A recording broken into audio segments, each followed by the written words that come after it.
Hey everyone, when you hear the word protagonist, what comes to mind? Maybe someone with godlike power, mountains of treasure, a harem following them around, or a cool status window displaying their every power-up and stat increase, right? Well, today's story has all those things you'd expect in a protagonist. Just, not quite the way you'd think. Our story opens with our protagonist tied up, surrounded by roaring lightning and angry beastmen who look like they've been binge-watching Angry Villagers 101. They're all chanting, "Kill him! Kill him!" In his head, the protagonist wonders, how did it come to this? Wasn't I just trying to take a nap? And where the heck am I? Anyway, suddenly, one of the beastmen, clearly the spokesperson here, steps forward with a sword raised dramatically, looking like he's auditioning for a medieval idol. With a voice as booming as his sword is oversized, he declares, "Today, the next to receive divine punishment shall be this lonely human who dared to intrude upon our sacred land." Okay, our protagonist thinks. A little dramatic, but all right. The Beastman continues. For thousands of years, our land, the secret territory of the beast folk, has been hidden from the outside world. And now, for the first time, a human has dared to set foot here. At this, the crowd goes absolutely wild. Like free t-shirt level wild. Some shout, "This is an act of war," while others go with the classic, "Bring down divine punishment upon this human who broke our sacred covenant." Our protagonist feels the panic rising, like he's just been called to the principal's office times 1,000. I was literally just in a cave 5 minutes ago. Is this how I'm gonna go? Really? Then memories start flashing back to him, all the way to 5 hours ago. He recalls a man approaching him outside a restaurant, yelling, "Hey Tsuyoshi, hurry up and finish eating." This guy, someone our protagonist vaguely knows but mostly ignores, lifts the curtain dramatically with one hand, calling out like he's giving some great speech. "Don't dawdle today." Once we're inside, there are 2 other cleaning teams besides us. If you slack off, you won't even get a scrap of metal. The protagonist, eyes glued to his noodles, looks up mid-slurp and asks, "Why are so many people showing up for just a C-rank cave?" The man shrugs, replying, "It's the times we live in. More and more cleaners everywhere. It's not like we're heroes or anything, But Tsuyoshi's barely listening, focusing intently on his meal, as though it's his last meal on Earth. Which in hindsight might have been foreshadowing. Just then, a loud voice cuts through the restaurant noise. "Get ready, everyone. The heroes are coming." Our protagonist's friend gives him a nudge. "All right, noodles are done, let's go." Tsuyoshi slurps up the last of his noodles, sighing dramatically. "Goodbye, delicious noodles." I get it. Their cleaning team gathers at the cave entrance, looking like a mismatched group of tourists about to brave a haunted house. The leader, trying to sound tough, mutters, "Even if it's just a C-rank cave, I get chills every time we get close to one." He shivers a little, but quickly tries to play it off. A team member next to him whispers, "If a C-rank feels this creepy, I can't even imagine what it'd be like going into an S-rank cave." Their leader stands at the entrance, squinting at the dark shadows inside. "Yeah, at least this one just has a few. Slightly suspicious dark lines." He's barely finished when 2 heroes, actual heroes, stride out of the cave as if they own the place. The first hero is a young guy in golden armor, so shiny it's probably causing temporary blindness for anyone who looks directly at it. Next to him stands a girl with a spear, looking cool, calm, and possibly thinking about how amazing her hair looks in cave lighting. The warrior grins at her. "Looks like we scored an easy reward. Guess we made out pretty well, huh?" She gives him a polite smile, totally chill. "Yeah, I guess we did." As if clearing out a cave full of monsters was just another Tuesday. From the cleaning crew, someone sighs in awe. "Heroes are so cool. If I could be one, I'd be rolling in cash right now." The guy next to him just scoffs. "Quit dreaming, man. You're a cleaner because you flunked the awakening test. Face it, we're here to mop up the crumbs." Awkwardly, one of the cleaners musters the courage to nod at the heroes and says, Thanks for, all the hero ing. Can we, go in now?" The girl with the spear gives a friendly wave. "Sure, go ahead. All yours." The story follows Tsuyoshi Tsukishiro, our not-so-heroic protagonist, whose glamorous title is Stress Collector. That's right, he's part of the cleaners, the guys who venture into monster caves after the heroes have mopped up most of the mess. It's like being part of a rock band, except without the fame, the fans, or the rock music. For Tsuyoshi, who couldn't pass the awakening test because of his weak physical constitution, becoming a hero was always a far-off fantasy. But hey, a guy's gotta eat. Inside the C-rank cave, scattered remnants of defeated monsters lie around like leftovers from a particularly wild Friday night, and cleaners sift through the rubble, hoping to find anything even remotely valuable. Someone calls out, "This is a small ruined cave, so it's not too big. It'll close in 4 hours. Let's wrap up and meet back here." Got it. The cleaners, including Tsuyoshi, all nod like seasoned pros and set off into the dark, dusty depths. As Tsuyoshi digs through the debris, he spots a fragment of a shield, and his eyes light up. "A shield fragment," he exclaims, lifting it up like he's found treasure. Finally, something that might actually sell for more than a pack of instant noodles. A fellow cleaner, watching him from above, chuckles. "Hey, looks like luck's on your side, Tsuyoshi. Maybe your folks up in heaven are throwing you a bone." Tsuyoshi grins. "Maybe so. Alright, I'm heading a little deeper to see if I can find a matching shield, or at least a matching dent." His friend nods, calling after him. "Alright, just don't forget to meet us back here in 3.5 hours. Tsuyoshi waves in agreement and heads further into the cave, optimism just barely outweighing the smell of monster guts. 3 hours later, he's combed through more debris than he ever wanted to see in his life, and his treasure count stands at 1 shield fragment. He sighs. Great, just 1 lousy piece. Even the dust mites are disappointed. Just then, a shout rings out from behind him. "Tsuyoshi, it's almost time to meet up." Yeah, I'm wrapping up," he calls back, but he's still scouring the ground. 1 lousy fragment isn't enough to pay for 1 day of Karina's medical bills, he thinks, feeling the weight of it. Suddenly, something catches his eye, a faint glow coming from. "Oh well, what's a random wall doing in here?" He wonders, approaching it like it might magically contain an 18. Leaning over, he peers inside and sees a skeletal hand gripping something that shines like it's auditioning to be in a jewelry commercial. "Whoa, that's a ring," he whispers. With a thrill of discovery, he climbs down the well, ignoring all the creepy corpse vibes. He reaches out and gingerly takes the ring from the skeletal hand. Probably just some poor soul left behind. "Thanks, pal. You're donating to a good cause." The ring glows with a soft golden light, and Tsuyoshi's eyes widen in surprise. An area item. A ring. This kind of gear usually gives a little stat boost, but it'll still sell for a decent price. A mischievous grin spreads across his face. "Well, I'll just wear it for now and let Mr. Nakazato check it out later. Better hurry back before I get locked in here." "Thanks, ancestors, and, random skeleton dude."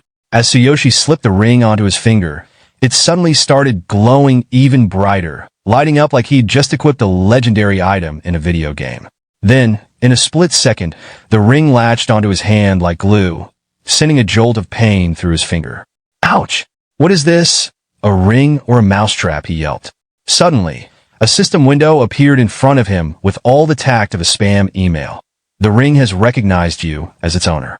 From now on, it cannot be removed or transferred. The boundless passes will open shortly." Tsuyoshi looked around, baffled. "Ah, who said that?" He squinted into the cave shadows, but there was no one around.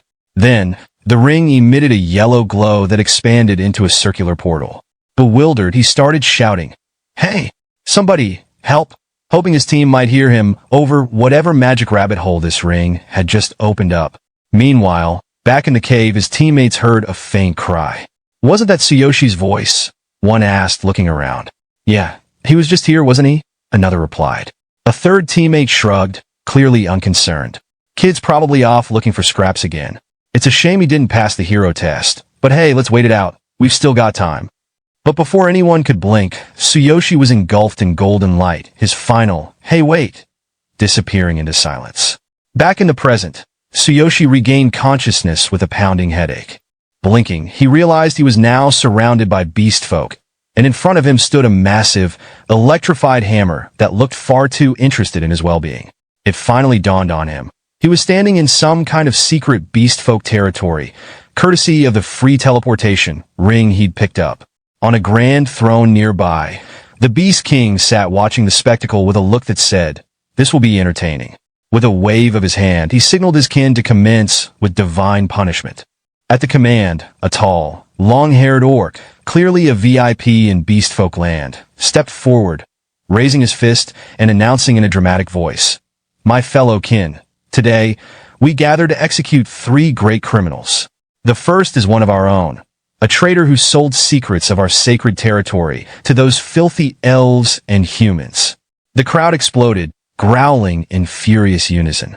"Shame on you," they roared, practically foaming at the mouth. "Divine punishment upon the traitor." Without hesitation, the long-haired orc kicked the condemned beastfolk forward toward the massive, lightning-crackling hammer.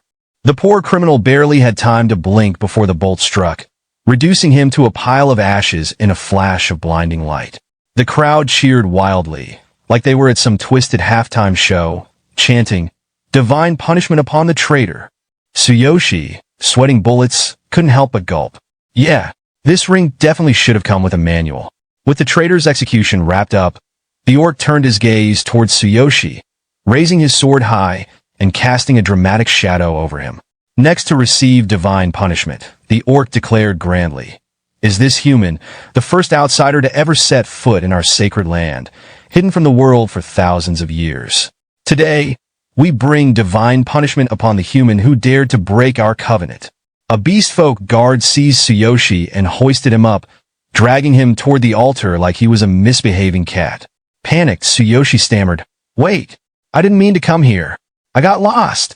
I have a sister who needs me. Please, I'm not your enemy." The guard sneered down at him, unimpressed. "Enough," he snapped, delivering a swift punch to Tsuyoshi's chest, knocking the wind out of him. As pain radiated through his body, Tsuyoshi's mind whirled. "I can't die here. I still have Karina." The orc shoved him to the ground in front of the crowd. Kneeling, bruised, and sweating, Tsuyoshi thought, "I dreamed of being a hero. How did it come to this?" "Filthy human," the orc bellowed, clearly enjoying himself. "You dare to enter our sacred lands? Prepare to be reduced to ash under divine punishment." The crowd erupted, chanting, "Bring down divine punishment upon the sinner." With the hammer crackling and aiming right at him, Tsuyoshi's instincts kicked in just in time. Before the bolt could hit, he managed to throw himself sideways, narrowly avoiding becoming beastfolk barbecue. The crowd went silent, stunned. Even the chained beastfolk criminals stared, jaws dropping. The long-haired orc muttered in shock. He dodged the lightning of divine punishment. That's unprecedented."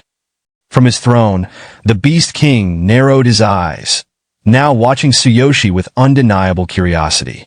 Panting, Tsuyoshi, still bound, still in a mess, glared defiantly at the long-haired orc. "I refuse to die here, you big, hairy jerk," he shouted.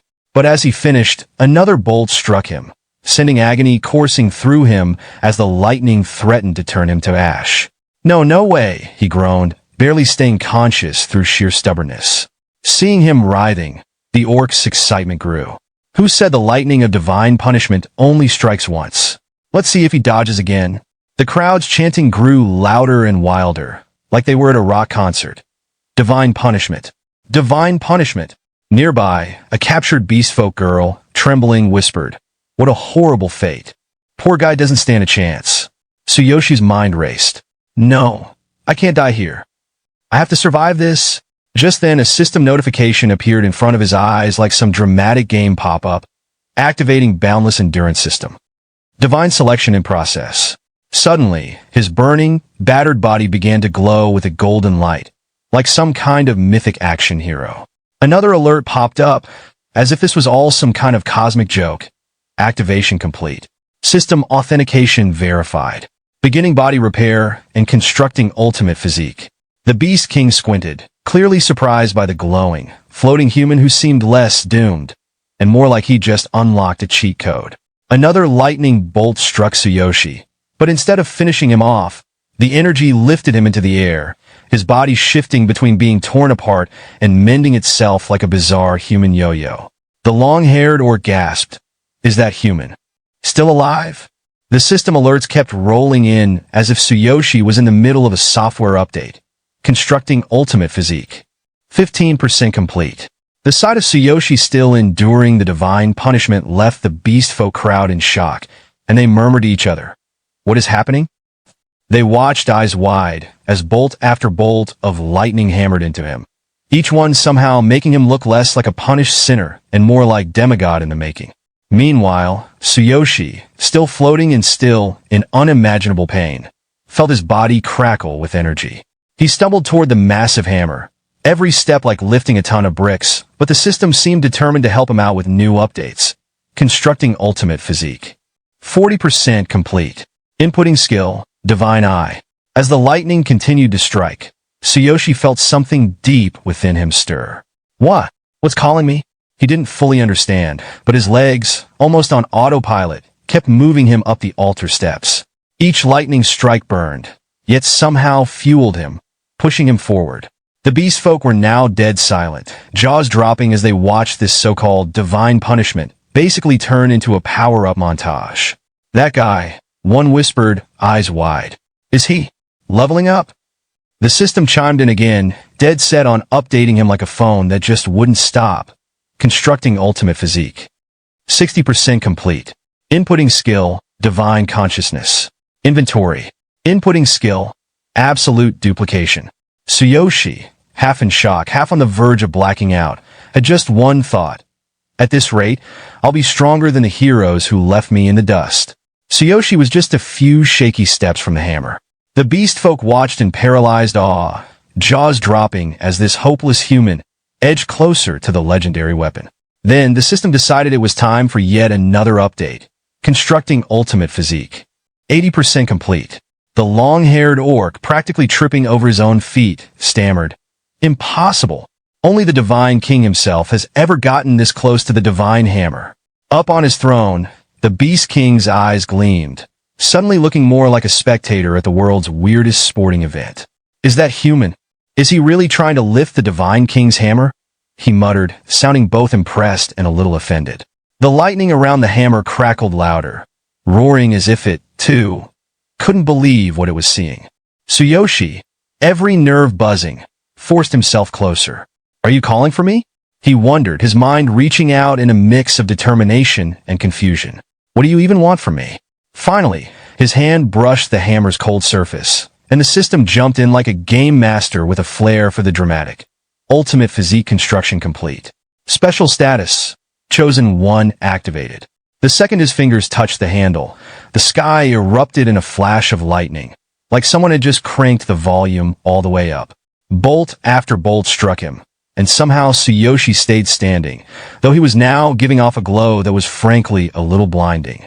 His eyes shone like they'd just been plugged into the world's brightest power outlet.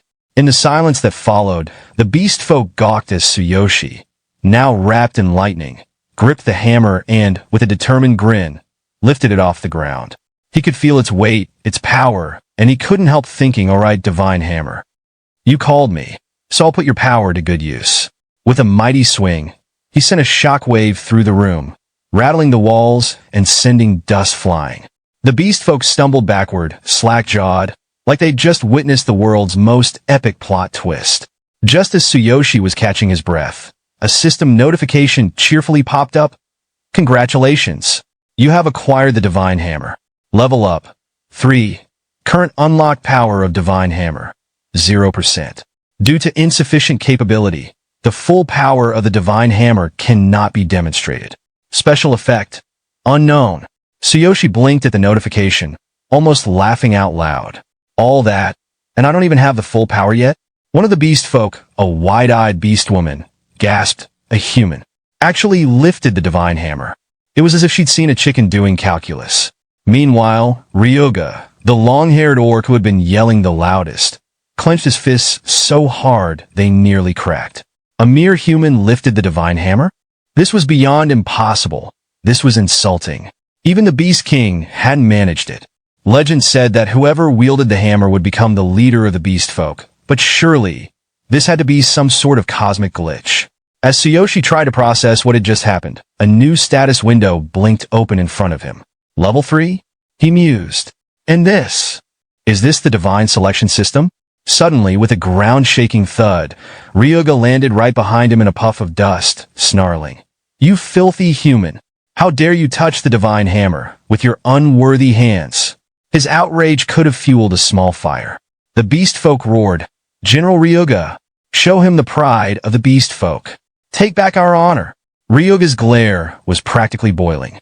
"I don't know what cheap trick you pulled to survive divine punishment and lift that hammer, but you'd better return it now and prepare for your end." Just as Tsuyoshi was deciding whether to try bluffing or just keep holding on for dear life, a notification popped up. Notification, passive skill, Divine Eye activated. Use Divine Eye to see detailed information on any item or opponent by focusing. Cooldown, 0 seconds. Divine Eye? Tsuyoshi thought, feeling curious. He focused it on Ryoga, and a window appeared. Name, Ryoga. Title, General Level, 84. Occupation, Beastman Warrior Weapon, Great Sword, Grade A. Zimbato. Tsuyoshi's eyes widened. "Wait, Divine Eye lets me see my opponent's stats?"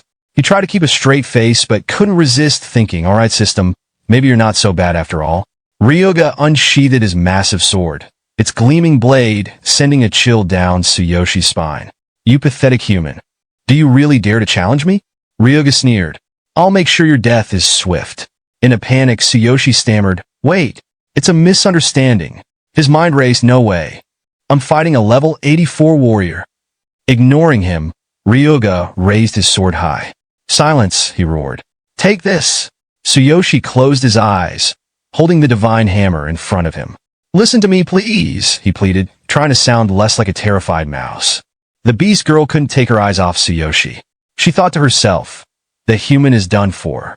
General Ryoga is a force of nature, one of the Beast King's 5 great generals. Even a fellow beast man would struggle against him. A single blow would be enough to obliterate a human. She couldn't help but snicker under her breath. Hope this guy has some kind of secret plot armor. As Ryoga's massive sword crashed down on Tsuyoshi, a deafening explosion erupted, sending a shockwave through the air. Dust flew everywhere, blocking the view. When it cleared, Tsuyoshi was still standing, gripping the divine hammer like a man trying to hold on to his last piece of pizza. He had blocked the blow, barely. Inside his mind, Tsuyoshi marveled, I actually blocked it. His arms were numb. His body felt like it was about to fall apart, but the hammer was like that one friend who refuses to let you down. This thing is solid. Ryoga's eyes widened for a split second, his brain trying to process what had just happened. He blocked my strike? This human is still standing? You're lucky that hammer saved your life, Ryoga growled, his voice dripping with disdain. But next time it won't. Tsuyoshi, breathing raggedly, tried to explain in a tone that was almost begging. I'm telling you, it's a misunderstanding. I'm not even supposed to be here. I'm just trying to make it back home. To my sister. He paused, looking up at Ryoga with wide eyes. I swear, I don't even know how I picked up this hammer. Ryoga's sneer deepened, but then he narrowed his eyes. Without another word, the general lunged forward, his massive hand reaching for Tsuyoshi like a hungry bear pawing at the last cookie on the table. Enough talk, human. Ryoga snarled, his fingers closing around Tsuyoshi's torso. Ryoga lifted Tsuyoshi effortlessly, his grip like a steel vice. Gotcha, he thought, a cruel grin spreading across his face. I'll toss him into the sky and finish this with earthquake smash. That'll teach this puny human not to mess with me. Ryoga swung Tsuyoshi up and hurled him high into the air. Tsuyoshi's world spun as he hurtled upward like a ragdoll, gravity playing its usual cruel game. But as he ascended, a system notification suddenly popped up right in his face. Notification. Active skill. Absolute replication activated. Usage. Sense opponent's heart with your hand and choose one skill to replicate. Cooldown. 0 seconds. Note. Only one skill can be stored at a time. Replicating a new skill will replace the previous. Tsuyoshi blinked. Wait, what? I can steal his skill? He quickly read through the message. I need to touch his chest. If I can just get close enough. As he began his descent, Tsuyoshi flailed a bit, awkwardly twisting his body to face Ryoga. With an impressive display of mid-air clumsiness, he extended his hand toward the general's chest. In the most uncoordinated, unheroic moment of his life, he managed to brush his fingers across Ryoga's chest just as he flew by. The system chimed triumphantly. Skill replication complete. Heaven Seeker fully replicated. Meanwhile, Ryoga was still in the middle of processing the fact that a human was flying through the air like a confused pigeon, But now, his anger was more than just a simmer. He was officially done. "You miserable insect!" Ryoga bellowed, shaking his fist like a disappointed father scolding a child. "What did you do to me, human?" Tsuyoshi, now back on the ground, staggered to his feet, clutching the divine hammer. His arms were shaking, and his head was spinning, but there was a fire in his eyes, or maybe there was just the adrenaline. Either way, he was ready. His grip tightened around the divine hammer, his last hope. He swung it forward with all his might, summoning his borrowed power. Heaven's Seeker. As the hammer collided with Ryoga's sword, a violent explosion rocked the entire arena. The force of the impact sent dust and debris flying in all directions, turning the battlefield into a cloud of chaos. The beast folk stumbled back, eyes wide with disbelief, as the dust slowly settled. When the smoke cleared, Ryoga's jaw hung open in shock. Impossible! How can he use my technique? His mind raced, unable to process what had just happened. Ryoga stood there, unfazed, not a scratch on him. He looked himself over, utterly perplexed. What? It didn't hurt at all. It actually felt pleasant. He muttered to himself, as if trying to figure out whether he was dealing with a joke or a nightmare. Just as Tsuyoshi was about to lose all hope, a notification popped up before him. Notification. Due to being level 3 without a profession and unable to properly wield a weapon, no damage was inflicted on the opponent. Improve your abilities to increase effectiveness. Tsuyoshi's shoulders drooped in defeat. Are you kidding me? All that effort, and it didn't even scratch him? Ryoga, finally snapping out of his confusion, scowled furiously. You filthy human! You dare humiliate me like this, he bellowed, raising his sword once more, fury radiating from every pore. Tsuyoshi froze, unable to react in time, the full weight of his failure crashing down on him. But just before Ryoga's sword could descend upon him, a booming voice echoed across the arena, stopping the strike in its tracks.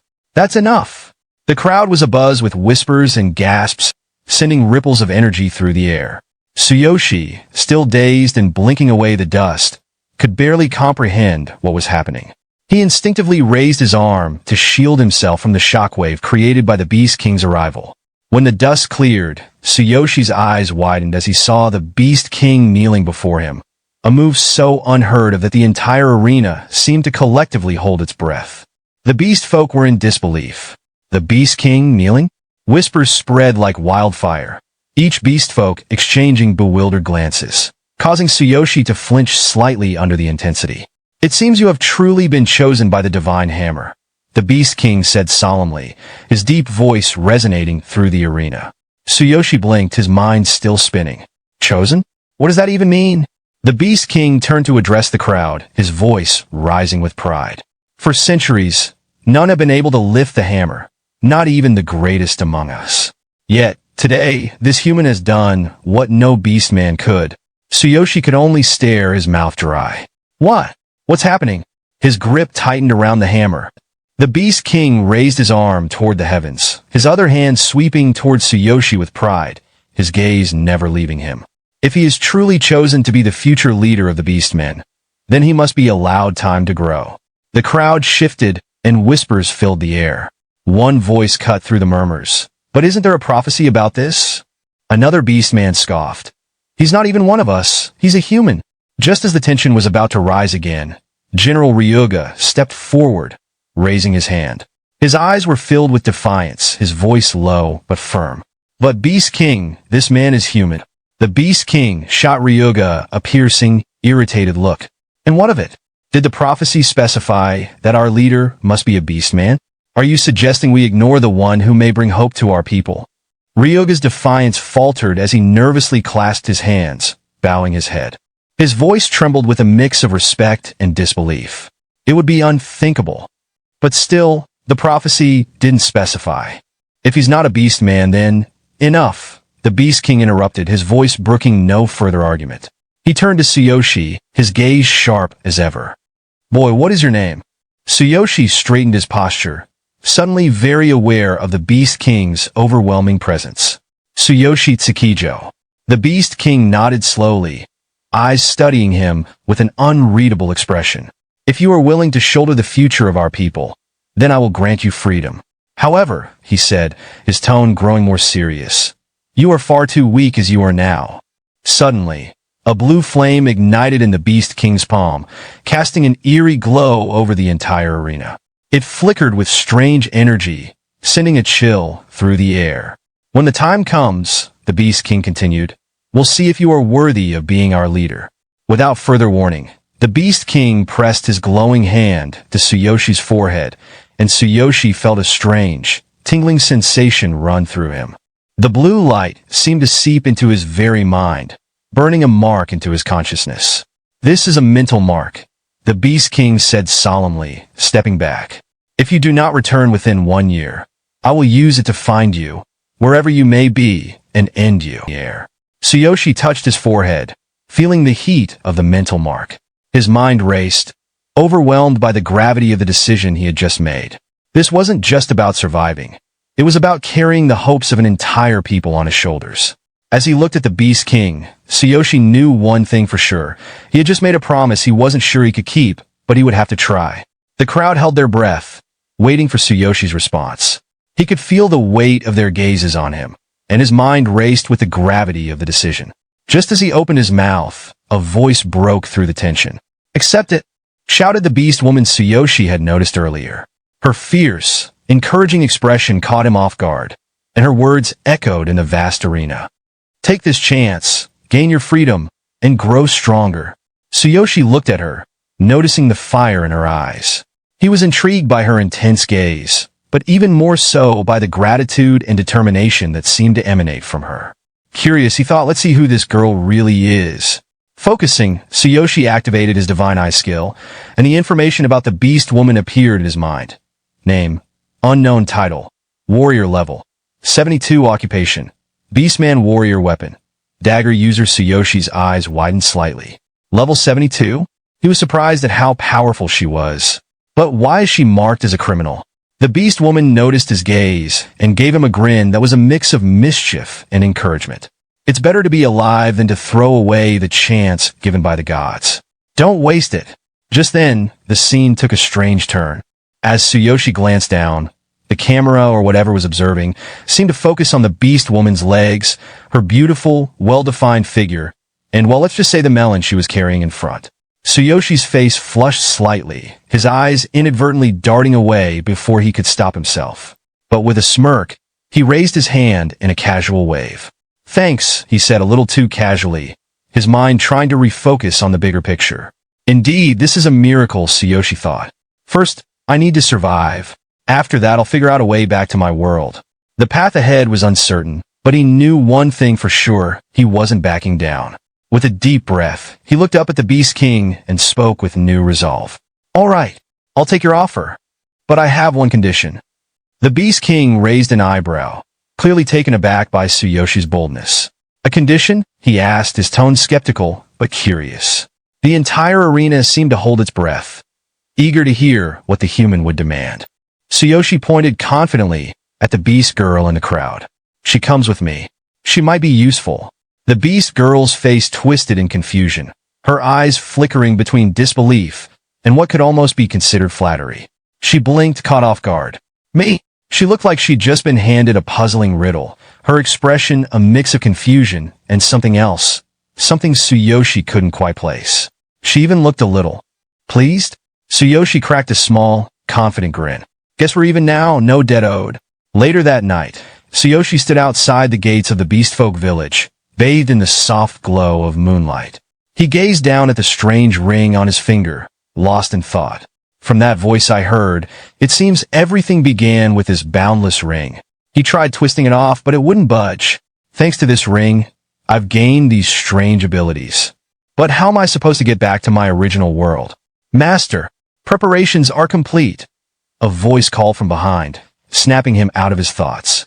He turned around to see the beast girl approaching, her expression serious and focused. Master? She gave him a soft, almost reverent look. Yes, I've decided to serve my savior. Tsuyoshi's face lit up like a Christmas tree. He froze for a moment, eyes widening. Then he proceeded to make the world's most ridiculous face, half shock, half joy, with a dash of I can't believe this is happening to me. His brain screamed in the background. To be called master by a cute beast-eared girl. This is just irresistible. Trying to play it cool, Tsuyoshi forced a chuckle, but it came out sounding more like a squeak. "You no big deal," he stammered, scratching the back of his head awkwardly. Act cool, don't mess this up now." His mind was racing, but his heart was doing flips. "Let's just get going then," he muttered, hoping she wouldn't notice the ridiculous grin he was desperately trying to hide. He rubbed the back of his neck awkwardly. "It's nothing much. Your words help me too. From now on, we'll support each other. As for calling me master, or, serving me, that's..." Before he could finish, the girl stepped closer, her cheeks flushing a deep shade of red. She looked up at him with an expression that was a mix of awe and gratitude. "You don't understand how much that means to me. Master, you've given me a second chance. No one has ever seen me like this, or thought of me so straightforwardly. Except you." With a shy smile, she reached up and took his hand, pulling it gently toward her chest. Her voice trembled as she spoke. "Your appearance. It's a miracle for me. I want to dedicate everything to you, Master." Tsuyoshi's mind temporarily short-circuited. He blinked rapidly, unable to process how quickly this was all happening. "Wait, hold on. This is getting a little intense." Trying to regain his composure, he glanced up at the sky, nervously clearing his throat. Suddenly, the beast girl turned and looked back at Tsuyoshi with a playful glint in her eyes. "Shall we be on our way? It's getting late," she said, taking a few steps ahead. Then, with a teasing smile, she glanced over her shoulder and reminded him, "Watch your steps." Tsuyoshi let out a sigh, relieved by the sudden change in pace. He slid one hand into his pocket, taking in the vast, almost surreal landscape bathed in the soft glow of the moon. What an amazing otherworld, he thought, his gaze drifting over the unfamiliar terrain. The beauty of it all left him momentarily entranced. But then, a sharp pang of reality snapped him back. "No, what am I doing? Karina is waiting for me back home." He couldn't afford to get lost in the wonders of this world. His mission was clear. Just as those thoughts settled in, a familiar chime rang in his mind, and a system notification appeared. Notification: the Boundless Pass is now available for use. Please note that the cooldown is 24 hours. Looking down at his finger, Tsuyoshi noticed the dull glow of the ring, a faint golden shimmer. "That's right. This ring brought me here," he reminded himself. "If I can use it again, maybe I can return to my world." With renewed determination, he raised his hand, focusing on the ring. "Open Boundless Pass," he commanded, unsure but hopeful. Suddenly, a brilliant golden light enveloped him, spiraling around him like a whirlwind. It tugged at him with the same familiar force he had experienced when he first arrived. His heart raced with anticipation. This is it, he thought, his mind reeling with excitement. I can finally go home. From a distance, the beast girl, noticing the swirling light, looked back at him in confusion. She called out, "Master," her voice carrying through the quiet night as she reached out toward him, but it was too late. The golden light surged around Tsuyoshi, and in a flash, he was swept away. The world around him blurred, and all that remained was the soft moonlight and the distant silhouette of the beast girl, frozen in the moment. And then, there was nothing but silence. In a rush of light, Tsuyoshi felt himself hurtling back through the boundaries of space and time, his body aching from the familiar sensation. The world around him twisted and bent before he finally stumbled forward, gasping for breath. The air was cool, but familiar, and as he looked around, the ground beneath his feet felt solid once more. "Am I back?" he thought, his heart racing. He took a deep breath, almost afraid to believe it. He quickly checked his status window, holding his hands together as if in prayer. Whispering under his breath, he muttered, "I did it. And my abilities, they're still here." The status window displayed: level 3 occupation, none weapon, none skill, none replicated skills, none divine consciousness inventory. Divine hammer, he raised an eyebrow. The divine hammer. It's still in there? Just then, another notification blinked across his vision. Notification: personal stats are shared across both worlds, but items are not. To use items from the other world, they must be placed in the divine consciousness inventory beforehand. Tsuyoshi sighed, placing a hand on the helmet still perched on his head. "So, since levels are shared, I can level up in either world, huh?"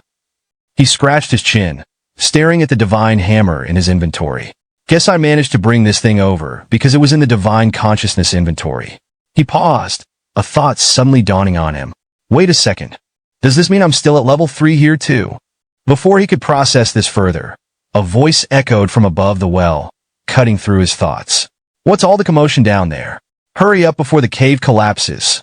One of his teammates shouted, clearly annoyed. Tsuyoshi looked up, momentarily confused. Why are you all still hanging around? Old man, I've been gone for hours, he called back. But as the words left his mouth, something felt off. Tsuyoshi's brow furrowed as he climbed up the rope, his thoughts racing. What's going on? He thought, trying to make sense of the strange situation. I spent at least 5 hours in the other world.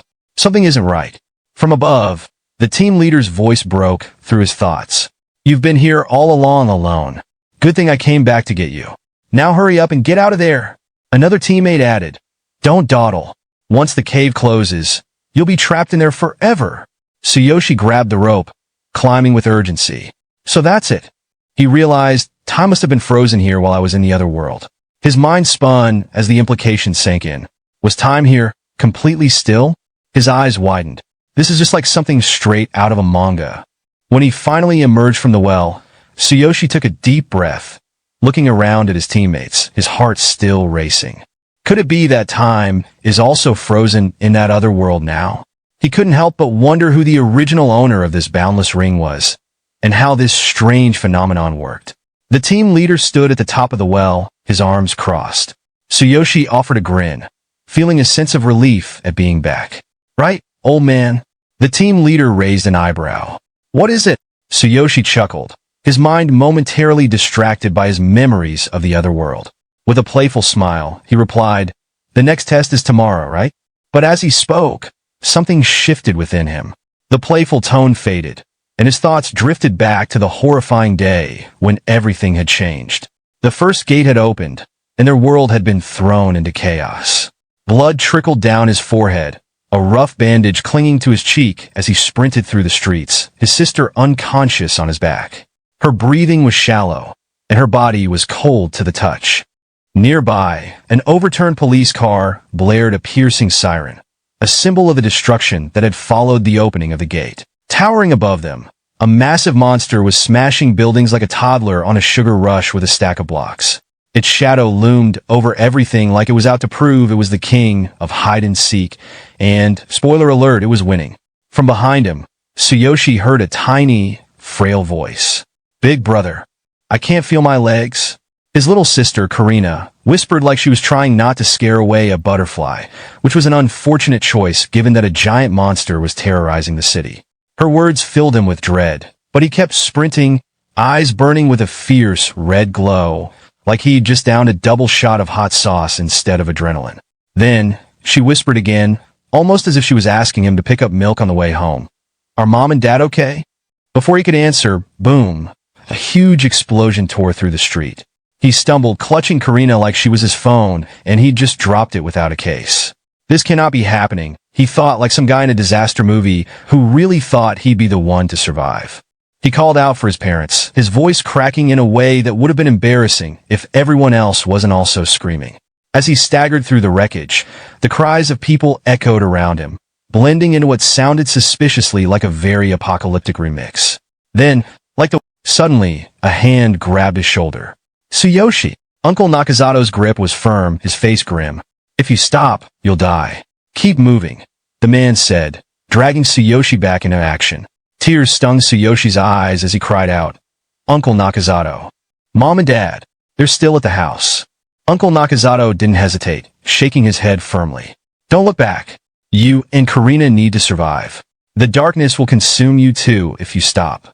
He glanced toward the massive creature wreaking havoc behind them. We need to get Karina to a hospital quickly. The memory blurred, yanking Tsuyoshi back into the present. He stood beside Karina, who sat in her wheelchair, gazing up at him with eyes full of worry. Big brother, she asked softly, are you really going to retake the awakening test tomorrow? Are you sure you're okay? You just got back from work. Across the room, a nurse tidied up, her cheerful smile as unwavering as a motivational poster. You're always so thoughtful, Karina. Make sure you rest too. Tsuyoshi scratched the back of his head, giving his best, I totally have it together grin. I'm fine, really. How about you, Karina? Do your legs still hurt? Karina's gaze dropped to her lap, her cheeks flushing pink. I can't walk anymore, but I'm used to the pain by now, she murmured, her voice wobbling like a poorly balanced chair. Tsuyoshi's fists clenched, his heart doing an impression of a trash compactor. Karina's really suffering, isn't she? He thought, the weight of their past settling over him like a bad weather report. And because life loved its timing, a system notification dinged in his vision. Divine, I activated. Target bodily information. Both legs trapped under a collapsed building. 98% of nerve cells necrotized. Condition includes intermittent nerve pain. Recovery probability, 1%. Tsuyoshi stared at the message like it owed him money, his gaze shifting back to Karina in her wheelchair. A 1% chance of walking again? Great. What am I supposed to do? Gamble with reality. His mind wandered, conjuring a highlight reel of all the things she should have been doing, going to school, laughing with friends, living her best life. Instead, here they were. Him, trying to ace a test designed to kill half its participants, and her, stuck enduring a cruel hand life had dealt. Karina's my only family. I can't bear to see her suffer, he thought, determined to keep his hopeless poker face in check. Determined, Tsuyoshi made a silent promise. Even if the odds are close to zero, I'll do whatever it takes to help her stand on her own again. The scene shifted to Tsuyoshi walking alone through the city, the night air crisp enough to remind him he forgot a scarf. He clenched his fist as thoughts fired like motivational posters in his brain. As long as there's even a 1% chance, there's hope. There must be a way. If I rise as a hero, I might gain knowledge or powers that could heal her. With newfound determination gleaming brighter than the streetlights, Tsuyoshi stopped abruptly in the middle of the sidewalk. He raised his hand toward the night sky, his ring catching the moonlight like he was about to propose to fate itself. It's not just about healing Karina, he declared to absolutely no one. I want to live my life with pride. That's why I'm going to become a hero, the strongest hero there is. A few late-night passers-by slowed their pace, stealing wary glances at the young man dramatically monologuing under the moonlight. One muttered, "Is he okay?" Another replied, "Too much anime." But Tsuyoshi didn't care. His goal was clear, and nothing, especially not awkward stares, was going to stop him. The next day, at the BTG Awakening test site, a boy emerged from the testing chamber, looking as smug as a cat that just knocked over a vase. Measurement result. Level 3, Combat Power 540, the tester announced monotone. The glasses-wearing employee handed the boy an emblem, his expression suggesting he'd done this 300 times today. Please accept the hero's emblem, customized based on your test result. The boy's chest puffed out as he exclaimed, "I'm finally a hero." His proud mother clapped him on the shoulder, already making dinner plans. "That's my boy. We'll throw a big feast tonight. Aim for that C rank." Meanwhile, the glasses-wearing employee glanced at the next name on the list and adjusted his frames with the enthusiasm of someone forced to work overtime. Next up, Tsuyoshi Tsukishiro, taking the test after failing the first time. His tone carried just the right amount of shade to let the room know what he thought. Fixing Tsuyoshi with a skeptical look, he added, "When you're ready, step inside and place your hand on the measurement device. Though, I doubt it'll be any different from last time." Tsuyoshi, clad in a military uniform and sporting a cheek bandage that screamed serious business, strode confidently into the room. "We'll see soon enough if this is a waste of time," he said, brushing off the employee's doubtful glance like it was a pesky fly. The glasses-wearing employee, clearly committed to his job as chief doubter, chimed in, "Most who fail once usually have the same result every time. This device measures from all angles, after all." Tsuyoshi didn't bother with a response, already focused on his goal. He walked through the doors to the blue-lit chamber, the red-lit camera scanning him ominously, as if preparing to judge his soul. The last guy was level 3 with a combat power of 540, pretty standard he thought, sizing up the challenge. "Let's see how I stack up." He placed his hand on the device, the screen promptly displaying level 3. Alright, he thought, I should qualify as a hero too, but how high will my combat power be? With a deep breath, he activated his skill, Ultimate Physique, and veins bulged across his hand like his muscles were auditioning for an action movie. Suddenly, an intense wave of energy surged through the room, shaking the building so hard it felt like the entire foundation was reconsidering its life choices. The glasses-wearing employee stumbled. "An earthquake?" he muttered, his voice teetering between shock and mild panic. The device didn't just react, it exploded into sparks and lightning, clearly having an existential crisis over what it just measured. When the dust settled, the screen flashed the final reading. Combat power, 5400. The system's mechanical voice boomed. Measurement result. Level 3, combat power 5400. New record for level 3 heroes. Previous highest, 930. Tsuyoshi eyes widened as the numbers sank in. 5400. 10 times the last guy's combat power? He thought, staring at the screen in disbelief. I knew I'd improved, but this? He glanced at his hand, flexing it with a satisfied smirk. All according to plan. Turning toward the exit with confidence practically radiating off him, he thought, I'll aim for the top. Just then, a thought struck Tsuyoshi. I wonder about the power of the Divine King Hammer.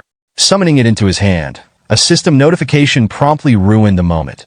Due to insufficient level and unmet conditions, the Divine King Hammer's full potential cannot be unlocked. Forced activation will consume immense energy. Duration of release, 1 second. Tsuyoshi examined the hammer, its ominous lightning crackling like it was auditioning for a heavy metal album cover. He smirked. So, in my current state, I can only manage 1 second. Fine by me. 1 second should be enough to gauge its power. Gripping the hammer in one hand and placing his other hand on the measuring device, Tsuyoshi's eyes glowed with anticipation. All right, let's give it a shot, he murmured, practically daring the universe to stop him. The system notification wasted no time. The power of Divine King Hammer has been unleashed. Duration of release, 1 second. Suddenly, Tsuyoshi felt an explosion of pain, as though the hammer was draining his very soul. His inner monologue screamed, my entire strength. Gone in a flash. The hammer responded by lighting up like a thunderstorm on steroids, and the device began to spark and sizzle in protest. Through gritted teeth, Tsuyoshi strained, veins popping like his body was staging a revolt. Hurry up and measure it. Tell me how much my combat power has increased, he shouted, practically wrestling the hammer for dominance. Outside, the situation escalated to full-blown disaster movie. The sky roared. Lightning spiraled like dragons on a joyride, and crackling bolts hurled themselves toward the city. Panicked citizens pointed upwards, screaming, what's going on? An earthquake? While others ducked for cover as the ground shook with a vengeance. One particularly baffled man shouted, who angered the gods this time? Unaware of the chaos outside, Tsuyoshi pushed through the agony, his mind laser-focused on one thing. How strong am I now? Back in the test chamber, the device went into full meltdown mode. Warning, energy overload, unable to measure. Sparks flew like the machine was trying to invent fireworks, and then poof, the lights cut out. The room plunged into darkness, followed by an eerie silence, as if the building had just given up. In a panicked rush, the glasses-wearing employee burst into the room, flinging the door open like it was the end of the world. Due to the blackout, the test has been suspended. Evacuate immediately, he shouted, but his eyes then landed on Tsuyoshi, who looked like he'd just fought a battle and lost. Miserably, the man stared at Tsuyoshi, who was barely standing, panting like he'd run a marathon.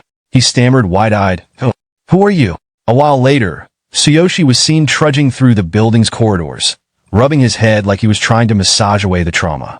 I really underestimated it, he thought to himself, still processing the fact that he'd just drained every ounce of his energy in 1 second.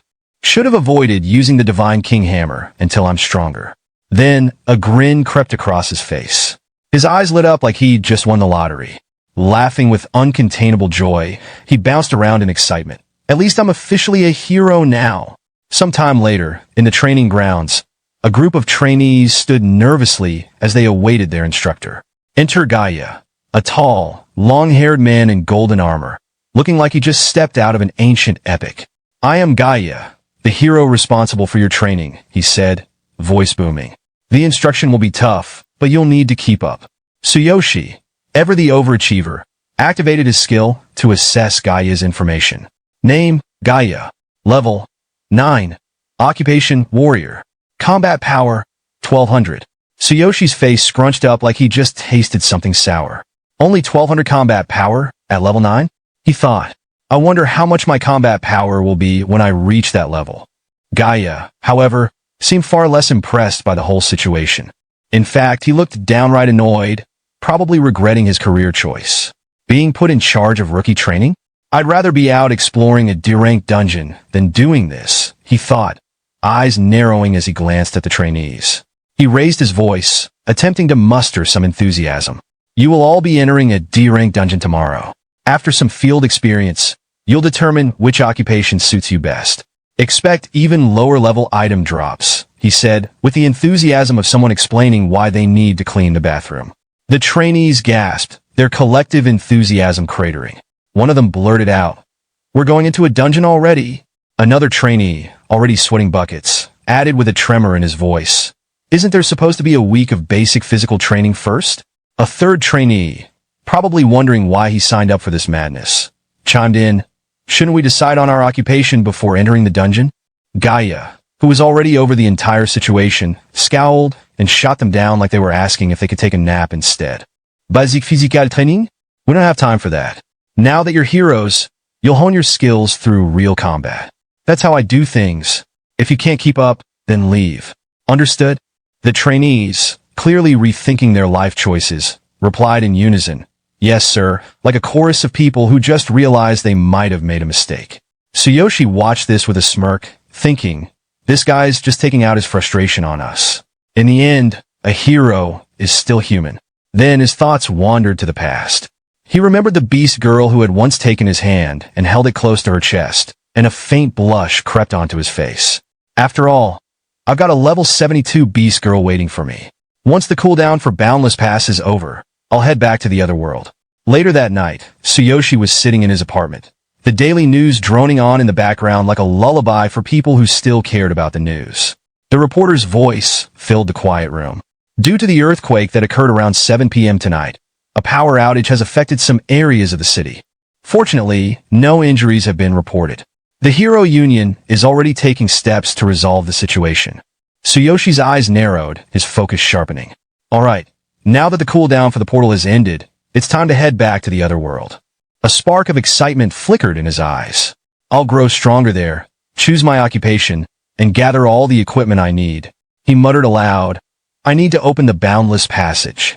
The ring on his finger began to glow with a golden light, as though it was ready to give him a grand magical entrance.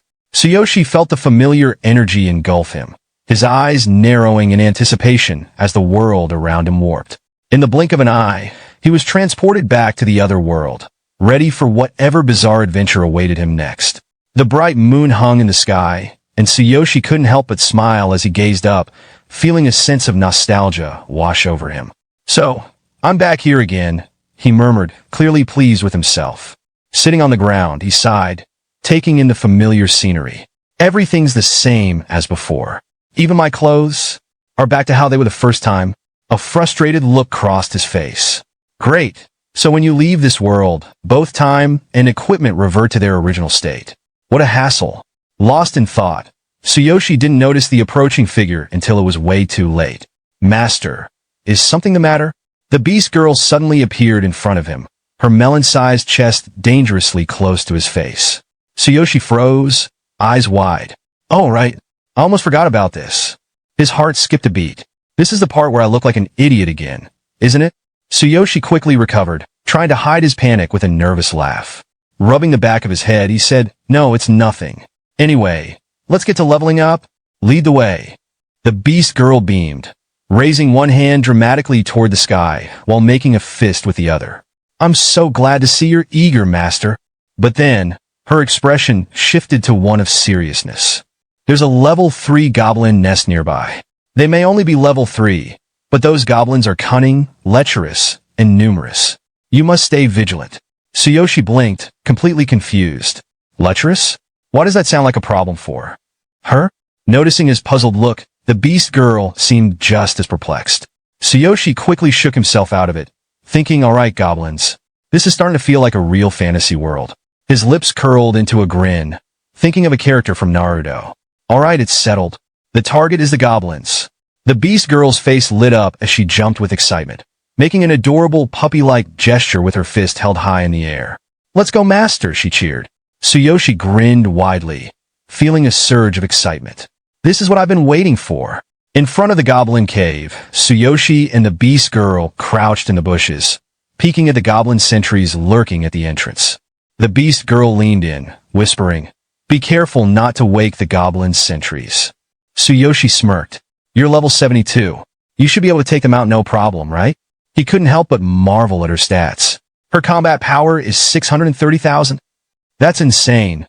Just what I'd expect from a level 72. The beast girl blushed slightly, clutching her melons shyly as she gave him a curious look. "How do you know my level?" With a confident grin, Tsuyoshi shrugged. "I'm not your master for nothing, you know. Anyway, could you show me how a high-level hero fights?" She hesitated. "If I fight alongside you, you won't earn any experience points. The level difference is too great." Tsuyoshi scratched his head. "Oh, so there are rules like that? I just wanted to see you in action." Blushing, the beast girl replied, "You're flattering me. But if you insist, I'll give it a shot." She drew her knife, her eyes gleaming with determination. "Watch closely." In a flash, she vanished from his side, reappearing in front of the goblins. Her blade sliced through the air in an effortless blur as she took them down with her instant step slash.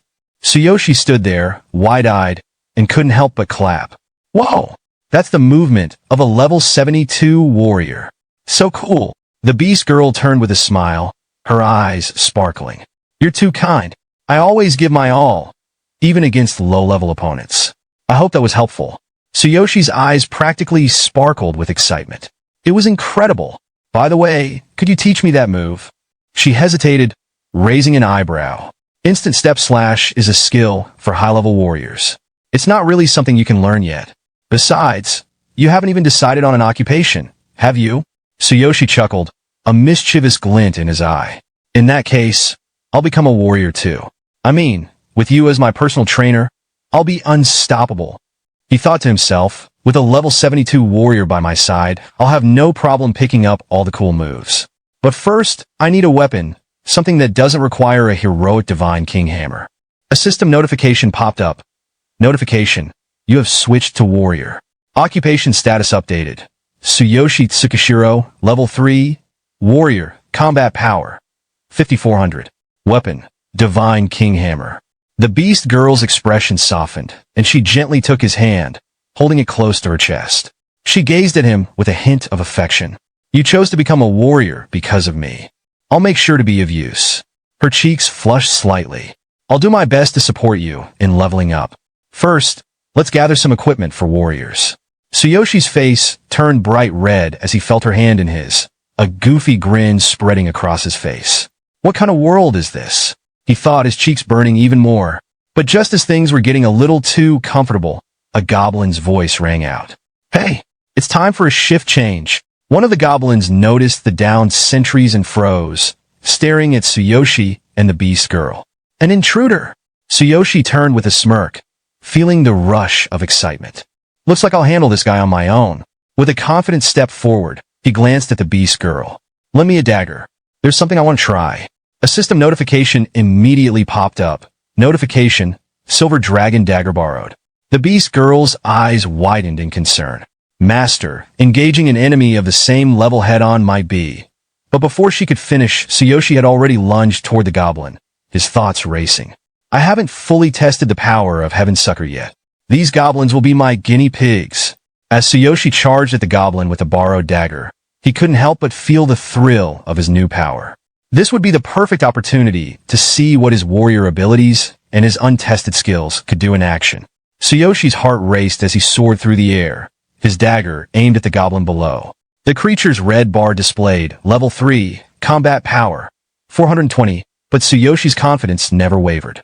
With a swift, clean slash, he released a wave of energy from the silver dragon dagger. The force of the strike cleaved through the goblin and its companion in an instant, both monsters collapsing to the ground in defeat. The beast girl, watching in awe, thought to herself, to defeat goblins of the same level so effortlessly. Even a party of 6 would struggle with that. Tsuyoshi landed smoothly, his grin wide as he turned to face the remaining goblins. "This seems surprisingly easy. I'll wipe out the rest of these goblins." His voice rang with pride as the surge of experience points filled his system. His thoughts raced.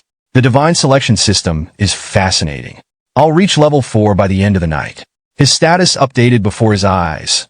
Level 3 occupation, warrior weapon, silver dragon skills. None replicate skill. Heaven Seeker experience. 53,000. Tsuyoshi felt a rush of excitement. Level 3 was just the beginning. If he could defeat enemies this easily now, just imagine the strength he'd have by the time he reached higher levels. Beside him, the beast girl stepped forward hesitantly, her ears drooping as she offered a makeshift weapon with both hands. "I'm sorry for the inconvenience," she said softly, her voice tinged with guilt. "Please use this as a weapon for now." Tsuyoshi barely glanced at her, his eyes scanning the battlefield. Then, something caught his attention, a worn-out wooden stick lying in the dirt. Ignoring her offering, he knelt and picked it up. He turned the battered stick in his hands as if it were a relic from another era. A faint grin tugged at his lips, and his eyes glimmered with mischief. "Don't worry," he said with a quiet confidence, the edge of exhaustion softening his tone. "Even a goblin stick isn't too bad." As if in response, a crisp system notification appeared before him, its chime echoing in his mind. Level 3 occupation, warrior weapon, worn-out wooden stick replicate skill. Heaven Seeker experience. 53,000. The beast girl furrowed her brows, her concern evident. "Master, we must hurry and gather some basic equipment. Your current gear offers almost no defense." Tsuyoshi nodded faintly, her words resonating with his own thoughts. "She's right. I'm practically walking armorless into death's embrace. Without proper gear, even this stick won't be enough." He paused, his mind wandering back to the mysterious divine consciousness inventory. The memory of its first activation was as vivid as ever. Divine consciousness inventory. A unique dimensional space accessible through one's consciousness, capable of storing items from both worlds. His panel shimmered into view. Current slot count. 3. Tsuyoshi's frown deepened as his gaze lingered on the one occupied slot. The Divine King hammer rested there like an immovable monument, too valuable to discard. Just one free slot. If only I could unlock more space. But how? His eyes flicked to the beast girl. Her gentle demeanor seemed so out of place in this world of bloodshed and chaos. And yet, 5 parts make a full set of equipment. In this world, who knows what wonders lie hidden among the different races? Unconsciously, his gaze lingered a moment too long. Her furred ears twitched nervously as she caught his stare. Her cheeks flushed a delicate pink, and her voice quivered. "Master, is there something on my face?" Startled from his thoughts, Tsuyoshi chuckled awkwardly, rubbing the back of his neck. "No, nothing like that. I was just making sure you're still with me."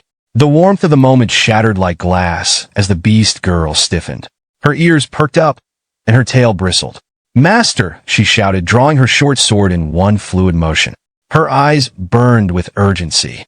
"Behind you!" Tsuyoshi spun on his heel, his heart dropping into a cold pit.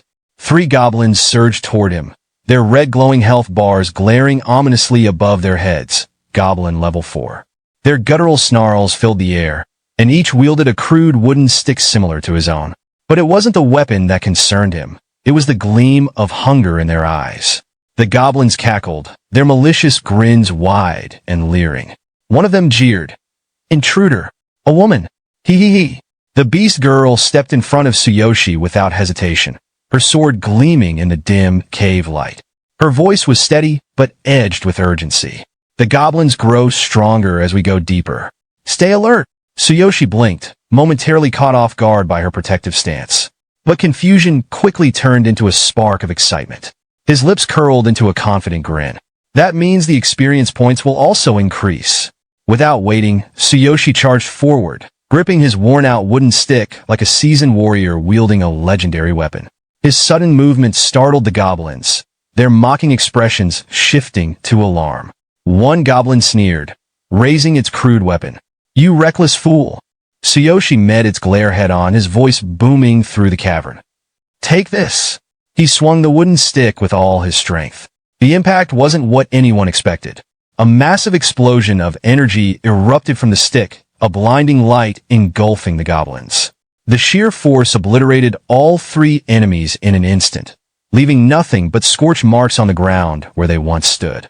A chime echoed in Tsuyoshi's mind as a system notification appeared before him.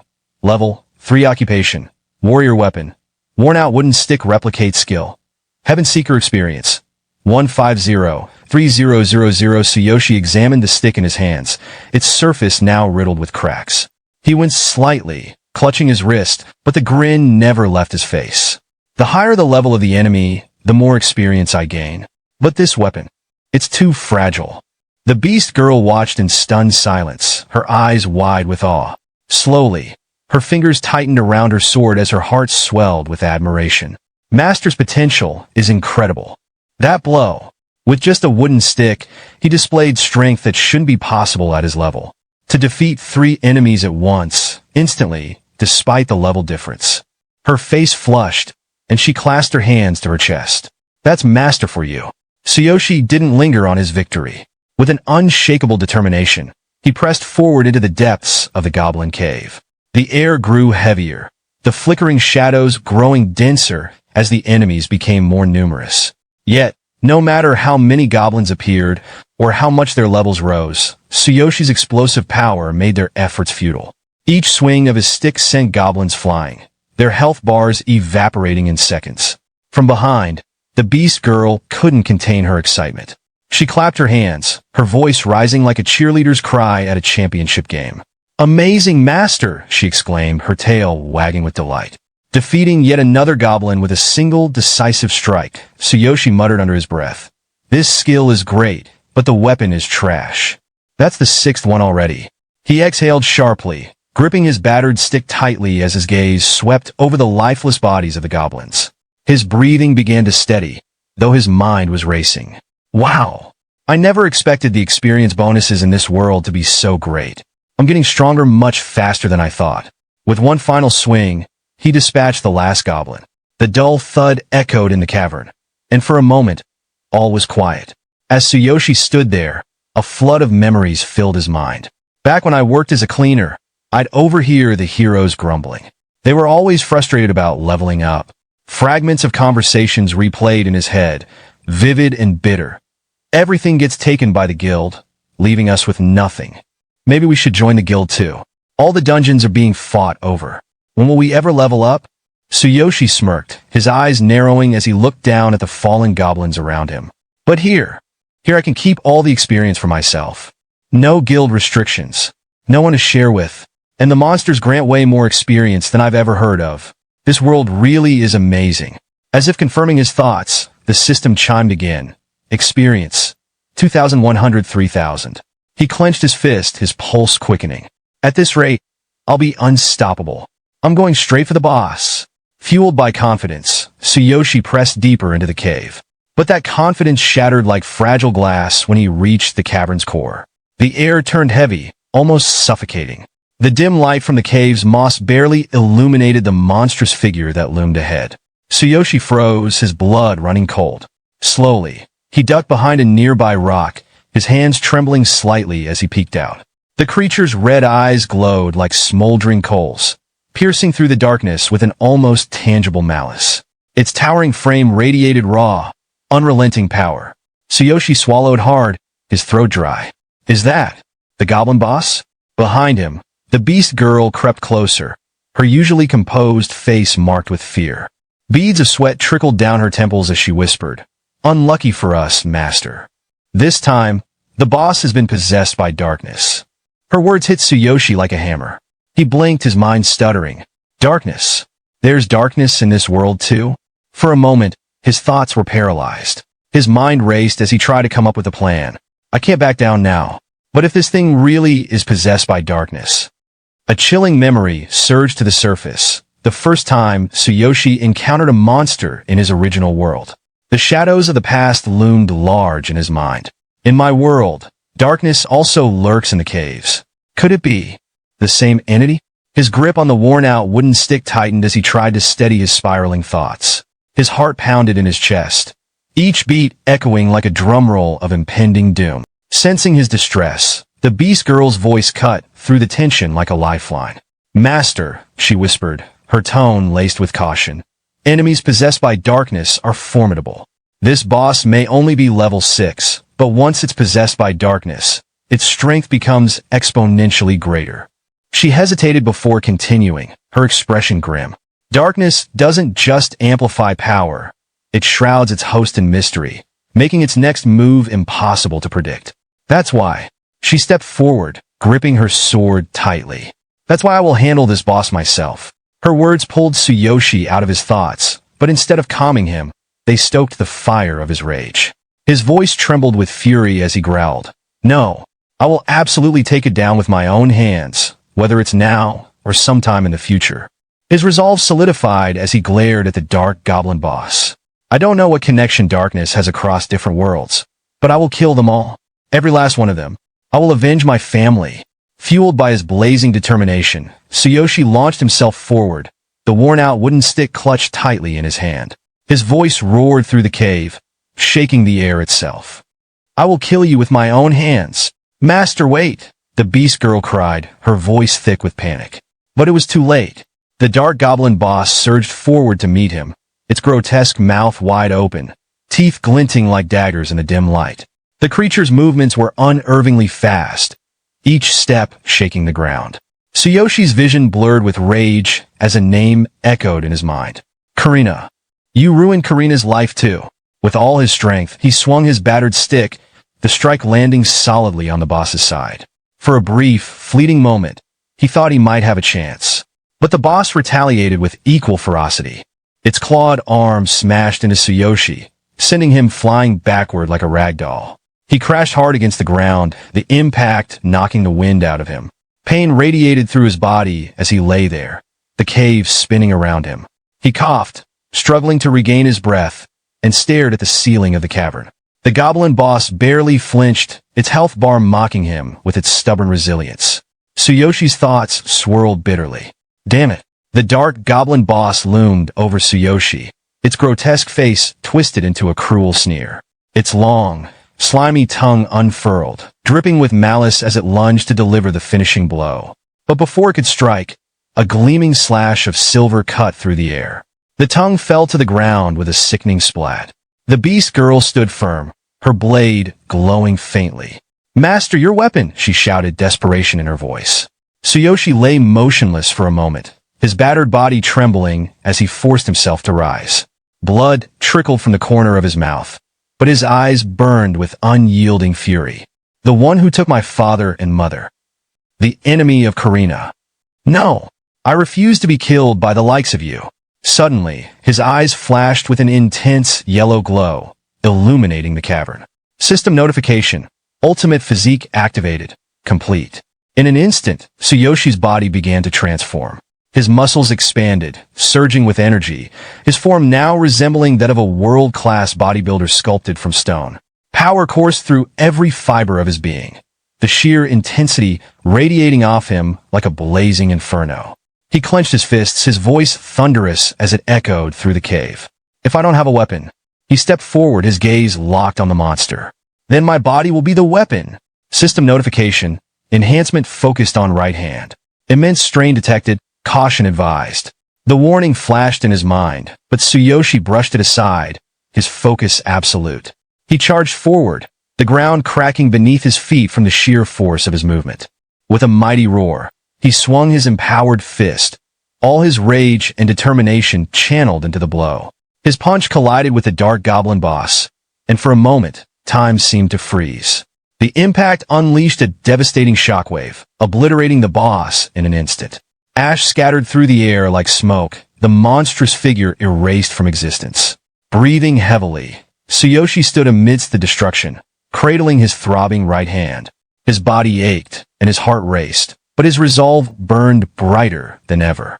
He glared at the ground where the monster once stood, his voice low but resolute. "I will kill all the darkness," he vowed, each word dripping with conviction. System notification. Level up. Level. For occupation. Warrior weapon. None skills. None replicate skill. Heaven shaker as the adrenaline drained from his body. Tsuyoshi glanced down at his trembling right hand, a smirk tugging at the corner of his lips despite the searing pain.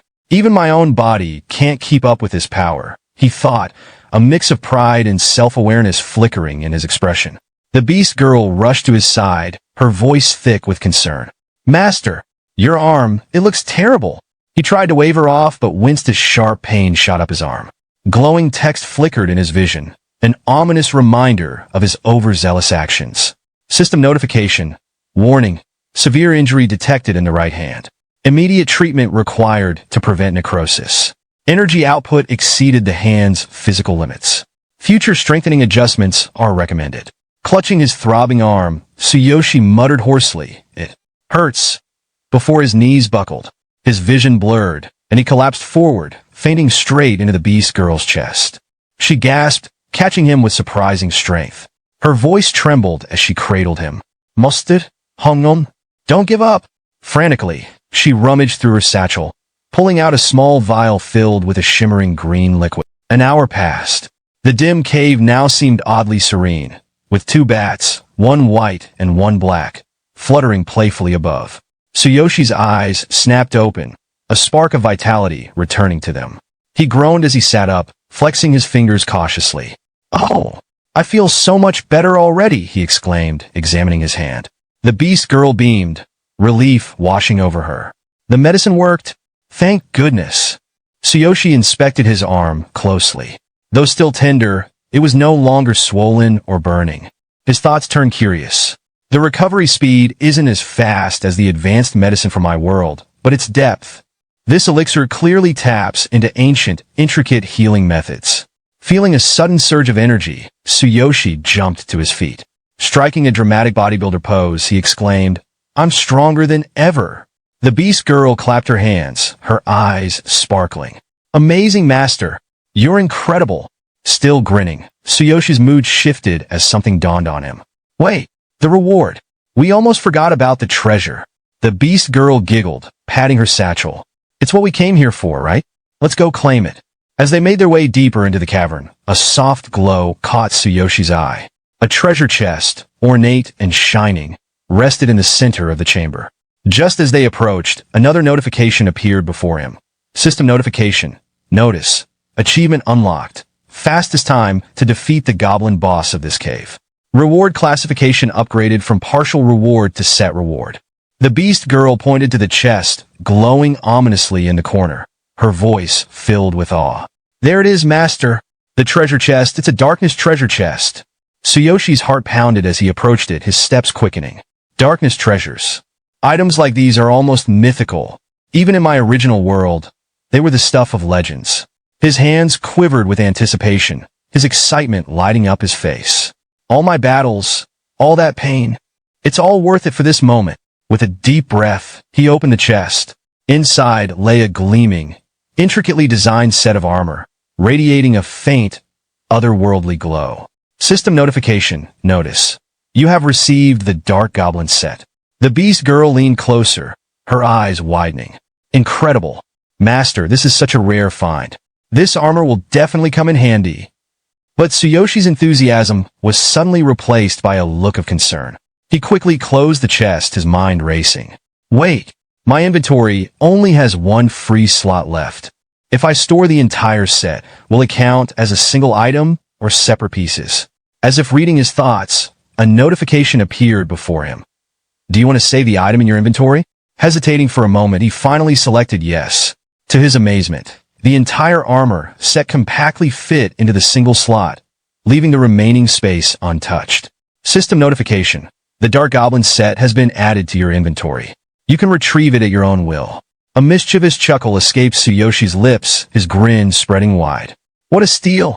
I can't believe I got away with that." The beast girl tilted her head curiously.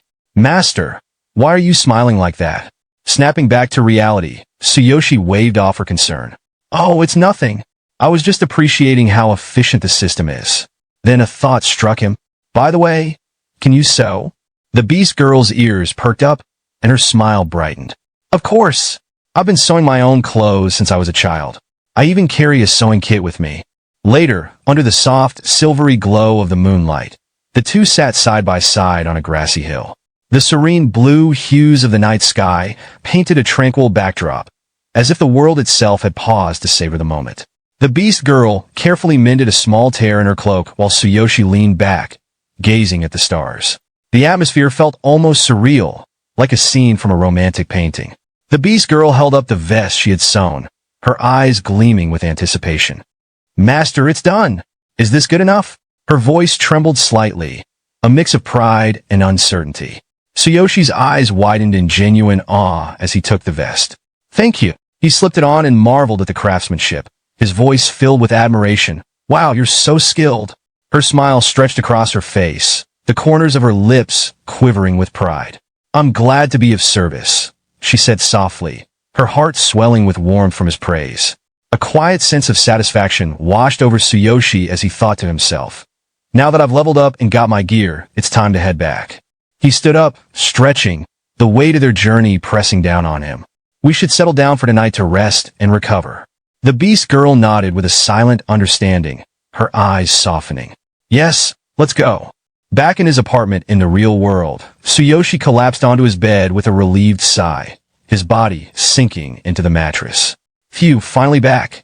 He stared at the ceiling, his mind drifting to the beast girl. Her face lingered in his thoughts, and he could still feel the weight of their shared experiences. After wandering with her, we finally found a place to rest. I had to wait until she fell asleep before slipping away this time. I really scored a ton of great stuff. He sighed, the weight of his journey settling on his chest. Rolling onto his side, his thoughts deepened. I can't stop the flow of time in that world forever. I'd better get some sleep. Tomorrow, we're heading into a new cave. The thought of what lay ahead was both thrilling and daunting. The next morning, a notification blinked before him, its sudden appearance pulling him from his thoughts. System notification. The Dark Goblin set is in your inventory. Would you like to equip it? Without a second thought, Tsuyoshi clicked yes, his excitement bubbling up inside him. System notification. You have equipped the Dark Goblin set. Special skill unlocked. Roaring Tentacles. Activating this skill emits a scream that stuns low-grade enemies within earshot while transforming your hand into a phantom tentacle that deals lethal damage. Tsuyoshi stared at his reflection in the mirror, his breath catching in his throat. The armor transformed him, making him look like a character from a game, a boss monster ready to strike. He couldn't help but grin, his voice full of exhilaration. Awesome. It even has a special skill. This is going to be fun. But then a shadow of doubt crept in. Wait, if I walk around in this gear, I'm definitely going to attract unwanted attention. Heroes here are known to kill others for rare equipment. He furrowed his brow and scrolled through the system, contemplating his next move. Another notification popped up, drawing his focus. System notification. Equipment effect. Conceal. This feature disguises your gear as regular clothes. Do you want to activate it? Perfect, Tsuyoshi muttered, his fingers trembling slightly as he clicked yes. The Dark Goblin set vanished in an instant, replaced by simple, everyday clothing. He glanced down at himself, the new outfit fitting comfortably, but his mind was still racing. Grinning, he straightened his shirt, trying to shake off the lingering unease. There are still a few minutes before the meeting. I should grab some bread. His voice was casual, but there was an edge of anticipation in his tone. Just as he turned to leave, his phone rang, breaking the calm. A jolt of confusion shot through him as he picked it up. Hello? On the other end, a panicked voice shattered the silence. Are you Karina's brother? I'm the chief nurse. Some scary people are at the hospital trying to take her. They claim she owes them money. Please hurry. Tsuyoshi's blood ran cold. Before he could even form a response, a gruff voice cut through, sending a chill down his spine. Don't let her go. The nurse's voice quivered, almost breaking. They've taken my phone. Please hurry. The call ended abruptly, leaving only silence and the rising tide of dread in Tsuyoshi's chest. Fury ignited within him, burning hotter than anything he had ever felt. His fingers tightened around his phone, crushing it with a single, powerful grip. With a shout of anger, he stormed out of his apartment, barely noticing the notification flashing before his eyes. System notification. Level 4. Occupation. Warrior. Equipment. Dark Goblin set. Special skill. Roaring Tentacles. Weapon. None. Skills. None. Replicate skill. Heaven Shaker. He barely registered it as his thoughts were consumed with Karina's safety. The image of her frightened, helpless, tore at him. He had to get to her. Now. At the hospital, Karina was on her knees, her voice breaking with desperation. Please wait for my brother. Stop this. What do you want from me? Her words were pleading, but the terror in her eyes was unmistakable. The lead loan shark, a burly man whose appearance screamed trouble, sneered down at her. Your brother borrowed money and didn't pay it back. The contract's clear. We're taking you as collateral. His words were sharp, calculated, and laced with menace. Karina's voice cracked as she protested. My brother would never sign such a contract. You tricked him. The loan shark's grin widened, and his eyes gleamed with dark amusement as he processed the situation. The young boss has a thing for this girl. A beauty like her would fetch a fortune on the black market. His thoughts were cruel, calculating. That fool didn't even read the fine print. He grabbed her chin roughly, forcing her to meet his gaze. Your brother's payments barely cover the interest. He'll never pay off the capital. But if you come with us quietly, we might go easy on you. His hand tightened painfully on her face, and he leaned in closer, his breath foul. His grin twisted into something sadistic, a predator sizing up its prey. If you refuse, though, no hard feelings. Suddenly, the room's door exploded inward with a deafening crash, as if the very air itself had shattered. There, standing in the doorway, his eyes blazing with an intensity that could set the world aflame, was Tsuyoshi. His voice, cold as ice, rang out, sending a ripple of fear through the loan sharks. Who dares? The room fell into an eerie silence as Tsuyoshi's gaze locked onto the man who had dared threaten his sister. The air thickened with menace, the tension palpable. His voice, low and dripping with a promise of violence, reverberated through the room like the growl of a caged beast. Brace yourself. Tsuyoshi kicked the hospital door open with the force of a superhero who's way overqualified for this situation. The system chimed in with a new notification because apparently drama triggers updates. Level 4. Occupation, Warrior. Equipment, Dark Goblin Set.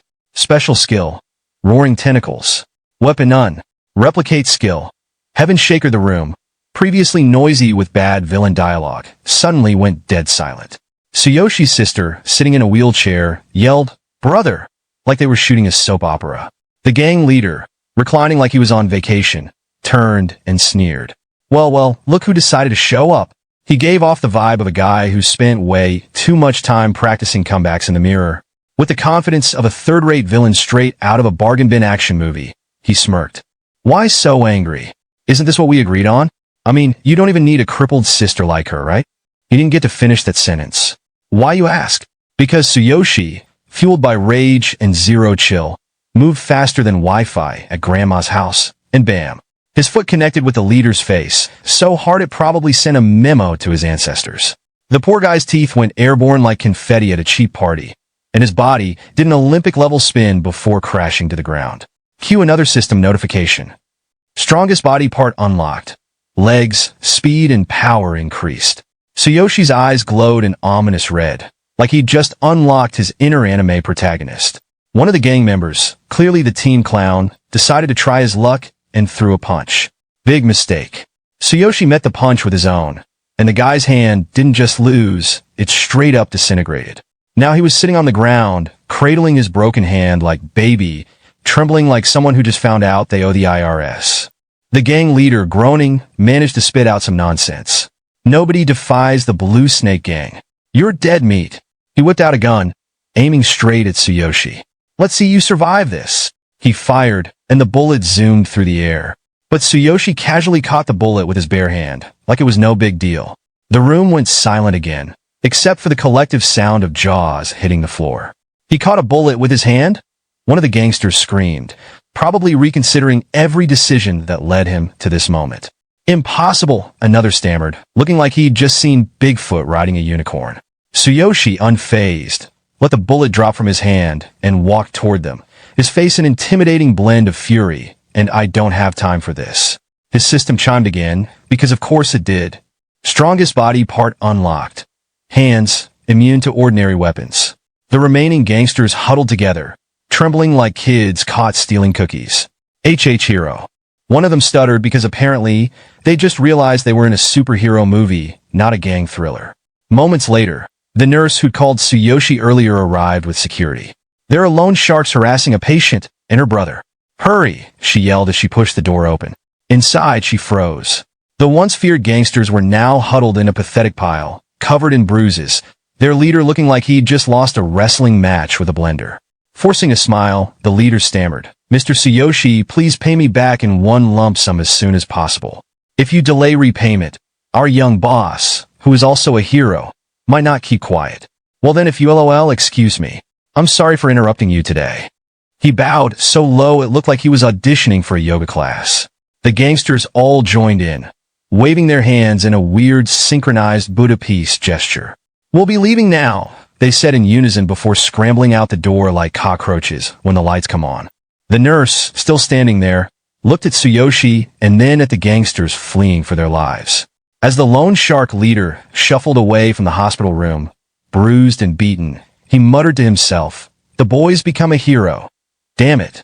I've got to report this to the boss, or his plan to take the sister will go down the drain." Then, as if the universe wanted to spice things up, a notification popped up in the leader's mind. Blue Shark Gang Boss. Level 10. Occupation: Warrior Tank. Combat Power: 2,300. But between you and me, notification wasn't even linked to Tsuyoshi. He smirked darkly. "The boss is level 10. That kid's just a trainee. He doesn't stand a chance. We'll crush him like a mosquito." Meanwhile, inside the hospital room, Tsuyoshi's sister, Karina, stared at him in confusion. "They left?" she asked, her voice full of disbelief. Tsuyoshi, holding a white cloth like he'd just come from a failed magic show, sighed. "Yeah, Karina. Sorry I haven't been able to visit you as much as I wanted." He stepped closer and knelt slightly. "They're right, though. If we don't pay them soon, the blue sharks will be back. I've been racking my brain trying to figure out how to repay them, but I've got nothing. Zero. So don't worry about it, okay?" Karina, with a faint smile, looked at him and said, "You really became a hero." Tsuyoshi awkwardly scratched the back of his head, pulling out his hero ID like it was a golden ticket to the chocolate factory. "Well, sort of. I'm still an intern. I'll be officially recognized after I pass the cave trial today." With determination, Tsuyoshi walked out of the room, ready to face the challenge. His thoughts raced. "I borrowed 60,000 yen from the Blue Shark Gang for Karina's treatment. If I try to pay it back slowly, it'll take forever. Even if I become an official hero, it won't be enough. The only way is to sell all my equipment. But that's risky." Then the scene shift the cave entrance. At the entrance of the cave, Tsuyoshi joined a group of adult trainees, all under the watchful eye of their instructor, a grizzled man standing with his arms crossed like he was auditioning for a martial arts movie. The instructor barked, "All right, everyone here? Good. Today, we'll test your skills to see if you're ready to become official heroes. Rules are simple. All equipment you find in the cave belongs to me. No exceptions." The trainees, eager to please, nodded without hesitation. Tsuyoshi, however, thought to himself, "I've heard rumors about this. Seems like the Hero Union is turning a blind eye. But whatever, it's not like we'll find anything valuable in a low-level cave anyway." The instructor raised a fist dramatically, his voice booming. "For the record, I'm a level 9 warrior. As long as you follow my instructions, you'll pass the exam. And in return for my expert guidance, you'll each pay me 20,000 yen. Got it?" Grumbles filled the group. One trainee muttered, "That's way too much." But Tsuyoshi, raising his hand, said loudly, "Why do we have to pay you? You're already taking all the equipment we find. How are we supposed to have any money left for ourselves?" Another trainee whispered nervously, "Don't go against him. He's part of the Crazy Wolf Guild." Tsuyoshi's eyes narrowed. "Ah, so he's got backing. No wonder he's so shameless.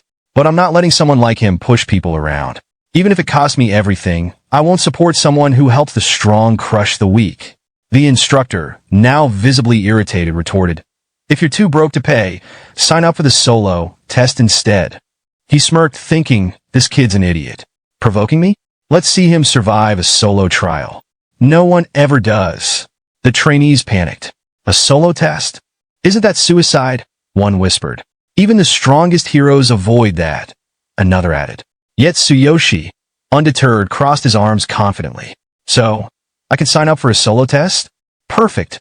That works for me." In the middle of forest in front of solo test entrance and cave, a spectacled official, looking like an overworked accountant, adjusted his glasses nervously as he processed Tsuyoshi's solo test application. "Are you serious?" the man asked. "Do you know what you're signing up for?" Tsuyoshi nodded firmly. "I'm sure. Please proceed." The official hesitated. No one has ever passed the solo test, not even the top heroes. It's practically a death sentence for a trainee. With a respectful bow, Tsuyoshi replied, "Thank you for your concern. There's no doubt in my mind. Please let me go." The official, now trembling, thought to himself, "This kid's insane." Meanwhile, Tsuyoshi walked toward the cave entrance, his determination unwavering. He paused, looking back briefly. Well, I'll be going in now, he said calmly as Tsuyoshi stepped into the cave. The world seemed to shift around him. In front of him was not the dark, damp cave he expected, but a magical forest glowing with an otherworldly light. A new notification popped up. Test confirmation. Trainee Tsuyoshi Tsukishiro. Solo test application confirmed. Cave type, forest type. Recommended participants, 5 or more. Recommended combat power, 600 plus. Tsuyoshi raised an eyebrow. 5 people and 600 combat power? He muttered to himself. I've only seen caves after the heroes cleaned out the darkness. Is this what an original cave looked like? Before he could ponder further, a goblin leapt out of the shadows from behind him, swinging a wooden stick. Huh?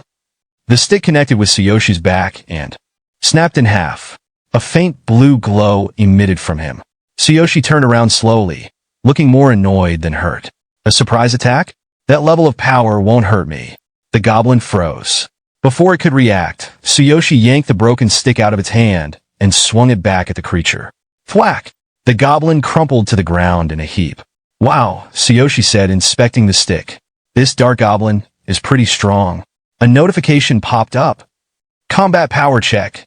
6400. Tsuyoshi smirked, his golden eyes glinting. Looking down at the goblin like it was an ant, he brushed his hands together dramatically. Compared to my power, you're dust. And I know it. The experience gained from real-world enemies is not even half of that of counterparts on the other side. No wonder the hero suffers from slow growth. Another notification appeared. Experience gained, 20 of 6,000. Sensing more movement, Tsuyoshi stretched his arms casually and he said, don't sneak up on me. Come at me all at once.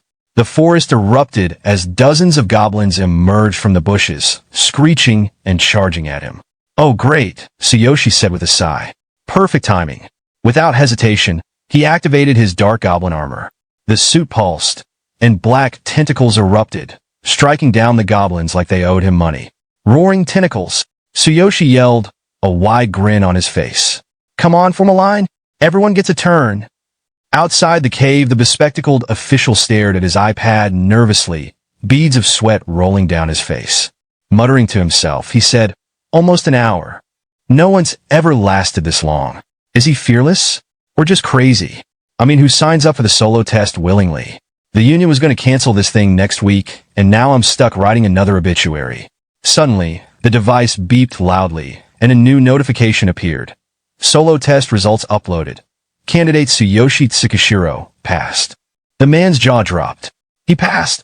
At the cave exit, Tsuyoshi walked out of the cave casually, brushing off dirt from his darkest body, as if he'd just finished a stroll in the park. A new notification popped up. Level 4. Occupation, Warrior. Equipment, Dark Goblin set. Special skill, Roaring Tentacles. Weapon none. Skill none. Replicated skill, Heaven Shaker. Combat value, 6,400. Looking around, Tsuyoshi asked, excuse me, is there a place nearby where I can wash up? The bespectacled official stood frozen, too stunned to respond, questioning all his life choices as Tsuyoshi casually walked past him. The scene shifts to the earlier portal, where Tsuyoshi, the trainees, and the instructor are gathered. From the portal, the instructor and all the trainees emerge, looking worse for wear. The instructor glares at the group, gripping a knife. If I hadn't been there, you'd all be long dead. Becoming a hero without being able to assist in attacks? 20,000 is too cheap. One trainee pipes up. Didn't you say it was the teachers who told us not to interfere? Another adds, and you rejected my healing music support. Are you really complaining about 20,000 after that? The first trainee chimes in again. Plus, this was my first cave dive, and you barely explained anything. Getting mad at us is just outrageous. A third trainee nervously whispers, hey, keep it down. It's fine. You've already passed the test with this. The instructor scoffs, fixing them with a glare. At your level, I should have charged you 40,000. I'm letting you off with 20,000. So quit whining. Suddenly, the instructor's communication device buzzes, interrupting his tirade. He answers with an annoyed tone. It's me, Hero Exam Center.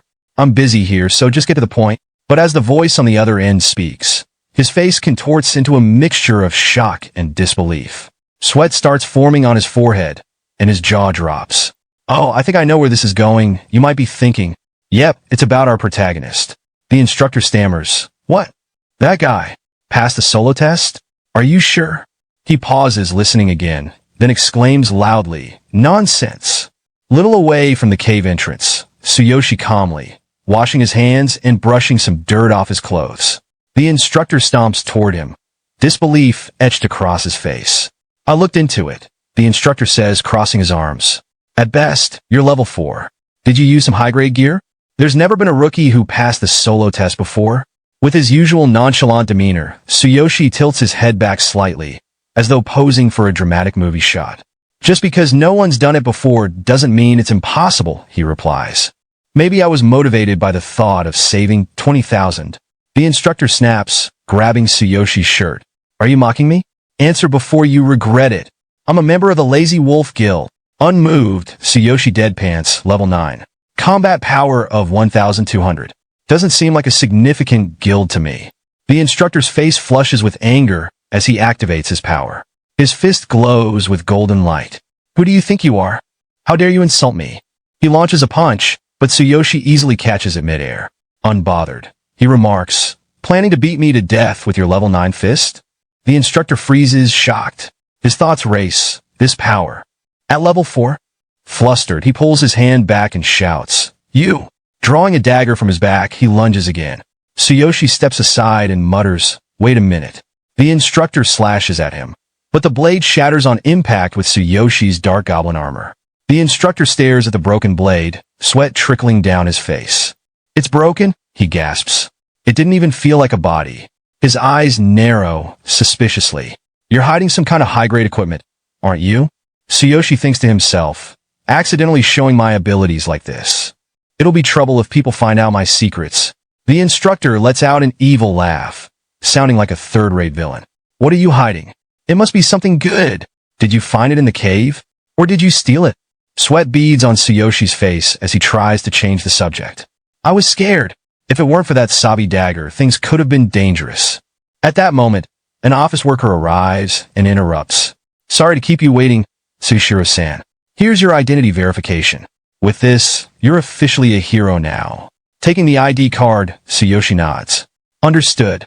I'll be there right away. Internally, he sighs in relief. That was a lifesaver. Hopefully, the instructor won't pull something in front of the staff.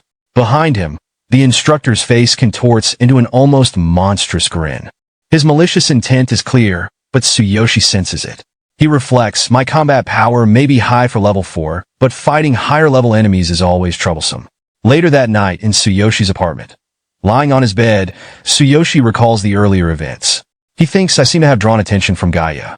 There are no beast-eared girls in this world, but my level is too low to risk attracting more attention. However, unbeknownst to him, 2 suspicious figures are lurking outside his door. One of them, holding a glowing magic staff, whispers, This is the place, right? The other nods, his voice raspy. Yeah, break the door, use magic to paralyze him, and we'll knock him out. Then, we take everything. The ugliest instructor in history steps into view, his sinister grin exposing a long, snake-like tongue. Clutching a new blade to replace his earlier broken one, he chuckles darkly. We'll split the treasure later. No noise. Don't alert the neighbors. The magician begins chanting softly, his staff emitting a faint glow. Get ready. I'll break the seal first. Then we'll go in quietly. But before the lock can be undone, the door bursts open with a thunderous crash, catching all 3 intruders off guard. Standing in the doorway is Tsuyoshi, his eyes glowing an intense red, veins pulsing on his face. In his hand, he grips a wooden stick tightly. Tsuyoshi snarls, Daipo. You're quick, aren't you? The magician, recovering from being knocked down by the door, waves his staff. I'll take you down, he yells, casting a spell. Tsuyoshi lunges forward, activating Heaven Shaker. The impact knocks the magician off balance, but Tsuyoshi frowns, thinking, even a level 10 mage with 3,500 combat power. The level difference is 6 stages. Fighting head-on is risky. He glances at Daipo, assessing the situation. Combat power is only one part of the equation. My 6,400 should give me an edge, but at level 4, the gap is dangerous. If the difference is within 2 levels, I can handle it. But against opponents this far ahead, The system punishes low-level fighters by reducing their damage output. Let me break it down for you in simpler terms. Imagine a level 3 warrior going up against a level 72 boss. Even if the boss is weak, your attacks would barely leave a scratch, while one hit from the boss could completely wipe you out. That's the power of level difference. It's not just about strength. It's a systematic imbalance that favors the higher level. Turning back to the instructor, Tsuyoshi considers his options. Should I run and rely on my equipment? But if I fail, it'll be instant defeat. Suddenly, the magician stands again, his cloak slightly torn, his face fully revealed. He's a bald man, and you and I are thinking the same thing. This baldy doesn't look intimidating at all. But the magician doesn't share our amusement. Clutching his scratched cloak, he yells, "I'm glad I reinforced the defense of this cloak. I'll kill you and take your stuff." He thrusts his staff forward, activating Flame Jet, a stream of fire barreling towards Tsuyoshi. Dodging the attack, Tsuyoshi narrows his eyes, his thoughts racing. This Dark Goblin set is great against physical attacks, but it's useless against magic. Fighting goblins in a cave was one thing. This is on another level. He grits his teeth, running toward the other side of the room. I need to escape. If I fight them head-on, I'll lose. Seeing Tsuyoshi make a break for it, the magician shouts, "Chase after him!" And they charge forward, determined to claim their prize. As our protagonist dashes away from the two villains, he leaps off the side of a building, calculating mid-air. Focus the body enhancement on both legs. With the Dark Goblin set's defense, I should be able to handle the landing. He activates his ultimate physique, and a notification flashes before him. Ultimate physique. Enhancement concentrated on both legs. Warning. Other parts of the body remain unprotected. Feeling confident, Tsuyoshi braces for impact, but just as he's about to land, something unexpected happens. A man below appears out of nowhere, delivering a vicious knee strike straight to Tsuyoshi's stomach mid-air. Reeling from the attack, Tsuyoshi's thoughts race. An ambush. The system helpfully identifies the attacker. Crazy Wolf member. Level 12, profession. Warrior combat power. 3900. The Crazy Wolf member, holding his both hand in high sneers. "Gotcha! Bet you didn't expect a third party, huh?" With both hands, the man slams Tsuyoshi to the ground, creating a crater upon impact. "It's a waste for someone like you to even try," the man says, looking down smugly. Struggling to his feet, Tsuyoshi plants one hand on the ground and thinks, "Good thing I enhanced my whole body before landing. That knee strike hurt like hell, especially since I removed my abdominal protection. But thanks to the Dark Goblin set, I reduced the damage." The Crazy Wolf member lands in front of him, visibly impressed. "You're still alive? Not bad." At the same moment, the magician, our infamous Baldy, catches up, glaring at Tsuyoshi. What kind of skill was that? How can a rookie pull something like that off? Hearing that, Tsuyoshi's temper flares. His eyes glow red, and faint markings of hidden armor begin appearing on his face. "If you're trying to kill me, I'm ready to return the favor," he thinks, activating the Dark Goblin set's roaring tentacle skill. But before the attack can connect, Baldy smugly activates action restriction, nullifying the tentacles entirely. The system chimes in. Action restriction stops the target's movement for 1.5 seconds. Effectiveness depends on level difference. Realizing the situation, Tsuyoshi grits his teeth. "Damn it, my skill's been stopped." Seizing the opportunity, Baldy and the Crazy Wolf member team up for another attack. Baldy chuckles. "For you to have such rare equipment at this level, it must be worth a fortune." The Crazy Wolf member, now dubbed Musclehead, grins. "I bet your goal is the loot, huh? Let's split it after we finish him off." But just as things seem grim, Tsuyoshi's luck takes a sudden turn. A new notification pops up. Notice. Cooldown for the Ring of Boundless has ended. Boundless skill can now be activated. Tsuyoshi's eyes widen in relief. "Heaven save me," he thinks as he activates the ring's skill, opening a portal beneath him. In a flash, he's sucked into the portal, leaving the two villains dumbfounded. As the portal closes, Tsuyoshi glares at them. "I'll remember this. You all. I'll come back stronger." The real fight begins then. Reaching the other world, Tsuyoshi collapses onto the ground, sweat pouring down his face. His chest heaves as he thinks, "I escaped." But barely. Looking at his trembling hands, his thoughts harden. "This time, I need to level up and learn real skills. I relied too much on my equipment. If I don't have the strength to back it up, everything can be taken away." Determined, he clenches his fists. "My future. It's in my own hands." But then, As he turns his head to survey his surroundings, he freezes mid-thought. To his side, the beast girl lies peacefully, curled up like a sleeping kitten. Her tranquil expression contrasts with the faint aura of wild power she exudes. Unfortunately, or fortunately, depending on the perspective, her relaxed posture reveals just a little too much. Tsuyoshi's eyes widen as his face turns crimson. Beast girl. Stunning figure. Wait, focus. Yet, despite his internal struggle, a single thought escapes his mind as his nose starts bleeding profusely. Right. It's still time to rest here. And guys, after seeing the sleeping girl, what do you think? I mean, have you ever seen a body like that? Seriously, she's officially my virtual crush. And seeing the beast girl, well, our protagonist wasn't immune to the same reaction we all might have. As he took in her stunning figure, he thought the scent of cherry blossoms. She always smells like cherry blossoms. But then his little guy had a mind of its own, and things started to escalate. His thoughts? If I don't take action now, am I even a man? Just as he was about to lose himself in the moment, a new system notification snapped him out of his daydream. System alert. Ultimate physique and adrenaline surge activated, enhancing muscles, speed, and key areas throughout the body. Hearing this, he was jolted back to reality, recalling the moment specifically to that tense escape from the third-grade villains. The sudden reminder cooled him down instantly. The memory doused his fiery thoughts, and soon enough his little guy calmed down. Kneeling like a defeated man, he muttered to himself, No, this isn't the time for that. I need to overcome the crisis back in my world first. I need to focus on leveling up and acquiring skills. The next morning, the beast girl slowly woke up, stretching and letting out a soft yawn. She looked completely at ease, the morning light gently casting a glow over her features. I can't speak for everyone else, but for me, there's something oddly captivating about the way she yawns. It just adds to her charm. There was something undeniably captivating about the way she stretched, the way her body moved so naturally. Even the way she yawned made my heart race a bit. For now, let's get back to the story. Stretching lazily, she said, I slept really well for the first time in a while. As for our protagonist, he sat on a chair, dark circles under his eyes, clearly restless from lack of sleep. He let out a sigh and turned to the beast girl. Yeah, I slept really well too, he said, trying to sound casual. But, could you show me another piece of clothing? Then we can get going.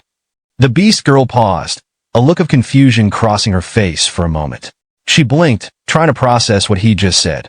Later in the middle of a forest, she said, to learn skills, she began, you need a skill scroll. A shortcut is to study at the combat academy. Our protagonist, walking with the beast girl, approached the towering gates of the Beastman tribe combat academy. A burly guard standing at the entrance waved them down and sneered. Are you the human the Beast King has taken an interest in? Let me make this clear. There are conditions for enrollment. First, you must reach level 6. Second, you must pass the entrance exam. Right now, you're only level 4, so it's too early for you to even think about stepping inside. Hearing this, our protagonist sighed and muttered, what a hassle. The beast girl, noticing his disappointment, quickly chimed in, I'm sorry, master. I've been training in the cave for so long that I didn't think there would be such conditions. Looking at her, the protagonist softened his expression and replied, it's okay. I need to level up anyway. I'll come back later. Encouraged by his words, the beast girl smiled and said, yes. In that case, you can try leveling up in the nearby low-level cave. It's not far from here. But before they could move, the guard interjected with a sneer. Filthy human. The beast tribes do not acknowledge your kind. If it weren't for the Beast King's command, you'd already be torn to shreds. Even if you somehow reach level 6, you'll never pass the exam. And dragging around this lowly mutt? What a perfect pair of losers. The beast girl's smile faded as her expression darkened. Thoughts raced through her mind. This is my fault. Master is so kind that I forgot my place. I'm just a burden to him. If I stay by his side, I'll only cause more trouble. I have to explain everything to him properly and say goodbye soon. Meanwhile, the protagonist's patience snapped. Eyes blazing, he clenched his fists and marched toward the guard with an intensity that made the air feel heavier. Seeing this, the beast girl called out behind him. Master. Our protagonist suddenly grabbed the guard by his collar, lifting him slightly off the ground. His eyes glowed with anger as he growled. You bastard. What did you just say? Should I tear your mouth open? The intensity in his voice left no room for argument. His gaze bore into the guard as he added, apologize to her. Right. Now. The guard, brushing off the threat, smirked and said, I was just stating the facts. That girl is a hybrid, half-human, half-beast. In other words, she's a half-breed. A disgrace to us beastmen. She doesn't even have a proper name. A system notification suddenly appeared in front of our protagonist. Half-beast. One who is not a pure beastman, generally regarded as a shameful existence by beastmen. Born of a human and a beastman, half-beasts are shunned for tainting bloodlines, rejected by both races, and rarely given names. Most live lonely, abandoned lives. As he read the notification, his mind flashed back to when he first met the beast girl. His eyes narrowed. So that's why her name didn't appear when I used the divine eye earlier. She didn't have one in the first place.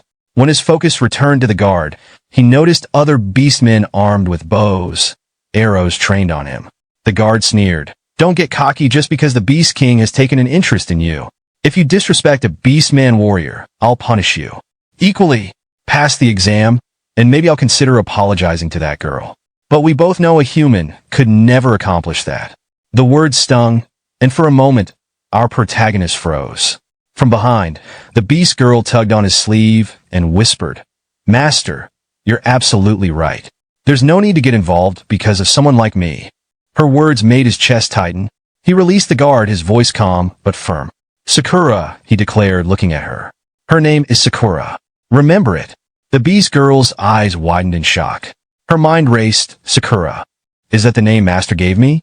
The guard snorted, but before he could respond, our protagonist turned and walked away. Remember what I said? He called over his shoulder. If I pass, you'll apologize properly. He gently placed a hand on the beast girl's shoulder and said, Let's go, Sakura. Time to level up. As they headed towards a nearby mountain, our protagonist spotted fox beastmen patrolling the area. His eyes gleamed with excitement. Fox beastmen? Rare. Let's level up with these guys. The beast girl hesitated before speaking. Master, she asked softly, why did you name me Sakura? He rubbed the back of his head awkwardly. You don't like it? I just named you on a whim. Her cheeks flushed as she waved her hands frantically. No, I like it. I love it, she exclaimed, then lowered her head shyly. I just want to know how you came up with it. Her curiosity made him even more flustered. Rubbing his cheek, he muttered, Well, it's a bit embarrassing, but you always have a faint scent of cherry blossoms, graceful and calm. I thought Sakura suited you, so I named you that. Sorry if I overstepped. Her eyes glistened with emotion as she suddenly hugged him from behind. Thank you, Master. I really love this name. He scratched his head awkwardly, a faint smile on his lips. You're welcome. Both of them stood at the entrance of a dark cave. The protagonist turned to the beast girl, a confident smile on his face. So, shall we get started, Sakura? She handed him a dagger, her tail swishing slightly as she asked, How does the dagger I bought earlier suit you? Holding the weapon in his hand, he examined it carefully. It's not a top-notch item, he said with a smirk, but it's much stronger than a goblin club. He lifted the dagger in front of him, excitement flashing in his eyes. Yeah, I'm satisfied. After lifting that hammer, any weapon feels light. Inside the cave, they encountered a group of beastmen with fox-like features. The air felt tense as they silently observed their intruders. The system notification popped up. Fox beastman, members of the fox tribe. They are quick and more intelligent than regular beastmen. Adventurers who underestimate them will regret it. Seeing this, the protagonist turned to Sakura. Sakura, stay in the back and teach me as usual.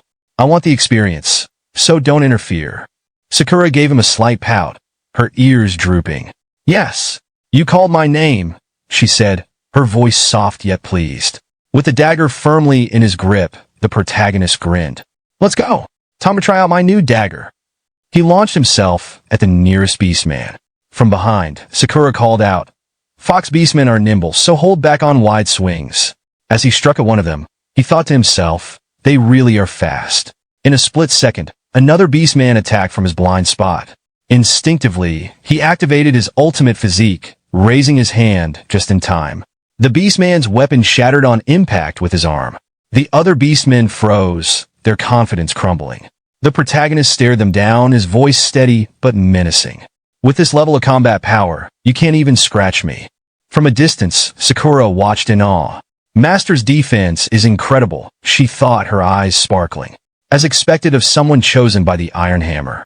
Low-level enemies are no match for him. With this, I can level up quickly. Without pausing, the protagonist charged at the remaining Fox beastmen, taking them down one by one. His movements became sharper, his strikes more precise. Against agile enemies, speed matters more than power, he muttered, finally understanding their weakness. After clearing the area, he paused to examine his dagger, his breathing steady. Leveling up is fast in this world, he said to himself. There's no need to compete for resources, which means I can monopolize all the experience. But then, his expression darkened. He clenched the dagger, his mind replaying memories of past battles. Those three, he thought grimly, recalling the faces of the third-grade villains he faced in the real world. The level 9 instructor, the muscle-headed level 12 brute, and finally, the level 10 baldy. He frowned, calculating his chances. Even with my high combat power, the level difference makes it impossible. Their skills and coordination are too much. I'm at a numerical disadvantage. His resolve hardened. I need to close the level gap and acquire more skills. There's no other way.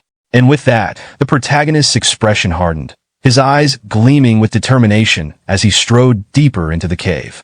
Let's level up to 6 all at once, Sakura, he declared firmly. I'll make that arrogant beastman bow his head.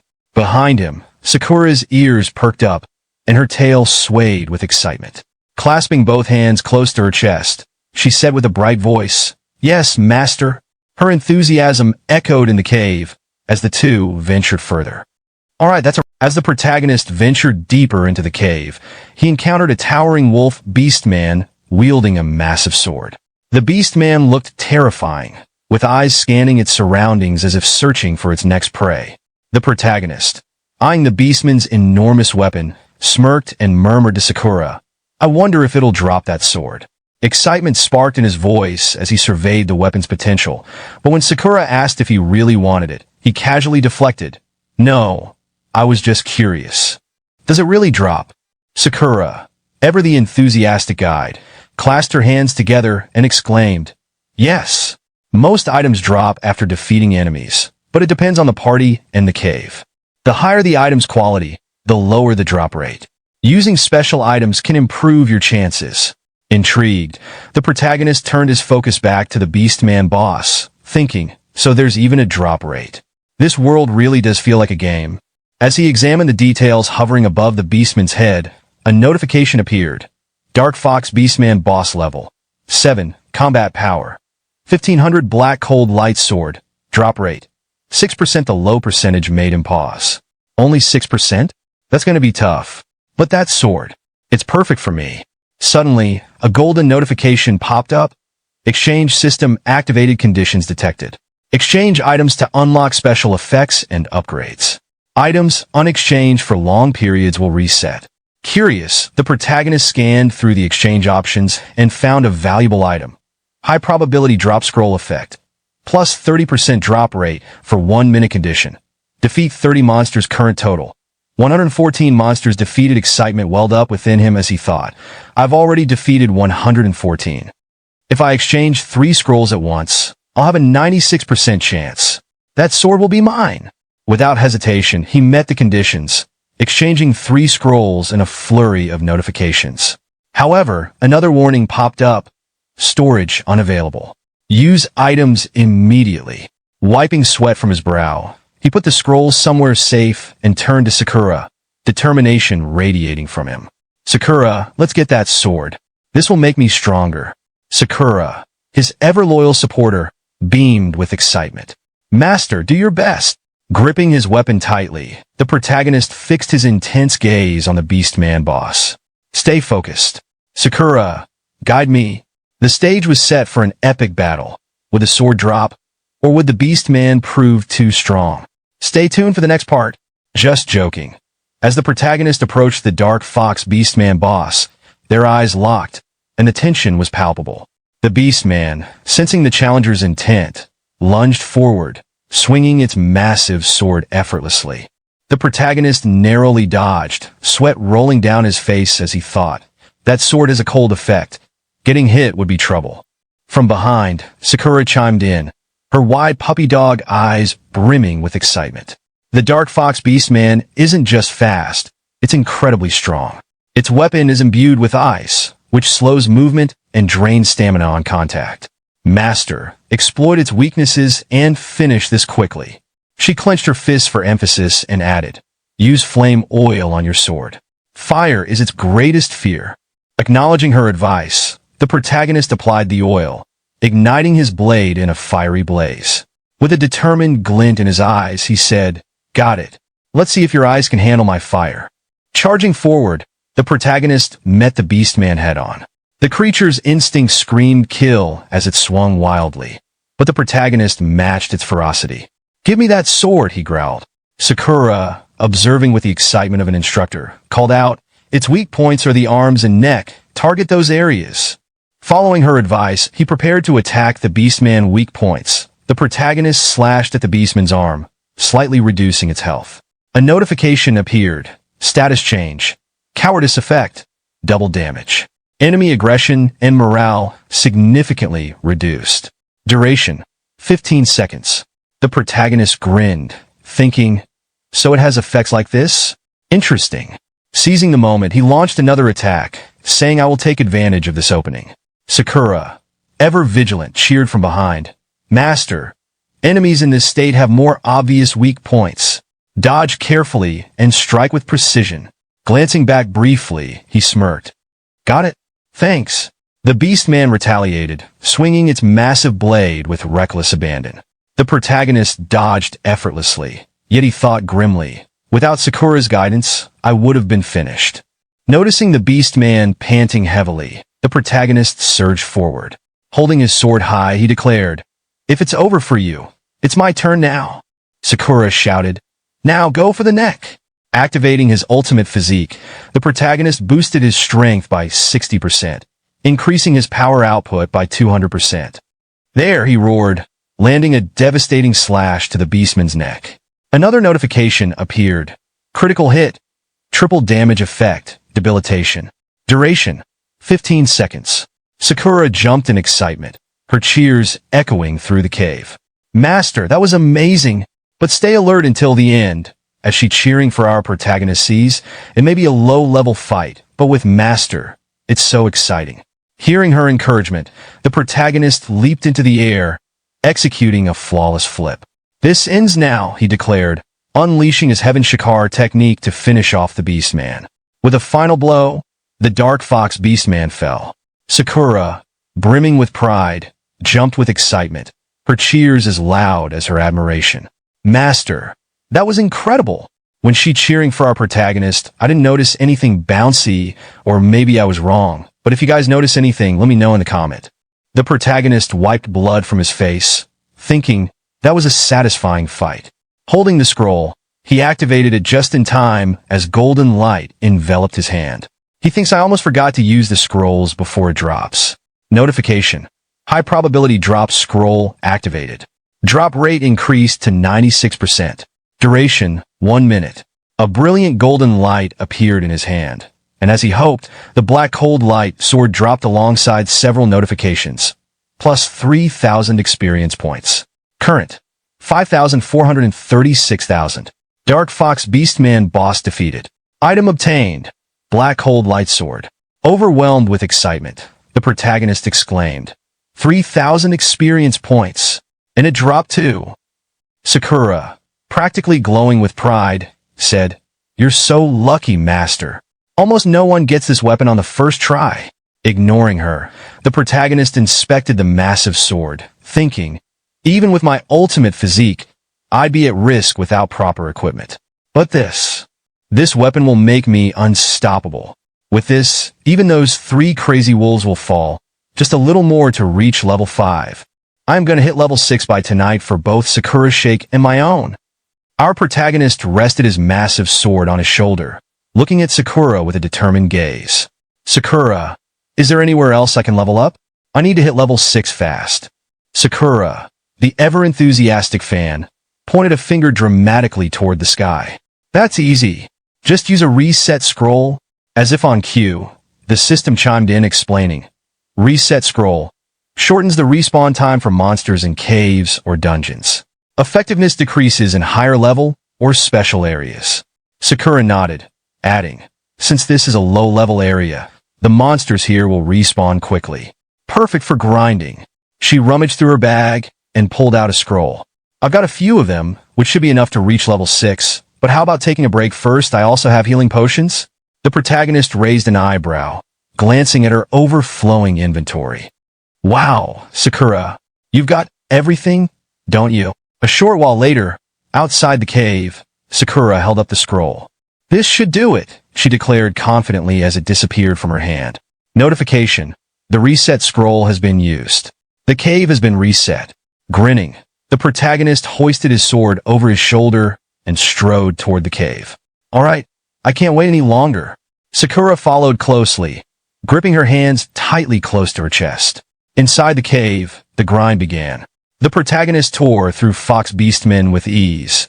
His new black cold light sword slowing enemies with its icy effects. This sword is impressive, he said after another swift victory. Its cold effect makes them sluggish. It's perfect for me. Sakura chimed in, some weapons have special effects and their strength varies. I'm sure you'll find even better ones in the future. As the protagonist dispatched yet another foe, his thoughts wandered. Speaking of powerful weapons, the Divine King Hammer, a beastman's secret weapon stored in the Divine Consciousness inventory. But right now, even if I forcefully use the ultimate physique, I can only manage 1 second at most. If I could use it properly, I'd be invincible. The beastman boss, watching from the shadows, began to tremble as the protagonist's onslaught continued. Seeing this, the protagonist smirked, his voice dripping with confidence. Hey, have you been well? I've defeated your minions and reached level 5. Let's do this. Using another reset scroll, he faced the boss again. I'm back, boss, he taunted. By the 4th round, he grinned cheekily. I missed you. On the 6th encounter, the Fox Beastman boss, overwhelmed and terrified, did something unexpected. It knelt on the ground and handed over its sword. Both the protagonist and Sakura froze in shock, unable to respond for a moment. Finally snapping out of it, the protagonist grinned slyly. Now that's the way. He finished the boss with one final blow, leveling up in the process. Notification. You have reached level 6. Black Cold Light, Sword Copied Skills. Heaven Shaker. Power. 8800. Wiping the blood from his face, the protagonist surveyed the defeated beastmen scattered around. I've replenished my stamina 6 times today. I must have collected the full Fox Beastman gear set by now. Finally, level 6. His eyes glowed with newfound confidence. Now I can take the trial. Just wait for me. The scene shifted to the entrance of the Beastman Combat Academy. 2 Beastman guards sat by a fire, chatting lazily. A human wants to take the trial after reaching level 6? What a fool, one said, scoffing. The other laughed. Even if he levels up, who knows when that'll be? Besides, only robust warriors can enter the Combat Academy. Their banter was interrupted by a calm, confident voice. Hey, who knows when? Too bad for you. I'm already level 6. From the shadows, the figures of the protagonist and Sakura appeared. The guards turned pale, their confidence crumbling. In no way. You leveled up twice in a single day? Emerging fully into the light, the protagonist was clad in the full wolf beastman armor set he'd earned. Resting his sword on his shoulder, he shot the guards a sharp glare. Go wake the examiner. I'm not waiting until tomorrow. And get ready to apologize to Sakura while you're at it. Alright, that's a wrap for in charge of the Beastman Warrior Academy admission test stormed out, looking half asleep and fully annoyed. What is this nonsense? I was just about to nap. A human trial? If you waste my time, prepare for the consequences. Tsuyoshi, standing unfazed, replied coolly, I meet the requirements. Is that the trial? Also, I want to choose a skill from the skill vault. Beside him, the beast girl, Sakura, silently observed him, her tail flicking ever so slightly. The orc sneered. You talk big. Just reaching level 6 doesn't mean you'll pass the trial. But before he could continue his rant, another tribesman whispered something in his ear. The orc's eyes widened in disbelief. What? From level 4 to level 6 in less than a day? How is that even possible? Tsuyoshi tilted his head in confusion. Hey, don't run away now. If I pass, you'll apologize to Sakura. As a beastman warrior, you won't go back on your word, right? The orc, clearly irritated, barked, fine. But where does all your confidence come from? Human? Another examiner, trying to keep his composure, muttered, I don't know what happened, but let's do as he says. The idea that a mere human could pass a trial meant for beastmen. Laughable. Just then, a black-robed elder orc entered the scene. He was the Academy's combat priest commander, exuding authority. If you've reached level 6, let's begin. Beastmen are a race of strength, and strength is the primary criteria for passing. If you succeed, you'll earn the right to use our skill vault. The commander gestured to a massive eye-stone tablet on the platform. The trial is simple. Crack the stone slab with a single punch. Pass, and the skill vault is yours. Tsuyoshi blinked. Crack it? That's all. The earlier orc snickered, thinking, the commander's using the outer stone? Even a level 10 warrior would struggle with that. Normally, we use regular stones. Let's see that confidence vanish. The system in Tsuyoshi's mind helpfully explained outer stone, a celestial rock used by beastmen to measure strength. Once feared as a bad omen, its hard metal content is now prized for crafting weapons. The commander smirked. It's easy for a beastman. All you have to do is crack it in one shot. I will show you how it's done. Easy, is it? Anyone below level 10 wouldn't even be able to scratch the outer stone? It's not hard if you were using a regular stone, but if it's a hated human, that's a different story. He think inwardly. He wound up and punched the stone with all his might, his muscles rippling. Even I, at level 20, need to give it my all, he think. A small crack appeared, and he turned to Tsuyoshi, puffing out his chest. That's how it's done. Let's see what you've got. Tsuyoshi strode toward the stone slab with unwavering confidence. All right, let's give it a shot, he said casually. Behind him, Sakura cheered, her voice brimming with excitement. Master, do your best. Facing the slab, Tsuyoshi thought to himself, leaving a mark should be easy. Thanks to my ultimate physique, I can push my power far beyond what's expected at my level. But just to be sure, let's fine-tune it for maximum impact.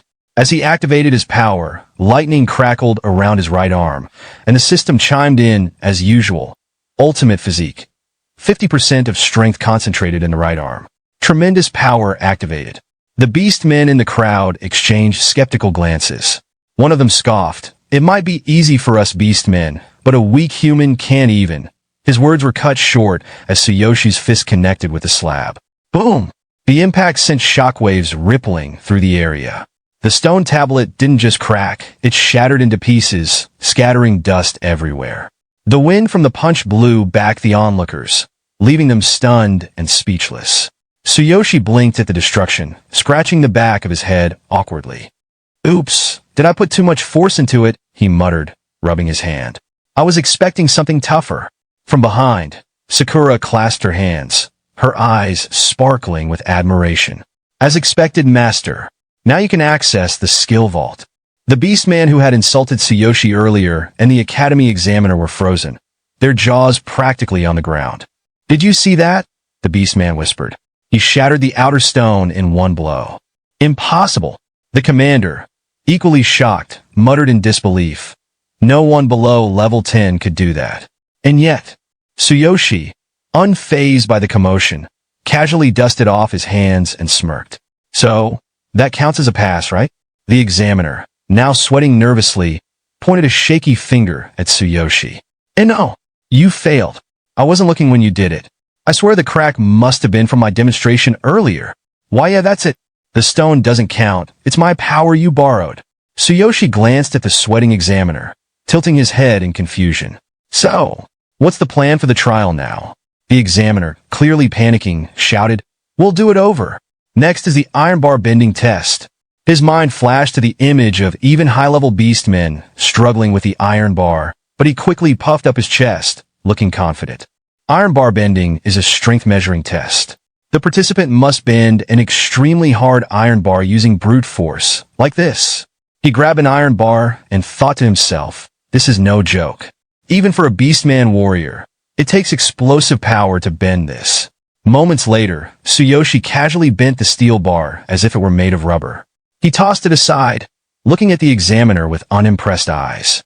How about now? The examiner, refusing to admit defeat, blurted, No, you failed. That iron bar isn't for testing. Then, regaining his fake confidence, he declared, We'll use the most primitive method, arm wrestling. If you can last 10 seconds against our strongest warrior, you pass. He smirked inwardly. This time it's different. Even I can't beat him. To his dismay, Tsuyoshi defeated the beastman warrior in an instant. The table didn't just break, it exploded from the impact of Tsuyoshi's strength. The examiner coughed up blood in shock. He didn't even last a second. Tsuyoshi glared at the examiner angrily, his tone commanding. I've already completed 3 trials. I passed this time, right? Both the examiner and the beastman warrior trembled in fear, sweat pouring down their faces. Oh, of course you pass, stammered the examiner. The other beastman muttered, what a terrifying human. Tsuyoshi gently took Sakura's hand and walked confidently toward the beastman. With a firm voice, he said, now, as promised, you will apologize to Sakura. The beastman scowled but, bound by his honor, muttered under his breath, damn it. Fine. A beastman warrior keeps his word. He bowed slightly, his pride clearly wounded, and said, I'm sorry. I apologize for what I said last time. Sakura's cheeks turned a soft pink as she brought her hand to her mouth, clearly flustered. I never expected this, she said in an awkward tone. I thought this kind of treatment was just normal. Please don't worry about it. Tsuyoshi turned to her with a calm but firm expression. Sakura, you don't need to be reserved. It's only right that he apologized. You should accept the apology with pride. Hearing those words, Sakura's face brightened with happiness. Her expression was almost glowing as she looked up at Tsuyoshi. Yes, master, she said softly, her voice filled with admiration. Turning back to the beastman, her confidence now shining through, Sakura said clearly, I accept your apology. Sometime later, the group stood before the skill vault entrance. The examiner pointed at the massive doors and said to Tsuyoshi, you may only take 1 skill scroll at a time when you enter. Tsuyoshi's expression twisted in disbelief. Only 1 at a time? That's ridiculous.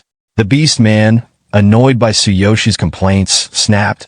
Did you think you could take whatever you wanted? The Combat Academy has strict rules. The examiner, ignoring the argument, gestured toward the vault. Once you're inside, you have 3 minutes to find a skill scroll you like. If you break the seal on a scroll within that time, it becomes yours. If time runs out, you'll be expelled by the barrier and won't be able to enter again for a while.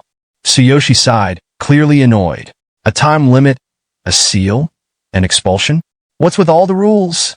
The examiner explained, his tone matter of fact. The Combat Academy is a significant place representing the region. High-level sorcerers and mages are invited to place seals and barriers to protect the vault. The system chimed in, explaining further, scroll seal. A magical seal that prevents the scroll from being used unless broken. Rules barrier. A barrier that enforces conditions, allowing or denying entry to living beings. Tsuyoshi scratched his neck, his expression a mix of confusion and irritation. This is more complicated than I expected. Sakura, ever the optimist, chimed in excitedly. That's right. I've heard of even stricter conditions at higher-level combat academies. The vault doors creaked open, and the examiner barked. If you understand, go in. Don't even think about stealing a skill. You'll be expelled immediately. Got it? You have 3 minutes to choose a scroll and get out. Inside the vault, Tsuyoshi's eyes sparkled as he took in the endless shelves of skill scrolls. Whoa! I see why they need magic to protect this place. With so many scrolls, I'd be tempted to steal some too, he joked, running around in excitement. Meanwhile, Sakura examined a scroll, murmuring to herself, this is my first time entering the skill vault. Each scroll is sealed, so I can't see what they are. But it feels like I could just break the seal with brute force. Tsuyoshi, on the other hand, grew serious as he scanned the scrolls. I was planning to use absolute duplication, but finding a really good skill is harder than I thought. He cringed, imagining something awkward. Using absolute duplication could get weird, especially with Sakura around. Suddenly, he remembered his real-world problems and clenched his fists. Focus. I need a skill to deal with those 3. Time to put my strength to use. He activated his power, lightning crackling around his hand. The system chimed. Success. Skill information unlocked. Shield slam. Strike the target with a shield, dealing physical damage and causing dizziness. Suitable for defense-oriented warriors. Tsuyoshi frowned. Shield slam? I don't even use a shield. From behind, Sakura held up a scroll. Master, I found something. It's called Gale Step. Move swiftly to avoid enemy attacks and increase your attack speed. Suitable for speed-oriented archers. Tsuyoshi shook his head. An archer? Not my style. Sakura didn't give up. How about this one? War Cry. Let out a roar to inspire allies, increasing attack and defense. It's a common warrior skill. Tsuyoshi sighed. Pass. Time ticked down, and he started panicking. Only 2 minutes left? This is bad. None of these skills resonate with me. Sakura, holding another scroll, shouted, What about a counterattack skill? Tsuyoshi thought for a moment. That might work. I'll keep it as a candidate. The clock ticked closer. 1 minute left. This is bad. Tsuyoshi muttered, beads of sweat forming on his forehead. Desperate, he turned to Sakura. You've got stamina potions and energy potions in your bag, right? I might need them. Hide behind something sturdy, quick. Sakura, startled, ducked behind a wall. Yes, master. Lightning surged around Tsuyoshi's hand as he grinned. All right, time for plan B. Outside the vault, lightning flashed in the sky. The beastman examiner and warrior looked up in shock. What's going on in there? Inside, Tsuyoshi raised his electrified fist. I'm breaking all the seals at once. Sakura, peeking from behind the wall, thought, even I'm overwhelmed by master's intensity. As Tsuyoshi raised his hand high, lightning crackled violently around him, and a notification appeared before him. Notification. Due to insufficient level and conditions, you cannot fully unleash the power of the Divine King's Hammer. Forcing the release will consume a vast amount of energy. Duration of release, 1 second. Clenching his teeth, Tsuyoshi shouted with unshakable determination. 1 second is all I need. Outside the skill vault, massive lightning dragons spiraled into the sky, illuminating the entire area with an electrifying brilliance. The examiner, drenched in sweat, stared at the sky in disbelief, thinking, is this really human power? Inside the vault, Tsuyoshi gripped the hammer tightly, his body trembling as he struggled to contain its overwhelming power. Lightning surged wildly, threatening to consume him. From behind a wall, Sakura watched with awe, her thoughts racing. What a terrifying presence. I wouldn't have believed it if I hadn't seen it with my own eyes. Another notification appeared. Notification. Divine King's Hammer activated. Duration, 1 second. With a deafening roar, Tsuyoshi struck the ground with the hammer, shouting, I'm going to break all the seals on these scrolls at once. The impact was catastrophic. A shockwave of lightning burst from the hammer, spreading throughout the vault. At the same time, the lightning dragons outside vanished into thin air. Inside, every sealed scroll crackled and glowed as the seals shattered simultaneously. Sakura's eyes widened in shock. The seals on all the skill scrolls. Broken in an instant, she murmured, utterly stunned. Tsuyoshi fell to one knee, clutching his injured hand. He grimaced but managed a strained smile. I did it, he muttered. Suddenly, without warning, a torrent of glowing information surged toward him from the broken scrolls. His eyes glowed as streams of unknown words flooded his mind. The information from the scrolls. It's all coming in, he thought, struggling to process it all. Sakura watched with growing concern. The information from all these scrolls is too massive. If Master receives it all at once, his brain won't be able to handle it. Master, hang in there, she called out, her voice trembling with worry. Tsuyoshi clutched his head, sweat pouring down his face. My head. It's splitting, he groaned, his thoughts spiraling. I see it all. Give me the strongest one. The skill that suits me best. This isn't enough. Give me the strongest skill. Amid the chaos, a single scroll began to crackle with lightning, catching his attention. That's the one. Sakura, unaware of his discovery, shouted, Master, we're running out of time. Tsuyoshi focused on the scroll he had been searching for, his mind resolute.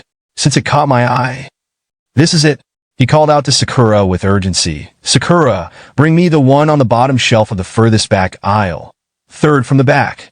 Without hesitation, Sakura leaped into action. Yes, master, she shouted, dashing toward the designated scroll.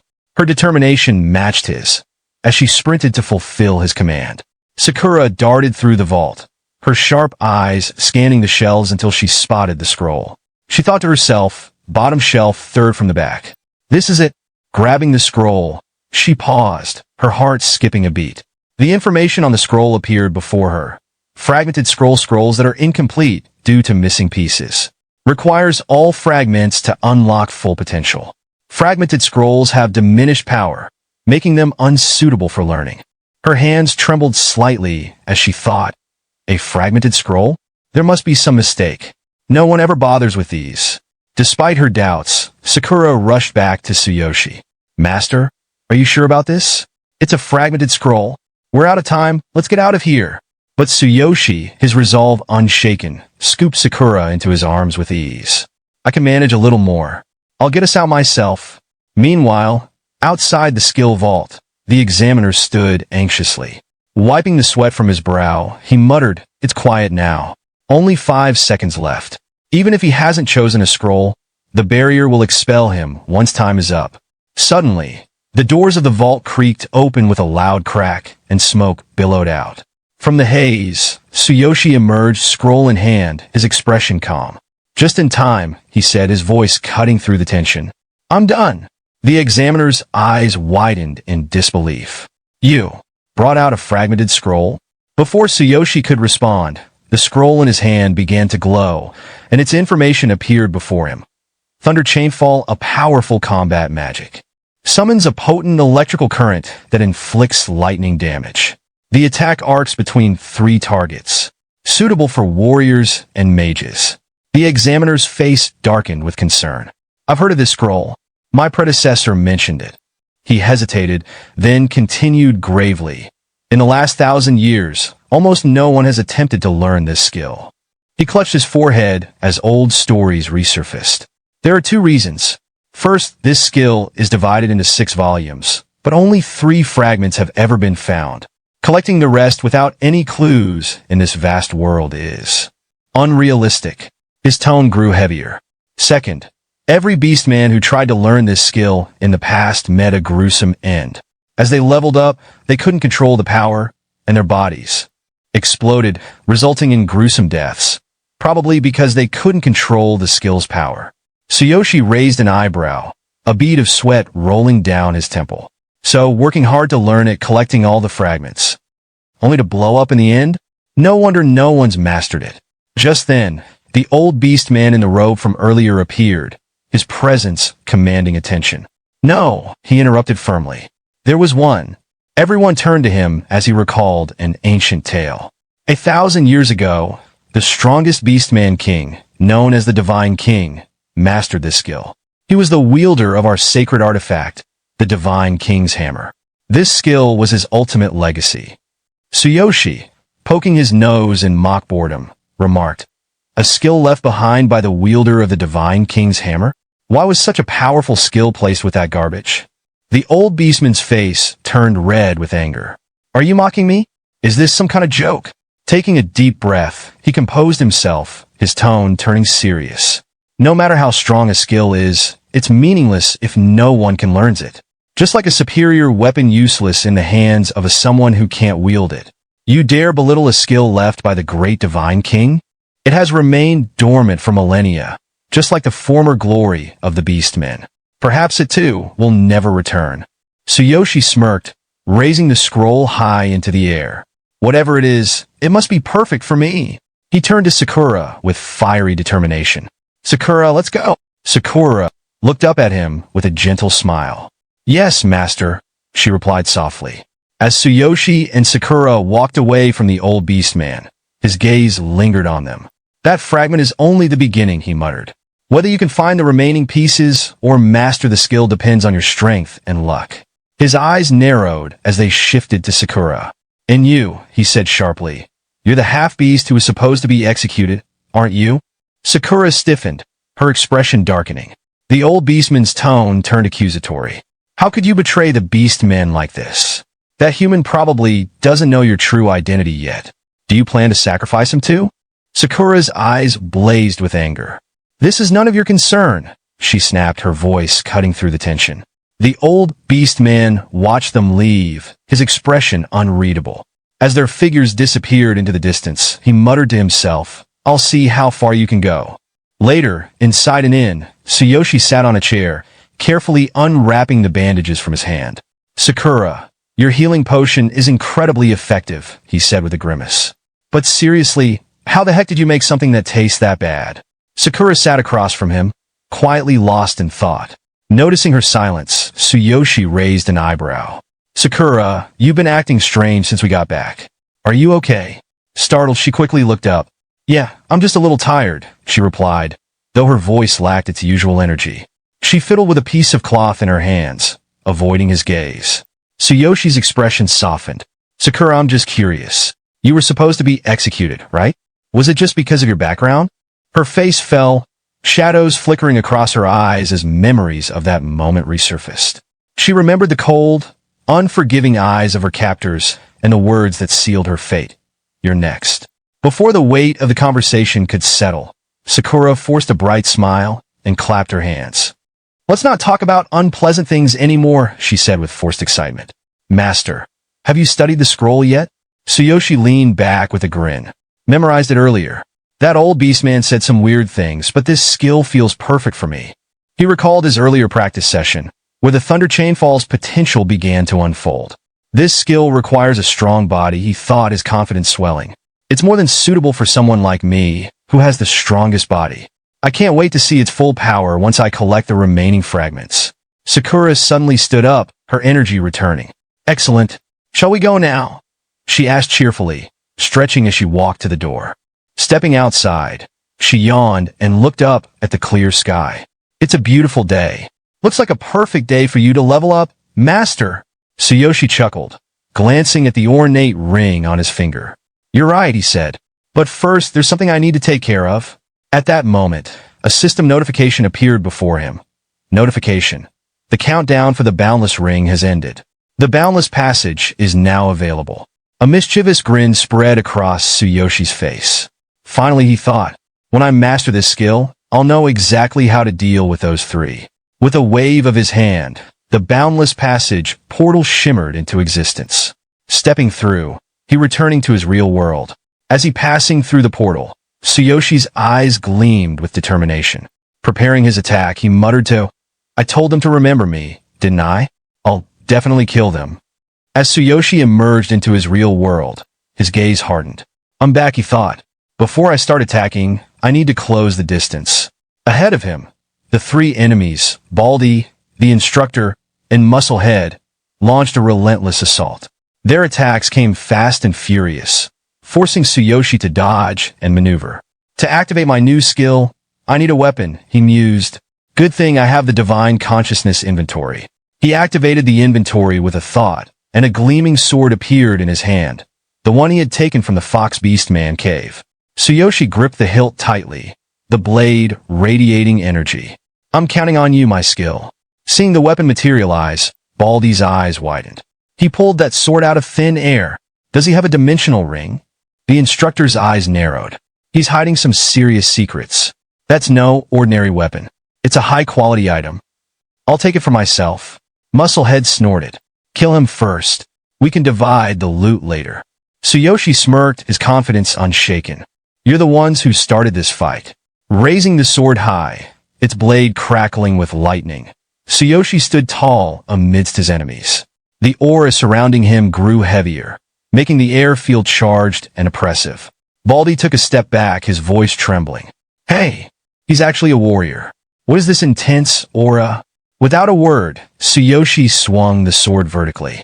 A flash of light streaked through the air, and a moment later, a massive lightning strike descended from the heavens, engulfing all three enemies.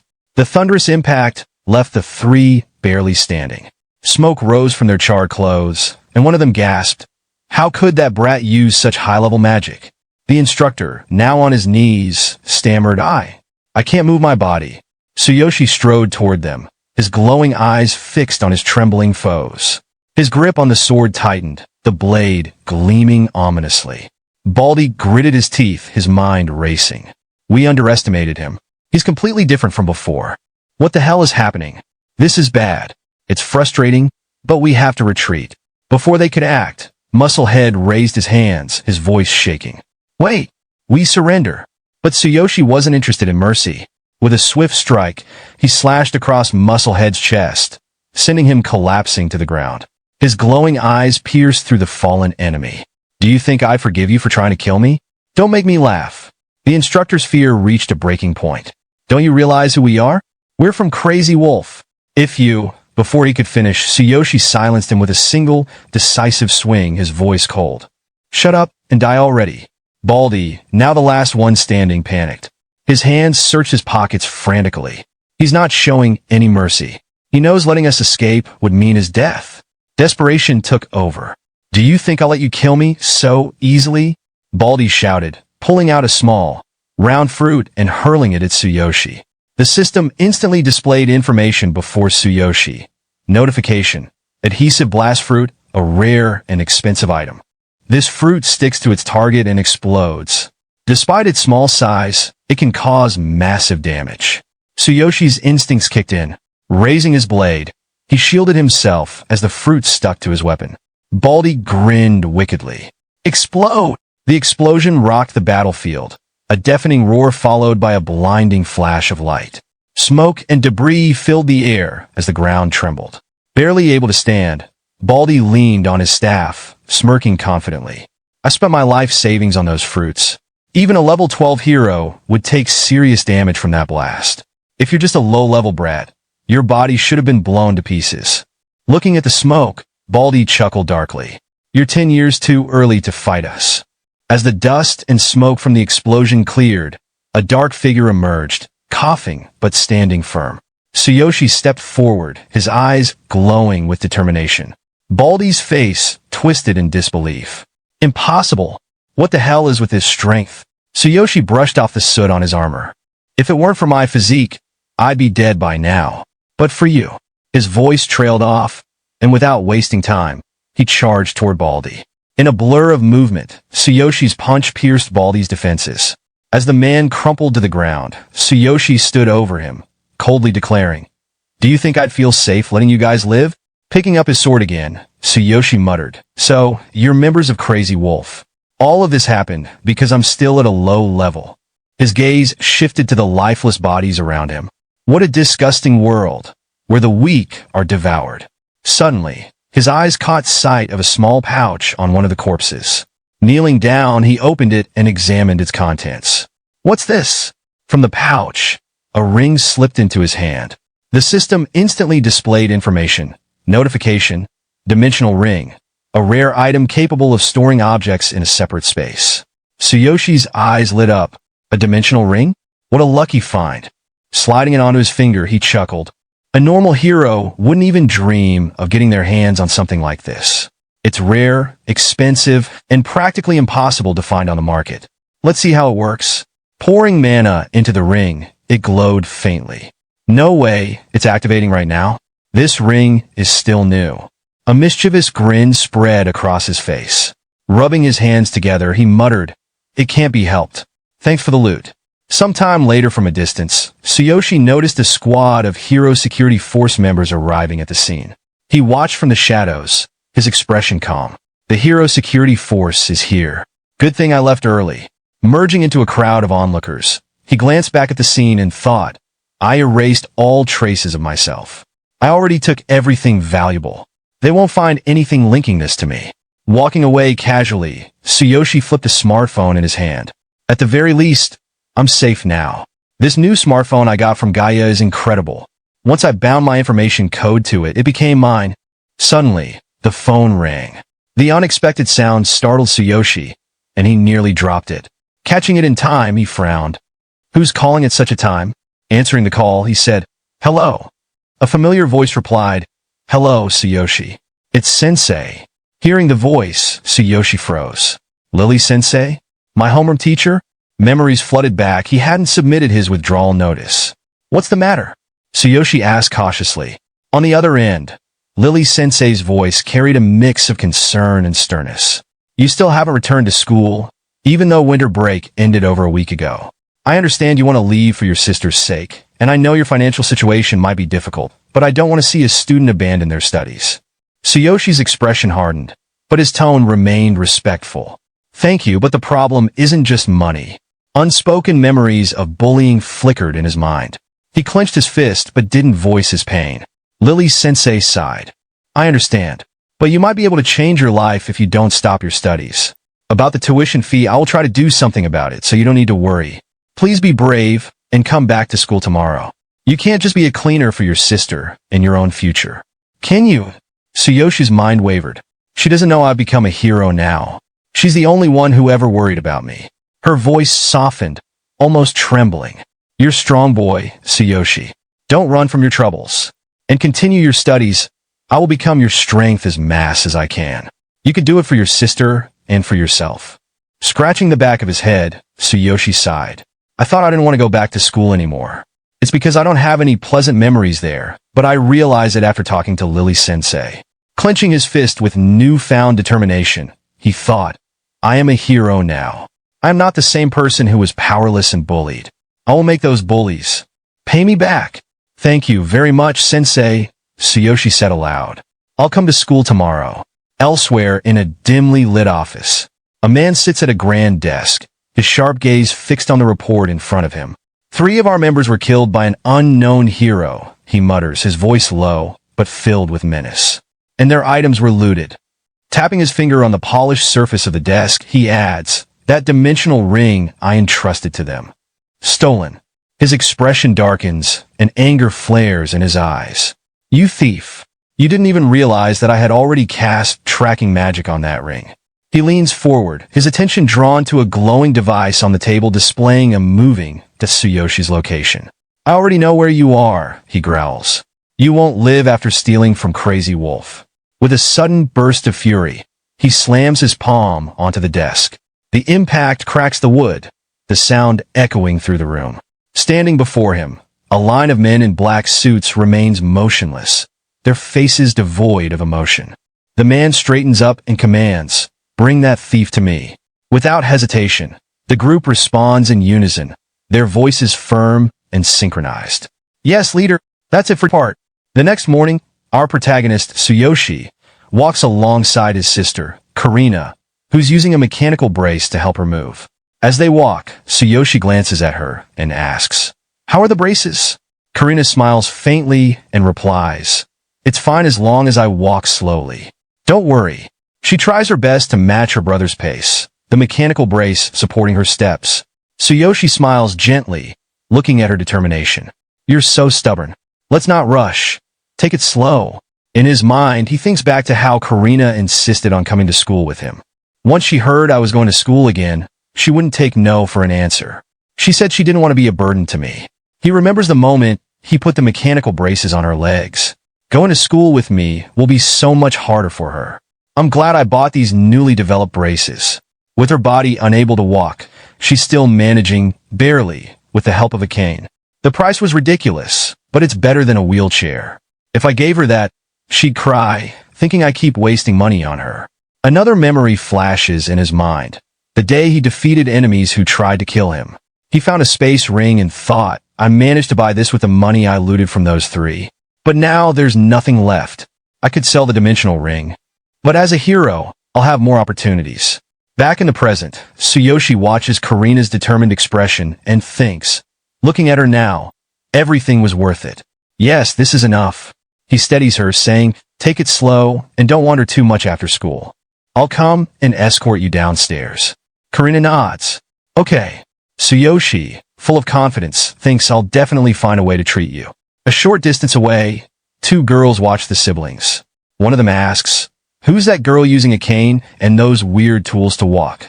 The other girl replies, you mean Karina? She was attacked by darkness. She lost her parents, and both of her legs were injured. The first girl, licking a lollipop with a cruel smirk, says, wow, is that true? She became disabled after that? Such a poor soul. The other girl continues, yeah, that incident was even shown on the news. Even the teachers talked about it. The first girl narrows her eyes, her smile turning wicked. Isn't it better for people like her to just disappear? What a waste of resources, even for the news to cover her. Her friend looks uneasy. Mina, are you planning to bully her again? She's disabled. If the school finds out, Mina scoffs, still glaring at Karina. What's wrong with bullying the disabled? No one said anything the last time I did it. It'll be the same now. I've got myself an interesting toy. She turns and starts walking away. Let's go. I still have to meet my boyfriend. Her friend reluctantly follows. Okay. The scene shifts to the vice headmaster's office. The vice headmaster, a heavy-set man with a stern expression, glares at Tsuyoshi and says, "You should thank Lily-sensei. If she hadn't intervened, I wouldn't have let you return to school at all. Half the people here wouldn't care about a student like you." Tsuyoshi bows respectfully, standing straight afterward. Lily-sensei, standing beside him, calmly addresses the vice headmaster. "I understand your concerns, but he has his own circumstances. I've already given him guidance, and his tuition fees are paid. I'll make sure he earns the credits he needs to graduate." Hearing that, Tsuyoshi awkwardly scratches the back of his head and says, "Vice Headmaster Lily-sensei, thank you very much." As Tsuyoshi and Lily-sensei leave the office, the vice headmaster watches her walk away with a lustful gaze, his eyes lingering on her figure. "I don't care about that student," he thinks to himself. "I'm only interested in you, Lily. You really need a lover like me." In the school hallway, Lily-sensei walks alongside Tsuyoshi and says, "I'll also cover your sister's tuition fees, so don't worry about that. You two are strong kids." Tsuyoshi lowers his head slightly, guilt flickering in his expression. "I'm sorry for troubling you like this. I'll definitely pay you back." Lily-sensei stops for a moment, looking at him intensely. "We could talk about that later. For now, focus on your studies. You're in your third year, prepare for your exams." She waves her hand, smiling warmly. "You look brighter than before, Tsuyoshi. I'm really happy to see that." Tsuyoshi responds gently, "Am I? I've been giving it my best recently. I'll live up to your expectations." As they part ways, Tsuyoshi's expression hardens. "I'm sorry for not telling you about me being a hero," he thinks. "The matter with the crazy wolf still isn't settled. I need to be cautious, but at least I want to show you I'm not like my old self." Lily-sensei calls back, "Hurry to class. Your next subject is art." Tsuyoshi nods and heads to his classroom.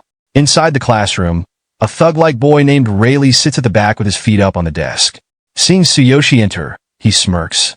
"I thought Tsuyoshi was expelled, but here he is crawling back." The boy in front of Rayleigh tosses him a paper ball. "Should we take him to the toilet again after class, Rayleigh-san?" Rayleigh catches the ball with a grin. "Of course. Ever since he left, my pocket money from the protection fee disappeared." As Tsuyoshi takes his seat, Rayleigh prepares to throw the paper ball and sneers. "Do you think I care about your family situation? You should feel sorry for me. I can't even afford a karaoke bar." His friend laughs. "That's right, Rayleigh-san." Rayleigh throws the paper ball, aiming for Tsuyoshi's head. But just as it's about to hit, Tsuyoshi calmly dodges and catches it midair. The room falls silent. Rayleigh and his lackey stare in shock. "He caught it," one of them mutters. Tsuyoshi turns to them with an angry expression and says, "Rayleigh, toilet. Later." Rayleigh's face twists in fury as he slams his fist on the desk. "Did I hear that right? He's inviting me to the toilet? That bastard's gotten cheeky after disappearing for a while. I'll teach him a lesson." The school bell rings. Outside the bathroom, Rayleigh's lackeys block other students from entering. Rayleigh-san is using the toilet. "Go somewhere else." Inside, Tsuyoshi stands calmly in front of Rayleigh. Rayleigh sneers. "So, you're picking up garbage after leaving school? I heard you became a cleaner." He steps closer, grinning. "Now, about that protection fee, give me your money. If not..." Tsuyoshi's cold gaze locks onto Rayleigh. "If not..." Rayleigh and his lackeys freeze momentarily, unnerved by Tsuyoshi's eyes. Rayleigh recovers quickly, yelling, "Stop messing around! I'll beat you up!" His lackeys step forward, cracking their knuckles. "We've been waiting for this, Rayleigh-san. You're dead now," one of them sneers. They lunge at Tsuyoshi, fists flying. But Tsuyoshi doesn't flinch.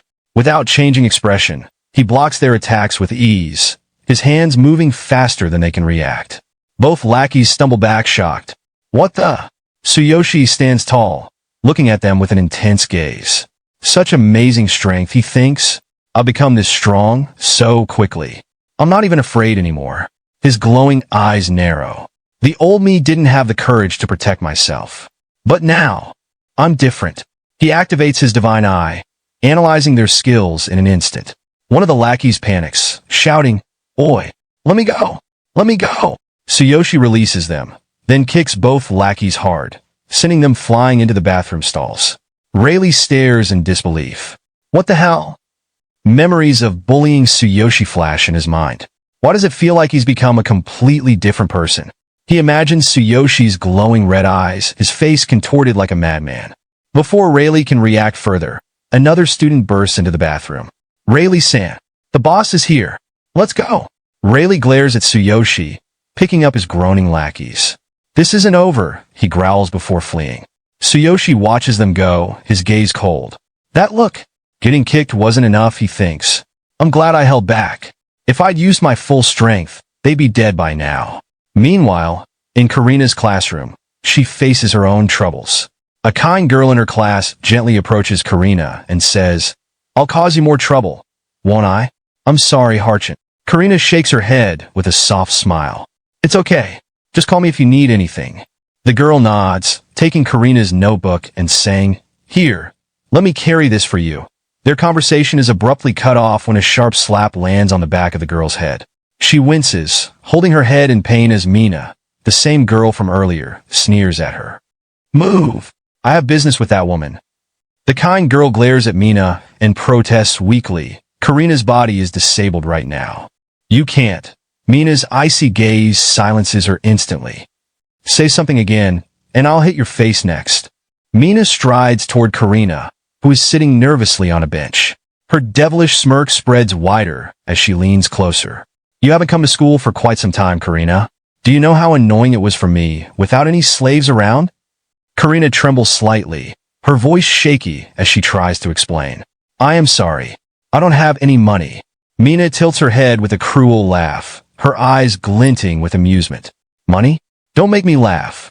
Those things attached to your legs. She gestures to the braces Karina is wearing. They're sellable, aren't they?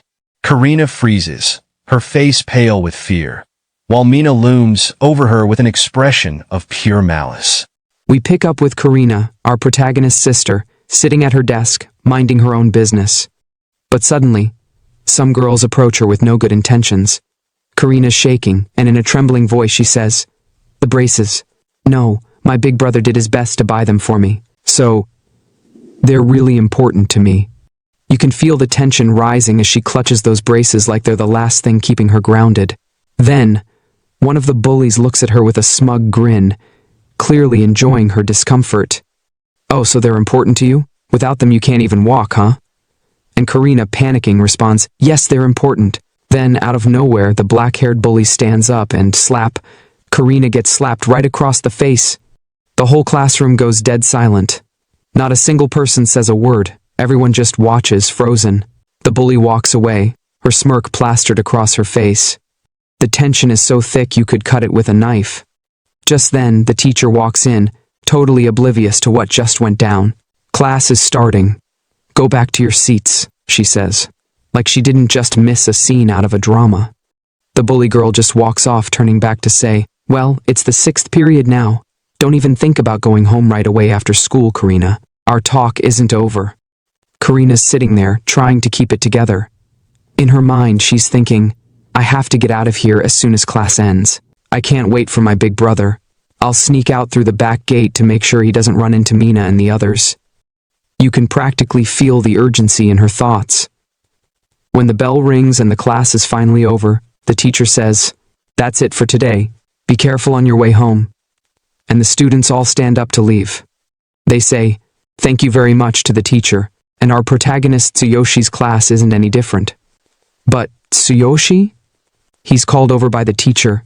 She looks at him with a warm, gentle smile and asks, Tsuyoshi, are you getting used to school after being absent for a while? Tsuyoshi, as calm and cool as ever, responds, Yes, what's the matter? The teacher smiles even brighter and says, I was wondering if I could do anything to help you today. Tsuyoshi, giving her a reassuring smile, says, I'm fine, thank you. The teacher sighs in relief. I'm glad to hear that. Just make sure if anything happens, don't be afraid to tell me. Tsuyoshi, standing there with his usual confident air, responds, I'm really fine, teacher, thank you. The teacher walks away from Tsuyoshi, still not looking at him, and says, It seems I was just bothering you, wasn't I? I'm really happy to see you're getting used to the school again. If anything happens, don't hesitate to tell me. You should head home now. Tsuyoshi, with a gentle smile, looks at her and waves. Bye. Just as he turns around, a student approaches him nervously. "Hey, Tsuyoshi, I want to apologize for what happened in the toilet." The boy's sweating bullets, panicking as he stumbles over his words. "Could you come with me? Let's talk somewhere else." Tsuyoshi raises an eyebrow. "Where?" The boy glances at him, clearly trying to hide his unease. "It's right over there. I want to apologize in private." But as they walk, the boy's expression changes. Sweat drips down his face as he smirks, and suddenly, a ghost-like figure with a wooden stick appears from the corner, ready to strike Tsuyoshi from behind. Then, out of nowhere, a loud yell echoes down the corridor, and the boy, grinning, says, "Rayleigh, make sure not to overdo it." But as Rayleigh swings the wooden stick, crack, it breaks in half, splintering against Tsuyoshi's body. The boy is in shock. "No way." He stopped it. Tsuyoshi, with a look of pure arrogance, turns to the boy and says, "I knew you were planning something shady, but this? Beating me this low?" With a swift motion, Tsuyoshi delivers a powerful kick to the boy's stomach, sending him crashing into the wall. The other two boys, seeing their friend get destroyed, launch an attack on Tsuyoshi. But it's no use. Tsuyoshi dodges and knocks them both out with a well-placed kick. He looks down at the defeated boys and sneers, "You guys didn't learn your lesson. You're failures." One of the boys, still holding the bat, growls, "Go to hell." Tsuyoshi looks at him coldly. "If this wasn't school, you'd be dead already." The boy freezes, terrified. In his mind, he thinks, "I can't even move my hand. Am I afraid of Tsuyoshi?" Tsuyoshi raises his hand, ready to strike. "Go to sleep." With that, he slaps the boy across the face, knocking him unconscious. As Tsuyoshi watches the defeated bullies on the ground, he mutters to himself, "I'm late picking up my sister. You're lucky. Heroes don't kill civilians." Meanwhile, we shift to Karina, our protagonist's sister, who's slowly making her way down the hallway toward the back gate. She's thinking to herself, "I have to get away from Mina through the back gate. Once I'm out, I can head to the front gate." But then she hesitates, looking at the stairs. "It's still scary to walk down. I need to stay calm." Slowly, suddenly someone shoves her from behind, and Karina tumbles down the stairs, landing hard on the ground. She looks up to see the same black-haired girl who had bullied her earlier. The girl smirks. "She fell. Do you think you can escape through the back gate? We knew you'd come here."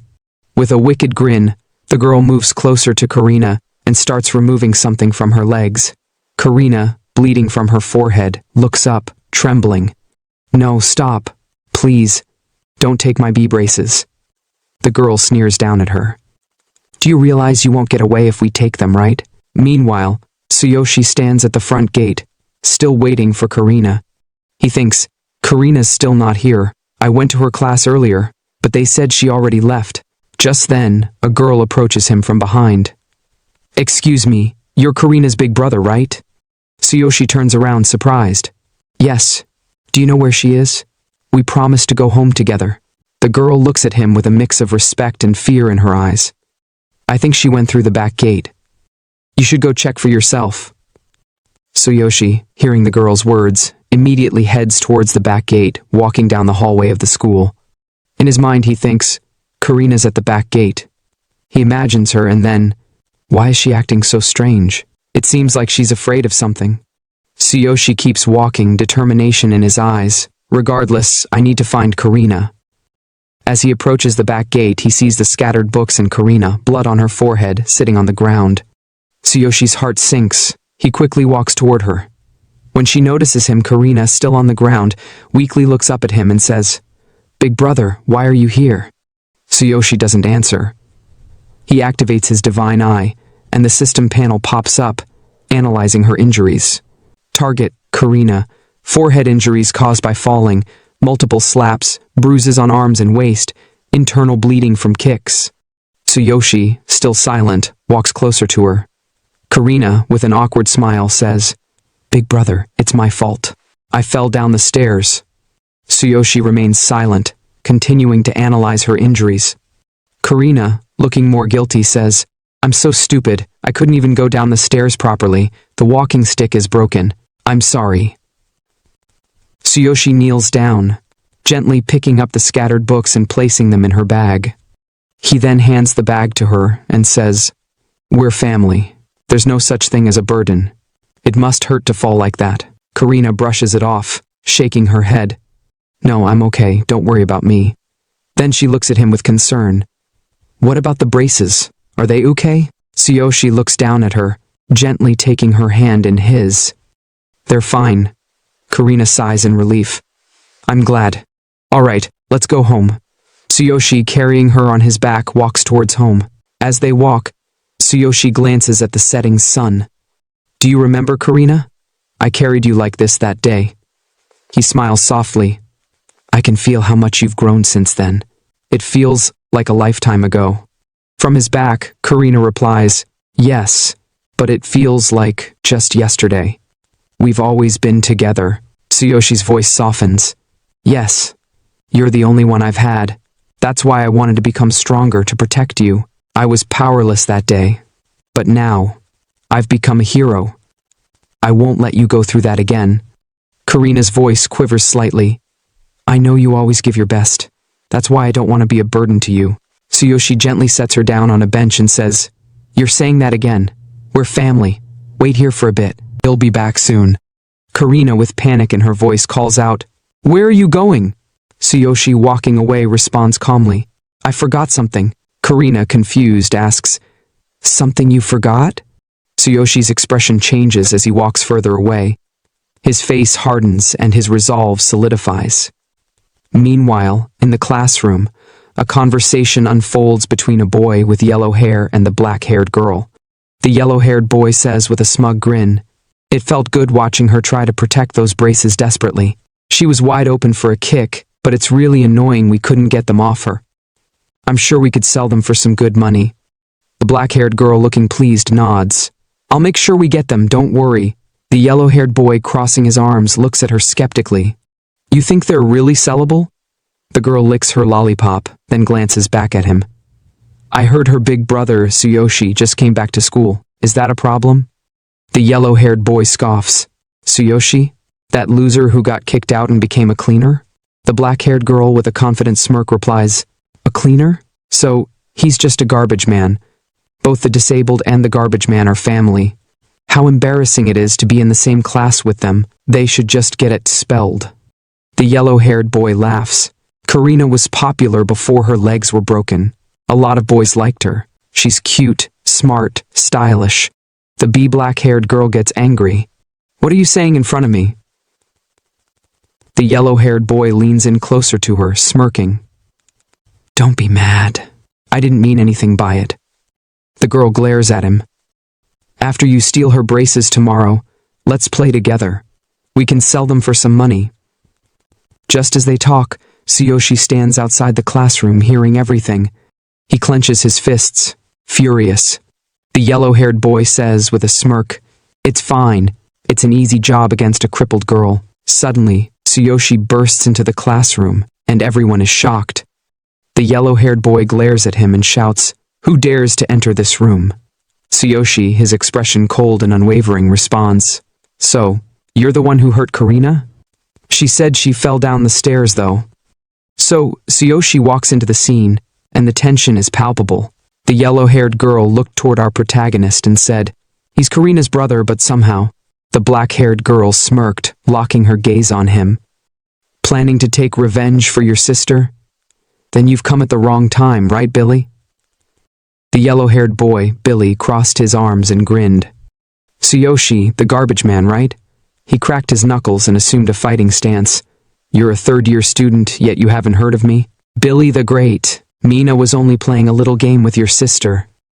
Without showing any emotion, our protagonist calmly replied, So, you decided to push down a crippled girl and make her fall down the stairs, right? Billy smirked arrogantly, poking his ear with his pinky. Garbage man, do you have any complaints? He pointed a finger at our protagonist and added, Were you apologizing or what? The black-haired girl laughed mockingly. It's easier for us to make him understand his place. How dare a garbage man like him waste our time? Suddenly, Billy yelped in pain. He glanced down at his finger, only to see our protagonist gripping it and bending it backward until it snapped. Billy screamed, clutching his hand. My finger! How dare you, you bastard! The commotion drew the attention of the two girls. Wait, what happened? They asked in unison. Our protagonist calmly closed the door behind him and said coldly, "It's not just you." He locked the door and added, "I won't let any of you escape." With the help of the system, our protagonist analyzed their characteristics and discovered none of them were heroes. The system confirmed, no occupation, no threat. The black-haired girl stammered, What are you doing?"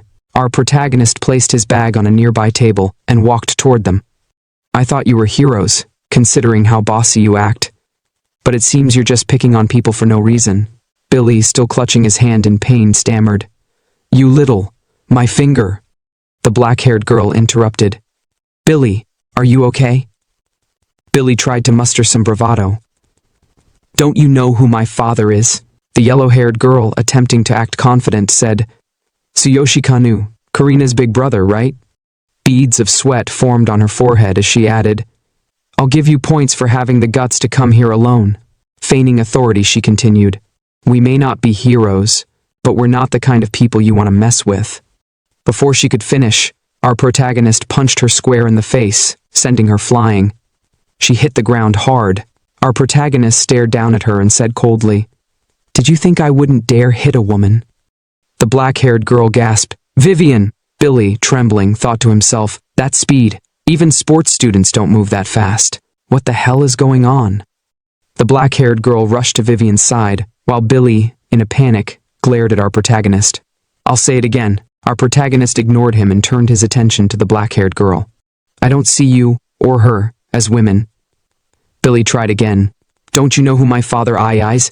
Before he could finish, our protagonist punched him in the face, shattering several teeth. "I'll deal with you later, shut up." The black-haired girl, now terrified, cried out, "Billy! Billy!" Our protagonist grabbed her by the neck and pinned her against the wall. Struggling to breathe, she pleaded, "Wait, let go of me." Ignoring her pleas, he tightened his grip and said, "From what I heard, you took the initiative to bully Karina, didn't you?" His glowing eyes radiated menace as he continued, "As her brother, I will never forgive you for what you did to her. You've made me very, very angry." The girl struggled, gasping for air. Our protagonist's voice grew colder. "From now on, stay away from Karina. I don't expect you to apologize, but you'd better keep your distance from her." Panicking, she nodded frantically. Yes!" Satisfied, our protagonist released her, letting her collapse to the ground. He turned to Billy and said, "You're these girls' boyfriend, aren't you?" Picking up a steel ruler from the table, he continued, "Do you still want to bully Karina?" Billy trembled, stammering, "Wait." Our protagonist raised the ruler like a sword. "Even with a ruler like this, it's enough to end garbage like you." Billy, terrified, blurted out, "Do you know who I am? I'm the son of the leader of the Blue Shark Gang. My father is a level 10 hero." Hearing this, our protagonist froze for a moment. The Blue Shark Gang, the Blue Snake Gang. Memories of the hospital incident flashed through his mind, when the Blue Snake Gang came to demand payment for Karina's medical bills. Anger surged through him. His skill activated as he growled, "It's funny how often you run into people you don't like. So, the Blue Snake Gang." Billy's eyes widened in horror. "Skill. You're a hero." Our protagonist swung the ruler through the air, and lightning crackled, electrifying Billy. A system notification appeared. "Notice, without a proper weapon, damage is reduced by 90%. Full damage will not be inflicted." Our protagonist walked away from Billy, tossing the scale toward him. "This amount of pain should be enough for you," he said coldly. Picking up his bag from the bench, he headed toward the door. Without looking back, he added, "Don't forget, this is your last warning. Make sure to keep your promise." As he reached the door, he paused briefly and said again, "Oh, and I'm sorry, but you'll have to clean up the classroom." Billy, still in shock from the attack, lay on the ground, panicked. He muttered, Did he leave?"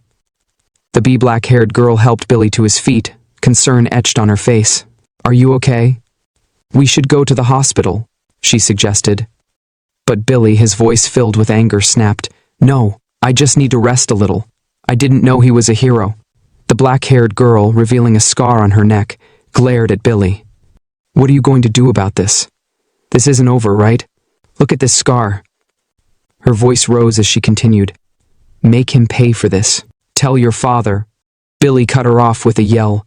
Don't tell me what to do.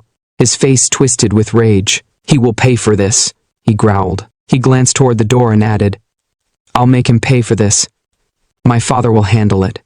The girl's lips curled into a villainous smile. That's right. You'll tell him who dared to piss you off. Billy, clutching his injured hand, stared at the door. I'll ask my father, he said, his voice filled with venom, and then I'll wipe him and his sister off the face of the earth. Meanwhile, we see Karina, our protagonist's sister, waiting for him. She gazed up at the sky and muttered softly, I hope Big Brother is all right. Her eyes lowered to the ground, and she whispered, her voice trembling, If I could take care of myself, I wouldn't have to bother him. I don't want to make him worry more than he already does, especially about his newfound hero status. Suddenly, she heard a voice call out, Karina! Startled, Karina turned to see her brother kneeling in front of her. I'm sorry for making you wait, he said with a gentle smile. Let's go home. He smiled again and added, Here, let me give you a piggyback ride. Karina, her expression brightening, replied, And I'll carry your bag. As they walked home, our protagonist thought to himself, So, the young leader of the Blue Snake Gang is a level 10 hero. And Billy's father. Billy's probably going to cry to his father and make him retaliate against us. There are too many of them for me to handle alone. And Karina. She's in danger too. I can't afford to let my guard down. Walking through the streets, his thoughts grew more determined. It's time to go back to the other world. Karina, I won't let them hurt you anymore. In the other world, the beast girl Sakura greeted our protagonist with excitement. Master, we've arrived in the Northern Inn. Here's what you need to know. She turned to him and explained, Once we're in town, you'll be able to participate in official quests. You must register at the Adventurer Guild. In town, you'll find a tavern, a blacksmith shop, and a tool shop. Hearing this, our protagonist clenched his fists with excitement. Just the thing I've been wanting. I'll finally get some experience in warfare. Sounds like a fun game. Let's go, I can't wait. With that, our protagonist and the beast girl looked ahead toward the bustling city of the beastmen in the northern region. Our protagonist stood in the middle of the bustling city of beastmen northern, taking in the view with his hands on his hips. Amazing. So there are a lot of different beastman tribes here, he remarked with a sense of wonder. Sakura, standing beside him, glanced at the cityscape and replied, There are quite a lot of tribes. Each tribe has its own specialties. Our protagonist, scanning the crowd, noticed something unusual. Those are humans, human adventurers, he said with a hint of curiosity. Hearing that, Sakura looked toward the humans and explained, Are they like the ones from your homeworld, master? In big cities like this, there are often a mix of different tribes, but there's also a rule here. You should avoid any fights that could cost your life outside the arena. She added, Still, Northern is a beastman city after all. Of course, there are more beastmen here than anything else. Intrigued, our protagonist began walking toward the humans. I see, that's interesting. This is the first time I've seen human comrades since coming here. I can already feel our bond. Approaching the humans with excitement, he greeted them enthusiastically. Hello. Sakura, alarmed, hurried after him. Master, you can't just suddenly. The two humans immediately grew defensive, gripping their weapons tightly. Who are you? One of them demanded while the other added, Don't get too close to us. Confused, our protagonist blinked. So, there's a rule about giving greetings? Before the situation escalated further, Sakura stepped in front of him in a defensive stance. This is a misunderstanding, she said firmly, addressing the humans. The humans now looking at Sakura seemed startled. This feeling, one muttered. Without another word, they backed away cautiously, muttering, What the hell? As they continued walking toward the heart of the city, Sakura spoke up. It seems you shouldn't talk to adventurers so casually inside the city. You'll only make them uneasy. Especially humans. They're always wary of their surroundings. Our protagonist nodded thoughtfully. I see. So there are quite a lot of rules in this world. Looking around, he noticed something peculiar. It seems like everyone is whispering about us, he said, his gaze shifting to the crowd. Sakura's expression changed, and from behind him she spoke softly. I'm sorry. It's because I'm a half-beastman. Beastmen hate hybrids. She tried to steer the conversation. Let's just get our registry from the Adventurers Guild. Our protagonist, rubbing his head, replied casually, "It's better for them to just leave us alone." Extending his hand towards Sakura, he added, "Discrimination exists everywhere, so don't think too much about it.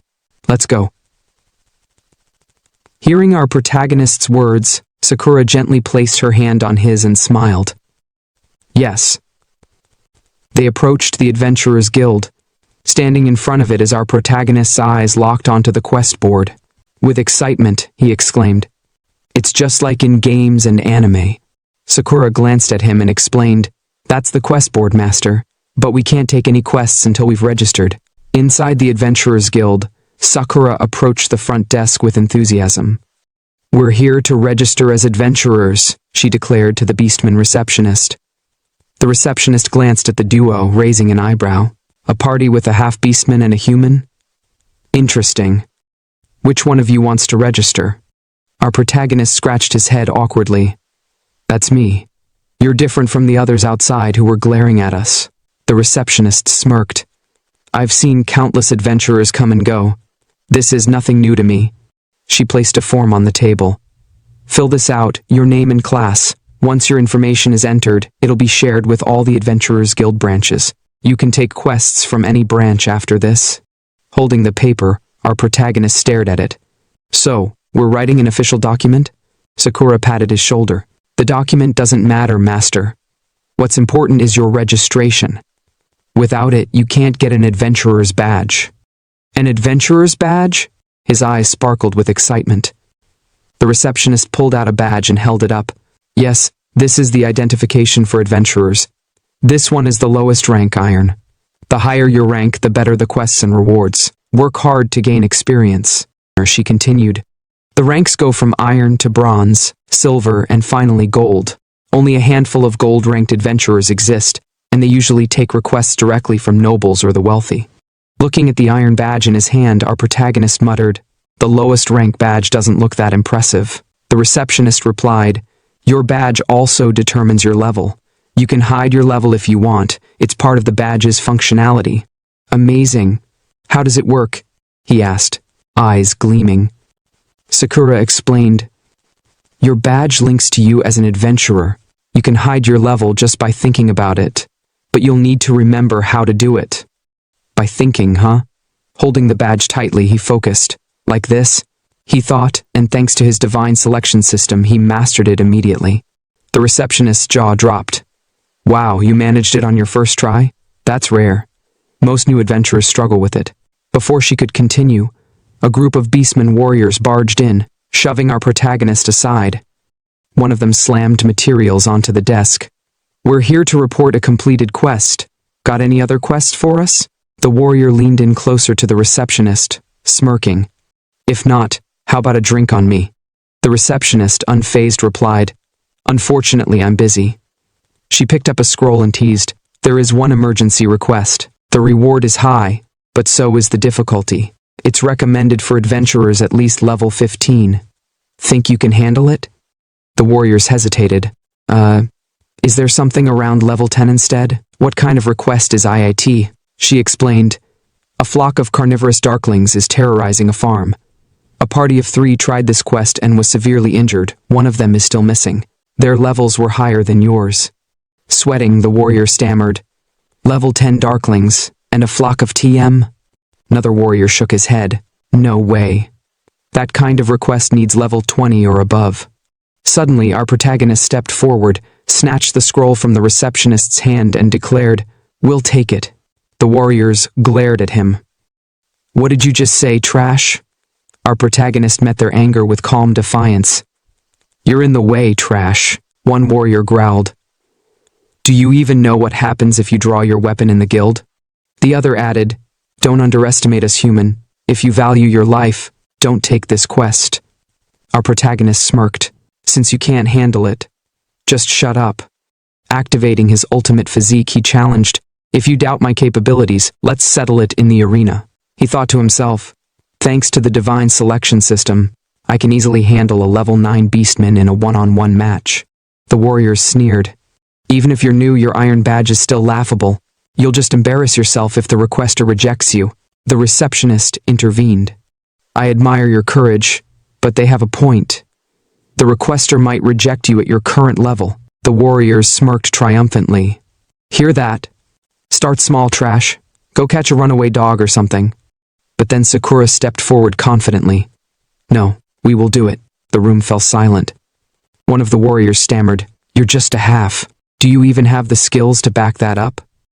Sakura pulled out her golden badge. Is this proof enough? The warriors recoiled. A gold badge? No way. The receptionist smiled. You should have said that from the start. I'll entrust this request to you. The requester will be thrilled. Embarrassed, the warriors slinked away. Our protagonist called after them mockingly. Running away already? Sakura turned to him respectfully. This request will help with your level progression, master. Rubbing his head, he smiled gently. Yes, let's do it. The receptionist watched them leave, thinking, a gold badge adventurer calling him master? Just who is this boy? What an interesting party. In the forest, Sakura walked beside our protagonist, holding the request paper.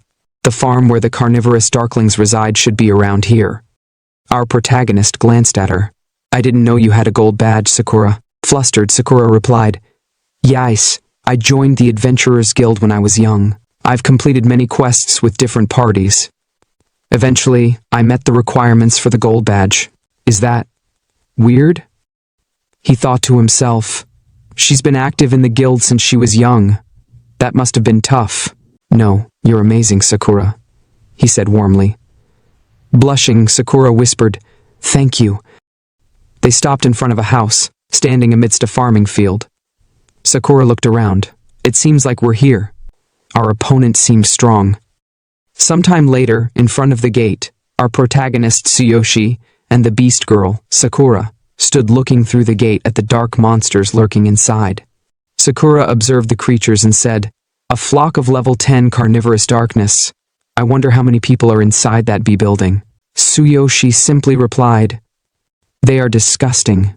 Hearing that, Sakura glanced at him and explained, They are darkness after all. They corrupt all living beings, turning them into more of their kind and intensifying their strength. Low-level beings would even lose their intelligence. She gave a gentle smile before continuing. They're just like those dark goblins, creatures that were corrupted. These carnivorous monsters used to be slimes before they were swallowed by darkness. Tsuyoshi stared at the slimy darkness monsters and muttered, So they were slimes before. No wonder they're so mushy like tat. With newfound confidence, he declared, Okay, so these carnivorous darkness creatures are just dark slimes. They're dangerous, but only thunder element attacks will work against them. Looking at Sakura excitedly, he added, Then my thunder chain fall would be the best option. Summoning lightning in his hand, Tsuyoshi smirked. Let's do this, Sakura. You can just watch from the side as usual. But just as he was about to charge in, Sakura suddenly grabbed him from behind, her eyes filled with concern. It's better for you not to do this kind of thing alone from now on. Tsuyoshi was taken aback. Why? Sakura looked at him seriously. This is a fight that could cost you your life. This area is completely different from the beginner zones. Maybe you'd be fine against them one-on-one, but what if you have to face a whole flock? It's too dangerous if it's just you, Elon Master. She sighed and continued. Did you see the expressions on Death Party's faces when they accepted this request? They knew how dangerous this was. It's not strange for an adventurer to die at any time. That's part of their job. But I don't want you to risk your life just to level up, Master. At the very least, allow me to accompany you during the fight. Tsuyoshi looked at her in confusion and scratched the back of his head. I see. By the way, I have 2 questions for you, Sakura. Awkwardly, he thought to himself, Above my level? I'm just trying to get stronger so I can be prepared for anything that might happen in my world. Sakura tilted her head, looking at him curiously. What's the matter? As long as I know the answer, I'll tell you. Tsuyoshi's expression turned serious as he recalled his conversation with the beastmen tribe chief. He thought about the promise made by the king of the beastmen and the trial awaiting him in a year. Looking down, his expression grew solemn. I don't know how strong the king is, so my first question is this. How strong do I need to be to prove my strength and abilities after a year? Sakura's eyes widened in shock. She avoided making eye contact before hesitantly answering, "If I have to be honest with you, Master." She stole a quick glance at him, her face carrying the defeated expression of someone who had lost all hope. "It's impossible for you to pass his trial after just 1 year. Starting at this level, right now, it's impossible." Tsuyoshi's heart sank, his expression softened, and he asked in confusion, "Why is it impossible?"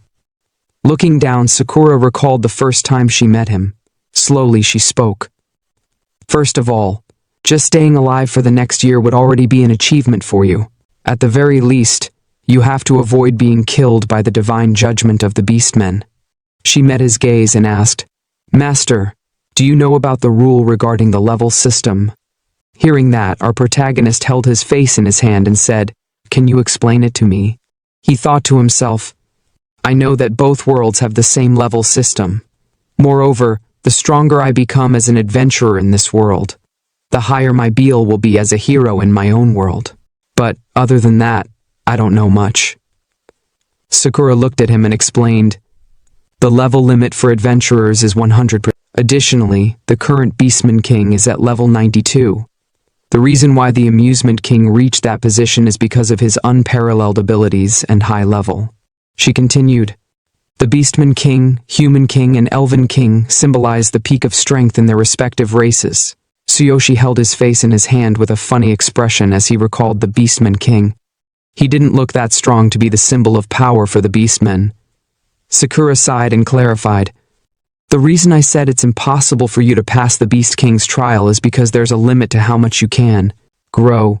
Simply put, there's a point where an adventurer can't get any stronger.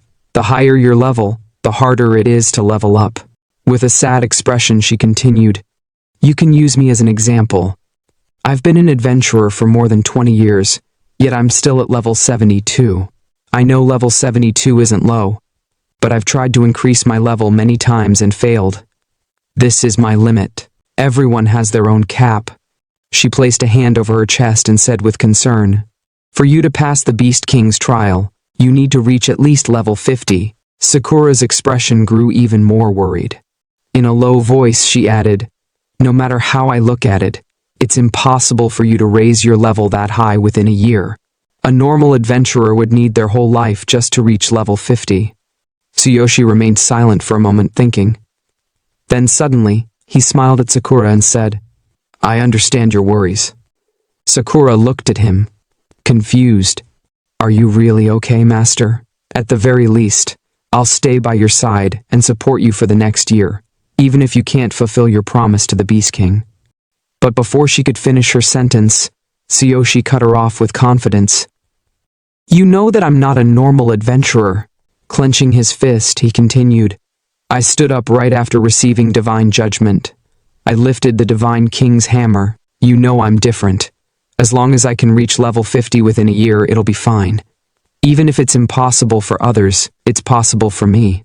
With a confident smile, he thought to himself, "It's a strange thing to say, but thanks to this ring, I'm here in this world. I had a way to survive after receiving divine judgment, and I have this divine selection system. I'm the chosen one.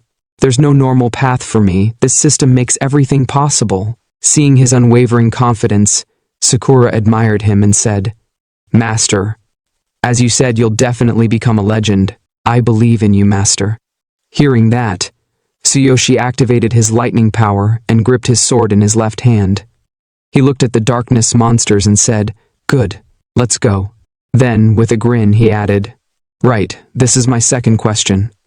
Sakura, still looking at him from behind, replied, "Yes? Sorry for talking too much."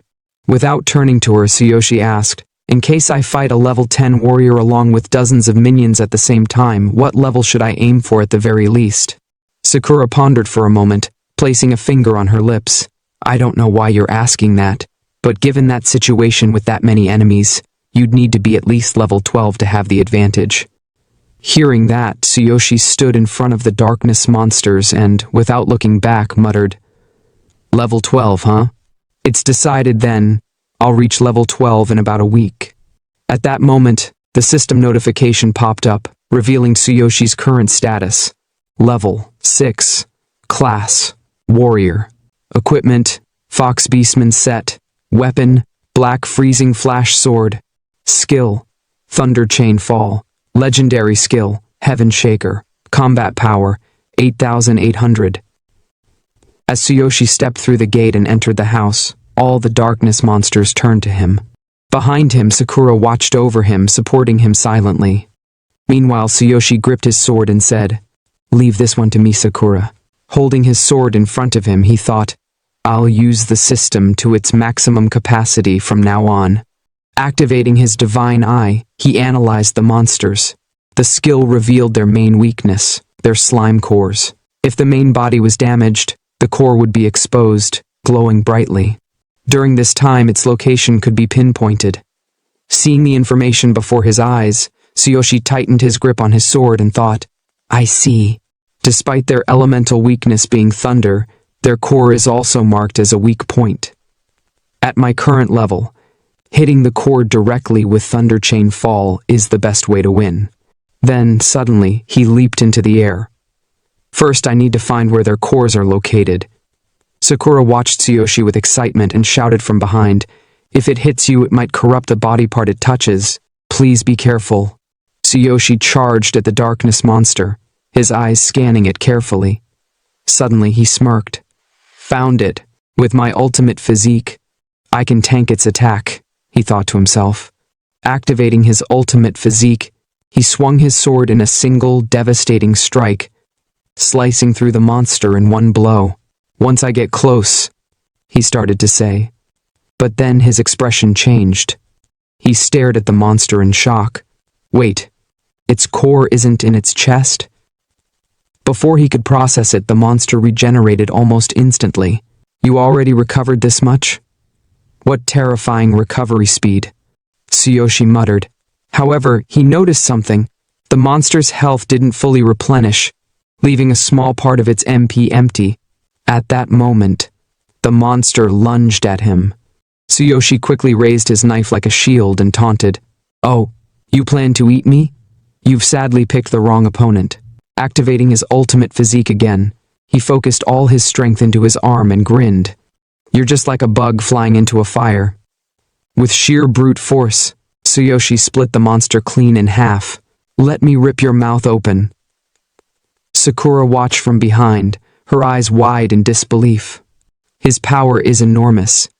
Perhaps he really is a man who makes the impossible possible.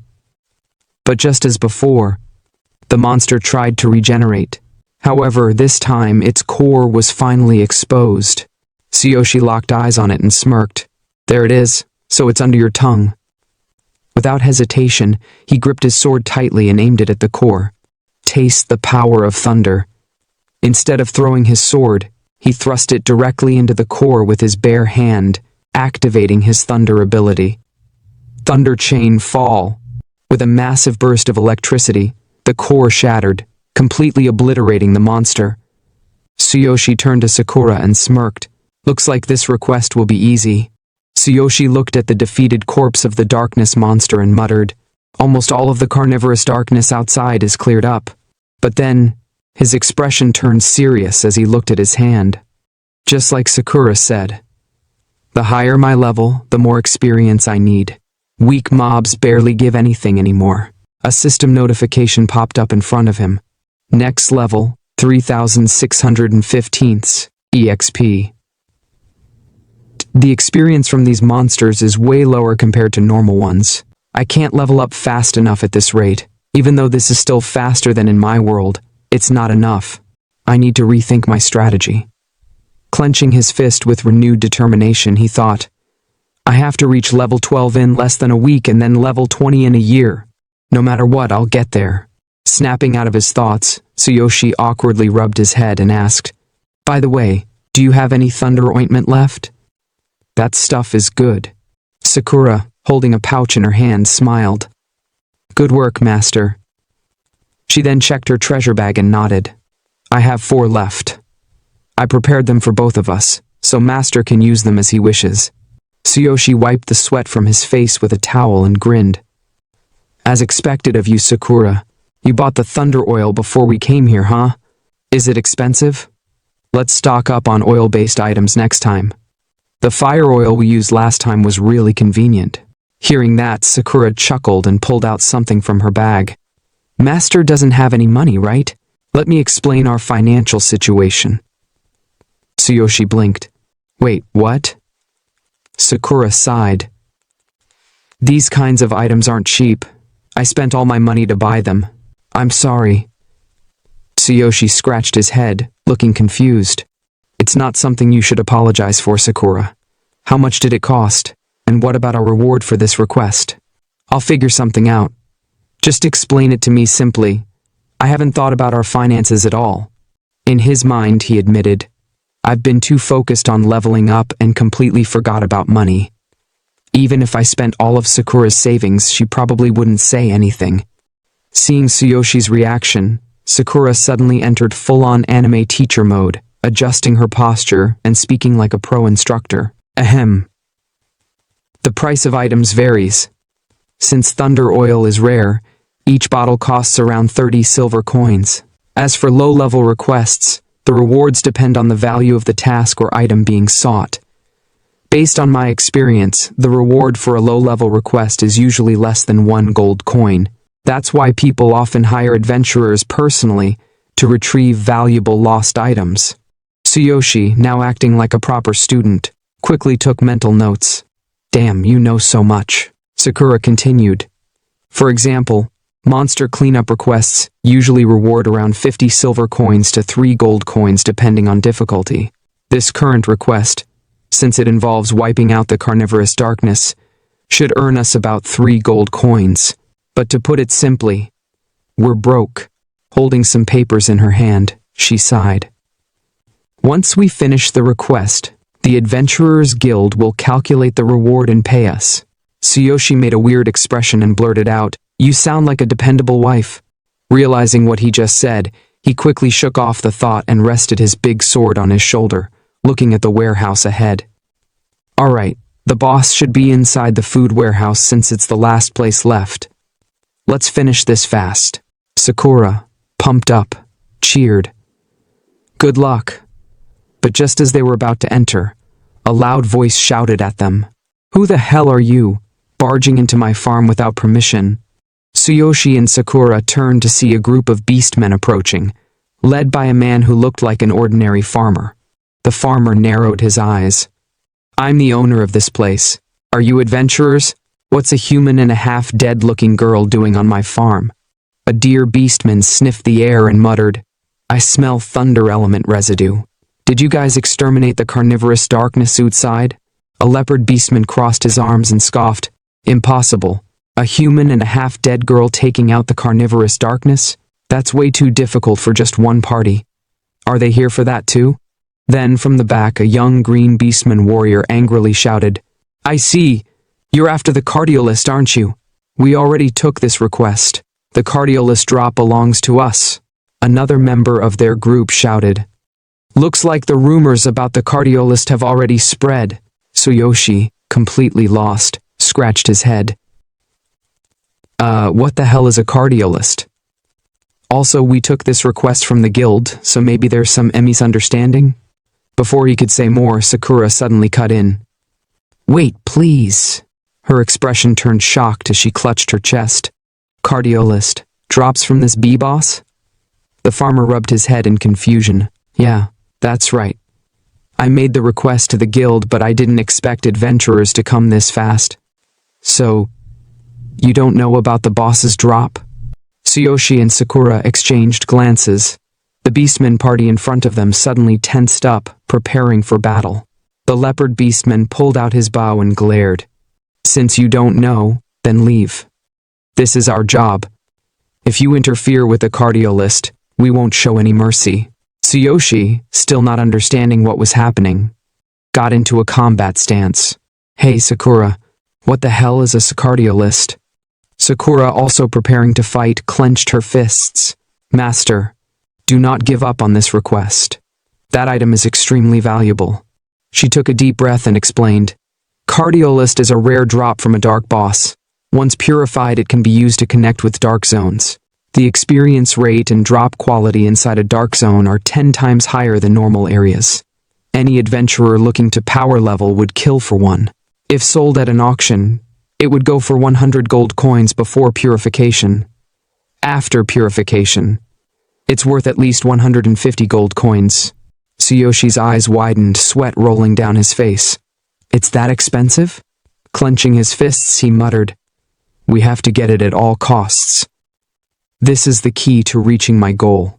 Just as both sides were about to clash, the farmer stepped between them, waving his hands frantically. "Stop. Don't fight. Please, stop causing more racket so we can solve this misunderstanding peacefully." He then pointed toward the house. "One party came here through the guild, and the other came through me. Prove yourselves with your skills. The last thing left is the boss. Whoever defeats it will get the reward." Sakura's eyes sharpened. She stepped closer to the farmer, and with a low, threatening voice said, "Let us go first." In her mind she thought, "I have to get that item, no matter what, for Master's sake." But the tall warrior from the other group scoffed, crossing his arms. "Why would we let you go in first? Both parties have only one chance at this. Since we were brought here by the requester himself, it's only fair we go first." The farmer nodded. "That's right. I did bring them here first. You guys wait." The beastmen group grinned as they readied themselves. The warrior cracked his knuckles. "Time to show these weaklings what a real party looks like. Let's do this, boys." The leopard beastman adjusted his grip on his bow. "I heard the dark boss is tough, and the reward is huge. We've only got one shot at this. Let's go in at 120% power." But before they could enter, Sakura spoke again, her voice eerily calm. "A well-formed party, a magician, an archer, a warrior, and a tank. If they work together properly, they will defeat the boss. We might lose our chance." Tsuyoshi, arms crossed, muttered, "I see." Then suddenly he smirked and stepped forward. "Wait, I have a suggestion." Everyone turned to look at him. "How about this? Let me go in first, alone." The beastman party blinked in confusion. Tsuyoshi then revealed his level. "I'm a level 6 adventurer. If I lose, our party will withdraw from the request and forfeit the reward. But if I win, the reward is mine. How about it?" A heavy silence filled the air. Then, one by one, the beastmen snickered. "Level?" The snickers turned into full-blown laughter. "Ah ha ha ha. You should know your place. You need to be at least level 18 to solo this boss. Ha ha ha ha. Level 6 and alone. Your judgment has been clouded by a mere item. You don't have any sense at all." Tsuyoshi ignored their taunts. Resting his massive sword on his shoulder, he casually walked toward the house. Then it's decided. Sakura, her face filled with concern, called out, "Master, are you sure? This boss is at least level 12. Moreover, it's possessed by darkness. It's not an enemy you can take down easily, even with thunder oil." "As expected, let me." But before she could finish, Tsuyoshi turned back, winked at her, and grinned. "Sakura, believe in me." Sakura's worried expression softened. She let out a small sigh before smiling gently. "Yes, I believe in you, Master." The beastmen party, watching this exchange, only laughed harder. "Hurry up and go, level 6.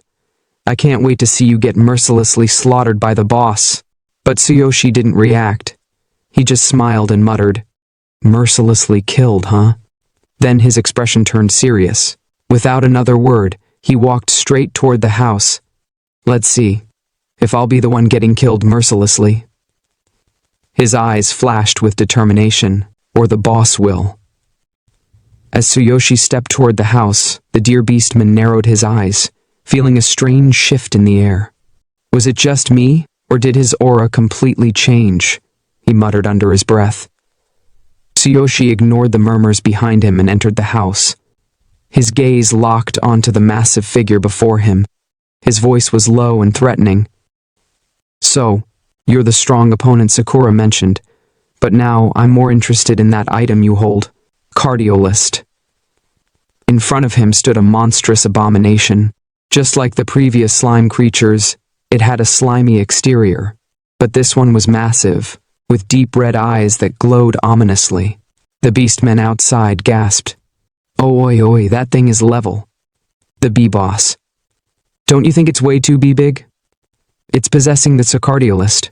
He'd need to be at least level 23 to have a shot at this. Sakura clenched her fists, fear creeping into her voice. Master, one of the beastmen scoffed. Oi, sister, you should prepare yourself to collect his corpse. He won't last 10 seconds. He's been blinded by a mere cardiolist. Sakura slowly turned her head toward them. Her eyes glowed with fury. Shut up. A cold chill ran down their spines. Their laughter died instantly, and they all stood frozen, goosebumps crawling across their bodies. Meanwhile, inside the house, Tsuyoshi stood firm, gripping his sword as a blue light pulsed from the blade. In theory, your weakness should be the same as normal carnivorous darkness, but you're several times stronger than those outside. I won't be able to win using the same method. The monstrous boss locked eyes with him, its massive form shifting ominously. Tsuyoshi continued, his gaze unwavering. If possible, I didn't want to use this. The longer the fight, the more the advantage shifts to you. Now I know why they said that. Then suddenly, the blue lightning from his sword vanished. In its place, golden lightning sparked in his hands. This time, he wasn't summoning his usual weapon. A system notification flashed in front of him. Notice: Divine King Hammer has been retrieved from the Divine Consciousness inventory. Warning: due to your low level, you cannot utilize the Divine King Hammer's full power. If you forcefully activate it, a large amount of your energy will be drained. Activation duration, second. Tsuyoshi gritted his teeth. If I fail to end this in one strike, I'll be completely helpless. But then his grip on the hammer tightened. No. I will make it happen. I will get that item, no matter what. With a deep breath, he bent his knees, then leapt high into the air, the massive golden hammer crackling with divine energy. Outside the house, the sky darkened. A colossal dragon-shaped thunderbolt appeared in the storm clouds, coiling menacingly above the battlefield. The beastman's eyes widened in shock. What the hell is happening? Boom! A deafening thunderclap shook the ground as the divine lightning descended, striking the house with a roar. The impact was catastrophic. Lightning danced in all directions, and the entire structure collapsed, sending debris flying everywhere. A massive explosion erupted from within, shaking the land itself. Sakura's heart pounded as she stared at the destruction. Did he use that power? But now, he'll be weakened after Tease. Without hesitation, she sprinted toward the ruins. Master. Behind her, the beastmen still stood in shock. What the hell was that? So it wasn't a bomb? The farmer, rubbing his head in confusion, muttered. Where are we? What do I do now? What happened to my food warehouse? Meanwhile, inside the smoldering wreckage, Sakura frantically searched the rubble. Master, where are you? Her mind raced. That attack. It was powerful enough to completely obliterate the boss from the inside, right? Then suddenly, a hand emerged from the debris. Sakura. She turned sharply, and there he was. Tsuyoshi was barely standing, his body completely drained. His muscles had shriveled from the energy depletion, making him look like a dried-up tree branch. His breathing was ragged, but in his hand, a blue crystal gleamed, black smoke slowly seeping from it. He lifted it weakly. So, is this the cardiolist you guys were talking about earlier? And just then, the system notification appeared once more, displaying Tsuyoshi's current status. The scene shifts to the Adventurers Guild, where the lively atmosphere hums with chatter. Behind the counter, the receptionist lights up with excitement as Sakura approaches. You finished so quickly? That's impressive. She reaches under the counter, pulling out a small pouch and sliding it toward Sakura. Here's your reward for this time. As expected of a gold badge adventurer. I heard that the client's party couldn't even do anything against the boss. Sakura picks up the pouch, her lips curling into a soft laugh.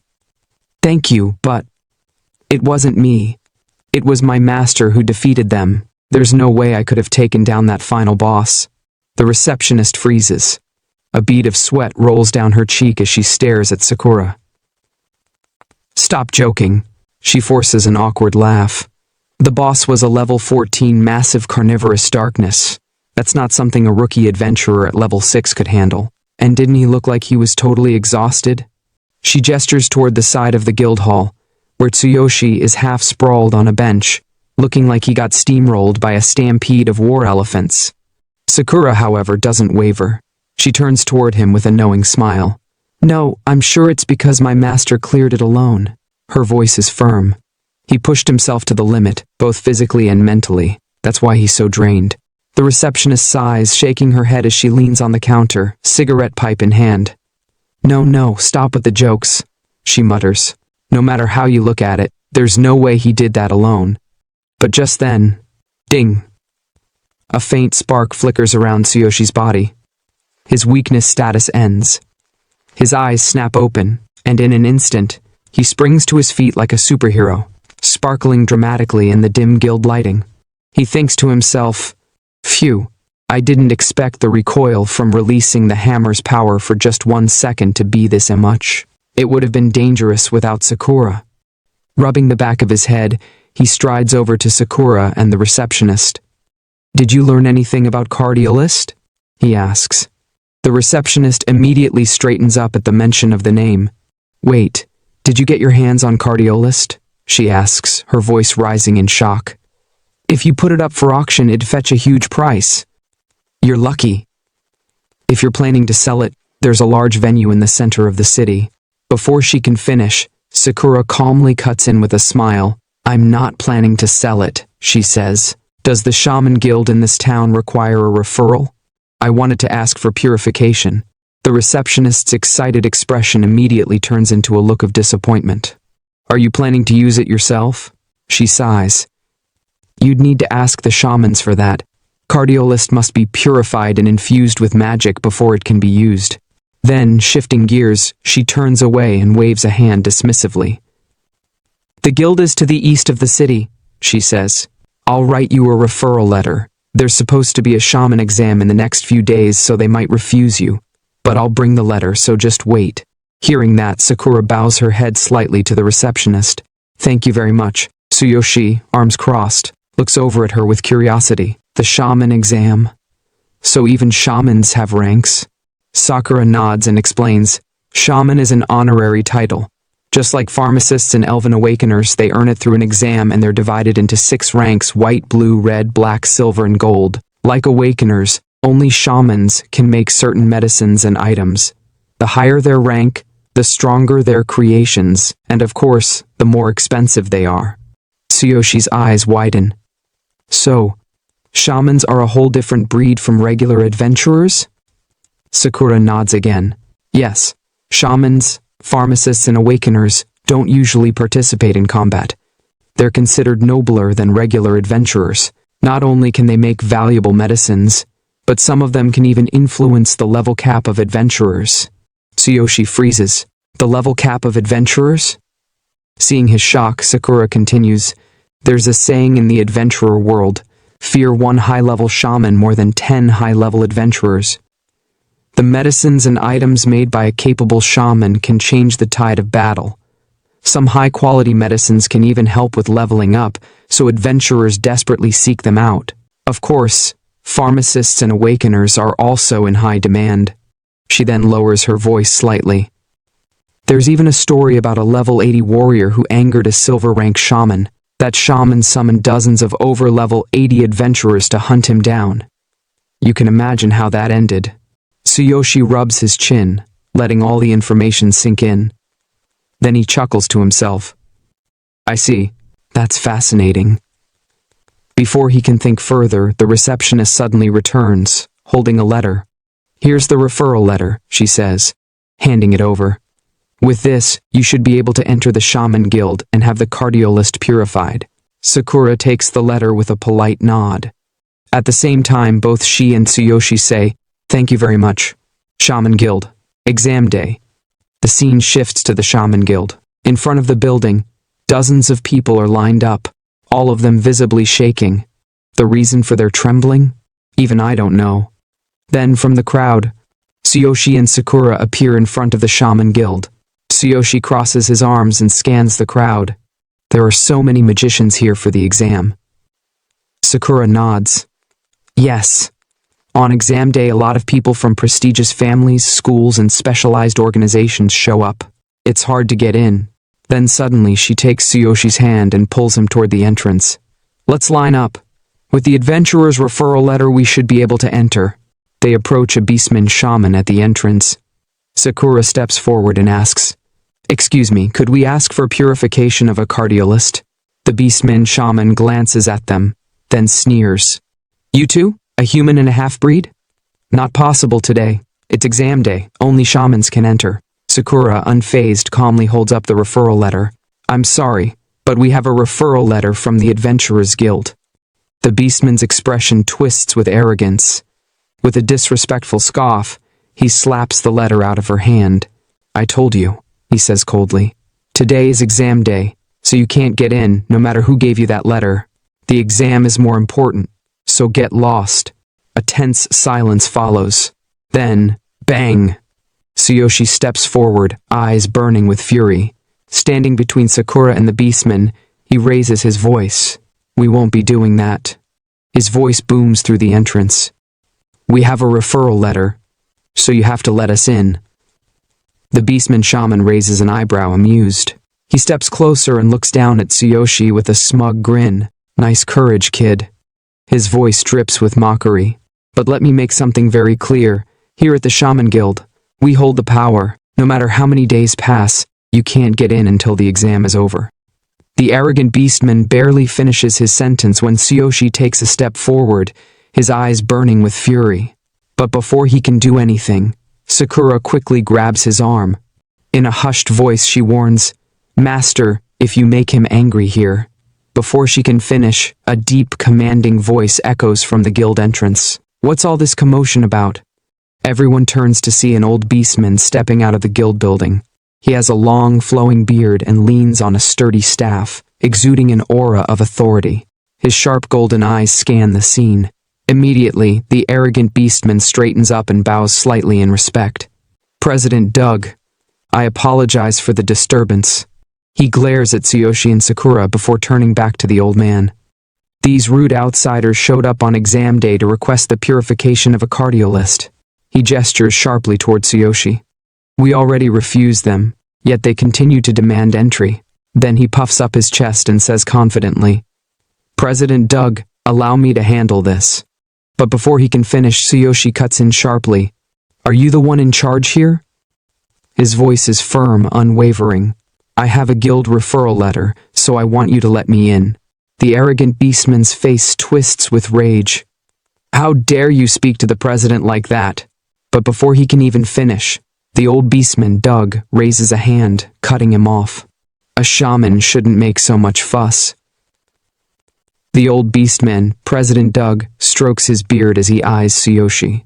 "Human warrior, I'll purify your cardiolist, but today's the examination day. I can't spare time for you. Come back after the exam." Tsuyoshi's brow furrows. He thinks, "Damn, I'm pressed for time too. Leveling up is my priority." A sweat drop rolls down his face as he looks back at the old beastman. "I'm sorry, but I'm in a hurry. Is there no other way?" Doug raises an eyebrow. "Another way? If you take the shaman exam and score the highest, I'll make an exception. However, as a warrior, you don't even qualify to take the exam." Tsuyoshi scratches his head, awkwardly laughing. "What are the requirements?" Before Doug can answer, some random loudmouth in the crowd bursts out laughing. "Pfft, you don't even know." Another chimes in, "What a disgrace." Doug ignores them and explains, "Young human, to become a shaman, one must have at least the aptitude of a magician. The essence of a shaman is magic. The bare minimum requirement is passing tests for potion creation and item crafting. Only then can one become a white shaman. Do you understand now?" Tsuyoshi suddenly extends his hand toward Doug. "So if I'm a magician, it's fine, right? Lend me your staff." Doug's eyes widen. "My staff?" The arrogant beastman from earlier steps in, sneering. "Are you an idiot? You think you can just borrow the president's staff? Even if you get your hands on it, what could you possibly do? You're not even a magician. If you keep this up, I'll call the guards." Tsuyoshi doesn't even acknowledge him. He keeps his hand outstretched toward Doug, eyes locked. Let me borrow it. I'll prove I qualify. A moment of silence falls over the guild entrance. Then Doug smirks. Interesting. I want to see how a warrior plans to prove himself. Here, this staff has no level restriction. He hands the staff over, and as Tsuyoshi grips it, Sakura leans in slightly from behind, whispering, Master, what are you planning? Tsuyoshi smirks. Trust me, Sakura smiles softly. Whenever Master says tat, he always pulls it off. Tsuyoshi marches up to the arrogant beastman. The beastman crosses his arms, glaring. President Doug lent you his staff, huh? Then prove yourself. Tsuyoshi doesn't hesitate. He raises his hand and slaps his chest. The arrogant beastman recoils, face twisting in confusion and disgust. What the hell are you doing, you pervert? Tsuyoshi's mind races. If my guess is correct, if I duplicate a magician's skills and use the staff as a medium, I should be able to use magic. A notification pops up in front of him. Absolute duplication activated. Scanning. Available skills. Tsuyoshi's eyes widen. I'm not limited to just one class. The whole warrior thing was just a preference. A new notification appears. Direction sense. Place your hand on the opponent's heart. Select one skill and duplicate it. Cooldown 0 seconds. Only one skill can be stored at a time. Tsuyoshi scans the arrogant beastman's skill set.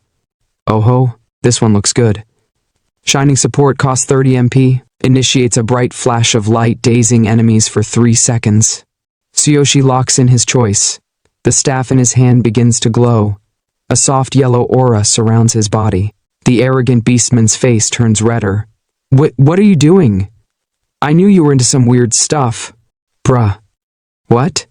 The scene shifts from the noisy crowd straight into the tense atmosphere of the exam hall. Suddenly, someone in the crowd stares at our protagonist and mutters, Humans can take the shaman exam too? Hearing that, another person chimes in with disbelief. This must be a joke, right? A human should be taking the pharmacist exam, not this. Then, yet another voice cuts through, dripping with arrogance and disappointment. This is the first time. All this commotion catches our protagonist's attention. He looks toward the crowd, rubbing his head, clearly feeling the weight of their stares. He sighs. I feel like everyone's looking at me like I'm their enemy.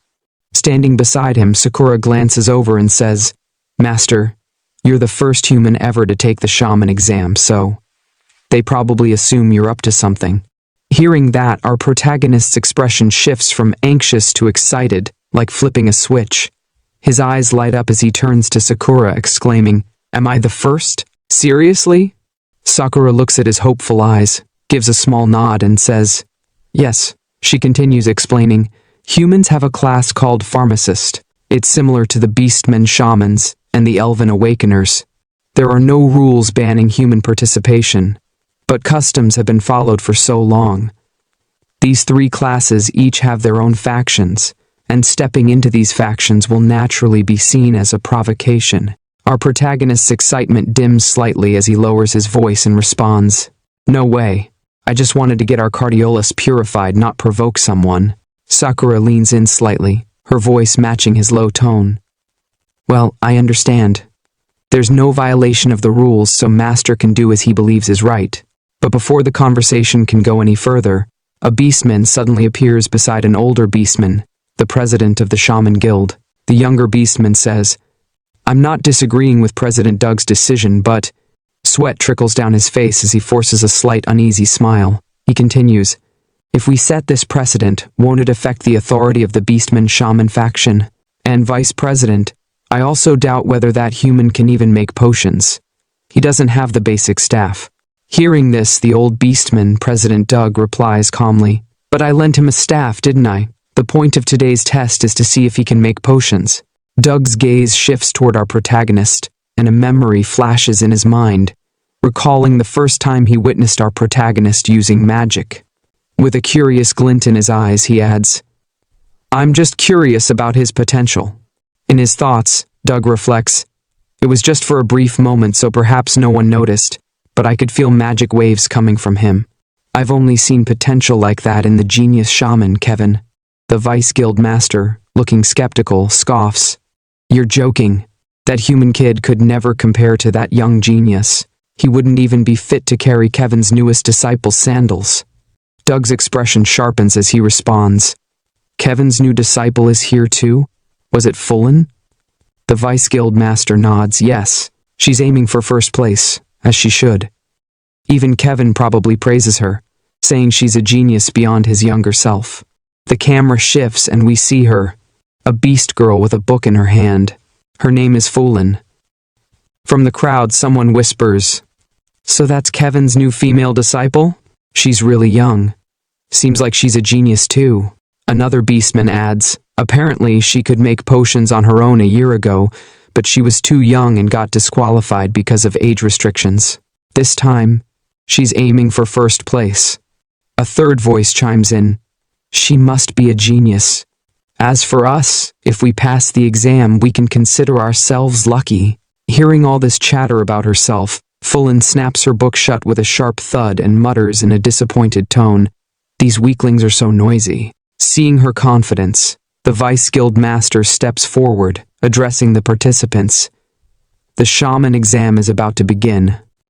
Those not participating, please leave. Everyone, take your positions based on the numbers you were given earlier.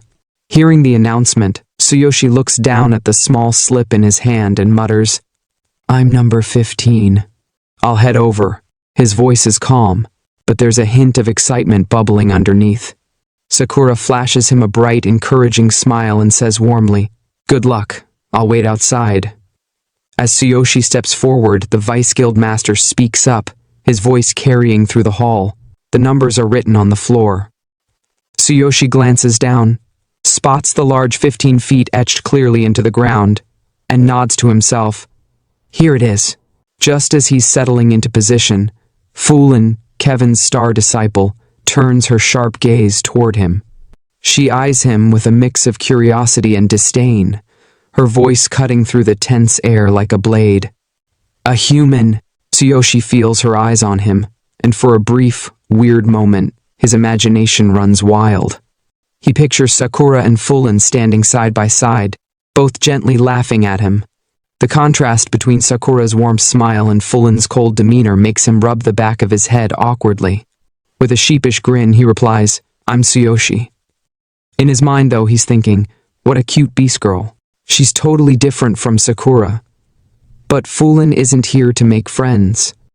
She scoffs, looking away dismissively. A human taking the shaman exam. Looks like someone really wants attention. Tsuyoshi's grin fades, his hand still on the back of his head. Frustration bubbles up and he thinks to himself, "Itch." Her sharp mouth is one flaw. Just then, a booming voice erupts from above. The old beastman, President Doug, shouts from his elevated position, "Everyone, have you taken your positions? The shaman exam is about to begin. We will test your basic shaman skills. You are required to make potions on your own. Since you've chosen the path of becoming shamans, I'm sure you've prepared yourselves for this." As his words echo through the hall, the ground beneath the participants rumbles. Suddenly, whoosh, tables rise from the floor, one in front of each examinee. Tsuyoshi's eyes widen in shock. "What is this?" he blurts out, staring at the table like it just insulted his ancestors. Fullen doesn't miss a beat. She casually examines the materials laid out in front of her, her expression cool and unimpressed.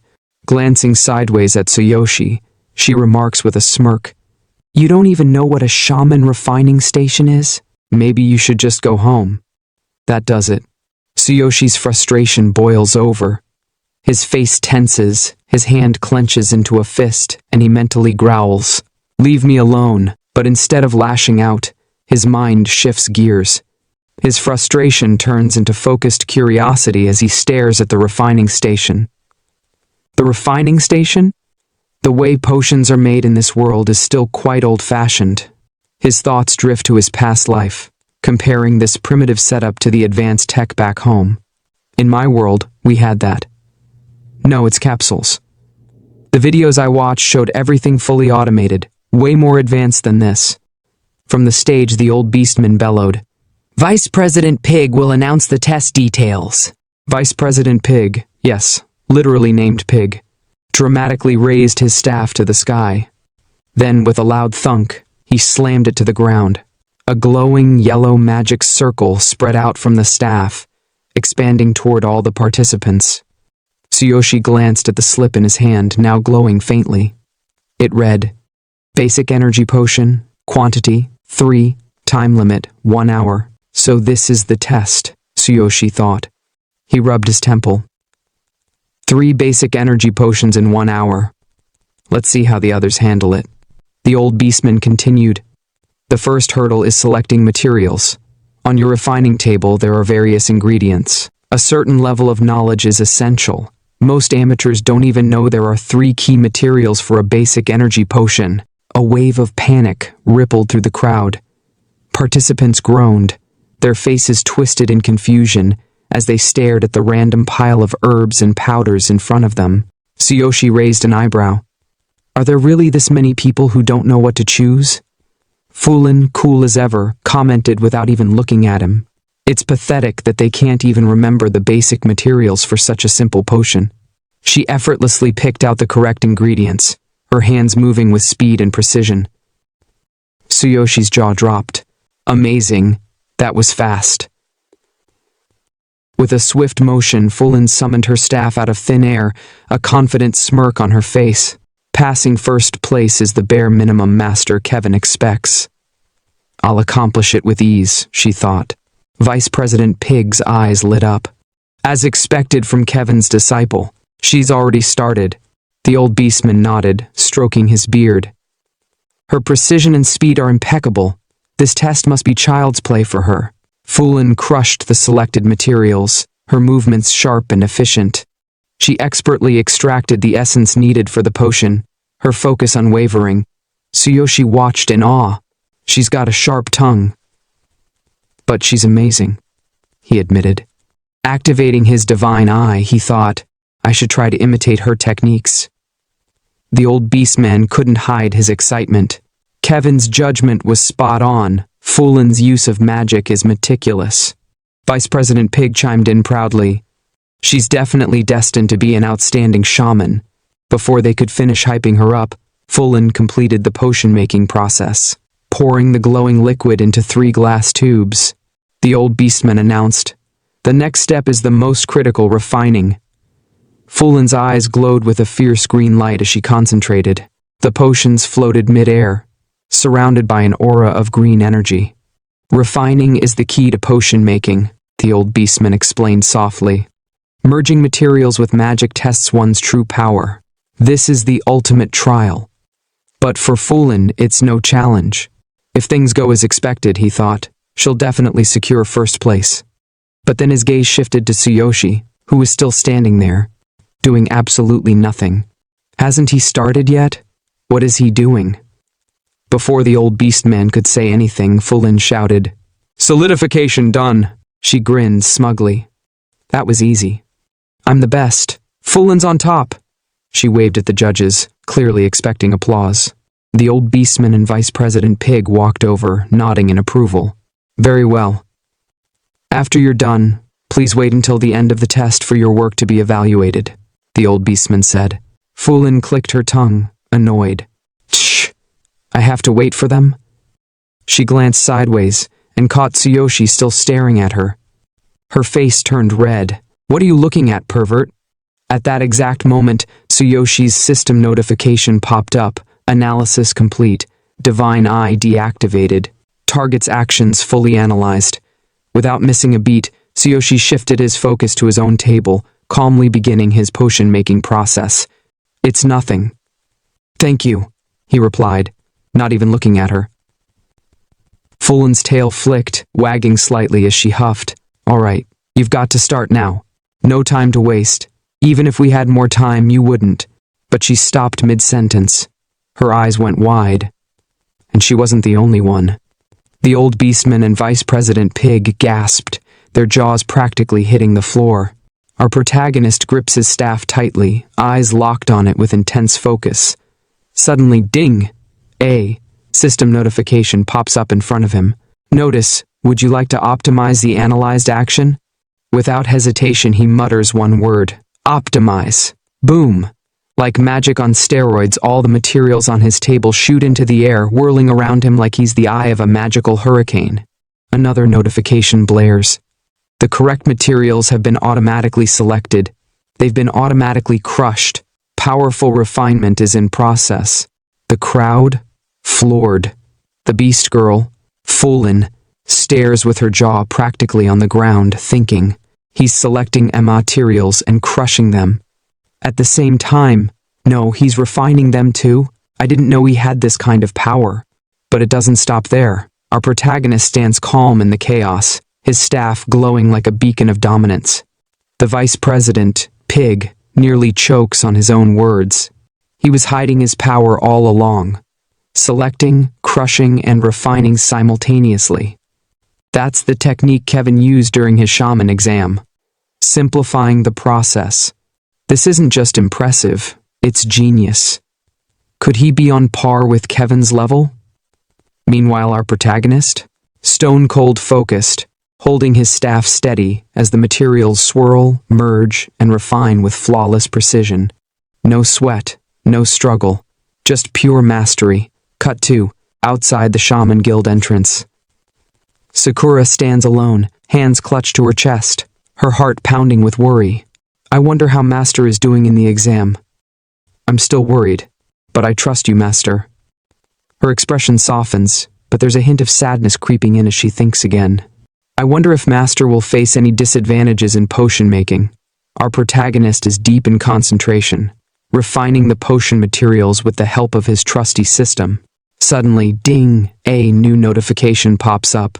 Announcement process optimization is complete. The following steps have been optimized. Seeing the message, a confident smile creeps across his face. Gripping his staff tightly, he thinks to himself, just by one glance. It feels like I've done this 1,000 times. This feels good. Now I know there's more to potion making than just mixing stuff. Refinement, being a shaman, is actually pretty interesting. But wait, another notification. Refining, the final critical step in potion making. This is where a shaman infuses magic and performs the final fusion of materials. The potion is filled with magic, activating its effectiveness. The potency and quality of the potion are directly influenced by the shaman's magical strength and attributes. Our boy breaks into a light sweat. Staring at the 3 potions in front of him, he thinks, only the refining remains. I have to carefully infuse my magic and turn these into actual potions. Time to solidify. Meanwhile, Foolin, the beast girl, is watching with her eyes bugging out of her head, completely shook. In her mind, she's screaming, no way, how? How is he faster than me? I can't let myself be beaten by this worthless human. Then it hits her, like a slap from her own pride. Wait, could he be imitating Master Kevin's technique from his shaman exam? The swift completion? Impossible. And guess who's also having flashbacks? The old beastman, the president of the Shaman Guild himself. Stroking his beard, he mutters. Back then, Kevin shocked everyone by using swift completion to create a C-grade potion.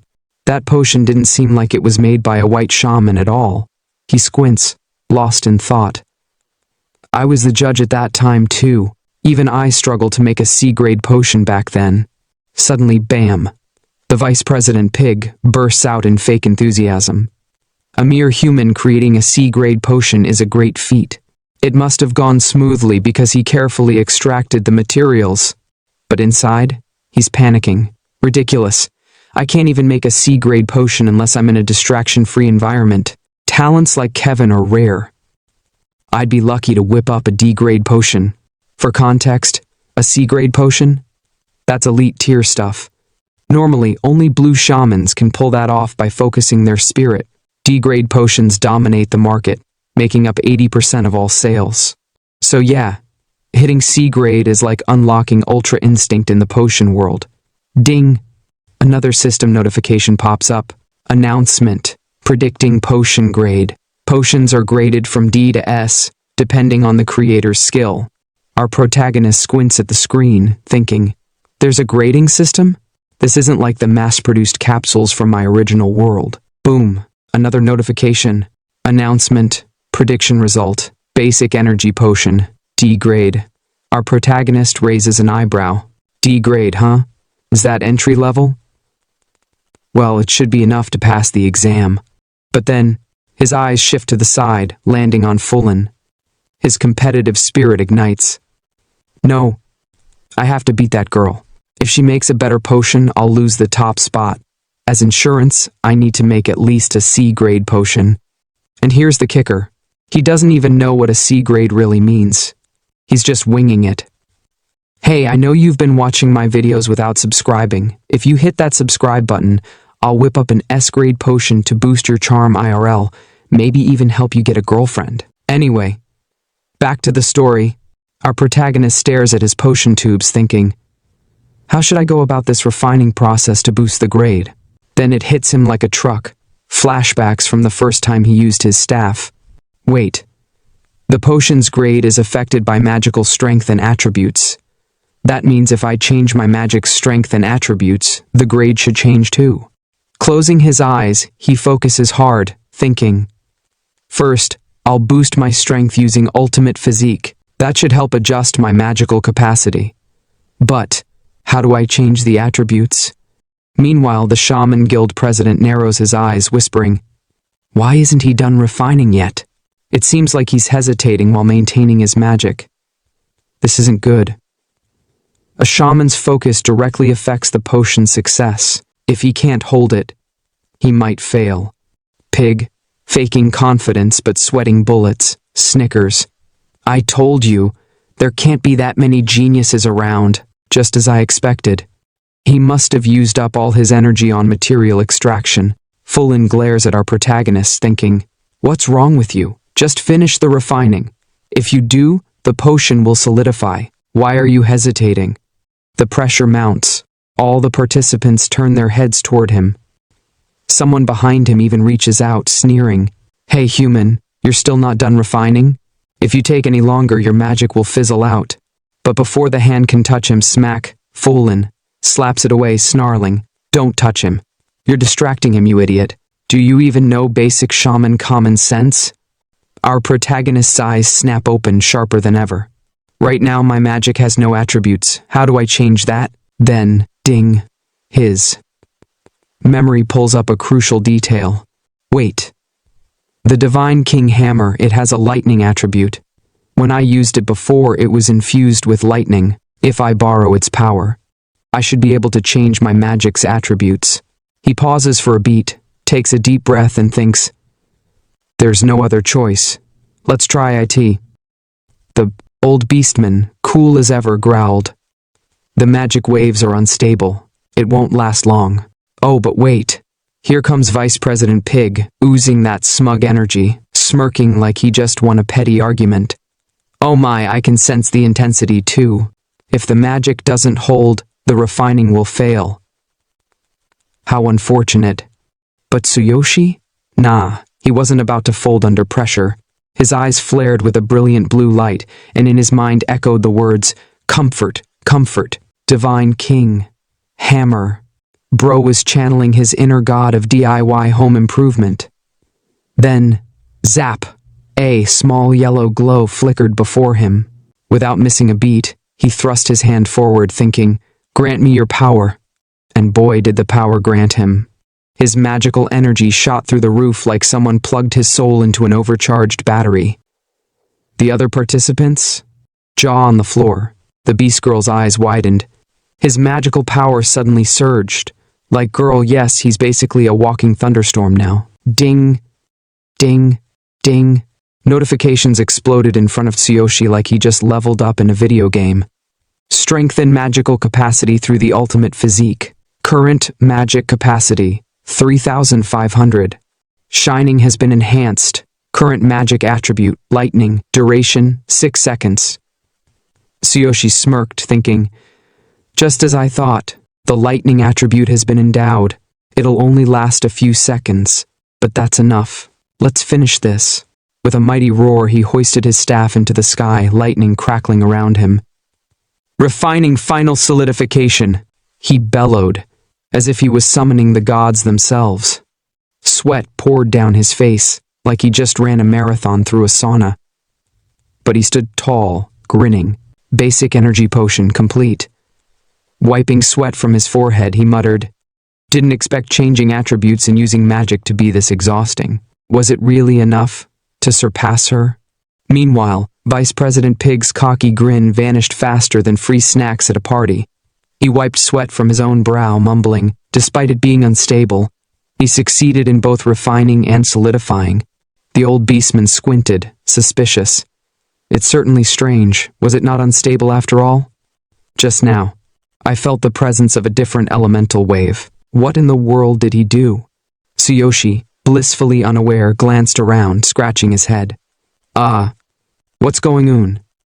The other participants kept hustling at their tables, but the old beastman wasn't having it. He slammed his staff down with authority. Right. Everyone cease your work. Those who violate this will be disqualified. Vice President Pig stepped forward with his usual flair. Let's proceed and view them from over here. They started the evaluations. First up, a hopeful participant. The old beastman sniffed the potion like it was questionable milk. Sense weak, dissipates quickly, plain. But it just steps into the grade. Congratulations, you passed. The participant bowed so hard you'd think he was trying to headbutt the floor. I am honored, thank you, President. Next victim, participant. Vice President Pig picked up a cloudy, burnt-smelling concoction with the enthusiasm of someone holding expired yogurt. Cloudy, smells burnt, clear result of overly forceful refining. Failed. The participant collapsed to his knees, dramatically wailing, new, like he'd just lost a soap opera love triangle. Pig, ice cold, replied, "If you drink this, it'll cause a debuff. Study more." Bro didn't even blink, and so it went. Some passed, some failed. The passed folks were hype, the failed ones, not so much. Tears, screams, existential crises, typical exam stuff. Then came the beast girl's turn. Pig approached her, all formal. "Foolin', it's your turn.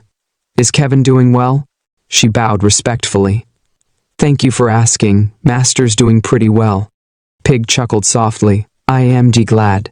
He examined her potion, eyebrows arching. That overflowing fragrance.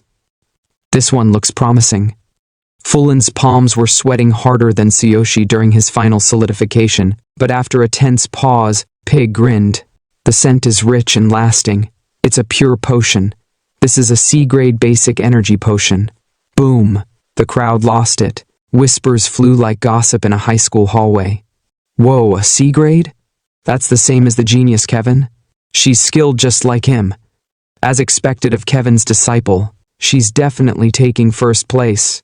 Fulin basked in the glory, thinking, thanks to Master's intensive training, my refining speed is fast too. Of course, you guys are no match for me. Tsuyoshi just blinked, smiling casually. Whoa, a C-grade potion, impressive.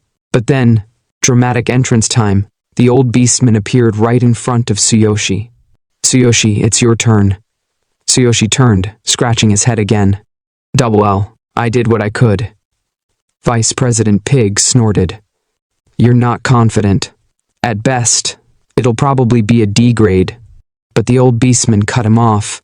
If you did what you could, that's fine. Let's check the grade. The moment the tube was opened, crack, boom, a natural phenomenon erupted in the sky. Lightning streaked across the clouds like the heavens themselves were clapping. Everyone gasped. Tsuyoshi blinked, unimpressed. Huh. A lightning strike. Interesting. But the old beastman's eyes nearly popped out of his skull. This is a supernatural phenomenon. Pig's jaw hit the metaphorical floor. A person causing a supernatural phenomenon. That's at least a B grade. Fulin stared at the sky, sweating buckets. That's impossible. Only someone with power like Master Kevin could create something of B grade. The crowd? Silent. Nobody dared to breathe. The old beastman was practically vibrating with excitement. The richness of the scent, the purity of the potion, and a supernatural phenomenon? Then, turning to Pig without even looking at him, the beastman declared, "This human boy might be an existence more terrifying than the genius Kevin himself." Tsuyoshi, oblivious as ever, wiped his forehead. Phew, refining potions is exhausting. And finally, the old beastman roared, his voice shaking the walls. Without a doubt, he gets first place in this shaman exam. Outside the Shaman Association entrance, Sakura is sitting on the ground like a lost child waiting for her parents. She's restless, fidgeting like she's been waiting for years, even though it's probably been 10 minutes. Her eyes dart around nervously, and she keeps mumbling something under her breath, making the people passing by give her that, "What's wrong with this one?" look. They instantly avert their gaze like looking at her might summon a curse. She mutters softly, "Is Master still not here?" Her voice is so low you'd need ultra instincts just to catch it. But then, out of nowhere, a familiar shout echoes, slicing through the awkward air like a katana. "Sakura!" It's our protagonist, Tsuyoshi, standing tall, waving his hand with the energy of someone who just aced a test he didn't even study for. Sakura's face lights up like a kid who just found out it's Christmas morning. She jumps to her feet, practically vibrating with excitement. "Welcome back. Was everything okay?" "Master, I've been so worried. It felt like such a long time." Tsuyoshi rubs the back of his head with that classic, "Oops, my bad" smile. "I'm sorry for making you worry. The exam's over now." The sparkle in Sakura's eyes dims a bit, replaced by a hint of fear, as if she's about to hear some tragic news. "Oh no. So how did it GGO?" Tsuyoshi, with the confidence of a man who knows he's that guy, straightens up. "Yeah, I did well. I came in first place, so I came to get you." Boom, just like that, Sakura's worry gets drop-kicked out of her mind. She beams, jumping in place. "Yeah, it feels great." The crowd around them? Oh, they heard everything. And now they're standing there like NPCs processing new dialogue options, faces gloomy, eyes darting between Tsuyoshi and Sakura like, did he just say first place? But the spotlight shifts when the old beastman, President Doug, steps forward, holding the unpurified cardiolus like it's some sacred artifact. His gruff voice cuts through the murmurs. "Despite having so much power, you just want to verify the cardiolus?" Tsuyoshi scratches his head again, a sheepish grin plastered on his face. "Yeah, I need it for leveling up." Doug stares for a moment, then chuckles, his stern face softening. "Since you got first place in the exam, I'll fulfill your wish." But before the moment gets too sentimental, the vice president jumps in like he's been holding his breath the whole time. "Who's your potion-making master? There's no way you don't have one." Tsuyoshi's face shifts into serious protagonist mode, his eyes narrowing slightly as if recalling ancient knowledge. He says confidently, "I don't have anyone to teach me. I just tried it on my own." Silence. Doug and the vice president look like they've been hit with a double critical hit. "I see. You taught yourself all of this? I feel kind of miserable now." Doug shakes it off, regaining his composure. He gets serious, his voice dropping an octave. "Come this way. After purifying the cardiolus, I'll grant you the white shaman's robes." As the crowd disperses, moving along like background characters fading into irrelevance, one figure stays behind. The beast girl, her expression dark and twisted with frustration, whispers to herself in a trembling voice, "Master Kevin, I'm sorry, I lost to that weak human." But Sakura's sharp ears catch the name Kevin. Her eyes snap toward the beast girl, her gaze burning with intensity. In her mind, she's piecing it together, "Kevin? So, you're Kevin's disciple." Her usual bright demeanor shifts into something darker, her stare filled with an unspoken bloodlust. Tsuyoshi notices Sakura frozen in place, staring daggers at the beast girl. He blinks, confused. "Sakura, what's wrong?" Sakura snaps out of it like she just woke from a daydream. She wipes the sweat from her brow, laughing awkwardly. "Oh no, I just spaced out for a moment." Tsuyoshi doesn't dwell on it. With his signature bright smile, he starts walking toward his next destination. "Come on, follow me." Once the purification is done, there's another goal ahead. Sakura doesn't look back at the beast girl. She simply follows Tsuyoshi, her voice soft but firm. "Yes, The scene shifts to the ritual room. 3 dead crow lying on the ground. Various ritual materials scattered around. Harps lined up neatly. And in the middle of it all, Tsuyoshi's cardiolus floating in the air, surrounded by an eerie glow. The old beastman Doug stood at the center, activating the ritual. His voice echoed through the room as he chanted, "Mother of Earth, Father of Flame, Spirit of Water, Breath of Wind, Guardian of the great elements, hear my call. By my name, with the words of the shaman, purify this." The moment he finished, the ground beneath them glowed with a massive yellow magic circle. Tsuyoshi watched the ritual intensely, his eyes fixed on the cardiolus as it pulsed with energy. Beside him, Vice President Pig glanced at him and said, "Cardiolus is filled with dark energy. A specialized purification ritual is required. It's lucky that the chairman himself is handling it for you." Tsuyoshi, without taking his eyes off the ritual, murmured, "Wow, this is serious. So this is the kind of spell shamans use?" Standing next to him, Sakura chimed in, "Well, yeah, shamans are basically magicians, but for a specific type of magic. The more powerful the spell, the longer the incantation. This purification ritual is a form of specialized magic." While they were talking, Doug was nearing the completion of the ritual. But suddenly, he tapped the ground, reinforcing the spell, and shouted the incantation once more. Before their eyes, the cardiolus finished its purification, floating in the air with a radiant glow. Doug reached out, took the purified cardiolus, and handed it to Tsuyoshi. "Infuse your magic into this, only then will you be able to use it." Tsuyoshi took the cardiolus eagerly, his excitement barely contained. "Thank you.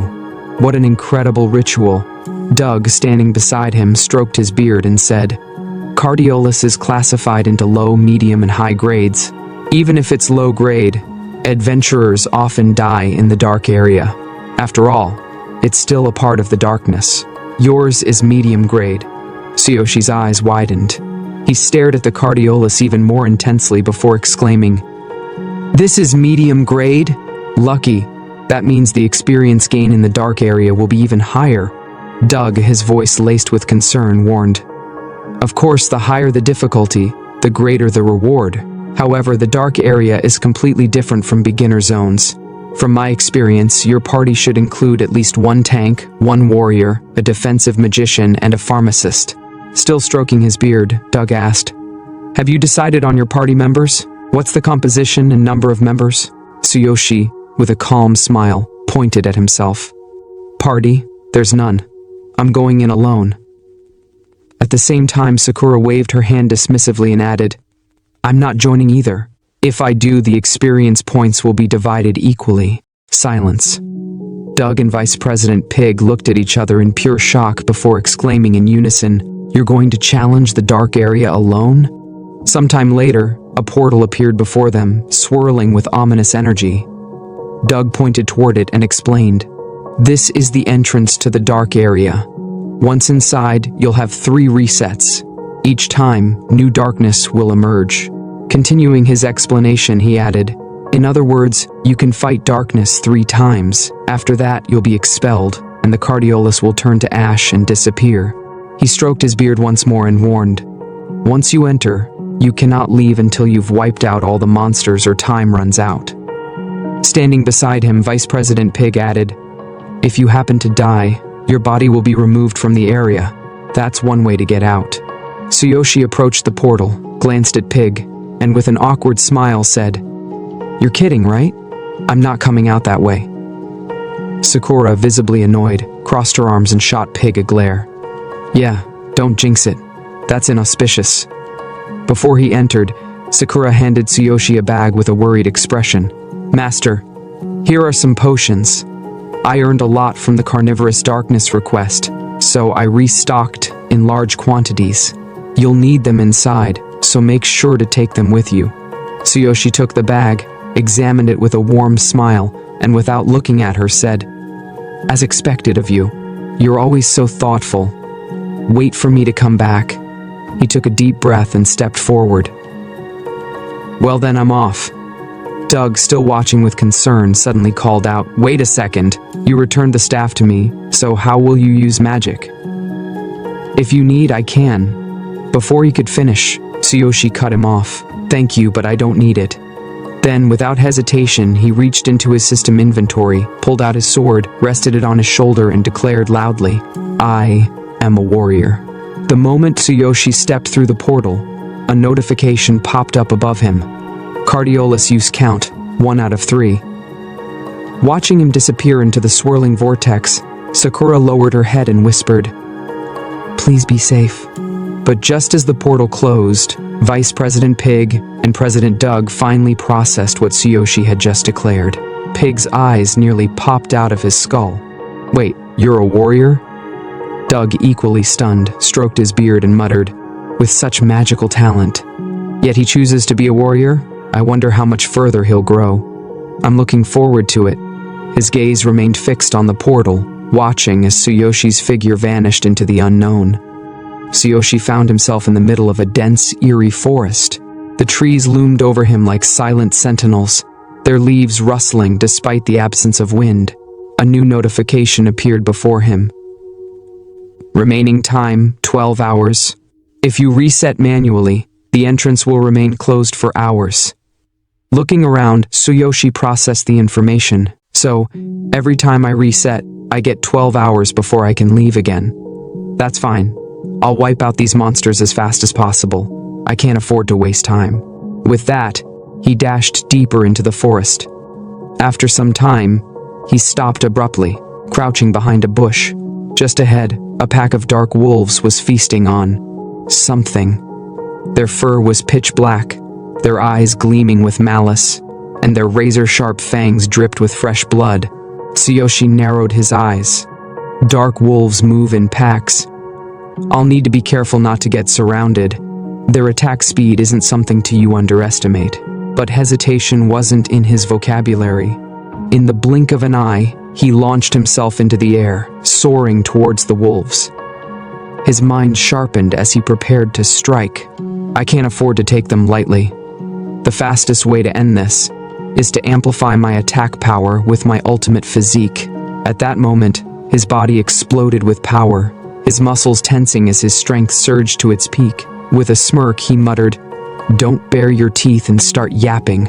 Then, boom! His sword tore through the entire wolf pack in a single swing, slicing through them like they were nothing.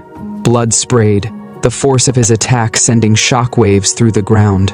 One wolf dropped instantly, its body twitching before going still. A notification popped up. Defeated Dark Wolf, 500 XP gained. Tsuyoshi smirked. 500 XP per monster? That's about the same as a minor boss in my old world. Not bad. The experience gain here is much higher than in the outside world. Rolling his shoulders, he tightened his grip on his sword. Alright, after 3 rounds I'll head out. Might even level up twice. But the remaining 2 dark wolves weren't going down without a fight. Fur bristling, they bared their fangs and lunged at him, their open jaws aiming straight for his throat. Tsuyoshi raised his sword just in time, blocking the attack with a deafening clang. But as he pushed them back, he realized the paralysis effect wore off quickly. As expected of darkness-type monsters, their resistance is way higher than normal creatures. Then, whoosh! A sudden burst of speed from the wolves. One of them lunged again, its claws tearing through the air like a guillotine. Tsuyoshi barely dodged in time, feeling the wind pressure graze his cheek. His grip on his sword tightened. What insane speed! If I had been even a second slower, my throat would have been ripped out. Then, danger! One of the wolves suddenly darted sideways, using its packmate's body to block Tsuyoshi's line of sight before launching an attack from his blind spot. His eyes widened. It just used its teammate as a distraction? Clever. But in that case, in an instant, Tsuyoshi channeled 60% of his ultimate physique's power into his arm, gripping his sword with crushing force. With a single mighty swing, his blade ripped through the incoming attack, countering the wolf's strike mid-air. Pointing his sword at the last standing wolf, he grinned and said, "At this rate, I'll level up fast. I might even hit level 7 on my first run." Outside the portal, Sakura and President Doug stood side by side, silently waiting for Tsuyoshi to return. Doug glanced at Sakura and said, "You're worried, aren't you?" Sakura didn't respond. Her gaze remained locked onto the swirling portal, her expression unwavering. Doug stroked his beard, watching her closely before speaking again. "Going into the dark area alone. I've never heard of anyone attempting that. Unless they have exceptional power, it's suicide, am I right?" This time, Sakura finally answered, but without looking away from the portal. "I trust my master." From a short distance away, Vice President Pig scoffed, shaking his head. "I've seen plenty of talented young fools before. Many drowned in their own arrogance and died. But this is the first time I've seen someone willingly challenge the boss of the dark area alone." He turned away, walking off. "I'm heading back. Let's see if that human boy comes to his senses before it's too late." Sakura frowned at Pig, her expression scrunching up like an annoyed little girl. She muttered under her breath, but didn't say anything aloud. Inside the portal, Tsuyoshi stood amidst a pile of defeated monsters, his sword resting on his shoulder, his body drenched in sweat. He exhaled heavily. It's been nothing but non-stop fighting. He looked down at the slain creatures around him before adding, "My stamina and willpower are running low." A new notification popped up. Announcement, willpower reduced to Tsuyoshi groaned. "Using my ultimate physique at full power drains my body fast." Without hesitation, he pulled out 2 bottles, one filled with energy potion, and the other with stamina potion. "Sakura really helped me by restocking my medicine." He popped the first bottle open and took a gulp, only to immediately spit it out. Blurg. I forgot how disgusting this stuff tastes, but there was no other choice. Grimacing, he forced the potions down. Moments later, a notification appeared. Announcement, stamina and willpower are recovering. Outside the portal, Doug and Sakura remained quiet, standing in the same spot, both waiting patiently. Then, Sakura finally turned to Doug and asked, "Isn't Chairman Doug heading back?" Doug shook his head. "I'm worried about whether that human boy will make it back safely." He recalled the moment Tsuyoshi revealed his profession and muttered, "A warrior who took the shaman exam just to purify Cardiolus. And despite not carrying a staff, he was able to craft a B-quality potion." Suddenly his ears perked up. He frowned and said, "I've been hearing something from inside." Sakura smiled slightly. "That's the sound of Master's thunder." Doug's eyes widened as she continued, "As long as we can hear it, we know Master is still fighting." Back inside the dark area, Tsuyoshi gripped his sword tightly, his body surging with crackling thunder energy. He leaped into the air and slashed through an entire pack of dark wolves in one swift motion. Their bodies dropped instantly, the smell of burnt fur filling the air. He wiped some dust from his face and muttered, "I guess that just leaves the boss." His gaze shifted to the large door ahead, the entrance to the boss room. A grin spread across his face. "I made it all the way to the deepest part. Next up is the final boss. If I beat this, I'll definitely hit level 7. He stretched his arms, rolling his shoulders. "Maybe I should rest a bit before the fight." Tsuyoshi sat on the ground in front of the boss room, exhausted. He took a deep breath and muttered, "It's seriously awful. Once I get used to this taste, it's over for me." He frowned, remembering the capsules from his original world. Those had taste and convenience, but this world's medicine, way stronger. But as soon as the potion kicked in, his stamina and willpower were fully restored. Feeling the energy surge through his body, Tsuyoshi smirked. He grabbed his sword from the ground, stood up, and walked towards the boss room door, resting the blade on his shoulder. "All right, now that I'm fully recovered, let's GGO." With that, he pushed open the heavy doors and stepped inside. Darkness loomed around him. He scanned his surroundings, left, right, forward. Then, from the shadows, something moved. A figure emerged, a shadowy presence with bright red eyes locked onto Tsuyoshi. He tensed, his grip tightening on his sword. But instead of fear, excitement flickered in his gaze. "Oh? The level is the same as the carnivorous darkness I fought before, but the intimidation. That's different. This must be the boss of the dark area." Without hesitation, Tsuyoshi activated his ultimate physique. His attack power surged, his muscles strengthening as lightning crackled around his arms. The boss stepped forward. It was a towering monster, gripping a massive sword, its blade wrapped in thick iron chains. The sheer presence of it sent a wave of pressure through the room. Then, the boss disappeared. Before Tsuyoshi could react, the monster reappeared above him, its massive sword already swinging down. So fast. Instinct kicked in. Tsuyoshi raised his sword just in time, blocking the devastating attack. Clang! The impact sent shockwaves through his arms, forcing him to his knees. The power is incredible too. Then the boss inhaled deeply. A strange wave of energy passed through Tsuyoshi, making his body shake uncontrollably. A notification appeared. Tremble slow, shock skill. A high-level ability that terrifies the opponent, slowing down their movements. Once affected, it's difficult to escape. Tsuyoshi's eyes widened as his body refused to move. Move. Please move. His veins bulged as he struggled against the paralysis. The boss raised its sword again. Then, a bright yellow light flashed from Tsuyoshi's ring. At that exact moment, he regained control. He dodged instantly, just as the boss's attack came crashing down. A new notification popped up. Notice, Tremble Slow effect has ended. Tsuyoshi blocked the next strike, his eyes glowing with lightning. He exhaled sharply, then grinned. I won't go down so easily. Pure energy surged through him. His ring of the infinite. Was this why the status effect ended? For the first time, the boss hesitated. Seeing this, Tsuyoshi smirked. I won't die so easily, you bare bastard. The boss growled and swung upward, but Tsuyoshi met the attack head-on, blocking once again. Seeing Tsuyoshi match its strength, the boss spoke in a deep, confident voice. You're strong. My tremble slow, broken. That surprised him. Tsuyoshi's eyes widened slightly. You can talk? Lowering his sword slightly, he stared at the monster. I thought darkness was just a bunch of beasts that couldn't even talk. The boss's red eyes flared with anger. Human. We are darkness, a higher existence than anything else. Then, it disappeared again.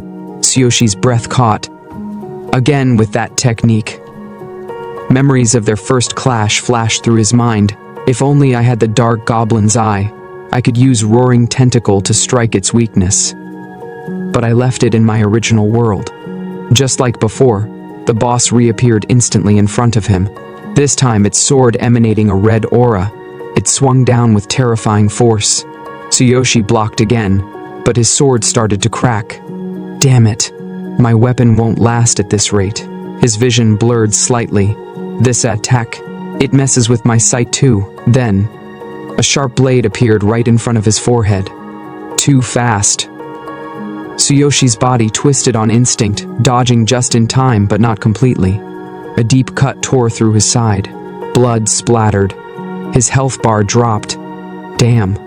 Just one hit and I'm already bleeding. Another notification appeared. Bleeding, a dangerous debuff. If the wound isn't treated, blood loss will result in death.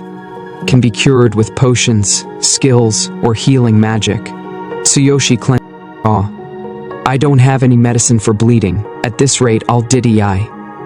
He glared at the boss standing before him. His mind raced. Without medicine, I might actually bleed out before this fight is over. He steadied his breathing, then thought, should I retreat? If I leave now, I can heal. But damn it, if I stay here, I'll keep bleeding. If I run out of potions, I'm dead. Then, his grip tightened around his sword. No. That leaves me with only one option. Summoning every ounce of his willpower, Tsuyoshi leaped into the air. Lightning crackled around his body. He raised his sword high, and with a thunderous roar he unleashed. Thundering chain fall. Seeing Tsuyoshi charge at him, the boss monster's eyes widened for a brief moment. Then, boom! Iat my thunder attack! Tsuyoshi's lightning-infused strike landed perfectly on the monster. The impact sent shockwaves through the battlefield. Tsuyoshi landed safely on the ground, breathing heavily. His mind raced. Did I do it? Why didn't it dodge? But his expectations were shattered. The boss monster stood there, completely unharmed. It had redirected the thunder strike into the ground with a simple step, absorbing the attack effortlessly. Then, with a mocking expression, the boss sneered. Laughable. Tsuyoshi's eyes widened. That didn't work. This is troublesome. But before he could process it, the boss monster attacked. I will kill you. I don't need the sacrifice either. Sweat dripped from Tsuyoshi's forehead. Sacrifice? What the hell is that? Then, the boss leaped into the air, sword raised high and brought it down with brutal force. Boom! The impact slammed Tsuyoshi into the ground. His health bar dropped. Dust and debris flew everywhere. The boss glared down at him, then scoffed. Weapon lost. Adventurer useless. He rested his sword on his shoulder, assuming the battle was over. Turning his back, the boss muttered, "Next time, I will kill you." But then, something made him stop. A presence. The boss turned around, his red eyes narrowing as he saw Tsuyoshi, standing. His aura had changed. The boss's expression twisted in confusion. What is this? Who are you? Tsuyoshi smirked, his voice dripping with confidence. Is this your so-called sacrifice? A sudden shockwave pulsed through the battlefield. The boss took a step back, visibly shaken. Why sacrifice? That is a darkness-exclusive skill. For the first time, fear flickered in the monster's eyes. Who are you? Tsuyoshi grinned as his body was engulfed in red smoke. His presence turned monstrous, his aura more terrifying than the boss itself. Then, he spoke. Thanks to you coming closer to attack, I was able to replicate your sacrifice using absolute duplication. The boss froze. Then, boom! From within the swirling crimson mist, Tsuyoshi emerged, his appearance now more dangerous, more fearsome than the boss monster itself. His muscles pulsed with overwhelming power. His eyes glowed with savage intensity. A notification appeared. Sacrifice, you sacrifice half of your blood, removing all debuffs and temporarily gaining immense power. It amplifies your strongest current skill and makes it evil. Tsuyoshi smirked, his newfound power surging through his veins. Now, he cracked his knuckles. I might be able to do it. Then, with a feral grin, he raised his fists. I'll grind you into meat using only my bare hands. So when Tsuyoshi stepped out from the red smoke, a brand new notification popped up right in front of him. Absolute physical strength has been activated.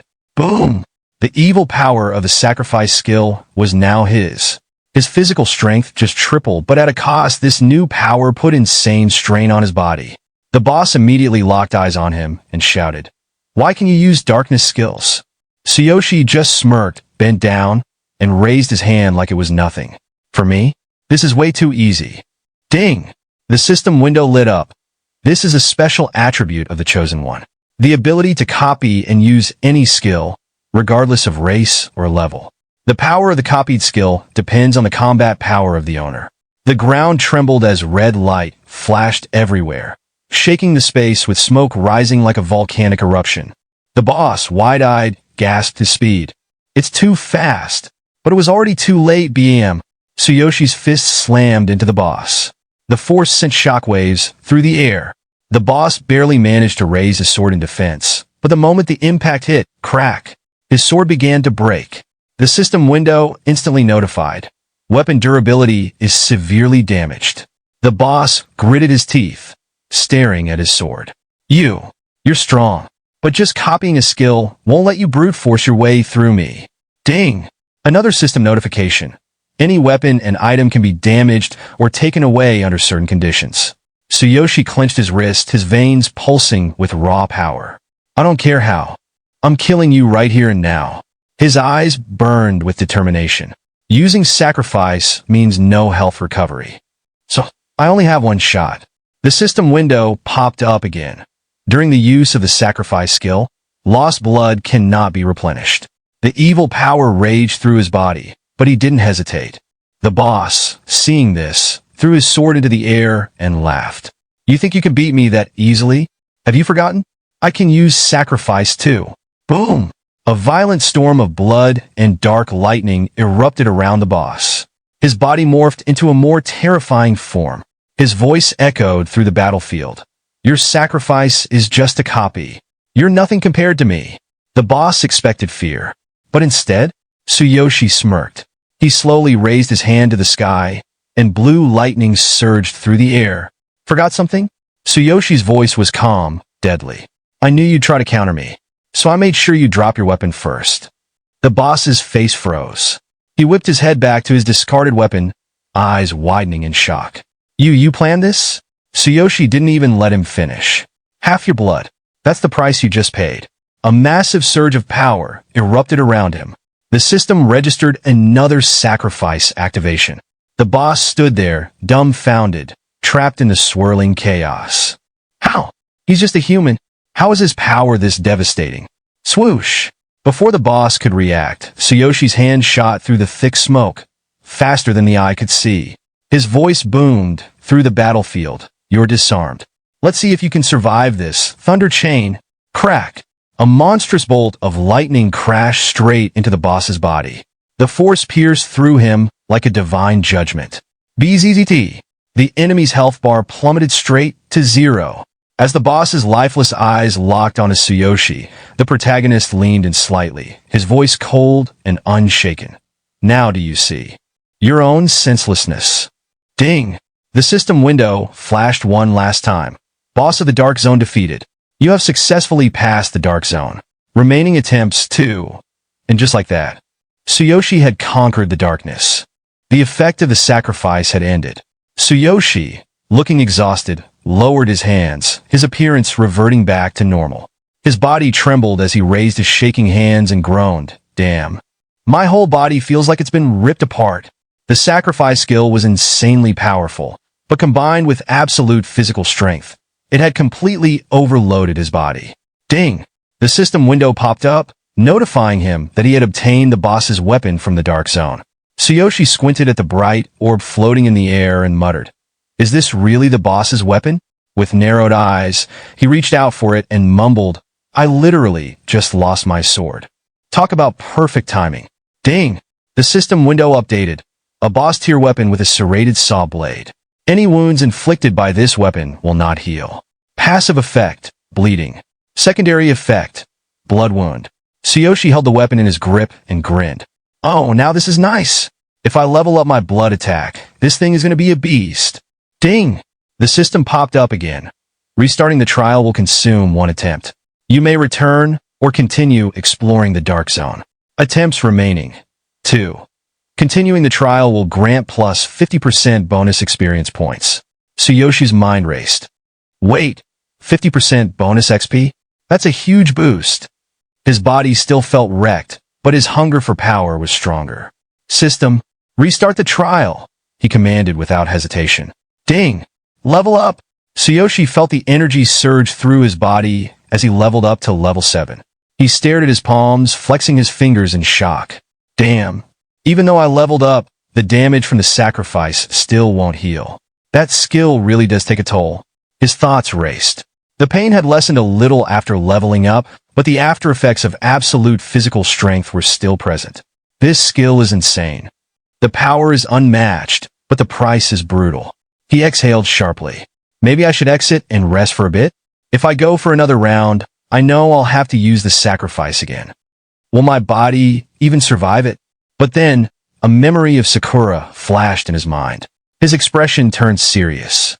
I promised to level up 6 times this week. I have to reach level 12. If I back out now, I'll miss out on the bonus XP, and I can't afford that. His hesitation faded. Tsuyoshi clenched his fists and smirked at the system window. This is the price of strength. There's no room for doubt. If I waver now, I might as well just give up and accept being weak. Ding! The system instructed him to re-enter the space and return to the entrance of the trial. Tsuyoshi stepped toward the glowing portal, inhaling deeply. Sorry, Sakura, he muttered under his breath. Looks like I'm going to make you wait just a little longer. At the same time, Doug thought that Tsuyoshi should have returned by now. He looked at Sakura and told her not to worry, because the protagonist probably decided to continue the test, since it would help him earn bonus experience points. The president wondered in surprise. Did he really lose? His body was not thrown out. Did Did Tsuyoshi really decide to continue the test? Without supplies, it is almost impossible to pass it. For an adventurer in the dark zone, this can threaten death. Sakura sadly said that he promised to leave after the first round. She can still hear the rumble of thunder. Ills, walking towards them with a cup in his hand, asked if he had already managed to sleep, and the protagonist is not finished yet. The first round is over, but there is no corpse. Maybe Tsuyoshi hid somewhere and is sitting there, trembling with fear? Doug turned his head to the side and asked the vice president to talk less. Ills turned to the president and said that this cannot be. Does he really think that Tsuyoshi will be able to overcome the dark zone on his own? It was not worth giving him false hopes. The vice president opened his eyes and said that he was saying the same thing, that the protagonist was not telling the truth. He had seen many such people, and if Tsuyoshi had won, he would have returned long ago. If he had not appeared after the first stage, it meant he had not passed it and decided to start over. Unfortunately, this could cost him his life. He simply would not have enough healing potions. Sakura said with a tense look that the master would definitely return. She asked them to refrain from such conversations. Tsuyoshi's thunderclaps proved that he was alive. Doug confidently thought that she was a strong girl. The vice president, looking at the portal, laughed and said loudly that they were joking. What other thunder? They would be to blame for the protagonist's death, because they had strengthened his confidence. Sakura turned back with an ominous look and said that if he did it again, the shamans looked forward in surprise, not letting her finish. Doug wondered if this was really bloodlust. The president slammed his staff on the ground and loudly ordered them to shut up and not to start a fight. He turned around and loudly told them to wait for his return in silence. Doug loudly addressed Ills and said that he could go. The vice president stepped back and loudly said that he was just telling the truth. He would look at their faces when they saw Tsuyoshi's tortured body. The president turned around angrily and loudly ordered the vice president to leave. He wondered how it was possible to not notice the bloodlust. This beast girl's abilities are very great. Doug looked at the portal and asked what was going on. Sakura said sadly that the Thundermaster had died down. ILS turned around and loudly said that the thunder had died down. Well, do they have anything to say? It is reckless for a simple person to enter the dark zone alone. The vice president quickly looked at the portal. Doug loudly asked what that sound was. Lightning quickly struck from the portal. The president, watching this, asked what this feeling of deja vu was. He pointed his staff forward and asked loudly, "Did the darkness really destroy the seal? This simply couldn't be." Doug, watching the silhouette that appeared in the portal in surprise, loudly ordered everyone to get ready, because the darkness was breaking through. Ills threw his cup aside in fear and loudly said that this couldn't be. The darkness couldn't destroy the seal of the darkness zone. Sakura, surprised, loudly asked them to wait. Tsuyoshi, looking exhausted, exited the portal and turned to Sakura and apologized to her for the wait. He said that he had completed 3 rounds and received bonus experience points at each. The protagonist had leveled up several times.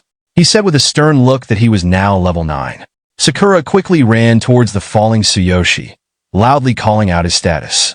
The vice president asked loudly in amazement, could it really be 3 stages in one go? Doug was surprised on his face, loudly asked how much power this guy was hiding within himself. The president extended his hand forward and loudly ordered to help the protagonist. After some time, Sakura put her hand on Tsuyoshi's back. The shaman standing next to him directed the light from their staffs to the sides and used the reflection skill. Doug said that Tsuyoshi's muscles and nerves were seriously injured. The vice president said tensely that the protagonist simply miraculously survived. Tsuyoshi, smiling, clenched his hand into a fist and looking at him said that thanks to the treatment, he feels much better. Sakura, offended, puffed out her cheeks and sighed loudly said that he was doing as always. The protagonist acted recklessly and did not keep his promise. Tsuyoshi, putting his hand on his head, looked at her and asking for forgiveness, said that from now on he would be more careful. He simply could not refuse bonus experience points. Having reached the 9th level, the protagonist received a good reward. She understands how much he needs experience points, right? Sakura said loudly that his safety is more important to her. He must promise to keep his promises. The president turned to the man with a serious expression and asked if Tsuyoshi had really said that he had passed 3 times. The protagonist, sitting on the bed, confirmed this. It looked sternly at Doug. The The president said that he would not have believed it if he had not seen it with his own eyes. To fight the darkness alone 3 times, Doug does not understand how it is. He thought that when this guy came out of the darkness zone, the power of evil was stronger than the power of darkness. That is why the president thought that the darkness itself had destroyed the barrier. This guy's abilities are excellent not only in magic, but also in combat. If Kevin is a genius, then this man has surpassed the genius himself? The vice president, covering his mouth with his fist, coughed and said that he would like to apologize for his words. He put his hand on his heart, lowered his head, and asked for forgiveness for underestimating the strength of the protagonist. Tsuyoshi, smiling, raised his hand and waving it, said that it'll help him with treatment and that he should not worry. Sakura crossed her arms in offense and looked away, saying that it finally got through to him. The vice president said with a calm expression that the reflection effect they used was a mid-level healing skill. The shamans healed almost all the wounds except for the deep ones. The protagonist's body is still in critical condition. The system window notifies that it is a reflection skill. It is a mid-level healing skill popular among adventurers. It is able to heal almost all types of physical damage. Doug said that Tsuyoshi came out of there with serious wounds all over his body, bleeding and nerve damage. If they had not started treating him right away, the protagonist might have died. It seems that Tsuyoshi used some kind of secret magic or skill. From now on, he should not use it. In the future, its danger may hinder the protagonist from leveling up. Tsuyoshi looked at his hand in amazement and asked loudly, "What do you mean hinder? He just wanted to level up?" The protagonist thought that the victim was still bothering him. He only thought about killing him and lost his mind. These are very big risks. What should he do? 2 eyes instantly appeared in front of him among the dark liquid. Tsuyoshi wondered in fear, "Are these really eyes?" Sakura looked at him with concern and turning to the master asked, "What is the matter?" The protagonist, wiping sweat from his forehead, said that nothing special, he was just tired. Tsuyoshi thought that the sacrifice and darkness were special skills. This damaged not only his body but also his mind. He should not use it anymore. Doug said that he would give him a potion. The protagonist should take it once a day and meditate to speed up its absorption. Ilsa looked up the bag in the president's hands in surprise and turning to him by his status asked, "Is he sure he wants to give this potion?" Tsuyoshi, smiling, reached out his hands to the bag and loudly thanked Doug. The president said that this is Kevin's favorite potion, which will help the protagonist recover. Doug advises him to meet him in person. If Kevin sees talent in Tsuyoshi, he will take him as a student and pass on even more amazing knowledge in the field of magic. He is one of the few inhabitants of this land who possesses the legendary law of destruction. Sakura stood up angrily and clenched her hand into a fist, asking loudly, "Did Kevin really find the legendary law of destruction? Which one is this already?" Tsuyoshi looked at her in surprise and asked, "What does the legendary law of destruction mean?" Ilse asked with a puzzled look, "Shouldn't the Seekers know about it?" In this world, there are laws that govern the magic of heaven and earth. Magic used in accordance with these laws has amazing power and is called the forbidden spell of destruction. Shamans strive to improve the efficiency and quality of their potions. However, the laws of heaven and earth are incredibly cruel, and some of them have a will of their own. There are 12 laws, each of which is located in unexplored zones. To master them, you need to have outstanding skills and abilities. The stone monument of the laws of destruction was erected in honor of the 12 laws that were passed on to them by great magicians from all over the world. Each of the laws has the power to destroy the entire world. The first law was written in ancient times. Kevin was called a genius because 10 years ago, he mastered the 12th law of the great winds. He was able to improve his magical abilities, which helped him in processing potions. Kevin increased not only their efficiency and quality, but also united them with the power of law. He will be able to heal Tsuyoshi's deep wounds. The protagonist happily stood up and clenched his fists and asked loudly, "Is this really true?" Sakura, looking amazed, asked loudly, "Is it really possible to heal the master's body?" Doug, holding a letter in his hand, said that now is not the best time to meet. He used to be Kevin's mentor, and if they give him a letter of introduction, Kevin will meet with him. Tsuyoshi, taking the letter in his hands, loudly thanked him. They'll set that to meet him, they need to take with them several rare potions and valuable ingredients to exchange with him later. After some time, the protagonist said goodbye to them. The vice president turned to Doug and asked, "Did this guy attract so much attention?" The president gave Tsuyoshi a B rank forbidden blood potion. He just gave away the potion they traded with Kevin, offering many valuable potions and ingredients. Doug laughed and said that he wondered how high this man would go. By helping the protagonist now, he made an investment in the future. Bills looked sternly to the side and said that this was a risky investment.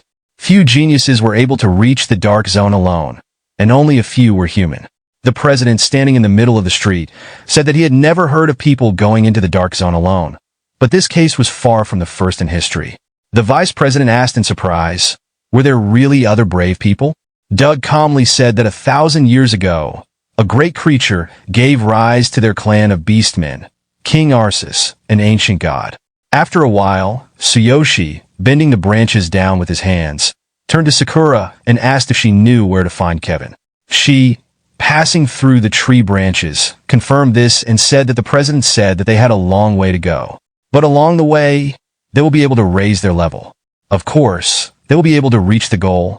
The main character looked at her in surprise and asked, "What's the catch?" Sakura said that in order to enter this dungeon, you need a team. She, passing through the branches, asked, "Are there really that many people here?" Sakura, smiling, put her hand on the branch and said that this is the so-called checkpoint. Most of the adventurers gather here, and after a while, disperse to different zones. This place was on their way, so she brought him here.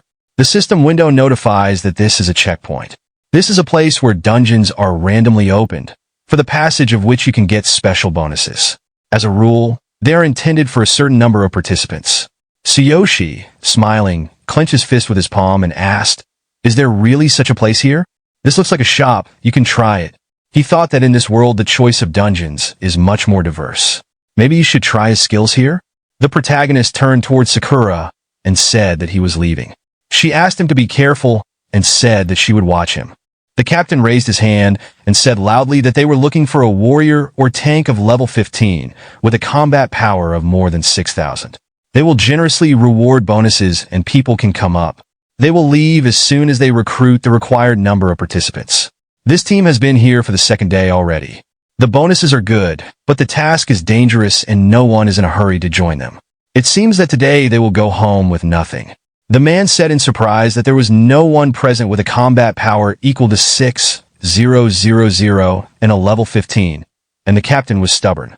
The thief turned to the captain with a sad look and said that they had better choose another dungeon. They had already spent 2 days on this. If anyone wanted to join, they would have already done so. They did not need to lose even more experience points. The captain angrily turned his head to the side and loudly called him a fool. Did the thief forget how much the information about this dungeon cost them?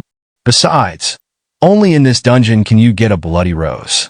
One of them costs 500 silver. He will never take on a low-level dungeon.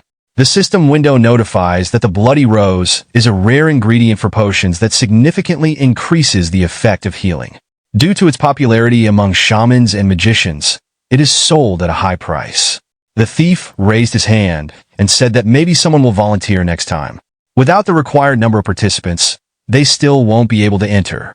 Tsuyoshi raised his hand with a smile and asked if he could join. He's a warrior and his level is a little below the required level, but the protagonist is confident in himself. The team looked at him in amazement. The captain said loudly that Tsuyoshi was their savior. He's level 14, right? Even 13 would do if they could provide him with a 12th. The protagonist interrupted him, scratched his head, and said that he was level 9.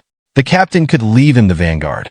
The captain raised his hand in his direction in anger and loudly asked, "What can Tsuyoshi do on the 9th level?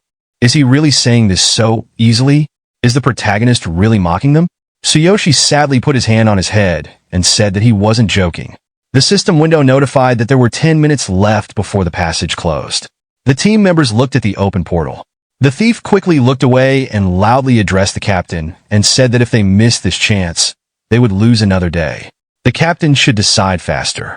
The priest of light asked why they didn't take a level 9 warrior. They could handle it on their own. The wind archer, holding the captain with his hand, said that it was right. Otherwise, they would not be able to recoup the cost of the information they had received. The captain angrily said loudly that there was no other way. He furiously loudly ordered Tsuyoshi to listen to him and said that he would give him a chance. The The protagonist should not act arbitrarily during the passage. Tsuyoshi must listen to his orders. Their four are already strong. They took him for the number. Is the protagonist happy with this? Tsuyoshi confidently placed his hand on the captain's shoulder and loudly agreed that he would be glad to join the team for the first time. The captain, disappointed, smiled and greeted him loudly. The protagonist confidently placed his hand on his wrist and loudly said that it was time to go. The captain raised his hands in surprise and asked if this was his first time joining the team. The system window notifies that they have entered a level 16 dungeon. The system window notifies that this is a level 16 forest rhino. His characteristics are a very large body, and he is not susceptible to physical attacks. The weakness of the forest rhinoceros is lightning, and the combat power is 7,600. The captain, standing with the team behind the stone, said that this is a 16th level dungeon. He angrily clenched his hand into a fist and said loudly that the informant is a freak. If the captain gets out of here, he will kill him. The thief, looking frightened, put his hands on his head and turning to the captain, said that he is not sure that at such levels they will be able to get out of here alive. It is scary to imagine the dungeon boss if the first opponent was a forest rhinoceros. The captain knelt down, put his hands on the ground, and loudly said that everything is fine. They're on the 15th level and have gone through many difficult dungeons together. They can do everything as always and will definitely defeat him. He is not sure that this will work, but they can use the Horn of Resurrection. The system window notifies that the Horn of Return is a very expensive item, blowing which allows you to leave the dungeon. Its use may be limited in special dungeons. Due to its rarity, the horn can only be purchased at auctions. The captain looked at the thief in surprise and asked where the warrior went. The wind archer raised his hand and said that the protagonist was here when they entered. A bright glow from the thunder chain quickly appeared among the foliage. They look at the bright light in amazement. Tsuyoshi, shrouded in lightning, standing among the flying stones, said loudly that this is good. Compared to those guys from the Dark Zone, this is very easy. The team members, wide open in surprise, said loudly that the protagonist defeated him on his own. Tsuyoshi smiled, put his sword on his shoulder, and gave a thumbs up, loudly telling them to follow him. The protagonist is used to doing everything quickly and is really looking forward to bonuses. Our protagonist took down a monster and then turned to his teammates with a confident thumbs up. Keep up with me. I've gotten used to speed races lately. I can't wait to see the bonus. Moments later, the rest of the team rushed toward other monsters, with one of them shouting to the group, "There's another one behind the three, and a weakened monster over there. Take care of it." Then, one of the team members, a bow user, pulled back his arrow while observing the fight.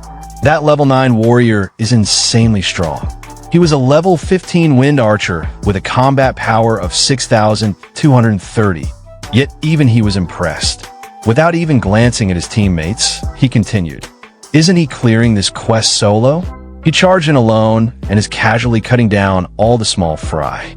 Meanwhile, our protagonist was in full beast mode, effortlessly slicing through any monster in his way as he rushed deeper into the forest. Seeing this, another teammate couldn't help but comment, "He even knows which monsters give the best points." It's hard to believe he's only level 9. A blonde-haired girl, battling monsters nearby, also took notice. And he doesn't need healing at all. This makes things so much easier. High up in a tree, one of the beastmen turned to the arrogant warrior from earlier and asked, "Captain, you have a lot of connections, right? Who is that guy? With skills like that, he must be famous." Without even looking his way, the captain replied, "Not necessarily. I just know too many people to remember them all. Even the ones introduced to me by the information broker at the tavern were people I already knew. That warrior must be an elite from a major guild. He does look familiar, but maybe I just forgot."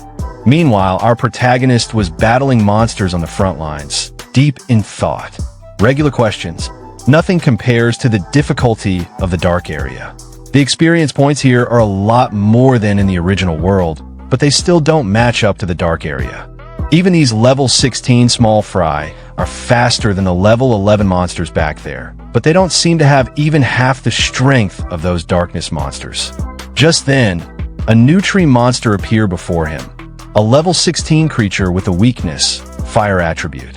It attacked using vines, and had poisonous thorns.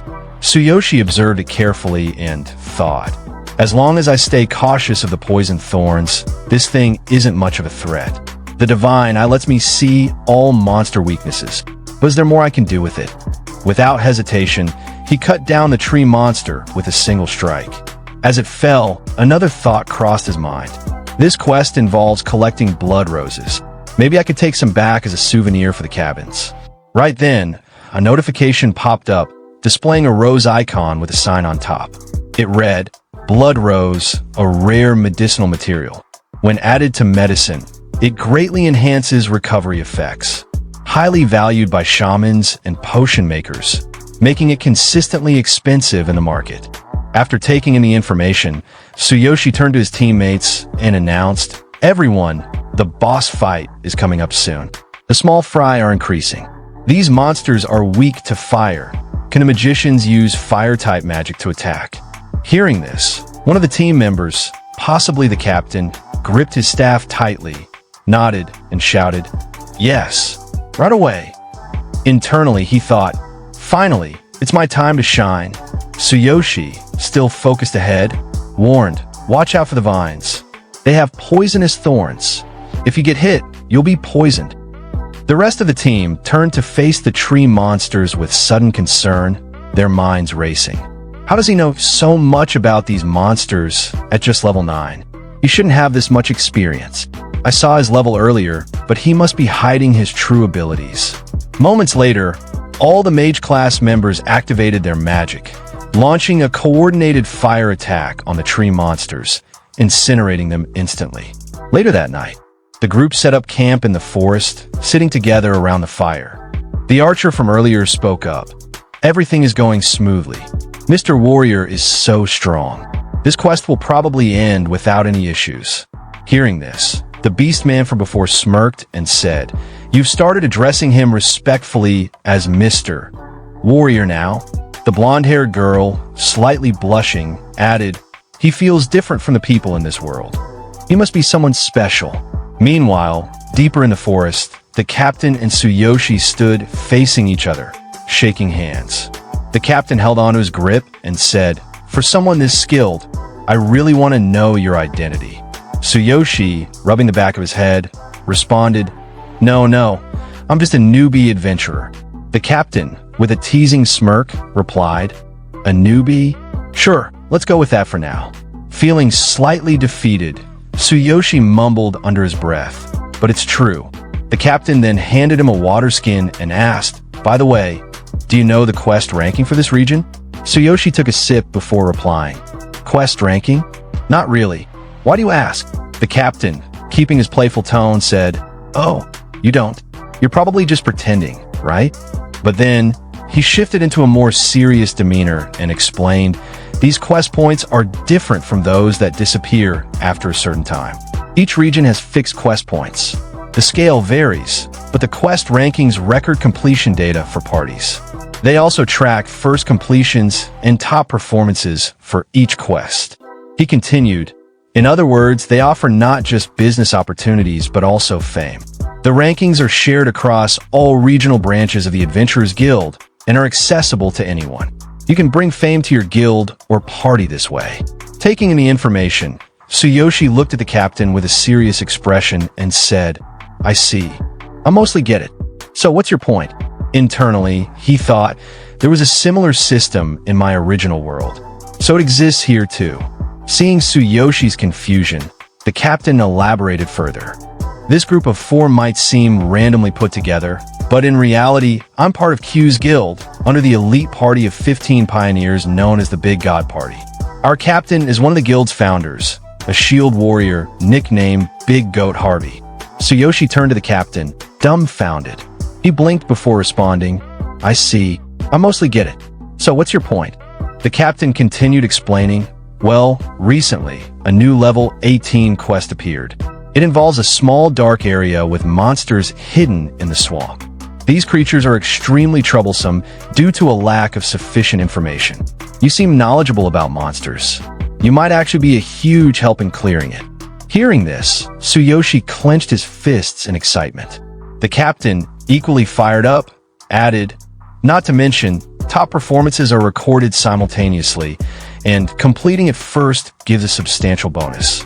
That's why competitive parties race to clear fixed quests before anyone else. If you're interested, why not meet our captain?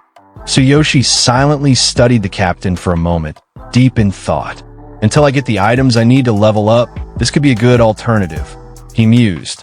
Then, placing a hand on his waist, he smirked and said, "Even though I'm only level 9, you still want me to participate in a level 18 quest." The captain confidently raised a hand and reassured him, "Yes, no need to worry. There are various quests, and the required levels differ. For this one, only adventurers up to level 18 are allowed to participate. There's no problem." Tsuyoshi nodded. "That's good to hear. Then, I'll lend a hand. But, I have 2 conditions." The captain's eyes widened in shock. "Conditions? As long as they're not unreasonable, I'll do what I can. I'll even arrange special compensation. Just tell me." Internally, he thought, "It seems he trusts me now. If he joins and provides information on the darkness monsters, it'll give us an advantage for the first completion. That'll be credited to me, boosting my standing within the guild." Tsuyoshi, maintaining his usual composed demeanor, laid out his terms. "First, if we clear the quest, I get all the initial experience points I need. Second, I get first pick of the bonus rewards. Of course, once I've chosen, the rest is yours. What do you say?" The captain's face twisted into an awkward expression. "That's unreasonable. Even if I agree, the captain and the other members might not allow it. I'll need to ask." Without missing a beat, Tsuyoshi turned toward the rest of the team, signaling it was time to move. "Then let's talk again once this quest is finished. We've rested enough, let's move out." Sometime later, Tsuyoshi and his team emerged from the gate.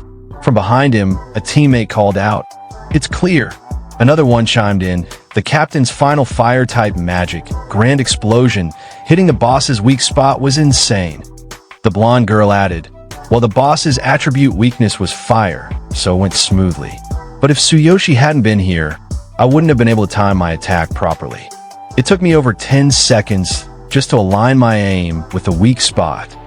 The captain, rubbing the back of his head awkwardly, turned to Tsuyoshi. "On top of that, you told us everything, the boss's weak spot, its attribute weakness, how to defeat it, and even what to watch out for. You're incredible, Tsuyoshi." Tsuyoshi, holding the blood rose in his hand, responded casually, "I got my share of the blood roses, so divide the rest among yourselves." The captain nodded and looked at the rest of the team. "All right, let's disband for now. I'll distribute the bonus and final rewards later." Everyone agreed. "Thank you," before parting ways. The captain then turned back to Tsuyoshi, eyes gleaming with excitement. "Do you have time? I'd like to thank you properly and introduce you to Captain Harvey." Tsuyoshi paused. "Wait, let me inform my comrade first." Sometime later, Sakura gently pressed a handkerchief to Tsuyoshi's forehead. To be called into a party so quickly. That's amazing. It took me until level 30 to even get invited. Concern flickered in her eyes as she added softly, "Take care. Okay? This will be valuable experience. I'll gather information in the nearby town and report back once I return." Tsuyoshi took a small bag from her and nodded. "That would be helpful. If you can't find me, let's meet at the Adventurers Guild in this area." Sakura handed him a few potions and some money. "In that case, here, this should last you 3 days." Tsuyoshi waved as he walked away. "Thanks. All right, I'm off." Sakura waved back with a bright smile. "Good luck." But as soon as he disappeared from sight, her expression darkened into something more serious. "This is perfect," she thought. "I need to investigate more about that genius, Kevin. If he's already mastered the Earth-Wind fusion law, my plan to kill him might need some adjustments." With that, she turned and walked away. Sometime later, inside a dimly lit tavern, a man placed his beer glass down on the table with a dull thud. A level 9 warrior. And 2 additional conditions? Victor, are you serious? This man was none other than Captain Harvey, Big Goat Harvey, a level 18, class grade shield warrior with a combat power of 7,600. He stared at the captain before him and scoffed. A level 9 warrior is going to lead my elite party? Our average level is 16. Don't joke around. The captain, looking panicked, quickly defended his claim. But he's really amazing. Thanks to him, we obtained the blood roses without any issues. A red-armored warrior nearby sneered. A level 9 warrior? He couldn't even qualify to carry our sandals. You must have lost your mind hanging around those idiots outside. This man was Luke, the sharp-tongued vice-captain, a level 17, class-grade blazing dual-blade warrior with a combat power of 6,930. Luke scoffed again. So what, Victor? Does this mean you can't keep up with the Big Go party anymore? Don't waste our time. Victor clenched his fists and shot them a firm look. It's true. If you don't believe me, meet him for yourself. Captain Harvey, without even turning his head, simply said, "Is he here?" The captain turned to Captain Harvey with excitement. "Yes, I brought him. He's waiting outside the entrance." Hearing this, the red-armored warrior sneered. "You must be fearless to bring someone like that here." This time, the captain's expression darkened as he snapped, "Enough!" Frustration boiled inside him. "You've always looked down on me, but this time, I'll prove you wrong." Captain Harvey, still not looking at them, simply said, "All right, let's meet him." The captain nodded. "Thank you." Then, without wasting another second, he led Tsuyoshi toward Captain Harvey. "This way," he gestured. As they approached, Tsuyoshi rubbed the back of his head, looking slightly confused. "I'm Tsuyoshi, a level 9 warrior. Nice to meet you." Silence fell over the room. All eyes turned toward him. Then, the red-armored warrior burst out laughing, pointing at him mockingly. "Ha! Just look at him. He screams weakling." The captain quickly reassured Tsuyoshi. "Ignore him." At that moment, Captain Harvey finally turned his attention to Tsuyoshi. "So, according to Victor, you can clear this new quest for us. Is that right? If that's true, how confident are you?" Tsuyoshi met his gaze and replied firmly, "I'm 100% confident." Captain Harvey raised an eyebrow. 100%, huh? Then what's the additional condition? With a determined and almost arrogant smirk, Tsuyoshi declared, "Let me be in charge. I will be your captain." Hearing Tsuyoshi's words, the entire room fell into silence. Captain Harvey turned to him, his gaze sharp and intense. "You want to be the captain? Command 15 elite members." The red-armored warrior's face twisted in anger. "Hey, have you lost your damn mind? This man here is Big Goat Captain Harvey. Our party has some of the most renowned members around. Don't make me laugh." Even the captain who had been hyping up Tsuyoshi started sweating. In a shaky voice, he whispered, "Tsuyoshi becoming the captain? That's absurd." Tsuyoshi, completely unfazed, simply replied, "It's for the quest. Don't worry." Captain Harvey placed his beer glass on the table, his expression unreadable.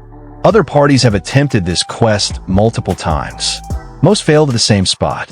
We failed 6 times already. He continued, "Each attempt eats up potions and items. The more people involved, the higher the cost. We've already spent over 2 gold coins on this." Tsuyoshi smirked. "So, it's about big money? Then let me make it simple. Appoint me as captain, and I'll guarantee we clear the quest." The red-armored warrior's fury exploded. He's got the nerve to say that. Another warrior, just as pissed, clenched his fists. "Captain, let's just punch this guy already." But Captain Harvey, surprisingly calm, gave his verdict. "All right, I'll accept your 3 conditions." He leaned in slightly, his voice dropping. "But if you fail, and it turns out to be all talk, I, Harvey, the Big Goat, will show you no mercy." The red-armored warrior's eyes widened. "Captain, are you serious?" Tsuyoshi crossed his arms confidently. "Relax. If we work together, we'll clear it easily." The red-armored warrior was fuming, pointing a shaking finger at Tsuyoshi. "Captain, do you really trust this guy? What can a level 9 weakling even do?" Captain Harvey exhaled sharply. "Do we have another option?"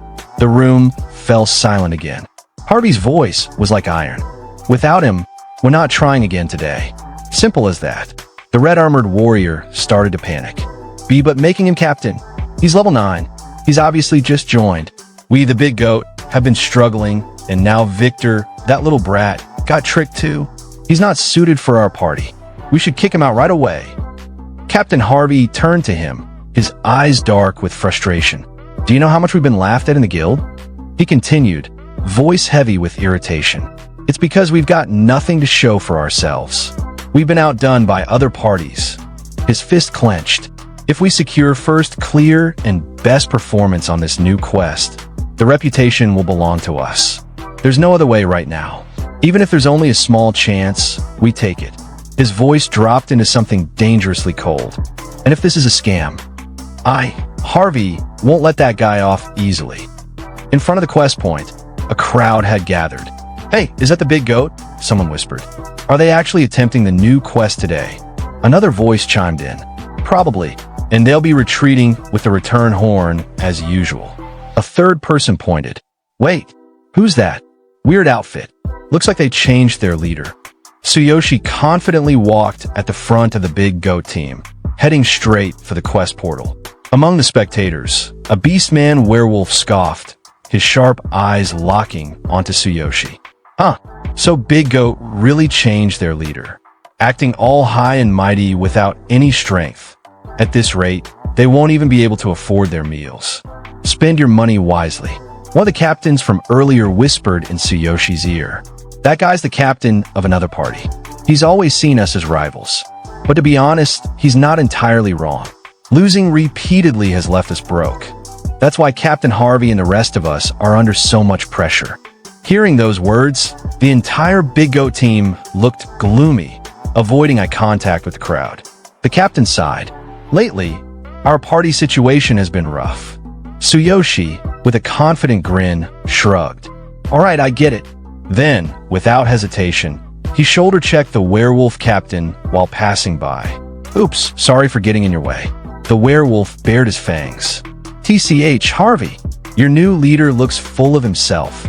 He smirked, arms crossed. Wonder if he'll have that same attitude when you retreat with the return horn again? Just before entering the portal, Tsuyoshi turned back, eyes sharp. Whether we get the first clear or not, we'll find out soon enough. All right, everyone, let's begin. Stepping through the portal, Tsuyoshi recalled Victor's words in his mind. This quest involves an unknown group of darkness-type monsters in the swamp. They're said to be a nightmare to deal with. But Tsuyoshi's grin widened. With my divine eye? No problem. I'll give them a stronger-than-expected first clear performance. Then, a new notification appeared before him. Welcome to the West Shadow of the Swamp Level 18 quest. Shadow of the Swamp Party Condition. 12 to 17 members member level must not exceed 18 as the party arrived inside. Captain Harvey immediately turned to Tsuyoshi. So, what's the plan? Tsuyoshi placed his hand on his waist, brimming with confidence. First, let's confirm, am I getting all the initial experience points? Harvey nodded. Yeah, for us, the party's honor is more important. As long as we get the first clear, it doesn't matter. But don't disappoint us, you've seen it yourself. We're desperate for results. Making you captain is a huge gamble on my part. If we fail, Harvey's eyes turn cold. You better be prepared for the consequences. Looking at the system panel in front of him, Tsuyoshi smirked. Understood. Harvey turned to the team. All right, everyone, prepare yourselves and listen to his instructions. Tsuyoshi cracked his knuckles. Got it. Let's do this. But the red-armored warrior clenched his fists, gritting his teeth. I can't believe we're letting this guy take all the experience points. Just wait and see. Meanwhile, Tsuyoshi lifted his massive sword onto his shoulder and thought. All right, next up, death mode begins. He selected hard mode on the system panel. A new notification flashed in front of everyone. Hard mode, selected quest difficulty, is divided into normal mode and hard mode. In hard mode, all rewards, including EXP, are tripled. The entire team froze. Hard mode, Captain Harvey shouted, his eyes wide with shock. One of the warriors gasped. Why the hell would you do that? Another stammered. It must be a mistake, right? A bald warrior turned pale. Hard mode is suicide. Victor, sweating bullets, looked at Tsuyoshi. Did you mess up? I told you. Hard mode shouldn't even be activated unless you're completely familiar with the quest. You didn't, right? The red-armored warrior exploded in rage. You idiot! No one has cleared normal mode yet.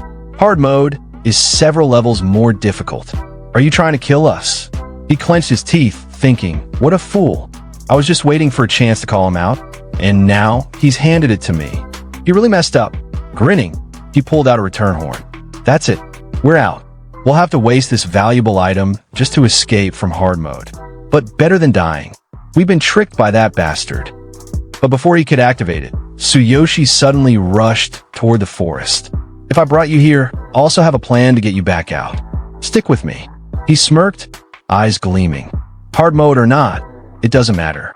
With my divine eye and this many people, we might clear it without a single injury. The red-armored warrior, still fuming, shouted after him. Stop making empty promises. You've dragged us into this mess. Do you even understand that people could die? This isn't a game. If you want to die, do it alone. Ignoring him, Tsuyoshi activated his divine eye.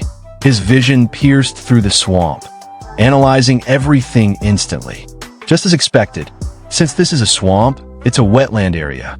That means the small fry enemies here are weak to lightning. Suddenly, the shadows of countless monsters appeared ahead. Fongkroks, level 18. Their weaknesses flashed before Tsuyoshi's eyes. Weakness: lightning-based attacks, fire attacks, exploiting water conductivity. A sharp grin spread across his face. Then our protagonist forms a grin on his face, thinking, if I concentrate, I can enhance my divine eye even further. Seeing our protagonist approaching the monsters, the red-armored warrior gets scared and shouts, "Hey, that fool is charging in. That's a hard mode, Fongkrok. There's so many of them. It's over. We're done for." Even Captain Harvey looks a little doubtful, but he grips his shield tightly, stepping forward toward the monsters. He mutters, "Did he really come to save us after all?" Standing in front of the monsters, our protagonist looks toward Captain Harvey and commands, "Follow me. I will lead you in clearing this hard mode." The members of the team hesitate, slightly scared, standing frozen in place. But our protagonist, standing boldly in front of all the monsters, raises his sword and shouts again, "Stop standing around. Fire magicians, get ready." Hearing that, Victor wipes the sweat off his face and mutters, "All right, fine. I'm going all in. I will trust you." Then, gripping his staff tightly, he steps forward and shouts, "Fire magicians, come with me. If we run away now, we'll just be laughed at." Hearing that, the other party members feel a mix of anger and motivation. One clenches his fists and shouts, "I will do it." Another one joins in, saying, "Yeah, no way am I going to be humiliated." Meanwhile, the monsters charge toward our protagonist, their jaws wide open. Captain Harvey's eyes widen in panic as he shouts, "Kid, get out of there." 6 Fongkroks are coordinating their bite attack. You'll be torn to pieces, but our protagonist remains unfazed. Swinging his sword, he commands, "Fire magicians, concentrate all your firepower and attack exactly 1 meter in front of me." The magicians quickly prepare their attack and respond, "Got it." Then, they unleash their fire magic exactly where our protagonist instructed. Flames engulf the attacking monsters, and Victor's eyes widen in shock. 6 enemies, taken out simultaneously. What just happened? Standing confidently, our protagonist slightly turns back to his team and explains, "My skill, Thunder Chainfall, inflicts a weakening status on these enemies. When they're weakened, any active skills they use get interrupted. Moreover, while they are weakened, any attack inflicts double damage. Since you all combined your fire magic at a single point, the attribute damage was multiplied, making it easier to take them down." Thinking to himself, our protagonist smirks, all thanks to divine eye analysis. Hearing his explanation, the party members feel a surge of excitement. One of them exclaims, "What the? How did you come up with such a strategy so quickly?" Another shouts, "We might actually be able to clear this quest." A third one adds, "Using their weaknesses to interrupt skills and dealing massive fire magic damage. It's so precise." Victor, eyes sparkling with excitement, clenches his fists and shouts, "He pulled it off again, just like the last quest. With that analysis, I knew he could do it." Seeing this, Captain Harvey stands in stunned silence, deep in thought. He's level 9. With that kind of skill? Who is he? Meanwhile, the red-armored warrior, who had been doubting our protagonist, stares at him in disbelief. Trembling, he falls backward, tumbling onto the ground and muttering, "It's just luck." That's all it is. There's no way anyone could analyze the situation so perfectly under these circumstances. A nearby party member glances at him and sighs. "Vice Captain. That's why he's so amazing. Everyone saw it with their own eyes. Why are you being so dramatic?" Victor, irritated by the red-armored warrior's attitude, snaps. "Why don't you just shut up? Dragging us down is embarrassing." Hearing that, the red-armored warrior clenches his fists in anger and shouts, "What did you say?" But before the argument can escalate, our protagonist steps forward with confidence and commands, "Enough of this. We don't have time to argue with someone like him. Everyone follow me. We're going to conquer hard mode." With that, our protagonist strides toward the depths of the forest. Captain Harvey, snapping back to reality, quickly runs after him and calls out, "Didn't you hear me?" Hearing Harvey's call, the rest of the party rushes after our protagonist, leaving the red-armored warrior behind. In frustration, he shouts, "Wait for me."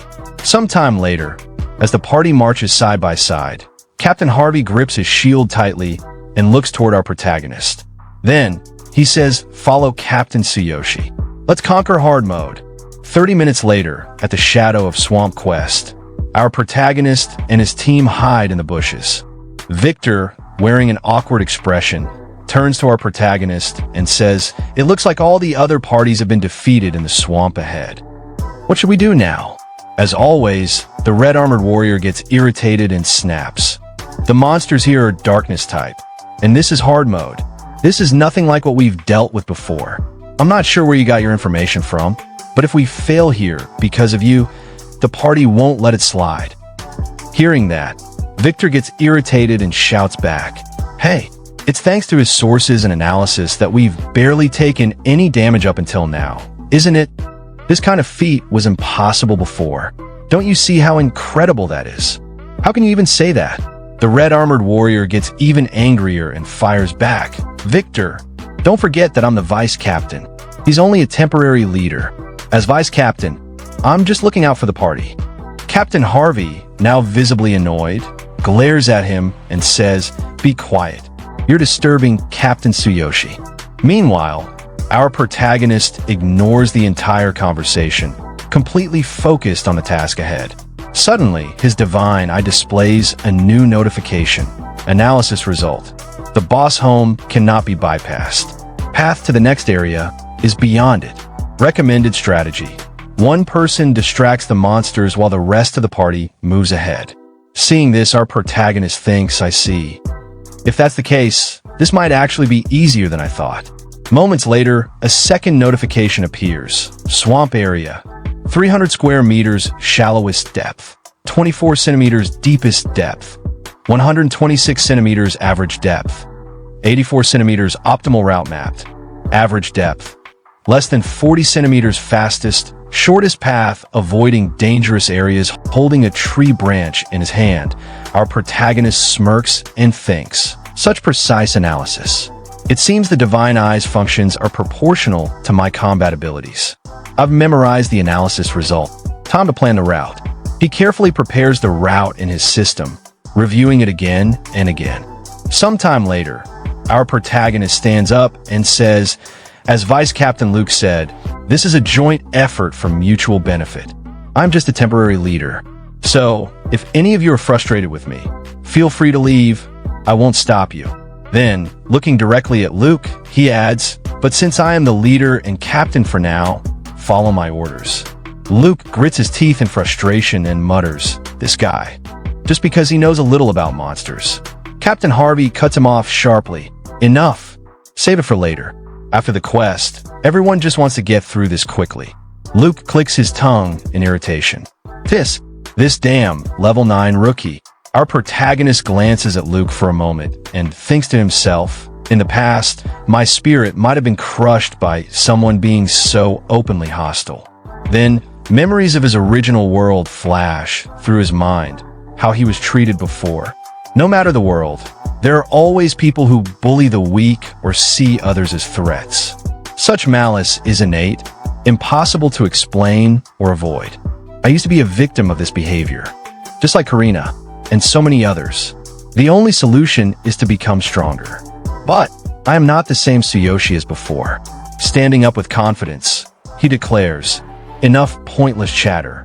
Looks like we have to cross the swamp to reach the next area." Harvey nods. "Yeah, I once got halfway through and saw the entrance to the path leading to the next area.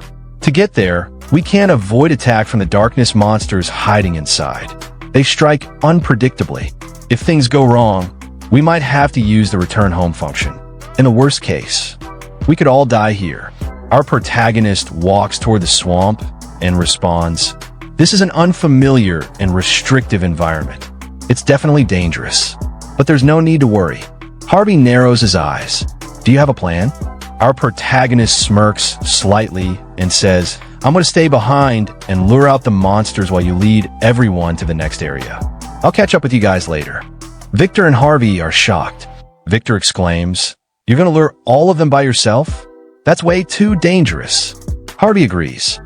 "I respect your strength, but this is reckless. We don't even know how many of them are in there. I can't approve of such a thoughtless plan."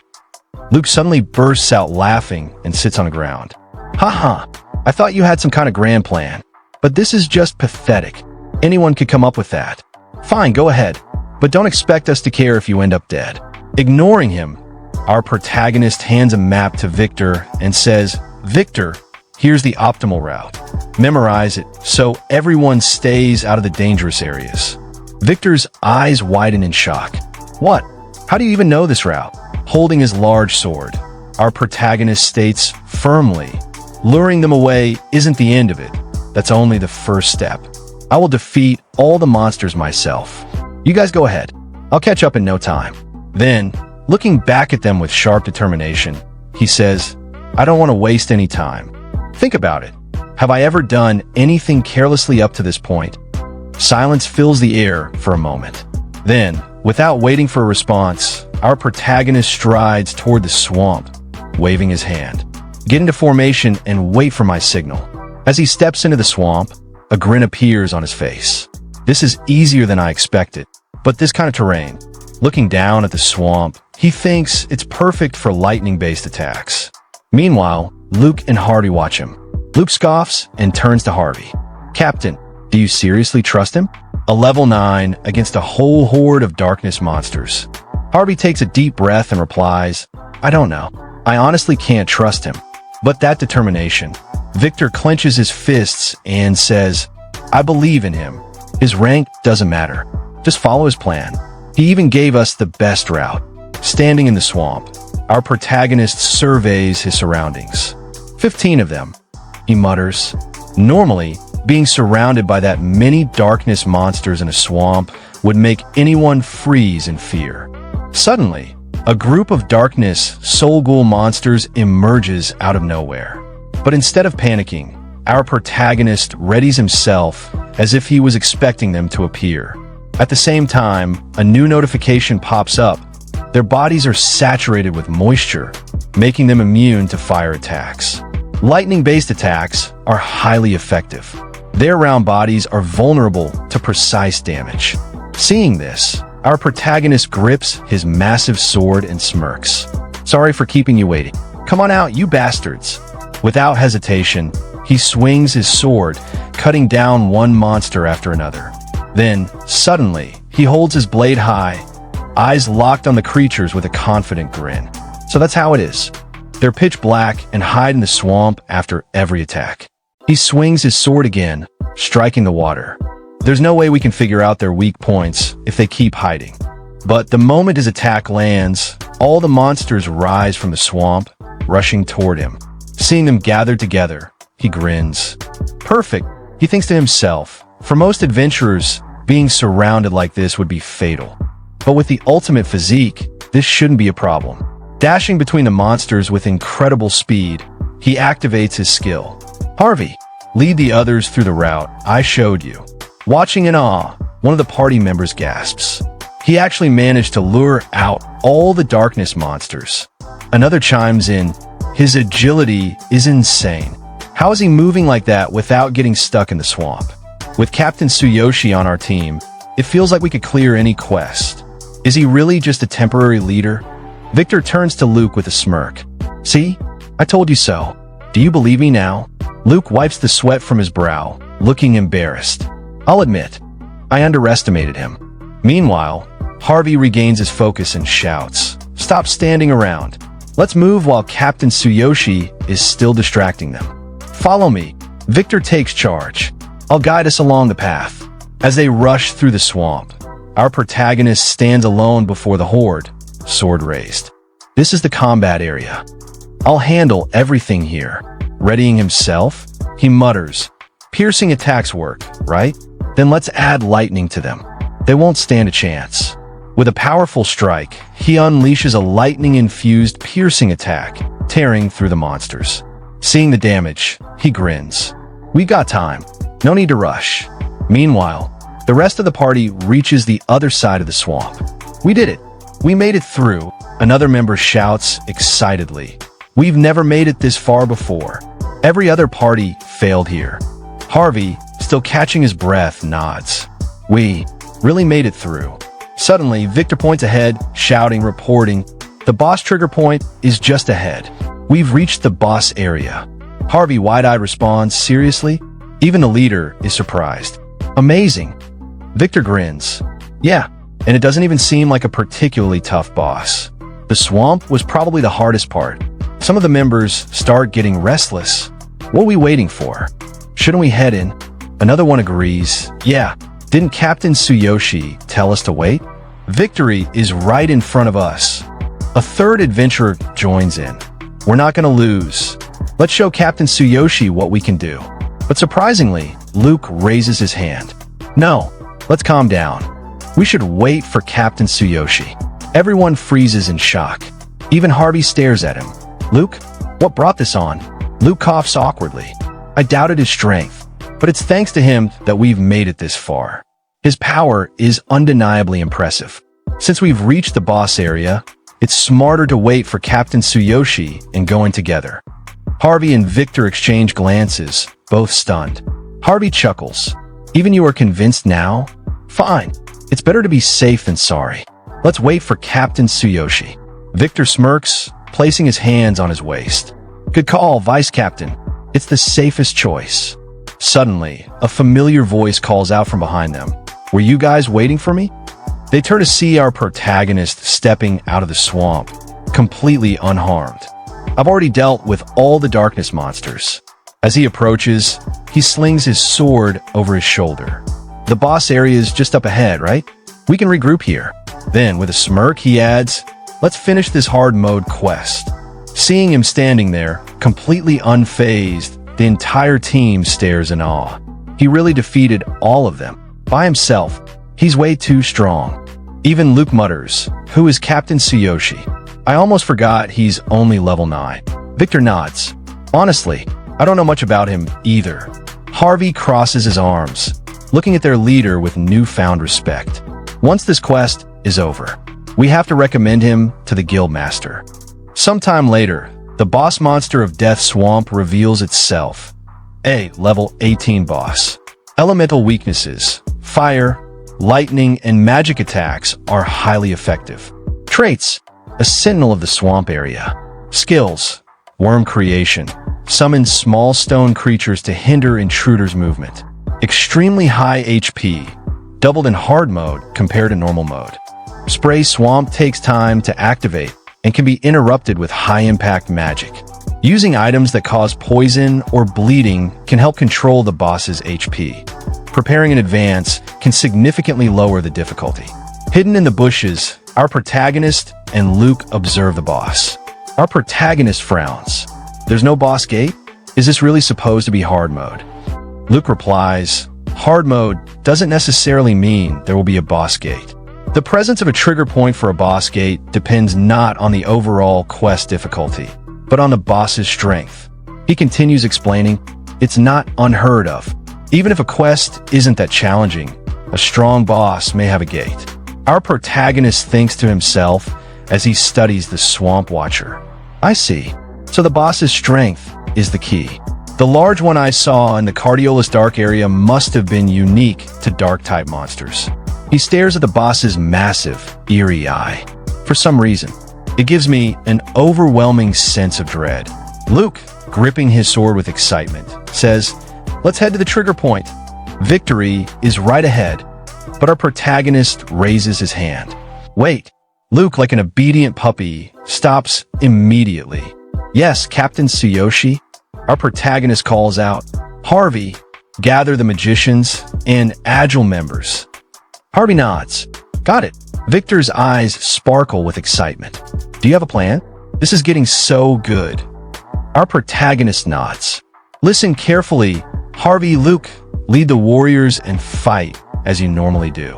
Magicians will form pairs and prepare the strongest high-impact magic they can use.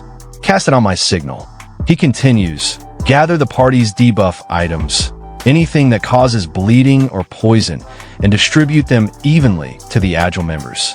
Luke and Victor's jaws drop. "Debuff items?" Tsuyoshi smirks. "Yes, this boss is insanely high HP, and in hard mode, it's doubled. Using debuff items will make the fight much easier. Surround the boss with agile members and keep applying debuffs. It'll divide its attention and help manage its HP." He glances back at the rest of the group. "Magicians, stay by my side and be ready to interrupt the boss's skills.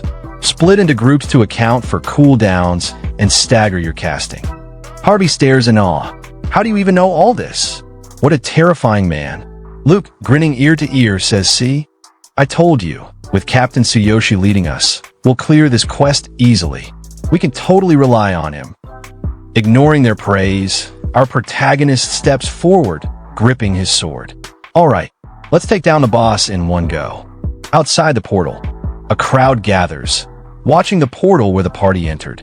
Someone mutters, "Big Goat went in with their young warrior." Another scoffs, "And they're doing hard mode? Ridiculous." A werewolf beastman, resembling an Egyptian god, smirks mockingly. "Yes, Big Goat took a human warrior as their leader. And after they entered, hard mode activated. They must have been tricked by that human." He sneers, "They couldn't even clear normal mode. And now they're attempting hard mode? Huh, they'll probably use the recall horn to flee soon." His thoughts continue. Big Goat, a strange party of all humans under the Beastman Leader Q's guild. A human party in our Beastman territory? What a joke. They've stolen the glory for far too long. But when they panic and flee, I'll mock them in front of everyone. Inside the portal, the battle against the Swamp Watcher rages on. The party fights intensely, following Tsuyoshi's strategy. Victor, feeling nervous, calls out, "Tsuyoshi, should we provide magic support?" But our protagonist calmly replies, "No, I know its attack patterns. Stay put and wait for my orders." Suddenly, the boss's body shifts, preparing for an attack. The party members instinctively back away, shocked. Seeing the change, our protagonist's eyes sharpen. Magician Group 2, attack with magic. The magicians launch a coordinated strike, bombarding the boss with high-impact spells, interrupting its skill activation. Luke, watching in awe, grips his sword. Did Captain Tsuyoshi foresee this too? The party members, now energized, rally together. At the front, Tsuyoshi stands firm, his massive sword resting on his shoulder. Hard mode ends now. 15 minutes later, the boss lies defeated, its massive corpse sprawled across the swamp. The party erupts into cheers. "We won. Unbelievable. We cleared it. First clear. We're the first to ever do it." Harvey, barely containing his excitement, mutters, "Clearing this quest in one try." Just who is Tsuyoshi? His expression hardens with determination. I have to introduce him to the guild leader. If he officially joins the guild, our achievements will skyrocket. Even Victor, unable to hold back, shouts, "We have to recommend him to the leader. He's not only incredibly strong, he can predict the quest objectives. With him on board, no quest or mission would ever be a challenge again." Meanwhile, our protagonist stands before the boss's corpse. Current level, 10 combat power. 45,000, he clenches his fist. Claiming all of the boss's experience points feels amazing. I've finally reached level 10. Just 2 more stages to reach my goal. I think I can do it. Suddenly, another notification pops up. Bonus. Black armor disguise set unlocked. Tsuyoshi's eyes widen. You get bonuses when you reach certain levels? Let's take a look. As he checks his inventory, his body is suddenly engulfed in a dark aura. A sleek, black armor forms over his shoulders. A highly flexible and practical set. Only those wearing the Ring of Infinite can possess it. Cannot be sold or traded. Features. The armor transforms based on the wearer's imagination, with the cape adapting as needed. Can be used alongside other armor sets. If another set is hidden, this armor will be displayed. After equipping the new armor, his combat power surges to 150,000. Tsuyoshi flexes his fingers, admiring the armor. Well, the Fox Beastman set is hidden. This armor appears instead. Looks like my body has changed too. His lips curl into a smirk. Does it adapt to my needs? I'll test it out next time. Victor took one look at Linha's new appearance and practically did a double take. Whoa, who is this handsome guy? Do we get a new party member? Linha, now clad in sleek, black armor, gave a gentle smile. I just changed, my dear. That's all. Harvey and Luke, seeing Linha's transformation, were just as stunned. Luke let out a dramatic sigh. If you'd shown up looking like that from the start, I wouldn't have called you weak. But Harvey, always the serious one, stepped forward. Hey, Tsuyoshi, I need a favor. Linha turned to him, his expression calm. What is it? Meanwhile, outside the portal, the beastman standing in front of the gate sneered, arms crossed. Look, they're coming out. Come and see for yourself, the overconfident big goat party. Let's see them try to act tough now. But just then, a loud ding echoed in the air. Then another, then a third. Silence. The beastman's smirk disappeared as he stared at the notifications, eyes wide. What? Is this real? They actually cleared hard mode. Just then, Linha and the rest of the party stepped confidently out of the portal. The crowd around the gate instantly erupted into murmurs. The black-armored human warrior. Was it him? Yes. Big Goat made him the leader, and they cleared it immediately. Incredible. This makes the rest of us look bad. Harvey, listening to the whispers, smirked and glanced at Linha. It's been a while since we've been surrounded like this. This is all thanks to you, Tsuyoshi. I promise. I'll take you to the guild and personally recommend you to the leader. Victor, practically buzzing with excitement, leaned close to Linha. Everyone's talking about you now. Linha, unfazed, simply crossed his arms and looked around confidently. This is only the second time something like this has happened since I came to this world. It's a bit strange.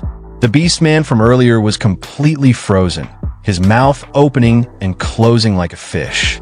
His eyes darted to Linha, then back to the notification. He couldn't even muster an insult. Victor, still riding the high of their victory, smirked at the beastman. Oh, you're still here?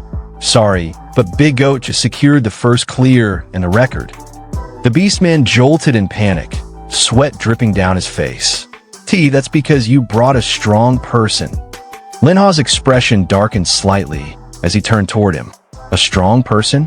What did you say about me earlier? The beastman's face paled. He started sweating even more profusely. And my apologies. I was wrong. Please forgive me. Then, suddenly, he straightened up, eyes full of desperation. Would you consider joining our guild? Let's work together. Name any term you want. What should we call you? Internally, the beastman was panicking. This guy is no ordinary person. And just when our guild received an important high-level request, too, if his power is real, he'll be an incredible asset. But before Linha could even respond, the entire crowd lunged forward. Give me your contact info. My guild master wants to speak with you. Join our party. We'll reward you handsomely. The beastman from earlier growled, stepping in front of them. Hey, get in line. I asked him first. You all wait your turn behind me. Linha watched the chaotic scene unfold, a flicker of nostalgia passing through his mind. Even back in my world, talented people were always in high demand. Big guilds would fight over powerful heroes. If you're strong, you'll be wanted no matter where you go. Just then, Harvey stepped in front of him, arms spread wide. He's coming to our guild. Make way. The crowd hesitated as Manhwa, completely composed, strode confidently through the masses, walking toward his next destination. In the northern Beastman city, our protagonist, now sporting a fresh new look, strolls through the streets, walking alongside his new teammates. He draws the attention of every townsperson. All eyes are locked on him, their faces filled with shock and curiosity. As he moves side by side with Harvey, the beastmen whisper among themselves. Isn't that the big goat from the Q's guild? Wasn't Harvey supposed to be the captain? When did he turn human? Another chimes in, squinting at the unfamiliar figure. Who is that guy? I've never seen him before. I don't know, another responds, but he must be strong. Even though their levels aren't publicized, he's probably at least level 19. Are you kidding? Someone else scoffs. Harvey is level 18. That guy has to be at least level 20. Stopping in front of a building, the protagonist turns to his teammates and says, "Please wait a moment." A thought crosses his mind, Sakura. He promised to meet her at the Adventurers Guild. I'm not sure if she's already here, but I'll head to the Q's Guild after this. It'd be nice to go together. I want to see her. Meanwhile, inside the guild, the fox-eared receptionist from earlier exhales a puff of smoke, casually waving off an invitation. I'm on a diet, so I'll pass on the food. The same beastmen from before, the one she had rejected, sit nearby. One of them grins and says, "If you won't eat, how about a drink? You came all this way, so at least have a drink with us." His companion backs him up. "That's right. We've invited you so many times, and you keep turning us down." Before she can answer, the protagonist suddenly appears, stepping in and pushing his way between them. "Let me through." One of the beastmen, irritated, snaps at him. "Hey kid, we're in the middle of a conversation here. You want to get punched?" But his companion narrows his eyes at the protagonist, something clicking in his mind. "Wait a second, I feel like I've seen you before." The receptionist, now recognizing him, tilts her head. "Oh, it's you. You've changed quite a bit." One of the beastmen glares. "You're the one who took our quest, aren't you? Where'd you steal that gear from?" His companion lets out a laugh. "Huh, you probably spent every last coin buying it." Ignoring them, the protagonist turns to the receptionist. "Is Sakura with you? We were supposed to meet here." The receptionist shakes her head. "I haven't seen her today. Other than these two loudmouths, no one else has stuck around." At her words, both beastmen puff up in anger. "That's right. Did you hear that? No one else is here except for these two noisy goo." They stop mid-sentence, their expressions shifting as realization dawns on them. "Wait, are we the two noisy guys she's talking about?" The receptionist sighs in disappointment. "You got it." One of the beastmen slams his hand on the table, his face twisting in rage. "This bitch is mocking us." But before he can do anything, the protagonist grips his wrist with an ironclad hold. His confident gaze doesn't waver as he speaks. "Didn't you notice she was uncomfortable?" The beastman's eyes widen as he struggles against the grip, thoughts racing. Such strength. Who is this kid? Scowling, he jerks his hand back. "You little punk." Both beastmen step back, their anger now directed entirely at the protagonist. TCH, there are guards here. It's not ideal to fight inside. One of them cracks his knuckles. "Let's take this outside." But the protagonist simply stands there in silence, unfazed. The other beastman sneers. "What's wrong? Let's go, human. Time to fight." They march toward the exit, shooting one last glare at the protagonist. "Don't think you can show off just because you blew all your money on some fancy gear. I'll knock you out in one hit." The protagonist, however, doesn't even acknowledge them. Instead, he glances at the receptionist. Sakura might still have business to attend to. "Sorry for the interruption." The receptionist blinks in surprise before suddenly realizing the situation. Panicked, she reaches out toward him. "Wait, if you go outside, they'll really beat you up. You should stay inside. I'll have the guards protect you." The protagonist glances back at the receptionist, his expression unwavering. With full confidence, he says, "I'll be fine." Meanwhile, the two beastmen sneer, puffing up their chests and tensing their muscles. If you don't want to get knocked out right here, come outside and face me. His companion echoes in the same arrogant tone. A human causing trouble on Beastman land? How dare you? Outside the Adventurers Guild, the protagonist's companions are waiting when they spot the commotion. One of them turns towards the scene and asks, "Captain Tsuyoshi, what's going on?" Hearing the word captain referring to the protagonist, both beastmen freeze on the spot, their faces turning pale. Even the receptionist, who overhears the title, steps out of the guild, peeking through the doorway. Who is this kid? She wonders. But the protagonist, unfazed by their reactions, walks forward with complete confidence. It's nothing. Those guys started the fight. His teammates exchange looks before turning towards the beastmen, smirking arrogantly. One of them scoffs, "Huh? What did you just say? You guys picked a fight with our captain?" The two beastmen immediately panic, their bravado crumbling. It's a misunderstanding. They stammer before turning tail and bolting away. From behind, Victor watches the two run off before stepping closer and asking, "What was that about?" The protagonist shrugs. "Doesn't matter. My companion isn't here, so let's just head to the guild." As they walk through the city, the protagonist casually adds, "By the way, the quest is already over, so there's no need to call me captain anymore." But Harvey simply responds, "It's the same thing." Inside the guild conference room, the guild master leans forward, looking at Harvey with approval. "Congratulations on clearing the quest on your first try and setting a new record." Then, his expression shifts to something more serious. "But, you want to have a human warrior join the next quest." Sitting across from him is none other than the guild master of Q's guild, a level 24 elemental magician. His sharp gaze fixes on Harvey. Harvey remains firm. Tsuyoshi is an exceptional talent. Thanks to him, we completed the quest. That's why we want to invite him to our guild to help us with more difficult missions. Even if the rewards are high, it will be worth it. On the sidelines, a beastman who had been listening in suddenly interjects.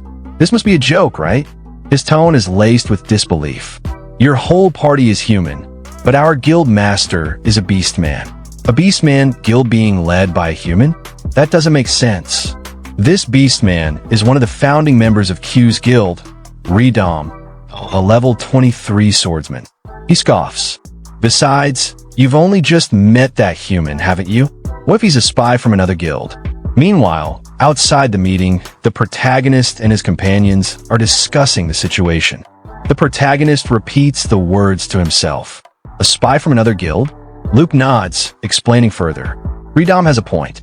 The Q's guild master and the other three founders built this guild together. Their opinions carry a lot of weight. Victor clenches his fists, his face twisting in frustration. "That guy has always treated us like outsiders, just because the president is a beastman and Captain Harvey is human. Maybe the president ignores it because Ryoga is from the same tribe. If Captain Harvey hadn't been kind to us, we would have left a long time ago." Luke, sensing the tension rising, quickly stops him. "Hey, Victor, drop it." Back in the conference room, Harvey keeps his tone calm and collected as he continues. Other guilds are desperate to improve and take on higher rewarding quests. With Tsuyoshi's help, our efficiency will skyrocket. We can vote for him. His observation skills and analytical abilities are top tier. But Ryoga isn't convinced. He scoffs again. "You guys might need a different leader, but we don't need one in our party. Aren't you the ones dragging the guild down?" His eyes narrow as he leans in slightly. "Of course you trust him. You're all humans, after all. Naturally, you'd understand each other." Then, with a bitter smirk, he adds, "Why am I even asking? Only humans can understand each other, right, Harvey?"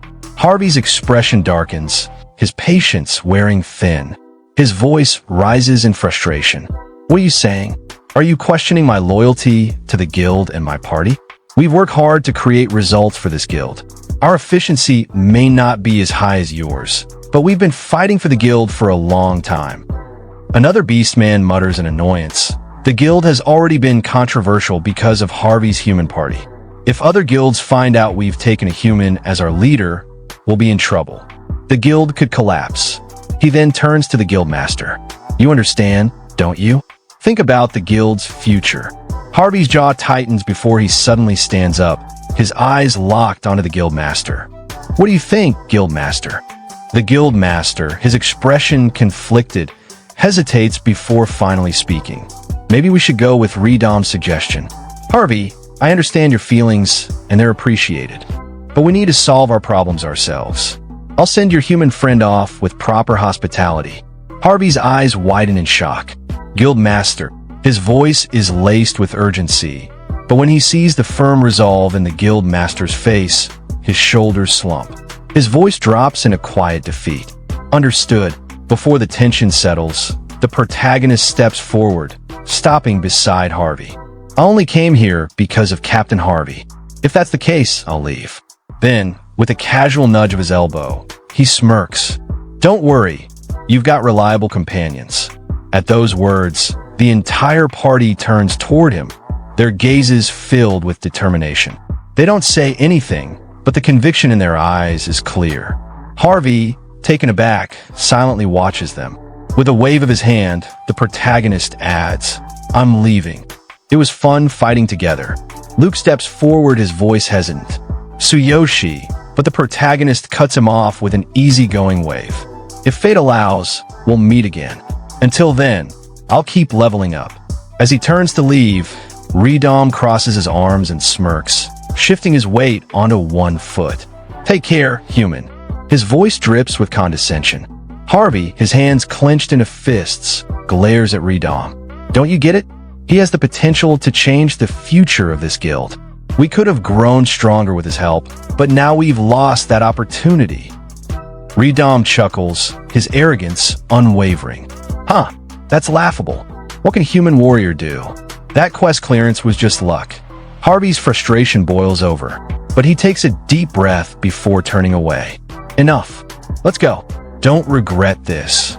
Outside the guild, the protagonist walks through the city, lost in thought. Where should I level up next? Or should I look for Sakura? His brows furrow slightly. I need to apologize to her. She worked so hard on that shirt for me, and I just ran off. Before he can decide, a familiar figure appears before him. One of the beastmen who had been trying to recruit him into another guild. The beastman grins. I finally found you. The protagonist raises an eyebrow. You've been looking for me this whole time? What? The beastman suddenly shifts his expression into an exaggerated look of desperation, his voice taking on a syrupy, businesslike tone. Please help me. We got a tough request at our guild. The president asked me to find a strong person, and you're the perfect fit. Our guild welcomes you with open arms. I couldn't forget you after witnessing your strength.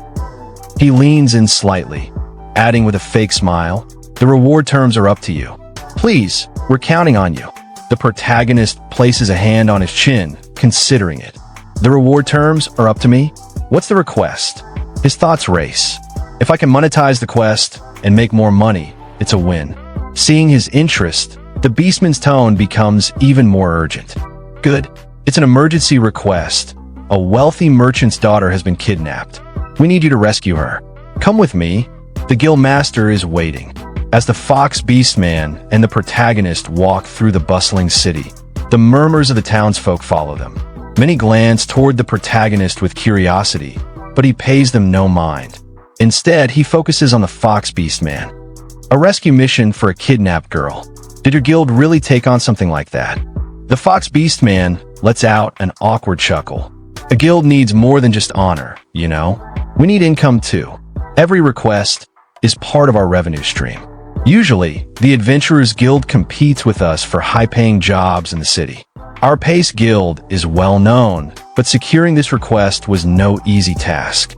The protagonist recalls the Darkness boss from his previous fight and smirks. So, it's a competition for high-reward requests. The payout must be decent. Around 5 gold coins, right? As he muses, he remembers the farm request he took with Sakura. It was worth 3 gold coins. Not bad at all.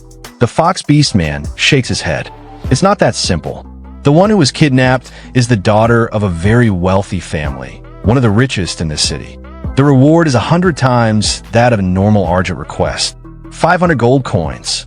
That would cover our guild's expenses for an entire year. The protagonist stops in his tracks. 500 gold coins? His brain stutters for a moment before the fox beastman drops the real bomb. If you help, we'll give you half of it.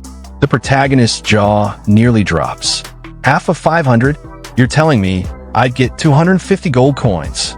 His mind instantly conjures up an image. Sakura running around on top of a mountain of gold coins, her face filled with joy. 200 gold coins. She'd be over the moon. Before he can entertain the thought any further, they arrive at the Pace Guild headquarters. The Fox Beastman gestures toward the entrance. Hurry up and get inside. The guild master is waiting. A beastman standing by the entrance eyes the protagonist. Is this the guy the captain mentioned? Inside the guild, tension fills the air. A beastman with 2 imposing bodyguards sits at a large table, his fingers drumming against the wood impatiently. His eyes, sharp and unforgiving, glare at the Pace Guild members in front of him. His voice booms through the hall. It's already the 3rd day. Tomorrow is the deadline, just as the kidnappers demanded. What have you been doing? With a loud bang, his fist slams against the table. The entire room flinches. Let me make one thing clear. If you fail this quest, you'll pay 10 times the reward as compensation. Otherwise, I'll make sure your guild can never set foot in Northern again. Don't underestimate me. This man is none other than the wealthy merchant the Fox Beastman had mentioned earlier. His name carries immense weight in the city, and his threats are far from empty. Across from him, the Pace Guild Master, a towering level 28 hammer warrior, maintains a respectful tone, though tension lingers in his voice. This is outrageous. We are currently drafting a plan. We will definitely rescue your daughter by tomorrow. From the side, an injured beastman stumbles forward, his voice filled with panic. 10 times the reward. That's 5,000 gold coins. That's an amount we can't possibly pay. The bull demon, yeah, that name suits him. He looks like the type of guy who would beat someone up just for breathing wrong. His deep, rumbling voice booms through the guild hall as he glares at the guild master. Drafting a plan? You said that on the 1st day. And yet, here we are, still waiting. I've heard about your failures. How many times are you going to make a fool out of me? Just as the tension in the room reaches its peak, the doors swing open, and in step the protagonist and the Fox Beastman. The Fox Beastman's eyes widen in shock as he spots the bull demon. The client's already here. The protagonist crosses his arms and smirks. That beefy guy's the client? Figures. You can tell just by looking at him. He reeks of money. Then, shifting his gaze, he asks, by the way, you didn't send a rescue team, did you? The Fox Beastman lets out a tired sigh. We did. As soon as we accepted the request, we sent out a squad.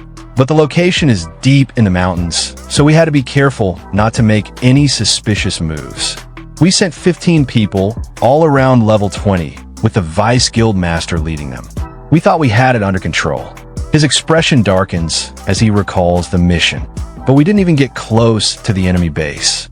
The entire area was filled with traps and ambushes. We walked straight into a nightmare. The enemy group has around 20 members, with an average level of 19. Their leader is a level 25 berserker. If it had been a straight-up fight, we might have had a chance, but they turned it into a complete disaster. The protagonist listens, rubbing his chin. So even getting to their base is a huge disadvantage.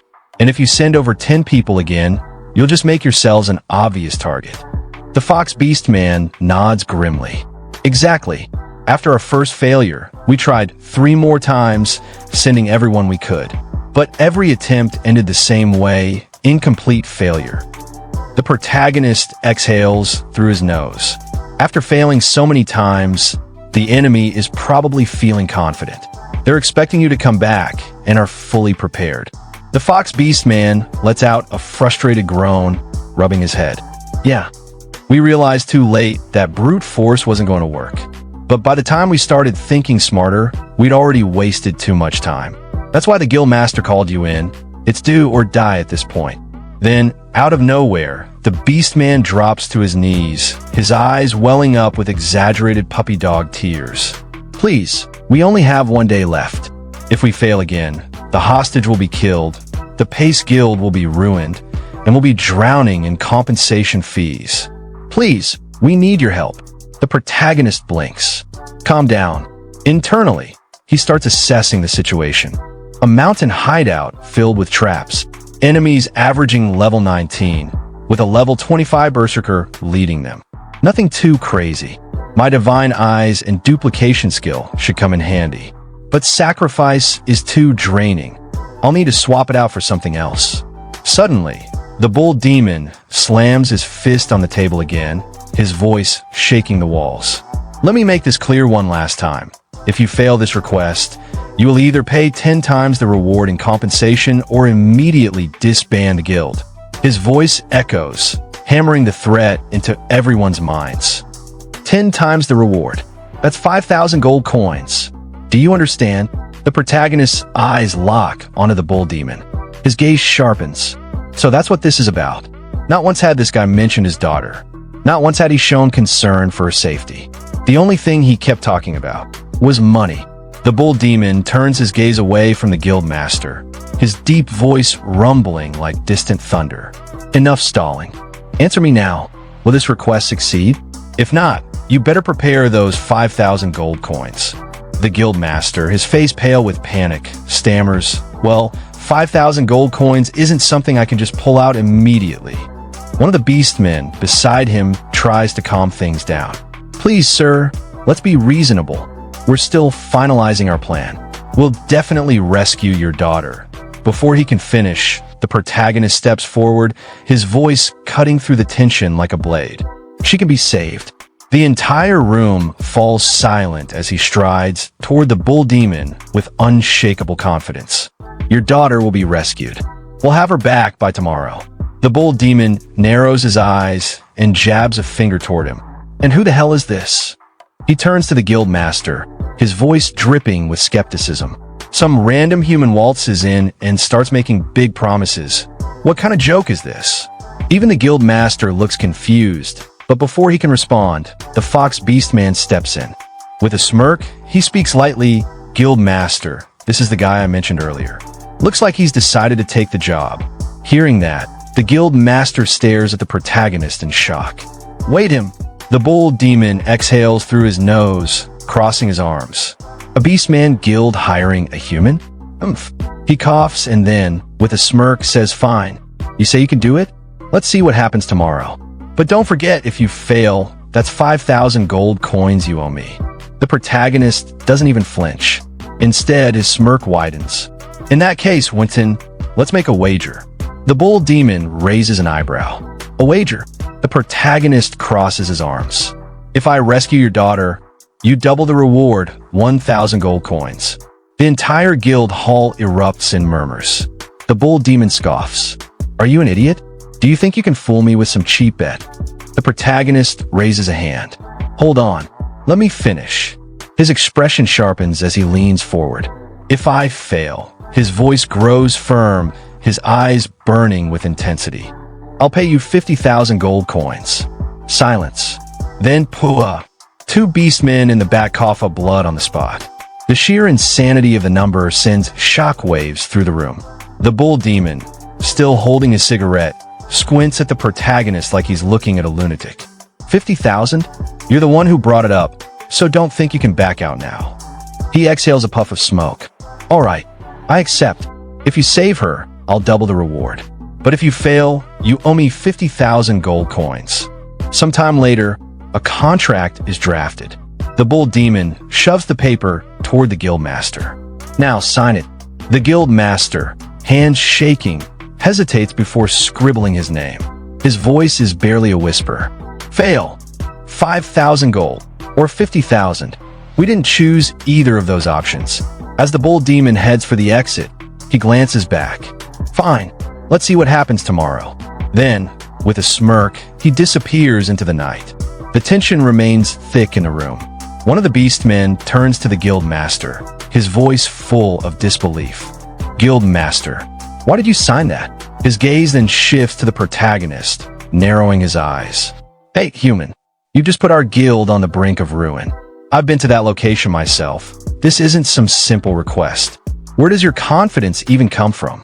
The protagonist rubbing his temple, sighs. Who knows? Maybe I've got a chance. The beastman's tail bristles in anger. Who knows? Maybe. We have 50,000 gold coins on the line, you lunatic. Before the argument can escalate further, a voice interrupts. The president of the Shaman Association has arrived. Everyone stiffens. The guild master's eyes widen in shock. Let him in. Immediately, the protagonist tilts his head, muttering under his breath. President of the Shaman Association? If I'm not mistaken, then that means... And just as he expected, in steps Doug, the president of the Shaman Association. The room falls silent as his imposing presence fills the space. His sharp gaze sweeps across the room before settling on the guild master. Guild Master Pace. Vice Guild Master Hugh. It's been a while. The guild master, snapping out of his shock, gestures toward chair. Doug, it's been tough with the economy, but please have a seat. Vice Guild Master Hugh bows slightly. Doug, I called you here to help treat the injured. Our guild's priest couldn't handle it. Please assist us. Doug nods. That's why I came. His sharp eyes scan Hugh before he speaks again. I heard you took the lead on a mission and got yourself injured. Hugh, scratching the back of his head, gives a sheepish chuckle. It's nothing really. Doug doesn't respond. Instead, he raises a hand, activating his healing aura. A faint golden light envelopes Hugh, and immediately, he feels the pain in his body fade. Ah, I can feel my wounds healing. As expected from Doug.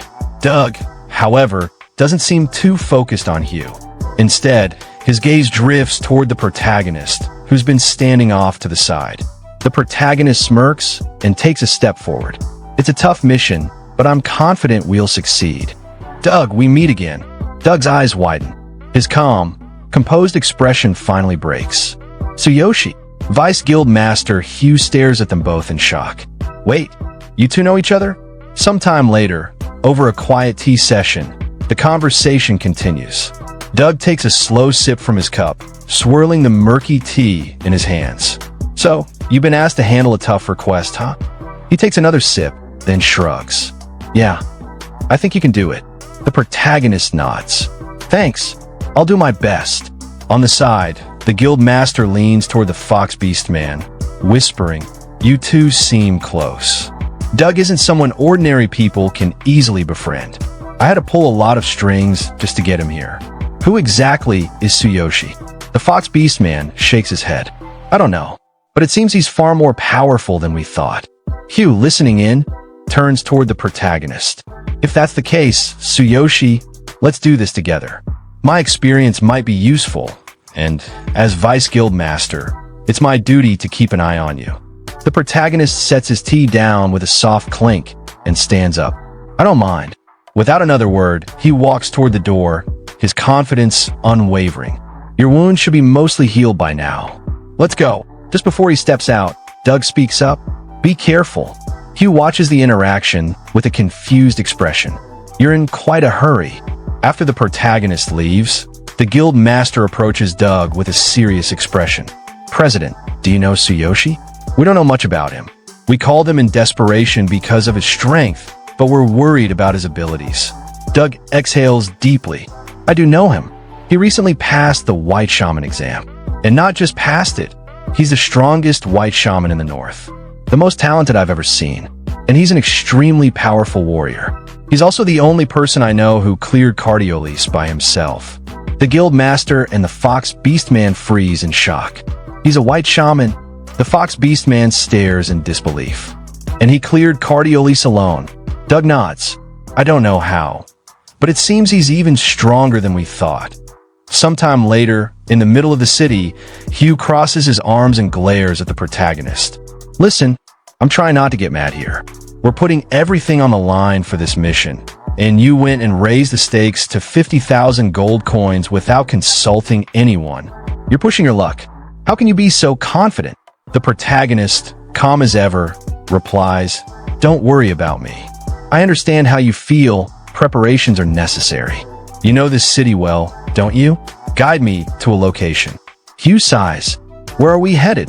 To replenish our supplies. Hugh shakes his head. We've already got enough medicine and standard equipment.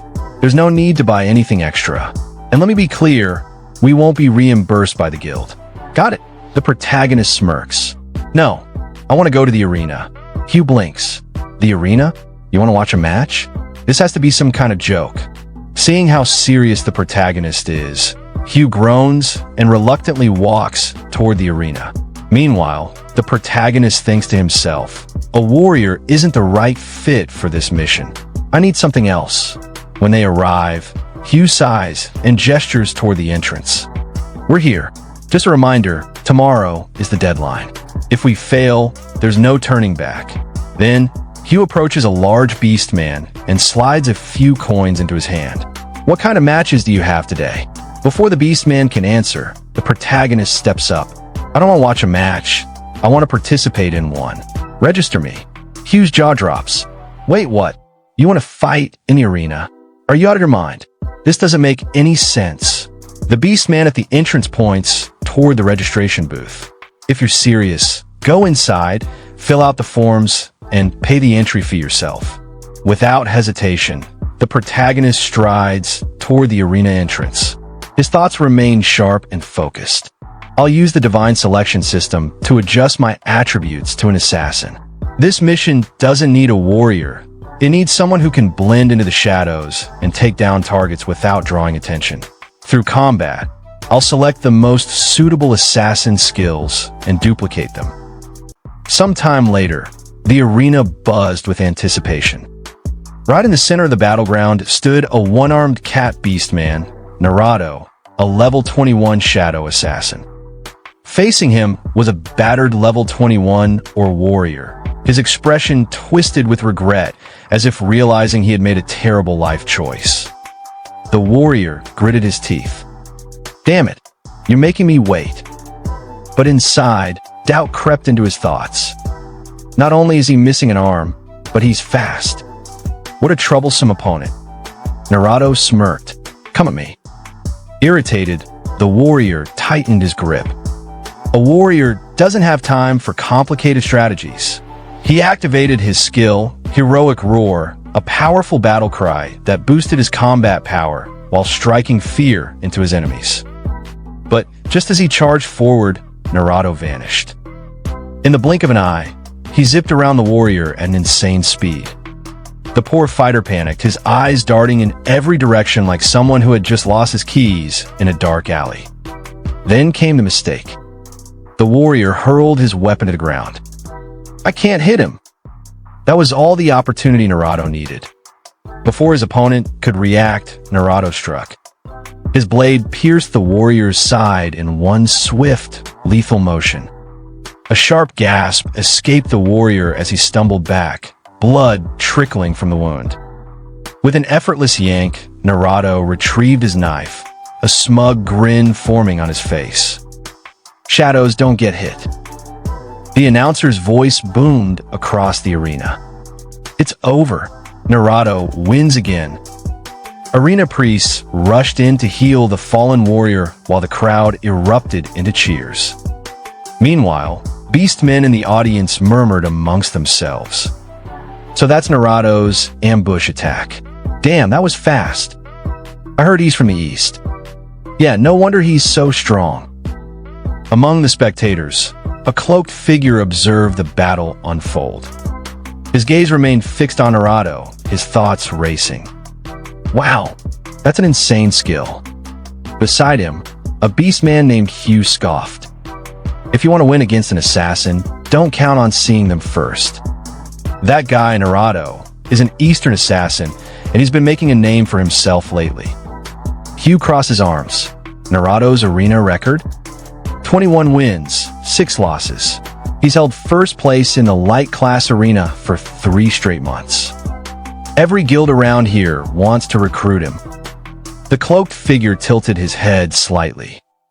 So, the Eastern Assassin Guild is really that strong. Hugh shot him a look as if he had just asked if fire was hot. You don't know about the Eastern Assassins? What kind of person are you? Then, with a sigh, he elaborated. There are a lot of mysterious and powerful guilds on this continent. The Eastern Assassin Guild is one of them. Naruto came from that guild, but rumor has it he was exiled after losing his arm.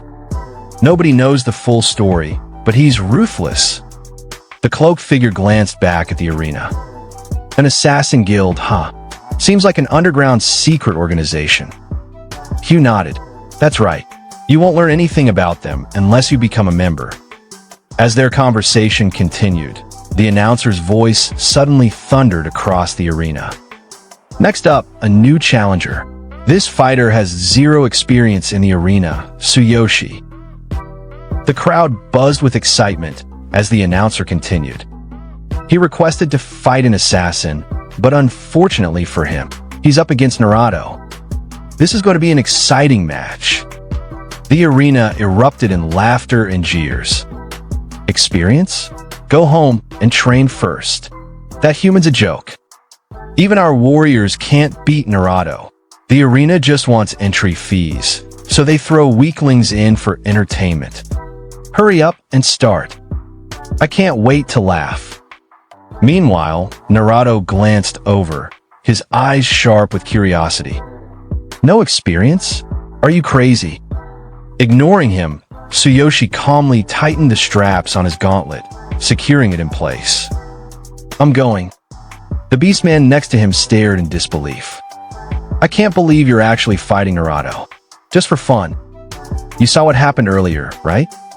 The arena priest will heal you, but it's still gonna hurt like hell. Tsuyoshi stepped toward the arena entrance, completely unfazed. No experience? Doesn't matter. You can't predict the outcome anyway. Sweat dripped down the beastman's face as he watched Tsuyoshi go. It's useless trying to act cool. Where's all that confidence even coming from?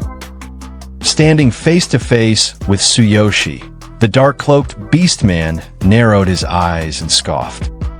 Zero experience? He smirked. Fine, I'll give you some advice for free, Run. But if you really want to fight, I won't hold back. Tsuyoshi met his gaze, eyes glowing, and said with a smirk, Go ahead. The announcer's voice boomed through the arena. Begin. The new challenger versus one-armed Naruto. The crowd erupted, voices blending into a chaotic mess of cheers and insults. Go, Naruto. Teach that rookie what the arena is all about. I want to see Naruto's next match already. End him quickly.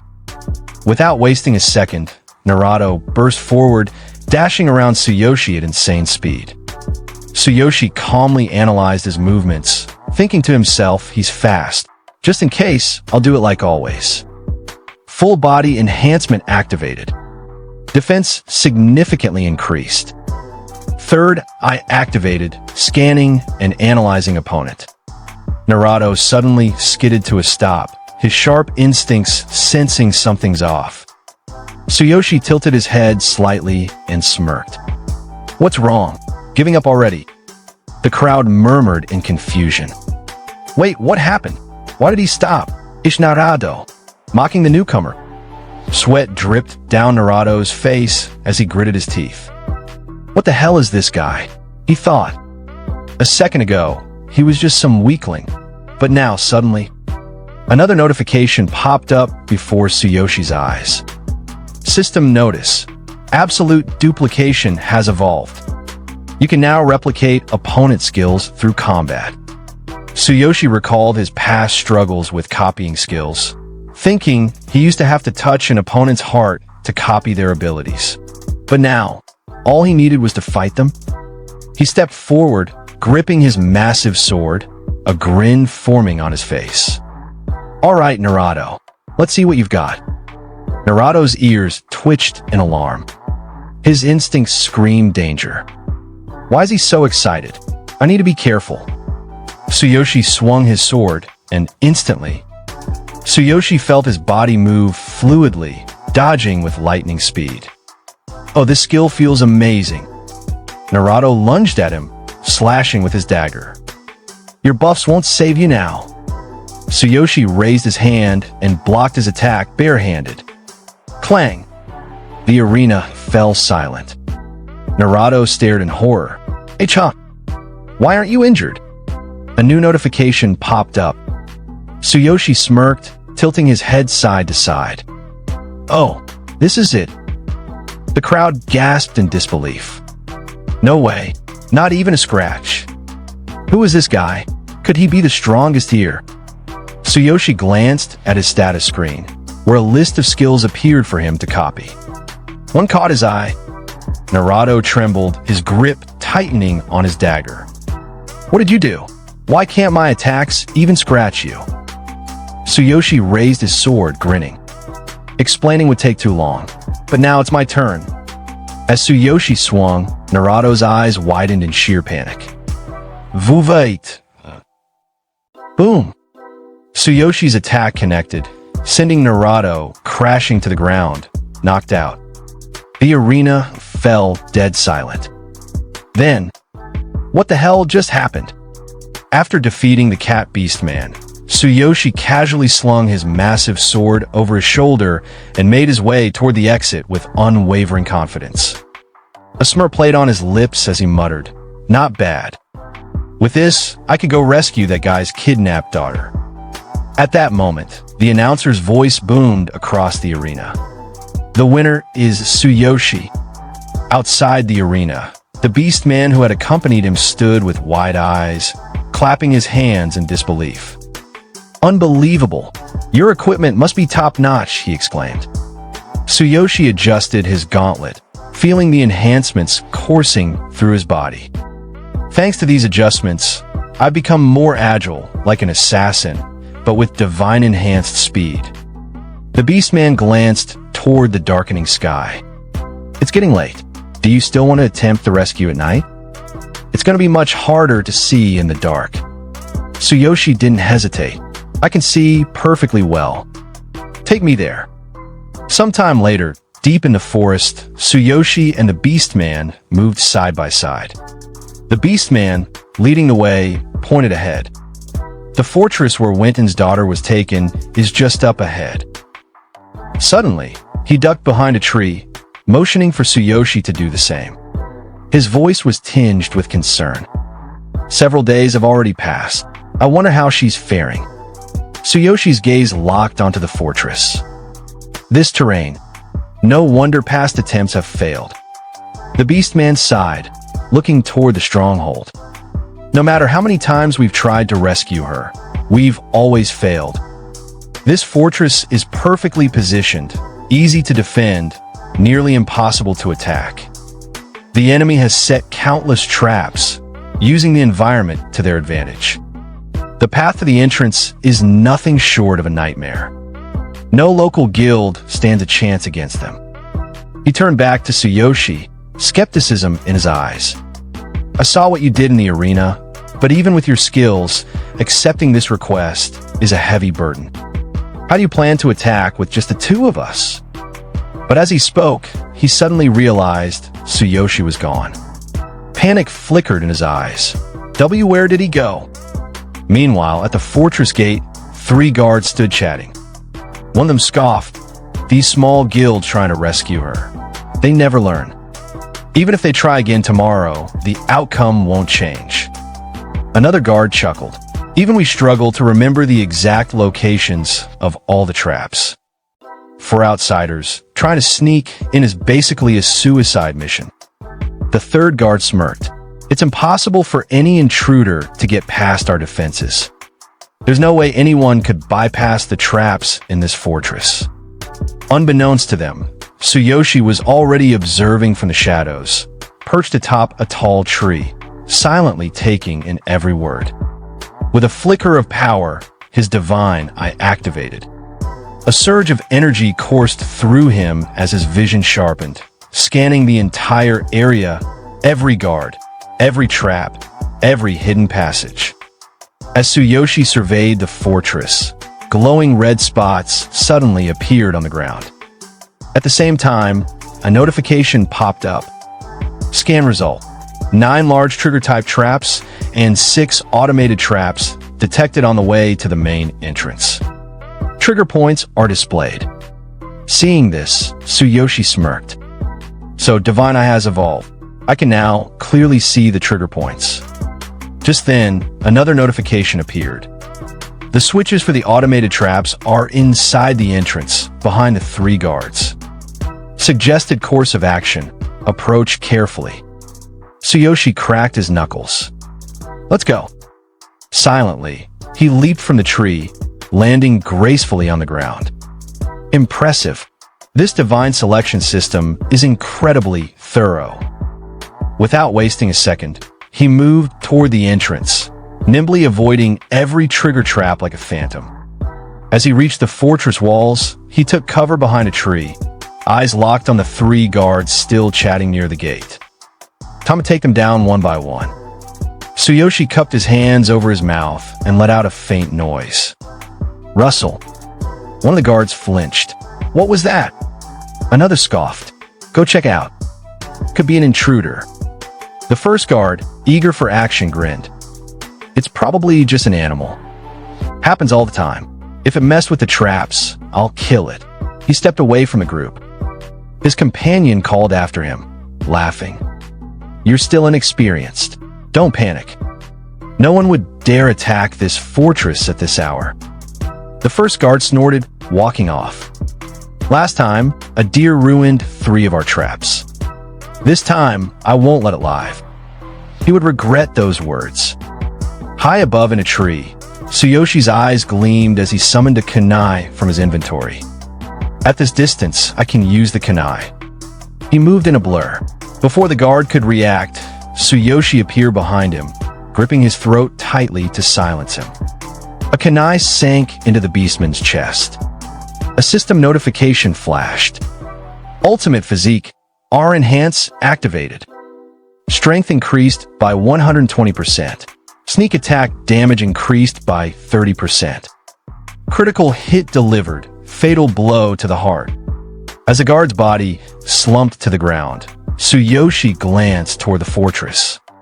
Next, using his robo-enhanced speed, he zipped toward the fortress wall, landing right behind the remaining 2 guards. They were still chatting. Hey, he's not back yet. TCH, slacking off again? That guy's such a slacker. One of them sighed and started walking. I'll drag him back. If the boss finds out, he'll be furious. The second guard exhaled, briefly looking away.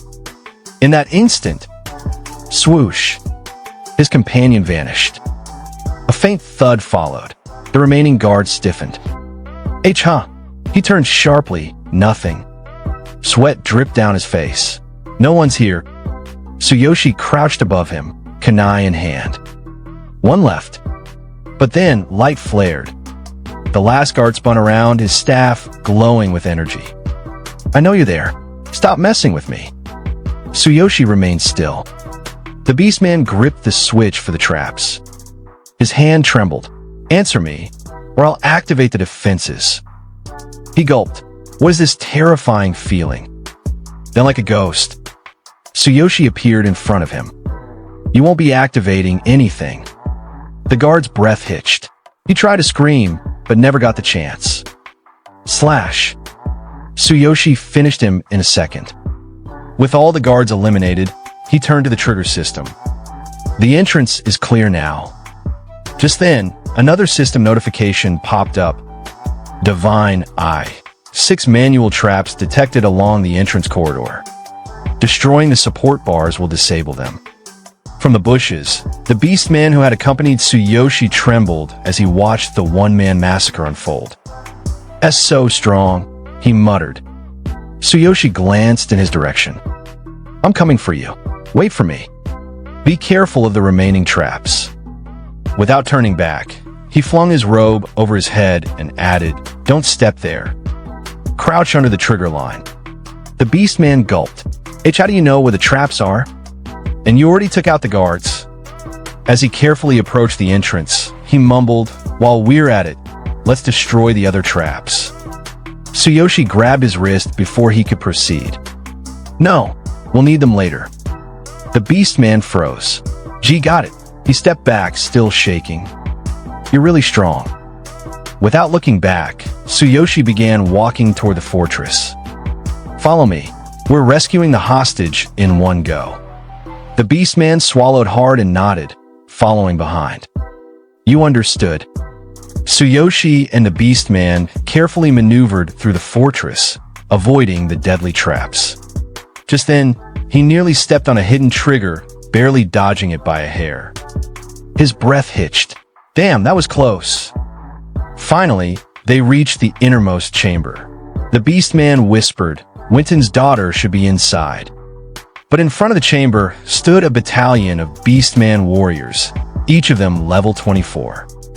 The beastman's face paled. They all look strong. If we get surrounded, it's over. Then, glancing at Tsuyoshi with sparkling eyes, he added, But without you, I'd have died countless times by now. My life is yours. Tsuyoshi, unfazed, kept his gaze locked on the warriors. I only did what was right. Now, distract them from me. The beastman blinked in confusion. He opened his mouth but couldn't find the words. Then, dramatically stepping forward, he sighed, We've cooperated until now, but this is where we part ways. Tsuyoshi rolled his eyes. I'm not using you as bait. Remember the traps we left intact? The beastman's eyes widened. Oh, so you left the traps for them? Did you mark all their locations? Tsuyoshi smirked. Of course. A fortress like this always has significant defenses. Otherwise, they wouldn't have established a base here. He recalled his earlier scan from the treetops. -4 archers. -5 mages. -8 warriors. -6 heavy armored soldiers. -1 leader. Good. Divine, I gathered this data perfectly. Tsuyoshi turned to the beastman. Those traps will be effective against them. Lead them into the mark spots. They'll take serious damage. Leave the leader to me. Dawn was approaching. Time was running out. The beastman nodded. Understood. Thank you for thinking of the girl's safety. As the Vice Guild Master, I'm truly grateful. But then, one of the fortress warriors sensed something off. Tonight is unusually quiet, he muttered. It's usually noisier over there. Before he could react, thunk! An arrow slammed into his back. The beastman panicked. You big brutes. Tonight, I'm crushing this fortress. Come get me, you cowardly chickens. The injured warrior ripped the arrows from his back, snapping them in his hands. His eyes burned with rage. You again? I'll kill you with my own hands. Another warrior roared. Frenzied impact. I'll tear you apart. Another one bellowed. Bloodthirsty rage. I'll devour you. The beastman stared blankly at them. Then, he turned and ran. Come here, you spineless fools. You'll never catch me. As the warriors chased after him, Tsuyoshi watched from behind a tree. If they catch you, you're dead. With the distraction in full effect, Tsuyoshi dashed toward the main building. First, I need to confirm if the girl is inside. Peering through the slightly open door, he spotted her. A young girl sat inside. She looked toward the fortress leader, an intimidating leopard beast man. Uncle, she asked innocently, did Princess eat the bad apple from the apple witch? The leader chuckled. Would you eat something given to you by a stranger? The girl scrunched up her nose. EW, no way. That'd make me sick. Tsuyoshi froze. What the hell am I witnessing? The leader smiled, draping a blanket over the girl. Little one, look over here. She grinned. Do you want to play? The leader's smile vanished. Fine, let's play. Without hesitation, he lunged at Tsuyoshi with monstrous strength. Boom! Tsuyoshi barely blocked the strike, but the force sent him flying across the room. As expected, a leopard beast man. The leader stomped forward, his sharp eyes locked onto Tsuyoshi. You don't seem to be from the Pace Guild, he growled. Who are you? Answer before you die. Tsuyoshi steadied himself, gripping his sword. With a smirk, he replied, What's with the fairy tales? I thought you kidnapped her. Didn't you abduct her? Tsuyoshi stood face to face with the leopard beast man. Neither of them moved. A tense silence filled the air. For a moment, Tsuyoshi's mind flashed back to when he entered the room. The leopard beastman had been reading a story to the little girl. For someone who kidnapped a child, that expression was too gentle. What the hell is going on? The leopard beastman's ferocious gaze locked onto Tsuyoshi. An assassin. You bypassed the traps and silently took out my guards. His sharp fangs bared. Impressive. Tsuyoshi remained calm. I'm here on behalf of the Pace Guild to rescue Wen's daughter. His grip on his sword tightened. Hand her over. I'm just here to do a job. So let's keep this businesslike, shall we? The leopard beastman lunged forward. I refuse. Tsuyoshi dodged the vicious claw strike, feeling the air shift as the razor-sharp claws barely missed his face. As expected of a berserker, Tsuyoshi thought as he adjusted his position. No pointless chatter, just a battle that gets more ferocious the longer it lasts. He had to end this quickly. If the beastman's allies returned, it would be a problem. But in an instant, the leopard beastman was already above him. Fast. Before Tsuyoshi could react, the beastman's foot came crashing down toward his head. Divine Eye, activate. In that brief moment, Tsuyoshi's mind analyzed the movement. Dodge left. Tsuyoshi twisted his body, evading the crushing stomp by a hair. Then, before the beastman could recover, Tsuyoshi appeared behind him. The leopard beastman barely managed to block the attack, but not fast enough. A fresh gash appeared on his hand. The beastman's pupils narrowed. What incredible speed! He stepped back, gripping his bleeding hand, eyes locked onto Tsuyoshi. That relentless strike. He cut my hand open from behind. His mind raced. This human assassin has speed, power, and timing. All perfect. He's not weaker than me. But then, his eyes flicked to Tsuyoshi's weapon. A broadsword?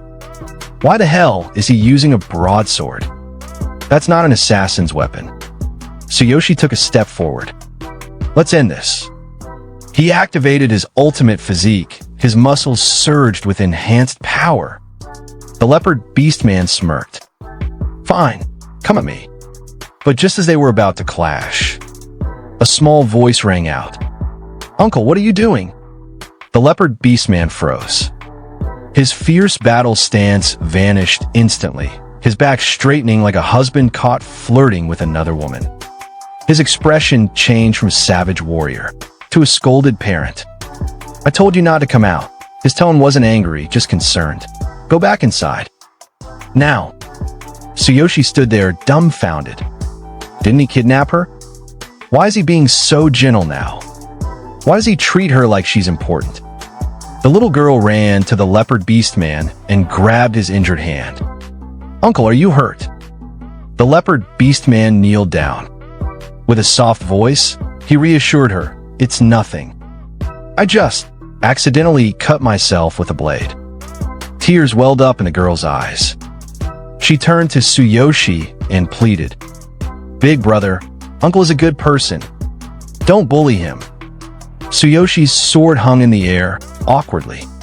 This is a bit of a complicated situation, the leopard beastman muttered. Tsuyoshi sighed, lowering his blade slightly.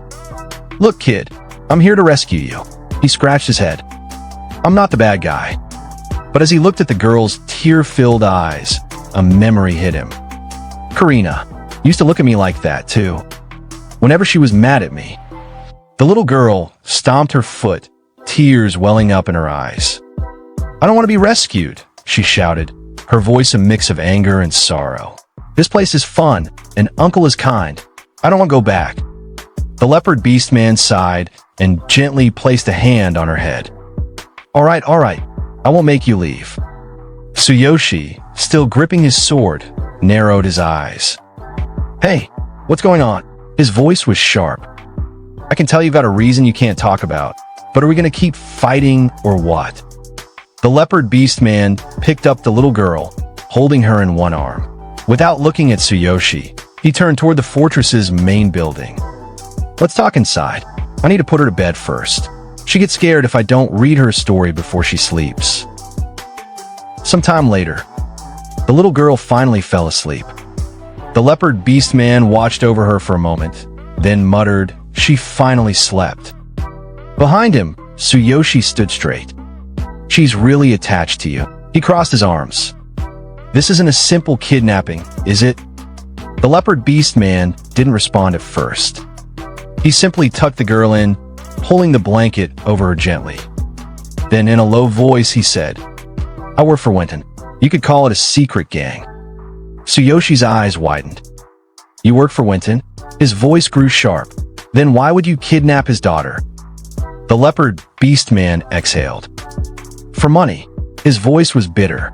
"To extort a large sum of compensation from other guilds."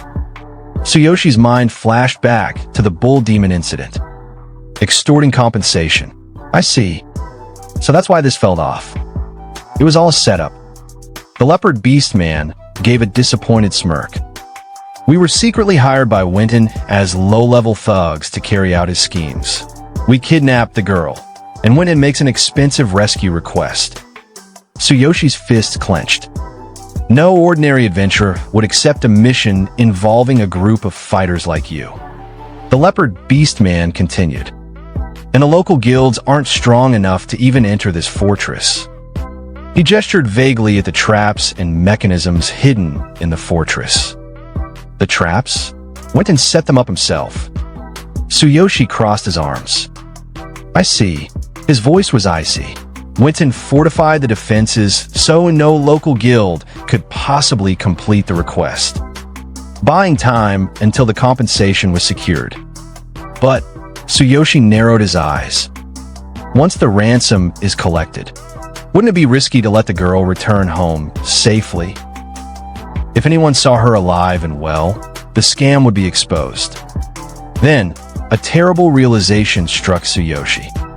His voice dropped. "No way." The leopard beastman closed his eyes.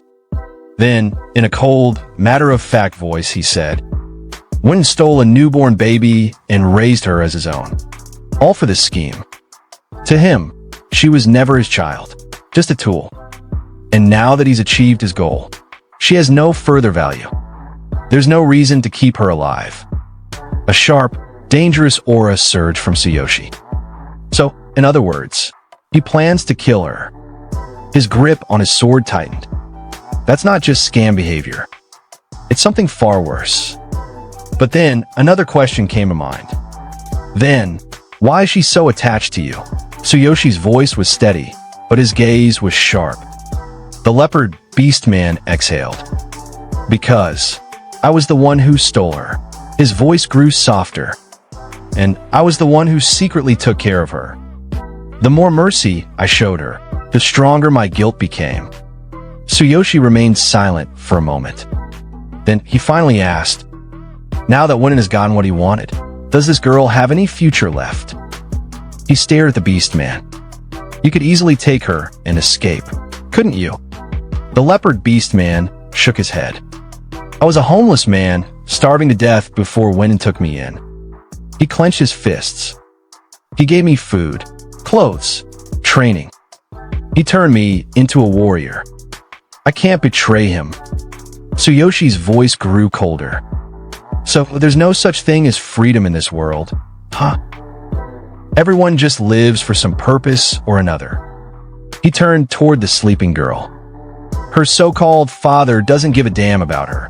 His eyes narrowed. "To her, you're probably her real parent." He locked eyes with the leopard beastman. "You should cut ties with Winton and run away with her." His voice was firm. "It's what's best for both of you."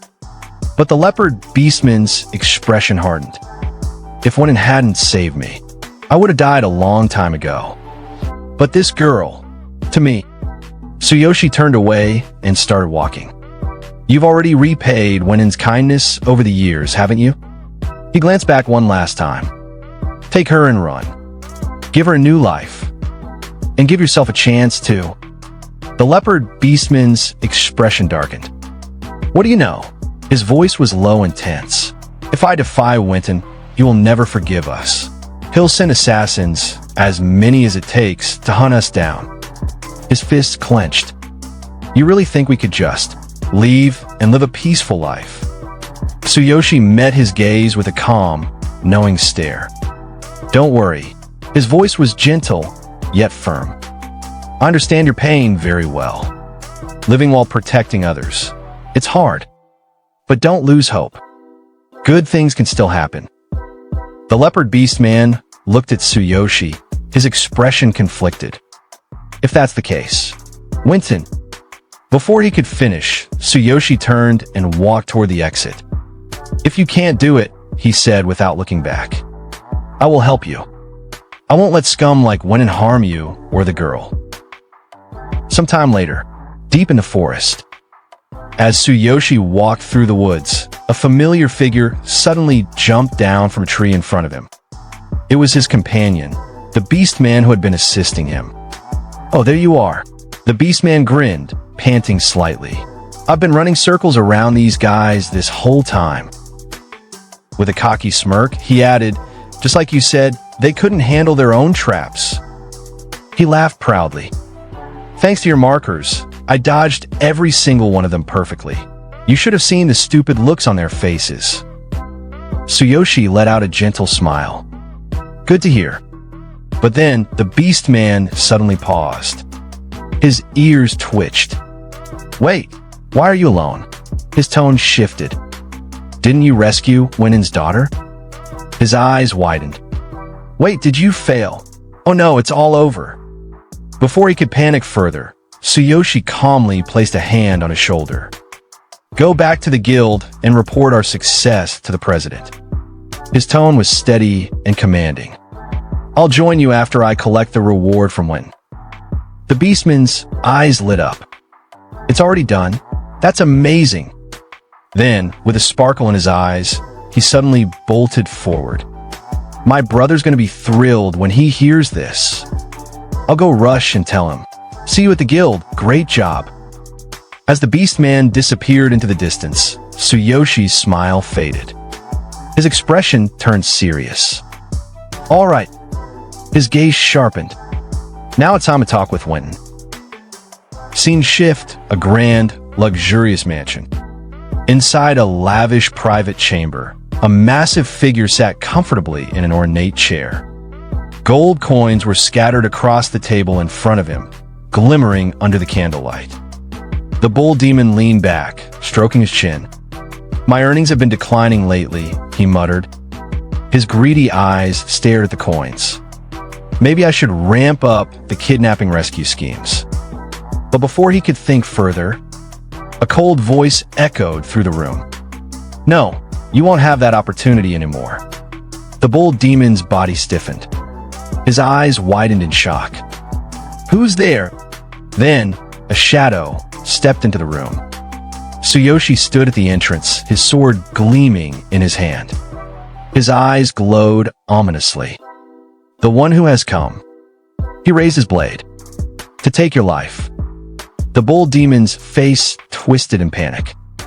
His massive hands scrambled for the bell on his desk. Someone, help! But before he could even touch it, Tsuyoshi was already in front of him. The bull demon barely saw a blur of motion before Tsuyoshi's blade rested against his throat. With a cold, unwavering glare, Tsuyoshi whispered, It's no use calling for help. A dark aura radiated from him. While you were busy counting your money, his glowing eyes pierced into the bull demon's soul. I've already taken care of all your underlings. All across the mansion, the bull demon's guards are sprawled on the ground, beaten to a pulp. Trembling, the bull demon stares at our protagonist and, in a shaky voice, asks, You're from the Pace Guild. What is the meaning of this? All my bodyguards have been killed. Panic fills his eyes as he stares at our protagonist in shock. They were all excellent warriors, above level 15. Yet you took them down alone. Hearing that, our protagonist replies, This mansion has been peaceful for so long that none of them had any sense of danger. I crept up quietly and slit their throats before they could even react. At those words, the bull demon looks even more terrified and maybe just a little angry. Useless fools. I feed them well every day, and this is how they repay me. Then, try to regain some control. He quickly adds, if it's money you want, name your price. I promise I won't pursue this matter further. But our protagonist calmly sits down in front of him and, in a cold, threatening voice, says, if it's money, I expect you to return the 5,000 gold coins you owe the guild. Then, locking eyes with the bull demon, he continues, and don't forget, technically, the request has been fulfilled. Your so-called daughter is now in a much safer place. The bull demon's face twists in fear as our protagonist presses further. I heard you're raising children. Then, placing his blade against the bull demon's neck, he adds, those kids make you money. I'm a bit curious. Panic spreads across the bull demon's face. Curious? Of course they do. If my plan is properly executed, they'll bring in a fortune. If you help me, I can make them even more useful. I can fake kidnappings, or sell their organs for a high price on the black market. His voice turns desperate. What about a 50-50 split? If you spare my life, I'll give you half of my entire fortune. You wanted money, didn't you? Hearing that, our protagonist's expression darkens. Organs. You're planning to harvest children's organs. The bull demon, still shaken but slightly regaining himself, nods. Exactly. It's easier and less risky than faking kidnappings. But instead of answering, our protagonist remains silent. The lack of response sends the bull demon spiraling into fear once again. Is that not enough? Fine, take it all. You'll live comfortably for the rest of your life. Surely that satisfies you, right? Then our protagonist smirks slightly, closing his eyes. No, I'm feeling a bit greedy. There's still one thing I want, something I don't have yet. Desperate, the bull demon quickly blurts out, name it. If it's within my reach, I'll give it to you. What do you want? With a swift motion, our protagonist slices his throat. Your life. The next morning, a group of townspeople gathers in front of the bull demon's mansion. One of them mutters, there were no signs of struggle. It must have been a surprise attack. Their backs, their necks, all fatal blows. Another chimes in, wiped out in a single night. Someone else adds, Winton himself was found in his bedroom, but the condition of his body was horrific. Who could have done this? A man looks at the corpse and says grimly, Winton's body has evidence of a single strike that pierced his heart from behind. Another villager shudders, pierced through the heart. That must have been a painful way to die. Someone must have held a deep grudge against him. Just then, someone notices a letter in the dead bull demon's hand. A confession letter was found next to his body, they announce. It exposes all the crimes he committed, fake kidnappings, illegal activities. With everything he did, his death isn't exactly surprising. Whoever did this made him write a confession before he died. Among the crowd, Naruto, the cat beastman from the arena, silently watches the scene. His eyes narrow as he thinks, a single strike piercing his heart from behind. There's no mistake. I recognize that wound better than anyone. Memories of his fight in the arena flash through his mind. He studies the fatal wounds and mutters to himself. They all bear the mark of an amuse, especially Winton's. His expression darkens. Amuse is a unique skill of the Assassin's Guild, the one I once belonged to. But something doesn't add up. Upon investigation, Winton wasn't targeted by the guild, so who could it be? Then, realization hits him. His thoughts race. Could it be the human warrior? He recalls their battle. I clearly remember his final blow in the arena. It was almost identical to my ambush skill. But he wasn't from the Assassin's Guild. Then, another memory surfaces, our protagonist looking at him with arrogance. Naruto clenches his fists. He was undoubtedly a warrior, so why? Who is he? Finally, the pieces fall into place.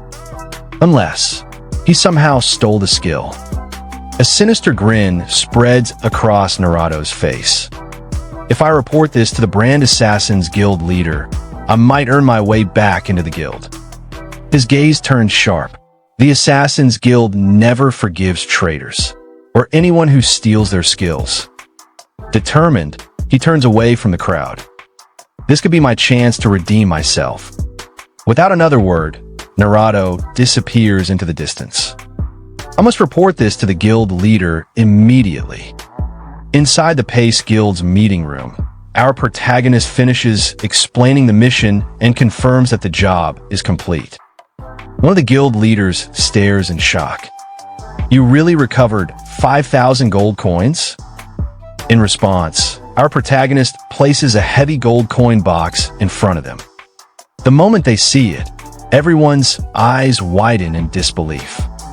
The fox beastman from earlier, the one who looks like an Egyptian god, smirks. I knew it. The moment I saw you, I could tell you'd succeed. Then, another guild leader turns to our protagonist, their face filled with surprise. I just heard that Winnan was assassinated. It happened right after you left. If you hadn't recovered the gold, Lewis wouldn't have received our reward.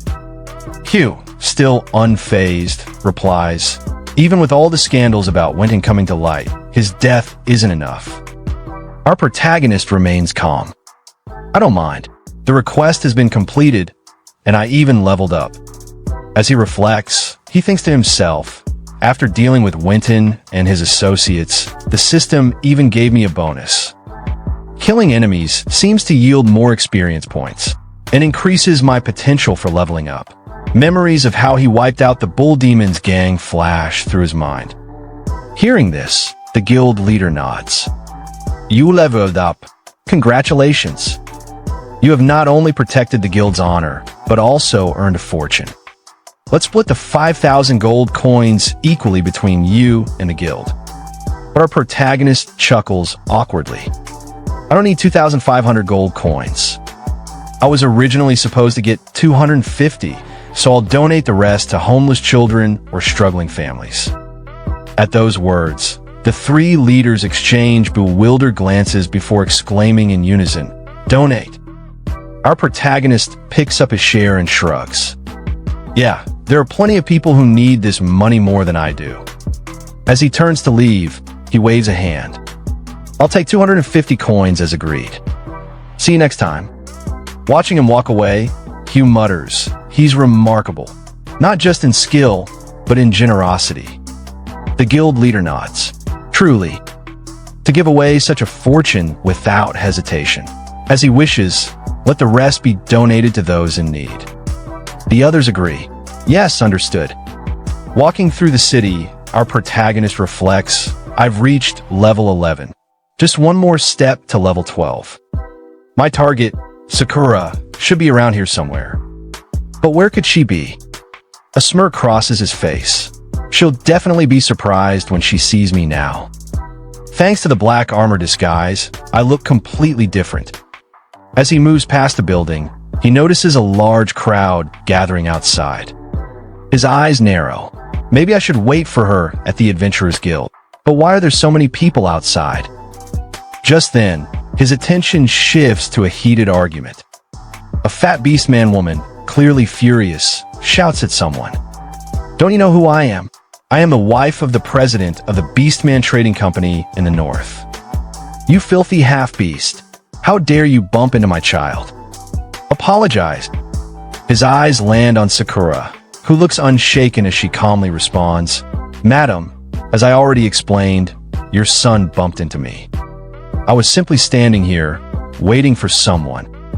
Hearing that, the Beastman woman's fury explodes. How dare this disgusting half-blood accuse us of lying? Are you suggesting that we're making this up? We wouldn't go near someone like you.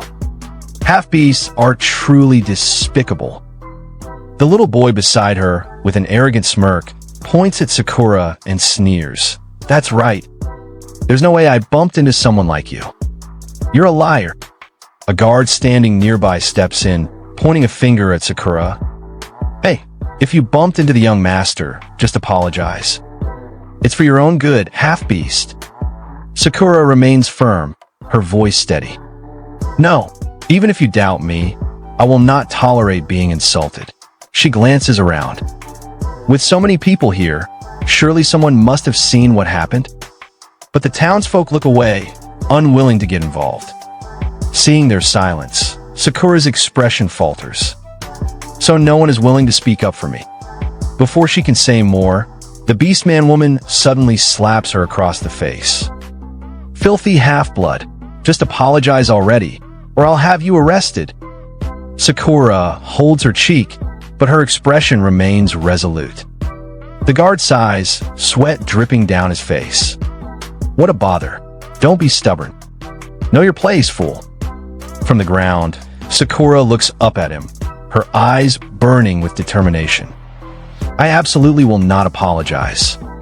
The fat beastman woman scoffs. Are you defying me? I have the power to make sure you never see the sun again, you arrogant half-beast. The little boy crosses his arms smugly. That's right. My father is the president of this city's trading company. The guard steps forward, reaching toward Sakura. Drop your weapon. Even if you're a high-level adventurer, there are rules here. Sakura grits her teeth, her mind racing. Endure this. You can't let Master's plan be ruined. Endure. Endure. She clenches her fists, trying to suppress her anger.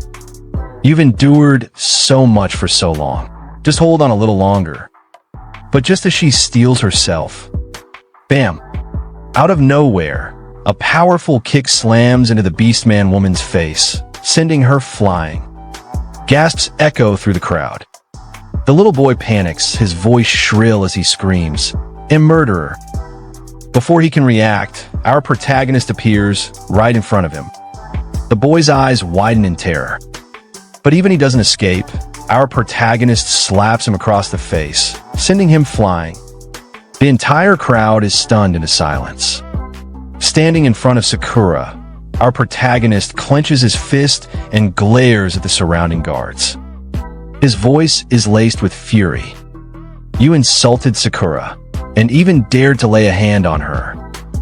His eyes darken with intimidation. Face the consequences. As the tension thickens, our protagonist stands firm, shielding Sakura from those who dared to harm her. The scene shifts to a dark, gloomy hallway. Naruto, the cat beastman from earlier, walks cautiously. His thoughts echo in his mind. Even though it's daytime, this place is as dark as ever. Suddenly, Shing, a cold blade presses against his throat. A voice hisses from the shadows. Take another step, and I'll kill you. What do you want? Naruto stiffens, his ears flattening in fear. He slowly raises his hands. Hi, it's me. I'm Naruto. I used to be part of the Assassin's Guild. I've come to provide information. The blade lingers for a moment before its owner pulls it away. The man steps into the dim light and glares at Naruto. Naruto, you're no longer one of us. If it's not a job, you shouldn't be here. From the ceiling, another assassin stands upside down, his piercing gaze locked onto the trembling cat beastman. So it's you, the one who embezzled the guild's money, got caught, had his arm cut off, and was thrown out. He scoffs. If you come for a reunion, I'll have to decline. Naruto's body trembles as sweat drips from his fur. That's not it. He takes a shaky breath. I found a warrior in the city who has stolen a skill from the Assassin's Guild. I thought you'd be interested. The assassin on the ground narrows his eyes. Stolen a guild skill? That cannot be ignored. Are you certain? The other assassin drops soundlessly from the ceiling, landing in front of Naruto. To think someone like that was in Northern without us noticing. Naruto swallows hard, memories of his battle flashing in his mind. Believe me, at the very least, I'm sure about the ambush skill. I fought against him myself. He hesitates before adding, I want to provide this information. But if it's accurate, and I help eliminate the skill thief, I want my sins erased and to return to the guild. The assassin eyes him coldly. A condition, huh? However, he smirks slightly. Your proposal is reasonable. If the information is true, I will pass your request to the higher-ups. Now, let's hear what you have to say. Back to our protagonist and Sakura. Sakura looks up at him, her eyes wide. Master, Tsuyoshi stands in front of her with unwavering confidence. He says nothing. He doesn't need to. The guards panicked stare at him. One points a trembling finger. Are you out of your mind? Do you know who these people are? You just hit the wife and child of the trading company president. You won't get away with this. Still on the ground, the woman clutches her face in fury, her eyes burning with rage. I will kill both of you, she spits venomously. No one has ever dared lay a hand on us before. Prepare yourselves. Her spoiled son, wailing in her arms, sobs, "Mom, it hurts." Ignoring him, she turns to the guards, her voice sharp as a blade.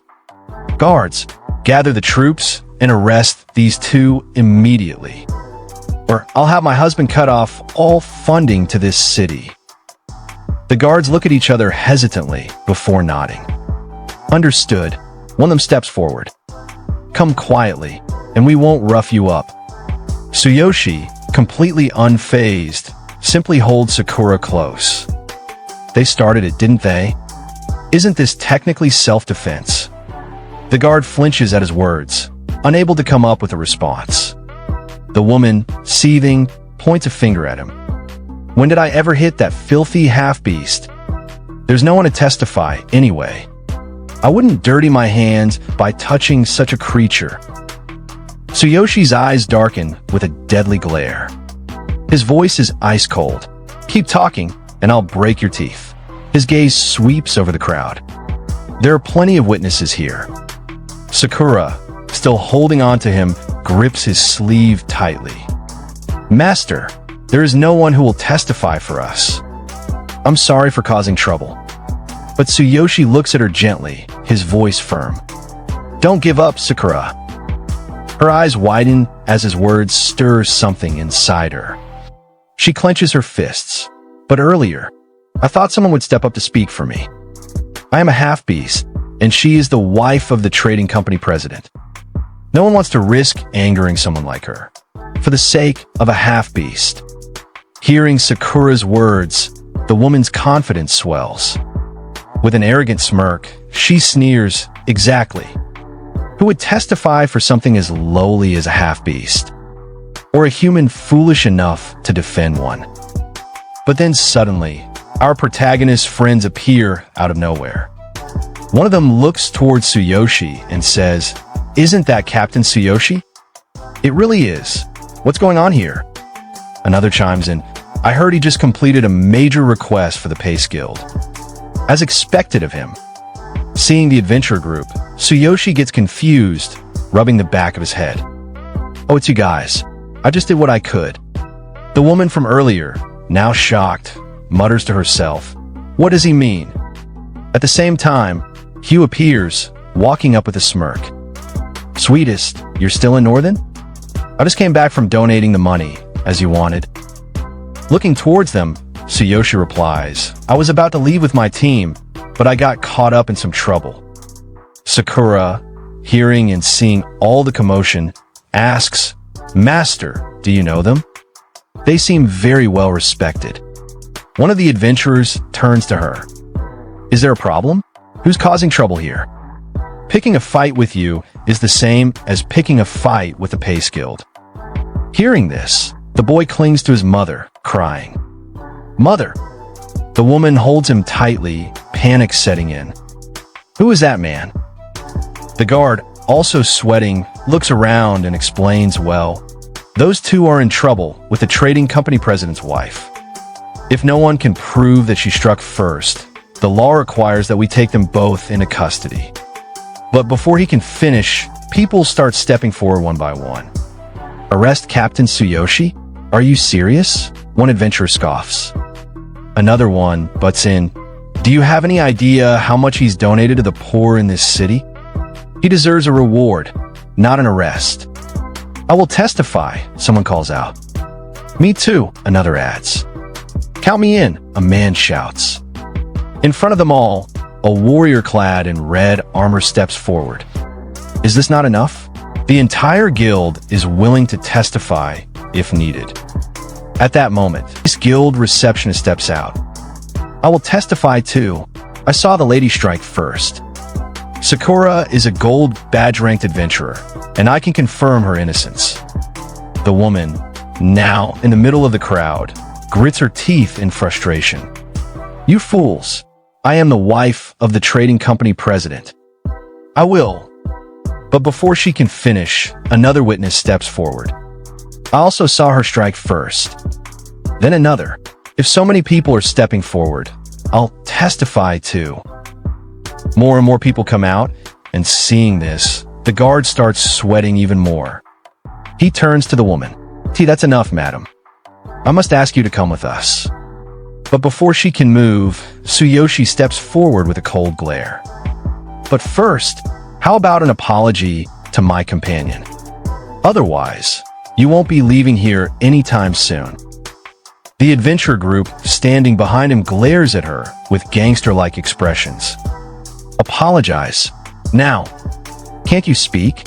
Even as the wife of the trading company president, our guild won't show you mercy. Did you hear that? He wants an apology. Shaking in fear, the woman breaks into a cold sweat. She lowers her head and bows in front of Sakura, her voice trembling. Fine. I'm sorry. We were wrong. Please forgive us. The little boy, following his mother's example, also bows. I am sorry. So sorry. With that, the guard steps forward, grabbing the woman by the arm. Now, then, madam. This way, please. As the guard takes the lady away, Tsuyoshi looks at all the people who stood up for him. Thanks for your help. The adventurers all grin at him. Don't mention it, Captain Tsuyoshi.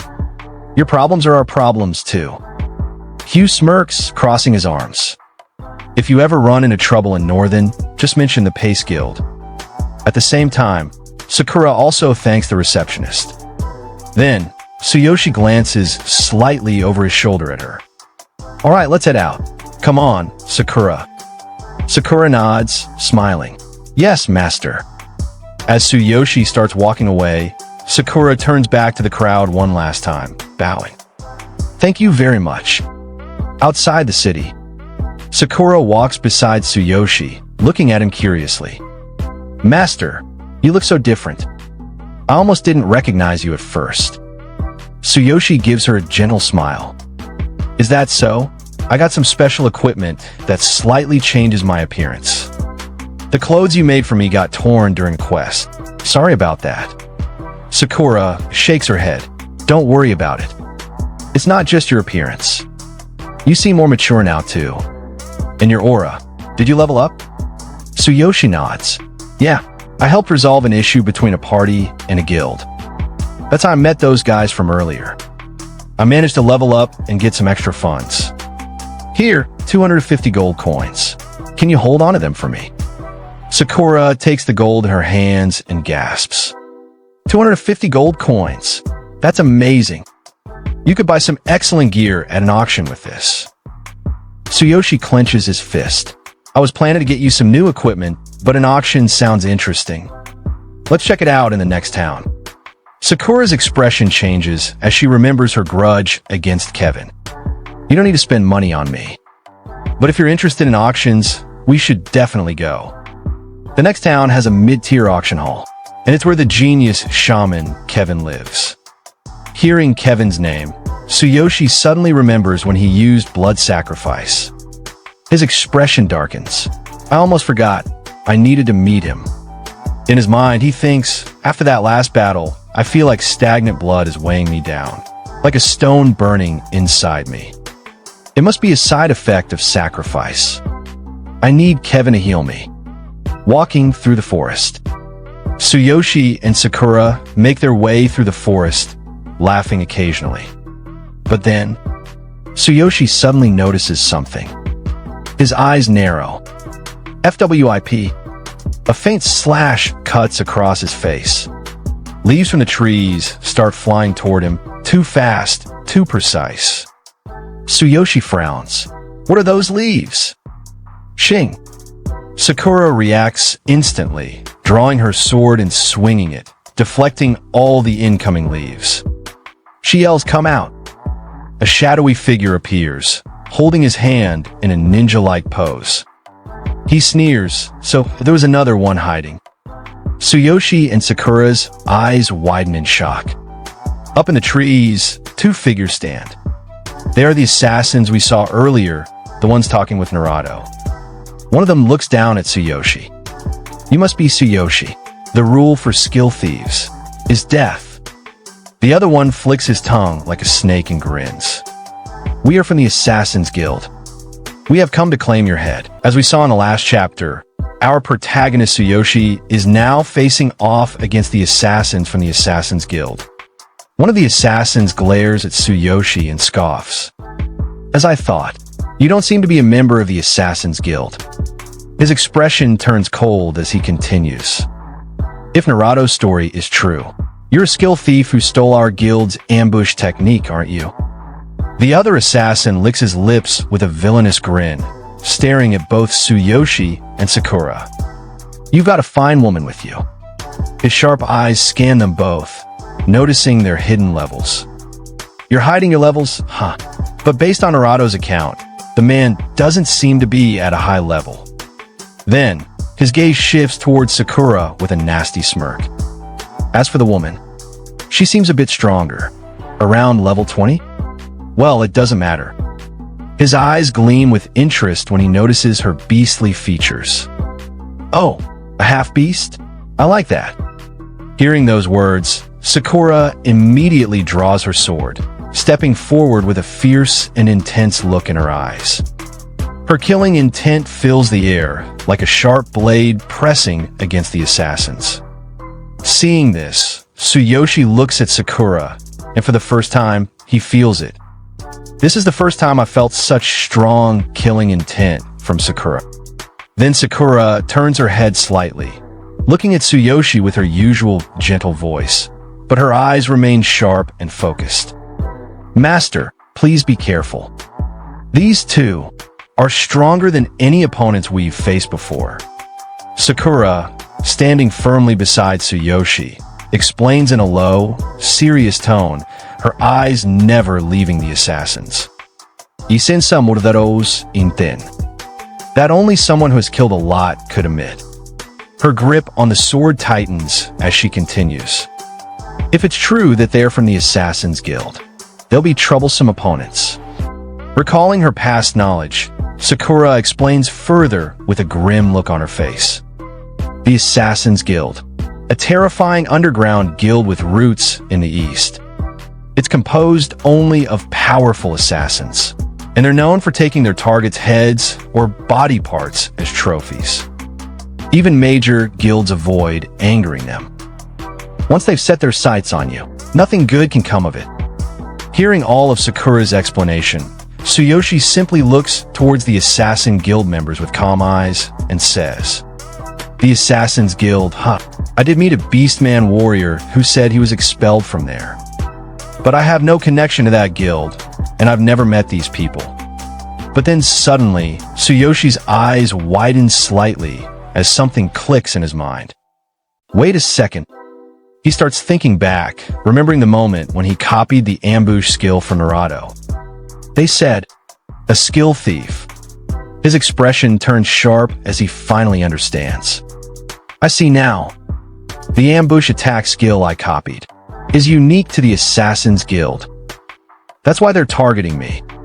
While Tsuyoshi is thinking, Sakura looks towards him with a bit of confusion, not fully understanding what's going on yet. But then, from up in the tree, one of the Assassin Guild members sneers at Tsuyoshi and says with a twisted grin, "I know your tastes. I'll let you have that half-beast woman. But be careful. She seems quite skilled." Then, forming a hand sign like a ninja, his eyes narrow coldly at Tsuyoshi. "I'll take the skill thief. If I bring back his head and hands, the guild won't question me." Then suddenly, the snake-like assassin, with a twisted grin plastered across his face, looks towards Tsuyoshi's group and licks his lips like a predator eyeing his prey. Oh, I like feisty women. His eyes lock onto Sakura with excitement oozing from his voice. No matter how strong they are, they're no match for me. With an eerie chuckle, he declares proudly, "It's settled then." And at that exact moment, swoosh! Both assassins move in perfect sync, activating their terrifying powers like true ninjas. An intimidating, bloodthirsty aura explodes from their bodies, causing even the air around them to feel heavier. Their voices overlap with chilling confidence. Now, feel the power of the Assassin's Guild's unique combo skill. Tsuyoshi, with a sharp look of confusion in his eyes, watches them closely. But suddenly ping! A new notification pops up right in front of Tsuyoshi. Combo skill, Absolute Darkness, a unique capture skill of the Assassin's Guild. It envelopes the target in darkness, narrowing their vision, making it easier to trap and attack them. Seeing this ominous notification, Tsuyoshi's eyes narrow. Sakura, sensing danger immediately, shouts with panic in her voice. This is one of their unique skills. Stay close so we don't get separated. Hearing that, Tsuyoshi's expression hardens. Separated? But instead of panicking, a sharp grin forms on Tsuyoshi's face. His fighting spirit ignites. It's better if we split up. That way, we can fight them one-on-one more effectively. With a determined glint in his eyes, he adds, "In fact, I like to see just how strong they really are." Both Tsuyoshi and Sakura then glance up at the sky. The two assassins had already launched themselves high above, preparing to strike down like hawks aiming for their prey. Then, with their sharp gazes locked onto Tsuyoshi's group, the snake-like assassin sneers mid-air. "Oh my, neither of you are running or hiding." His grin widens wickedly. "Fools, that's exactly how I like my prey." Seeing the assassins dashing straight toward their position with murderous speed, Sakura's eyes widen in panic. Without wasting a second, she shouts towards Tsuyoshi, "Master, be careful." And just like that, whoosh! The snake-like assassin, with his blood-red eyes glaring menacingly at Tsuyoshi, lets out a cold, disdainful snarl. Oomph, how arrogant. His killing intent skyrockets as he closes in fast, practically blending with the shadows around him. "Do you really think you can steal the skills of our guild and live to tell the tale?" His tone grows sharper with every word, filled with murderous rage. "Narevo told us you stole ambush attack. I'll show you what the real ambush attack looks like." And like lightning, Zosh! The assassin flashes behind Tsuyoshi, aiming straight for his neck with a deadly strike, faster than any normal adventurer could react. But before the attack could even graze him, clong! Tsuyoshi, without even flinching, unsheathes his sword with unreal precision, perfectly blocking the assassin's strike from behind. A level 30 assassin, huh? His calm voice cuts through the assassin's confidence like a blade. Without even turning his head fully, Tsuyoshi glances back at his attacker and adds coldly, "You need to level up more if you want to defeat me." Stunned, the assassin's eyes shoot wide open in utter shock. "Ehi, block my ambush." Sweat instantly drips down his face as panic seeps in. His thoughts race wildly. How did he see through my attack? How does he know my level? Realizing the danger he's in, the assassin swiftly leaps backward, putting distance between them. His face, now pale and drenched in sweat, looks towards Tsuyoshi with disbelief and nervous tension. "What's your level?" The question slips from his mouth almost unconsciously, as if deep down, he already fears the answer. But then, with his sword resting casually on his shoulder, our protagonist looked at the assassin with absolute confidence and declared, "Level 11. At the same time, his characteristics, his trust in the OD system, and everything about him appeared right in front of the assassin. Level 11. Class: Warrior. Equipment: Black Armor Disguise Set. Fox Beastman Set. Weapon: Bloody Mist Saw. Skill: Thunder Chainfall. Duplicated Skill: Thunderous Ambush Attack. Combat Power: 15,500. Hearing that, the assassin's expression twisted in anger. Gripping his sword tightly, he roared, "Level 11? Impossible. Are you mocking me? Unless you're a genius, there's no way you could react like that at level 11. But our protagonist, hearing that, simply replied with arrogance, "Believe it or not, it's up to you." Yet the assassin wasn't interested in listening to anything. He charged straight at our protagonist, swinging his sword and scoffing, "HMPH, stubborn fool." But the moment he attacked, a horde of giant snakes suddenly appeared in front of our protagonist. And the assassin sneered, "Let's see if you can handle this next move." Right then, a new notification popped up. Serpent's Walk, a movement skill that confuses the opponent. It involves weaving in a serpentine motion to approach and attack from sharp angles. While weaving, speed increases by 30%. Seeing all this information flashing before him, our protagonist thought to himself, "Impressive body technique. Without my divine eye, I'd be completely fooled." But it didn't end there. The assassin, along with his clones, suddenly appeared from all directions, surrounding our protagonist as he sneered, "Let's see how you deal with this. Even my comrades can't counter this." At the same time, his trusty system displayed another notification. Multiple Enclosure Killing Method, a unique capture skill of the Assassin's Guild. Summons multiple clones from the darkness to encircle the enemy and attack simultaneously. Clones disappear after attacking. Without hesitation, our protagonist slammed his sword into the ground, activating his ultimate physique, and right then, the system announced. The ultimate physique activated. All strength is focused on the upper body. Defense is greatly enhanced for a limited time. The assassin's attack landed, but it didn't even leave a scratch on our protagonist. He just stood there, completely unfazed, with his ultimate physique fully activated. Seeing this, the assassin's eyes widened in shock. What? Incredible defense. Is it because of his equipment? Frustrated and confused, he shouted, "What's your level? Who are you?" Without saying a word, our protagonist casually revealed his level right in front of the assassin. Then, with his blue eyes glowing sharply, he glared directly at the assassin and replied once again, "I told you, I'm at level 11. But right at that moment, our protagonist swung his sword straight at the assassin. The assassin barely managed to dodge the terrifying slash, his mind racing in disbelief. He really might be at level 11. Creating some distance between them, the assassin clutched his chest, breathing heavily, and muttered, "Wait, such a strong man.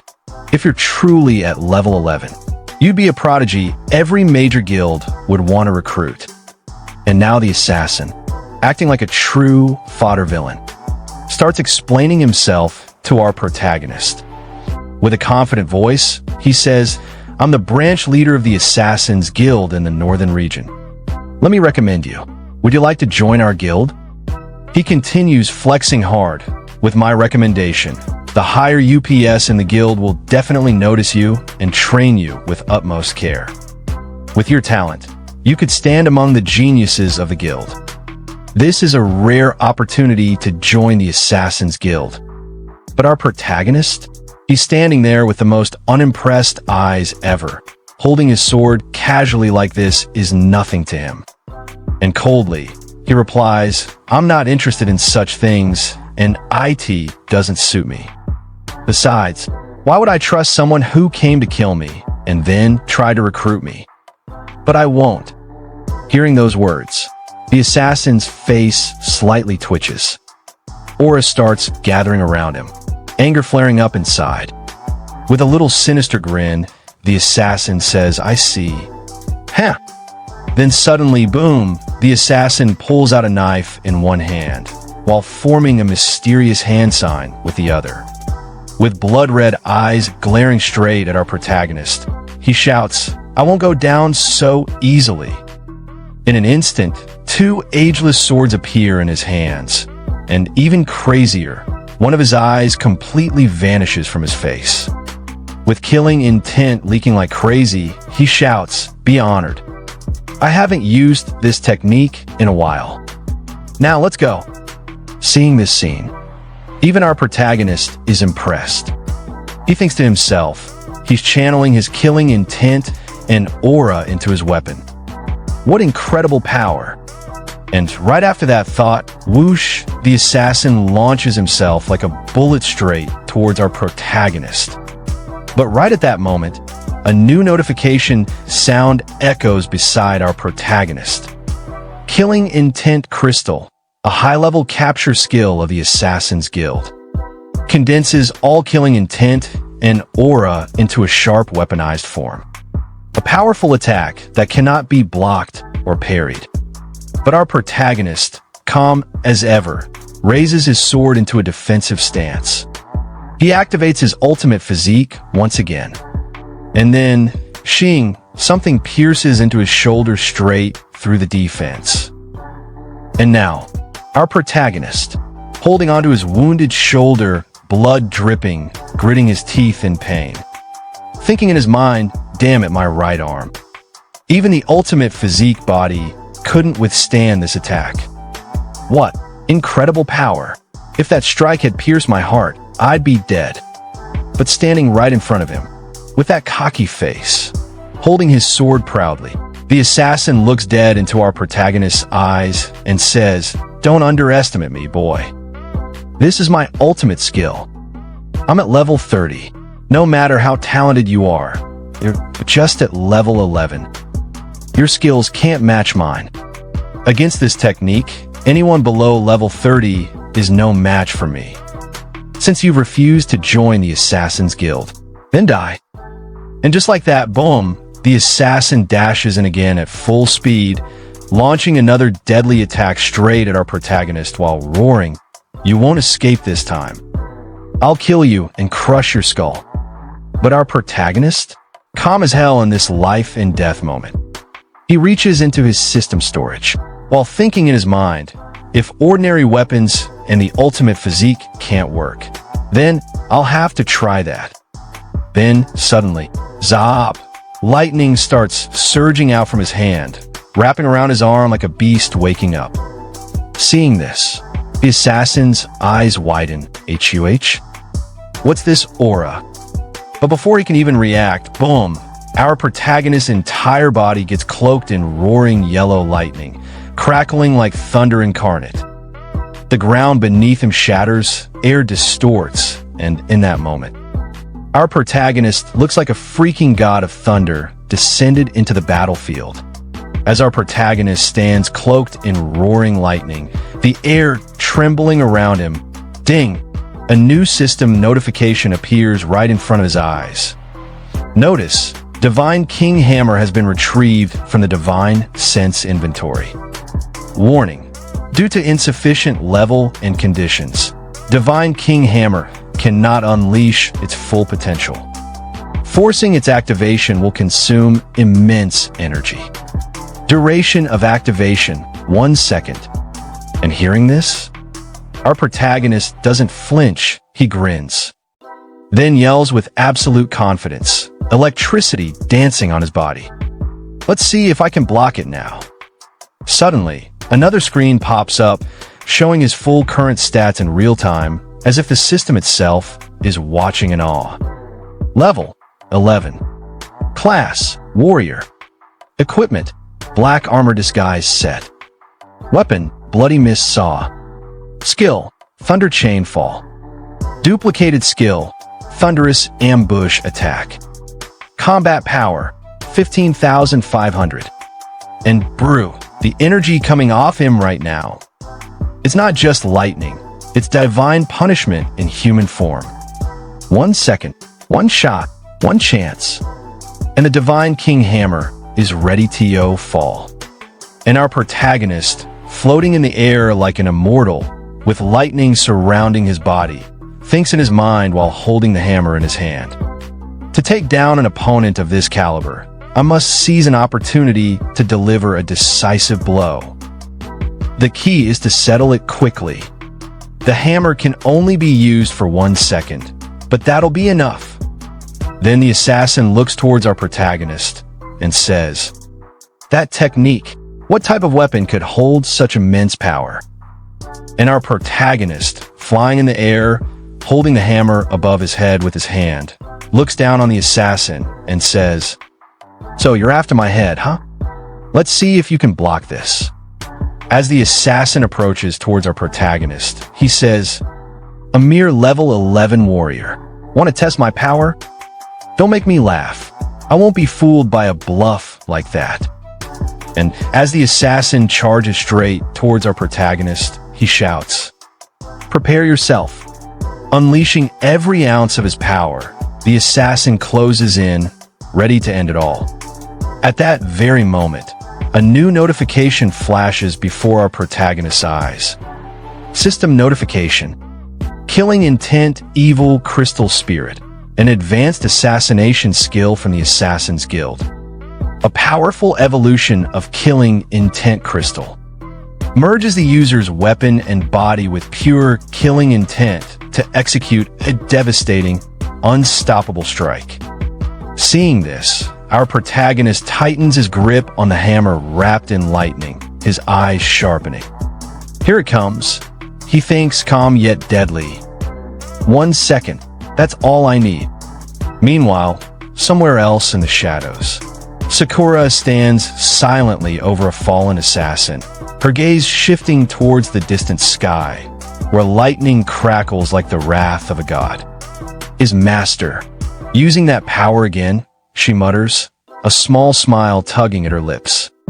It seems this battle is already over. I really didn't need to worry after all. And just as those words leave Sakura's mouth, boom, our protagonist and the assassin finally collide in midair, shaking the very battlefield with their clash.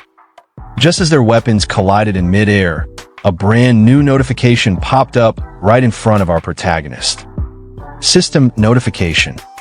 Divine King's hammer activated. Duration, 1 second. And in that exact second, boom, our protagonist's hammer, crackling with divine lightning, unleashed its terrifying might, blasting the assassin straight down like a meteor, crashing him into the ground with overwhelming force. The ground shattered beneath him as dust and debris flew everywhere. The assassin, now lying on the broken earth, looked up towards our protagonist floating in the sky, his face pale, his heart shaken. What? What? Incredible power. There's no way. He's just level 11. But even while lying defeated, the assassin wasn't done yet. Gritting his teeth, he quickly formed a hand sign and muttered under his breath. At this rate, and from his finger, a small black bat formed, fluttering to life, a creation of his sinister power, summoning death. The bat instantly took off into the sky, flying away from the battlefield. Looking up at our protagonist, once again, the assassin warned coldly, "If you kill me, you'll also become prey for the Assassin's Guild." But to the assassin's surprise, our protagonist suddenly felt his strength fading, his body growing heavier, the terrifying side effect of using the Divine King's hammer. And right then, another notification appeared before him. System notification. The duration of Divine King's hammer has ended.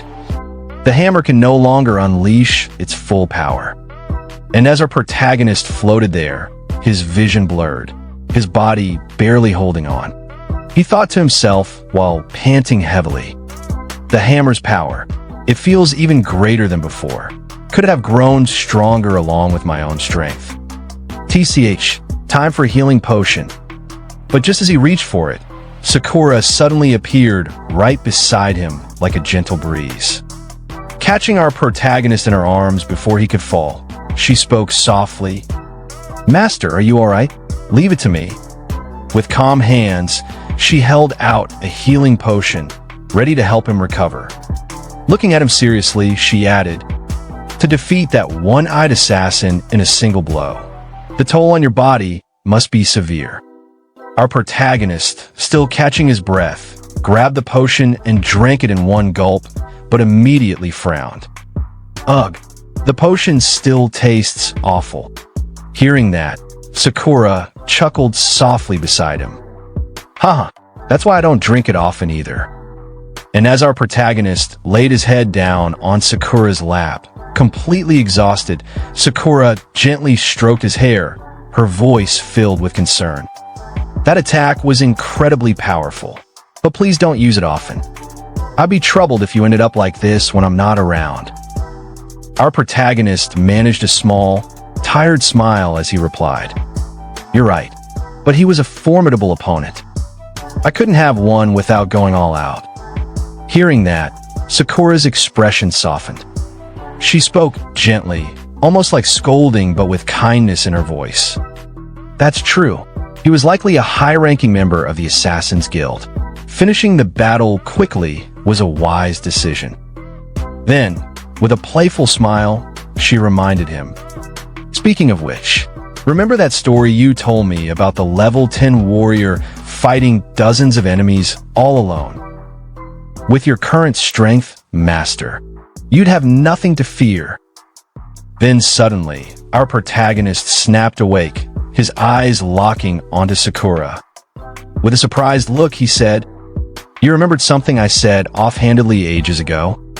You've got an impressive memory." And hearing that, Sakura smiled softly and replied, "Of course, Master."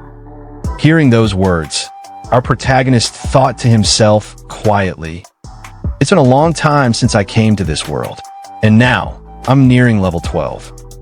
Perhaps it's time to return to my own world. I'll take care of everything quickly, for Karina's sake." But right at that moment, memories of his real-world enemy began flooding back into his mind.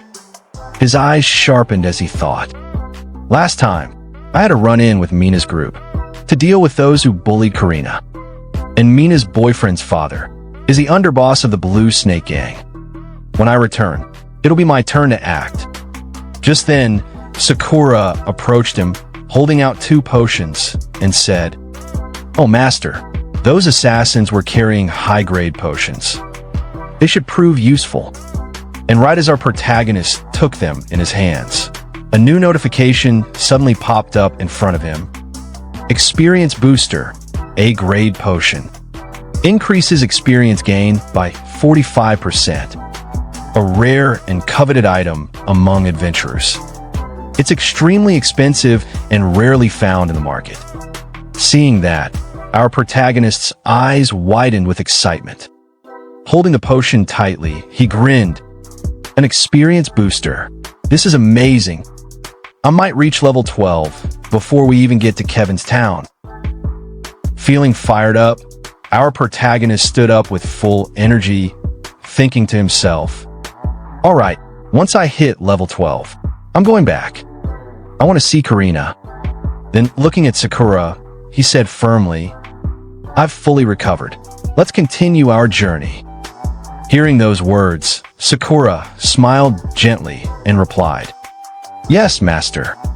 And just like that, along the way, they encountered a horde of minor monsters, and then ran into a field boss. After that, our protagonist Tsuyoshi defeated the boss in their journey. Then, while moving forward, they also came across a party that failed a quest. Seeing them in trouble, Tsuyoshi joined the party and almost single-handedly completed the quest. And also in that quest, our protagonist hit level 12. Then sometime later, while walking together, Sakura looked at Tsuyoshi and said, "We're almost at the town where Kevin." After entering the town, both of them were walking side by side. And then Sakura looked at Tsuyoshi and said, "Let's rest here for the night." As they stopped in front of a lodge, a salesman appeared in front of Tsuyoshi and said, "Looking for a room?" We've got a premium room available. Hearing that, Tsuyoshi asked him, do you have 2 rooms available? Without wasting any time, Tsuyoshi added, it doesn't need to be premium. Any 2 rooms will do. But then, the salesman replied to Tsuyoshi, unfortunately, we only have 1 room left. Are you both adventurers? Heading to the refining tournament hosted by Kevin and Karina, I assume? Most of our guests are adventurers right now, so even a single room vacancy is the lucky. Hearing that, Tsuyoshi was completely shocked.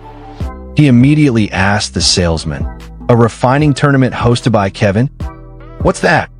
But the salesman looked confused hearing Tsuyoshi's question. He stared at him and asked, are you really adventurers? You don't know about Kevin's refining tournament? It's been held multiple times. And as their conversation continued, Sakura stepped in to explain to Tsuyoshi. She calmly said, it's a large-scale alchemical refining event hosted by a renowned shaman. There are competitions, exhibitions, and many excellent potions are made. It's very popular among adventurers. I looked it up. We'll arrive on the first day of the tournament. We can explore or shop for necessary potions. Hearing all the explanation, Tsuyoshi turned back to the salesman and said, sounds interesting. Let's check it out when we get there. After hearing Tsuyoshi's words, the salesman asked him again, so, will you be taking the room? Tsuyoshi scratched the back of his head with an awkward expression and replied, sharing a room, if Sakura doesn't mind. Hearing that, Sakura's face slowly turned red, but with a shy expression, she softly answered, if it's all right with you, master. Getting Sakura's confirmation, Tsuyoshi looked back at the salesman and said, we will take a room. But right at that moment, a voice suddenly interrupted from behind, addressing the salesman, a premium room, please. And standing right behind Tsuyoshi was a wolf beastman. And not just that, beside him stood a pretty lady from some unknown beast tribe. In the moment the beastman shaman, Vincent, spoke those words, the salesman immediately rushed towards him, his face lighting up with excitement. He bowed respectfully and said, Master Vincent, please come in. We've reserved our best premium room for you. Vincent casually replied, show me the way. While all this was happening, Tsuyoshi and Sakura silently watched the whole scene from the side. And as Vincent and his companion walked past them, Tsuyoshi narrowed his eyes, clearly annoyed, and muttered towards Vincent, hey, isn't there an order to things here? Hearing Tsuyoshi's words, Vincent turned around, a mocking smile spreading across his face. He coldly replied, an order? Don't you know who I am? Don't make me laugh. That last premium room will be mine. Right, innkeeper? The salesman immediately broke into a panic, sweating nervously as he stammered, oh, of course. Absolutely. Watching their shamelessness, Sakura calmly stepped forward and spoke up, but we were here first and we want the room. Shouldn't you reconsider? But hearing Sakura's words, the salesman turned towards Tsuyoshi's group with a shocked expression and hurriedly said, you really don't know who he is? That's Vincent, one of the genius Kevin's disciples. The blue shaman Vincent. He's a highly influential figure around here. He's not only talented in refining, but his master is the red shaman Kevin. Even level 30 adventurers respect him. It's best to not cause any trouble. Hearing that, Vincent's female companion, the pretty beastman lady, looked at Tsuyoshi's group with a smirk and said, to not know Vincent. Where are you from? But Vincent simply chuckled at her words and arrogantly said, ignore them. They'll understand once they hear my master's name. Hearing his words, Tsukishiro Tsuyoshi, with unwavering confidence in his eyes, looks directly at the man and declares boldly, so you're one of Kevin's disciples? So what? That room is ours. Show us the way. The moment Tsuyoshi's words echoed through the place, everyone around them was completely shocked. Silence fell upon them for a brief moment, until Vincent, the disciple of Kevin, clenched his teeth in anger and roared at Tsuyoshi. Amusing. Do you know who I am? Didn't I tell you? I'm Vincent, a blue shaman and a disciple of the genius Kevin. Are you seriously trying to take a room from me? You won't be welcome in Carnio after this."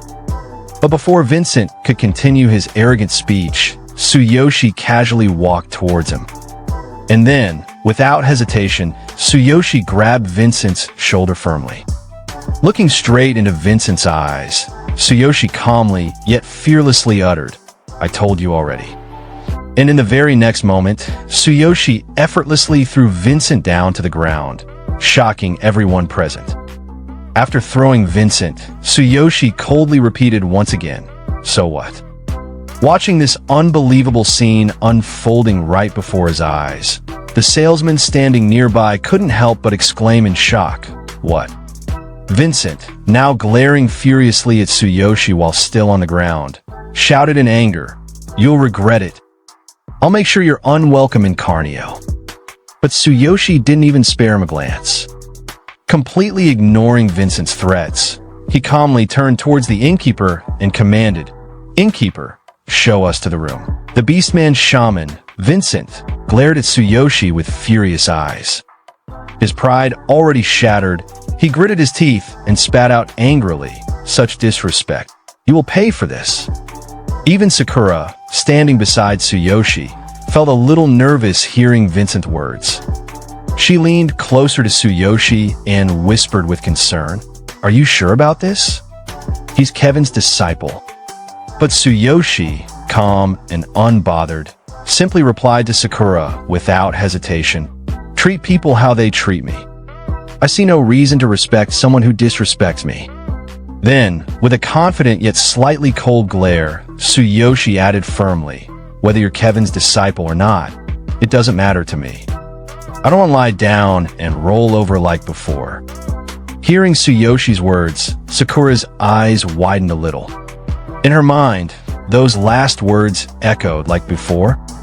She silently wondered about Tsuyoshi's past, sensing there was more to him than he showed. Later that night, Sakura was sleeping peacefully in her bed, her breathing calm. But Tsuyoshi, on the other hand, was wide awake. He sat quietly, lost in his thoughts. He slowly raised his hand and stared at it in silence. Then, the ring on his finger began to glow faintly with a mysterious yellow light, flickering softly in the room. Right at that moment, in front of Tsuyoshi, a new notification appeared. Boundless Passage activated. And with the help of the portal, Tsuyoshi instantly moved from the other world straight into the real world. As he stepped into his home, he looked around with a small smile and muttered to himself, "I am home." Then his eyes fell on his little sister, Karina, sleeping peacefully on the couch. Seeing her calm face, Tsuyoshi thought in his mind, "I'm glad I didn't wake her up." Slowly, he gently lifted the blanket and covered her properly, making sure she stayed warm. And as he did that, memories from the past came flooding into his mind, memories he could never forget. He remembered that day, back in the past. Karina's fragile voice echoed in his head. "Big brother, I can't feel my legs. I will never stand again. Even if I can't stand anymore. It's okay. Don't look so sad. I won't give up just because I can't walk. I don't want to be a burden." Tsuyoshi clenched his fist tightly, staring at his sleeping sister. Then his eyes moved towards Karina's cane, lying right next to her. That cane, it should have been broken. Did Karina fix it herself? His heart sank deeper remembering everything, the struggles, the pain she went through. He recalled that day at school when she was bullied by her classmates. When they mocked her, insulted her, and even tried to take away her cane. But even back then, she even desperately protected her gear. Looking at Karina's sleeping face, Tsuyoshi gently smiled. He softly whispered to her, "You're so strong. I've let you endure too much. I've gotten stronger. I won't let anyone bully you again. You will never have to live so miserably anymore." Then slowly, with all the love and care in his heart, Tsuyoshi placed his hand on Karina's head and gently patted her. "I'll make sure to heal your legs and bring back that bright smile of yours." After that, Tsuyoshi opened his status window to check something. And right there, a new notification popped up on the panel. Notice, black armor disguise can receive from Divine Sense inventory. Seeing that, Tsuyoshi laid back on his bed, staring at the ceiling, and calmly muttered to himself. Good thing it all fits into one slot as a set. I don't feel comfortable without it anymore. My gear from this world is still intact. I need to find an opportunity to level it up. Now that I'm back, I'll deal with everything one by one. And just like that, the next day arrived. Early morning, Tsuyoshi was walking together with Karina, helping her on the way to school. But after a while, Karina suddenly paused. She looked up at her big brother carefully, eyes filled with confusion. Big brother, what happened to you? You're like a completely different person after just one night. Hearing Karina's words, Tsuyoshi gently smiled at her and casually replied, a haircut and exercised a bit.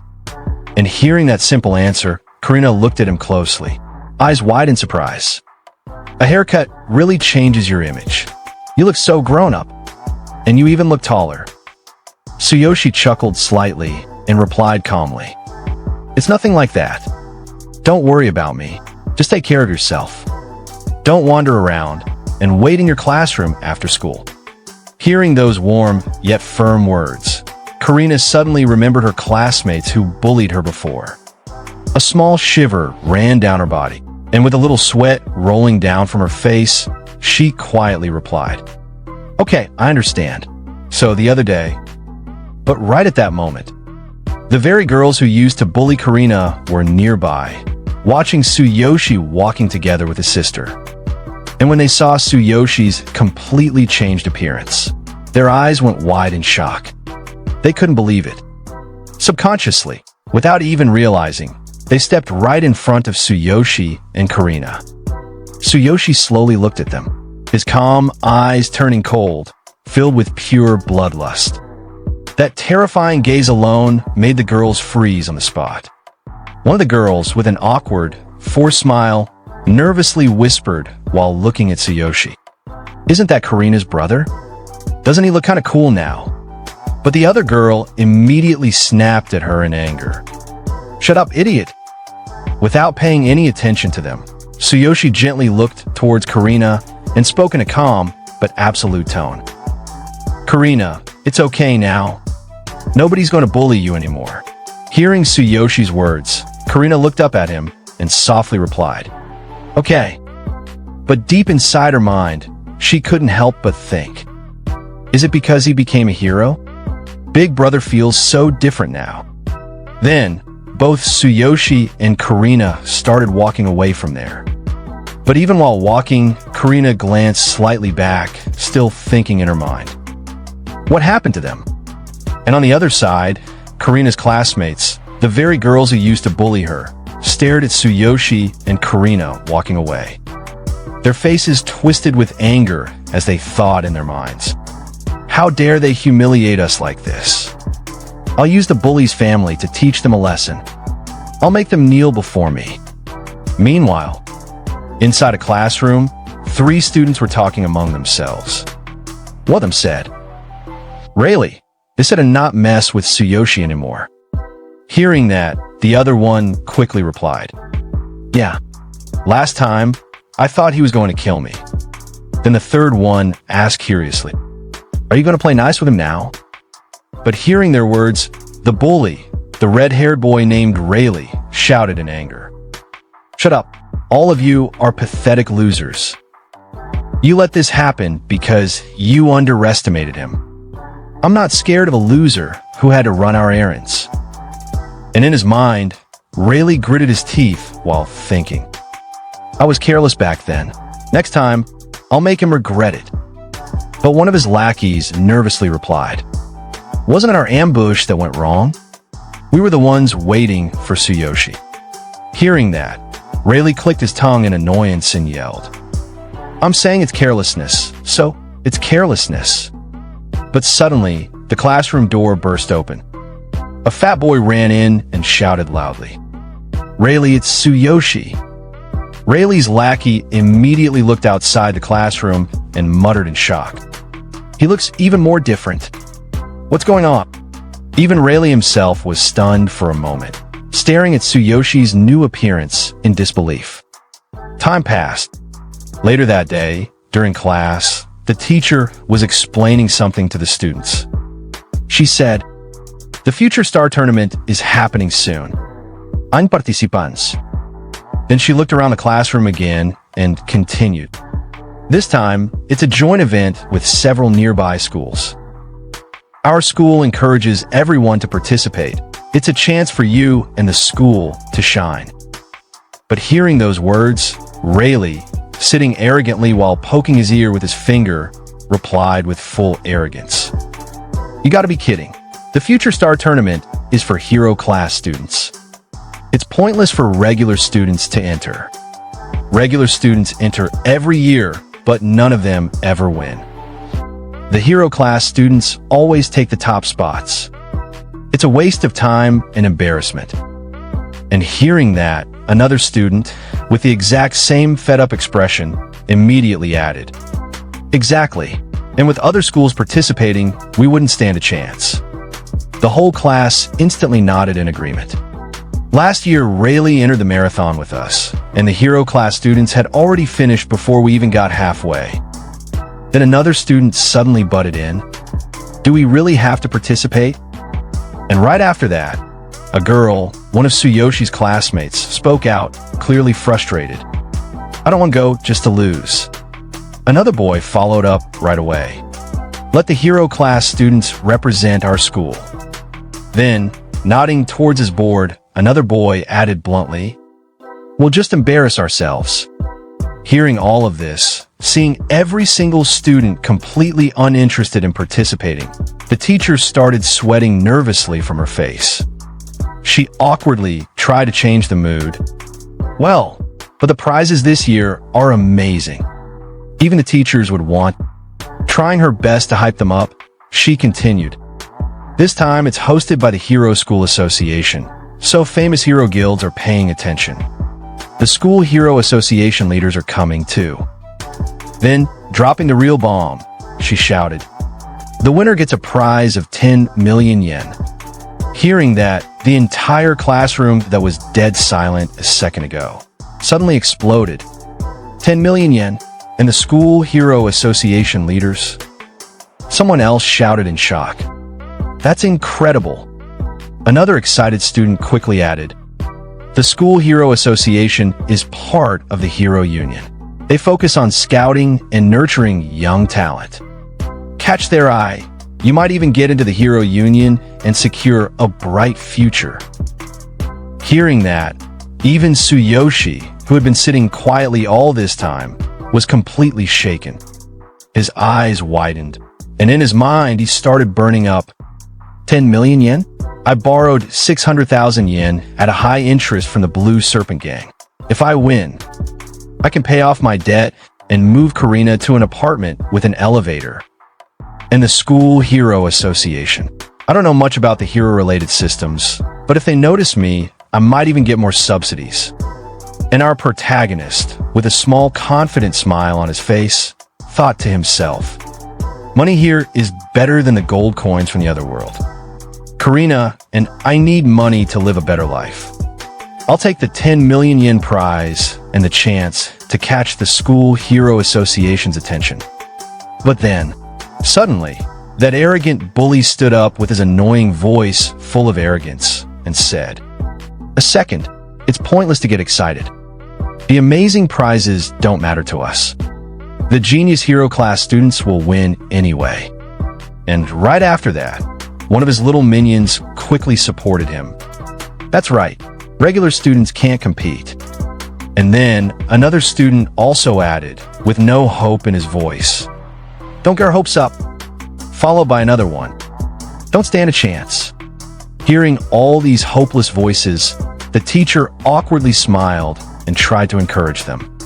Participation is what matters. But even that didn't work, as one of the girls replied with clear disappointment. With the hero class students from other schools, we're no match anyway. But right at that moment, breaking the silence and shocking the entire classroom. Our protagonist, Tsuyoshi, confidently raised his hand and declared, "Then I will enter." The whole classroom went dead silent for a second, until that arrogant bully burst into laughter like a clown. "Ha ha ha, don't get cocky just because you beat me once. I thought you changed, but you're still delusional. You think you can compete with hero class students?" And then the whole class started roasting Tsuyoshi one by one. Competing with hero class students? Other schools' hero class students will be there too. "Tsuyoshi, you're joking, right? You gotten dumber?" Even the teacher, looking super concerned, asked carefully, "Tsuyoshi, are you really entering?" But without a single doubt, Tsuyoshi answered straight, "Yes, I am signing up." And right after that, the arrogant bully laughed mockingly again and said, "Look, he's serious. Don't start crying later." But Tsuyoshi, not backing down even for a second, stared right into Rayleigh's eyes, his gaze sharp and full of confidence, and threw a bold challenge at him. "Rayleigh, want to bet with me? If I lose, you can do whatever you want. But if I win, you all better stop acting high and mighty toward me." The entire class froze for a second, shocked. Then Rayleigh, burning with anger, stood up, slamming his desk, and shouted, "You're on. This whole class will be witnesses. Do your best. We'll all be there to watch you embarrass yourself." But Tsuyoshi, without even blinking, smiled and replied, "Sure, you're welcome." And hearing all the commotion, the teacher shouted at the students, "Quiet. I'll submit Tsuyoshi's entry form. This afternoon, there will be a PRE tournament test for all participants. Everyone entering must take it." Hearing that, Tsuyoshi blinked in surprise. A PRE tournament test. But he quickly nodded with determination. Understood. Later, in front of Karina's classroom, Karina, with sparkling eyes, looked at her brother and cheered. "Big brother, you're amazing. Good luck on the test." Hearing that, Tsuyoshi smiled awkwardly while rubbing the back of his head. "Yeah, I might pick you up late tonight, so don't go home alone." And seeing the warm conversation between the siblings, some of Karina's classmates peeked at Tsuyoshi and whispered among themselves, "Karina's brother? I wasn't looking closely before, but he's handsome. He seemed scrawny before, but now he looks really cool. Let's ask Karina about her brother later. Maybe he doesn't have a girlfriend." After chatting with his sister, Tsuyoshi casually waved his hand and walked away. Meanwhile, inside the classroom, Karina was instantly surrounded by her curious classmates, bombarding her with tons of questions, making her a little embarrassed.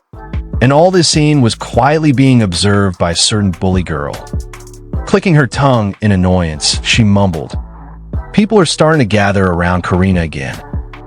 Hearing that, another girl next to her replied coldly, "I heard her brother is entering the Future Star Tournament. How bold of him. I've already told Billy." And looking at her phone, that bully girl was busy texting her boyfriend. And right at that moment, a message popped up from her boyfriend. "Got it. My dad knows hero class students from other schools. We'll use this chance to teach him a lesson." Seeing that message, an evil smile appeared on her face as she muttered to herself, "Great, I can't wait for the day." Then, turning her sharp gaze towards Karina, she sneered, "After we deal with her brother, we'll bully Karina even more than before.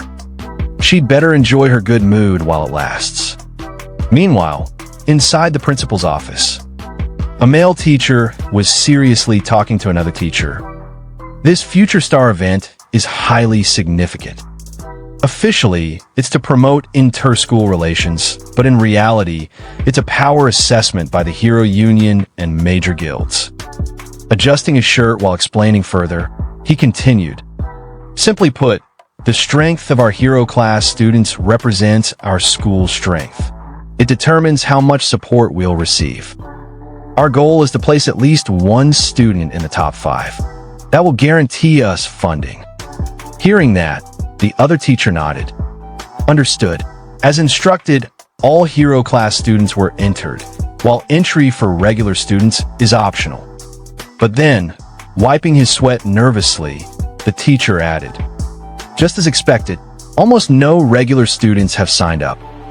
Hearing those words, the other teacher replied with a disappointed look. As expected, the regular class students are not foolish. They understand the gap in power. Okay, all hero class students will participate, and there are no participants from the regular class, correct? The Hero Association representative will be attending this afternoon's test. Make thorough preparations to avoid any issues. But hearing that, the teacher who was holding the student list started sweating profusely. His face turned pale as he muttered to himself. Test preparation should be fine, but there's one thing. A student from our regular class, Tsuyoshi, he has applied to participate. And the moment he heard the words, regular class, the confident teacher suddenly turned back with a completely shocked expression on his face. From the regular class, at the PRE competition test preparation area, some participants were stretching their muscles, hyped up and ready to go. One of them said, "It seems like even a student from the regular class will participate this time," and apparently, they volunteered to join. Hearing that, a girl immediately butted in with a disgusted look. How arrogant! Does he really think he can compete with us? Does he want to embarrass the school? And another participant replied confidently, "That person has no chance of passing the pre-competition test anyway. This test is a simulation mock exam for us semi-heroes." A little note popped up to explain. Semi-hero, a young person born with innate talent. Typically, they are placed in the hero class in high school with special privileges, competing for honor on behalf of their school. But then, suddenly, their eyes were drawn to the entrance. Someone just walked in. "Look, that's him," the boy said, glaring. The girl turned to look and was slightly surprised. "Oh, he's quite handsome." And there he was, our protagonist, Tsuyoshi. Calm, composed, and completely ignoring their stares, he casually stretched his muscles right in front of them like a lone king who didn't care about the noise of peasants. Seeing that, the boy's face twisted in annoyance. Really? Compared to the hero class, he's nothing special. Meanwhile, the instructor looking at the participant list was already pissed. He grumbled to himself. Why would a student from the regular class even bother taking this test? What a waste of time. Hearing the instructor's words, that arrogant boy got even more pumped up and added loudly. The teacher said it too, didn't he? A student from the regular class is completely out of their league here. Then, from the second floor observation room, 3 mysterious figures were watching all the participants like hawks. One of them politely said, "Thank you for visiting our school for inspection." He turned toward the chairman standing beside him and continued, "Chairman Suzuki, over there are the students from our school's hero class. The test will begin soon, so we ask for your guidance." But Chairman Suzuki, without even sparing him a glance, kept his eyes locked on the field and calmly said, "The association has high expectations for your hero class. I'm only here as a representative." This man was none other than Suzuki, chairman of the School Hero Association. Hearing Chairman Suzuki's words, the teacher bowed respectfully and replied, "I'm honored. It would be best if the students could meet your expectations. The results will be displayed here, so please feel free to watch from here." Then, turning to the other instructor, he ordered firmly, "Start the test quickly." "Yes," the instructor responded immediately. Back at the preparation area, the instructor glanced at his phone, noticing a message from the vice principal. He sighed in his mind. The vice principal just now. Then raising his hand in the middle of all participants, he shouted, "Let's begin the test. The contents are as we discussed earlier. Please form your parties and enter the simulator." Then the instructor, standing in front of the simulator, points his finger towards the machine display and says, "These 3 machines are basic level simulators. They'll be used for D-class mock exams and simulate E and F grade caves. With everyone's abilities, they will most likely be classified as F class, so don't worry. Form your parties in the order you've been assigned, and the results will be displayed after. A score of 60 or above is required to pass." But right at that moment, our protagonist raises his hand and says, "Teacher, I didn't know we had to form parties, just that we would have a test in the afternoon." And hearing our protagonist's words, the teacher on the board starts thinking in his mind. The participation of a regular class student wasn't expected, but I guess it doesn't matter, he won't pass anyway. Then, rubbing his head with his hand, the teacher looks at our protagonist and says, "Well, then we'll do your test last with just you." And hearing the teacher's words, our protagonist calmly thinks in his mind, "Me alone? Well, I'm already used to this from the other world." Then, without any hesitation, he simply replies to the teacher, "All right."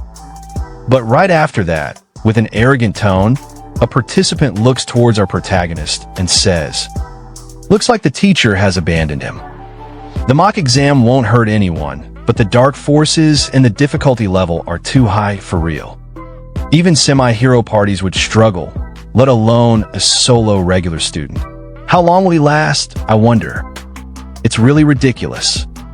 Then all the participants line up in front of the machine, and at the same time, 3 mysterious people are seen watching the participants from the observation room.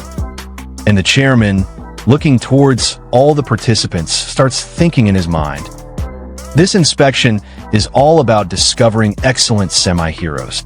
And the School Hero Association exists for the Hero Union to have a chance at recruiting geniuses before anyone else.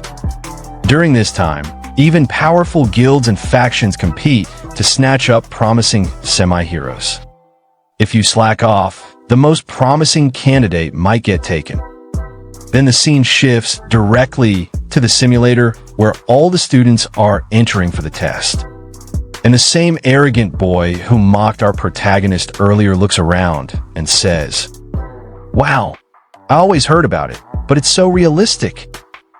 And just like our protagonist, all the students suddenly receive a notification in front of them. And now I don't know why this boy is also getting a notification.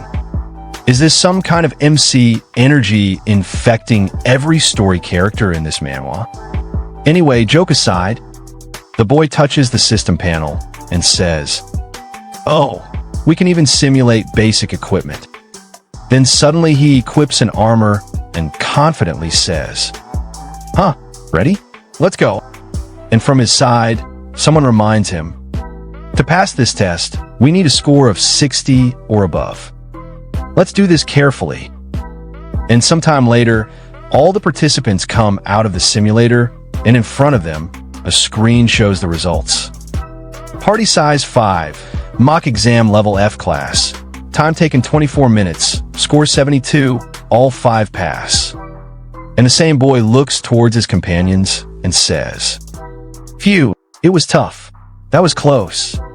And at the same time, the chairman looks towards all the participants and starts thinking in his mind. Most of the results are out. The difficulty is F class, with a max score of 100. Most parties scored between 70 and 80. There are no scores above 90. It seems like there are no exceptional semi-heroes in this school's hero class. They're all still so young. Then he continues thinking, "In recent years, the highest score was 93 points in a 2-person E-class mock exam. They're now established heroes."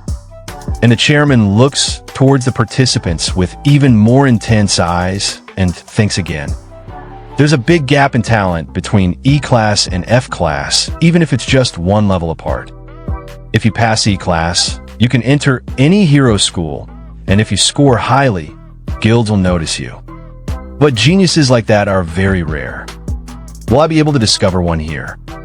Then the chairman slightly smiles and looks towards the teacher standing beside him and says, Wonderful. With just a bit of training, they have a bright future ahead. Is this the end of the test? But the other teacher, who is the assistant of the principal, replies awkwardly. One last student from the regular class is still preparing. And hearing his words, the teacher beside him coughs and signals him to not speak any further. Then the chairman, with a bright smile, says, "Oh, a student from the regular class is participating? He has some guts. Since it's the last student, let's watch. Even if they fail, they're still a regular class student, after all.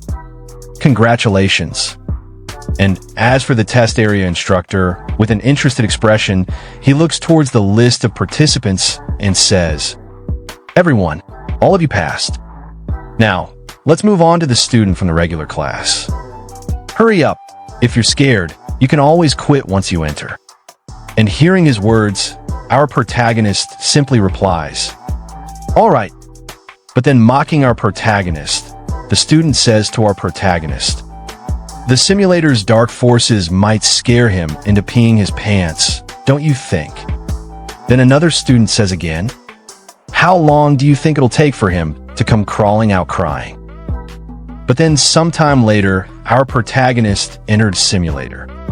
After entering the simulator, he gets a new notification, and it says, "The difficulty level of this mock exam is set to an F-class cave. Please select your class and equipment." And seeing that, our protagonist says, "Class and equipment? I have everything I need, so I'll just start."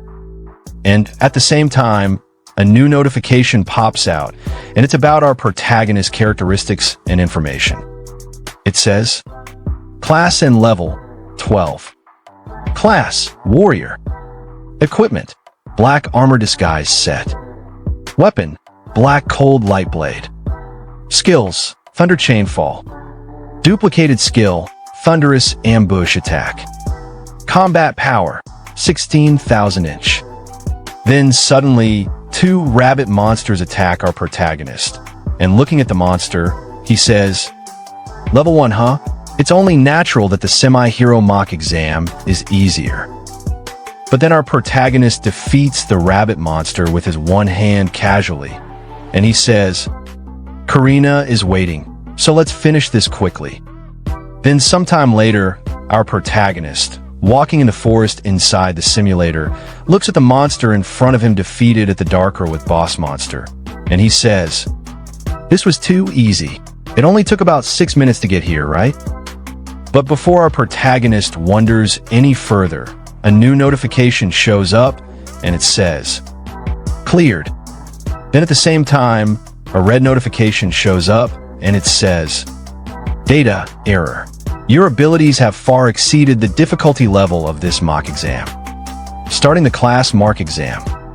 And seeing that notification, our protagonist gets shocked, and he says, "There's a D-class cave mock exam too?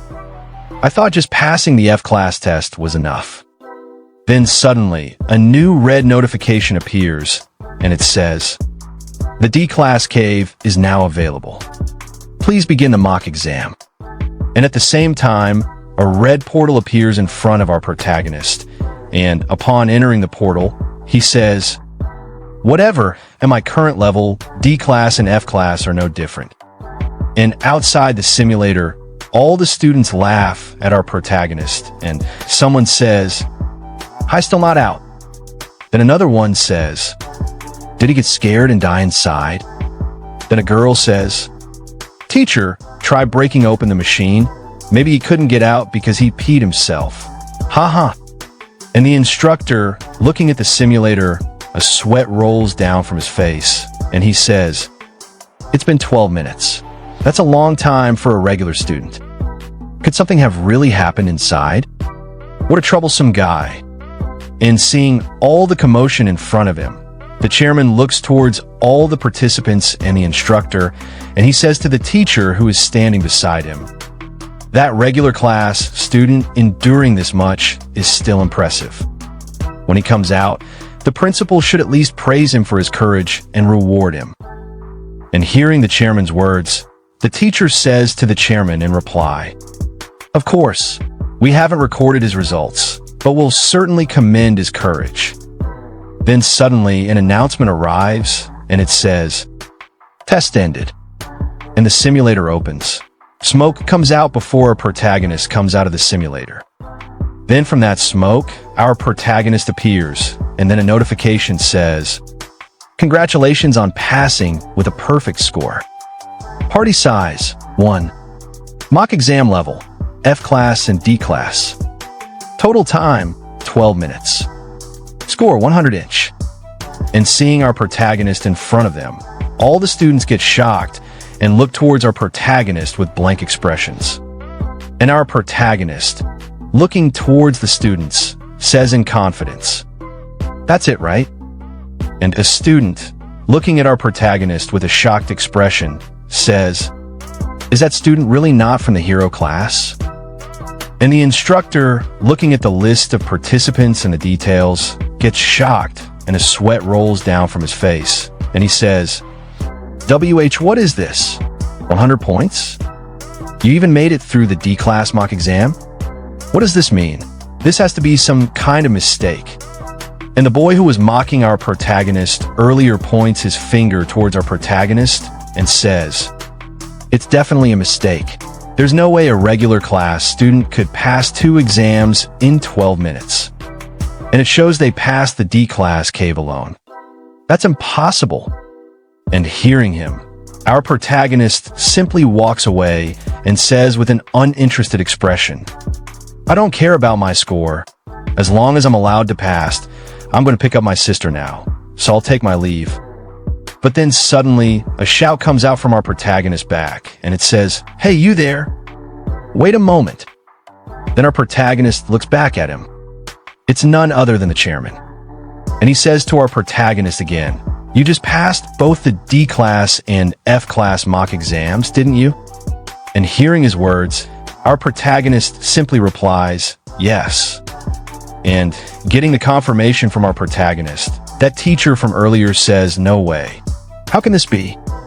The default settings were indeed for a lower-level cave. There's no way a D-class exam should have appeared. And to think you cleared both exams in 12 minutes, and you're just a regular class student." And the chairman, looking at our protagonist, sweating from his face, says, "You're Tsuyoshi, right? Can you tell me what the final boss of the D-class mock exam was?" And replying to the chairman, our protagonist says with a disappointed look, "It was a level 6 dark wolf. It was quick but weak, so I just slashed a few times and it died. If that is all, I need to go pick up my sister, so I'll excuse myself." And hearing our protagonist's words, the area immediately goes silent. And the teacher who is standing beside the chairman, sweating, says, "Tsukishiro, you aren't lying, right?" But then the chairman interrupts the teacher's speech and says, "Go ahead and pick up your sister." And hearing the chairman's words, our protagonist simply says while looking back at him, "Thank you." And the teacher, looking towards the chairman, says to him, "Chairman, is there something wrong with Tsukishiro's results?" But then the chairman looks towards the principal and says, "Principal, let Tsukishiro participate in this competition. And please, keep his results and today's event confidential." And hearing the chairman's words, the principal simply replies, "Yes." And the chairman, looking towards our protagonist, who is fully leaving the test exam area, thinks in his mind, "There's no mistake. The final boss of the D-class mock exam was indeed a level 6 dark wolf. As he said, it was quick but weak. If we didn't fight it ourselves, we wouldn't have known that score is real. Hidden genius. No, I found a monster. A regular student who passed both D-class and F-class mock exams in 12 minutes with a perfect score. A record breaker. I need to keep observing him. I have to recruit this monstrous genius for the Hero Association. It's finally here. The day of the Future Stars Tournament. Students from everywhere are pouring into the school like it's some anime version of the Olympics. The home team? Already hyped. But it ain't just them. Students from other schools are also showing up. looking like they just walked out of a shonen anime opening. As one girl spots a group of students from a different school, her eyes widen like she just saw free food. It's Kurozu High and Sawahira High, the top-ranking schools with the best academic scores. They're participating, huh? Yeah. Basically, the Harvard and Oxford of this hero world just pulled up, and right beside her, her friend already looks like she's ready to pack her bags and go home.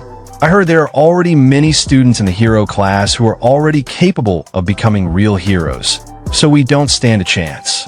Bruh, zero faith in her own squad. No motivation speech. No, we can do this. Straight up GG go next vibes. And without missing a beat, the girl replies like she's reading the tournament results before it even started. The top 5 will probably come from those 2 schools. Our school won't even make it into the top ranks.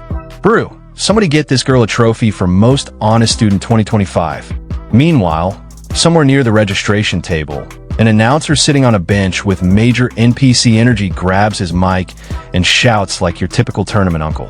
Please make sure to register the participants from your schools here before gathering in the arena. But just as things are moving along, boom, our protagonist appears out of nowhere like he's about to solo the entire bracket. Walking up to the registration table casually, the staff guy looks at him, probably expecting some overpowered hero class student. You're from the hero class, right? What's your name? Without even sparing a glance, pure main character disrespect, our boy responds, I'm Tsuyoshi from the regular class of Seishin High. Oof, you could feel the mood drop. The man probably had a whole speech ready to welcome another hero class student, but Tsuyoshi just hit him with a regular class Uno reverse card. And right at that moment, like the world itself is hyping up our MC, a notification pops up. Class, warrior equipment, black armor disguise set weapon, black cold light blade skills, thunder chain fall duplicated skill, thunderous ambush attack combat power, 16,000 bruh. Regular class wear. This man's stats look like a boss raid character. But the staff guy, yeah, he ain't seeing those stats. All he knows is regular class. And so, with a face full of disappointment like he just ordered food and got the wrong item, he tells Tsuyoshi, you're from the regular class. Your spirit is commendable. Just don't overdo it. The students from the hero class are quite formidable opponents. Translation, good luck, you're gonna need it, bro. And while this little misunderstanding is going down, the scene shifts to the stadium, packed with students, heroes, and future legends, all getting ready for a tournament that's about to be absolute chaos. Then the scene shifts over to the teacher with glasses, who looks like the typical sharp-eyed guy who knows all the gossip. He turns to the principal and drops the news like it's top secret intel. Principal, Chairman Suzuki has arrived. And hearing that, the principal instantly pulls a teleportation move, appearing near the chairman like he was waiting for this boss battle moment. He bows respectfully and says, I'm sorry, there was a no 1TO receive you. But the chairman? This man is ice cold. Without even blinking, still staring straight ahead like a final boss surveying the battlefield, he casually replies, and no need for that. Have all the regular class students registered? And the glasses-wearing teacher, nodding like an overeager assistant, responds to the principal's words while looking at the chairman. Yes, they've all been registered. They're probably in the arena now. Hearing that, the chairman gives a simple nod and thinks to himself, locking his sharp gaze onto the participants before him. So, Tsukishiro registering means he's serious about this tournament. If his power is real, he could definitely be an incredible genius. If large guilds or factions notice him, they might try to steal him. I won't let that happen. This chairman is already plotting harder than some villain bosses. Then suddenly, the glasses-wearing teacher turns to the principal again like he's got another mission update ready. The guild and faction representatives have also arrived. Let's start the opening ceremony. And the principal, staying calm despite all this pressure, simply replies, yes, make sure everyone is properly taken care of and make sure there's no lapse in etiquette. But right after that, the assistant principal, clearly knowing all the behind-the-scenes drama, adds more fuel to the fire. Chairman Suzuki probably knew that both Kurosa High and Sawahira High have sent their top students this year. Hearing that, the principal starts sweating bullets like he just realized he brought a butter knife to a sword fight. Wait, they've sent even better students than usual? But the assistant principal isn't done dropping bad news like bombs. He continues, looking dead serious while speaking to the chairman. Both schools seem to be determined to achieve good results this year.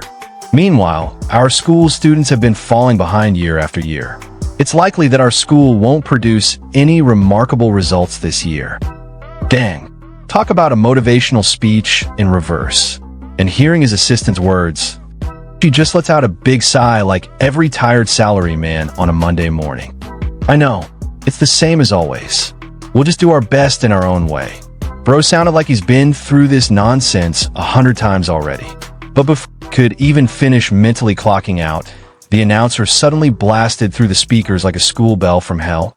The practical ability test will begin shortly. Please proceed to the testing area. And just like that, boom, chaos mode activated. In the preparation room, every single participant starts gearing up, hyping themselves, stretching like they're about to enter the Olympics. Or an arm wrestling contest with Goku. Right in the middle of that crowd is our boy, Tsuyoshi. Calm, chill, observing the other participants like he's shopping for discount warriors at a Black Friday sale. And while the announcer keeps yapping, Tsuyoshi's inner monologue kicks in. Ability test? Aren't they supposed to start the tournament right away? Bro really pulled up ready to throw hands, but now you gotta do math first? Then right in front of everyone, boom, the big screen lights up like it's about to drop some Netflix spoilers. And here it is, the rules of the game, ability test rules. Perform with minimal movement while maximizing power. Body score and power score will be displayed on the screen. Each category has a maximum score of 100. Translation, move less, hit harder. Basically the martial arts version of being lazy but dangerous. Tsuyoshi, looking at that info, just thinks in his mind, so the competition starts here, huh? Smaller movements show greater control and potential power. This test will reveal the true ability of each participant. And since everything is being evaluated by machines, there's no way to cheat. Yup, no bribing the ref here, no plot armor, just cold, hard robot judgment. But just when Tsuyoshi was deep in thought, minding his own business like a peaceful NPC, from behind him, a random participant suddenly shouts out with that classic pre-battle trash talk energy, the Sawahira High student. I wonder how many points they'll get. Oh, here we go. It's always that one dude in the back starting side, quests nobody asked for. And of course, this guy's from Sawahira High. Bro probably thought he just dropped an epic diss sometime later. In the test area, the vibe was tense like an exam room, but with muscles instead of math. One of the participants stepped up to the testing machine, cracking his knuckles like he's about to one-punch a vending machine for free snacks. He positions himself, focuses, and then, bam, delivers a clean, direct hit to the machine. The machine beeps, calculates, and his score pops out on the screen. Seeing his result, the dude grins like he just hit the jackpot. Nice, but from the crowd, another participant watches closely like a nerd checking exam results and goes, great. Both scores are above 70. Anything above 70 is average, but if it's above 80, they'll definitely be competing for the top 3 spots. Bro basically dropped the power level stats like he's doing live commentary for Dragon Ball fights. But then suddenly, from his side, another dude cuts in like an unskippable ad. What did you score last time? And before the first guy could even blink, yet another dude joined the conversation like a nosy neighbor. Body, 76. Power, 66. When I restrict my movements, the power doesn't come out well. Bro Loki admitted he's strong, but stiff like a robot with lag issues. Then hearing that, the other guy just hits him with the good old martial arts advice like a disappointed dad. You need to practice controlling your power better. Meanwhile, our boy Tsuyoshi, standing there, watching this whole scene like he's binge-watching a live drama, starts thinking in his mind, so getting over 70 in both categories is pretty good, huh? I wonder what score I'll get. Yeah, real humble thoughts. But we all know bro about to break that machine for fun. Then one after another, the participants started taking the test. First up, someone from Seishin High steps in, does his thing, and the result? Body score, 62. Power score, 69. Not bad, not great, just kinda. There. Then another guy from Sawahira High steps up, body score, 73. Power score, 65. The process kept going like a line at McDonald's, different orders, same struggle. But while watching all this, one participant, looking dead at the screen, couldn't help but roast out loud. Is this really Seishin High's result? 56 points. It's so average, right? Haha. Bruh straight up turned into the live comment section, savage for no reason. Hearing that, others around start laughing. Another guy joins in mockingly. I heard there's a regular class student from Seishin High competing. With a sarcastic grin, he adds, I'm curious to see what kind of cute score they'll get. He laughs. Poor Seishin High, having to fill the roster with regular class students, huh? Huh. Meanwhile, from the guild and faction representatives area, 3 men observe the machine and participants closely. One of them thinks, it seems like Kurozo High is ahead. If they train harder, they could definitely become great heroes. I'll add them to my recruitment list. Another evaluates. That student from Sawahira High is pretty impressive. But when their eyes turn to Seishin High, they've got no chance. They're clearly behind the competition. On the other side, the principal of Tsuyoshi school looks away in shame, mumbling to himself, such pathetic scores. As for the chairman and the assistant principal, both are sweating nervously while watching the participants. The chairman thinks bitterly. Compared to other schools, they clearly fall short. I was hoping a lot from Tsukishiro. From the stands, Tsuyoshi's classmates are watching everything. Then suddenly, the lackey of the school bully speaks arrogantly. Even other schools know about that? How embarrassing. Hearing that, the bully himself mocks loudly. Hey, where's Tsuyoshi? Is he not going to compete?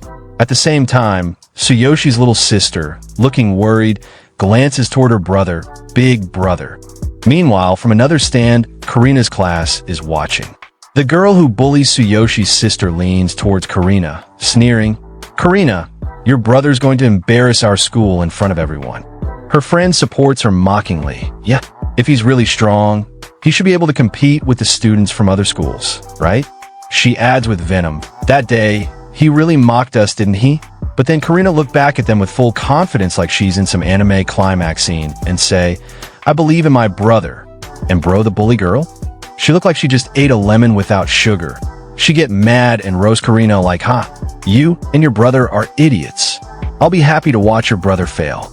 Meanwhile, the chairman's sitting there like some old wise NPC looking at the test area, thinking in his mind. Right now, no one has scored above 80 points in both categories. The real strong competitors show up at the end. When will Tsukishiro-kun go up? Can he even handle the monsters from Kurozu and Sawahira? But while all this serious commentary going on, out of nowhere, a big Bill gym freak looking dude just bulldozed his way through the crowd like it's leg day every day. Man's shoulder hit someone so hard. Boy thought earthquake happened only on him. And the poor boy, he got it. Full angry mode. Hey, watch where you're going. But that big dude didn't even flinch.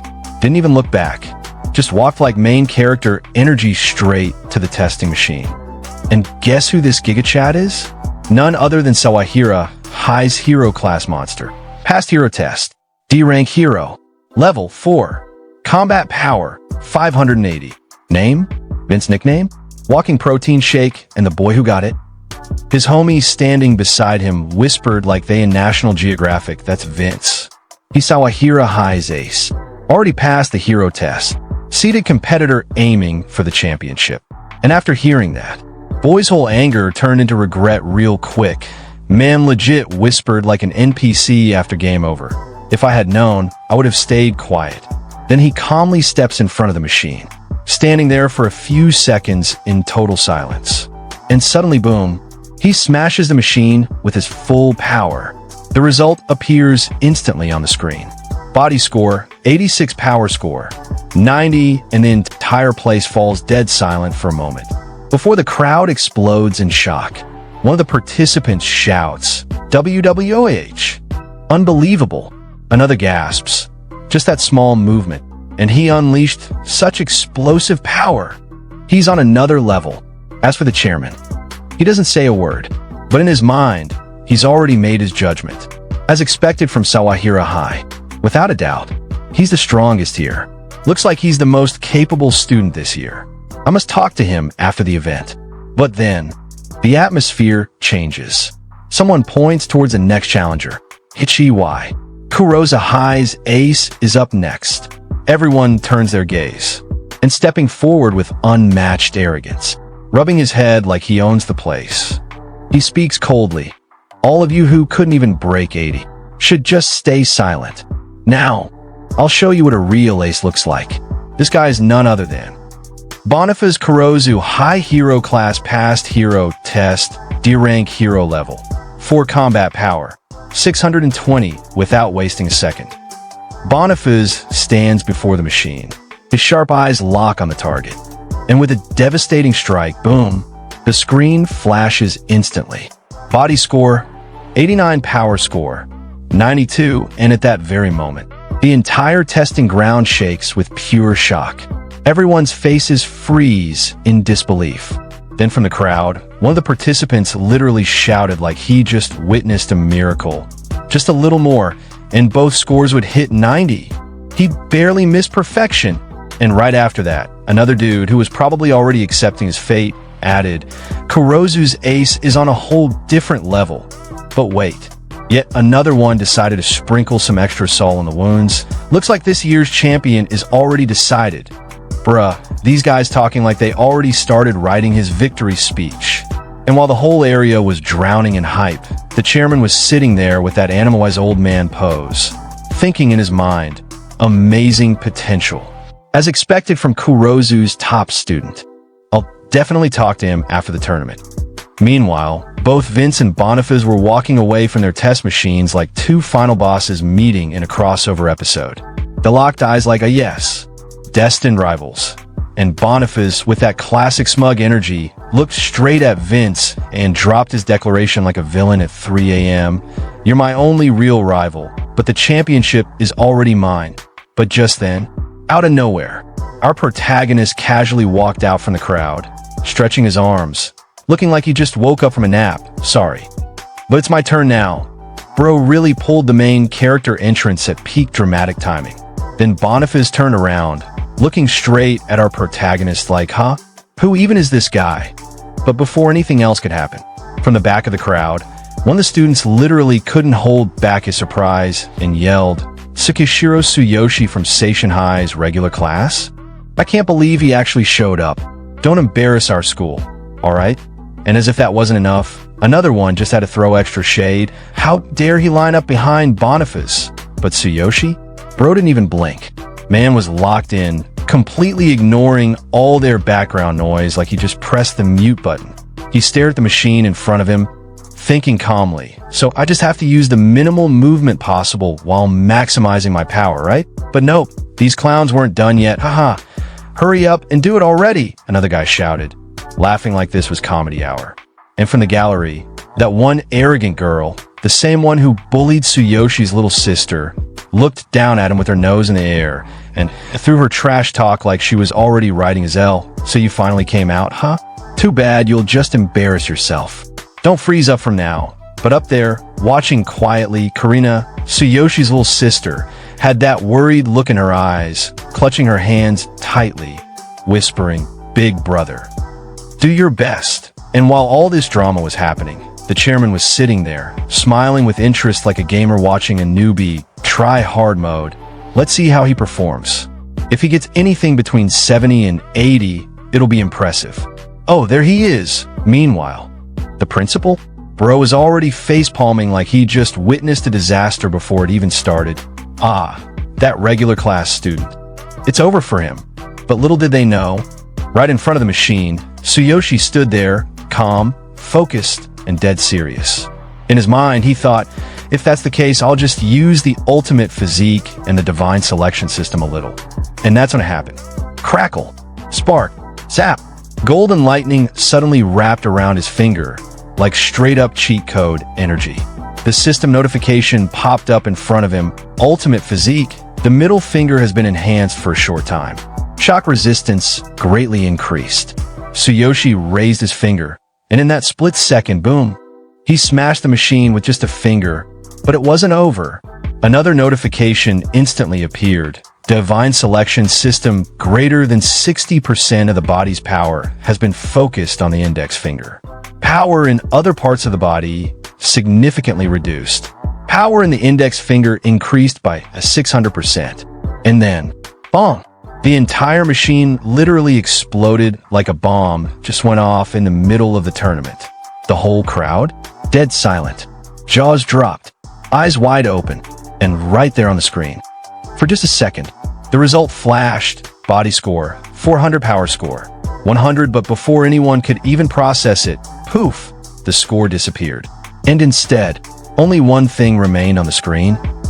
Bro didn't just break the machine. He broke the whole damn system. And our protagonist, standing there, casually looking at the completely demolished machine like, oh, I might have gone too far. Then clank, thud, boom. Pieces of that poor machine started landing like meteorites, flying all the way to the other side of the field like Team Rocket just blasted off again. Tsuyoshi, still calm but now sweating a little, thought to himself, this is bad. I have to pay for the damages. Man's not worried about fame, not worried about flexing. Nah, bro's just calculating repair bills in his head like a responsible citizen who accidentally turned into Saitama for 2 seconds. From our protagonist, the ball that Tsuyoshi threw. The audience got shocked, and someone said, what does this mean? Then another one butted in and said the ball flew. Does he really have that kind of power? And hearing that, another one chimed in again, there's no way. There must have been a problem with the machines. And seeing the unbelievable scene in front of them, one of them said, could he have cheated? Now. And from the guild representatives, seeing that even they were shocked, one of them stood up, tapping on the bands in front of him, and said, who is this student? Then from his side, a man sitting on a chair said, what happened to the score now? And hearing that, another one said, if it's not a malfunction, does that mean his power exceeds that of every student here? And hearing that, the man standing said, he must have cheated, right? There's no way a high school student could have that kind of power. And the instructor who was conducting the test said in a shocked voice, looking toward the machine, let me check with the school. Must wait. And our protagonist, hearing all the commotion, simply replied, as long as it's not a 0, I'm fine with it. Looking towards our protagonist, the last participant who took the test before him said, this is impossible. He must have used an item to cheat. And hearing that, the boy who took the exam before Tsuyoshi looked over and said, I don't know. Let's see what the school decides. And in the middle of the crowd, the principal and his assistant appeared. The principal, sweating nervously, said awkwardly, everyone, please let us through. The machines need to be inspected. In front of the principal, 2 men knelt down with tools in hand, examining the machine very closely. But then, the chairman stepped forward, appearing in front of our protagonist, and said, Tsukishiro, show me your hands. Hearing the chairman's words, Tsuyoshi scratched his head in confusion, unsure of what was going on.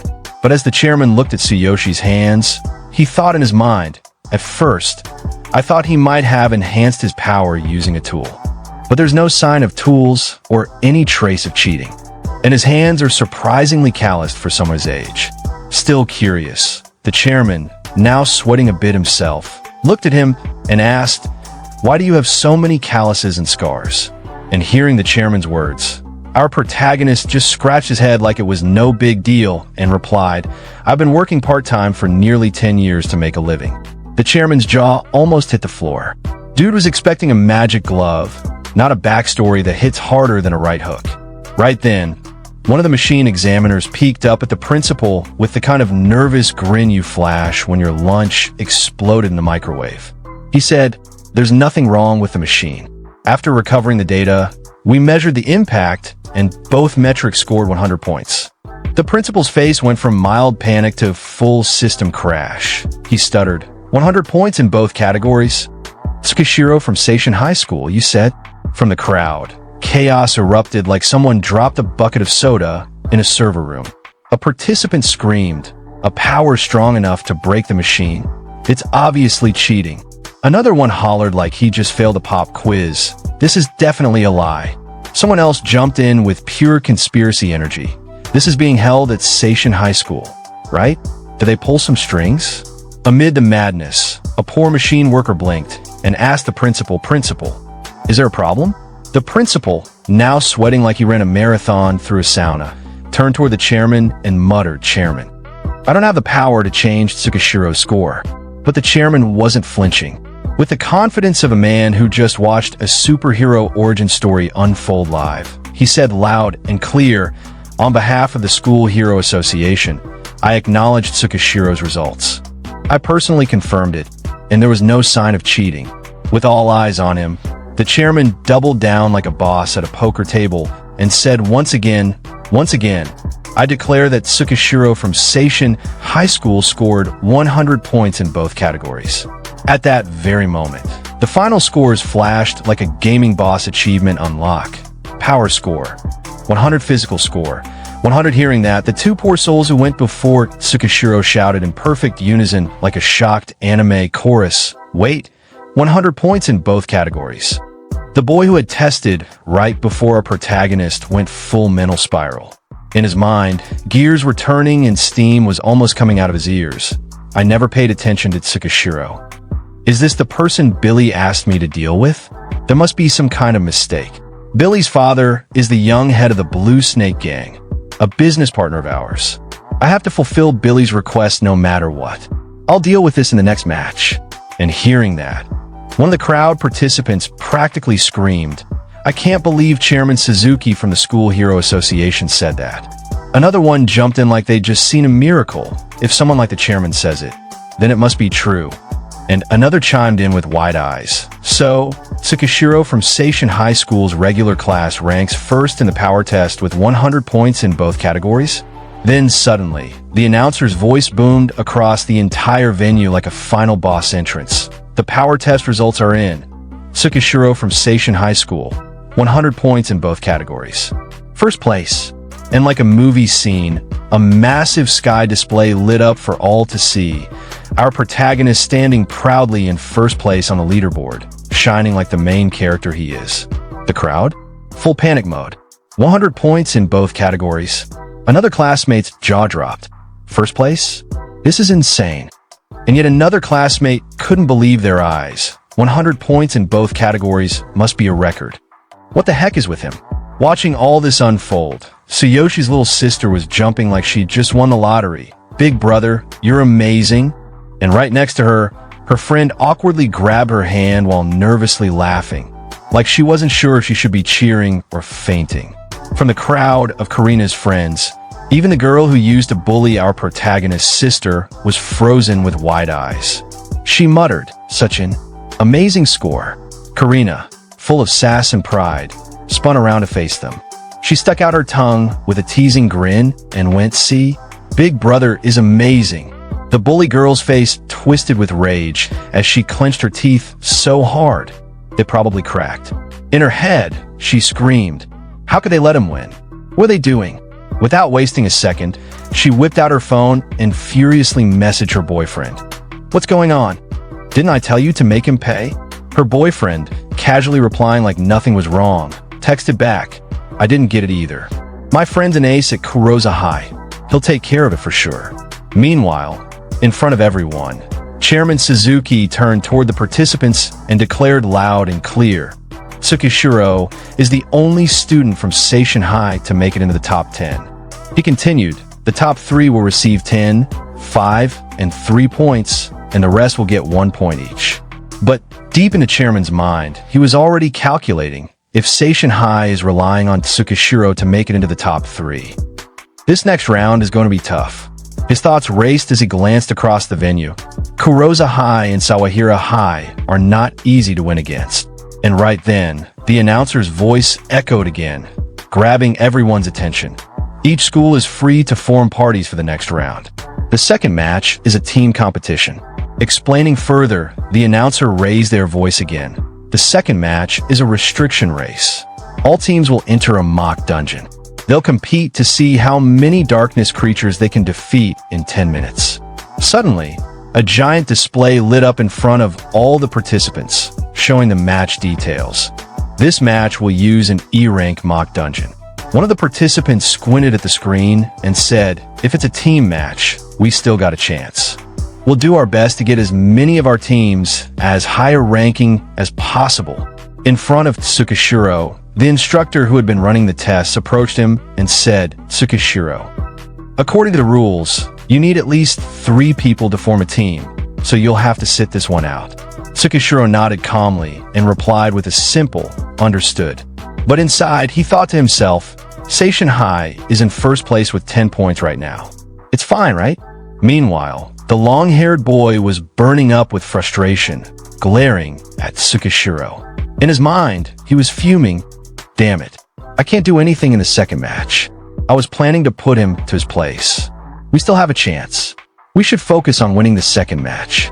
Adjusting his shoulders with a confident grin, he said to his comrade, "We've done this kind of thing many times at school. We're the strongest team at Kuroza High, and we've been specially trained for this situation. We'll definitely take the top spot." The big muscle-bound guy next to him, unfazed and solid as ever, replied with his usual expression, "Kuroza High and Sawahira High are both making their strongest teams to take the top spot. But we're not weaker than them in terms of power. Either of us could win." Without missing a beat, their companion chimed in, "Let's do our best." From the side, 3 other participants were huddled up, talking strategy. One of them said, "The Kurozu and Sawahira teams are impressively strong. First and second place will be decided by them." Another replied, "We'll earn as many points as possible and try to aim for the top 10. Hearing both of his friends, the last one in the group sighed and muttered, "Is this what a power gap looks like? Our team is significantly weaker than theirs." But before anyone else could respond, the announcer's voice boomed out again. "The match begins. Each team will enter the simulator in turns." From a gallery, one of Tsukishiro's classmates leaned forward with a smug grin, pointing toward the test area. "Hey, Tsukishiro's just standing there by himself." Right beside him, his buddy burst out laughing. "Ha ha ha. Looks like no one wanted to team up with him." Meanwhile, not far from Tsukishiro, a group of participants were still whispering among themselves. "See? Who would believe that a regular class student could score like that out of nowhere?" Back on the sidelines, Karina's classmate turned to her with a cocky smirk. "Your brother doesn't even have any teammates. How embarrassing." And like clockwork, her friend chimed in with fake sympathy. "Poor guy." But Karina, not even bothering to look their way, crossed her arms and muttered in an annoyed tone, "Everyone's underestimating him." At a distance from the simulator, Tsukishiro stood calm and collected, watching as the other teams entered one by one. In his mind, he was already strategizing. The ultimate star will be decided by the highest final score. Additionally, the player with the best performance and score during the match will be named the MVP, a great honor. I'll take it easy in the second match. My goal is to be the MVP. If I can get a good score in the individual rounds, the 10 million yen prize is mine. All the schools are going all out inside the simulator, swinging, slashing, blasting their way through monsters like it was a school trip to demon-slaying land. On one of the simulator displays, stats lit up. Current number of darkness creatures defeated. 18. Meanwhile, Sawahira High screen flashed proudly. Sawahira High Vince's party current number of darkness creatures defeated. 48. But Kuroza High? They weren't playing around. Kurozu High Boniface's party current number of darkness creatures defeated. 62. Outside the simulator. In the gallery area, the audience watched the scoreboard like it was the finals of the Hero Olympics. One person shouted, "We're halfway through." As expected, Kurozu High's party is leading by a huge margin. Their buddy nodded, eyes glued to the numbers. Kurozu and Sawahira both have amazing teamwork. From far above, Chairman Suzuki squinted down like a wise old eagle. In his head, he sighed, "I was hoping Tsukishiro would do something amazing, but in team competitions there's not much he can do. Regular class students are often left out by the hero class students." This is reality. Sometime later, the simulator doors opened dramatically like the loser's exit in a game show, and out walked a team from none other than Seishin High. It looked like they just got out of tumble dryer, filled with angry monsters. The simulator's robotic voice announced, as cold and unforgiving as ever. Seishin Heisum Party Simulation cannot continue. Duration, 6 minutes 39 seconds. Darkness defeated. 33, one of the participants, half sweating, half crumbling, gasped, "Why is everyone other than the vice captain and I knocked out? We won't even make the top 10 at this rate." His teammate, leaning against a wall like he was auditioning for a sad drama, replied, "Captain, even though it's a mock dungeon, we still took damage. We can't go on any longer." As they all dragged their eyes toward the display, another teammate muttered like he was staring at doom itself. "Damn. Kurozu's strongest party has already defeated 66. How many can they defeat in 10 minutes? Another one clenched his fists and gritted through his teeth. Sawahira has 63 too. The difference between 10th place and us is just 8 creatures. Damn it. Then, fueled by sheer desperation and maybe too many action movies, they ran to an instructor and practically begged, "Sorry, can we keep going? The vice captain and I can still do this." But the instructor looked at them with the face of someone who just got asked to stop gravity. "But you need at least 3 people. The others are too tired, and even if you have someone to join in now, you won't have enough time." Hearing that, the captain practically exploded. "Useless fools. Just one more person." His friend suddenly glanced around, eyes landing on someone off-screen like he just spotted a plot twist. "There is one." The boy suddenly pointed his finger dramatically, like he was declaring the final boss. The regular class Tsukishiro. Meanwhile, Tsukishiro stood there leaning casually against the wall, like he'd been waiting for this exact moment to drop the beat. The 2 students rushed over, desperation painted all over their faces. One of them slapped Tsukishiro's shoulder like they were lifelong buddies. "We need 3 people. Join us so we don't waste our score." Tsukishiro didn't even blink. His response was cool, calm, and killer. "I'm fine with that." The instructor looked at the hastily formed trio and sighed as if he'd seen this disaster movie before. Still, he pointed towards the simulator and said, "If you have 3 people, that's fine. Keep going. But I don't think it'll make any difference with 3 minutes left." Ignoring the shade, the team ran into the simulator like it was their last shot at survival. The first boy yelled like a battlefield commander, 3 minutes left. "Vice Captain, let's go." The Vice Captain gripped his sword tight, eyes locked on the enemy ahead. "All right, we already defeated 33. If we defeat 10 more, we'll make the top 10. Then, without even glancing at Tsukishiro, he added, "Hey, Tsukishiro, I don't know your abilities well, but if you can help, please do." Tsukishiro didn't reply. He just looked straight ahead at the darkness creatures, expression blank, eyes sharp. He didn't need to talk. The monsters would be the ones screaming soon. After saying what they had to say, the 2 teammates locked their eyes on the monsters, gripping their swords with tension thick in the air. They were ready to fight. But then, a figure casually walked past them from behind. It was Tsukishiro. "Both of you close your eyes." His voice was calm, but commanding. The vice captain blinked. "Huh? Close my eyes?" Tsukishiro raised his left arm, parallel to his shoulder, and activated his power. Energy crackled around him as he spoke again. "It's better for your eyes, so just keep them shut." And then, ding, a notification lit up in front of them, calling 4th weapon. Black cold light soared. The 2 teammates hesitated, but quickly shielded their eyes with their hands. One of them muttered, "I see." But the other, still tense, protested, "But we don't have time. We have to defeat 10 more to make it to the top 10. Tsukishiro, now gripping the summoned sword, glanced back at them slightly, voice steady and full of power. "Leave it to me." In that moment, boom, his entire body surged with lightning.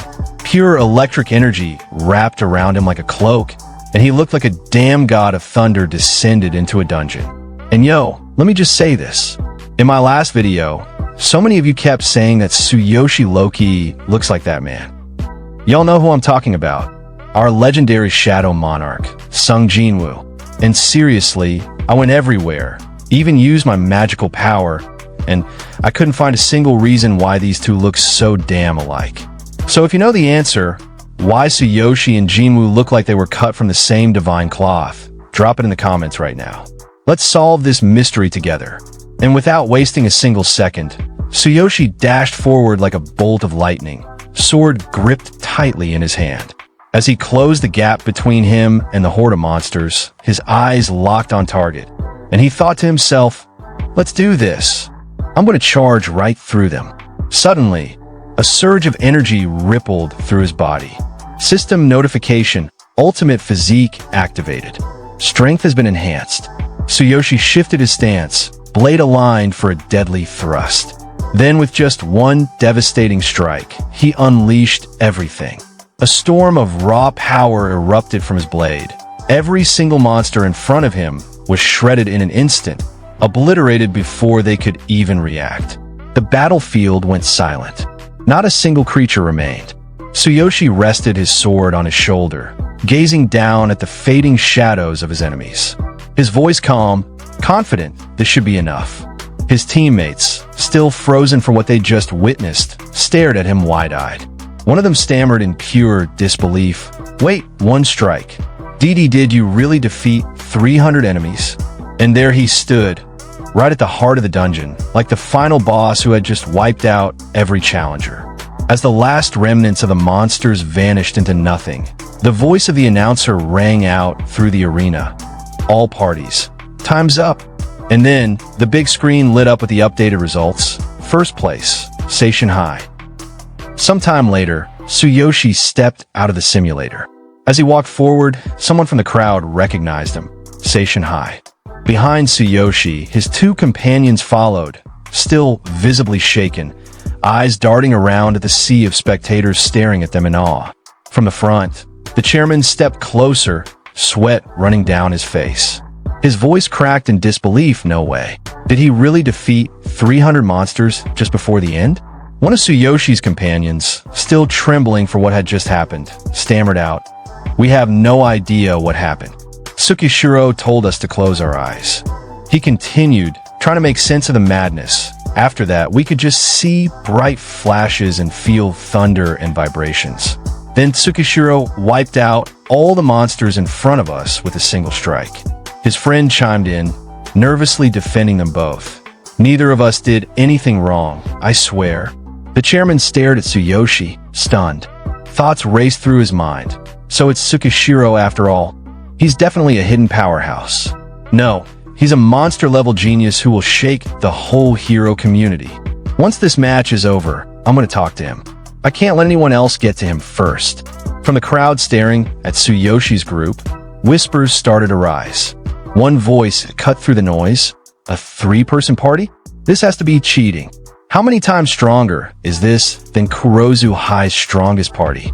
Hearing that, another boy turned to him, eyes wide. It's Tsukishiro again. Then someone else jumped in from the side, voice laced with suspicion. Since this match is being held at Seishin High, could they have tampered with the data to avoid embarrassment? But another boy quickly countered, frustration in his tone. Using such a crude method would be more embarrassing. If they tampered with the data this blatantly, it's bound to be discovered. Just then, a teacher from another school appeared in front of Seishin High's principal. He spoke formally but firmly. "Principal, we're from the External School Union of Judges. We find this record extremely suspicious, so we'd like to examine the data." The principal, now sweating and awkwardly rubbing his head, stammered out, "We were also confused, but of course you can investigate. There's nothing shady here." At the same time, in the gallery, one of Tsuyoshi's arrogant classmates watched the chaos unfold with a smirk. "The External School Union judges are examining the data. Things are getting interesting." Backing him up, his friend jumped in, pointing towards Tsuyoshi. "He definitely cheated. There's no way he has that kind of power." Another boy, overwhelmed with secondhand shame, covered his face with his hands. "If he really cheated, it will be a huge scandal." Then, the girl who always bullied Tsuyoshi's sister turned to her with a mocking grin and said, "Karina, your brother cheated, didn't he?" Tsuyoshi's sister sat stiffly in her seat, refusing to even turn her head. Her eyes burned with frustration as she snapped, "My brother would never do something like that." Meanwhile, the chairman made his way toward the group of examiners poring over the test data. His voice carried authority. Okata. What did the data show? The team, all visibly disappointed, glanced between one another as sweat rolled down their faces. Finally, one of them spoke up. Well, after studying the data from right before the match ended, I did see that the values suddenly spiked. Although it's hard to believe, there's no sign of any forceful adjustments. So it seems there was no cheating. Hearing that, the principal exhaled with shaky relief, his voice still panicked. So, Tsukishiro is innocent then? Seishin High always plays fair and square. But just as the air began to settle, one of the examiners interjected again, eyes narrowed, but I've never heard of a three-person party getting numbers like that. Right then, Tsuyoshi himself walked toward them, calm and confident. He met their gaze without hesitation and declared, "How about this? If we don't take first place in any of the next matches, you can consider this as cheating. If we take first place in all the events, then there will be no complaints." The principal, now sweating bullets, turned towards Tsuyoshi in alarm, voice shaking. "Tsukishiro, calm down. Taking first in every event." But Tsuyoshi, unfazed and bold, replied with steady resolve, "Don't worry." Principal M.Y. Idio, the long-haired boy, stared straight at Tsuyoshi, his voice dripping with irritation, acting all high and mighty. "The rest of the events are individual events, so let's see if you can back up your talk." And right beside him, the big-headed Macules chimed in with a frustrated grin. "I thought it would be a battle for first place between you and me, but now that we've passed the hero test, we've been completely overshadowed. Oh well, I kind of enjoy fighting against someone so overconfident." Even the teachers had something to say, one of them stepping forward with a challenging tone. "If you say so, then let's do it. We didn't force you to do anything. After all, if you don't take first place in any event from now on, I'll just say you cheated." But Tsuyoshi just raised his hand casually and flashed an okay sign. "That's fine by me." The long jump event began. The long-haired boy lined up for his jump, cracking his neck confidently as he thought, That's easy." But as for Tsuyoshi, he activated his ultimate physique. The moment he pushed off the ground, the spot beneath him cracked with raw power. A new system notification blinked into view. Ultimate physique.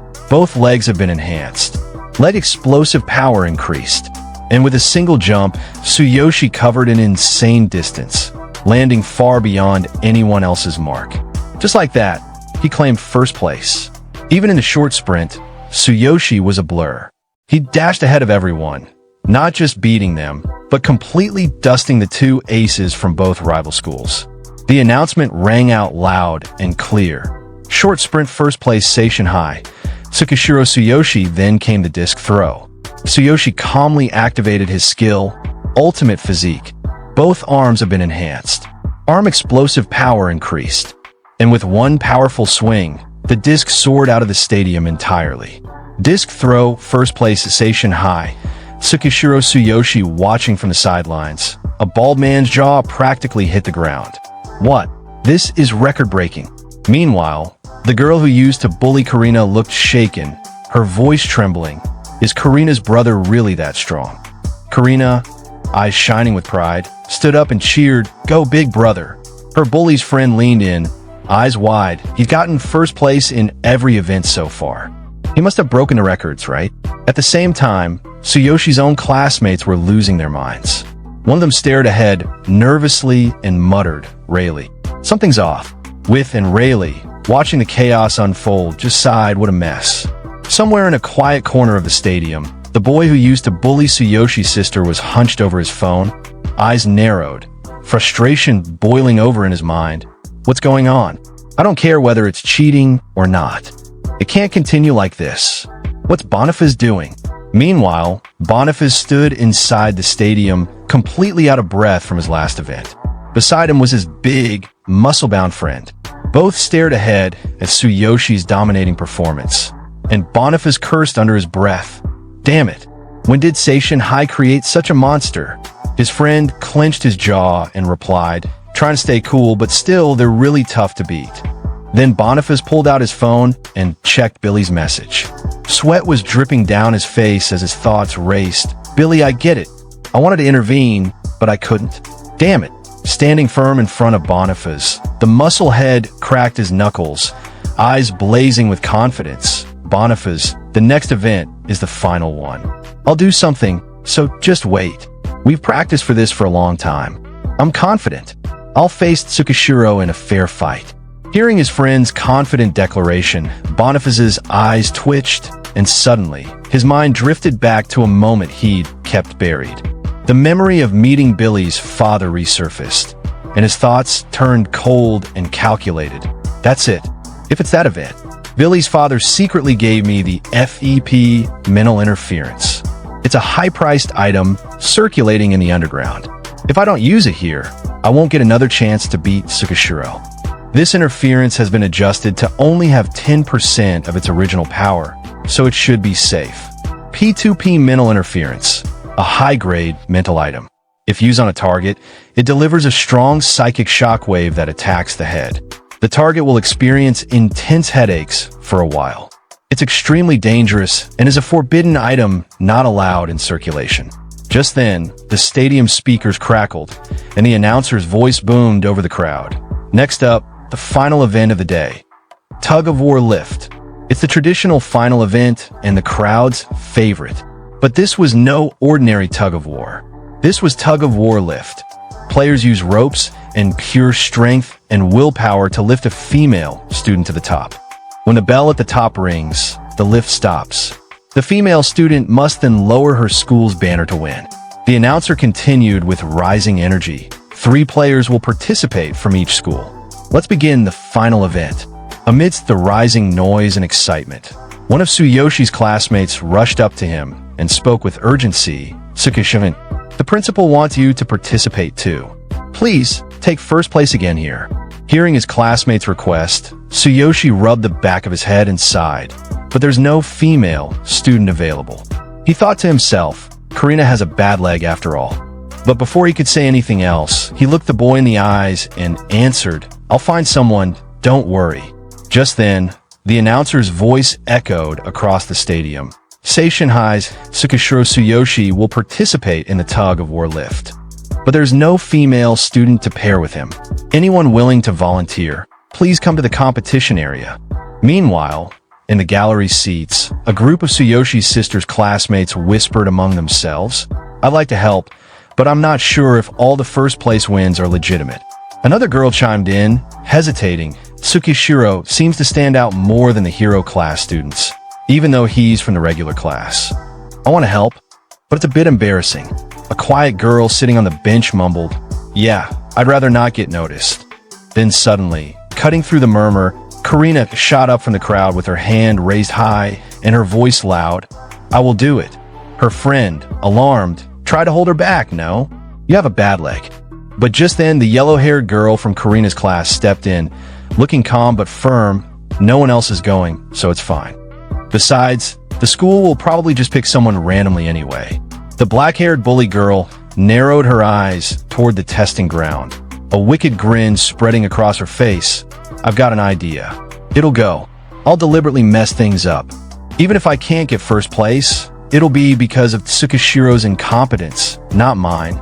Hearing her muttered scheme, her friend blinked and asked, You're doing it yourself? But with an arrogant toss of her hair, the black-haired girl scoffed, I can't rely on Billy anymore. I can't stand it. Her friend, still hesitant, gave a small nod from behind. All right, be careful and do your best. Meanwhile, back at the testing area, someone suddenly called out from behind Tsuyoshi, I found a volunteer. Please say hello. Tsuyoshi, still not looking, gave a casual response, okay. Then turning around, he added, Tsuyoshi Tsukishiro, nice to meet you. But the moment he saw the face of the girl standing in front of him, his eyes widened in shock. The girl stared at Tsuyoshi with an arrogant smirk and declared, Tsukishiro, let me help you. They both locked eyes in silence for a tense moment. Then, the man who had brought her to the test area stepped away, speaking with a calm tone, Please, go ahead and discuss things. I'll go do a final inspection before the match starts. Hearing that, Tsuyoshi gave a simple nod, okay, teacher. But the second the teacher left, Tsuyoshi turned to the girl with a clearly annoyed look and asked, What are you doing here? You're probably up to no good. And the girl, matching his energy, glared back with the same irritation. I came because no one else would. Watch your attitude. But before their back and forth could go any further, the announcer's voice boomed over the stadium. All participants, get ready. The final event tug of war lift will begin. Hearing that, all the participants grabbed their ropes and began preparing for the showdown. Sometime later, all the participants stood ready, gripping their ropes, waiting for the signal to begin. The girl paired with Tsuyoshi stepped onto the lift and looked back at him with a smirk. So this is the lift? I've seen it before, but this is the first time I'm going to be on it. She gave him a smug grin and called out, "Hey Tsukishiro, please pull me to the top and help us secure first place." But Tsuyoshi didn't respond. He just kept his eyes forward, waiting silently for the signal. Seeing that, the girl frowned, twisted her lips in annoyance, and thought, "Ignoring me? Fine, whatever. Suit yourself." Meanwhile, the musclehead competitor struck a full-body bodybuilding pose for his female teammate and shouted, "All right, let's do this. I'll pull you to the top. So ring the bell and lower the banner when we're done." His partner nodded and replied with trust in her eyes, "I trust you." As for Boniface, he didn't say a word. He simply stared at Tsuyoshi, his expression dark. Beside him, his partner tried to encourage him, "Boniface-san, I'll do my best." But Boniface wasn't listening. Gritting his teeth, he glared at Tsuyoshi and thought, "Humph, just watch Tsukishiro. I'm not letting you win this event." Then suddenly, the announcer's voice echoed through the stadium. "All players, take your positions. All assistants, please check the ropes." Two massive men in black t-shirts stepped forward, raising their thumbs with a confident "okay." These weren't just any staff members. These were the official test assistants. One per pair of participants. They were stationed there in case a player ran out of strength or if something went wrong, like the lift suddenly dropping. Then came the loud call, "Now all players. Ready, go." As soon as the signal was given, every participant threw their full strength into pulling the ropes. The final event had begun in full force. But Tsukishiro Tsuyoshi, our protagonist, moved with zero struggle. While others strained, he calmly reeled in the rope and thought to himself, "This is light. My ultimate physique's legs are making it easy." But he wasn't stupid. He knew that if he went all out too fast, it would look suspicious, but going too fast might look suspicious. "I'll slowly increase the speed and aim for first place at the end." Meanwhile, voices roared from the crowd. "Kurosa High, aim for first place." And another shouted, "Vince from Sawahira High, do your best." And hearing the crowd cheer, Boniface gritted his teeth hard, his eyes burning with frustration. "Heh, first place? I don't care about that anymore. My only goal now is to stop Tsukishiro from getting first place." His hand tightened around the rope, but it was his other hand, sneaking into his pocket, that held the real danger. "It's almost time. Once I use this item, no fighter, no matter how strong, will be able to bear the sudden headache." His fingers brushed against the forbidden object, the P2P mental interference. His breath grew heavy with anticipation. Cold sweat ran down his forehead, but his wicked grin only widened. "Wait to see you get last place." Then the scene shifted to the excited audience. One girl leaned forward, waving both hands and shouting, "We're halfway there, keep it up." Right beside her, a boy yelled even louder, "Pull, just a little more." On the field, one of the participants was drenched in sweat, his arms trembling as he gritted his teeth. "It's getting heavier." Another participant nearby groaned, "Damn it, this is no good." But he clenched his teeth and forced his strength out, shouting, "Come on, rise." Meanwhile, the muscle head laughed loudly like a man possessed. "Ha ha ha, weaklings. Look at me." His partner, sitting high up and watching from the lift, cheered with sparkling eyes. "Vince, we're in first place. Go faster, keep it up." But amidst the roaring crowd and intense struggle, Tsukishiro Tsuyoshi stood still, his face calm and expressionless. He slowly exhaled, lowered his stance, and without hesitation, activated his skill, ultimate physique. With absolute ease, he began pulling the rope, no strain on his body, no tension on his face, like the entire test was just another warm-up. Then in front of Tsukishiro, a bright blue notification popped up. ultimate physique activated, arms enhanced. Without changing his expression, Tsukishiro continued pulling the rope. In his mind, he calmly thought, I'll keep the speed steady and slowly accelerate just before the end and overtake everyone in one go. Up on the lift, the black-haired girl narrowed her eyes at him. She was trying to look calm, but inside her head she was burning up. Keep a cool face, damn Densey. No, I can't back down now. But then a wicked smile slowly crept across her face. She leaned over slightly and shouted, Tsuyoshi, keep going. And right after that, a twisted thought slithered through her mind. What if I apply more pressure? With that, she barked at him loudly. Pull with all your might.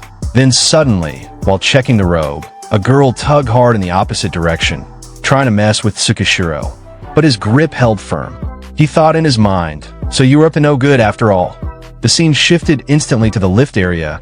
She had jumped onto the lift above, shaking it as it moved. One of the assistants below shouted up in panic, Hey, you above! Stop moving so much. It's dangerous. From the audience, her boyfriend watched the chaos unfold with a twisted smirk. He thought to himself, As expected of my girl, good job. You volunteered for this, huh? That's right. Stomp with all your might. No matter how dangerous, don't let him win. Then, up on the lift, the girl turned to glare at Tsukishiro, a nasty satisfaction on her face as she thought, done. Serves you right. But just as she smirked, Tsukishiro looked up at her, his eyes sharp, unblinking, and filled with intensity. A cold silence wrapped around him as his gaze cut through her bravado. She froze. His presence was overwhelming, so much so that even from below, she felt an invisible weight pressing down on her chest. A suffocating aura of pure murderous intent wrapped around her. Unable to meet his eyes anymore, she flinched as Tsukishiro, without even raising his voice, spoke coldly. Are you done causing trouble? She looked down at Tsukishiro, sweat pouring down her face, her heart pounding like a drum. That look, he's really going to kill me. Then, breaking the tension, the announcer's voice boomed across the field. The match is in its final stages. All players, do your best. Give everything you've got for your and your school's honor. From the sidelines, the long-haired boy fixed his gaze on Tsukishiro. His palms were slick with sweat, his breathing heavy, but his eyes burned with a sinister glow as he thought, Final stage, huh? It's almost time. If I fail to take first place in just one event, I'll admit to cheating. Arrogant fool. Then the long-haired boy reached toward the inside of his jacket, a devilish grin curling on his lips. Before the match started, I hid this item. As soon as I pressed the switch. Hiv. I can't wait to see you suffer. You won't get first place in front of me. He slipped the device into his hand, concealed and ready. With a sharp breath, he clenched his thumb down, activating item. In an instant, a ripple of twisted energy burst out from him, silent, invisible, but vicious. From that single pulse, a wave of mental interference spread across the field like a shockwave. Suddenly, participants all across the field clutched their heads, stumbling and groaning. My head. What's going on? I can't focus. The entire tug-of-war arena had plunged into chaos from the searing headaches. And at the center of it all, the long-haired boy smirked with unhinged satisfaction. Even the boy who activated the device wasn't spared. Just moments after pressing the switch, he staggered, clutching his forehead in agony. Why is there a range effect? My head, it's splitting apart. He stared at the device in disbelief, eyes wide and twitching. Something's off. The item Billy's dad sent is strange. Meanwhile, Tsukishiro suddenly sensed a wave of disturbance crashing across the field. The groans, the trembling hands gripping the ropes. Something was very wrong. What's happening to everyone? He thought, scanning the chaos around him. But before he could fully assess it, bam, a sharp, stabbing pain tore through his skull like a lightning strike. He clenched his teeth, his muscles twitching. Then, before the darkness could pull him down, ding, a notification blinked in front of his eyes. Alert. Psychic shock detected. Protection mode activated. His vision steadied, his breathing eased ever so slightly. Tsukishiro was still standing. And now, he was the only one fully conscious. Some of the participants couldn't bear the pain. The sudden surge of psychic energy knocked them out cold. One by one, they collapsed to the ground, eyes rolling back, bodies limp. Even the girls up on the lifts clutched their heads in agony, but their pain quickly turned into pure panic as they realized they were falling. The lifts trembled and began dropping fast from a dangerously high height. Gasps and screams erupted from the audience. "What's going on? Everyone just collapsed," someone shouted in disbelief. Even the assistants, another voice added, horrified. "The girls are in danger," a third voice yelled, desperate. "If they fall from this height, they won't survive. Can't anyone help them?" The principal stood up so fast his chair flipped backward, his face pale. "Everyone, let's go. Let's save at least one person," he shouted. But someone beside him replied frantically, "We're too far. We won't reach them in time." And just when it looked like disaster was unavoidable, amidst the chaos and overwhelming pain, Tsukishiro, with sweat pouring down his face and veins bulging, gripped the rope tighter. He pulled. His legs braced, his muscles screamed, but he endured. And the lift stopped. Up above, the black-haired bully girl peeked through her fingers, wide-eyed. "W8. It stopped." She slowly looked down toward the ground, her voice trembling in her mind. Who did that? And then her eyes landed on Tsuyoshi, standing firm like a fortress in the storm, and her thoughts whispered in awe. Tsuyoshi. With a blazing look in his eyes, Tsuyoshi grit his teeth and roared in his mind. "Tsuyoshi, it can't be helped. If I leave it like this, the girls will be in danger." He clenched his fists and shouted to himself, "Activate ultimate physique. Enhance both legs. Maximum explosive power." Ding! A bright, urgent notification blinked before him. Ultimate physique activated. Both legs' explosive power has been enhanced.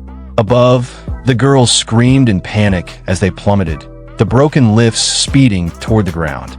But Tsuyoshi didn't freeze. His legs tensed. Boom! He vanished from his spot, moving with a sudden shockwave of force, his entire body surging forward with unbelievable speed. The ropes snapped and whipped wildly from all directions, but Tsuyoshi shot out both arms like a machine and grabbed every last one. He screamed in his mind, "I'll grab all the ropes at once. Not a single one can fall." As all eyes locked on the arena, a hush fell over the crowd. Then gasps exploded in every corner. Tears rolled down from stunned faces, and one person shot up from their seat, shouting, "Oh my God, it's Tsuyoshi." He stopped all the lifts by himself. In a blur of motion, Tsuyoshi had dashed across the platform at lightning speed, snatching every rope midair. Now, standing with his muscles bulging and veins popping, he gritted his teeth, holding every rope tight in his grasp. He screamed in his mind, "Not a single one will fall. This is heavy. The combined weight of all these lifts is no joke." His arms trembled, but his will didn't waver. "Concentrate all of ultimate physique's strength into my arms." Ding! A fresh notification flashed before him. Ultimate physique activated. All strength concentrated in the arms. Excessive pressure on legs. From the top of the lifts, the girls, still trembling, started cheering through their fear. "Go on. Give it your all. Don't ease up." One after another, their voices rose in unison. Then, Tsuyoshi's test partner, her eyes wide in disbelief, looked down and gasped, "Tsuyoshi. He's pulling them all by himself. All of them." Meanwhile, in the audience, a man stood frozen, sweat pouring down his face as he muttered, "That's nearly 30 kilograms per lift. And there are more than 10 lifts. Plus, the weight of the girls." Tsukishiro. Beside him, a girl clenched her fists and shouted out, eyes blazing with admiration, "What insane strength. You can do it." And on the platform, Tsuyoshi's entire body trembled. Every fiber of his muscles screamed under the crushing weight as he gritted his teeth, thinking, "Heavy, so heavy. Hold on." Bit by bit, the veins in his arms bulged further and small tears began to form in his muscle fibers. He was literally ripping apart under the strain. But he wasn't letting go, not even a little. Seeing Tsuyoshi holding on despite the pain, the chairman jumped to his feet. eyes wide and jaw dropped. He shouted, "Tsuyoshi!" Sweat streamed down his face as he thought in awe.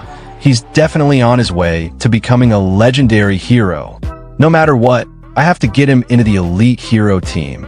At that moment, the principal and several staff members sprinted towards Tsuyoshi in a panic. The principal yelled out, "Let's go. We'll help you." As they reached him, one of the workers grabbed the rope and shouted, "We've got this." Another stepped in, eyes locked on Tsuyoshi. "Tsukishiro, you did great." Then one of the workers quickly turned to the team and commanded, "Each person, grab one lift, hurry." In a flash, they lined up, each worker gripping a rope. Together, they began to pull, easing the load from Tsuyoshi's arms. Slowly, steadily, the tension lessened, and the lifts carrying the girls started to lower, safe and controlled, all thanks to Tsuyoshi's incredible endurance that held everything up just long enough. But our protagonist, still gripping the rope tight in his hands, looked toward the workers and said, "I'll hold on to this rope." One of the workers, noticing the injuries and the trembling in Tsuyoshi's arms, stared at him in disbelief, sweat pouring down his face. "Are you sure you don't need a break?" After everything. But Tsuyoshi, without hesitation, began pulling the rope again. His voice firm, unwavering. "The match isn't over yet. I said I'll take first place in every event." From above, his test partner looked down at him, eyes wide, lips parted in shock. Sweat dripped down her cheeks as she whispered to herself, "He's gonna keep going. He must be exhausted." Then her face flushed red, her chest tightening as she thought, "Teach, this is amazing." Below, Tsuyoshi struggled to stay upright. Veins bulged, his body screaming from the pain, yet he clenched his jaw and kept going, thinking, "My arms are killing me. I'm about to cramp up. I need to hold on. I have to take first place." Then, a new notification blinked before his eyes. Alert! Muscle load has reached its limit. Up in the stands, one student stood up, shouting with everything he had, "Come on, you can do it." Another joined in, eyes wide with awe, "That guy's still holding on." And from the front row, his little sister, her hands clutched together in prayer, her whole body trembling, whispered desperately, "Big brother." Then from the crowd, a roar began to build. One student leapt from his seat, pumping his fist in the air, "Go, Tsuyoshi." Another joined in, shouting, "Hang in there." A third added, "First place, keep going." Back on the test field, Tsuyoshi's entire body trembled as he kept pulling the ropes. His legs threatened to give out, his arms were beyond the limit, but still he refused to stop. Then suddenly, the final bell rang, loud and clear, echoing through the field like a war cry marking the end of battle. In the audience, a boy pointed toward the competition field, shouting, "Now the only thing left is for that girl to lower the banner." But from the stands, Billy, the boyfriend of Tsuyoshi's test partner, jumped up with panic on his face. Veins bulged from his neck as he screamed, "Mina, don't lower it. If you lower it, we'll lose first place." "Don't move." Mina stood on the lift, frozen, caught between the chaos and the silence. The crowd's voices reached her ears, but her eyes were locked on one person, Tsuyoshi.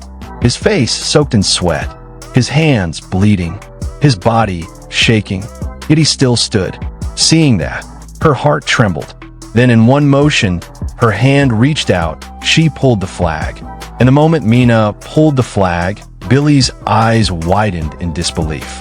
His grip tightened around his phone so hard it cracked, then completely shattered into pieces in his hand. "Hey, Mina," he muttered through clenched teeth, his voice trembling with frustration and disbelief. But down on the field, Tsuyoshi looked up at her and smiled. A quiet, tired smile, full of relief and gratitude. Then suddenly, the entire crowd erupted in cheers. The announcer's voice boomed across the stadium. "Seishin High, Tsuyoshi Tsukishiro, first place." And in that moment, all the pain, the struggle, the blood in Tsuyoshi's hands, it was all worth it. The announcer's voice boomed across the stadium with full force. "First place goes to Seishin High's Tsuyoshi Tsukishiro." The crowd erupted into a frenzy of cheers. Amidst the roaring applause, the brown-haired boy from Tsuyoshi's class jumped up, eyes wide in shock. "First place?" he yelled. unable to believe what he just heard. Nearby, Tsuyoshi sister's classmate covered her mouth and whispered in awe, "Wow, that's incredible." But it was Tsuyoshi's little sister who screamed the loudest, eyes gleaming with tears of joy. "Big brother, you did it!" Meanwhile, among the seated elite guests and powerful spectators, the atmosphere shifted.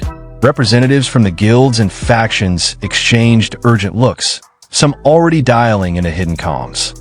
"It's been a while since we've seen such a genius," one of them muttered, barely able to tear their eyes away from the field. "Don't let another faction snatch him up," someone else barked, flipping open a tablet. "Gather all possible intel on Tsuyoshi immediately. We must recruit him into our guild at all costs." Backstage, in a quiet corner of the observation area, members of the notorious Blue Snake Guild whispered amongst themselves. One of them leaned toward their leader, face tense.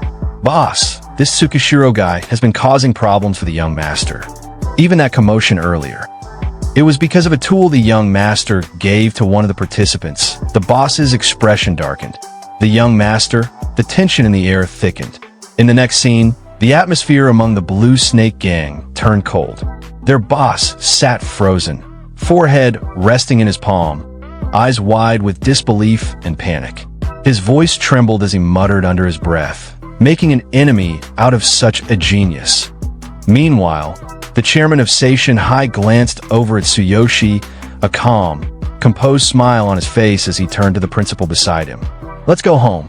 It seems Tsukishiro is beyond our grasp. I need to have a word with the young master." The scene shifted to the competition venue, where the tension had turned into celebration. Two men in suits stood facing each other, firmly shaking hands. "Congratulations! Not only has your school won the championship, but you've also produced an exceptional hero." The other man, clearly beaming with pride, nodded and replied with deep satisfaction. "Thank you. Winning the Future Star Championship is a historic achievement for our school." Just as the handshake ended, a man quickly approached from behind Principal Suzuki and Chairman, holding a folder in his hands and speaking with urgency. "Principal, Chairman Suzuki, we have a report."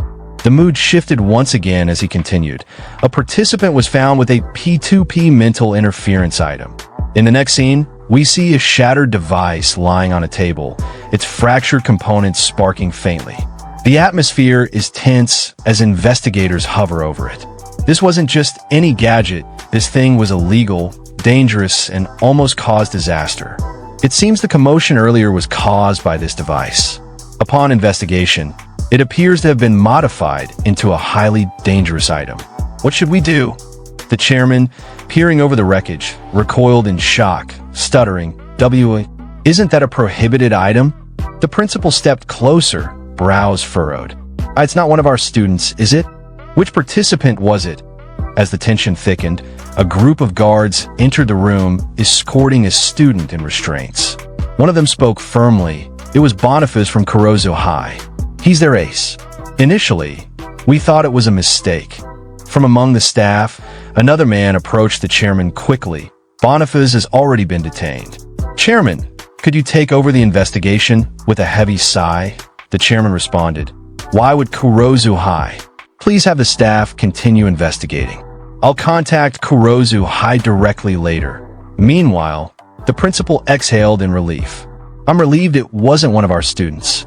For a moment, I thought our results might be revoked." In a quieter corner, Tsuyoshi sat down, still catching his breath. Sweat clung to his face as he downed an energy drink. Suddenly, the principal approached, and Tsuyoshi, sensing the presence, looked up. "You needed something?" The chairman joined in with a proud look. "You've come at the perfect time." Then the principal smiled warmly. "You're the star of Seishin High." In the next scene, the principal approached Tsuyoshi with a proud, almost glowing expression. He couldn't hold back his excitement as he began praising him. "You've done an incredible job. From now on, the school will fully support you. If there's anything you need, let me know." He then added, without hesitation, "First, your tuition. No, all your expenses will be waived. The same goes for your sister." Tsuyoshi, still catching his breath and processing everything, responded humbly. "Thank you for covering the expenses, but I don't need any special treatment." Just then, The chairman stepped forward, looking at Tsuyoshi with deep respect. Tsukishiro, on behalf of the School Hero Association, I formally invite you to join the elite hero team. There's no precedent for a high schooler joining, but you have the qualifications. Please consider it. He paused for a moment, then added, additionally, as the future star champion, you will receive prize money and a unit in the #1 hero mansion.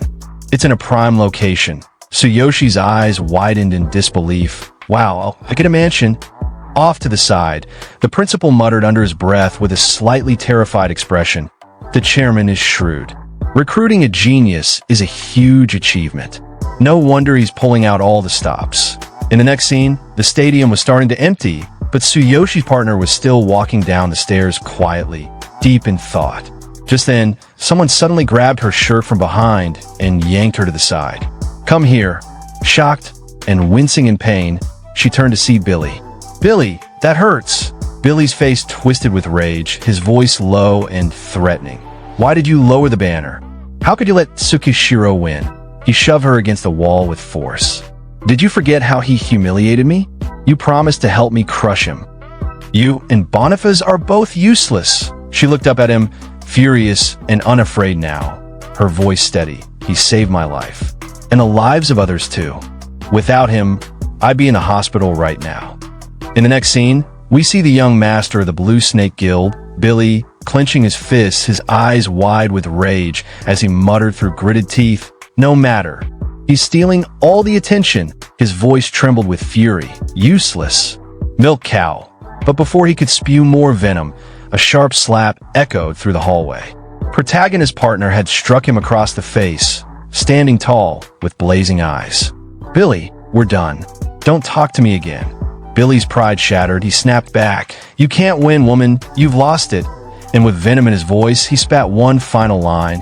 If you do, don't come to me again. The air between them turned cold as stone. The break was final.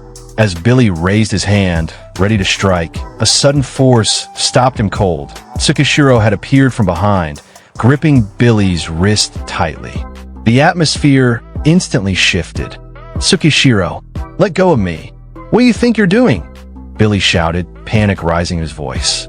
Mina, eyes wide, felt her heart skip a beat as Tsukishiro stood between her and danger. Her face flushed bright red as the one who had saved her life once again stood protectively before her. Tsukishiro's voice was calm, but carried a sharp weight. I didn't want to get involved, he said as his eyes began to glow with a golden light, piercing through Billy. But now that I know you're behind this, I have no choice. He stepped forward, eyes burning with righteous fury. Do you have any idea how many people could have been injured if I hadn't stepped in? This wasn't some petty schoolyard rivalry. It was a matter of life and death. Billy's expression contorted into something dark, his pride, his power, all slipping through his fingers. He bared his teeth in rage, shouting back, I'm the son of the young head of the Blue Snake Gang. If you don't let go, I'll make sure you. But the pressure coming from Tsukishiro's presence alone was enough to make the walls tremble. In a burst of rage, Tsukishiro's fist flew forward, slamming straight into Billy's jaw with a sickening crack. Stupidity has no cure, Tsukishiro said coldly. Billy was launched back, collapsing onto the floor with a thud. Mina gasped, frozen in place, eyes wide as she stared at the scene. Billy clutched his face in disbelief, rolling onto his side. Does it? Tsukishiro added, towering over him. Billy's hand trembled as he touched his mouth, his eyes shot open. My tooth! You hit me, he screamed. He began crawling backward in panic, rage overtaking his face. You'll regret this. I'll make you pay double, he snarled, pointing a shaky finger. Tsukishiro didn't flinch. He simply stared down at him with the same unwavering intensity. Come at me anytime, he said. Just then, from around the corner, a long-haired blonde girl, Mina's friend and Tsukishiro's sister's classmate, rushed over in concern. Her eyes darted between the scene and Mina, panic written all over her face. Are you okay, Mina? She asked, grabbing her shoulders gently. Billy's going crazy looking for you. Are you hurt?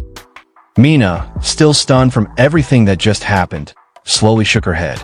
Her face flushed with emotion as she glanced at Tsukishiro, who remained calm but vigilant. The blonde-haired girl, Tsukishiro's sister's friend, turned beet red and stammered, "Tsukishiro, why are you here now?" But before anyone could answer, the air around Tsukishiro erupted, an overwhelming aura bursting out like a tidal wave, well over, shaking the entire hallway. His eyes locked on Amina, his voice cold and sharp. "Even though you lowered the banner, don't expect me to thank you. I still haven't forgiven you for what you did to my sister." His gaze pierced through both of them as the aura intensified. Both girls trembled, frozen, unable to move, just from the sheer weight of his presence. "Do you need something else?" he asked, expression unchanging. The blonde girl stuttered, "Amina, what's wrong?" And then, unable to hold back her guilt any longer, Mina dropped to her knees. Her voice shook as she spoke. "I'm sorry for how I treated your sister. I really regret it." After Mina's emotional apology, Tsukishiro stared at them coldly, eyes narrowing, his expression unreadable. "Huh, Mina, why are you suddenly?" But before he could finish, Mina burst out again, voice cracking. "I swear I'll never bully Karina again. No, I'll never hurt anyone again. I'm so sorry. Please forgive me." She quickly turned to Vivian, shaking her arm. Vivian apologized too. Vivian stuttered, clearly shaken. Fine. I'm sorry. Please forgive me." But Tsukishiro, unmoved, turned around and began walking away, his back to them. His voice echoed with a heavy weight. "Even if you apologize, the fact that you bullied my sister and caused her injury doesn't change. Just because you say sorry doesn't mean Karina or I will forgive you." Tsukishiro looked straight at Mina and the blonde girl, his tone sharp and unforgiving. "If I cut you, would an apology make the wound heal?" He paused for a moment, watching their shaken faces. "I've heard your apology. Get up." The scene shifted to the locker room. The quiet hum of distant voices echoed faintly through the hallway. Tsukishiro was changing, pulling his shirt over his head. "Once I've changed, I'll head home with Karina." He glanced briefly at his reflection in the mirror while wearing his t-shirt. "By tomorrow, we'll have the prize money. And the mansion," he smirked slightly, imagining it. "It'll have an elevator, right? I'm sure Karina will love it." Suddenly, a knock echoed through the locker room door. Tsukishiro looked up, his brows slightly furrowed. The scene shifted. A group of boys, Rayleigh's allies, were now kneeling on the floor before him, their heads lowered, voices shaky with guilt and regret. "What's wrong? Are we doing this or not? This time for sure." All of them clenched his fists, bowing even deeper. "We're sorry for treating you like a lackey all this time." Tsukishiro stood silently, towel draped over his shoulder, watching them with unreadable eyes. "Everyone seems to be bowing to me today." The scene shifted to the courtyard outside the school building, bathed in the golden light of late afternoon. Students were gathering around, buzzing with excitement. In the center of the crowd stood the protagonist, still catching his breath from earlier. He looked slightly overwhelmed but mostly amused. "You were incredible today," one student exclaimed, eyes sparkling with admiration. "I totally respect you, especially during the final event." Another student, a blushing boy, stepped forward with a sheepish grin. I almost fell for you," he muttered, then quickly added, "Ugh, so annoying." A third student burst out with wide eyes. "That long jump was insane." Even Bombas turned pale. From the edge of the group, two girls approached. One of them was the protagonist's younger sister, walking with her friend. She blinked at the crowd surrounding her brother, then looked up at him with wide eyes. "You're so popular," she whispered. Oh, brother," she added, a little flustered by all the attention he was getting. The crowd laughed and cheered, still riding the high from the day's events, while the protagonist just gave a calm smile, silently enjoying his unexpected fame. Mina came running across the schoolyard, looking worried. She ran up to the protagonist, breathing hard. "Tsuyoshi, Billy is coming this way with his gang," she said quickly. Moments later, Billy Garp showed up with a group of students behind him. He walked right up to Mina and grabbed her collar. "Get out of the way, bitch," he snapped. Mina stumbled back, but didn't leave. Billy pointed at Tsuyoshi and shouted, "Don't underestimate me. Even without my dad, I still have people on my side. Fight me." He tried to sound strong, but his voice shook a little. "Stop acting tough, poor kid," he shouted again. I'll. But he couldn't finish the sentence. His words just hung there, filled with anger and fear. The leader of the Rayleigh allies stepped forward. He looked scared and pointed at Billy. "That's Billy. Isn't he the young boss's son from the Blue Snake gang?" He said, "Do you really want to fight someone like him? He's really dangerous." Even though he was shaking with fear, he stood next to Tsuyoshi. "But I respect you," he said, "so I'll help you. Let's do this." Tsuyoshi looked at him and shook his head. "It's okay. Don't get involved. Just make sure my sister is safe." He looked ahead at Billy and said calmly, "After today, I won't hide anymore. I'm a hero." Suddenly, the protagonist's eyes turned violet and started to glow. He looked at Billy and said calmly, "The difference between us is in a whole other league." Then a screen popped up. Level 12 class. Warrior equipment. Black armor weapon. Black cold light blade skills. Thunder chain fall copied skill. Thunderous ambush attack combat power. 16,000. Billy's face went pale. "Don't panic. I'll pay you all double. We have more people on our side." But Tsuyoshi took a step forward, eyes glowing. "So, he's here," he said. "Let's do this." A powerful punch slammed into the stomach of one of the Blue Snake Guild members. It was the protagonist. Before the guy could react, Tsuyoshi followed up with a sharp kick, knocking him to the ground. Billy, the young guild master, shouted in anger, "Don't just stand there. Attack all at once." Then he glared at Tsuyoshi and yelled, "Don't underestimate me, you bastard." Suddenly, a screen popped up again. Billy's eyes lit up. He shouted, "I did it." But then he looked down and saw a metal pipe nearby. It was bent into a C shape. "What the?" he muttered in shock. Just then, the protagonist came flying at him with a powerful punch. "Well, too bad," Tsuyoshi said with a smirk. "Take this." Tsuyoshi's punch landed hard on one of the Blue Snake Guild members. Boom! The man flew through the air, crashing straight into Billy. Both of them tumbled and rolled across the ground.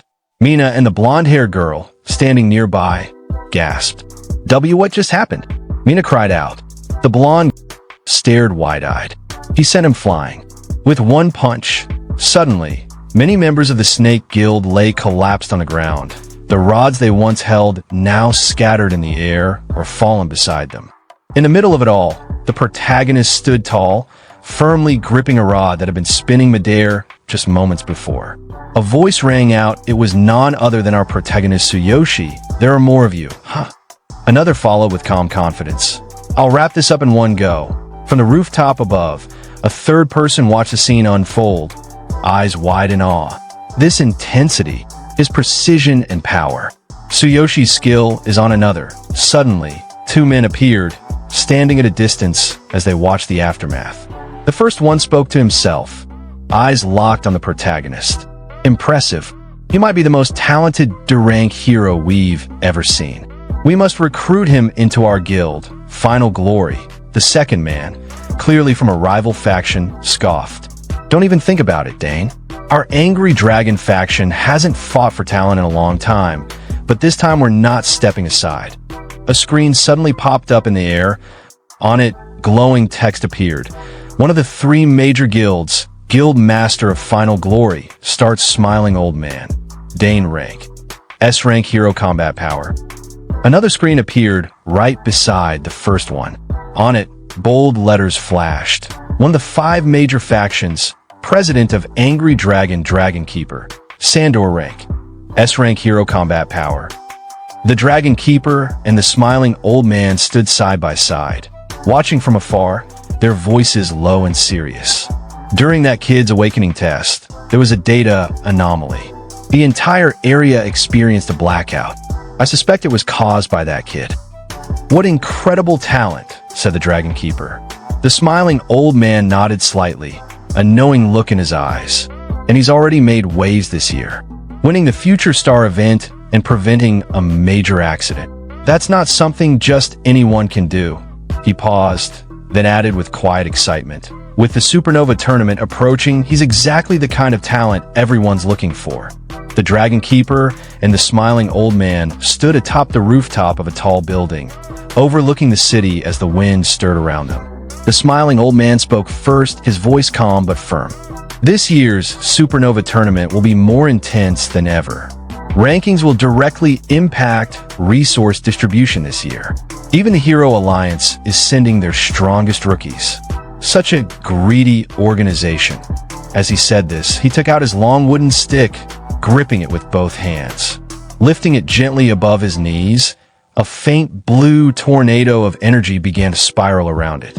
In other words, every guild and faction with Supernova eligibility is desperately searching for promising rookies. Then a third voice spoke from the shadows, haha.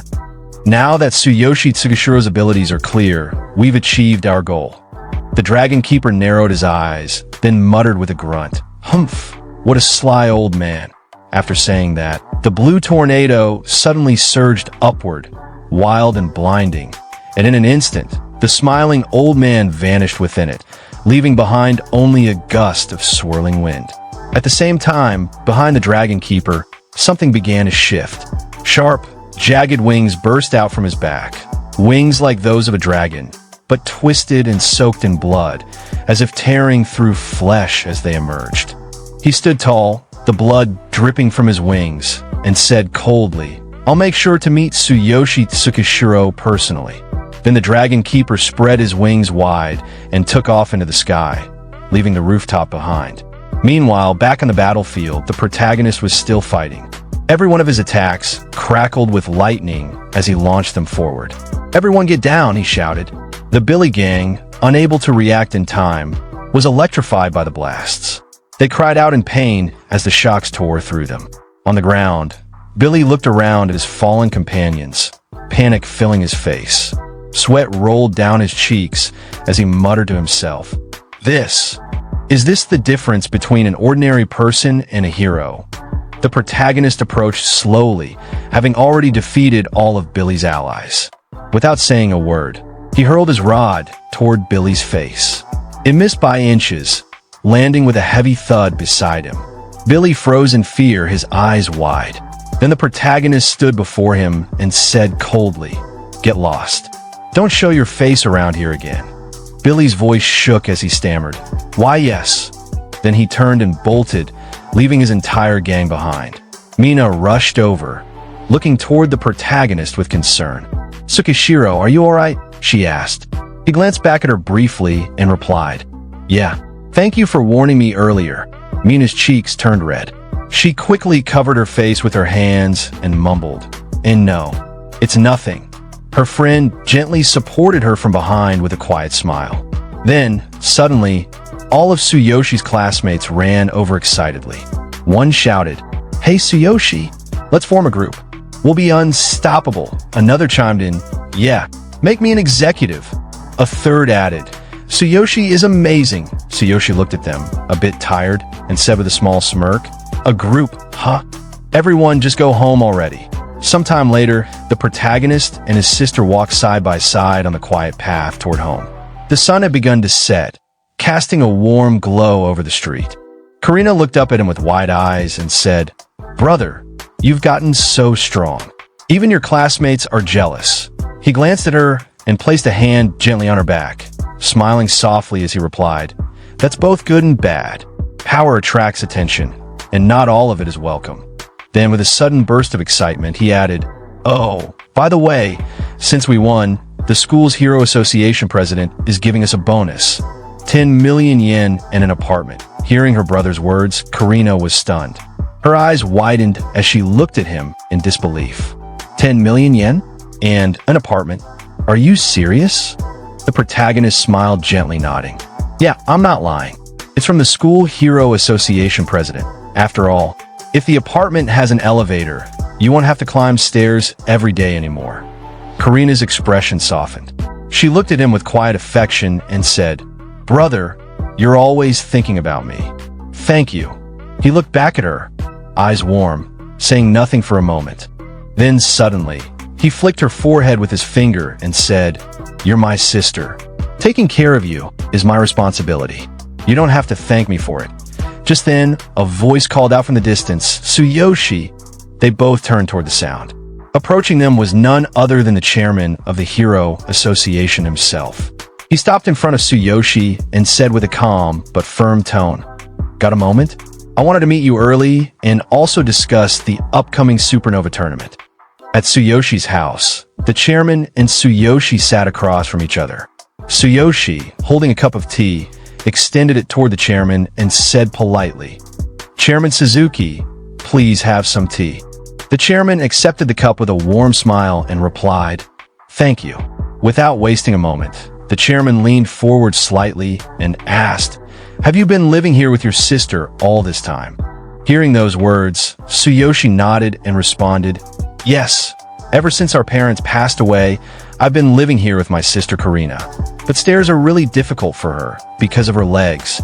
He paused briefly before asking, "Does the mansion you mentioned earlier have an elevator?" The chairman's face lit up with excitement as he answered, "Of course. I came today to check the moving date. If that's the case, why not move tomorrow?" "No, let's move immediately," he added reassuringly.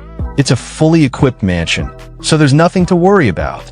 Listening carefully, Tsuyoshi replied with respectful firmness, "I appreciate your concern, but we can wait until we're fully prepared." There was a moment of quiet before the chairman, lowering his voice slightly, asked, "What happened to your sister's legs?" Tsuyoshi's expression turned serious as he began to explain, "She was injured by darkness a long time ago. Our parents died during that incident as well." His tone grew even heavier as he continued. Both of her legs were crushed, and 98% of her nerve cells were damaged. The chances of her walking again were almost zero. That was the diagnosis back then. Still, a glimmer of pride sparked in his voice as he added, "But Karina is incredibly strong and keeps fighting to live her life to the fullest." Hearing Tsuyoshi's words, the chairman looked at him with deeply concerned eyes and said softly, "I'm so sorry. Darkness caused so much tragedy for so many families." The chairman leaned in slightly, his tone becoming more serious as he explained to Tsuyoshi, "But I've heard that the Golden Rebirth Elixir will be up for auction next month.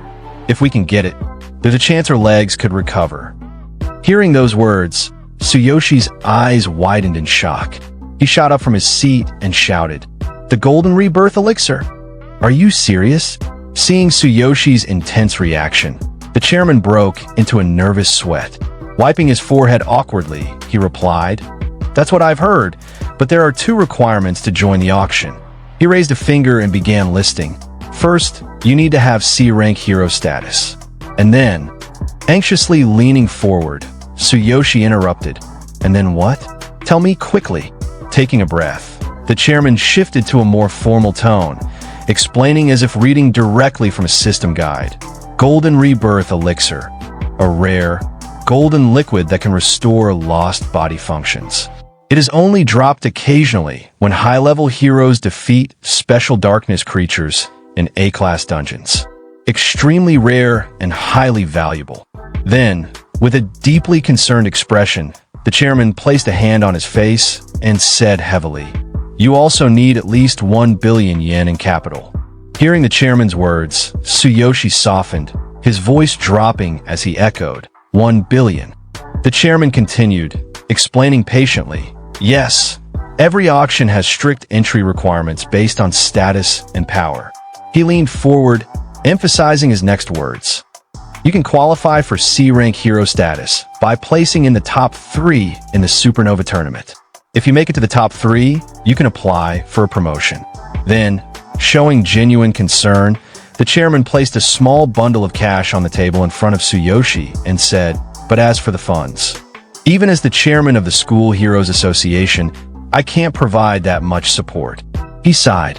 "This is far beyond the usual prize money of 10 million yen." Tsuyoshi looked at the money on the table in silence.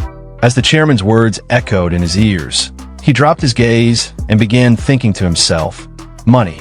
It's not everything, but for me right now, it's something I can't do without. How am I supposed to come up with 1 billion yen in just 1 month?" His thoughts drifted suddenly back to a moment in the virtual world. He remembered holding a potion in his hand and speaking to Sakura, This potion works wonders, but it tastes horrible. If only I could combine it with a capsule. Sakura had tilted her head in curiosity, asking, "Capsule? What's that?" The memory snapped into clarity, and an idea sparked in Tsuyoshi's mind. That's it, he thought. This world has convenient capsules, but the effects of potion from the other world are far superior. If I could recreate otherworldly potions here, I might even be able to earn 1 billion yen in 1 month. Just then, the chairman's voice brought him back to the present. "Tsukishiro, what's wrong?" Snapping out his thoughts, Tsuyoshi looked up and replied awkwardly, "Oh, nothing. So if I place top 3 in the Supernova tournament, I can apply for C-rank hero status, right?" The chairman leaned back slightly, beginning to explain with a more formal tone. The Supernova tournament is a major event for new C-rank and D-class heroes, and it attracts a lot of attention.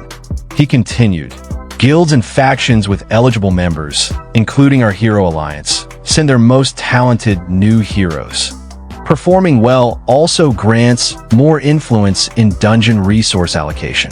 He looked directly at Tsuyoshi. "You understand how crucial resources are, right?" As those words sank in, Tsuyoshi suddenly reached out and placed a firm hand on the chairman's shoulder, as if the chairman were his own brother, and declared with conviction, "I understand. Please allow me to participate. I'll leave immediately." The chairman blinked in surprise, sweat forming on his brow as he stammered, "That's so sudden. Are you serious? This isn't like a high school match. It's going to be dangerous." But Tsuyoshi didn't hesitate for even a second.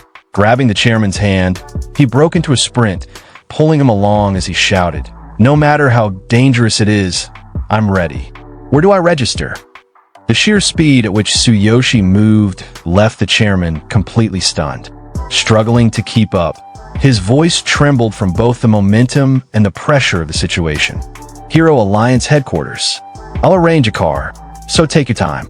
As the two of them rushed out of the house, the sudden commotion left Karina staring after them, wide-eyed.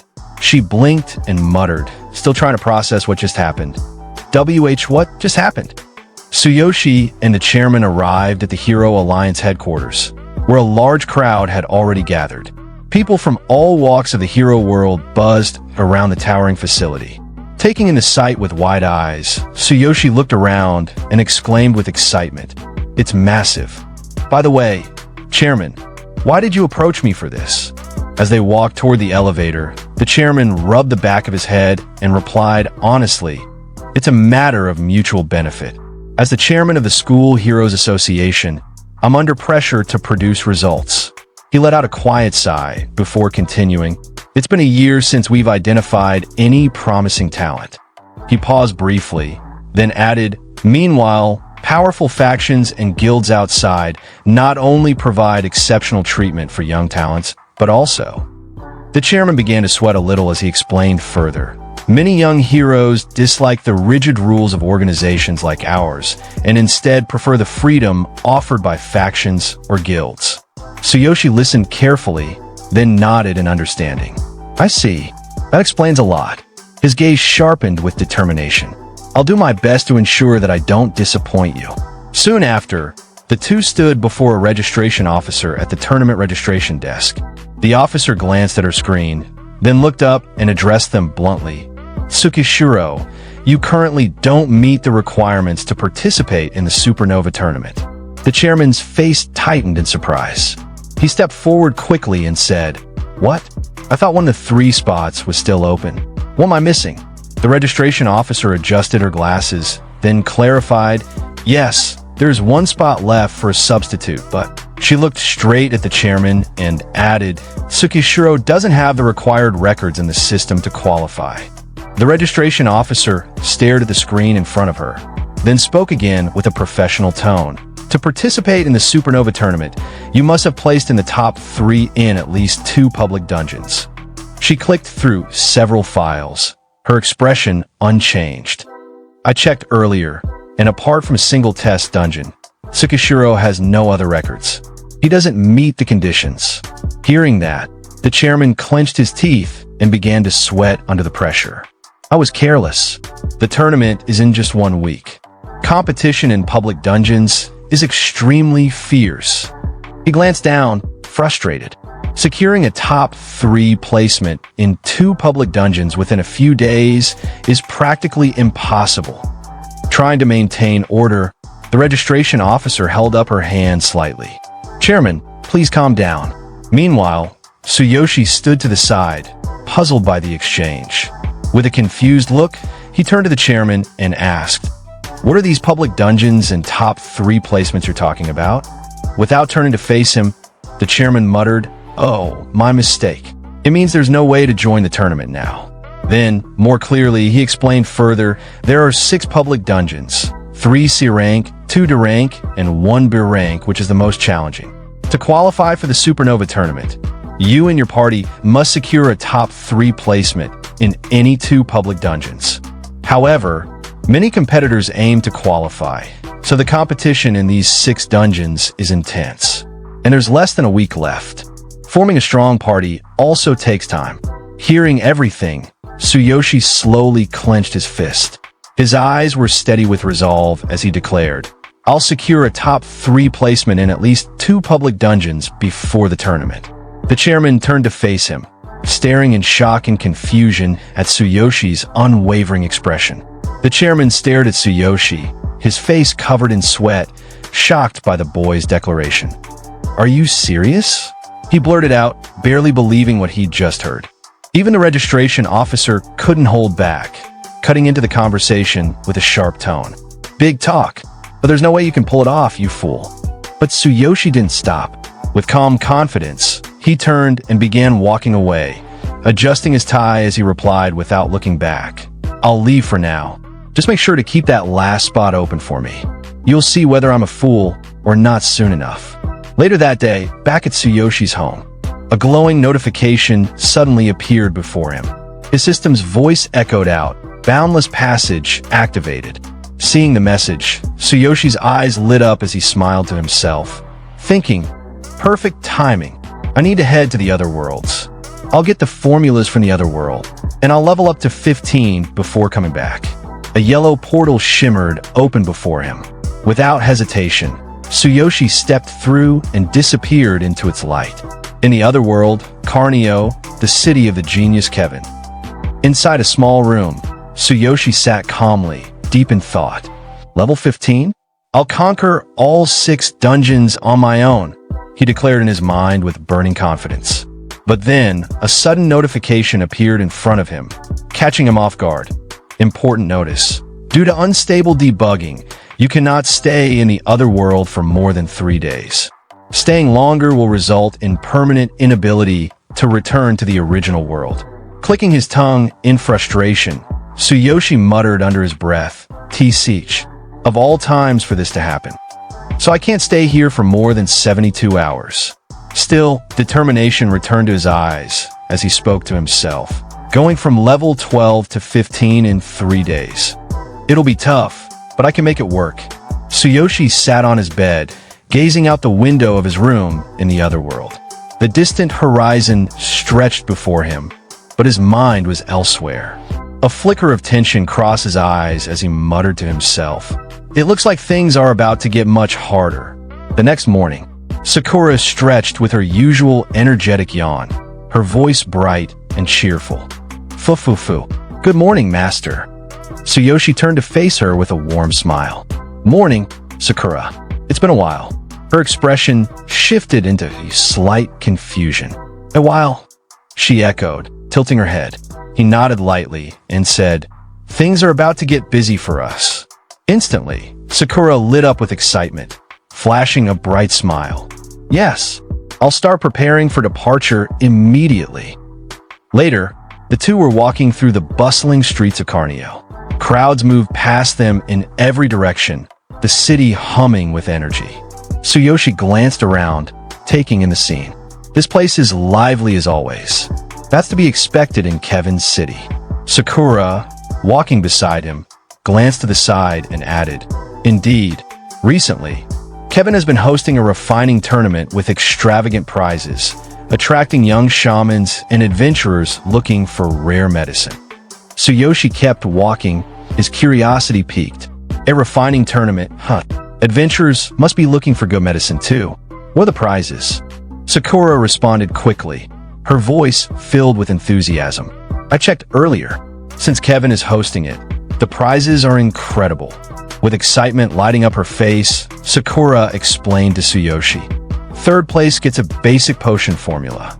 Second place includes an apprenticeship, a normal potion formula, and a level-up potion formula. And first place comes with becoming Kevin's direct disciple, 1 basic potion formula, and 2 level-up potion formulas. As the two made their way through the bustling crowd, Sakura added, just the formulas alone are enticing. For shamans, they're extremely valuable. A single basic potion formula can sell for 300 gold coins. Hearing that, Tsuyoshi's eyes widened slightly. The prizes are formulas? He muttered, surprised. Then, looking toward Sakura, excitement sparked in his eyes. He silently thought to himself, this is perfect. If I can get my hands on enough formulas, I could easily make the 1 billion yen back in my original world. Sakura, catching his expression, spoke again. Yes, first place includes 1 basic potion formula and 2 level-up potion formulas. Are you interested? Without hesitation, Tsuyoshi replied, absolutely. I'll enter the refining tournament and take first place. Sakura was taken aback. I thought you came here to meet Kevin, she asked, surprised. Taking her hand and heading swiftly toward the competition grounds, Tsuyoshi replied with determination, I can't just meet him and shamelessly beg for the formulas. It wouldn't be right. I'll win them fair and square. Let's register. Watching him with a mix of admiration and resignation, Sakura thought to herself with a serious look. So you're entering the refining tournament. Looks like our plans are going to be delayed again. In front of the refining tournament registration desk, Tsuyoshi found himself face-to-face with a familiar girl, the one from the shaman examination, Kevin's disciple. She blinked at him in confusion, a drop of sweat running down her temple as she exclaimed, Huh, a weak human. What are you doing here? Recognizing each other, the conversation quickly turned into a back and forth. You're seriously planning to join the refining tournament hosted by my master? She asked, disbelief in her tone. Tsuyoshi tilted his head with a blank stare and replied, Who are you again? From within his bag, Sakura tried her best to stifle her laughter, covering her mouth and trembling silently. The girl nearly exploded in embarrassment. Jumping slightly, she pointed at him with frustration. It's me. I sat next to you during the shaman examination. Because of you, I lost 187th place. Seeing her throw a mini tantrum, Tsuyoshi casually raised his hand and said, Oh, just kidding. I remember now. He stepped forward toward the desk and asked, I want to join the refining tournament. How do I register? The girl huffed and looked away, puffing her cheeks with a pout. You're so clueless. The refining tournament isn't like that exam. Even blue shamans are competing. My senior, a top-ranked blue shaman, is also entering. If you don't want to get crushed and humiliated, you should just give up. But Tsuyoshi ignored her completely and leaned slightly toward Sakura, whispering something. Seeing herself brushed off so easily, the girl shouted again, Hey, don't ignore me. I'll guide you there. Still facing forward, Tsuyoshi didn't even glance back as he said, This is the registration desk, right? Sakura, let's go. Then, with a sly grin and a teasing tone, he called out behind him, Feline, you're being way too noisy. Suddenly, a presence appeared behind Tsuyoshi, silent but seething. He didn't notice at first, laughing lightly as he continued chatting with Feline and Sakura. But then a sharp voice cut through the crowd like a blade. You again. How dare you show your face here? Tsuyoshi turned, blinking once. Standing there was none other than Vincent, Kevin's disciple, the same one who had confronted him in front of the lodge. His eyes burned with fury. Feline gasped, quickly stepping behind Tsuyoshi. Her voice trembled. Hey, you weak human. Are you acquainted with my senior? She peeked nervously past Tsuyoshi's shoulder. Just because you're the master's top disciple, he's acting so arrogant. Tsuyoshi, unfazed, smirked and replied coolly, Yeah, I know him. So, he's your senior, huh? Vincent's rage flared at the sound of Tsuyoshi's voice. I told you I'd make sure you couldn't stay in Carnio, he shouted, voice echoing through the street. And now you waltz right into my hands. He raised his arm and roared, boys. In an instant, the narrow road behind him filled with movement as a dozen beastmen emerged from the crowd, forming a loose circle around Tsuyoshi. One of the beastmen, red-eyed and growling, stepped forward.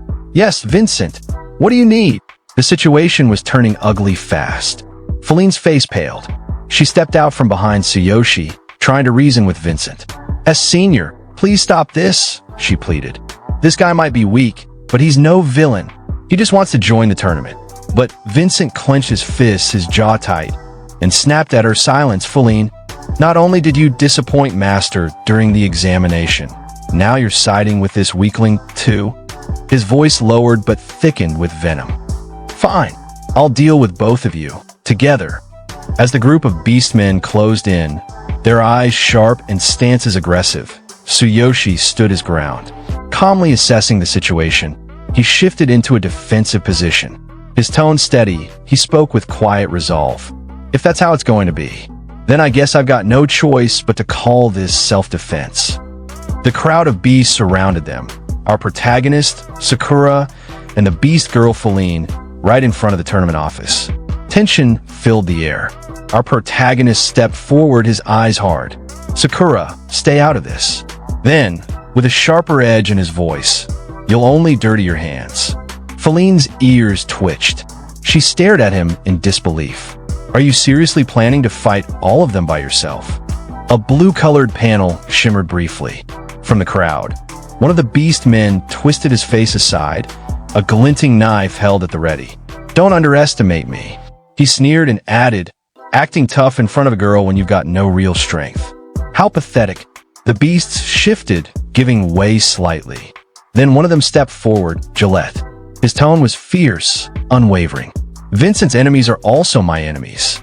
Let me show them what happens when they cross us. A beast from the crowd called out, surprised. You're really going to do it, Gillette? Gillette, a hulking boar beast with red eyes and a thick wooden staff in hand, stepped forward. Behind him, a sly fox beast flapped his cloak dramatically and smirked. All right, Gillette, then I'll leave that fool to you. The fox sneered. He thinks a mere human can join the refining tournament? What a joke. Then, eyes narrowing cruelly, he added, and that half-beast girl. If she's willing, do whatever you want with her. Sakura's expression tightened instantly. Her fists clenched at her sides. Gillette snorted, eyes narrowing with disinterest. A half-beast girl? She's too lowly to catch my interest. Then, his voice dropped to a guttural murmur. But that little girl. Feline. He licked his lips, grinning wide. She looks fun to mess with. Feline's cheeks flushed red with fury.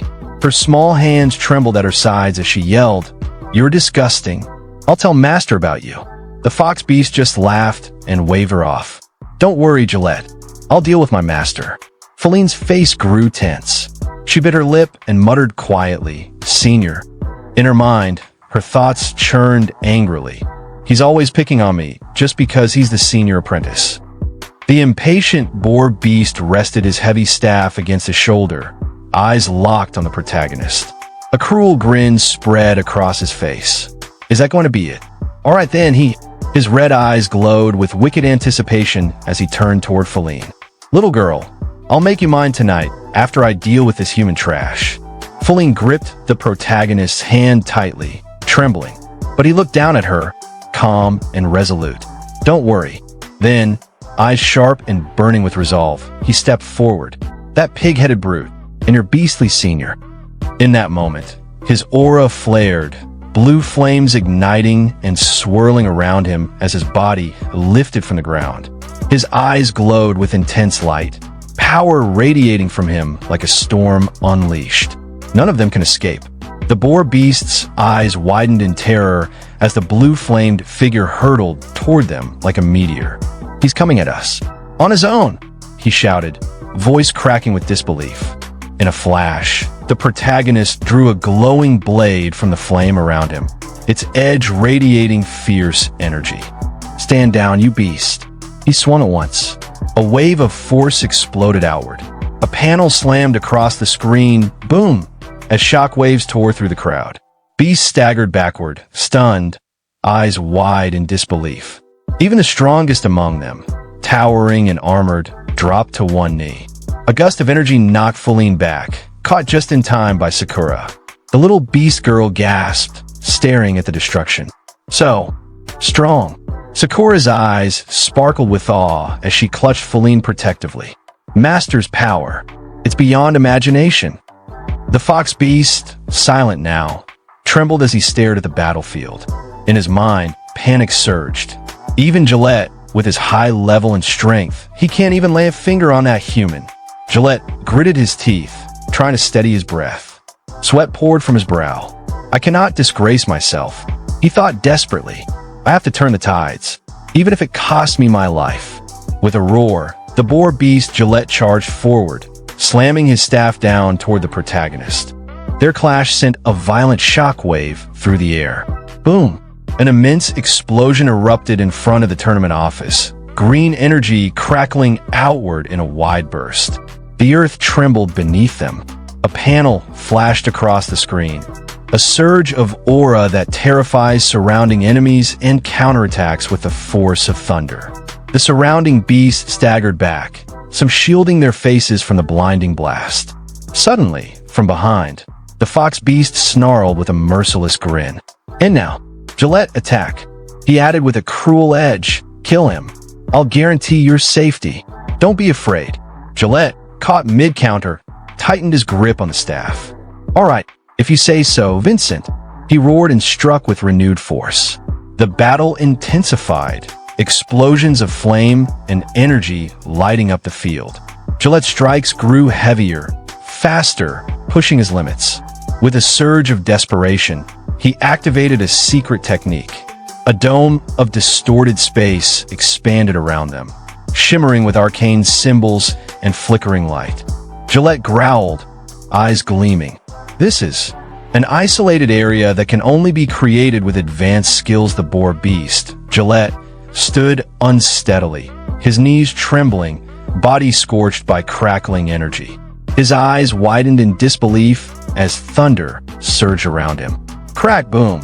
From above, a piercing bolt of blue lightning slammed down. It was a thunder ambush, unleashed with terrifying precision by the protagonist. Gillette's mind raced, his thoughts flickering in sheer panic. It's over. I can't defend. I can't counter. I'm really going to die here. Then suddenly, someone interrupted the protagonist. A burst of blue fire shot out from the side, colliding with the protagonist's sword mid-swing and stopping his attack completely. The impact sent a shockwave through the air, sparks flying as the flames danced wildly. The protagonist narrowed his eyes, turning sharply toward the source of the interference, his grip tightening on the hilt. That blue flame. It's nullifying my skills. But then, a voice rang out from behind. Cold. Commanding. The tournament is about to begin. Stop causing a scene. A glowing figure stepped forward from the crowd. His eyes radiated authority. Vincent. Feline. Don't make trouble at the entrance. His gaze sharpened like a blade. You're bringing shame to us shamans. Everyone froze. Vincent, stunned, turned pale. And Master Kevin. At a time like this. His voice faltered. Feline rushed forward, her cheeks puffed with frustration. Wah! Master, Senior Vincent keeps bullying me. Hearing that voice, Sakura's expression darkened. Her eyes narrowed as she turned toward the source, thinking to herself, Kevin, so he's finally shown up.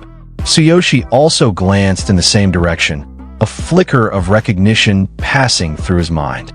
Kevin, could he have been the one behind that blue flame earlier? Vincent, now trembling under Kevin's presence, clasped his hands nervously and bowed slightly. Sweat dripped down his forehead as he stammered. I was just disciplining this rude human and Feline in your stead. But Kevin's gaze grew sharp. His voice cut through the air, heavy with disdain. Disciplining them in my stead at a time like this. You must think highly of yourself. Vincent's face drained of color. He dropped his head further, panic gripping him. And no, Master, I wouldn't dare. Please forgive me. Without another glance at Vincent, Kevin turned his attention to the beastmen standing nearby. And as for you two, leave immediately. The beastmen began backing away at once. Galady, one of them, gave Kevin a nervous look and muttered, "We're sorry for causing trouble." Another followed, walking off quickly without looking back. Yes, a third added hurriedly, "We'll leave right away." Kevin then stepped in front of Feline, his gaze now fixed on her. "And Feline, what are you doing here again after failing to pass the shaman examination?" Feline stood straight, trembling slightly under his eyes. She responded quietly, "Master, I didn't do anything. I was just guiding the human shaman who defeated me in the examination to the refining tournament." Kevin shifted his gaze towards Tsuyoshi with mild interest. "Oh, the human shaman who defeated you is participating in this tournament." At that moment, Tsuyoshi walked up beside Kevin. With a calm smile, he looked up at him and said, "I didn't expect to meet you here, Kevin." The protagonist rubbed his red nose with a casual grin and stepped forward. "I've come here with a recommendation from President Doug. Here's a letter from him." He handed over a sealed envelope, adding lightly, "I heard the refinement tournament was taking place, so I thought I'd give it a shot." Kevin's eyes widened slightly. He took the letter and opened it with a careful flick of his fingers. "A recommendation from President Doug?" he repeated, clearly stunned. Then, after a beat, his gaze softened with realization. "I see. So there are lingering issues with your body." He folded the letter neatly and nodded. "If it's a recommendation from my respected senior, President Doug, I won't treat you carelessly. Come with me." With practiced ease, Kevin turned on his heel. As he walked, he called out coldly to Vincent, "And you, prepare the materials for the tournament. Don't disgrace me as my top apprentice." Vincent bowed with a stiff nod, biting back resentment. Meanwhile, the protagonist looked around, confused. "Wait, where's Sakura?" Kevin's voice dropped to a lower, more serious tone, almost as if speaking to himself. "According to Doug's letter, you've been afflicted by darkness and are using forbidden elixirs to mitigate the symptoms. Is that correct? To maintain both your mental and physical strength under such circumstances. Were you refining some kind of special potion?" The protagonist leaned back a little, his smile returning, though it was tinged with tiredness. "Please call me Tsuyoshi." He took a breath. Perhaps my body was resilient, or I was just lucky enough not to be completely consumed before challenging it. His voice lowered with a tinge of regret. "I ventured into the dark area alone. It was reckless of me." Kevin stopped in his tracks, eyes wide with disbelief. "You ventured into the dark area? Alone?" Tsuyoshi nodded calmly, his expression unreadable. "Yes." He spoke with quiet strength. "I'm a warrior, but at that time, I had a request for President Doug. And there happened to be a shaman examination, so I thought I'd give it a try." Kevin stared at him, sweat beginning to bead on his forehead. His eyes flicked to Tsuyoshi's face and froze on his eyes. "You just happened to participate and defeated Feline to win." His voice dropped to a whisper. "Tsuyoshi, how much have you studied the refining of potions? Who was your mentor?" Tsuyoshi gave a casual smile, as if it were the most ordinary thing in the world. "I've never formally studied it. I didn't have a mentor. I just relied on instinct." Kevin's heart skipped a beat. This human. Could he be a genius who surpasses even me? He thought, stunned. Then aloud, he forced himself to say, "Impressive, Tsuyoshi. Come with me."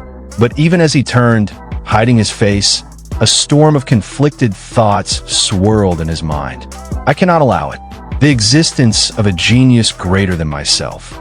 In the next scene, Tsuyoshi and the shaman, Kevin, could be seen entering Kevin's place for some tests on Tsuyoshi. The walls along the walkway were marked with symbols, painted in shades of red, blue, and dark green.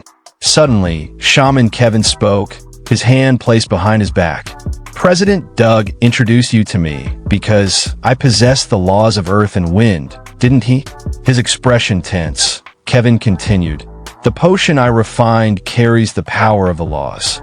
It might be able to remove the darkness in your body." Tsuyoshi placed a hand behind his head, offering a small, hopeful smile. "Yeah, I'm counting on you," he said. A door stood before them. its surface illuminated with several green-colored panels that shimmered faintly. Kevin reached out and pushed the doorknob. As the door creaked open, they stepped into the chamber. "This is my refining chamber," Kevin said, his tone slightly confused, as if expecting a different reaction. The scene shifted to the inside of the chamber, lined wall to wall with bookshelves overflowing with volumes. Raising a hand into the air with pride, Kevin declared, "I love gathering medicinal herbs, and I love researching them even more. I pride myself on knowing more about herbs than anyone else." Tsuyoshi glanced around the room, his eyes scanning the shelves and the surroundings with quiet curiosity. Finally, they reached the place they had come for. At the center of the room stood a table made of stone, resembling an altar. Nearby, a book lay open, attended by a subtle glow, its pages filled with symbols related to healing or alchemy. Above the platform, two pieces of crystal floated in the air, gently rotating. Tsuyoshi's eyes widened slightly in awe. "This refining platform is amazing," he thought. Tsuyoshi turned to Kevin, curiosity in his eyes. "Does it also enhance the refining effects?" he asked. Kevin closed his eyes briefly, then replied with a calm, almost dismissive tone, "Oomph. It's decent, I suppose." Kevin gave a sharp, killer smile and said, "Was it just needless worry? He can't even tell the difference between premium herbs or understand the value of a premium refining platform." After a brief pause, he added, "There's nothing to be impressed about." Looking down with an arrogant tilt to his head, a smug expression on his face, Kevin said, "Never thought of myself as inferior to anyone when it comes to refining, especially after obtaining the laws of Earth." Kevin turned towards Tsuyoshi and motioned him forward. "Let me examine the state of your body." Tsuyoshi gave a short nod. "Yeah." He stepped up to a stone plate and, without hesitation, poured a small amount of his blood onto it. The surface absorbed it quickly.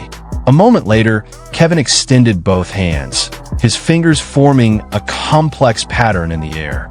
A deep hum filled the chamber. Then, with a flash, a vivid blue flame ignited above the plate, dancing and flaring with intense energy.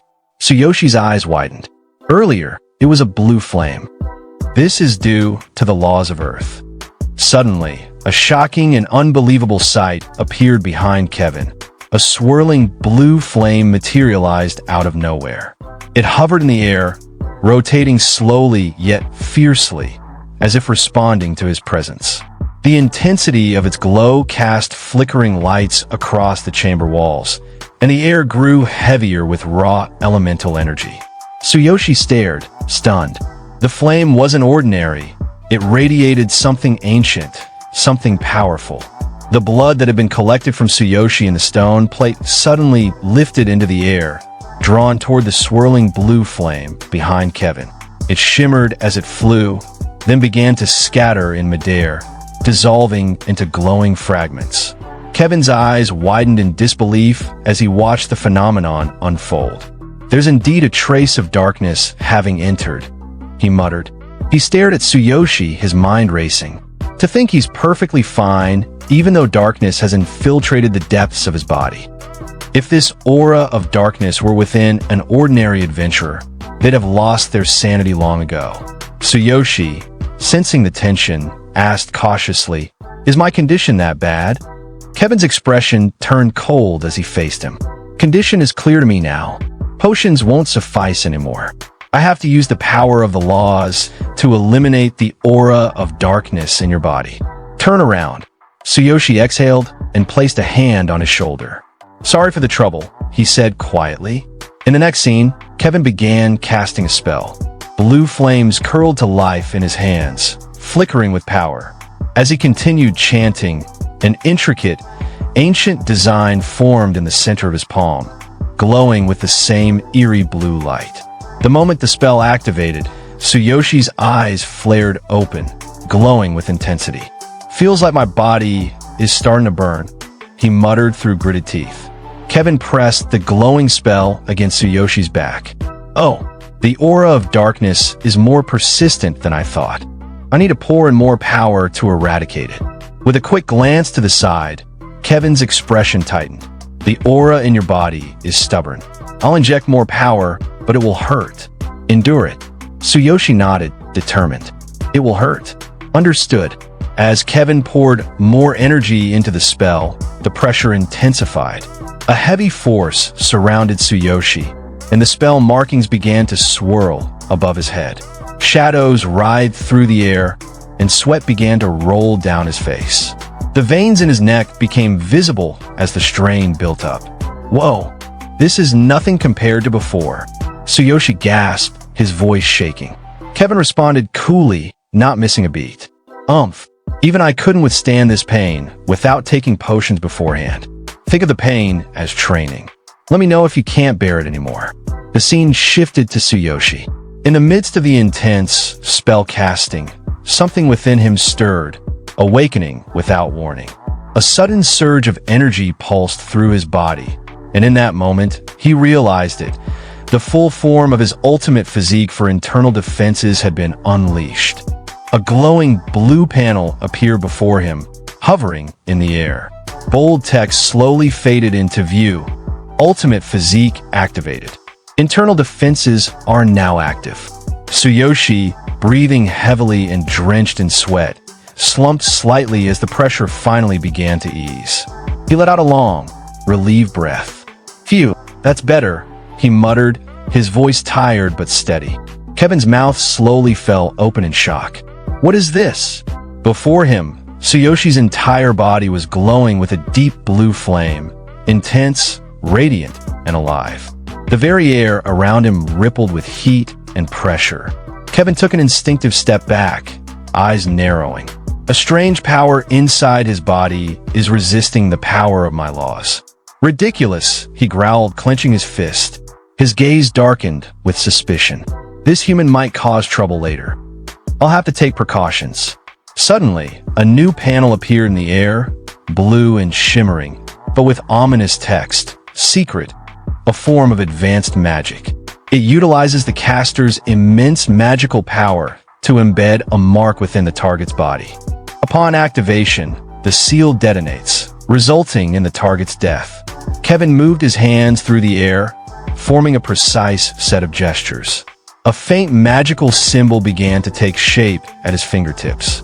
Then he muttered, coldly erased, is complete within any Isis. Tsuyoshi flexed his fingers slightly, then placed a hand over his chest. His breathing was steady now, and a sense of relief washed over him. Expected of Kevin, the genius shaman, he said with a tired smile, to eliminate such a stubborn aura so effortlessly. As they walked, a thought crossed his mind, quiet but filled with awe. It must be the amazing power of the laws of earth and wind. As Tsuyoshi stood there beside Kevin, his thoughts drifted inward. Memories of the 12 ruin laws flashed through his mind. What Kevin possesses is the 12th law of the legendary ruin laws. Then what is the first law?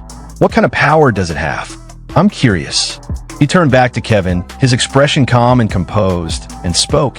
Yes, I feel better now. Thank you so much. If I may, I'd like to offer gold coins as a reward. Kevin gave a warm smile, shaking his head as he responded, no need. Since President Doug recommended you, this is only natural. I heard from Fuline that you're interested in joining the refining tournament. Do you still want to participate? Tsuyoshi's eyes lit up with excitement as he answered, of course. Is that possible? Kevin nodded with a slight grin. Ranked first in a shaman examination, you naturally qualify. The tournament is about to start. If you don't need any special preparation, you can join as is. Then his tone shifted slightly.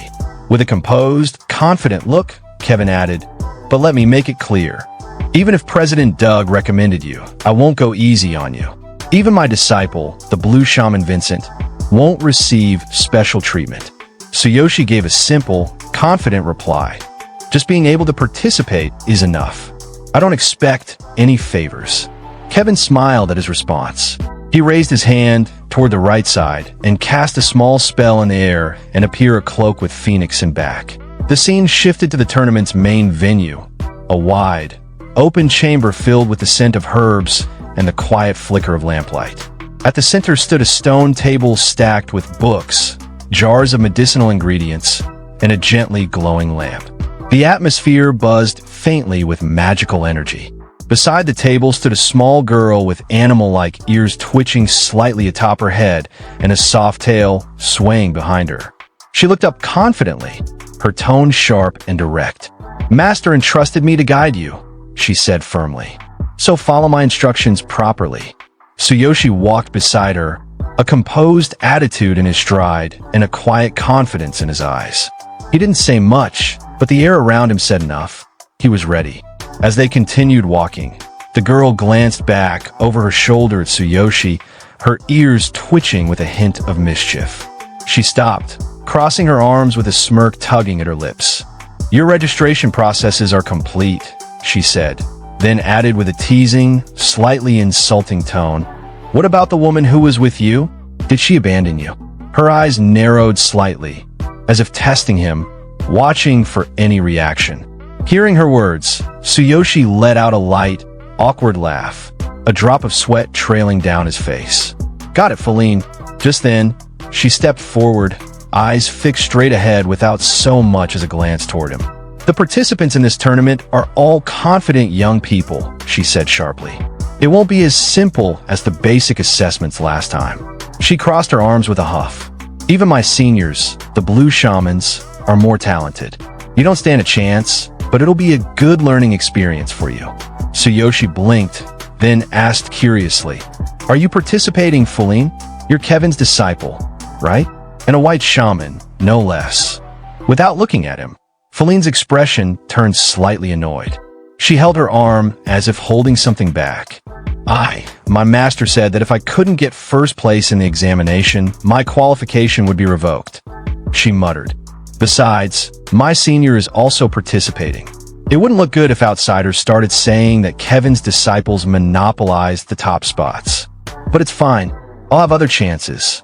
Tsuyoshi rubbed the back of his head sheepishly. Sorry, I didn't mean it like that." Feline closed her eyes, raising a hand with a dismissive gesture. "No need for apologies. A loss is a loss, and you are indeed impressive." Tsuyoshi simply smiled at her, still rubbing the back of his head, saying nothing more. The scene shifted to the participant area, where tall, towering pillars lined the grand space. Several participants were already gathered, waiting in front of long registration tables. Feline and Tsuyoshi stood just at the edge, looking toward the massive refining arena ahead. Feline pointed toward a well-crafted stone platform.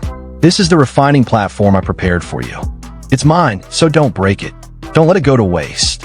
Make sure to clean it after the tournament." Tsuyoshi looked at her with a faint smile. "All right, I'll be careful." Tsuyoshi and Feline stood side by side in front of a large stone table. Feline turned to him, arms crossed tightly, and expression serious. "This tournament is an elimination match. Half of the participants will be eliminated in the first round," she said firmly. Then, narrowing her eyes at him, she added, "You're a weakling, but since you're using my refining platform, don't embarrass me." Tsuyoshi nodded calmly. "I'll do my best." Just then, voices from the gathering crowd began to murmur. A beastman scoffed. A human? A shaman? Lately, even peculiar ones like that are entering this noble refining tournament. Another chimed in with a laugh. Maybe he's just here to watch. From further ahead, another beastman, sitting near the front, sneered, "A waste of a slot. He probably bribed the official in charge of registrations." Feline closed her eyes, clearly annoyed, her arms still crossed. "Don't mind them," she muttered. "To them, the mere presence of a human here is an anomaly." Then, without warning, she reached out and grabbed Tsuyoshi by the collar, pulling him down to her level. Her face flushed faintly as she whispered near his ear, "The most capable participants in this tournament are the blue shamans. They're enemies, but observing them carefully could be useful even for someone like you." Tsuyoshi looked at her and smiled gently. "Got it. Thanks, Feline." Suddenly, a loud voice boomed from the center stage. "The refining tournament will now commence," the announcer declared. "Participants, please prepare. The first match will be herb examination." The stadium erupted with cheers and excitement, the crowd roaring in anticipation as the tournament officially began. The stadium was packed, buzzing with noise and chaotic excitement. A cloaked beast standing at his table, his voice booming across the arena. For the first match, you'll be demonstrating your basic abilities as a shaman by choosing herbs as potion ingredients. Another beast, towering and broad-shouldered, raised a handful of potion, a sly grin curled on his face. "This is my specialty," he said with confidence. A glowing blue panel appeared in front of him. Participant, Drax race, beastman shaman type, blue shaman level, 17 Himph. Drax scoffed. "Is there anyone in this tournament who can't choose potion ingredients?" But inwardly, his thoughts ran deeper. There's no way this is just a simple test of picking herbs. This is a test of judgment. A great shaman must possess excellent judgment. Somewhere in the crowd, a voice murmured softly, unheard by most. Among the participants, only a few blue shamans might be able to rival me. The greatest threat will likely be Vincent, the genius. Kevin's disciple's Drax's mind raced as he recalled the name, Vincent. Kevin's disciple, a genius in final refinement. No doubt he's been taught countless secrets by his master. As for the white shamans, Drax smirked inwardly. "They're no match for me." Drax stood stunned as someone suddenly bumped into him. It was none other than our protagonist. "Whoops, sorry." Drax's face twisted with fury, his eyes glaring. "Running into me in this huge venue? Where are you even looking?"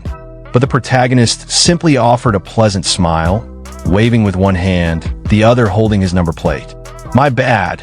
I was distracted trying to find my place." Suddenly, a panel flashed in front of the crowd.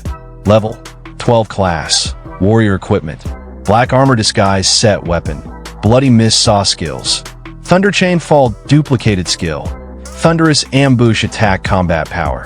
16,000. Drax's eyes narrowed as he looked the newcomer up and down. A deadly smile curved on his lips. "You're the rumored human participant? That appearance. You're a warrior, not a shaman. Interesting.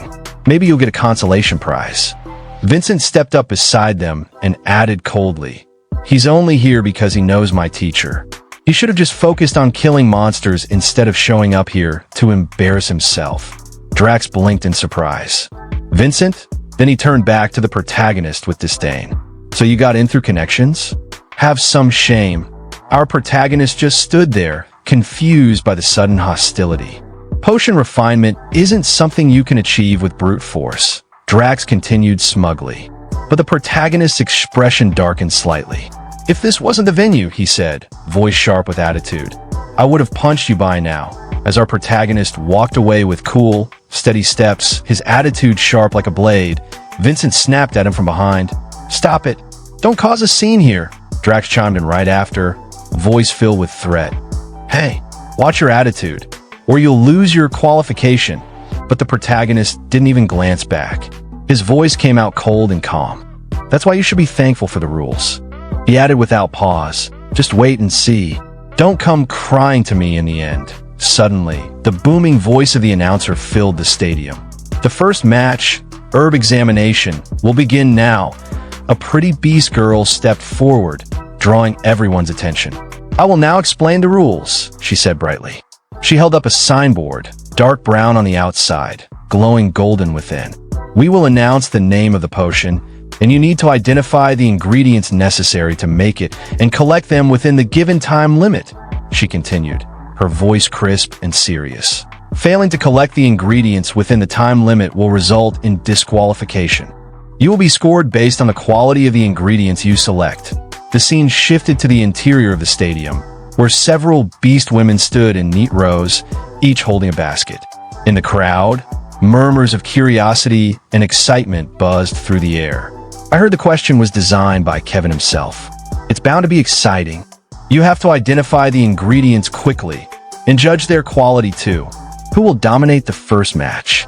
Someone leaned casually against the outer wall of the stadium, half hidden in the shadows.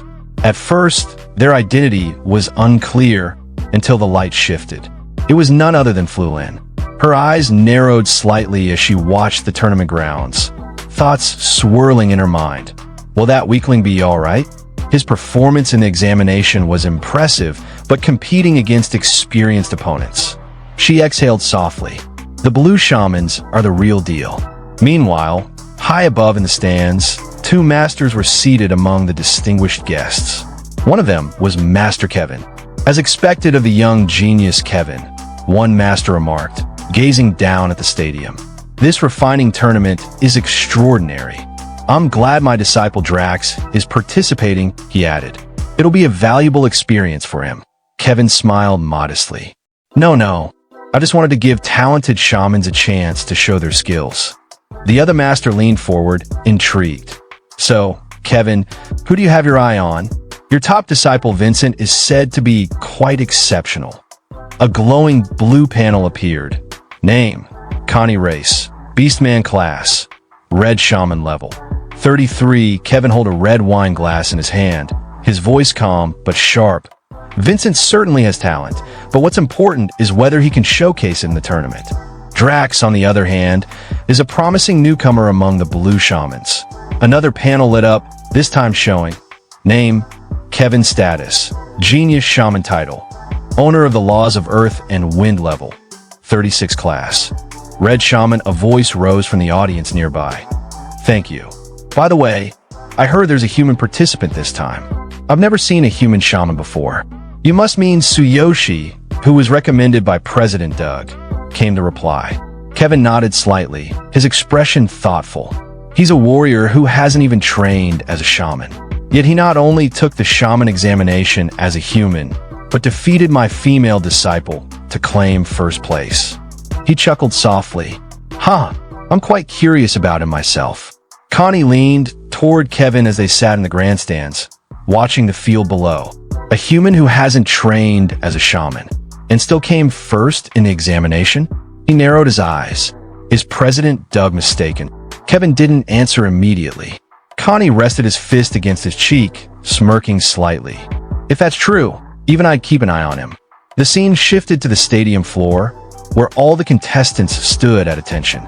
In front of them, beast women lined up in neat rows, each holding a large basket filled with potion ingredients. Our protagonist glanced at them, thoughts racing through his mind. Are these all the potion ingredients prepared? No wonder half the participants end up getting eliminated in the first match. The baskets only have enough ingredients for half the participants. In other words, half won't get what they need. Plus, potions require multiple ingredients, so you have to pick the right ones from several baskets. If you rush and grab random ingredients, or waste time finding what you need, you'll be disqualified. He grinned, a dangerous spark in his eyes. This is exciting. It's much harder than the shaman examination. The challenge is to choose the ingredients quickly and accurately. Time to use my divine eye. The beast girl stepped forward, her voice ringing clearly across the arena. Now, I will announce the name of the potion. With a dramatic motion, she pulled away the golden strip from the signboard. The first potion is... The strip came off, revealing the words. Beginner cooling potion. A murmur rose from the crowd. Beginner cooling potion, someone echoed aloud with excitement. In an instant, the contestants surged forward, rushing toward the baskets to collect the necessary herbs. The scene shifted to our protagonist, standing still as others darted past him. He muttered under his breath, "They're quick."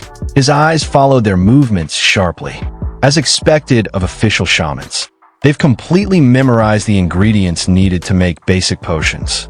He paused, a stunned look flickering across his face. Confusion set in. He didn't know the formula. His pupils began to glow faintly, thin streaks of blue energy trailing from his eyes. "But as for me," he whispered with resolve, "I'll be counting on you, divine eye." A glowing blue panel materialized in front of him. Divine eye analyzing. Analysis result. Beginner cooling potion requires 3 ingredients: fire spirit grass, wood core, and withered vine. His lips curled into a confident smile as he swung his hand through the air. All right, just 3 ingredients. In the blink of an eye, the number of available herbs began to dwindle fast. Our protagonist's eyes widened, a bead of sweat rolling down his cheek. Oh no, was I too late to get in? Around him, chaos broke out. Beastmen scrambled, pushed, and shouted as they fought to grab the right herbs. Vincent calmly plucked a herb from a basket, smirking with confidence. "Oomph, I can do this with my eyes closed." A few feet away, Drax growled and shoved his way forward. "Move aside," he barked, then chuckled darkly. Too easy." Our protagonist watched them both with a mix of shock and awe. Not bad at all. Seems like these blue shamans aren't just for show. But then his expression changed, his shock replaced with burning determination. He clenched his fist tightly, holding it near his chest. "But there's no way I'm losing here." His eyes sparked with resolve, a faint gleam flashing across his face. Time to show the power of a warrior. Suddenly, a dark purple aura burst out from his body. Overwhelming energy surged around him, raw, pulsing, and wild. The ground beneath his feet cracked ever so slightly under the force. This was no ordinary move. He was ready to unleash thunderous ambush attack. His eyes locked onto a target. The first ingredient is over there. Vincent froze, sensing a sudden shift in the air. The energy around him crackled unnaturally. His eyes narrowed. This is a skill wave. He looked toward the source, frowning. "Hey, is that fool of a human causing chaos because he's about to lose?" High above, Connie raised an eyebrow, looking at them with growing curiosity. "What's he planning to do, huh? A warrior skill?" Kevin leaned forward in his seat, unsettled. "What's the meaning of this?" In the stadium, one of the beastmen suddenly turned, startled. "Huh?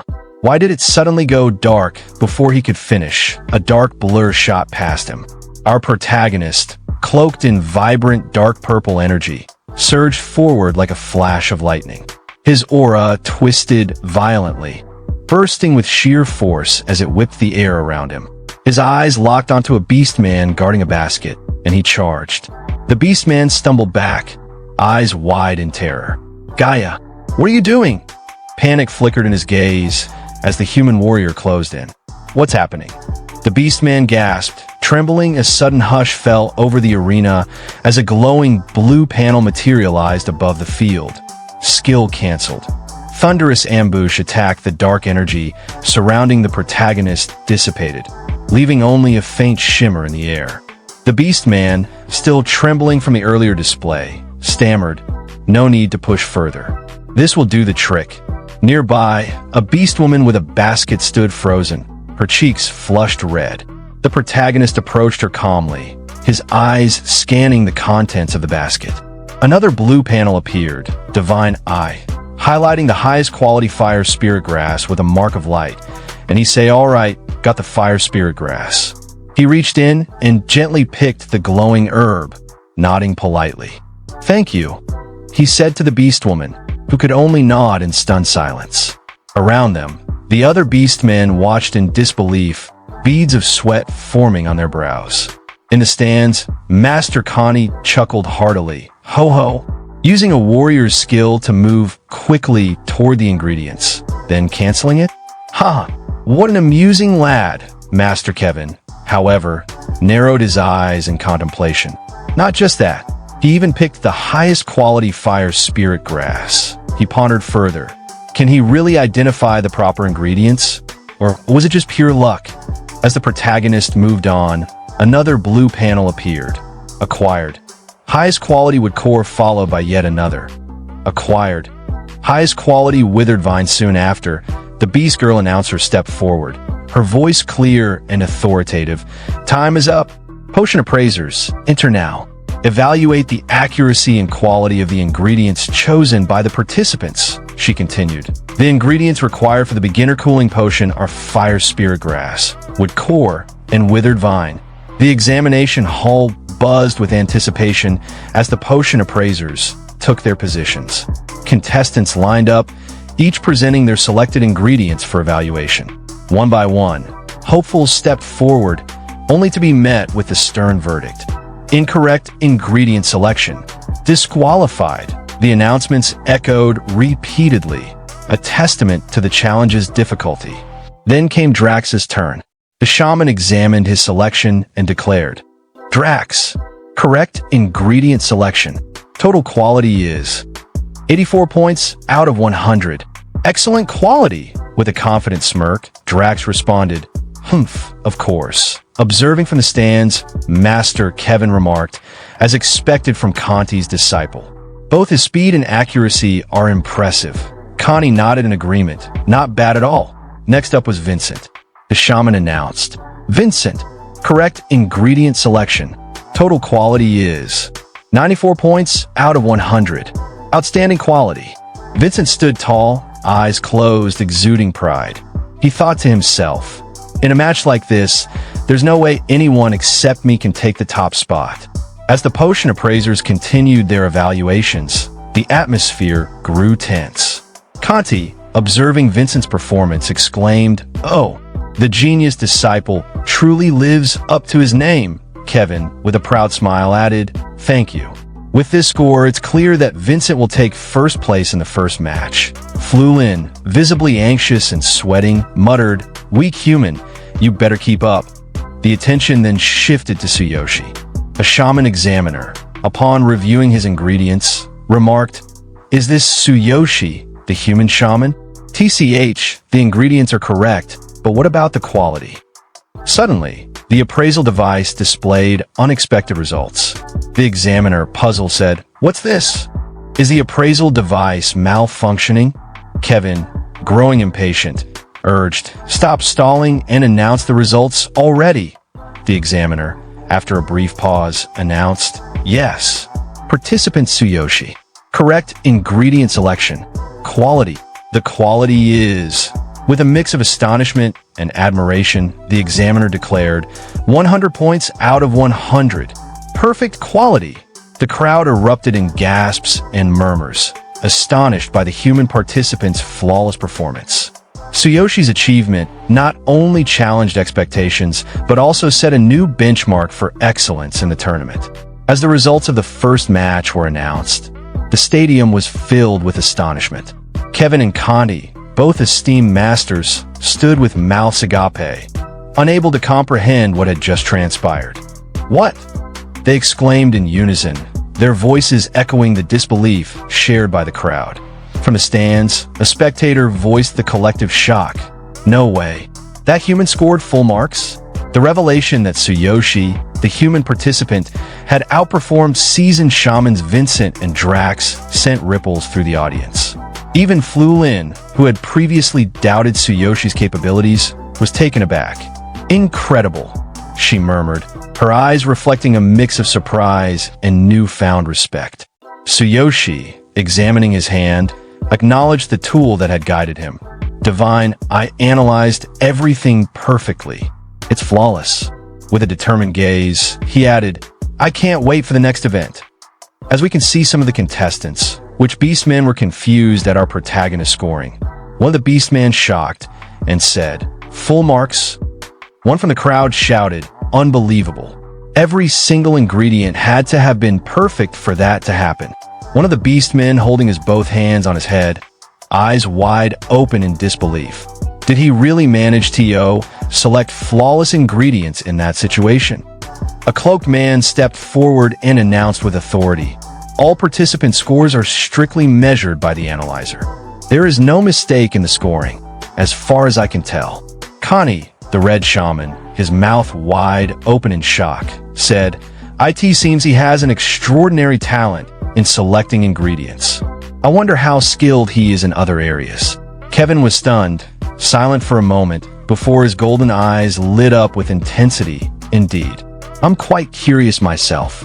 Suddenly, the announcer raised his voice. "Time for round 2 of the refining tournament. Remaining participants, please return to your refining platforms." The cute-looking beast woman stepped forward, raising her hand high with a signboard glowing in the sunlight. Bold letters written. "Intermediate invisibility potion," she spoke with excitement.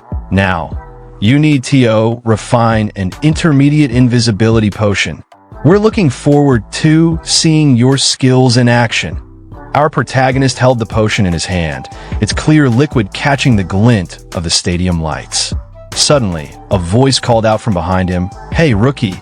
He turned slightly as the voice continued, firm yet not unfriendly. "You did well earlier." It was Flulin, standing tall with her arms folded across her chest. Her sharp eyes were fixed on him. calm but unreadable. Round 2's all about refining, she said. A critical skill that tests the most important qualities and talents of a shaman. She didn't smile, but her tone wasn't mocking, it was more like interest. Our protagonist, with a dashing look and a smile on his face, replied as Flulin stood beside him. Ah, yes, that was the focus of the previous round as well. Flulin's eyes narrowed, her arms still folded. By the way, where's your staff? Hurry up and bring it out. You can't even start without one. In a sudden panic, the protagonist scratched the back of his head. Oh, I forgot. His thoughts raced, a flashback hitting him like a wave. At first, President Doug lent me his staff out of pity, but now that most of my stats are in favor of the warrior class, if refining requires a lot of mana, I definitely won't have enough. Flulin was stunned. She shouted, "You forgot your staff? How did you even become a shaman?" He chuckled nervously, still scratching his head. "I just forgot. This is bad." Flulin groaned, clearly frustrated. "Ugh, seriously." Then, with a sigh, she handed him a sleek, special-type staff. "Here, take mine, you idiot. You're lucky that I'm here." After lending the staff to the protagonist, Flulin stepped back with a sigh. He raised the staff with confidence, his chest held high. "Thank you, Flulin. With your staff and the refining platform, I can definitely win." Flulin folded her arms with a smirk. "Oomph, you'd better win." Some of the beast women stepped forward, holding tray of ingredients. In that time, the announcer raised his voice and say, "Crush the ingredients and begin refining. You only have one attempt. The time limit is 30 minutes. Two figures in the crowd exchanged worried glances. Just one attempt, and only 30 minutes? That's tough. Intermediate invisibility potions are difficult. Only blue shamans can handle them.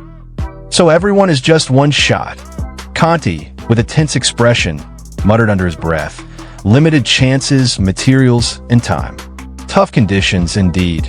Kevin, standing with arms behind his back, added firmly, "If you want to win a refining tournament, you should at least be able to handle this much." And he think inwardly, they have to succeed on the first try. Let's see what Tsuyoshi does.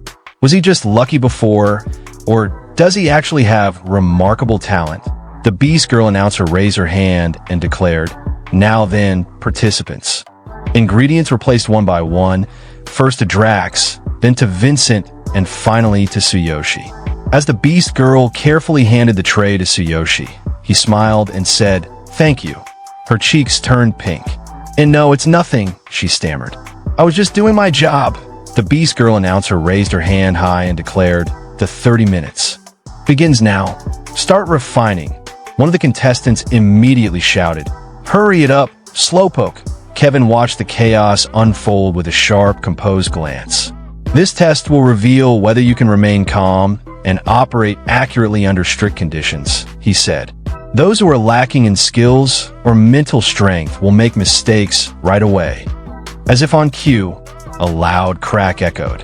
One contestant cried out in frustration as his potion splattered across the stone table. "Damn it, I panicked and poured too much mana, and now the ingredients are ruined."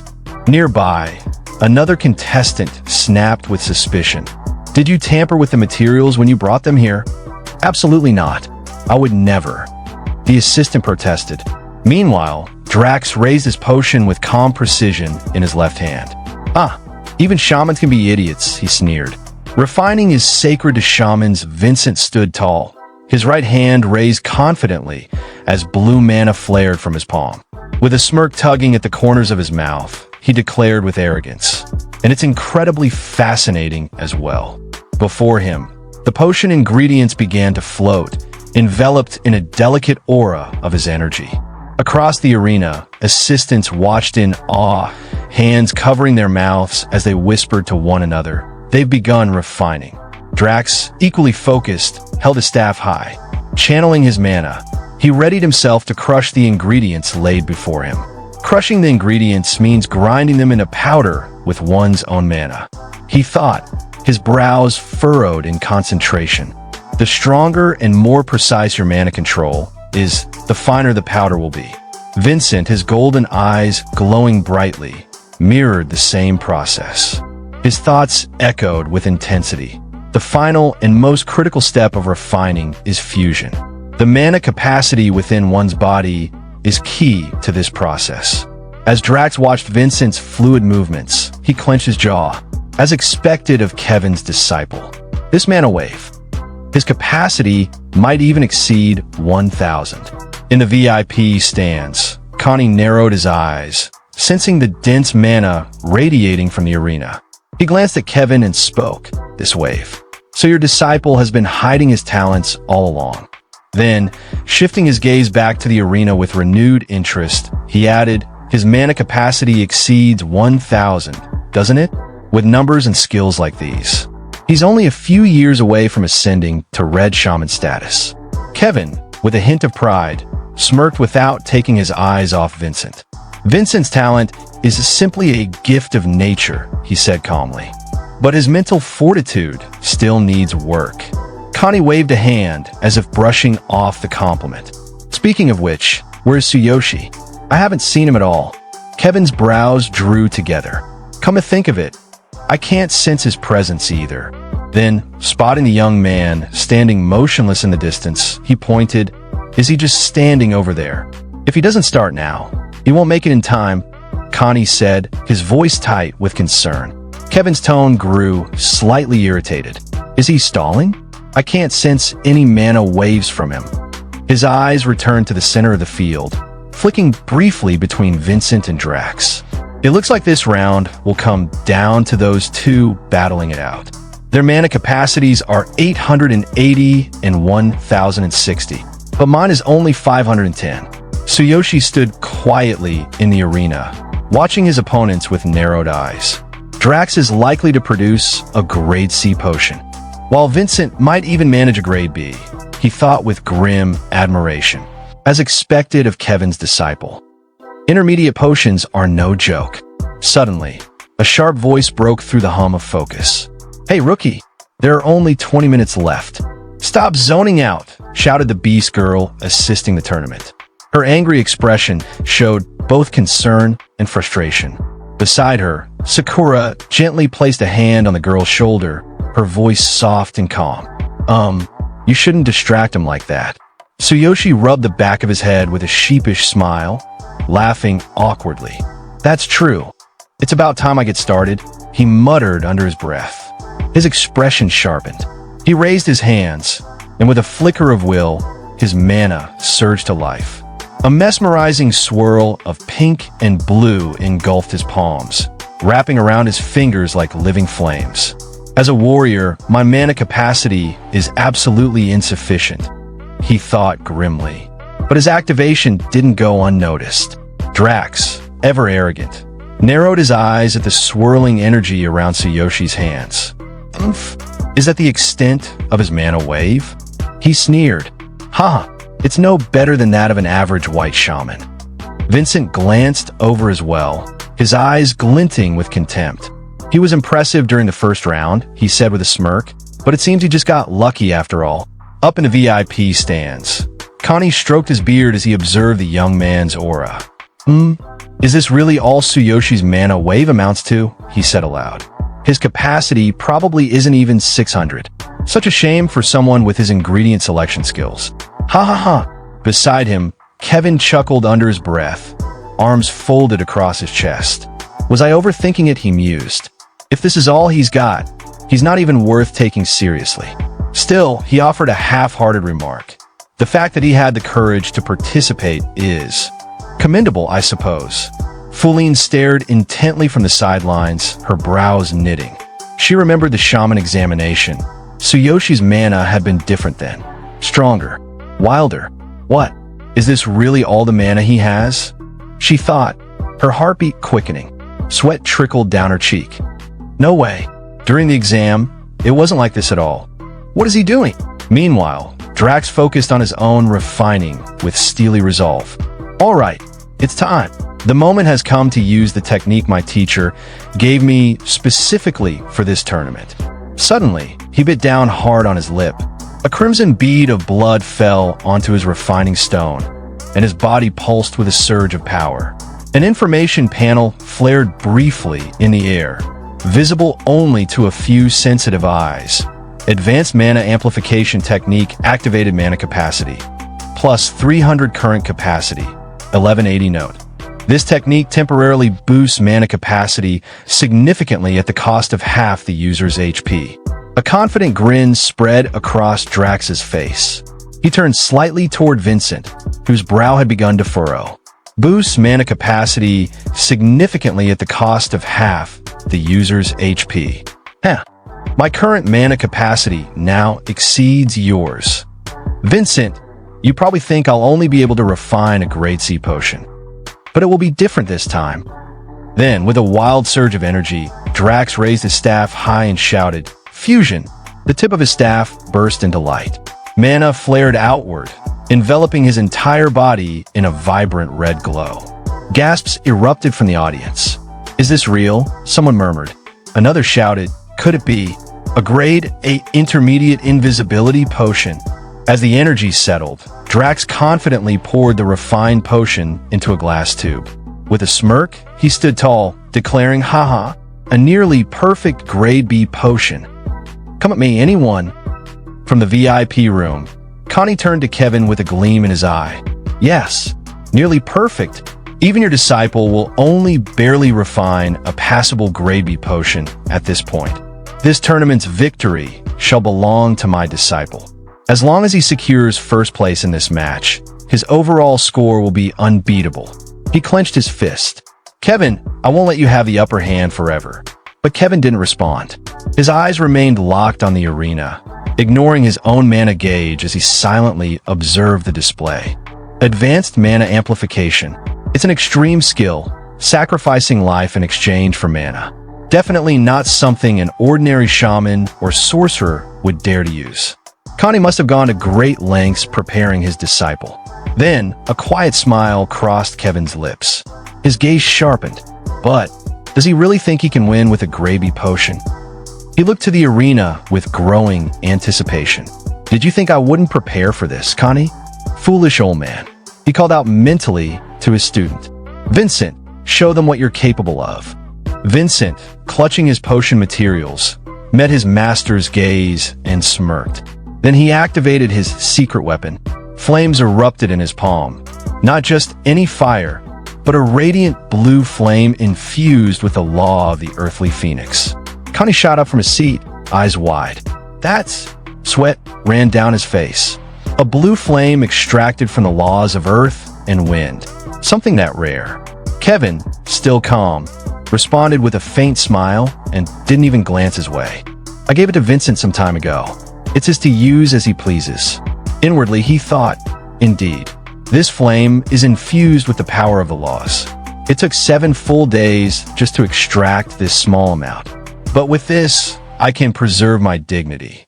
In the arena, Vincent manipulated the blue fire with fluid control, his expression calm and confident. "My teacher instructed me to add this flame during the fusion stage. The power of the laws will instantly elevate my mana capacity. There's no way I can lose." At that moment, a system panel flickered to life. Power of the laws infused current mana capacity. 1,530. Then, Vincent raised his hand, and a luminous blue orb formed above his palm. The air crackled with energy. "This is an even greater supernatural phenomenon," a spectator cried. "Another grade A potion? No, a phenomenon of this level." Vincent looked up at the glowing circle forming above him and declared with arrogant certainty, "An A-grade intermediate invisibility potion. Is there anyone here who can refine a better potion than this?" Tsuyoshi watched the escalating spectacle in silence, gripping his staff and ingredients in both hands. "I see. So they both had hidden techniques to force their potions up by 1 grade. If I hold back now, there's no way I can beat an A-grade potion." Suddenly, a system panel appeared directly in front of him. This time, not imagined, but a real interface glowing with urgency. "Alert. Insufficient MP. Would you like to activate Ultimate Physique to enhance your mana capacity? Current mana capacity, 510." Tsuyoshi's eyes locked onto the message. The noise of the arena faded. With fierce determination, he thought, "Fine. I'll use my Ultimate Physique to raise my mana capacity to its limit. With a surge of will, he activated it. A new notification appeared. Ultimate physique activated. Mana capacity increased. Suddenly, his entire body was engulfed in roaring purple mana. The staff in his hand radiated power as the energy twisted upward like a vortex. The air trembled. He raised his staff toward the sky. Another notification flashed. Current mana capacity 9,600. Then the panel glitched. Static flickered, and a distorted message forced its way onto the screen. Alert! An S-grade potion has been acquired. A supernatural phenomenon is occurring. Please assume defensive distance. Suddenly, the sky above the tournament grounds darkened. A swirling mass of clouds gathered unnaturally fast, pulsing with raw energy. Streaks of lightning clawed across the heavens, then calmed, concentrating into a single vertical shaft of light descending from the sky. At the very center of it all stood Tsuyoshi, silent and steady. His staff crackled with blue flame, his cloak rippling with invisible power. From the audience, someone gasped in awe. Could this be another supernatural phenomenon? Another onlooker stepped forward, shielding their eyes. On top of that, the intensity. This phenomenon is even stronger than the previous two. The air felt heavy, alive. Feline's eyes widened in shock. Sweat beaded down her face as she stared at Tsuyoshi. The weakling's mana waves. They become much stronger than before. She clutched her chest, overwhelmed by the pressure. These waves, and this supernatural phenomenon. Just how much mana does he have? Even Vincent, who had always looked down on Tsuyoshi, was rattled. His lips curled in frustration, but his eyes betrayed fear. There's no way a mana amplification technique of this level exists. His thoughts raced. Even the laws of earth and wind can't produce this effect. I've never heard of anything like it. He gritted his teeth, glaring at Tsuyoshi, sweat dripping from his jawline. Meanwhile, from the outer ring of the arena, Drax's voice cracked through the mounting panic. Could a supernatural phenomenon like this truly exist? Above them, the lightning flickered one last time. And then, everything stilled. All eyes turned to Tsuyoshi, his figure bathed in light, his presence like a rift in the natural order. The lightning in the sky suddenly twisted and churned, shaping itself into the colossal form of a dragon, its eyes glowing with ancient fury, its roar echoing like a storm splitting the heavens. Kevin stared up, paralyzed, his voice trembling. What is that? Standing beside him, Connie's eyes reflected the swirling storm above. This can't be real. This is unbelievable. Kevin's jaw clenched, sweat streaking down his temple as he took a staggering step back. This feels like a supernatural phenomenon. Of the S-grade supernatural phenomenon, the highest level supernatural event. It resonates with the heavens and the earth and manifests physically. However, it calls forth a powerful divine punishment, commonly seen only during the creation of S-grade potions. At the center of the arena, Tsuyoshi stood unmoved. Lightning danced across his body. His eyes glowed a piercing silver blue, locked in absolute focus. His staff hummed in his grip, pulsing with mana. From his system, a notification flashed across his vision. Alert! Mana calibration for pulverizing the ingredients has been completed. Please release your mana. Tsuyoshi gripped the staff tighter. His mana surged like a tidal wave, coiling around him with impossible force. Another notification followed instantly. Alert! Ingredient pulverization is complete. Pulverization rate, 100%. He raised his hand, voice unwavering. Begin fusion. The words echoed across the silent arena. In that instant, the lightning dragon screamed from above, spiraling downward, its maw wide open, coming straight for Tsuyoshi like divine judgment itself. Seeing that, Connie looked up toward the lightning dragon, sweat pouring down his face, his expression more shocked than ever. Impossible. A divine punishment of lightning. If you're not prepared beforehand, you'll suffer massive damage. At the same time, Kevin was also staring at the descending dragon. Sweat dripped from his chin, his face frozen in disbelief. The rarity and difficulty of refining S-grade potions stem from this challenge. Refiners require an extremely high level of skill and mana, and must endure the divine punishment brought about by the process. Usually, you use a potion beforehand to endure this punishment. Is he trying to get himself killed? Suddenly, in front of Tsuyoshi, a glowing blue screen appeared. Alert! A massive lightning strike is imminent. Do you wish to use the Divine King's Hammer to absorb all damage? Tsuyoshi narrowed his eyes at the screen, lightning flickering in his gaze. His teeth clenched into a grin. My plan was to endure the lightning with my ultimate physique, but I didn't expect the Divine King's Hammer would be able to absorb the damage as well. With this, refining the potion will be much easier. Memories surged back when he first acquired the Divine King's Hammer. The Divine King's Hammer itself emits lightning. For the hammer, this is no threat at all. His mana surged as he called out from within. Come out, Divine King's Hammer. The sky crackled even louder, as if responding to his call. Then, suddenly, above Tsuyoshi's head, the giant hammer appeared in the sky, surrounded by crackling arcs of lightning. Kevin and Connie, still watching from the audience, were struck speechless. What is that? Kevin said, eyes wide, voice trembling. What kind of oppressive aura is this? Connie added, staring at Tsuyoshi with disbelief. The lightning dragon roared as it lunged towards Tsuyoshi, but he raised the divine hammer high. Boom! A blinding flash lit up the sky as the hammer met the dragon's descent. The Divine King's Hammer has absorbed the lightning strike. Tsuyoshi gripped his staff tightly, eyes glowing with determination. He spoke inwardly to the system. Store the Divine King's Hammer. With his gaze now fixed on the floating potion materials, he spoke again, begin fusion. His staff began to glow with a radiant golden light. The raw ingredients floated toward the glass bottle, like drawn by an unseen force. From the audience's perspective, the entire arena was bathed in a soft, majestic Darjeeling gold hue. Tsuyoshi stood tall at its center, surrounded by shimmering light, staff in hand. With quiet confidence, he said, "It seems the process was successfully completed. The result is an S-grade intermediate invisibility potion. Alert!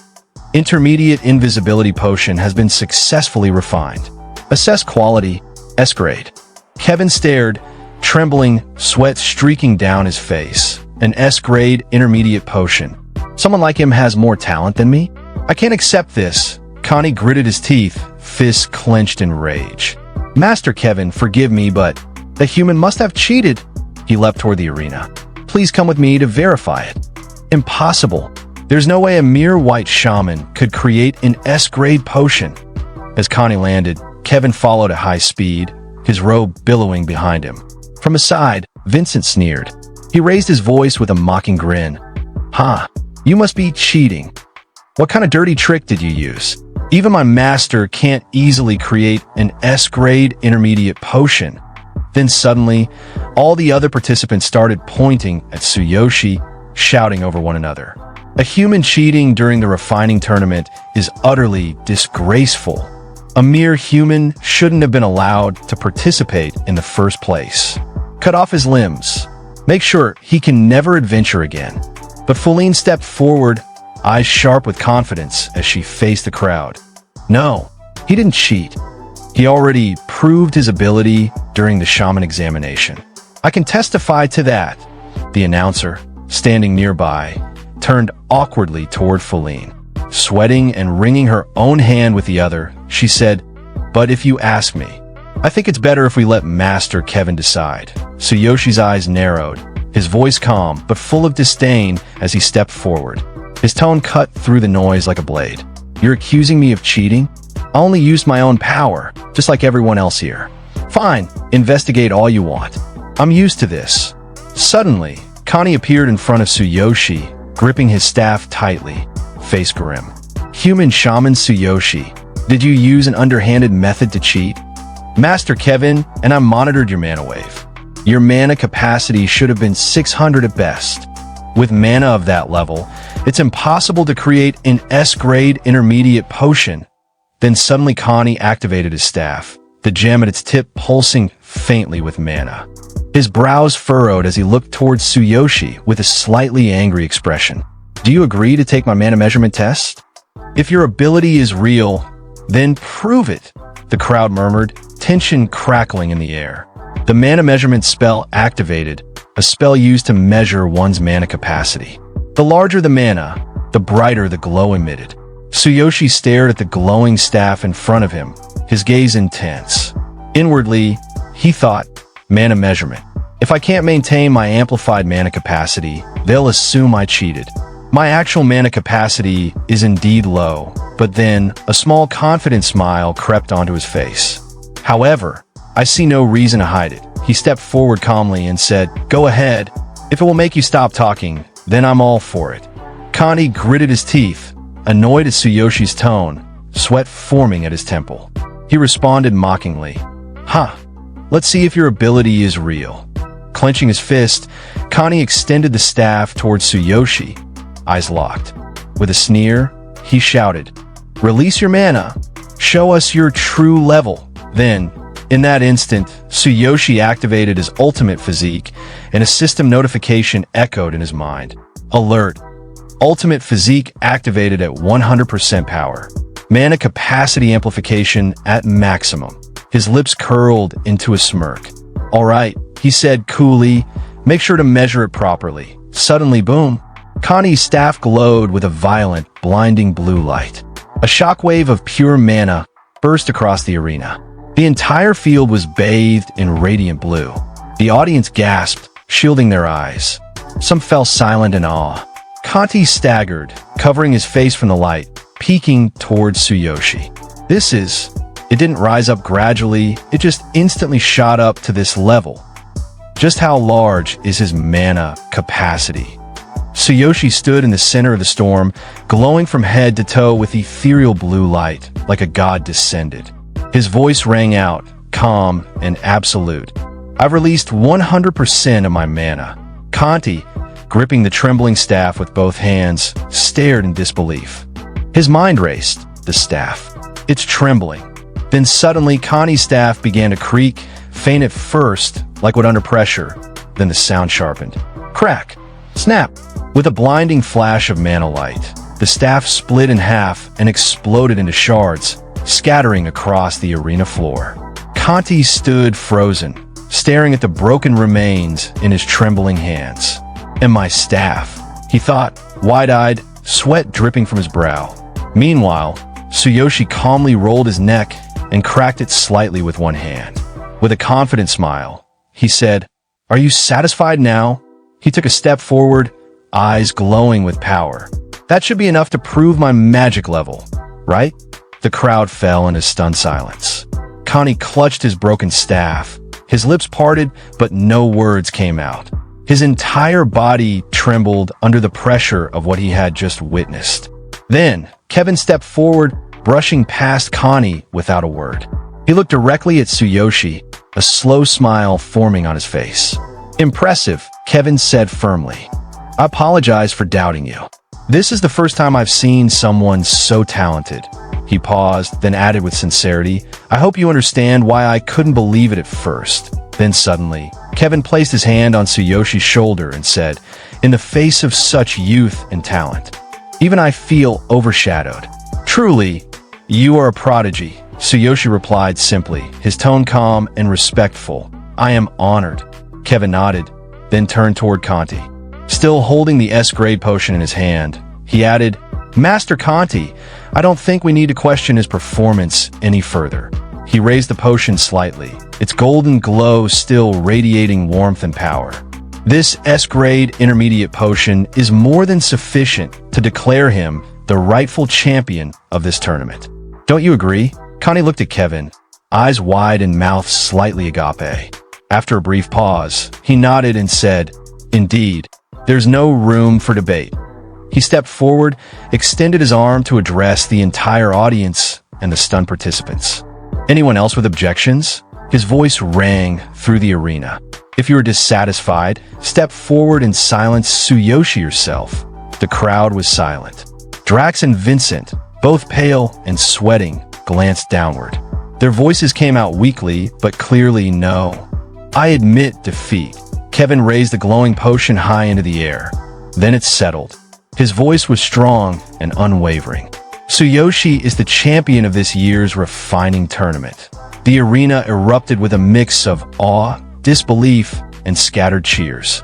From the crowd, Fuline blushed, her cheeks burning red as she covered her mouth in disbelief. Amazing. He really did it. Tsuyoshi caught her gaze and smiled confidently. Raising his fingers in a casual V sign, he mouthed silently, "Thanks, Fuline." And hearing Tsuyoshi's words, seeing that confident smile aimed straight at her, Fuline's cheeks turned crimson. She held her mouth tightly, heart fluttering, and looked back at him with wide, sparkling eyes filled with admiration, awe, and something softer. Then, with a playful glint in her gaze, she raised her fingers in a V sign, mimicking him, and mouthed silently with a teasing grin. Hee. It's because I helped you. Tsuyoshi chuckled quietly at her playful jab, the atmosphere between them light and warm. But just a short distance away, Kevin stood still. His eyes, no longer sharp with judgment, but darker, unreadable, were fixed on Tsuyoshi. His expression had changed from admiration to something much heavier. A young human, Kevin thought grimly, a genius shaman. I can't help but admire him. But his gaze slowly shifted to the S-grade potion Tsuyoshi had created, the glow still lingering in its glass vessel like a mockery of his pride. For him to create such a potion, truly remarkable. Did I, Kevin, actually lose? His jaw tightened. A shadow passed over his face. He turned his back to the celebration and began walking away from the arena, each step slower, heavier. Just how much? Will this boy grow in the future? His thoughts darkened as he neared the exit of the Colosseum. His face twisted into something more sinister. Envy burned quietly in his eyes. No, he muttered inwardly, voice full of quiet malice. I will use all my connections, all my power, to make sure he never leaves this city alive. Sometime later, Fuline stood in front of Tsuyoshi, holding a modest wooden box with both hands. With a small smile, she handed it to him and said, "Here's your prize for winning the tournament. Take it, for shaman. This is a formula worth dying for." Tsuyoshi didn't hesitate. He opened the box on the spot. Inside, a few aged scrolls rested neatly. "Oh, I finally got it," he whispered, eyes gleaming. At that moment, translucent notifications floated up in front of him. Basic potion formula. Circulatory stimulant. Level up potion formula. Nutritional tonic. Potion formula. Mana recharge potion. Seeing the list, Tsuyoshi looked back into the box, a grin spreading across his face. With these formulas, I can make a fortune back in my world. Earning the 1 billion yen auction entrance fee myself won't be just a dream anymore. He closed the box with satisfaction and took it from Fuline's hands. She looked up at him with a slightly disappointed expression, hesitating before saying, "You're really turning down the chance to become Master Kevin's apprentice? You've got enough talent in refining and more than enough mana. If you studied under him and built some connections, you could become an incredible shaman." Tsuyoshi simply laughed, gently reaching out and patting her head with a soft, reassuring smile. "It's fine," he said warmly. "I'm a warrior." Fuline's face instantly turned red.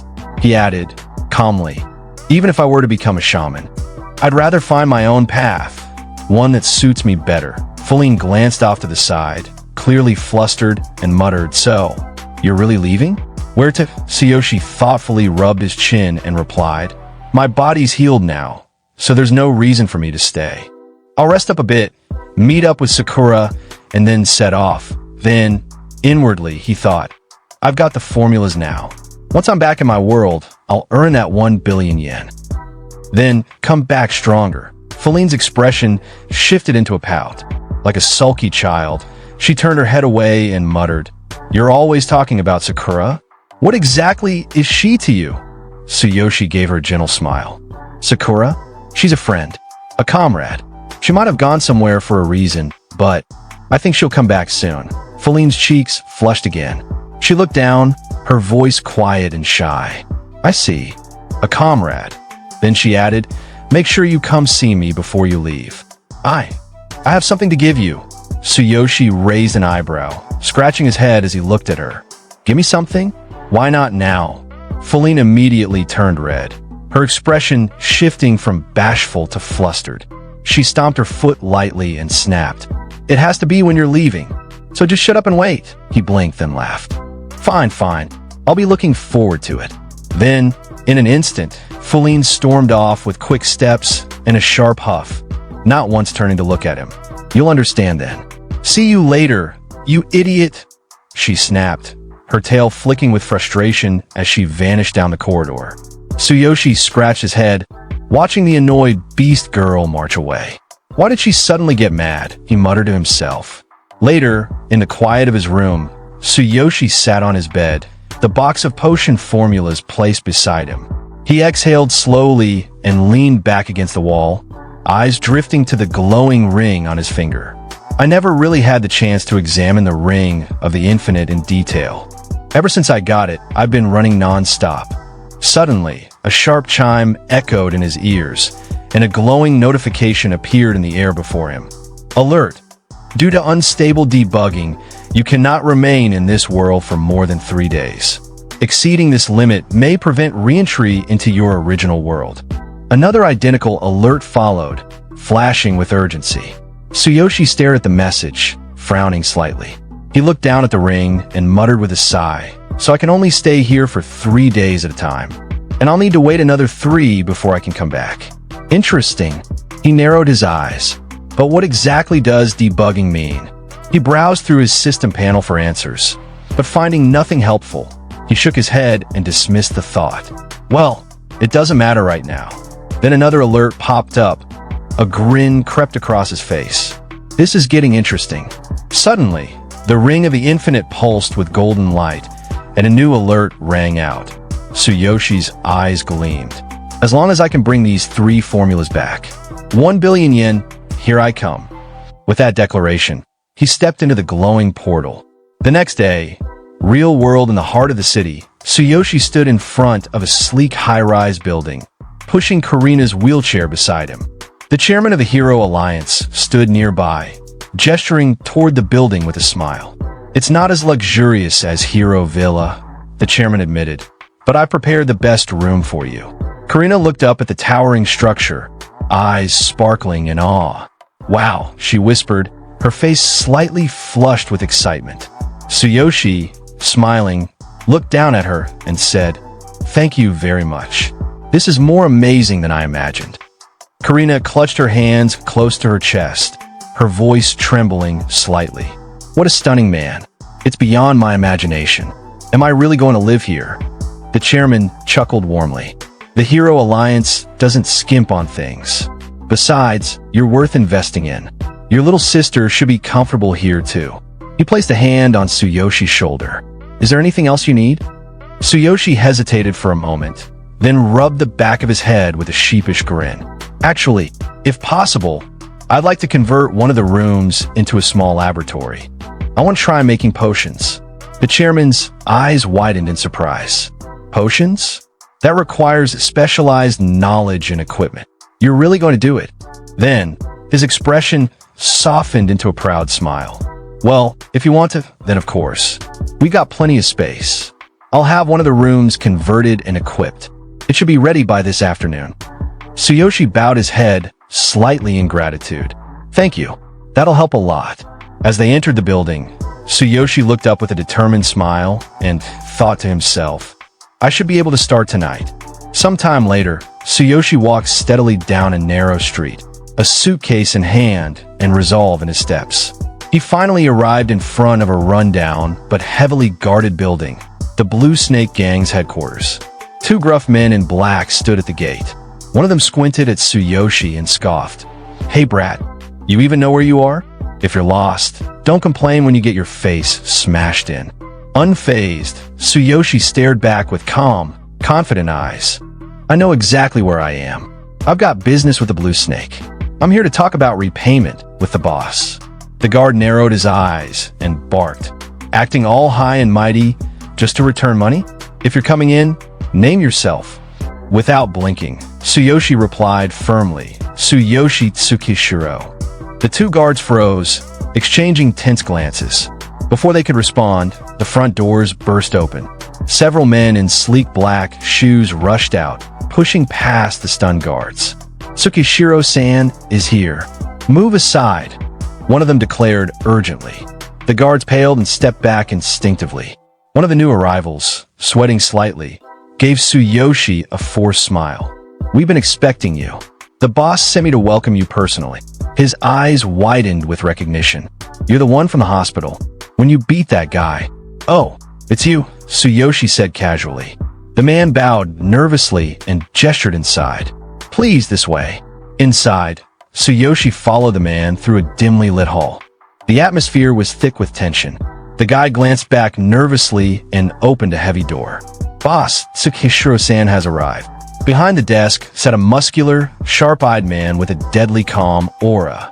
The Blue Snake Gang leader, Hiro Tsukishiro. He greeted, standing up slowly. "Glad you could make it."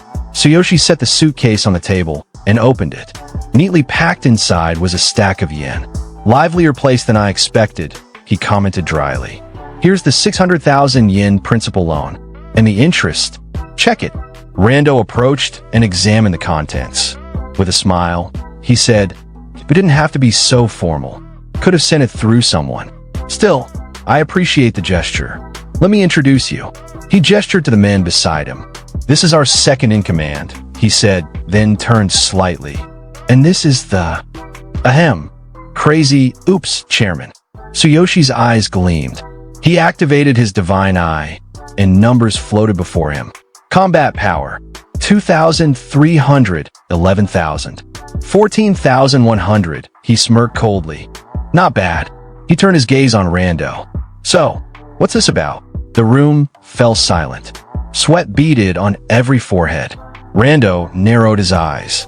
He saw through all three of our power levels in a glance. Does he own some kind of appraisal relic? Those are rare, absurdly rare. This kid, he's not ordinary. Rando stepped back and leaned on the boat-shaped side table behind him. "I'll get straight to the point." Without meeting Tsuyoshi's gaze, he said, "The Blue Snake Gang and Crazy Wolf. Both owe you a favor." He gestured broadly. "We'd like to put the past behind us. Be friends. What do you say?" Tsuyoshi blinked. "What?" Then, the second-in-command stood up solemnly. "First, let me apologize for my son's rudeness. I've already sent him to another city. He'll be disciplined properly. He won't trouble you again. I hope you can forgive him." Next, the Crazy Wolf leader stood up, wiping sweat from his brow. "My men acted disrespectfully as well. Not under my orders, but I take responsibility." He bowed. "Also, that spatial ring had a tracking curse. It's been removed. You can use it freely now." Tsuyoshi's eyes widened. He looked down at the ring on his hand. "Wait, the three who attacked me before, they were from Crazy Wolf. So the ring I took off that magician really had a tracking spell. Damn, I was careless." Despite the inner shock, he kept his expression cold. "I already settled the score with that bully at school. Whatever punishment you give him doesn't concern me." He glanced at the Crazy Wolf leader. "Your guys tried to kill me. They got what they deserved. It's over." Rando exhaled, then smiled stiffly and handed the briefcase back. "Then, take this back." Tsuyoshi's brows furrowed. "I don't like owing favors. Paying back my debt is only natural. Take the money." He leaned forward slightly. "But why the sudden change in attitude? I don't particularly enjoy dealing with gangs and guilds." The tension in the room returned, and yet beneath it all, a silent understanding began to bloom. Hearing Tsuyoshi's words, the Blue Snake Gang leader leaned back in his seat with a smile and began explaining. "Word of your achievements at Future Star has spread like wildfire.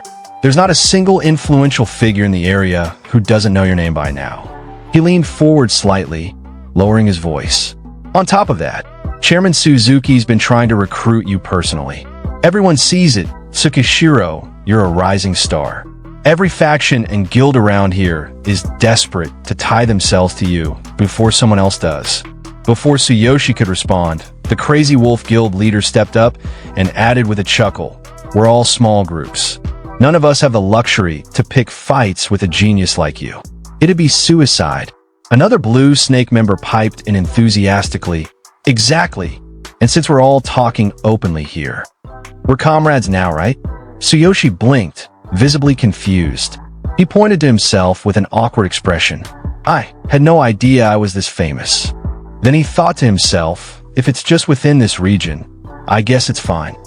At least I won't have to deal with more random attackers.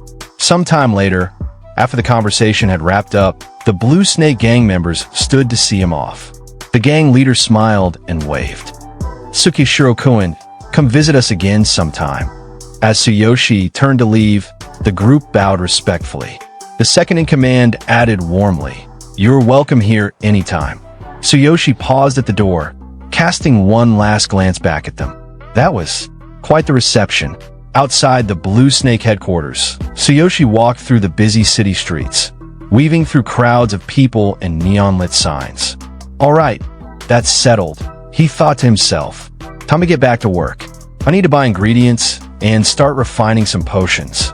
Scene change. Medicine and ingredients shop inside a tidy apothecary. A man with glasses stood behind the counter, calmly flipping through a book. The store was quiet and smelled faintly of dried herbs. He mumbled to himself, "These herbs have been getting harder to come by lately. Better stock up while I can. And these too." Suddenly, the door swung open. Tsuyoshi stepped inside, suitcase in hand. "Excuse me," he said politely. "I'd like to buy some potion ingredients." The shopkeeper glanced up lazily, clearly uninterested. "Take whatever you need from the loose stock," he muttered, then added in his thoughts, "What an annoying brat." But Tsuyoshi didn't move. Instead, he held out a slip of paper. "That won't be enough," he said, calm and direct. "I heard this is the biggest potion ingredient store in the area." He handed the slip to the man. "I'll take all 15 ingredients listed here." The man blinked, taking the slip. He scanned the list, his eyes widened. 15. All of them? Are you serious? This isn't a prank? He shouted, his glasses slipping down his nose. Tsuyoshi responded coolly without looking away. "I'm completely serious." He placed the suitcase on the counter and flipped it open, revealing stacks of crisp yen inside. "Will this be enough?" The man stared at the money. The shop owner stared at the open suitcase in stunned silence. 9 million yen in clean, stacked cash right in front of him. Tsuyoshi added calmly, "Also, I'd like to arrange a long-term supply deal." But before the words could fully sink in, the shopkeeper practically shouted, voice cracking with disbelief, 15. All of them? He was visibly drooling, a string of saliva comically hanging from the corner of his mouth as he tried to process what was happening. This brat, if this is true, he thought, he's an incredible VIP customer. These 15 types alone cost over 6 million yen. Meanwhile, Tsuyoshi, watching him carefully, thought to himself, after settling my full debt with the Blue Snake gang, including interest, I've still got about 9 million yen left. Based on my divine eyes estimates, this should be more than enough for the initial potion batches. And I've got other plans too. The shop owner suddenly snapped out of it. Composing himself, he gently placed a hand on Tsuyoshi's shoulder with a forced professional smile. "Please, sir, come take a seat. I'll have the ingredients prepared right away." He gestured toward a chair and added more seriously, "Now, let's talk about that long-term deal." Just then, a young woman, the shop's assistant, entered from the back room. The owner handed her the slip and said firmly, "Take this list to the warehouse. Pack everything on it." The girl took one look at the list, and her face paled. "All of this?" she stammered, beads of sweat running down her temple. "It'll take some time later." The shopkeeper, still trembling slightly, handed Tsuyoshi a cup of tea, then sat down across from him, clutching his own. "So, you want these 15 types of potion ingredients every month as well?"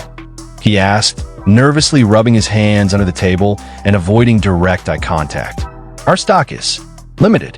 How do you plan to pay for this regularly?" Tsuyoshi didn't miss a beat. "How much are today's ingredients?" The shop owner quickly did some mental math, then said, "From our current stock, I'd estimate about 6 yen. 6 million. But since it's a bulk purchase, I'll round down any odd numbers. It's fine if you just pay 6.6 million yen flat." Tsuyoshi calmly closed his suitcase and pushed it forward across the table. Here's 9 million yen. The other 2.4 million yen will be the deposit for this month's supply. He looked him dead in the eyes. Please take care of it. I'll pay the remaining balance in full at the end of the month. Then, pulling out a bundle of neatly prepared documents, he continued, if needed, we can make it formal. I've already prepared the paperwork. He placed the papers on the table, tapping them with his finger. However, for the entire month, you must provide these ingredients at this price and sell them to no one else. That clause is explicitly stated in the contract. The shop owner studied the neatly prepared contract documents in his hands, brows slightly raised. After a long pause, he finally said with a respectful nod, I have no issue with these terms. This deposit will suffice. However, these 15 ingredients have always remained stable in price. Our shop is well established. We don't raise prices on a whim. Tsuyoshi responded with a calm, polite smile. Understood. Then, I look forward to doing business with you. Inwardly, he thought, once I have the ingredients, I can begin experimenting tonight. Still, the price of potion materials will likely skyrocket in the future. With this contract in place, I won't have to worry about it. Sometime later, at Tsuyoshi's apartment lab, the door opened to reveal a pristine, gleaming laboratory. The counters were polished like glass, the shelves neatly stacked with labeled tools, and a faint medicinal aroma floated in the air. Tsuyoshi stepped in and admired the space. Now this is a proper laboratory. Not bad at all. From behind, his sister's voice called out, I heard Chairman Suzuki personally covered a large part of the cost out of his own pocket. We really should thank him. I never knew you could make potions, big brother. What are you planning to do with this lab? Tsuyoshi turned to face her, then gently knelt down to her level.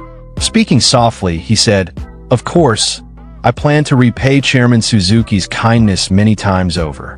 His voice softened even further, gaze distant, but the real reason I built this lab is to fulfill a promise I made a long time ago. He looked at her with sincerity in his eyes. I promise to bring back your smile, like in the old days. His sister blinked, confused. What did you say? Tsuyoshi smiled faintly, brushing off the moment as he pushed her wheelchair out. It's nothing. Just wait and see.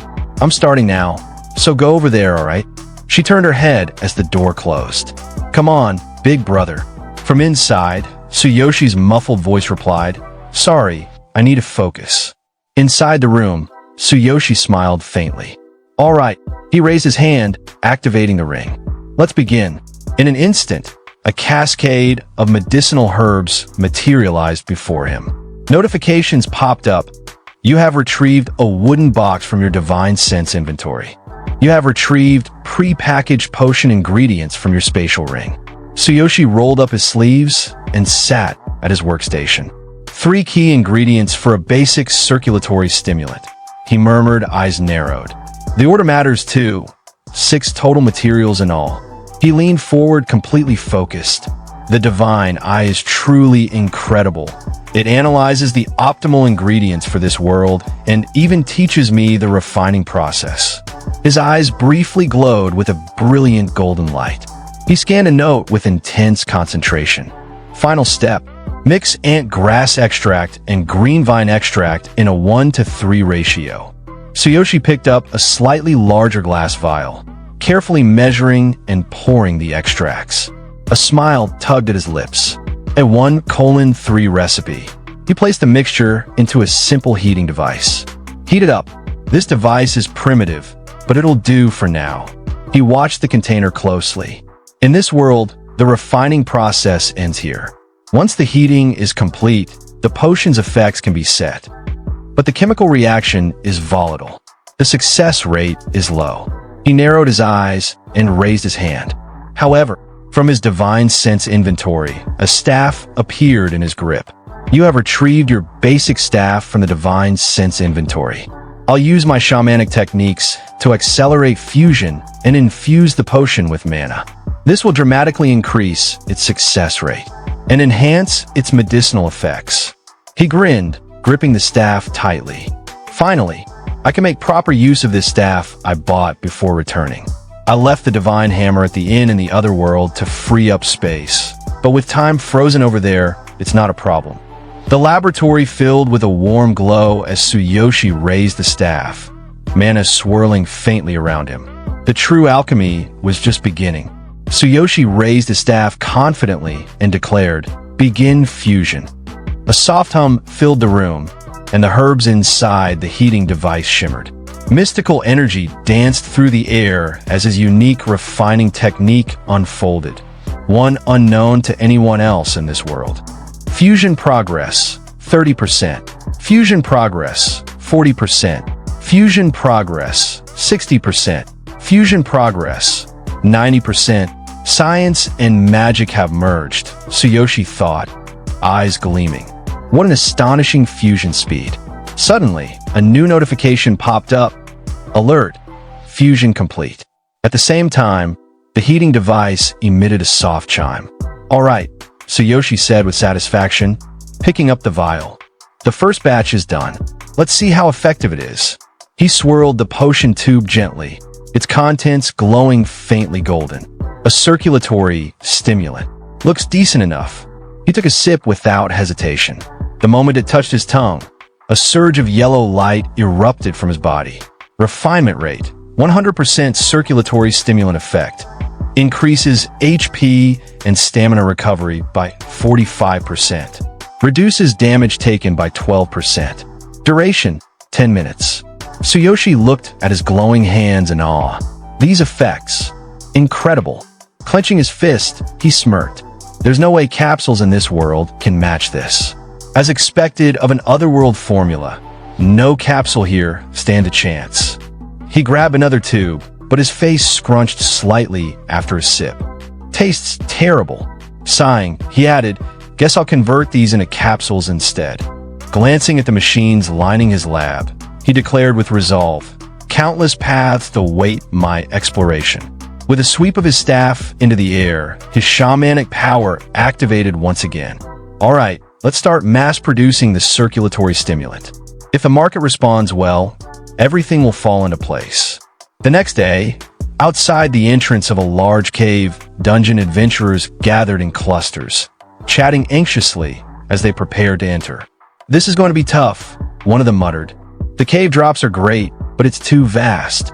We can only afford mediocre capsules. We'll have to be careful." Nearby, another group was talking. "In the end, we just aren't strong enough." Suddenly, a figure appeared, Tsuyoshi, disguised in a hooded cloak, pushing a trolley stacked with small boxes. Honestly, Tsuyoshi thought, with this hoodie, I look like a third-rate villain trying to sell snake oil. He found a spot with high foot traffic and parked the cart. This place will do. This cave draws the most adventurers. From the crowd, a few adventurers noticed him. One scoffed. He looks like a traveling merchant. Thinks he can sell capsules like that? What an idiot. Another crossed his arms and said, "The capsule business is monopolized by the big three corporations. It's safer to buy from certified shops." A third raised an eyebrow. "Could be counterfeit." Ignoring the chatter, Tsuyoshi picked up a shiny capsule from his tray and raised his voice confidently. "Everyone, if you're unsatisfied with your current capsules, try our brand new power capsules. A six-pack, perfect for adventurers. First come, first served." The nearby heroes turned to look. One leaned toward his friend. "A new capsule? Is it from Big Tree?" His friend rubbed his chin. "No, I visit specialty shops often. I would have known if something new dropped." A bold adventurer strode up to the stall with a mocking grin. "Capsules are a lifeline for us. No one's going to buy some shady no-name product. Are you seriously saying this is better than the Big Tree's line?" He picked up a box and held it up. "So what kind of capsule is this? How much does it cost? What are the effects?" Tsuyoshi held up the capsule box confidently and responded to the skeptical hero. "This is a basic circulatory stimulant capsule. It restores your HP and stamina and reduces incoming damage while you're under attack. All the detailed effects are listed on the back of the box. Each box contains 6 capsules and costs 24,000 yen. Each person can buy up to 10 boxes per day." The hero's expression twisted in disbelief. 6 capsules for 24,000 yen? Is this a limited edition or are you just insane? He snapped. Big Tree's blood stimulants are only 20,000 yen for 10 capsules. He slammed his hands onto the stall table, voice rising in anger. This is a damn joke. Get lost already. It's obvious your product won't work. Two more adventurers appeared behind him. One cracked his knuckles. Outrageous ripoff. This is infuriating. The other scoffed. Shady junk like this costing more than a Big Tree product? What a scam. Someone's gonna flip your stall if you keep this up. Tsuyoshi simply chuckled, gesturing to the small tray beside him. I have free samples. If you're not satisfied with the effects, feel free to flip my stall. With a sly smile, he held up one capsule. However, if you're impressed, you'll be required to buy a full box.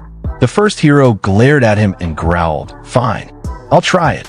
But if this is some low-grade trash, you're dead." He snatched the capsule from Tsuyoshi's hand. From the crowd, someone laughed mockingly. How laughable. Let's watch that fool embarrass himself. Another snorted. Only a fool pays 24,000 yen for a mystery pill. The hero glared at Tsuyoshi one last time, sweat beading on his brow, and muttered, "Let's see what this does." He swallowed the capsule, and in an instant, his body lit up with radiant energy. A golden glow pulsed around him. Refinement rate, 100% circulatory stimulant activated. HP and stamina recovery speed, plus 45%. Damage taken reduced by 12%. Duration, 10 minutes. His eyes widened in astonishment. This is...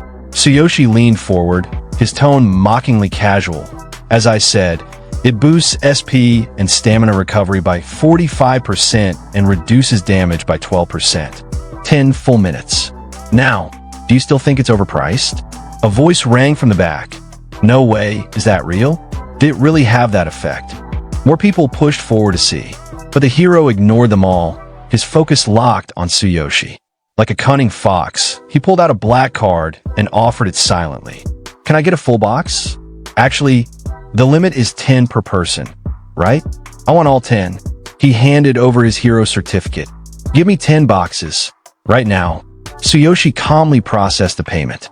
240,000 yen has been deducted from hero certificate. Here are your 10 boxes. Thank you very much, Tsuyoshi said, handing them over neatly. The hero loaded the boxes into his bag, nodded once, and turned to leave, his voice low but firm. Thanks. Will you be here again tomorrow? What time? As he walked off, the crowd surged towards Tsuyoshi's stall. Someone shouted, "Hey, give me one too. You said there were samples, right?" Another chimed in, "Yeah, I'll try one. That guy could be a plant, but it's worth a shot." "Me too. Same. If it's fake, you'll pay for it." Within seconds, only 5 free samples remained.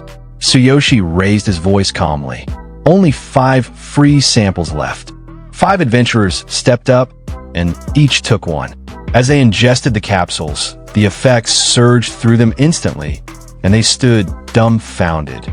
From behind, the first customer growled, "Well, do you see now?"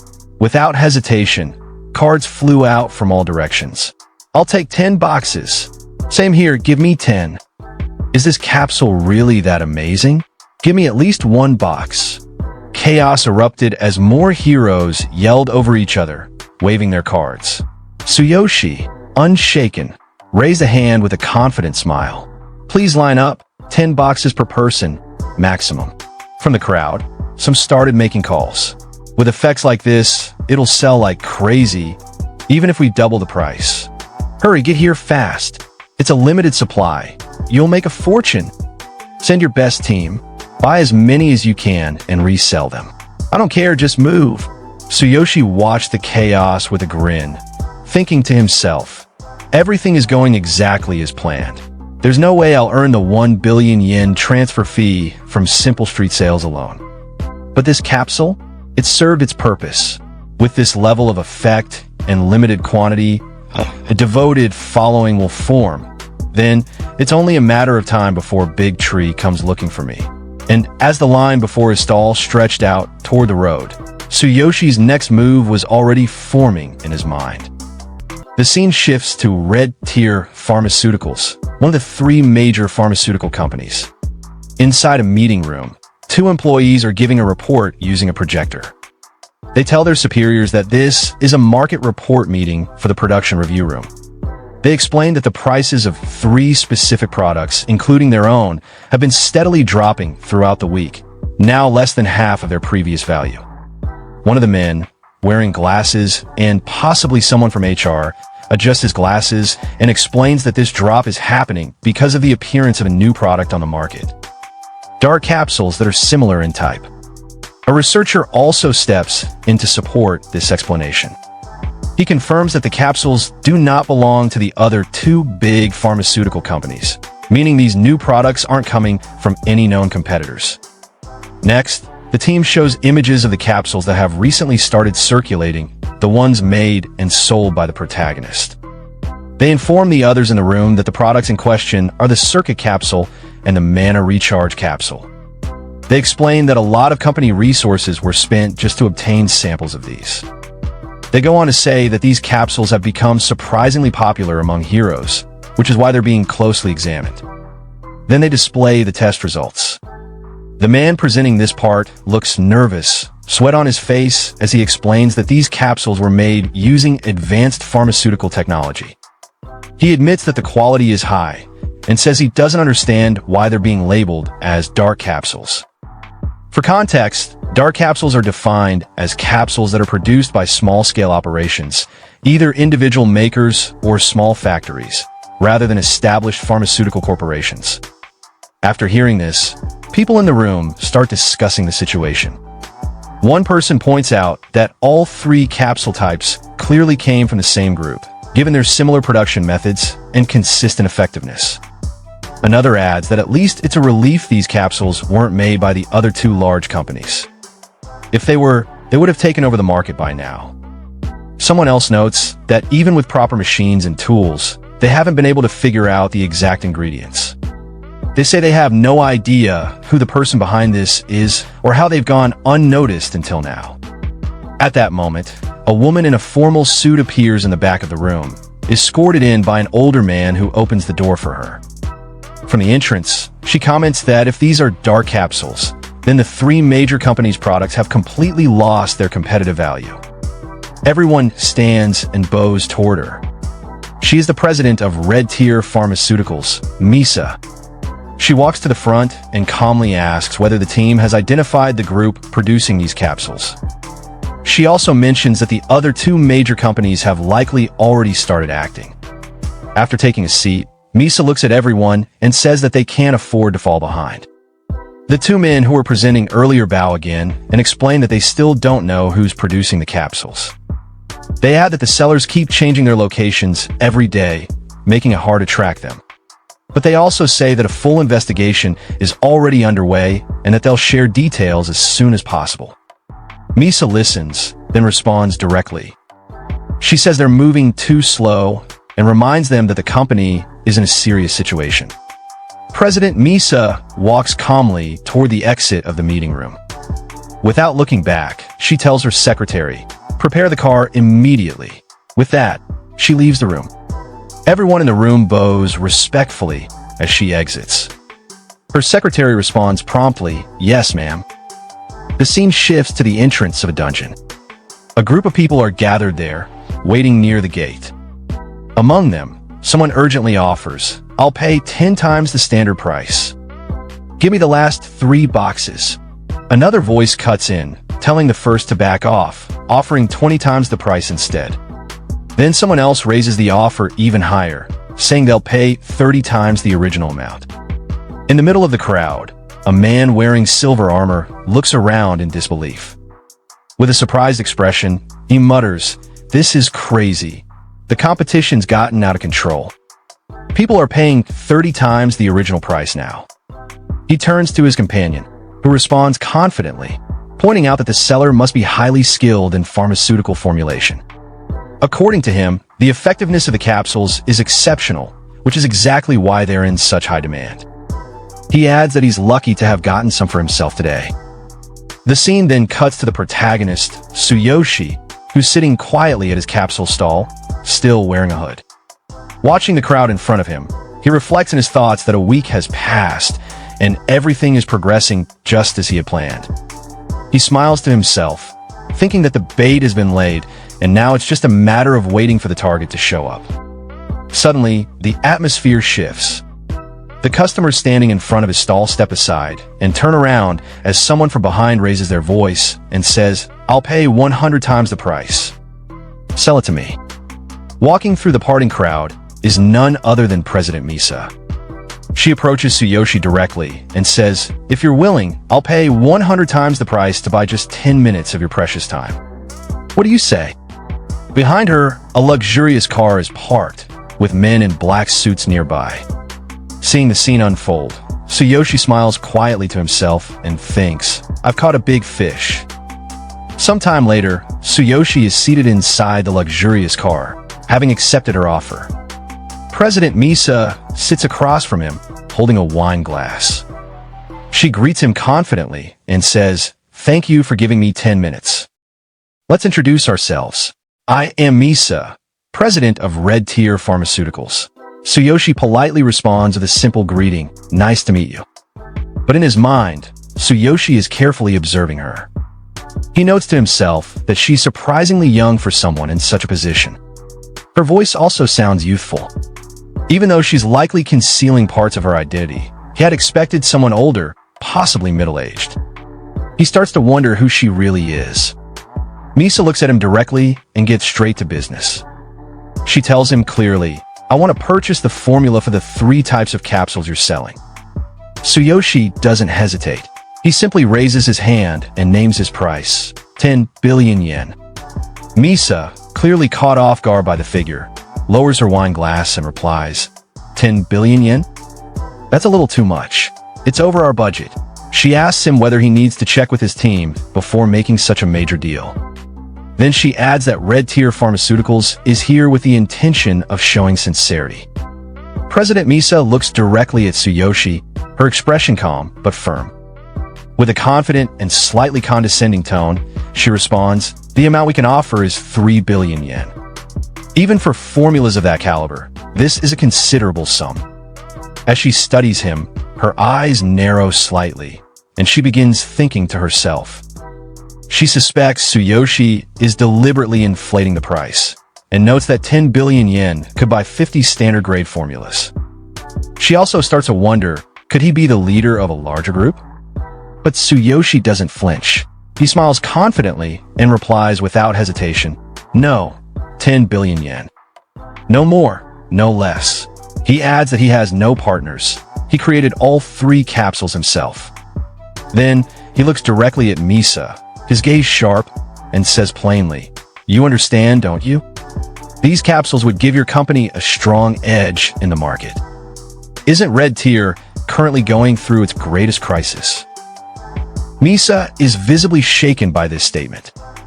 A drop of sweat runs down her face as she thinks to herself, if he really doesn't have any associates, then that would mean he's a pharmaceutical genius, and a dangerous one at that. Still trying to make sense of his claim, she asks him, "Greatest crisis? What do you mean?" Tsuyoshi responds by pulling out some stock market data and showing her a graph. He explains clearly and confidently. The 3 major pharmaceutical companies, Red Tier Pharmaceuticals, Oyama Pharmaceuticals, and Tatsumi Pharmaceuticals, make up nearly the entire capsule market. But based on the data I've collected, Red Tier's market share has dropped from 26% at its peak to just 12% over the past 23 years. He continues, pointing out that Red Tier's products have fallen behind in both effectiveness and pricing, which is why Oyama and Tatsumi have been steadily growing. Misa listens closely, and her thoughts reflect her surprise. He came prepared, down to the last detail. She starts to wonder if he predicted this entire meeting from the beginning. Still, she admits to herself that his analysis is accurate. Red Tier's market share is shrinking, and the company is indeed in a tough spot. Softening her tone, she simply asks, "What else?" Tsuyoshi doesn't miss a beat. He continues explaining that she already knows how his capsules have disrupted the market due to their superior effectiveness. He tells her that if Red Tier could produce these capsules, the company would have a real shot at taking back market dominance. He also reminds her that Oyama and Tatsumi would be just as interested in purchasing his formula. Then he asks, still think 10 billion yen is too expensive? Misa takes a sip of her wine, processing his words. In her thoughts, she recognizes the calculated mix of profit leverage and subtle threat in his approach. She begins to understand that if he's truly as young as he sounds, he might be far more dangerous and intelligent than he appears, a genius in his field. After a moment, Misa quietly puts down her wine glass and responds, "Fine, 10 billion yen it is." She then adds, "However, since we're conducting an honest transaction, at the very least, I'd like to know your name." Tsuyoshi thinks for a moment. In his mind, he reflects that he's kept his identity hidden to avoid unnecessary attention too soon. But since Misa would be the only one to know, he figures it won't be a problem.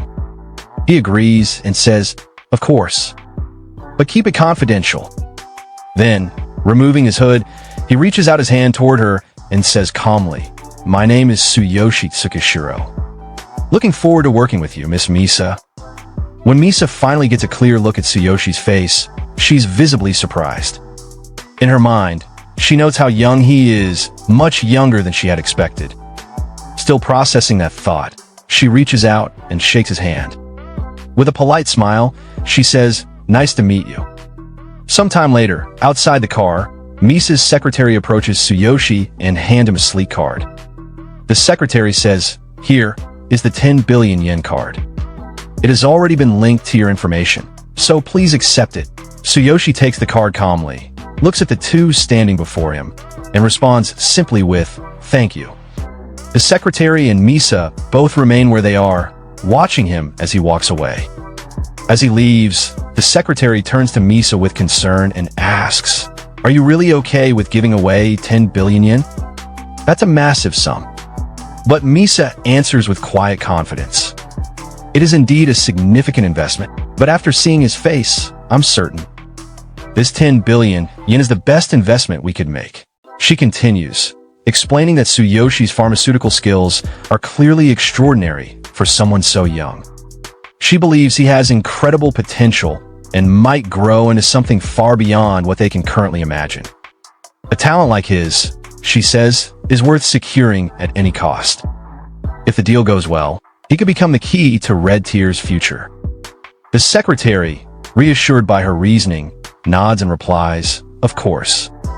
I trust your judgment, President." Then, with a warm expression, the secretary adds, "You've always been wise and decisive since you were young.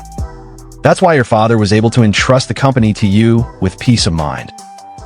Misa looks slightly embarrassed at the compliment and gives a gentle smile. "Tommy, stop it." She then steps into the car and gives her next instruction. "We've obtained the formula. Now it's time to launch a counteroffensive." She tells the secretary to return to the company immediately and summon all executives. They need to decide on their next big marketing strategy. The secretary responds without delay, "Yes, President." Sometime later, inside a quiet coffee shop, Chairman Suzuki of the Hero Association is sitting across from Tsuyoshi. He suddenly bursts out, half shouting in disbelief, How did you do it? You already secured the 10 billion yen entry fee. But it's only been a week." Tsuyoshi raises a finger gently and gives him a small smile. "Chairman Suzuki, lower your voice." Because of the outburst, people in the cafe begin to look over.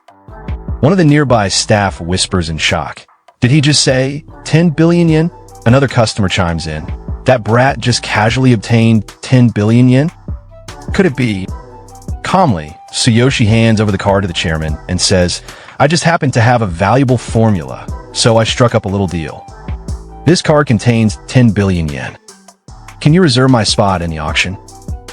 The chairman breaks into an awkward laugh, clearly overwhelmed and sweating slightly. "Next time, can you warn me before calling things like this little deals?" He then reaches into the inside pocket of his jacket, still reeling from the situation. Hearing the chairman's comment, Tsuyoshi's expression turns slightly more serious. He looks at Suzuki and says, "This fulfills one of the conditions for entry to the auction. Now, for the second condition, I need to obtain C rank hero status." He raises 2 fingers in front of the chairman and continues. If I rank in the top 3 in the Supernova tournament, I can apply for promotion to C rank, correct? Suzuki looks a bit surprised at Tsuyoshi's question. He replies, I thought you had given up. Then he explains, to enter the Supernova tournament, you need to place in the top 3 at least twice in publicly accessible dungeons. He pauses, then adds with a hint of concern, but don't take this the wrong way. The deadline for Supernova tournament registration is tomorrow. To place in the top 3, you need to raise your ranking several times over a few days. There's no way you can make it in time. Tsuyoshi, however, answers calmly and with confidence. No, 1 day is enough. He then asks, can you take me to the public dungeons tomorrow morning? Time passes, and we see Tsuyoshi at his new mansion. He walks quietly down the hallway and stops in front of Karina's room. Inside, his sister is hugging a pillow with a content expression. She tells him, with a gentle smile, that she's going to sleep early and comments excitedly on how soft the bed is. Seeing her so relaxed and happy, Tsuyoshi returns the smile. He softly closes her door and wishes her a good night, calling her by name. Afterward, Tsuyoshi heads into his own room. Once inside, he reminds himself that tomorrow, Chairman Suzuki will be taking him to the public cave. He understands he needs to grow stronger before then and mentally prepares for it. As he sits on his bed and looks at his hand, he reflects that he's been stuck at level 12 for quite some time. He acknowledges that leveling up is now a priority. Suddenly, his hand begins to glow with a golden light. Clenching his fist, Tsuyoshi promises himself that he'll bid for the golden rebirth elixir for Karina once he returns. A system message appears, informing him that the Boundless Passage has opened. However, due to unstable debugging, he'll only be able to remain in the other world for a maximum of 3 days. As the portal beneath him activates, Tsuyoshi begins to sink into it. While doing so, he firmly states his intention to help Karina recover. He's determined to get her back on her feet. Moments later, he arrives in the other world. Looking around the room, he wonders where Sakura is and notes to himself that she hasn't returned yet. He plans to sort out his level-up strategy for the next 3 days once she comes back. Walking toward the window, he reflects that in this world, he really can't get anything done without her. As he gazes out, he thinks Sakura must have heard about his victory in the refining tournament, so she should be returning by the next morning. Finally, as he looks up at the moon, he starts to question where exactly she went and whether she has friends in this area, something he hadn't really thought about before. Suddenly, in front of Tsuyoshi, a large number of crow-like projections appear. All of their eyes glow with a blood-red hue, making the situation feel ominous. Among them, one figure suddenly rushes toward him at high speed, closing the distance in an instant. Caught off guard by the sudden movement, Tsuyoshi is shocked, but quickly senses that something is off. His instincts prove correct. The crow-like figure suddenly explodes near him. As the dark smoke settles from the explosion, Tsuyoshi reappears, unharmed. In his mind, he analyzes the situation. It was a surprise attack using magic. Now he's left wondering who is behind it. Then a voice echoes from somewhere nearby. The speaker remarks that they thought Tsuyoshi would be taken down in one strike. As the voice trails off, a mysterious girl reveals herself. She's holding a staff, and large wings extend from her back. Looking directly at Tsuyoshi with confidence, she admits that she underestimated him. She thought he would be an easy target, but now realizes capturing him will be more difficult than expected. Tsuyoshi doesn't waste any time. He opens his inventory and pulls out a sword. While preparing himself for battle, a question runs through his mind. Why is he being targeted? Could this be related to the assassin guild that came after him before? Meanwhile, the winged girl stares at him with her red eyes, expressing disappointment that the attack didn't succeed. Then, another figure suddenly appears behind Tsuyoshi, shouting for them to launch a joint attack. This second attacker is identified as an assassin, a class specialized in surprise tactics. His stats appear. He's level 30 with a combat power of 30,500. Noticing this new enemy behind him, Tsuyoshi's thoughts sharpen again, there's another one joining in. To the assassin's surprise, Tsuyoshi effortlessly blocks the attack. Wasting no time, he activates his ultimate physique skill, immediately enhancing his muscle strength and reaction speed. Internally, he acknowledges that he's reached his physical limit. His agility and movement speed have been significantly boosted for a limited time. He glares at the assassin with intense focus, thinking that without this skill, he might have actually been hit just now. The assassin freezes, clearly rattled by Tsuyoshi's speed and response, and even the winged girl looks momentarily stunned. But Tsuyoshi quickly assesses the situation. Facing two high-level enemies at once in a confined space puts him at a severe disadvantage. He makes a snap decision to retreat. As he lands outside the forest clearing, he reactivates his ultimate physique skill, this time enhancing the explosive power of both legs.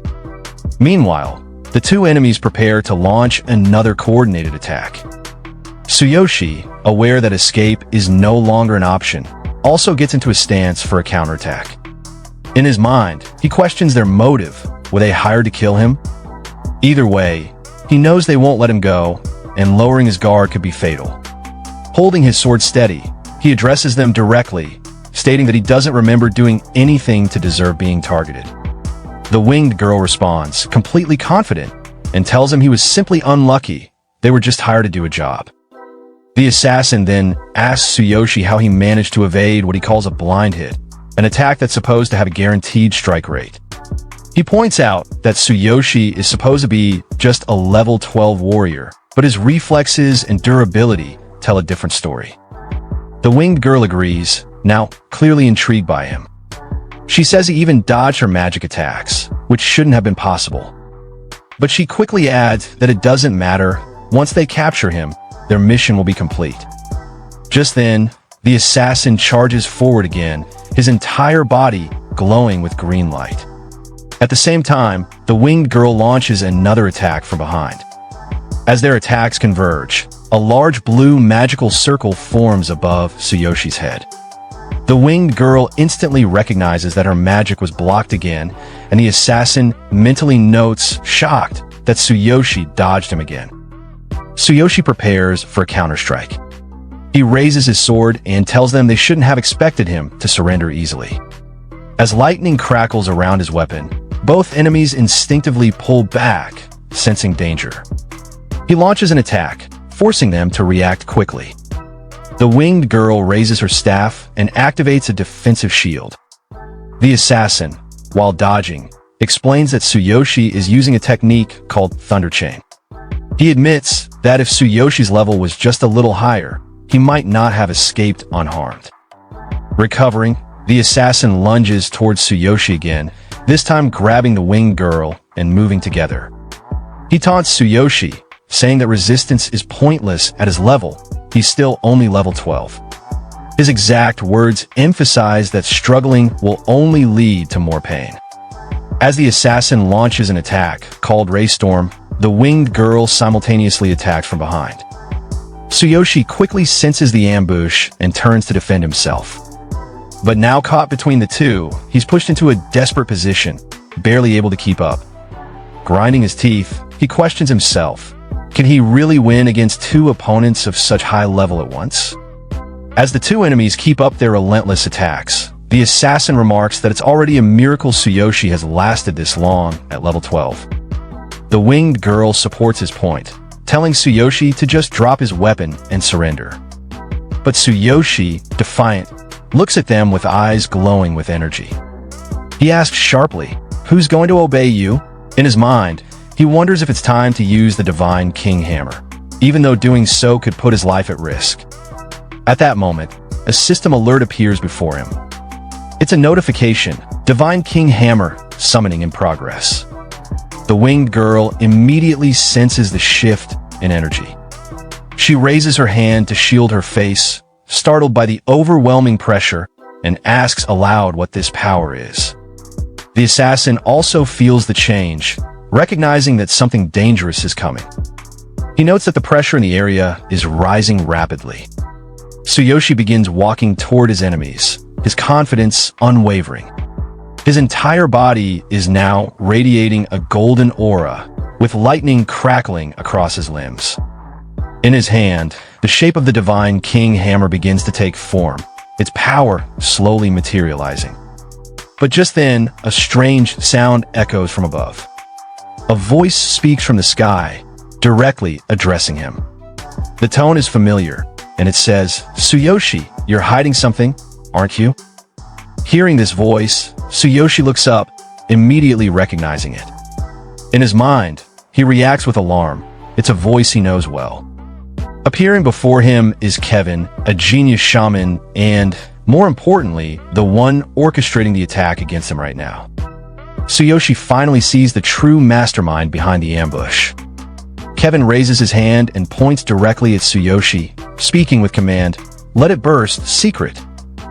Instantly, Tsuyoshi feels something shift within his own body, as if a hidden part of him has been forcefully triggered or revealed. Clenching his teeth in frustration, he glares at Kevin and speaks through his tension, "Master Kevin." Kevin descends slowly from the sky, his glowing eyes fixed directly on Tsuyoshi. With a sharp gaze and calm tone, he reflects on a decision he made in the past, how removing the darkness from Tsuyoshi's body and embedding a secret within him had been the correct move.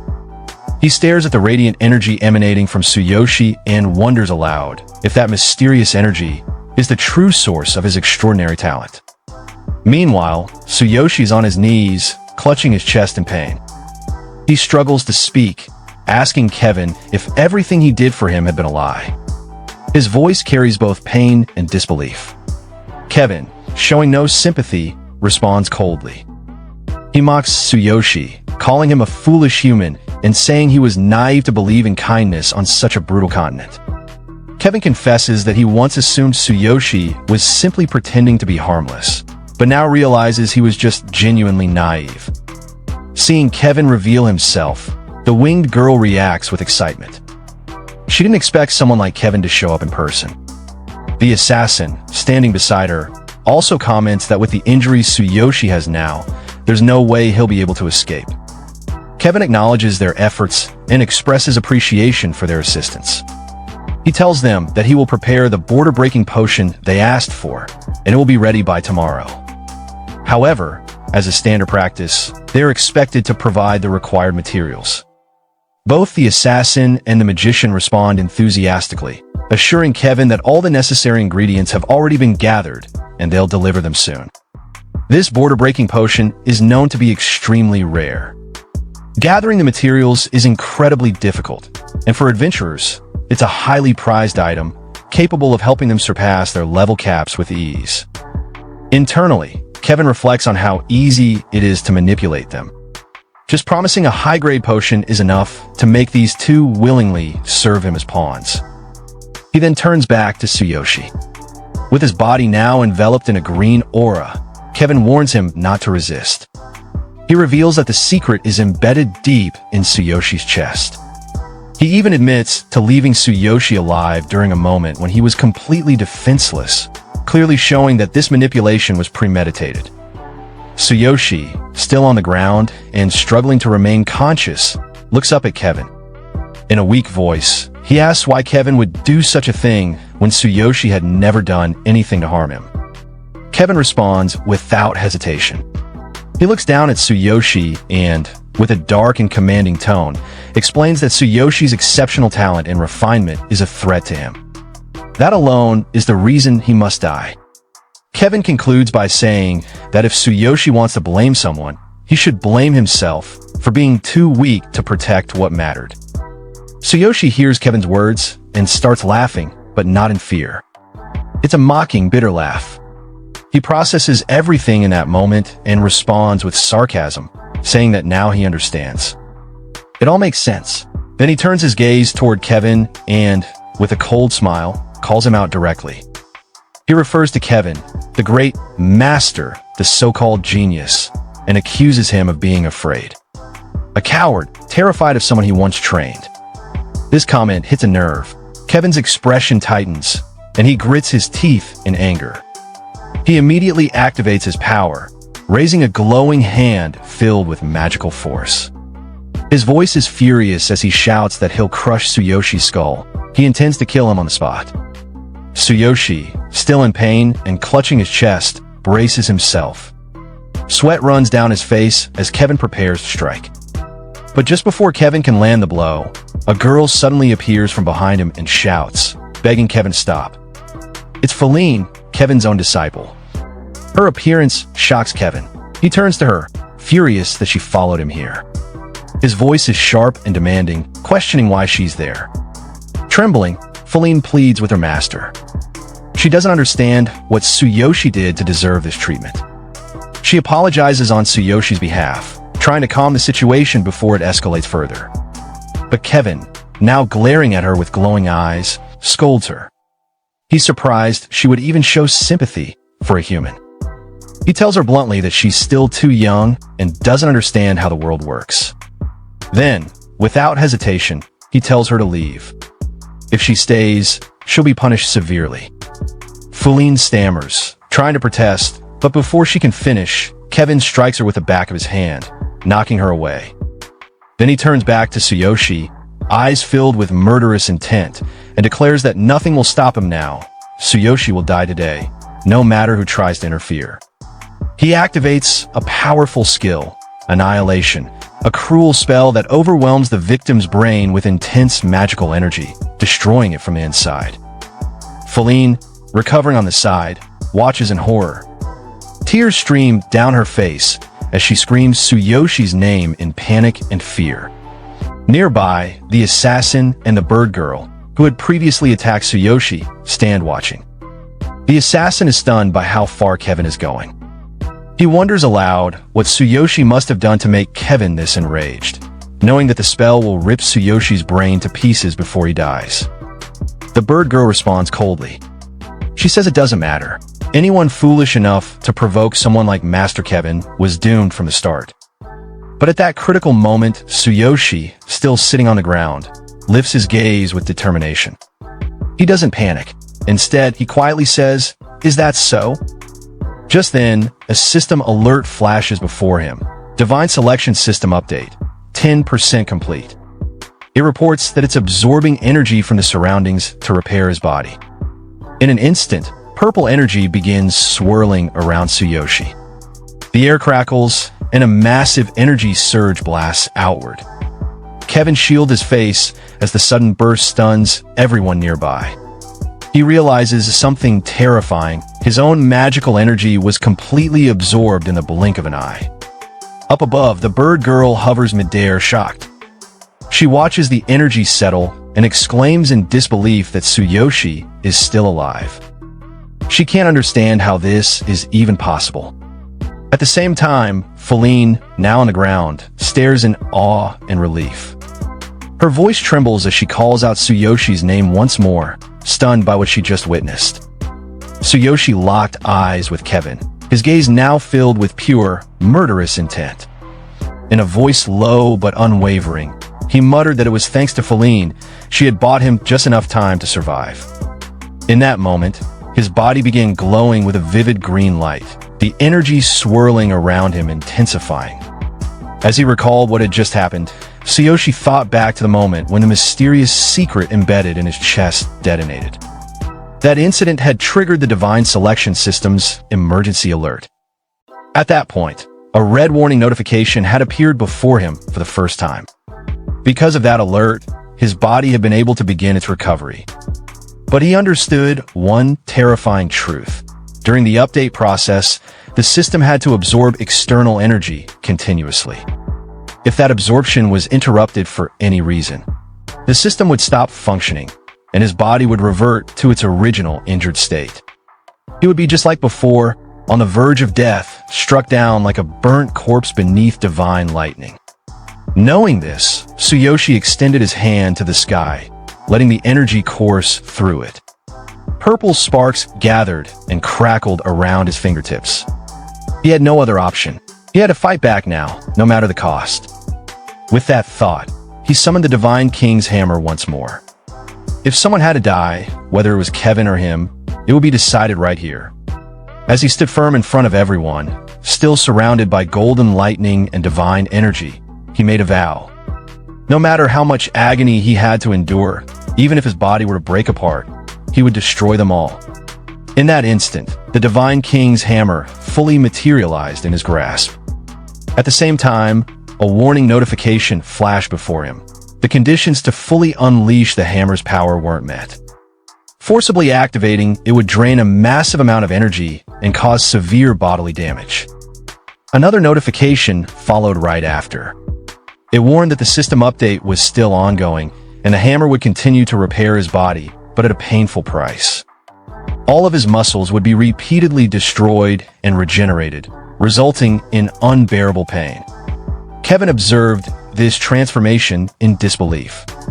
He watched as Tsuyoshi's body twisted under the overwhelming force but still healed itself rapidly. The aura surrounding Tsuyoshi was unstable, yet unimaginably powerful. Kevin couldn't understand how this was even possible. His eyes widened in horror when he looked at the hammer. He recognized it, but didn't want to believe what he was seeing. Beside Kevin, the assassin and the bird-winged magician stood ready. The assassin called out with urgency, saying that Tsuyoshi was clearly no ordinary boy. They needed to join forces now to take him down. The magician added that her magical wave patterns were being disrupted. The unstable energy radiating from Tsuyoshi made it impossible to wait any longer. Suddenly, another alert rang out in Tsuyoshi's system.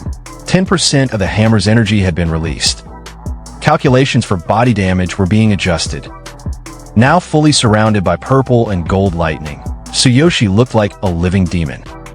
He muttered that this strange condition, his body constantly breaking and the system updating to repair it, was turning disaster into an advantage. The hammer continued tearing him apart, but the system kept putting him back together.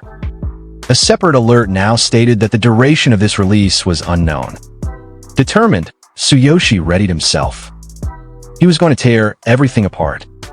Kevin raised his staff and quickly activated a high-level defensive skill shield. The barrier that appeared shimmered brightly, layered with double energy. Confident in its strength, Kevin prepared for the impact. Tsuyoshi swung the Divine King's hammer down, and with a loud crack of divine energy, his weapon slammed into Kevin's shield. The assassin, sweating in panic, tried to keep his voice steady, insisting there was no way a mere boy could break through a double energy shield. But his words faltered as the pieces of the shattered barrier rained down.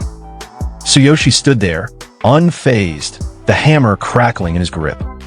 His eyes locked on his enemies as he growled with certainty. He was going to tear them all to pieces. Meanwhile, deep within the same forest, a man was fleeing in fear. He wasn't just anyone, he was a beastman, a warrior at level 58. But despite his strength, he was running for his life. Behind him, walking calmly and confidently, was Sakura, the future wife of our protagonist. Her presence alone seemed to weigh heavily on him. Terrified, the man begged for mercy, pleading with her to spare him. His voice trembled, and his eyes were filled with desperation. But Sakura wasn't moved. With a cold and threatening glare, she pulled back her hood, revealing her face. Her words cut through the silence, reminding the man of a painful past. She questioned why she should spare him now when he had shown no mercy to her father back then. The man, still desperate to save his life, stammered. He insisted he wasn't the mastermind behind what had happened. He tried to shift the blame, saying he had always believed Sakura and the old Beast King had perished. But Sakura wasn't buying it. Her eyes began to glow with intensity as she repeated his assumption back to him, her tone sharp and accusing. At that moment, her stats were revealed. Sakura, level 72, class, warrior. She then pulled out a book from her possession and held it up in front of him. With stern conviction, she told him that regardless of whether he was the one who planned it, he was still an accomplice. The book she held contained every name connected to the betrayal and disgrace her father endured. She made it clear, one by one, she would take revenge on everyone who had framed and insulted him. The beastman's face was drenched in sweat as he listened. Panic surged through him. He tried once again to explain, claiming he had been threatened. According to him, it wasn't her father he had opposed willingly. It was the current Beast King's father who had left him no choice, threatening his life if he didn't cooperate. But Sakura wasn't interested in excuses. Her expression hardened even more as she got into position, ready to attack.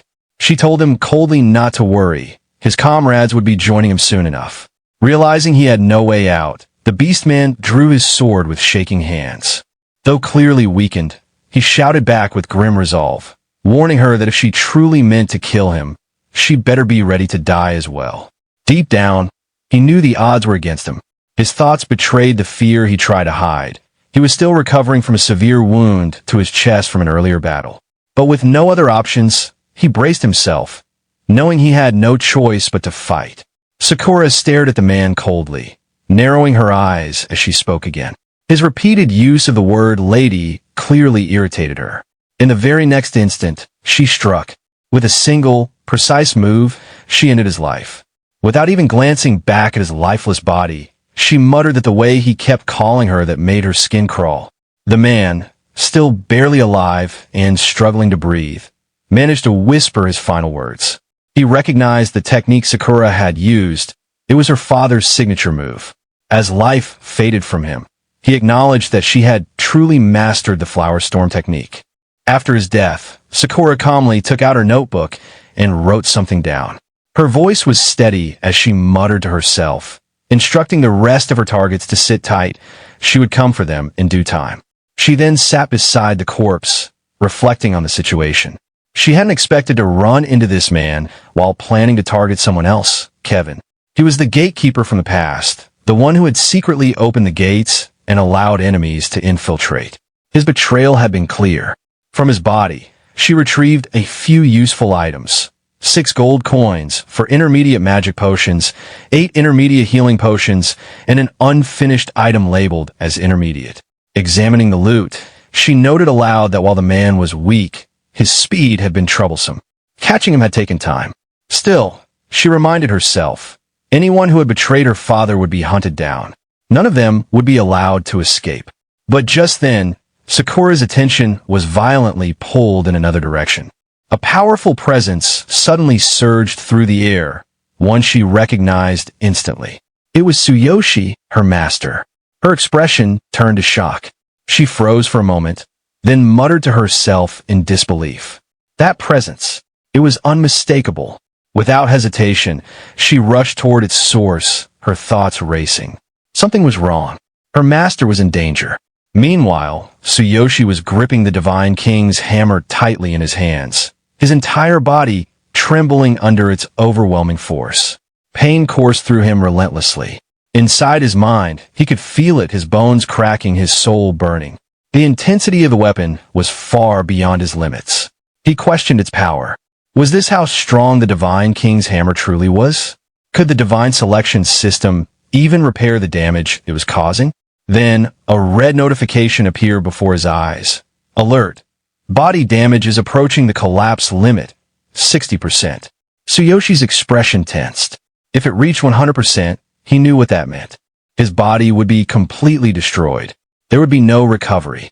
From a short distance away, his presence didn't go unnoticed. The bird girl and the armored warrior nearby froze in place, their eyes widening in disbelief. Even the assassin among them reacted to the pressure coming off him. The assassin turned toward their leader and asked in alarm, "Who was this boy?" The pressure he gave off was unnatural. The bird girl added in support, struggling to make sense of what she was seeing. There was no way someone at level 12 could emit this kind of power. She questioned his real level, unable to believe what was in front of her. But the warrior dismissed their panic, insisting it must be his special skill. He claimed there was no way someone so young and supposedly weak could possess true strength like this. Kevin, the group's leader, calmly glanced toward Tsuyoshi and responded with clarity. He pointed out that Tsuyoshi was clearly taking massive damage every second. To him, it was obvious this must be some kind of secret technique that sacrifices the user's life force for power. It was nothing to be surprised about. He ordered them to move forward. His subordinates quickly responded in unison. Without delay, the assassin moved. In a flash, he appeared in front of Tsuyoshi, dagger in hand, looking to end the fight quickly. His expression was confident, even cruel, as he declared his intent to crush Tsuyoshi's throat in one clean strike. and he warned him coldly not to hold a grudge. Tsuyoshi glanced toward the assassin with just a slight turn of his head, but even that small movement carried weight. The pressure released from his gaze alone was enough to freeze the warrior in place. The man stiffened mid-step, choking out a sound as his muscles locked. In that moment, the warrior realized he couldn't move. His thoughts spiraled in shock. Just from being near him, what kind of power was this? A notification materialized in front of Tsuyoshi. Hammer's threat. The Divine King's hammer is the supreme artifact of lightning. Those who wield it can emit powerful, silent electric currents. Any enemy without high lightning resistance will be paralyzed simply by approaching.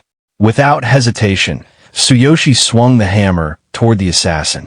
His voice was calm, but the warning was clear. Approaching him was nothing short of a death wish. The blow landed with devastating force. The system instantly confirmed the result. HP, 0, enemy slain. Target, human. Class, assassin. Level, 30. Combat power, 30,500. Immediately after, another prompt appeared. Alert. Would you like to use the energy of the defeated enemy to upgrade the system? Response, yeah. A follow-up message confirmed the progress. Alert. Energy used for system upgrade. 48% complete. But with that, another warning came through. Alert. Body damage approaching collapse limit. 66%. Kevin, observing the battle, called out to the bird girl. He told her to avoid close combat. Something was wrong with the energy surrounding Tsuyoshi. The bird girl's response was filled with disbelief. An assassin had just been taken down in one blow. She couldn't believe Tsuyoshi was only level 12. Something wasn't adding up. Overwhelmed, she looked at Kevin and surrendered on the spot. She claimed she didn't need healing. She gave up. Tsuyoshi let out a low laugh. There was no amusement in it, just menace. He looked at her and repeated her words. Surrender? He wasn't going to accept that. Another notification followed. Alert. Body damage approaching collapse limit. 70%. Ignoring the alert, Tsuyoshi reminded her of the obvious. Weren't they the ones who had just tried to kill him? He then looked skyward, voice steady. Even if she chose to surrender now, it was far too late. In the blink of an eye, he appeared in front of the bird girl. Her reaction was instant. Fear took over as she processed what just happened. His speed was beyond her comprehension. It felt like lightning itself had struck. She barely had time to think before he finished her with a single attack. Another system notification came. Alert. Energy used for system upgrade. 63% complete. Alert. Body damage approaching collapse limit. 76%. Kevin stood at a distance, sweat beading on his face. Inside, he was furious. His plan had been to use his subordinates to stall Tsuyoshi, giving him an opening to strike. But now, one by one, they had been wiped out. He was beginning to see the truth. Tsuyoshi was trying to drag him into death alongside him, using whatever strange power he'd awakened. But instead of panicking, Kevin laughed to himself. His mood shifted. Then he activated his own spell. As he rose into the air, a green circular seal formed behind his back. Hovering midair, he called out to Tsuyoshi, mocking the idea that someone like him could ever bring down a genius. He shouted with confidence, Tsuyoshi couldn't do it. Not against someone who had mastered the power of the laws. That caught Tsuyoshi's attention. He was taken aback as he recognized the phrase. The laws of earth, wind, and thunder were ancient and dangerous. They were etched into the end of the legendary law of ruin, and their destructive power was something few could comprehend. Kevin pointed his staff at Tsuyoshi. He acknowledged him. Tsuyoshi had pushed him to this point. He declared it was impressive. But now, he would show him what it meant to invoke the power of the laws. The moment he activated the spell, powerful winds surged. A tornado formed, tearing through the surroundings. But Tsuyoshi wasn't fazed. He stared back with eyes full of lightning, a grim and dangerous light glowing from within. His voice was calm but threatening. He dared Kevin. If he wanted to show the power of the laws, then so be it. At that moment, a warning appeared. Warning! Warning!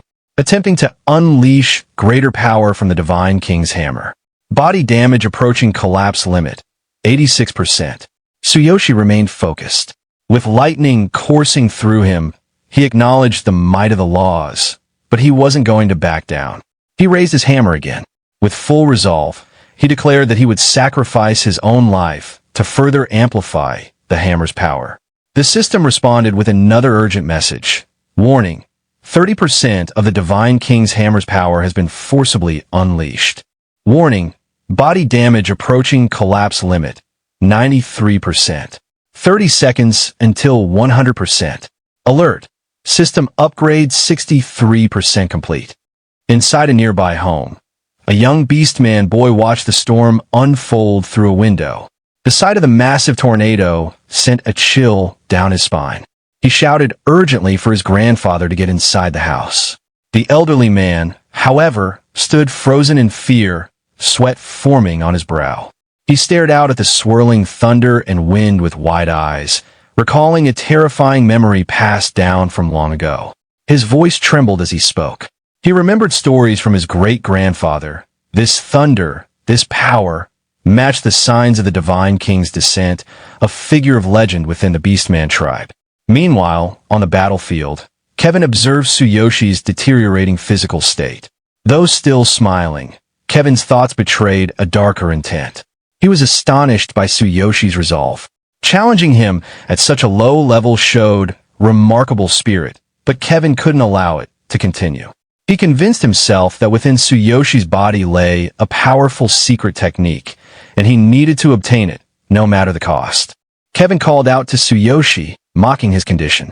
He pointed to the obvious damage Tsuyoshi's body had sustained and ridiculed him for relying on a secret skill, insisting it was pointless to oppose the destructive force of his law-based magic. He declared Tsuyoshi's fate sealed, presenting his death as a grim honor. Just then, Furin, Kevin's disciple, was pulled into the outskirts of the tornado. She screamed as she was caught in the turbulent force. Tsuyoshi noticed her immediately. Even as his body was rapidly approaching critical failure, he turned his gaze toward her. Kevin, seeing Furin caught in the disaster, showed no concern. With an angry glare, he placed the blame on her for being in the wrong place at the wrong time. But he didn't hesitate. His obsession with finishing Tsuyoshi overwhelmed any hesitation, even for his own disciple. He chose not to cancel the spell and increased its power instead, launching a devastating magical attack. At the last moment, Tsuyoshi rushed toward Furin, catching her in his arms and shielding her from the full brunt of the spell. Her eyes widened in disbelief as she recognized him. She tried to warn him something was behind him. Emerging from the sky above, a massive, green-colored wind dragon formed from Kevin's magic. The creature descended with crushing force. The moment it struck, an explosion erupted across the battlefield. A wave of destruction followed, shaking the ground. Kevin watched the aftermath with a satisfied grin. He acknowledged the magnitude of the spell. He knew even his own resilient body wouldn't escape unharmed if he'd taken it head-on. As far as he was concerned, this was the end of Tsuyoshi. But from within the smoke and rubble, Furin stirred in Tsuyoshi's arms. She opened her eyes slightly and whispered in disbelief. He was still alive. Kevin's expression faltered. He saw Tsuyoshi standing, barely, but still on his feet. Kevin's confidence wavered. He realized something unsettling. Tsuyoshi's resistance to the laws wasn't just present, it was growing stronger. Now holding the Divine King's hammer high, Tsuyoshi prepared to strike back. Kevin stared in disbelief. This shouldn't have been possible. The idea that someone at Tsuyoshi's level could overcome the power of a legendary law defied every principle Kevin believed in. Inwardly, Kevin began to panic. Tsuyoshi's energy had changed. It was unfamiliar, ancient, overwhelming. Nearby, Furin looked up at Tsuyoshi again. She called out to him, asking if he was all right, still trying to comprehend the impossible strength he had shown. Just then, Kevin reappeared above, ready to land another blow. Tsuyoshi looked up calmly, aware of the incoming attack. Despite the state of his body, he moved again. He leapt toward Kevin without hesitation. Kevin couldn't believe what he was seeing. Tsuyoshi had taken the full force of his spell. By all logic, he shouldn't be able to move at all. Kevin braced himself for impact. As Tsuyoshi closed the distance, the power of his hammer intensified. It wasn't just a weapon anymore. It had become an extension of his will. At this stage, even Kevin's weapon was vulnerable to being disabled or destroyed if the timing and force of the strike aligned. Face to face with his opponent, Tsuyoshi muttered a single, sharp remark. He found Kevin's spell irritating. That simple statement sent Kevin into a full panic. In his mind, he tried to resist, to move, to retaliate, but Tsuyoshi was too fast. With a single, devastating kick, Tsuyoshi launched Kevin into the ground. The impact was severe. Kevin hit the earth with such force that blood sprayed from his mouth. As he struggled to breathe, his thoughts spiraled. He had been disarmed, his staff nullified. And the worst part, the part that terrified him most, was how composed Tsuyoshi remained, even while standing on the edge of destruction. Kevin stared up at him, shaken to his core, thinking only one thing. Just who is this guy? After landing a powerful kick on Kevin, the protagonist forcefully seized the weapon Kevin had been holding and tossed it aside without hesitation. With unwavering intensity, he made it clear that regardless of whether one was a shaman or a mage, they stood no chance against a warrior in close combat. His determination was absolute. If someone truly wanted him dead, he would be willing to rip them apart, even if it meant sacrificing his own life in the process. Just then, a surge of system feedback flooded in front of him. The power of the Divine King's hammer had been forcibly pushed to 30%, and his body had reached a dangerous threshold, with damage approaching complete structural collapse. He had barely seconds left before hitting the critical point. Simultaneously, his system's version upgrade was still in progress. Despite the warnings, the protagonist gripped the hammer tightly with both hands, preparing to strike again. His voice turned dark and threatening as he marched forward, completely undeterred by the laws of magic or power. Seeing this, Kevin began to panic. His confidence shattered, and he shouted in desperation, accusing the protagonist of trying to drag him down along with him. Kevin insisted that even if the magical staff was rendered useless, the laws themselves didn't need a medium to function. In a last-ditch effort, he summoned the remainder of his strength and launched a final, explosive attack.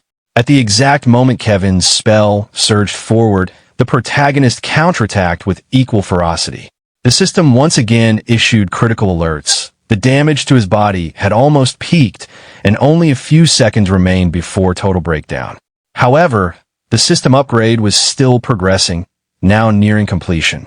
As their attacks collided, the protagonist, wearing a menacing expression, made it known that this was nothing compared to the power of the lightning dragon. Kevin, watching in disbelief as his own attack had no effect, could only stammer in shock, slowly realizing he had lost. A massive explosion erupted around Kevin, sending shockwaves in all directions.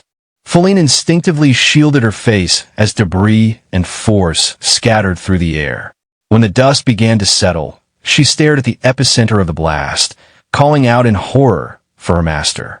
In the aftermath of the clash, the protagonist's body began to dissolve into light. Internally, he realized his physical form had reached its absolute limit. The system confirmed it. His body had taken irreversible damage, and the upgrade had progressed even further. With the enemy finally defeated, a prompt offered him the option to absorb Kevin's energy for further system enhancement. Still barely conscious, the protagonist agreed, mentally noting that he was, at the very least, still alive. Suddenly, more system alerts started appearing rapidly. One warning noted his death was imminent, but then everything shifted. The system announced a complete upgrade, along with a full reboot to enable new capabilities. Unexpectedly, it absorbed remnants of Kevin's elemental power, specifically the laws of earth, wind, and frost. This energy was redirected into the version upgrade, which now completed fully. As the system finalized its changes, the protagonist's body began reconstructing itself. He leveled up significantly, jumping from level 12 to level 18. Now officially classed as a warrior, he was fully equipped with a black armor disguise, gear from the Fox Beastman set, and armed with a black cold light blade. His combat abilities had skyrocketed, and he'd even managed to copy Kevin's elemental skills. At that moment, his combat power had surged to 25,000. The morning light streamed through the window and gently fell on Feline, waking her from unconsciousness. As her eyes opened and adjusted to the room, confusion overtook her. She immediately remembered Tsuyoshi and her master, fear rushing through her as she looked around unfamiliar surroundings. Standing quietly nearby was Sakura, watching over her. Feline's expression shifted to shock. The weight of the previous night's events hit her all at once, and panic rose at her chest. She tried to make sense of the situation, where she was, what had happened, and whether Tsuyoshi or her master had survived. Sakura, calm but firm, sat at the edge of the bed and responded to Feline's concern with a blunt revelation. Kevin was dead. The news struck Feline hard. Her master, who had raised and trained her, was truly gone. Sakura explained that by the time she had arrived, Kevin's body had already been destroyed, killed by Tsuyoshi himself. She believed Kevin had been driven by jealousy of Tsuyoshi's potential and had attacked in an attempt to take control of the mysterious power within him. For Sakura, Kevin's betrayal proved he had long been a corrupted man. Feline lowered her gaze, clearly affected by the truth. She struggled to process it, the reality that her master was no more. But as she tried to gather herself, another dread crept in, the condition of Tsuyoshi. She remembered how wounded he had been, his body on the verge of collapse. As Feline asked about him, Sakura's demeanor shifted. She accused Feline of possibly being part of the ambush Kevin had orchestrated. From her tone and posture, it was clear that she didn't trust Feline. Sakura made it known that if Feline hadn't helped Tsuyoshi in some way, she wouldn't have hesitated to eliminate her alongside Kevin. Before things escalated further, Tsuyoshi's voice called from another room, stopping the tension in its tracks. He defended Feline, asserting her innocence in the matter. Feline, overwhelmed and relieved to hear his voice, rushed toward his room. When she arrived at the doorway, she paused in shock. Tsuyoshi stood before her, transformed. His power had clearly evolved, his appearance enhanced, a faint blue aura glowing behind him. It was reminiscent of Kevin's previous strength, yet more refined and controlled. His abilities had surged. His combat power now far exceeded his previous limits. His equipment had upgraded, his class elevated, and the aura of the law of the earth, wind, and frost, once belonging to Kevin, now flowed through him. Feline, stunned by what she saw, questioned how he had acquired the very essence of her fallen master's power. Tsuyoshi, calm and composed, simply explained that after waking, this was the state he had found himself in. Internally, he reflected on the near-death battle he had faced. The crisis had become a turning point. The enemy's energy had upgraded his system, allowed him to survive the brink of destruction, and even propelled him to a new level of strength. He acknowledged Kevin's sheer power, but also the price that power had demanded. Tsuyoshi then turned to Feline and asked her why she had been at the scene of the fight the night before. Her face fell.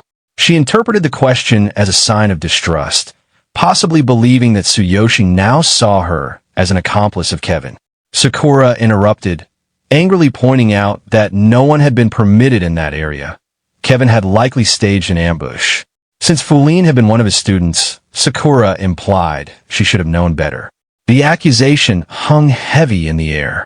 Feline, without defending herself in words, slowly walked forward and activated a bit of her power. Tsuyoshi didn't flinch. Sakura, however, immediately stepped forward, placing herself between them with her weapon at the ready. But Feline's intentions weren't hostile. Suddenly, presented something she had been hiding, a handmade scarf. Embarrassed and flustered, she admitted she had intended to give it to Tsuyoshi the previous night. Tsuyoshi recognized the gesture and recalled something she'd once said in the past. The memory struck a soft chord. Feline, still emotional, confessed that she had gone to see him the previous night out of fear that he might leave without a word. She wasn't skilled at making things by hand, so she had used magic to craft the scarf. She gave him permission to discard it if he didn't want it. The emotion in her voice revealed that this had come from a place of deep care. When Tsuyoshi tried to respond, she stopped him. Crying now, she opened up. Though her master may have misunderstood Tsuyoshi's intentions, she couldn't deny what the man had done for her. He had raised her, trained her, shaped her. That bond couldn't simply be erased, even if he had ultimately been defeated. Feline concluded that it was better to consider herself a stranger to Tsuyoshi now. With those final words, she turned away and left. Sakura, Seeing Feline's heartbreak softened. Her aggressive posture faded. She reflected on the moment she had found Tsuyoshi after the battle, his body healing at a rapid rate, far beyond anything she expected. The power he now possessed was overwhelming. And yet, he had faced Kevin while still underleveled. It left her wondering how he had achieved such a victory. As she stood silently in thought, Tsuyoshi addressed her, drawing her attention back to the present. He acknowledged what had happened, how Kevin's malicious attack had nearly ended his life, and how Sakura had ultimately saved him. In that moment, he confessed something not out of bitterness, but out of realization. The experience had taught him not to trust others so easily. After Tsuyoshi expressed his thoughts, Sakura began to speak, try to say something about her master. But Tsuyoshi gently interrupted her. He acknowledged that her future actions were uncertain, and he couldn't predict what decision she might make from now on. However, he reminded her that back when he was facing divine punishment and near hopelessness, it was her encouragement that gave him the will to survive. Because of that, he said he trusted her. Tsuyoshi then looked at her kindly. He acknowledged that she might have a past she couldn't speak about, but reassured her that when the time came, he would be willing to listen without judgment. Sakura, caught off guard and a little embarrassed by his sincerity, nodded quietly in agreement. With that, Tsuyoshi turned and walked away. As he walked, he glanced down at the scarf Feline had given him. He imagined her crafting it using her magic, and he carefully wrapped it around his neck. Behind him, Sakura silently took out a notebook and crossed out one of the names written inside it. As she did so, she whispered a word of thanks to Tsuyoshi and quickly followed him from behind. The scene then shifted to the real world. Outside the public dungeon application center, a large number of applicants were gathered in front of the gate, many of them preparing to enter the dungeon in organized groups. Tsuyoshi walked calmly through the crowd, heading toward the application desk. Chairman Suzuki walked alongside him, visibly panicked. He reminded Tsuyoshi that once he submitted the application, there would be no turning back. It was a solo entry, and the danger was immense. Most of the other participants were grouped in teams of at least 3. He pointed out the clear risk of attempting this alone. Tsuyoshi remained composed. Without even physically touching it, he used his power to take the application paper directly from Suzuki's hand. The display of control startled Suzuki, and cold sweat formed on his brow. Tsuyoshi looked him in the eyes and stated confidently that he was strong enough now to handle it. Meanwhile, in a different location, an intense battle was underway. Amid the chaos, a man was taking a call during combat. The topic of conversation was Tsuyoshi. The man on the call questioned whether Tsuyoshi had really been scouted by Chairman Suzuki the previous day. He expressed surprise at how quickly the Heroes Alliance was acting. This man was none other than Sandor, the president of the Angry Dragon faction, one of the 5 major factions. He held the rank of an S-class hero. His level and combat power were not publicly disclosed. On the other end of the call, an old man casually smoking a cigarette responded with amusement. He noted how competitive the world had become when it came to securing talented young fighters. This old man was Dan, known as the president of the Final Glory Guild, one of the 3 great guilds. Like Sandor, he was also an S-class hero with an unknown combat power. Sandor, still deflecting enemy attacks with a defensive ability, continued speaking calmly. He mentioned that if Tsuyoshi joined the alliance, they'd soon find out his true strength in the upcoming rookie tournament. One of Sandor's subordinates appeared beside him and informed him that the job they were handling was complete. This subordinate was Luca, known as the strongest member under Angry Dragon, a powerful S-class hero in his own right. Without giving the matter much attention, Sandor replied to Dan on the call that they'd dig deeper into things later, that he was hanging up for now. Dan, still in his office, made a sarcastic remark about Sandor calling this a small job, despite clearly going to great lengths to expand his faction's influence. But the call was already over. Turning his attention back to the matter at hand, Sandor walked toward a beaten man lying on the ground. This man, named Ruth, had clearly been resisting Angry Dragon's demands. Sandor told Ruth that if he had accepted their terms earlier, things wouldn't have ended like this. But Ruth, unshaken despite his injuries, replied that even if they used force, they would gain nothing. He said he had been in this line of work for a long time, and was prepared to die. Sandor didn't respond with further threats. He simply raised a hand, executed Ruth without ceremony, and walked away. With absolute confidence, he left the remaining cleanup to Luca, who acknowledged the order without hesitation. Back at the public dungeon application center, Tsuyoshi now stood at the gate, preparing to enter. An official at the information desk looked at his paperwork, then glanced at Tsuyoshi. With genuine confusion, the official questioned whether he truly planned to enter the dungeon alone. It was a public dungeon, one of the more dangerous types. The official emphasized that going in solo, especially at only level 18, was essentially a death wish. Most people didn't even make it back alive, let alone complete it alone. He couldn't believe someone would attempt such a reckless challenge. Tsuyoshi stood confidently in front of the dungeon application executive. When questioned, he calmly pointed out that there were no rules against entering alone. He made it clear that he was in a hurry and requested to be registered without further delay. The executive, visibly irritated by Tsuyoshi's attitude, responded with frustration, warning him bluntly about the risks. However, before the situation could escalate, a female officer stepped in. She recognized that once someone had made up their mind, words wouldn't change it. She sat down beside the executive, reviewed Tsuyoshi's documents, and began explaining the available dungeon options. She confirmed his name, Tsuyoshi Tsukishiro, and processed his request. At present, there were 6 active public dungeons, 3 rated C class, 2 D class, and 1 B class, the most difficult among them. She warned that there were no guarantees of safety and that medical support wouldn't be provided in solo runs. He would be on his own entirely. Tsuyoshi acknowledged the information with a brief remark and reviewed the documents. While doing so, the female officer looked at him with mild irritation. Internally, she felt surprised that someone so seemingly unimpressive had caught her attention, someone so unfazed by her presence. From her perspective, someone who'd been sought after by numerous top-tier heroes, Tsuyoshi's calm disregard felt almost insulting. She quietly concluded that he clearly didn't recognize true talent. Outwardly, she simply gestured toward the gate and wished him luck. Tsuyoshi didn't respond. He turned and walked away through the bustling crowd, heading toward the entrance. As he walked, he considered his options.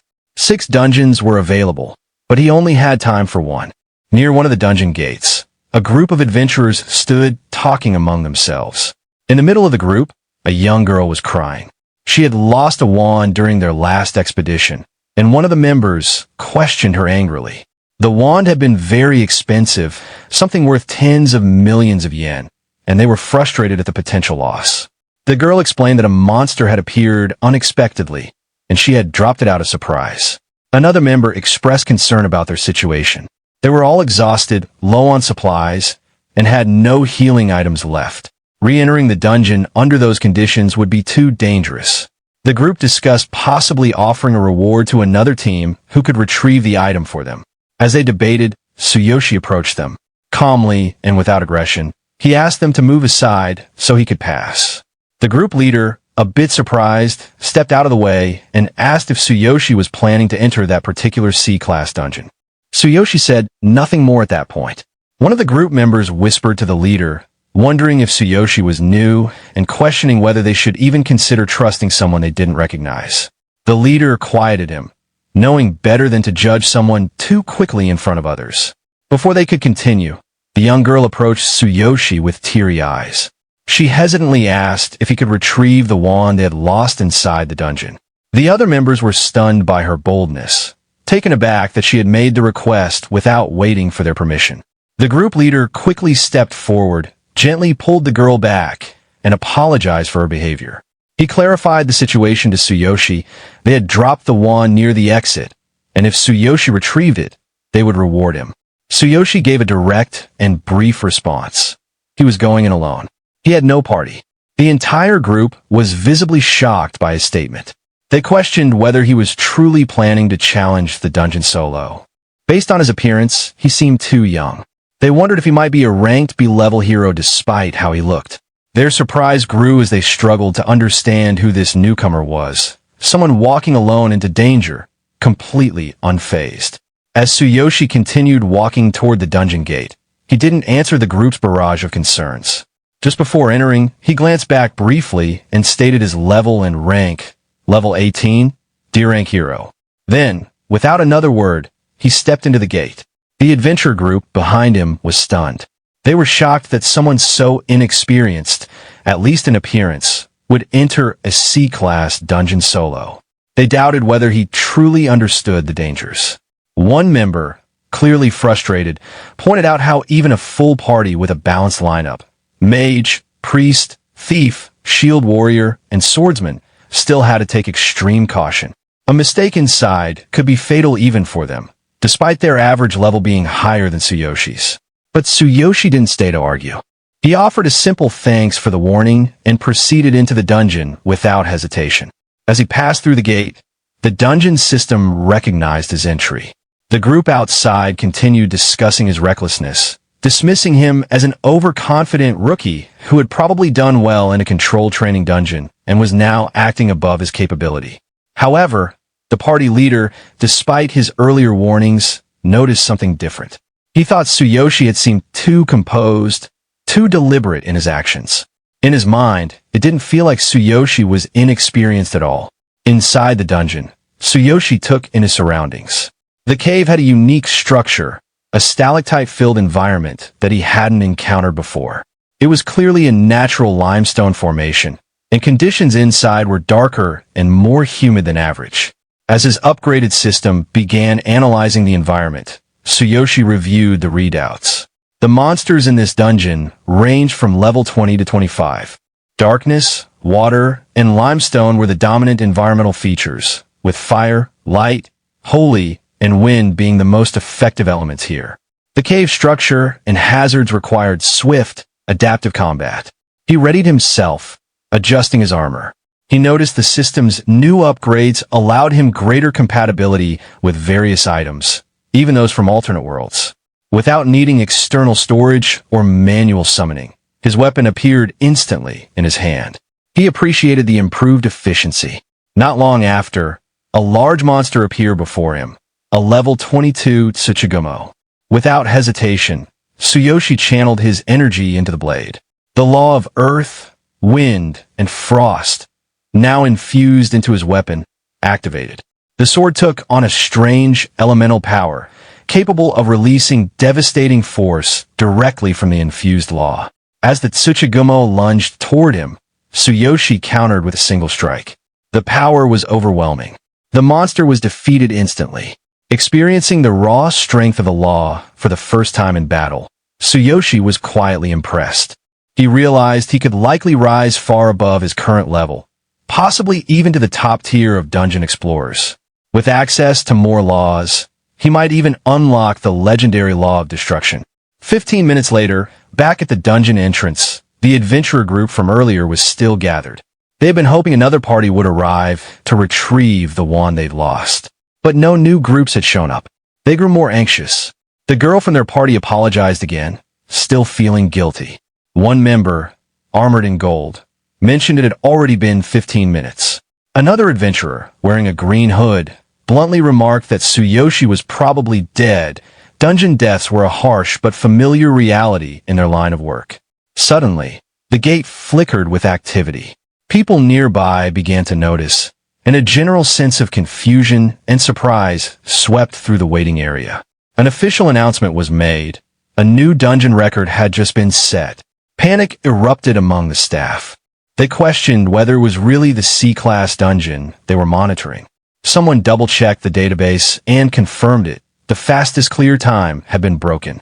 What shocked them even more was that it wasn't done by a party, but by a single individual.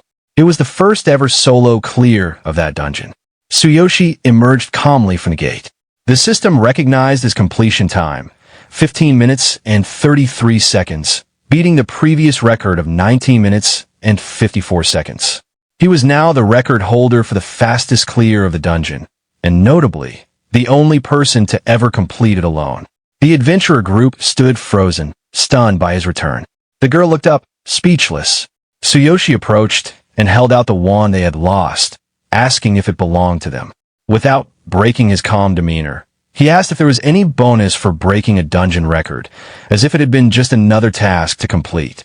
As Tsuyoshi stepped away from the dungeon gate, staff members rushed toward him after confirming his identity. They had recognized him as the rookie adventurer, level 18, rank, who had entered the dungeon alone just moments ago. The crowd instinctively made space as the staff moved in to verify his record-breaking performance. The adventurer group from earlier watched in disbelief. Their leader, staring at the returned wand in Tsuyoshi's hand, realized he had actually retrieved it during his fight with the dungeon boss.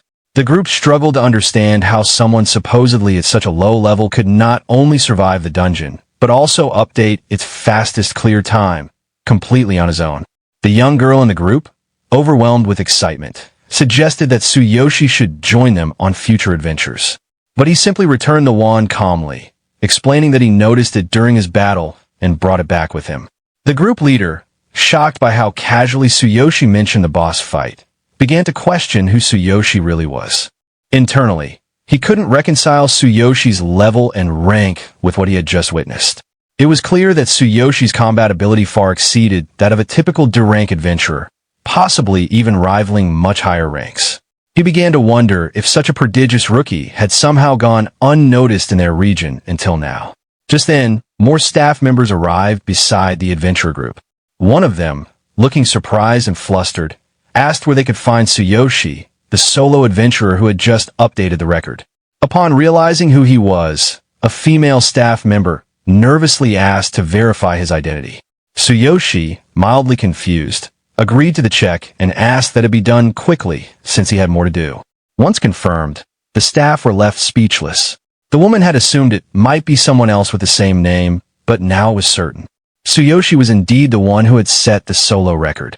A male staff member reviewing his records reiterated that he had not only surpassed the previous party record, but had also set a new solo benchmark with a clear time of 15 minutes and 33 seconds. Acknowledging the significance of the achievement, the staff politely invited him to the Adventure Union headquarters to receive a special bonus.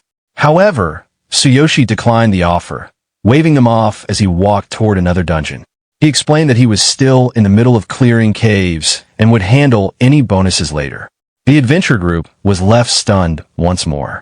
The leader questioned whether Tsuyoshi truly intended to keep exploring without taking time to rest. The young girl also expressed concern, pointing out that Tsuyoshi didn't even have a priest to heal him, and that pushing himself too hard could be dangerous, even fatal.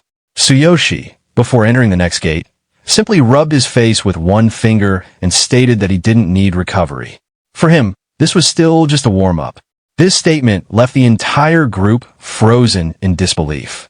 They began to question whether the record-breaking dungeon clear they had just witnessed was merely part of Tsuyoshi's warm-up routine.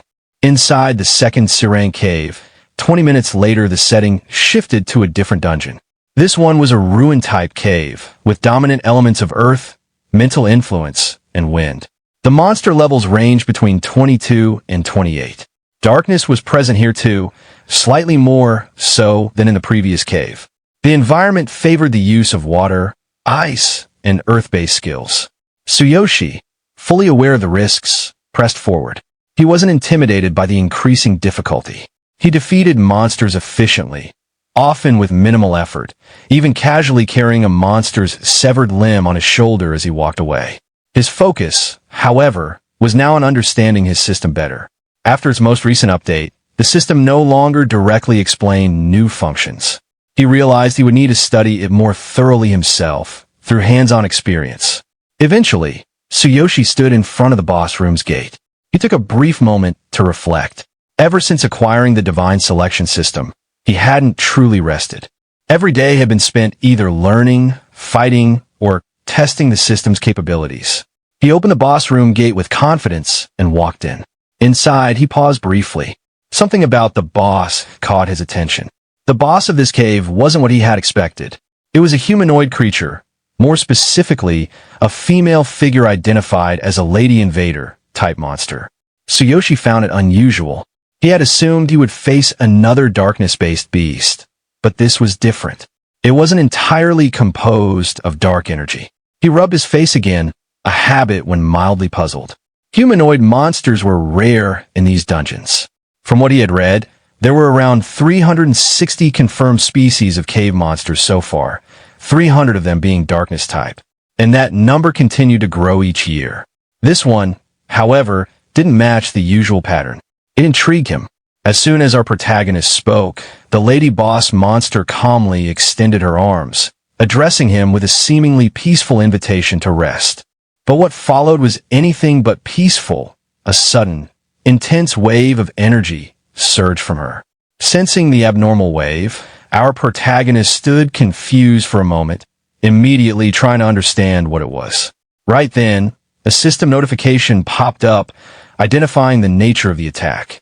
It was a mental assault, a hallucination-based ability that targets the mind, and its strength depended on the level difference between the user and the target. Realizing the danger, our protagonist analyzed the situation further. He recognized the sensation, noting its similarity to magical mental waves from another world. It became clear to him that this boss monster was a mental-type enemy, one that confused adventurers with illusions and then struck them down. The scattered skeletons nearby, likely victims of the same mental attack, other adventurers who had been misled and killed here. Suddenly, the boss summoned additional monsters to her side. Undead creatures began closing in on our protagonist. But right at that moment, another system notification appeared. A passive skill had activated, Divine Eye, Light Defense. It would automatically block low-level, non-physical attacks for 3 hours, with a cooldown period of 24 hours. The boss, expecting her attack to work, was visibly stunned. She couldn't believe her ability had been neutralized. Internally, she considered intensifying the frequency of her mental waves, trying to overpower his resistance. But our protagonist remained calm. He looked toward her, confident now. He understood that one of his newly unlocked passive skills had granted him strong defensive capabilities. Holding his sword, he assessed the situation and determined that she wasn't a real threat to him anymore. This shift in control shocked the boss monster even more. She couldn't understand why her power had no effect. Meanwhile, outside the dungeon, staff members monitoring the situation started to take notice. One of them reviewed his performance log and confirmed Tsuyoshi had already updated the records for 2 C-rank caves. And astonishingly, he had entered a third one right after completing the others. The woman on the staff team, speaking urgently on a call, confirmed that Tsuyoshi wasn't part of any party. He was running all of these records solo. Sweat rolled down her face as she apologized, admitting they had overlooked his background. No affiliation with prestigious families or major guilds, just someone from the slums. Elsewhere, a nearby adventurer group had also been watching the dungeon gate. Their leader confirmed that Tsuyoshi had been personally recommended by Chairman Suzuki, and they intended to keep monitoring his progress. The group was shocked he had broken 2 party records in just 1 hour, and he did it alone. They expected him to break the final C-rank cave record too. The leader could only describe him as terrifying. Not long after, near the entrance to the last C-rank cave, a crowd had gathered. Word was spreading fast. Among the murmurs, someone pointed out the obvious. This D-rank adventurer, Tsuyoshi, was now the center of everyone's attention. As the gate opened, Tsuyoshi stepped out of the dungeon. The crowd that had been gathering outside began reacting immediately. A new record had just been confirmed. He had cleared the C-rank cave in 36 minutes and 28 seconds, breaking the previous record of 46 minutes and 54 seconds. More significantly, this was the cave's first ever solo clear, and it had now become the fastest time on record. The atmosphere outside the cave quickly shifted. Adventurers from various factions and guilds began approaching him, offering him a place within their organizations. Representatives from the Sand Guild and the One Eye Association attempted to recruit him, promising favorable treatment and asking him to assist in updating records for other caves. Some even suggested he leave the Adventurer Union to join their elite circles. However, Tsuyoshi remained unfazed. Without hesitation, he politely declined all invitations, expressing his preference to work alone. He made it clear that he wasn't interested in joining any factions and asked the crowd to clear a path, as he was in a hurry. His refusal left many around him shocked. Several adventurers questioned whether he truly intended to continue without rest. Offers for healing poured in. Some offered to call priests. Others introduced themselves as healers, hoping to accompany him inside the next cave. Despite the concern, Tsuyoshi remained focused. He continued walking through the crowd, calmly stating that he was fine and didn't require assistance. Internally, he reflected on his current condition. Thanks to a new passive skill, one that reduced minor fatigue when fighting significantly weaker opponents, he had not yet felt any real exhaustion. Confident in his ability to push forward, he began preparing himself for the next challenge, a higher-level B-rank cave. As he moved toward the next location, another system alert confirmed the passive ability's function. It suppressed energy consumption when there was a large power gap between him and his enemies. Not long after, he entered a D-rank cave and, once again, shattered the existing record. He repeated this process across several caves in rapid succession, each time setting a new solo benchmark. Soon, news of his performance spread further. Staff were stunned. He had completed 2 D-rank caves in just over 10 minutes and 1 minute respectively. One staff member asked whether the results had been reported.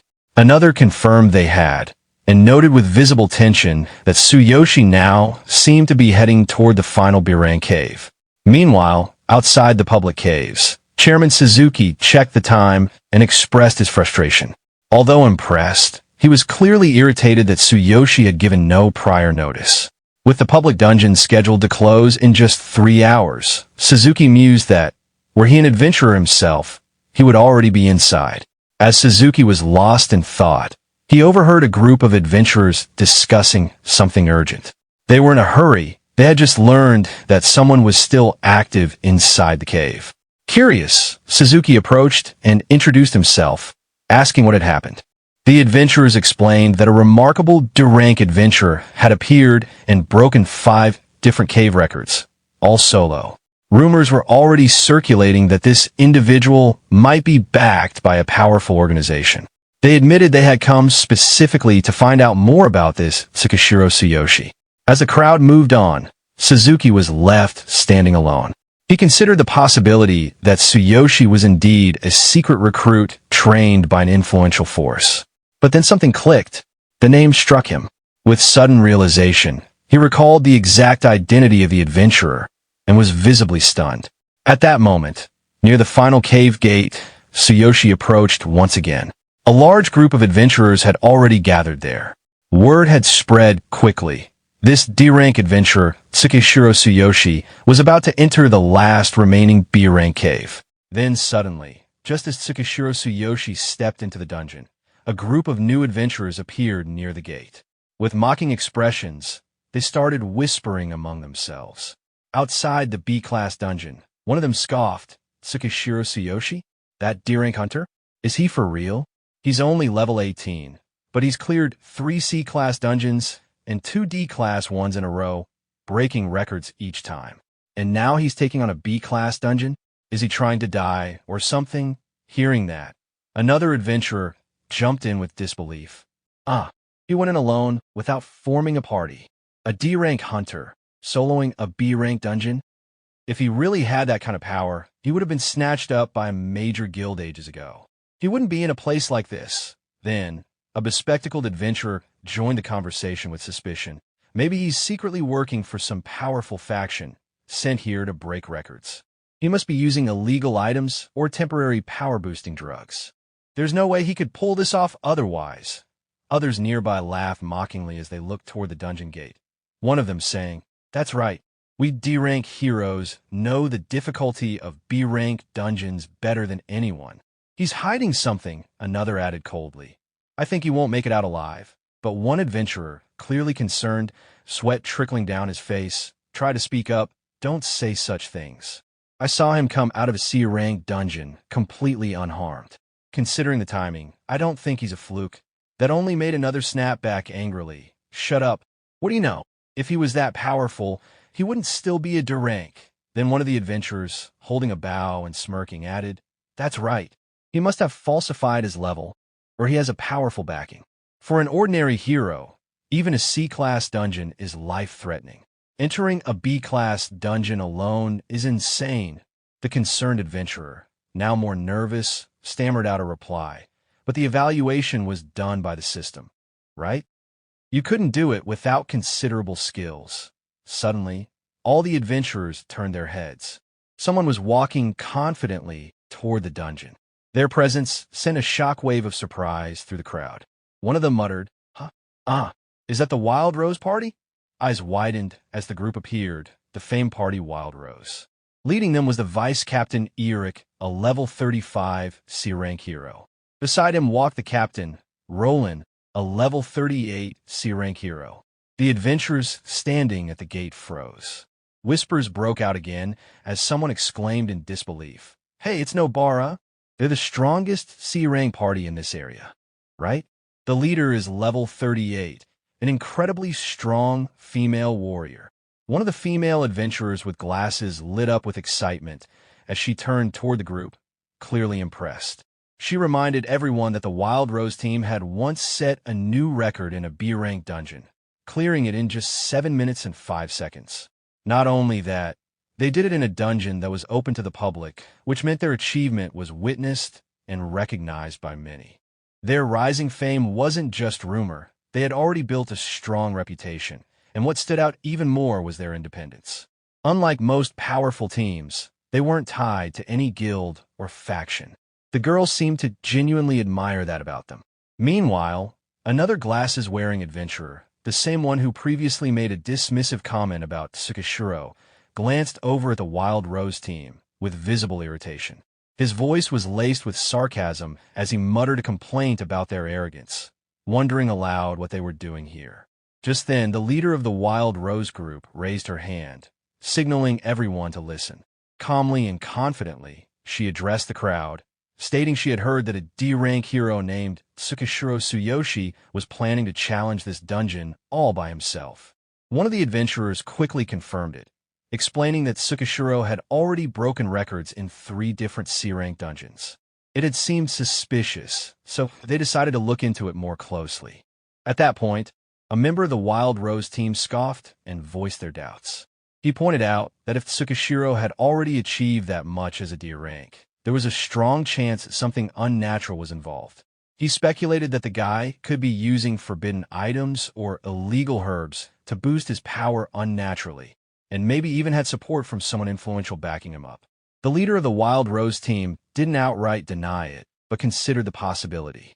She admitted that breaking records solo was definitely suspicious, but if the rumors were true, Tsukishiro might be someone worth paying serious attention to.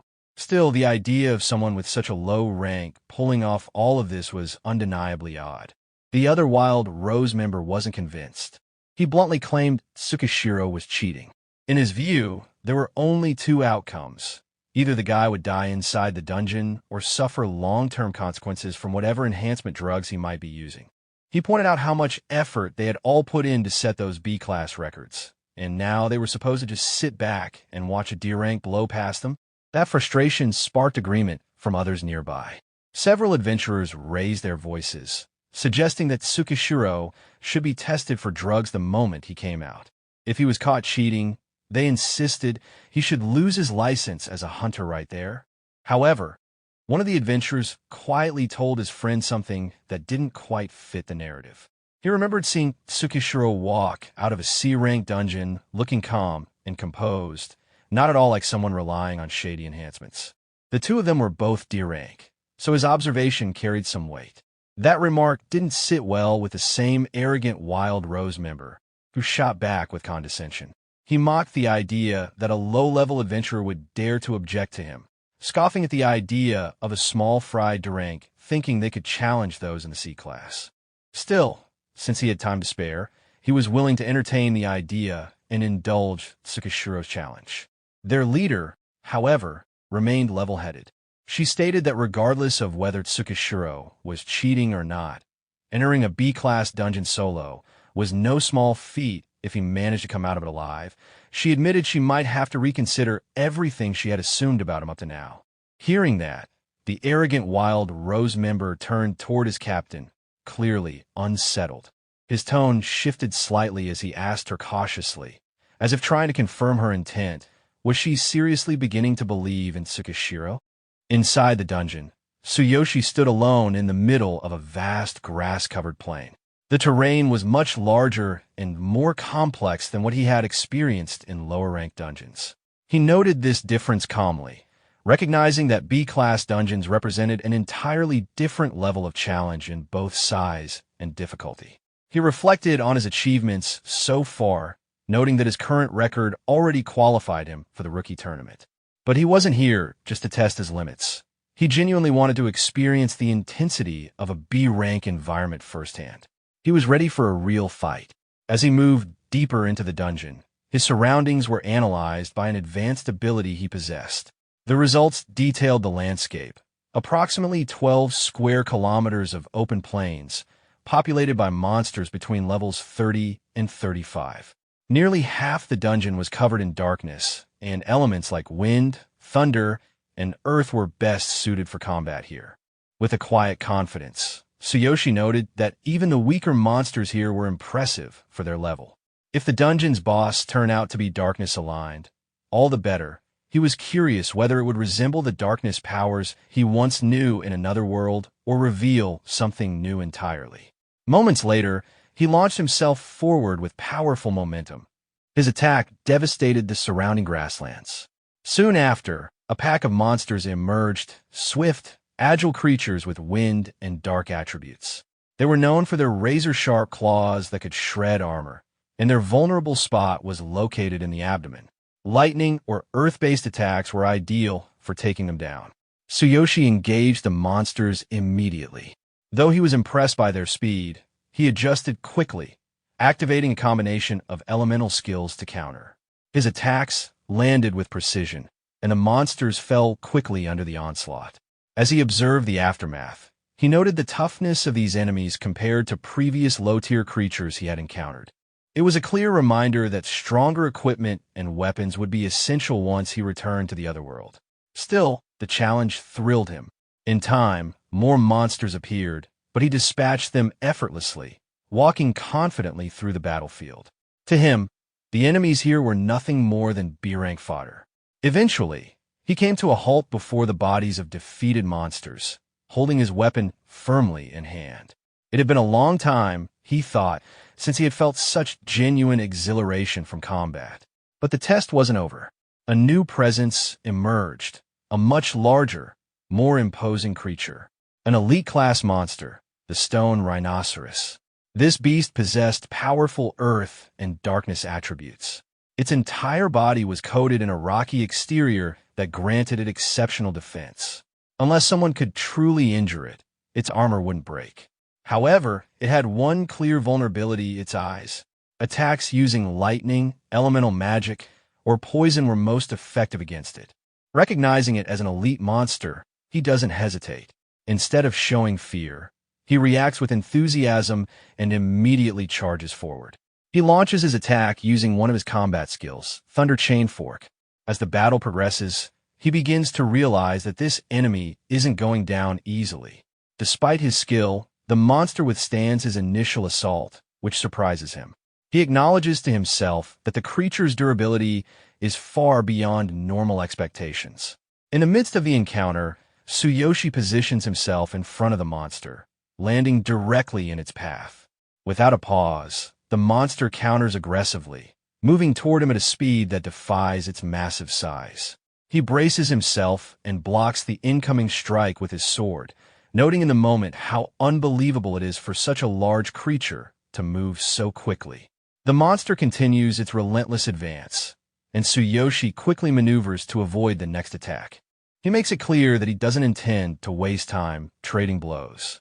Preparing for a counterstrike, he activates one of his elemental techniques, Law of the Earth, Wind Frost, and aims for a vulnerable spot on the creature. Believing that the monster's eyes may be its weak point, he targets them with precision. His assumption proves correct. With a direct hit to a critical area, the monster's formidable defenses are compromised. Realizing he now has the upper hand, Tsuyoshi prepares for a finishing blow. He calls upon a powerful lightning-based ability and channels it into a final attack. The impact of the strike forces a loud, pained roar from the monster, and moments later, the creature collapses to the ground defeated. Tsuyoshi, breathing heavily, surveys the fallen enemy. He's clearly fatigued. Reflecting on the fight, he notes that battling an elite monster without the support of a system and relying purely on weaponry had pushed his equipment to its limit. The encounter had been draining, both physically and technically. He glances down at his weapon. It's clear to him now his current gear won't be enough for what lies ahead. He admits to himself that unless he upgrades his equipment soon, he'll be at a major disadvantage when facing the dungeon boss. Assessing his situation further, he stores his weapon and turns his gaze toward the deeper parts of the dungeon. The difficulty of this B-rank dungeon forces him to think seriously about the challenges that must exist in even higher-ranked ones. As he wipes blood from his face, he maintains a composed but confident attitude. If the boss of this dungeon turns out to be darkness type, he tells himself, then the upcoming fight could be even more challenging, but also worth his attention. Meanwhile, outside the dungeon, a crowd of adventurers remains gathered around the gate. Tension is high, and concern is starting to spread. One person voices the obvious. Tsuyoshi has been inside for 20 minutes and hasn't returned. There's speculation that he may already be dead. Others agree, arguing that entering a B-rank dungeon alone as a D-rank adventurer is effectively suicide.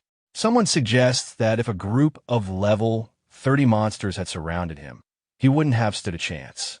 They expect the dungeon system to confirm his death at any moment. A member of the Wild Rose party cuts into the conversation, boasting about their own achievement. They remind the others that their team had cleared this same dungeon before, dealing with stone rhino-type enemies and a difficult final boss. Their recorded time of 1 hour, 5 minutes, and 15 seconds has yet to be beaten. That sparks curiosity among the bystanders. One adventurer considers that Tsuyoshi might be able to break their record.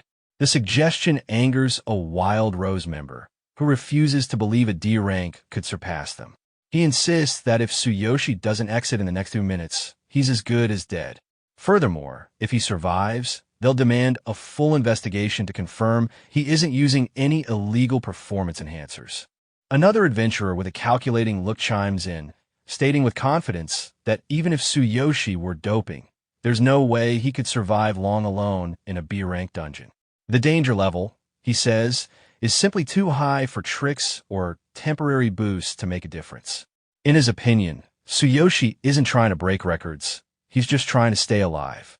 More adventurers join the discussion, emphasizing how different B-rank dungeons are compared to C or D-rank ones. A D-rank hero staying inside for over 20 minutes? To them, that spells certain doom. The leader of the Wild Rose party stands near the gate, reviewing real-time information on the challenger. On the display, it shows that the current challenger is Tsuyoshi. His status is still active, and the elapsed time is now 20 minutes and 17 seconds. She also sees a list of Tsuyoshi's previous records. Multiple solo clears of both C and D-rank dungeons with impressively short times. These stats seem to irritate her. Despite her initial dismissal of him due to his low rank, the fact that he cleared those dungeons solo and quickly forces her to reconsider. In her thoughts, she acknowledges that most D-rank heroes wouldn't have lasted this long. Tsuyoshi's survival alone is noteworthy. From behind her, one of her team members asks what she's looking at. Without turning around, she responds that it's nothing important, but inwardly, she continues thinking about the unusual level of skill Tsuyoshi seems to possess. She begins to wonder if he's still alive and actively progressing through the dungeon even now. Clenching her fist tightly with irritation, she muttered under her breath, "No way. A D-rank hero could actually." Meanwhile, deep inside a B-rank dungeon, surrounded by a marshy lake thick with aquatic plants, Tsuyoshi stood before an old structure half submerged in the murky water. He looked up at it and said, "There it is." He then turned his gaze toward the massive door in front of him, staring intently without moving or speaking.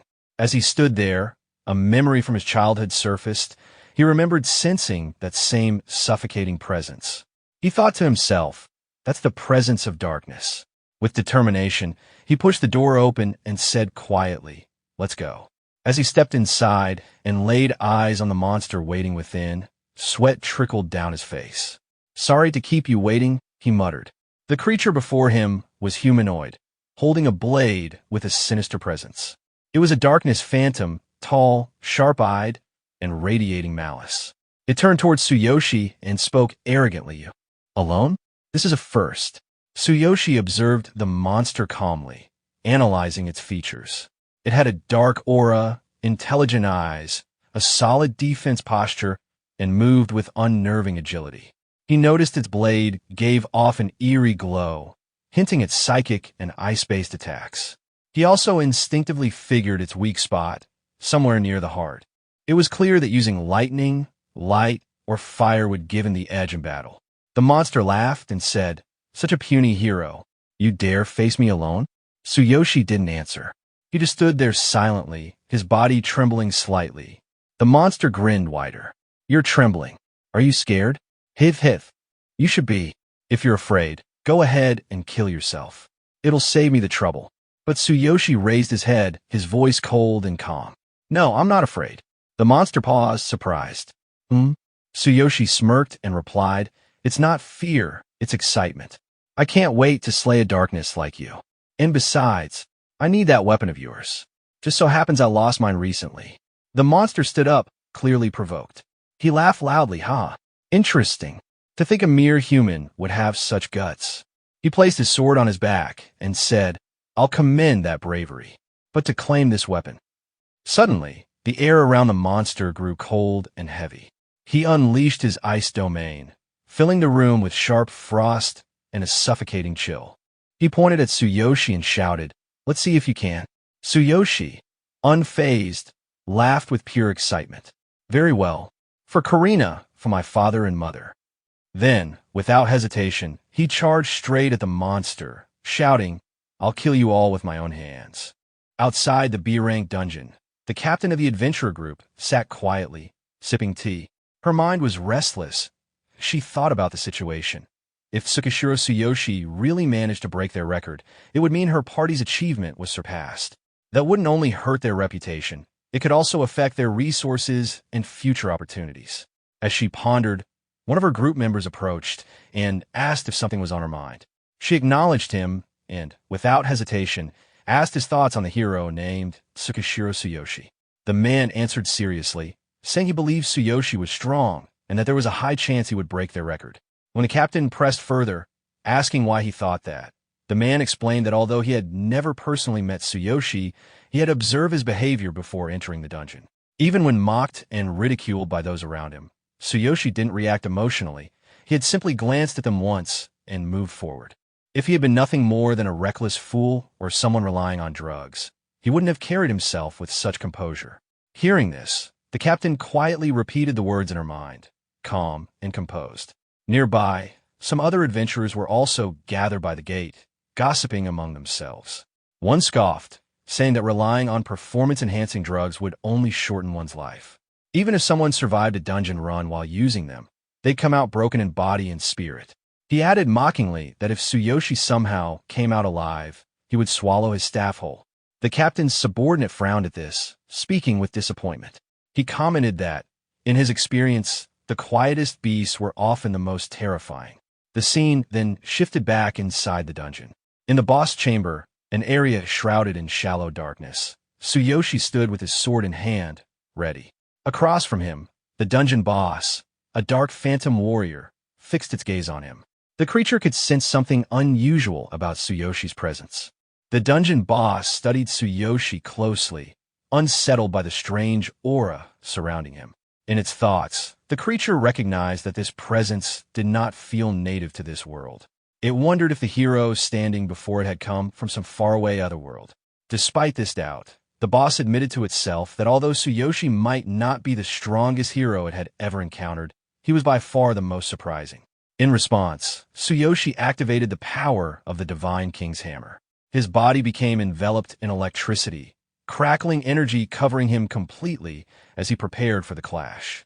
With confidence, he signaled that the monster was about to witness something beyond its expectations. The boss, unfazed, launched forward, demanding proof of the hero's words. In an instant, the two collided in a fierce battle. Their weapons clashed, each countering the other's strikes with speed and precision. As the fight escalated, Tsuyoshi's heavenly eye ability analyzed the monster's state. The boss had entered its perfect form, which increased its speed and attack power significantly. Its current combat style combined rapid combos with mental invasion techniques, giving it both physical and psychological pressure. The recommended strategy was clear. Tsuyoshi needed to rely on his mastery of the laws of earth, wind, and frost to keep his speed up and look for an opening to counterattack. Realizing the monster's increased speed, Tsuyoshi thought quickly. Facing it directly would only result in severe injury. He activated the laws of earth, wind, and frost once again, reinforcing his movements to stay alive. Even so, the boss's attack struck him, forcing him back several steps and reducing his health. Instead of being shaken, Tsuyoshi smirked at the challenge, finding it intriguing. The monster attacked again, but this time Tsuyoshi managed to counter, striking back with his sword. The blow landed, wounding the creature slightly and shaving off some of its vitality. The boss laughed, mocking Tsuyoshi, insisting that his weapon was too weak to cause any real harm and daring him to keep fighting. Yet, despite the monster's words, it secretly began to feel unease. Even while bleeding and facing overwhelming odds, Tsuyoshi remained unerringly calm. That composure unsettled the beast far more than the strikes themselves. With a sudden swing, the boss unleashed one of its most dangerous techniques, Dark Moon Ice Prison. A vast wave of freezing energy surged outward, spreading across a wide area. Tsuyoshi's heavenly eye warned that this was a large-scale ice attack combined with mental invasion, capable of freezing opponents for several seconds if caught directly. The best strategy was to escape the affected zone immediately. The attack grazed Tsuyoshi, leaving a cut on his face as he dodged.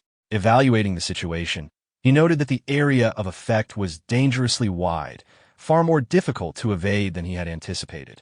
A massive wave of ice surged towards Tsuyoshi. Bracing himself, he focused all his strength into his abdomen to absorb the impact with maximum defense. Even so, the attack struck hard, tearing away a large portion of his vitality. His body, renowned for its resilience, had already sustained heavy wear. The boss was visibly shocked that Tsuyoshi had managed to survive the blow.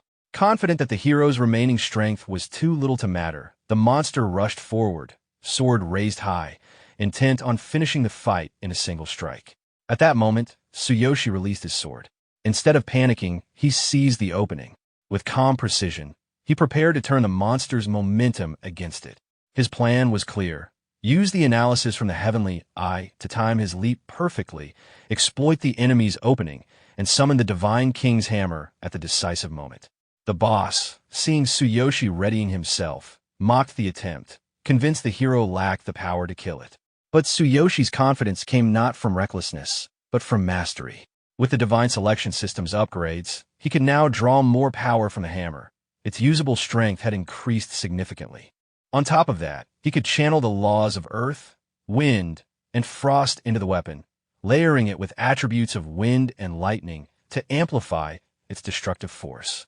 The surge of energy coursed through the hammer, straining his arms to the breaking point. His body nearly collapsed under the weapon's overwhelming power, but Tsuyoshi endured by concentrating the strongest reinforcement into both hands. The strain was immense, yet his grip held firm. With all preparation complete, Tsuyoshi launched his ultimate strike. The hammer, infused with divine energy and elemental power, crashed down with unstoppable force. The boss's expression shifted to shock as its vitality plummeted faster than it could comprehend.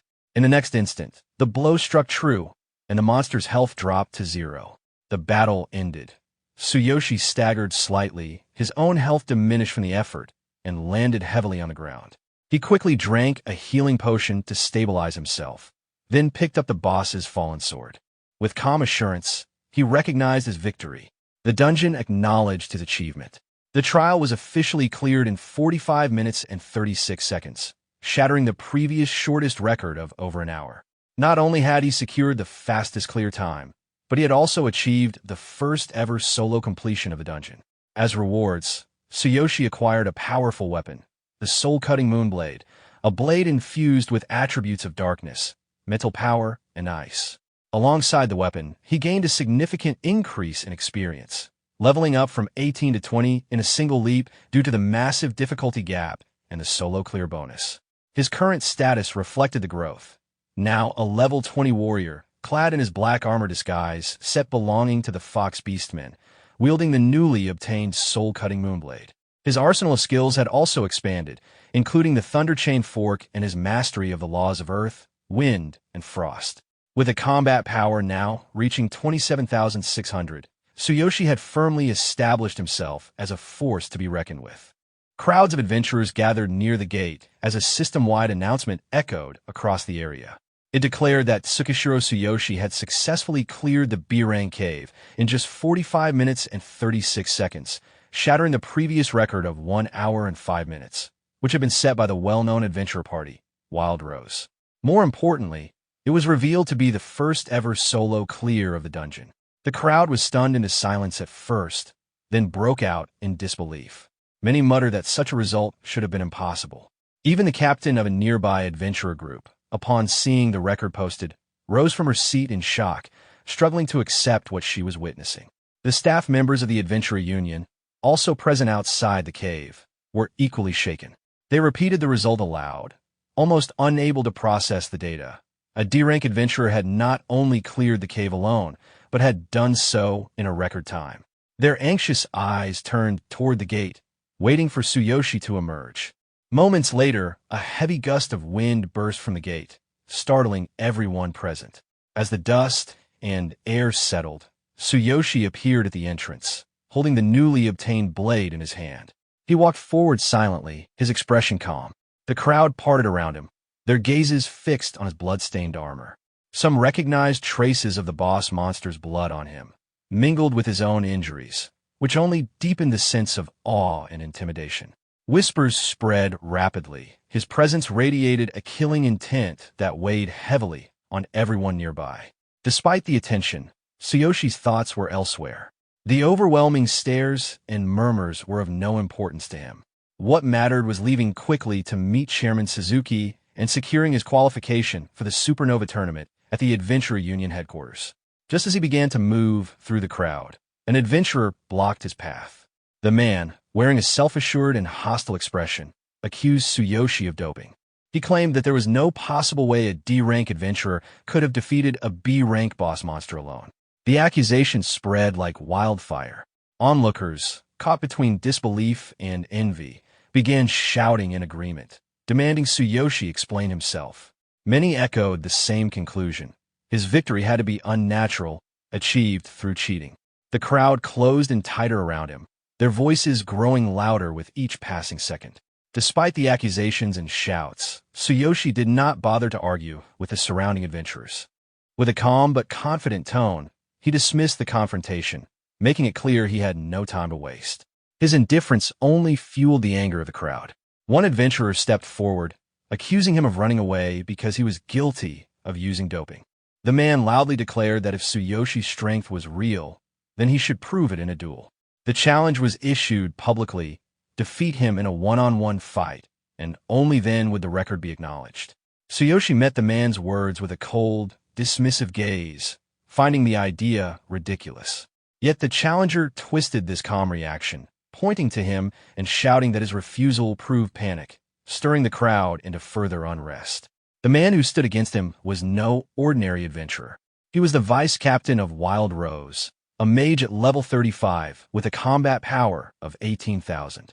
Inside, he was confident that his strength far surpassed Tsuyoshi's.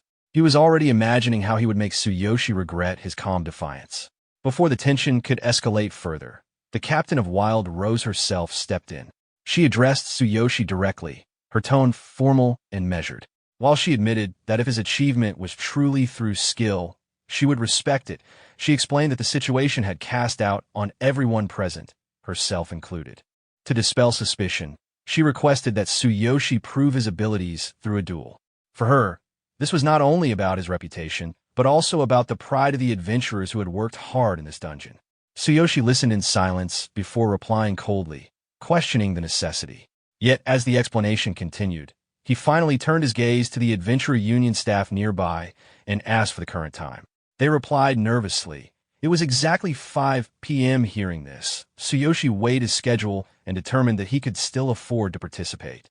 Standing tall in the middle of the crowd, sword in hand, he announced his decision to accept the duel. The reaction was immediate. Shock and disbelief spread throughout the adventurers. Many could not believe he would agree to fight after just surviving a deadly battle with a dungeon boss. His opponent, the vice-captain mage, stood with a confident smile, already convinced of his victory. In his mind, he judged Tsuyoshi's decision as reckless suicide. The mage had recently mastered a powerful new spell, Elemental Burst. It was an expensive technique acquired at great cost by his party, designed to restrain enemy movement, channel elemental energy, and unleash a massive explosion. He was certain that even if Tsuyoshi was secretly concealing his true level, even if he were C rank, this spell would overwhelm him. At the same level, he believed a mage's destructive magic was invincible. Soon after, the two men stood across from each other in a cleared space before the crowd. A mediator from the Adventurer Union stepped between them, explaining the rule of the duel: no killing. Both fighters were instructed to prepare themselves. The duel began under the Adventurer Union's official rules: no killing. This regulation existed to ensure that matches could be decided without causing permanent harm to the participants.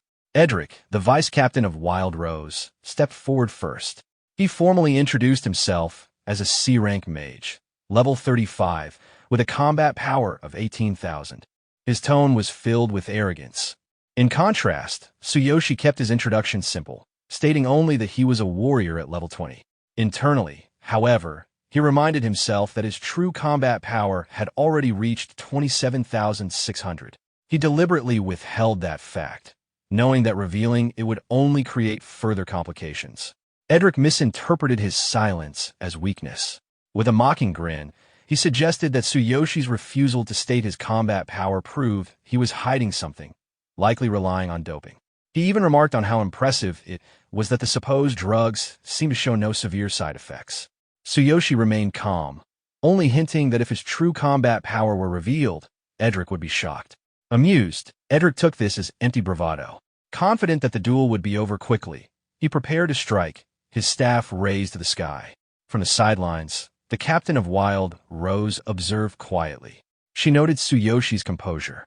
Unlike someone who was reckless or enhanced by drugs, he showed no nervousness, only controlled readiness. Her earlier doubts began to waver. The staff member officiating the duel raised his hand and gave the signal to begin. At once, Edric activated his spell. He unleashed Elemental Burst, a powerful and costly technique his party had acquired through great effort. It restrained the opponent's movements, rotated elemental power, and then detonated in a massive explosion. His plan was to overwhelm Tsuyoshi instantly, robbing him of the ability to continue fighting. From the sidelines, the captain frowned at his decision. She thought to herself that using such a powerful technique right at the start seemed excessive, even unfair. But before the spell could reach him, Tsuyoshi calmly stored away his sword and moved. In an instant, he vanished from where he stood. The onlookers erupted in shock. None could comprehend how someone who had just fought an entire day in a deadly dungeon still possessed such speed and energy. A heartbeat later, Tsuyoshi reappeared directly in front of Edric. The mage froze in disbelief, sweat breaking across his face as he realized he had been caught completely off guard. Tsuyoshi had already concentrated a significant portion of his physical energy into his right hand. With a single decisive strike, he drove his fist into Edric. The impact launched the mage across the ground, his body crashing several meters away. The duel ended instantly. The vice-captain of Wild Rose, a level 35 C-rank mage with 18,000 combat power, had been defeated in a single blow. The captain of Wild Rose stood stunned. She silently questioned what would have happened had she faced that strike herself. Would she have been able to withstand it, or even evade it at all? The answer unsettled her. In the middle of the arena, Tsuyoshi lowered his fist, his expression steady. Surrounded by silence and disbelief, he turned to face the crowd. With unwavering confidence, he asked if anyone else wished to challenge him. After Tsukishiro Tsuyoshi's overwhelming victory, the adventurers around him were shaken. They whispered among themselves, stunned that Edric, with his combat power of 18,000, had been defeated in a single blow, and without Tsuyoshi even using a weapon. The captain of Wild Rose, equally shocked, realized this strength was far beyond ordinary. If Tsuyoshi was truly only level 20 now, then his future potential was unimaginable. One of her subordinates, pale and sweating, reminded her that he had warned about Tsuyoshi's strength, though even he hadn't expected it to be this overwhelming. The captain quickly ordered her team to take Edric away for treatment. As they carried him off, she addressed Tsuyoshi directly, formally acknowledging his strength on behalf of her party. Tsuyoshi accepted the recognition with a simple word of thanks. A staff member then raised his hand and announced to everyone present that Tsuyoshi's data had been fully authenticated by the system. His combat power, level, and records were all verified as legitimate. Another staff member reinforced the declaration, stating that no objections to the results would be accepted. The crowd grew restless, murmuring among themselves. Many were still in disbelief, calling him a monster. They acknowledged that a D-rank adventurer clearing a B-rank cave alone and then defeating Edric in one strike placed him at least on par with a C rank, if not higher. Some who had mocked him earlier felt ashamed. The captain of Wild Rose, watching him closely, thought to herself that Tsuyoshi might one day become an S-rank adventurer. The idea of forming a party with him crossed her mind. The scene then shifted outside the public caves, where a car was waiting. Captain Suzuki stood nearby, tears in his eyes as he greeted Tsuyoshi. He praised him for the solo clear of the B-rank cave in just over 45 minutes, proudly declaring that he had been the first to receive the record notification. Suzuki expressed both relief and excitement, saying that not only had Tsuyoshi returned alive, but he had also set a groundbreaking achievement. With the Supernova tournament beginning the next day and the registration deadline approaching, Suzuki urged Tsuyoshi to head with him immediately to the Adventurer Union headquarters. Tsuyoshi responded calmly, agreeing without hesitation. They entered the car together and drove off into the night toward the headquarters. At the Adventurer Union headquarters, the receptionist checked Tsuyoshi's profile and froze. She was stunned to see that in just one day, he had updated all the public cave records, including the B-rank cave cleared solo in 45 minutes and 35 seconds. Captain Suzuki immediately urged her to confirm the data and proceed with registration, insisting that Tsuyoshi be entered as a substitute for the Supernova tournament. The receptionist quickly complied, verified the results, and officially registered him. She politely informed Tsuyoshi that his participation had been approved and instructed him to arrive at the venue on time the next day. Tsuyoshi, noting her respectful tone, thought to himself that whether in this world or another, strength always spoke loudest. He gave a calm confirmation in reply. Suzuki, unable to contain his excitement, placed a hand on Tsuyoshi's shoulder. He reminded him that even substitutes often competed and that the future of their school's Adventurer Association now rested on him. Tsuyoshi accepted quietly, already thinking ahead. Winning the Supernova tournament would allow him to apply for C-rank qualification, the fastest path forward. Privately, he resolved that reaching C-rank would also give him the chance to bid for the Golden Regeneration Liquid, the only hope of healing his sister Karina's legs. That night, at his apartment, Tsuyoshi gently adjusted the blanket over Karina as she slept. He promised her silently that she would walk again soon. Later in his room, he opened his system panel. When he had leveled up to 20 in the B-rank cave, a new feature had unlocked, but he hadn't checked it until now. The panel displayed the compatibility system bonus. Two options appeared. Bonus 1. Apply a God Selection version upgrade to one of his skills, greatly amplifying its effects. Bonus 2. Upgrade Strongest Body, multiplying his entire body's defense, including internal organs, by 60 times, with control over where to focus its effect. Tsuyoshi smiled. The ability to upgrade skills directly was valuable, but Bonus 2 addressed a weakness that had troubled him most, his physical durability. With it, he could endure serious injuries that would have previously left him incapacitated. Without hesitation, he selected Bonus 2. A yellow light enveloped him as the system confirmed the upgrade. Strongest Body has been enhanced. After examining his newly gained abilities, the protagonist felt satisfied. His defense had increased 60-fold, a change that meant he would no longer suffer injuries each time he unleashed energy. This newfound resilience greatly expanded his combat possibilities. As he continued reviewing his gains, he saw that he had earned another bonus, one that allowed him to upgrade one of his current skills. The only skill available to him was Thunder Chainfall, so he decided to strengthen it while keeping in mind that he still needed to search for more powerful abilities in the future.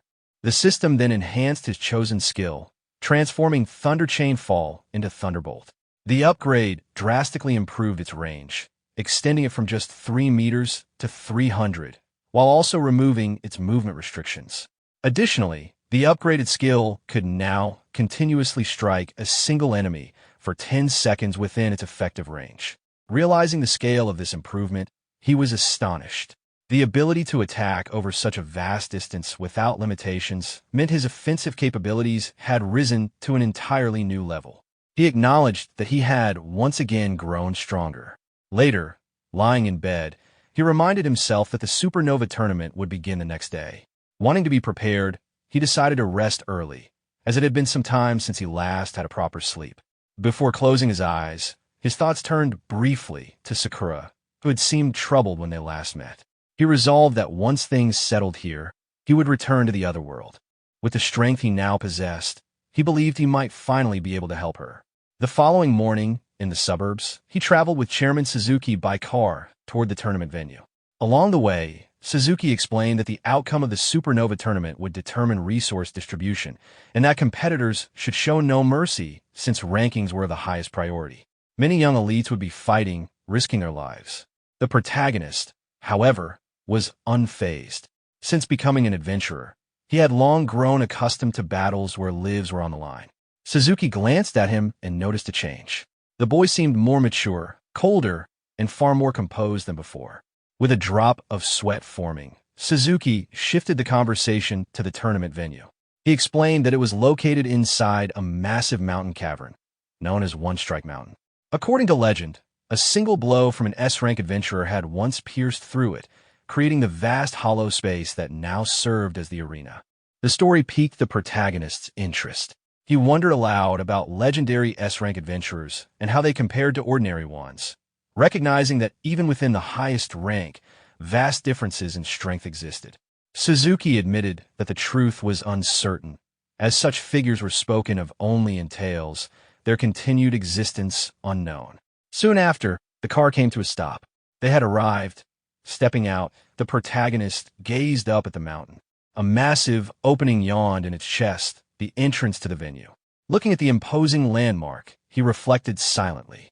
The sheer power of a legendary S-rank adventurer was something beyond imagination, and even after so much time, its traces still carried a sense of awe. Chairman Suzuki stepped closer to the protagonist, remarking on how vast and spacious the cave appeared from inside. He admitted that the first time he saw it, he had nearly been overwhelmed by its scale. He accompanied the protagonist to the entrance, but reminded him that once inside the matches, he would be on his own and would have to rely solely on his own strength. At the entrance, a staff member confirmed the protagonist's identity as a contestant and permitted him to enter. From behind, Suzuki called out one final warning, urging him to be careful and to return alive no matter what. With calm confidence, the protagonist acknowledged this and stepped into the cavern. The scene shifted to the Supernova tournament's preparation area, where countless adventurers were gathered, preparing for the competition. Observing them, the protagonist quickly noticed the Adventure Union's party present among the crowd. Through his divine eye ability, information appeared before him, analyzing the members of that group. Ryai's, a level 36 warrior with strong combat power. Sherry, a level 36 battle priest. And Fabian, a level 36 thief. All of them carried impressive combat power values that reflected their status as elite young adventurers. The protagonist thought to himself that their strength was as expected of representatives from powerful factions. He introduced himself to one of the adventurers, explaining that he was participating as a substitute for the Adventure Union. His words, however, were met with doubt and amusement. They questioned why someone at his low level had been sent, remarking that at least a C rank would be necessary, and that even substitutes should not become dead weight. A red-haired girl added her own comment, assuming that his position was gained through connections, and assured the group that they would work hard enough so the substitute would never need to participate. The protagonist did not argue and simply walked away, wishing them well. Sitting quietly on a bench, he reflected on his true purpose in joining this tournament. His goal was not only to support the party, but also to gain C rank qualification, which would allow him to join auctions. That qualification was vital. He needed it to bid for the golden regeneration liquid, the only hope for his sister Karina to walk again. Firmly resolved, he reminded himself that he could not afford to lose. Suddenly, mocking laughter echoed through the area. A loud voice ridiculed the Adventurer Union for sending what they called a level 20 to rank trash substitute, suggesting that the Union must be in decline to rely on someone so weak. The insult drew the attention of the entire gathering, shifting all eyes toward the source. It was the Hato Group, one of the 5 great factions and long-standing rivals of the Adventurer Union. Their members stepped forward, each radiating confidence and arrogance. Poison Fong, a level 37 thief. Blackblade, a level 37 warrior. Gon, a level 36 warrior, serving as their substitute. And Demon Fire, a level 36 magic user. Their combat power values were all higher than those of the Adventurer Union members. The protagonist studied them quietly, acknowledging that their strength explained their arrogance. As the Hato group arrived, the red-haired adventurer from a union turned toward them, noting that the 5 great factions and the 3 great guilds had always stood in opposition to the Adventurer Union. She reflected that while the higher authorities often ignored these rivalries, when true interests were involved, conflict was inevitable.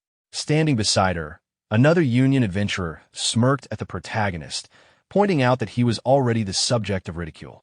The leader of the Hato group, brimming with arrogance, openly mocked the Union for relying on a D-rank substitute, declaring that their team would surely end up in last place. One of the Union members grew visibly irritated at the insult. He reminded the Hato faction that the Adventurer Union was the largest authority in adventurer assessments, and that the day's results had yet to be decided. With an angry expression, he warned them not to get ahead of themselves. A member of the Hato group casually cracked his neck, brushing off the protest. He argued that assessment standards had long been unified across regions, and that results would be no different here. With a smug grin, he stepped forward, suggesting a warm-up sparring match before the tournament officially began. He explained that such bouts were permitted under tournament rules, provided both sides agreed, no weapons were used, and no one was killed. Stopping directly in front of the protagonist, he mocked him further, implying that if the Union was too afraid, they could back down. He sneered that the presence of a D-rank substitute would at least give them an excuse when they inevitably lost during the main competition. Before the insult could go further, one of the Union's C-rank members stepped in front of the protagonist, accepting the challenge on their behalf. He declared that C-rank should fight against C-rank, and told the protagonist that this was not his burden to carry. The Hato member readily agreed, confident in the outcome, and the sparring match was set. The scene shifted to the temporary arena within the preparation area, where a large crowd quickly gathered to watch. Whispers spread through the spectators that the Adventurer Union and the Hato group were about to clash even before the official matches began. On one side stood Fabian, a level 36 thief of the Adventurer Union with combat power measured at 16,000. Opposite him was Gantetsu of the Hato group, a level 36 warrior with an equal combat power of 16,000. The atmosphere grew tense as the two prepared to fight, both sides eager to prove their superiority before the tournament even started. The signal to begin was given, and Fabian immediately rushed forward, aiming at Gantetsu with the speed and precision of a thief. He relied on his hand blade technique, confident that even without weapons, his skills would be sufficient. But Gantetsu evaded the strike with ease, dismissing Fabian's effort as nothing more than a petty trick. Fabian was shocked by the warrior's reaction speed, realizing that his opponent was far faster than he had anticipated. Gantetsu countered, boasting that he was well accustomed to fighting thieves and had no intention of dragging the fight out. With a single, crushing kick, he struck Fabian's leg. The impact fractured Fabian's right leg instantly, and he collapsed to the ground, screaming in pain. The Union members shouted Fabian's name in alarm, rushing toward him, but his injury was severe. With his leg broken, his participation in the tournament was no longer possible. Standing over him with arrogance, Gantetsu mocked the Adventurer Union, declaring their members nothing but trash. He prepared to strike again, openly stating he didn't care if it counted as a violation. The Union members rushed in to intervene, shouting for him to stop, but before they could reach Fabian, the protagonist moved. With incredible speed, he bypassed his teammates and appeared between Fabian and Gantetsu, intercepting the attack at the last second. The sudden display of strength shocked Gantetsu, who trembled slightly as he demanded to know who the protagonist was. The protagonist's cold glare silenced the question, making it clear he was not intimidated. His teammates, still recovering from what they had witnessed, were stunned by the sheer speed he had just demonstrated. Turning to the tournament staff, the protagonist requested immediate medical attention for Fabian. The staff complied without hesitation, quickly escorting the injured adventurer away. As Fabian was being taken, he warned the protagonist to be cautious. But the protagonist dismissed the concern, stating firmly that the one who should truly be careful was Fabian himself. With calm determination, the protagonist adjusted his tie, then stepped forward. Announcing his decision to take over the sparring match, he declared that if his opponent was afraid, he should simply back down. Gantetsu stepped forward, laughing at the idea of facing a mere substitute. To him, the fight was already decided. An arrogant Durang brat had no chance against him. With confidence, he charged in at high speed, pulling back his fist for a heavy strike. The union members shouted in anger, realizing Gantetsu's true intent. They accused him of trying to injure their substitute deliberately, knowing that if they lost too many members, they would be disqualified for insufficient numbers. But before anyone could intervene, the protagonist activated the Earth-Wind Law. A surge of power erupted around him, halting Gantetsu's momentum. Shock spread across Gantetsu's face as he realized too late that his opponent's strength was far beyond what he had expected. In the next instant, the protagonist delivered a precise counterattack. A single powerful kick shattered Gantetsu's right leg, making him collapse to the ground with a scream of agony. Not stopping there, the protagonist moved again with overwhelming speed. Grabbing Gantetsu by the head, he forced him down, his expression filled with cold anger. He asked mockingly if the broken leg hurt, then pressed him hard into the ground. The sheer force of the impact instantly knocked Gantetsu unconscious. His combat ability was lost, making him ineligible to continue in the tournament. The arena fell into silence. The Adventure Union members stared in awe, while the Hado group froze in disbelief. Their leader muttered in shock, unable to accept what he had just seen. This was supposed to be a D-rank adventurer. The protagonist calmly dusted off his suit as if nothing had happened, then stated firmly that the situation was now fair.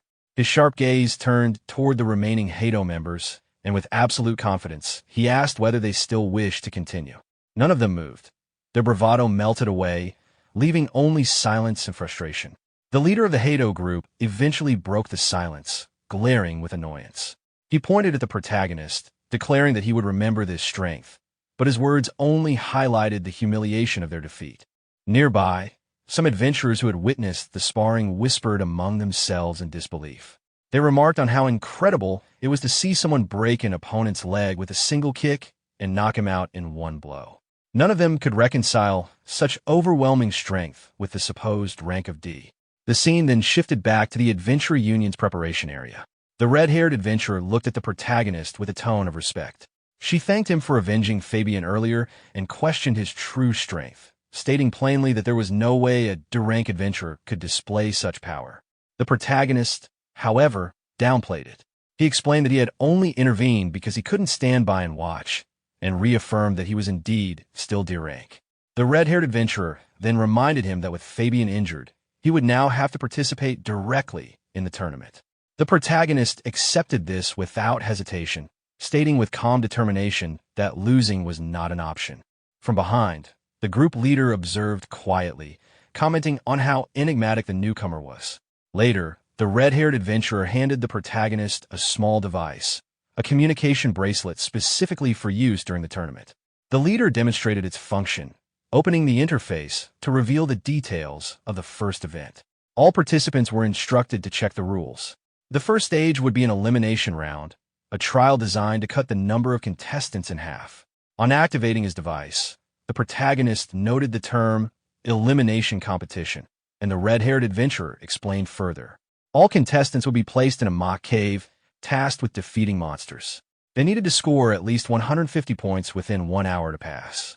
However, if more than half the participants surpassed the requirement, then only the top half would proceed, making it essential to earn as many points as possible. The leader then elaborated on the mechanics. Contestants could choose between two modes, normal mode and dark mode. In normal mode, each monster defeated granted 1 point. In dark mode, only darkness monsters appeared, and each one defeated earned 5 points. However, every 30 seconds, the number of monsters would double, making the challenge increasingly dangerous. Finally, the leader warned against being tempted by the higher points of dark mode. He explained that monsters were adjusted to match the contestant's level, so for the protagonist, both normal and darkness monsters will be level 20. But darkness monsters were significantly stronger than their normal counterparts. Many past contestants who attempted dark mode had been overwhelmed before they could even fight back. The red-haired adventurer continued explaining the risks. Even in normal mode, she warned, the challenge was harsh. Monsters doubled every 30 seconds, and though one might start strong, fatigue would set in midway. Endurance and consistency were tested as much as strength. An hour of continuous fighting was grueling, and it was easy to get overwhelmed once surrounded. The protagonist then asked about the highest record ever achieved in this trial. The group leader responded, recalling a remarkable story from years past. A contestant from the Adventurer Union had once chosen dark mode, managing to endure for 45 minutes and defeat 300 darkness monsters in that time, earning 1,500 points. That contestant had since risen to become not only the Union's pride, but also the youngest S-rank adventurer in history. The leader then admitted his own limits, stating plainly that he wouldn't last even 10 minutes in dark mode, let alone defeat more than 20 enemies, since the doubling effect made it a nightmare. The red-haired adventurer agreed, adding that as a battle priest, she would last even less. Darkness monsters were significantly stronger than normal ones, and once their numbers rose, survival was nearly impossible. The protagonist, however, seemed intrigued by the challenge. He silently repeated the record in his mind, 45 minutes, 300 darkness monsters, 1,500 points, and found it interesting. Later, the scene shifted to the tournament venue, where crowds had gathered in front of the competition area. A massive gate loomed ahead, leading into what appeared to be a real cave rather than a simulation. The protagonist noted this detail, and the red-haired adventurer explained that the cave had a unique origin. According to legend, it had been formed by a single strike from an S-rank adventurer. The mysterious energy within it still defied both modern science and the abilities of even current S-rank adventurers. Because of this, it naturally generated mock cave environments, and the tournament organizers used one such space for the trial. At that moment, the protagonist's ring reacted faintly as he approached the gate, causing him to pause and wonder what it was sensing. One by one, participants began entering the cave. Before it was their group's turn, the leader reminded everyone of their strategy, to stick with normal mode as long as possible, avoid reckless risks, and maintain distance when enemy numbers swelled. The red-haired adventurer supported this, pointing out that they had already lost one member, so the rest of them had to give their best effort. The leader then placed a hand on the protagonist's shoulder, expressing his desire to work together for a strong placement. The protagonist, however, gave no verbal reply. Instead, he glanced again at his trembling ring, puzzled by its unusual reaction. When it was finally his turn to step forward, the selection prompt appeared before him. It asked him to choose between normal mode and dark mode. Remembering the warnings and advice from his companions, he considered that normal mode was the safer path. Yet, with a quiet confidence, he made his choice. Dark mode. A faint smile crossed his face as he thought to himself that his true opponents would indeed be the darkness monsters waiting inside. That's it for today's video. I've already uploaded the next chapter of this manhwa. If you want to keep watching, just check the link in the description or click the video popping up on your left.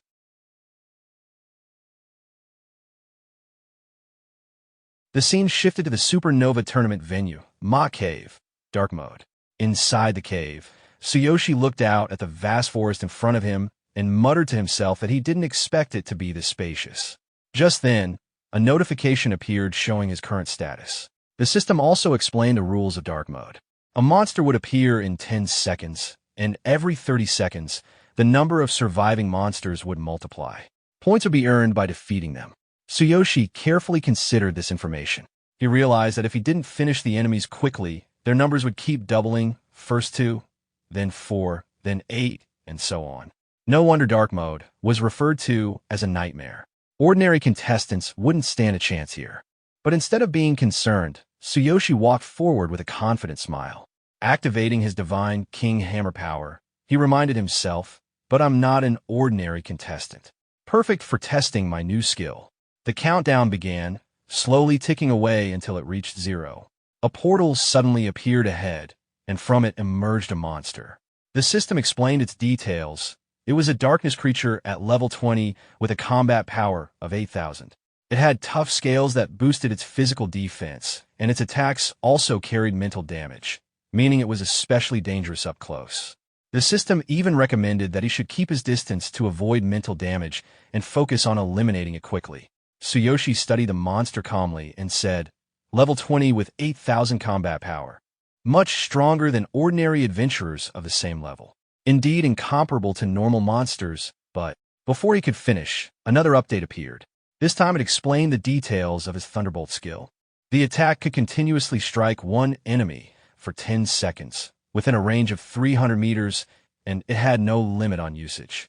Looking over this information, Tsuyoshi thought to himself, 300-meter range for 10 seconds. He then shifted his gaze toward a mountain nearby, gripping his sword with determination to use the new skill. Not impossible even at this distance, but with only a few dozen meters between us, the opponent will target me and move out of effective range. Let me attack from the edge and test the enemy's reaction. Once again, the system assisted him, confirming that the top of the mountain was 283 meters away from the clearing below and that the terrain there would be suitable for skill use.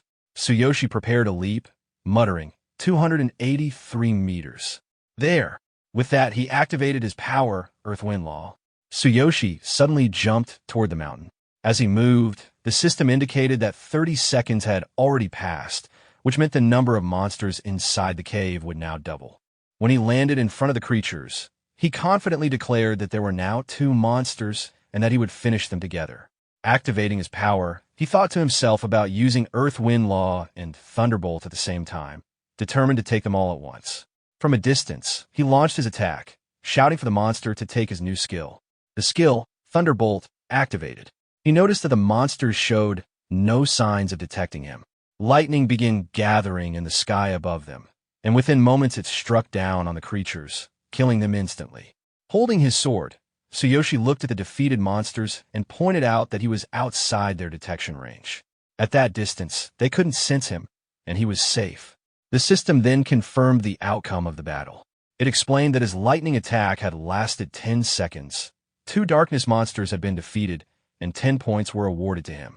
With confidence, Tsuyoshi held the blue energy swirling in his hand and remarked that by maintaining his distance and adding the power of his law for 10 seconds of continuous attacks, he was capable of defeating darkness monsters of the same level. He smiled, amused, saying that things were starting to get interesting. The scene then shifted to the Supernova Tournament venue, judge area, where several important figures were observing the trial. These were judge representatives from different factions, all A-rank adventurers. They had been selected by lottery to ensure fairness and to give each faction the chance to witness the potential of the younger generation. Among them, a woman stated that the basic trial had begun and all participants had entered the mock caves. As usual, this stage would eliminate half of the contestants. One of the men responded, mentioning that if everything went smoothly, the trial should conclude in about 30 minutes. Checking the current numbers, he noted with surprise that only 18 out of 100 participants had chosen dark mode. A girl then spoke with confidence, saying that such a result was understandable, since rationally assessing one's abilities was also important. If even half of those who chose dark mode managed to clear it, she considered that an excellent outcome. Another man joined in, pointing out that most prideful young people underestimated dark mode. Since the enemies doubled every 30 seconds and were far stronger than ordinary monsters, it was normal for contestants to fail within 10 minutes. At that moment, the display in front of them updated, showing that eliminations had begun. Many participants were instantly marked in red, indicating they were out of the competition. Another girl observed that 10 minutes had passed and that some participants were already appearing with insufficient points. Sitting beside her, a man smiled and noted that at this pace, many more would be eliminated. Suddenly, a long-haired man stood up from his seat with a shocked expression, staring at the screen and exclaiming in disbelief, "This is..." Another man, confused by his reaction, asked if perhaps one of his contestants had been eliminated, telling him to simply send them back for more training.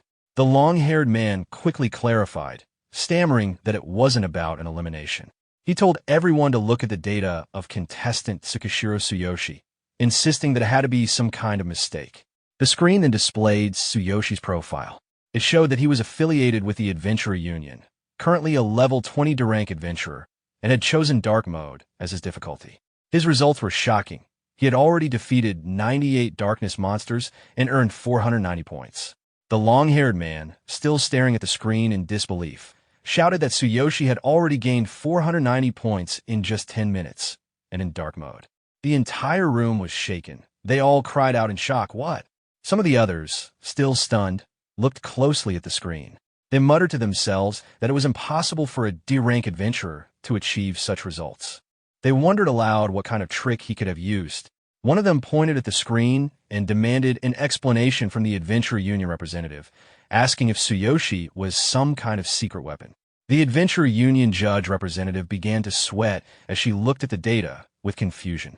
She admitted that she had never heard of Tsuyoshi being an official member. Scrolling further, she discovered the truth.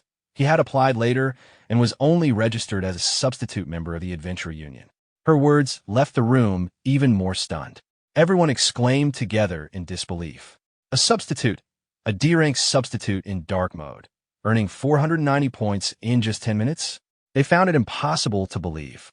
One of the men, panicked as he stared at the data, suggested that Tsuyoshi must have used some special high-grade item. Yet even with that, the results were incredible. As they continued to look at the screen, their shock grew even greater. They questioned if this meant Tsuyoshi was on the path to breaking the record of the youngest S-rank adventurer.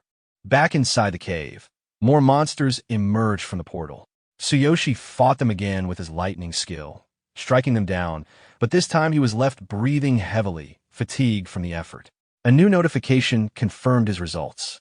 He had defeated 12 darkness monsters in one go, earning 60 points. His total now stood at 98 darkness defeated, with 490 points earned. The display also showed that 48 minutes remained. Looking at the information, Tsuyoshi thought to himself that he had managed to cover the third wave in one strike, defeating 32 at a time with Thunderbolt, which was his current limit. But after using the skill 3 times in such quick succession, while also adding the power of his law, his energy was drained, and he could no longer maintain the pace. He needed time to recover. He then took out a recovery potion, drank it, and instantly regained his strength. In a calm voice, he said that during recovery, all he needed to do was wait for the darkness monsters to respawn, so it was still relatively manageable. He reminded himself that the Adventurer Union's youngest S-rank adventurer had once set a record by defeating 300 monsters in 45 minutes, earning 1,500 points. Closing his eyes with determination, Tsuyoshi declared that he would break that record while he was at it. Time passed. 50 minutes into the trial, another contestant, Ryoga, emerged from his own portal. He was drenched in sweat, exhausted from the challenge. His results appeared on display. He had chosen normal mode, defeated a total of 560 monsters, and earned 560 points. His trial was marked as completed, with a duration of 50 minutes. Looking at his score, Ryoga thought back to his battles inside and muttered with satisfaction that lasting 50 minutes and defeating 500 monsters was quite an accomplishment. Inside his mind, Ryoga reflected on his own performance. In the first 30 minutes, he had used his warrior stamina to defeat about 12 monsters per minute. After that, even though his energy dropped, he still managed to bring down around 10 each minute. With those results, he felt certain he would place in the top 5. Smiling to himself, he thought that if he could secure a good placement, the Adventurer Union might treat him well, and perhaps he could even receive direct guidance from an S-rank adventurer. Then his thoughts shifted that he realized Tsuyoshi and Sherry should have returned by now. Looking around, he muttered to himself in concern, wondering where they were. Seeing no sign of them, he noted that nobody else was around. But then, he noticed a crowd had gathered in front of the ranking board. He was puzzled why so many people were there and frustrated that he couldn't see the results. At that moment, he spotted Sherry, the red-haired adventurer. Calling out to her, he greeted her with a smile and asked how she had done. She replied that she lasted 30 minutes and earned 386 points. Ryoga told her that her score was impressive for a battle priest, and assured her she should pass without worry. He then proudly mentioned that he himself had earned 500 points in 50 minutes, calling it amazing, before asking how Tsuyoshi had fared. Sherry didn't seem interested in his boasting.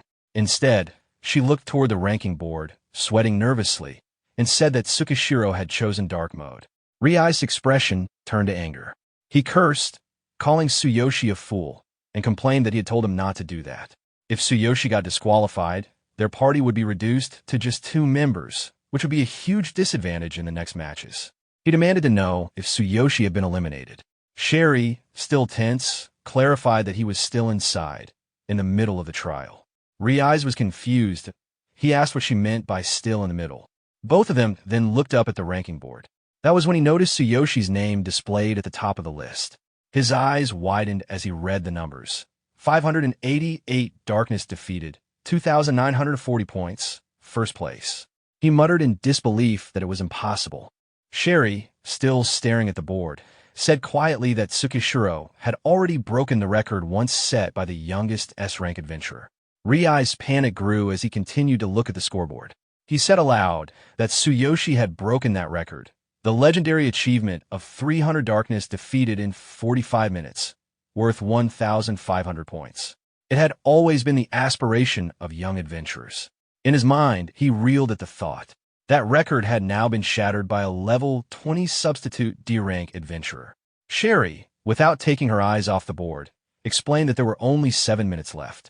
Everyone was gathered here, waiting to see just how far Tsukishiro Tsuyoshi would go. His status still showed as continuing.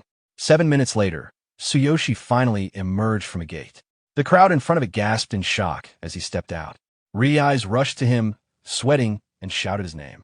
Excited and overwhelmed, he told Tsuyoshi that he had broken the highest record and achieved an incredible score.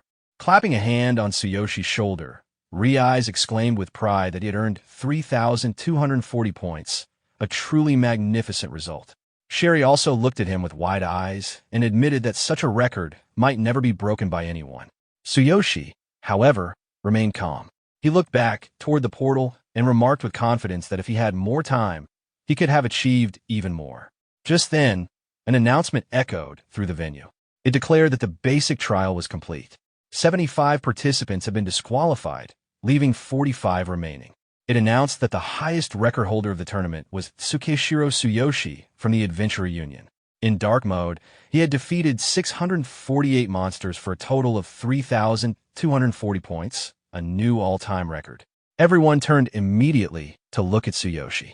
He stood there, confused by the sudden attention. Sherry stepped closer with an awkward expression and told him that he might be the pride of the Adventurer Union now, but that also meant he had become everyone's greatest enemy. Tsuyoshi simply walked away, replying with confidence that he had expected this, but could handle it himself. Ryai, watching him, asked Sherry if Tsuyoshi was some kind of hidden trump card the Adventurer Union had prepared. Sherry shook her head in confusion. She said she didn't know, but admitted that for someone this powerful, it was unbelievable she had never even heard his name before.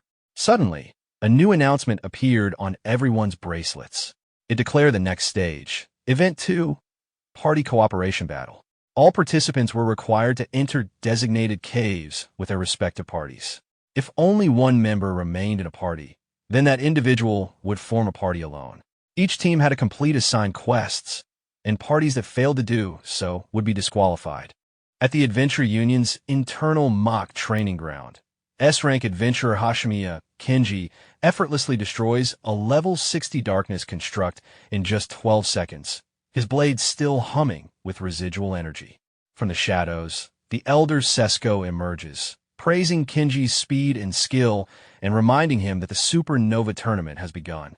Kenji waves it off, uninterested, treating it as the usual rookie event and content to attend only the final award ceremony. Sesko informs him that his previous record for the basic trial has been broken. 3,240 points on dark mode within 60 minutes. Kenji is shocked to learn that the new record was set by a D-rank adventurer, Tsukishiro Tsuyoshi, someone he has never heard of. Intriguingly, this D-rank has no direct S-rank instructor and was discovered only as a substitute by Chairman Suzuki of the School Adventurer Association. Despite past concerns of spies infiltrating the Union, Investigations found nothing suspicious about Tsuyoshi.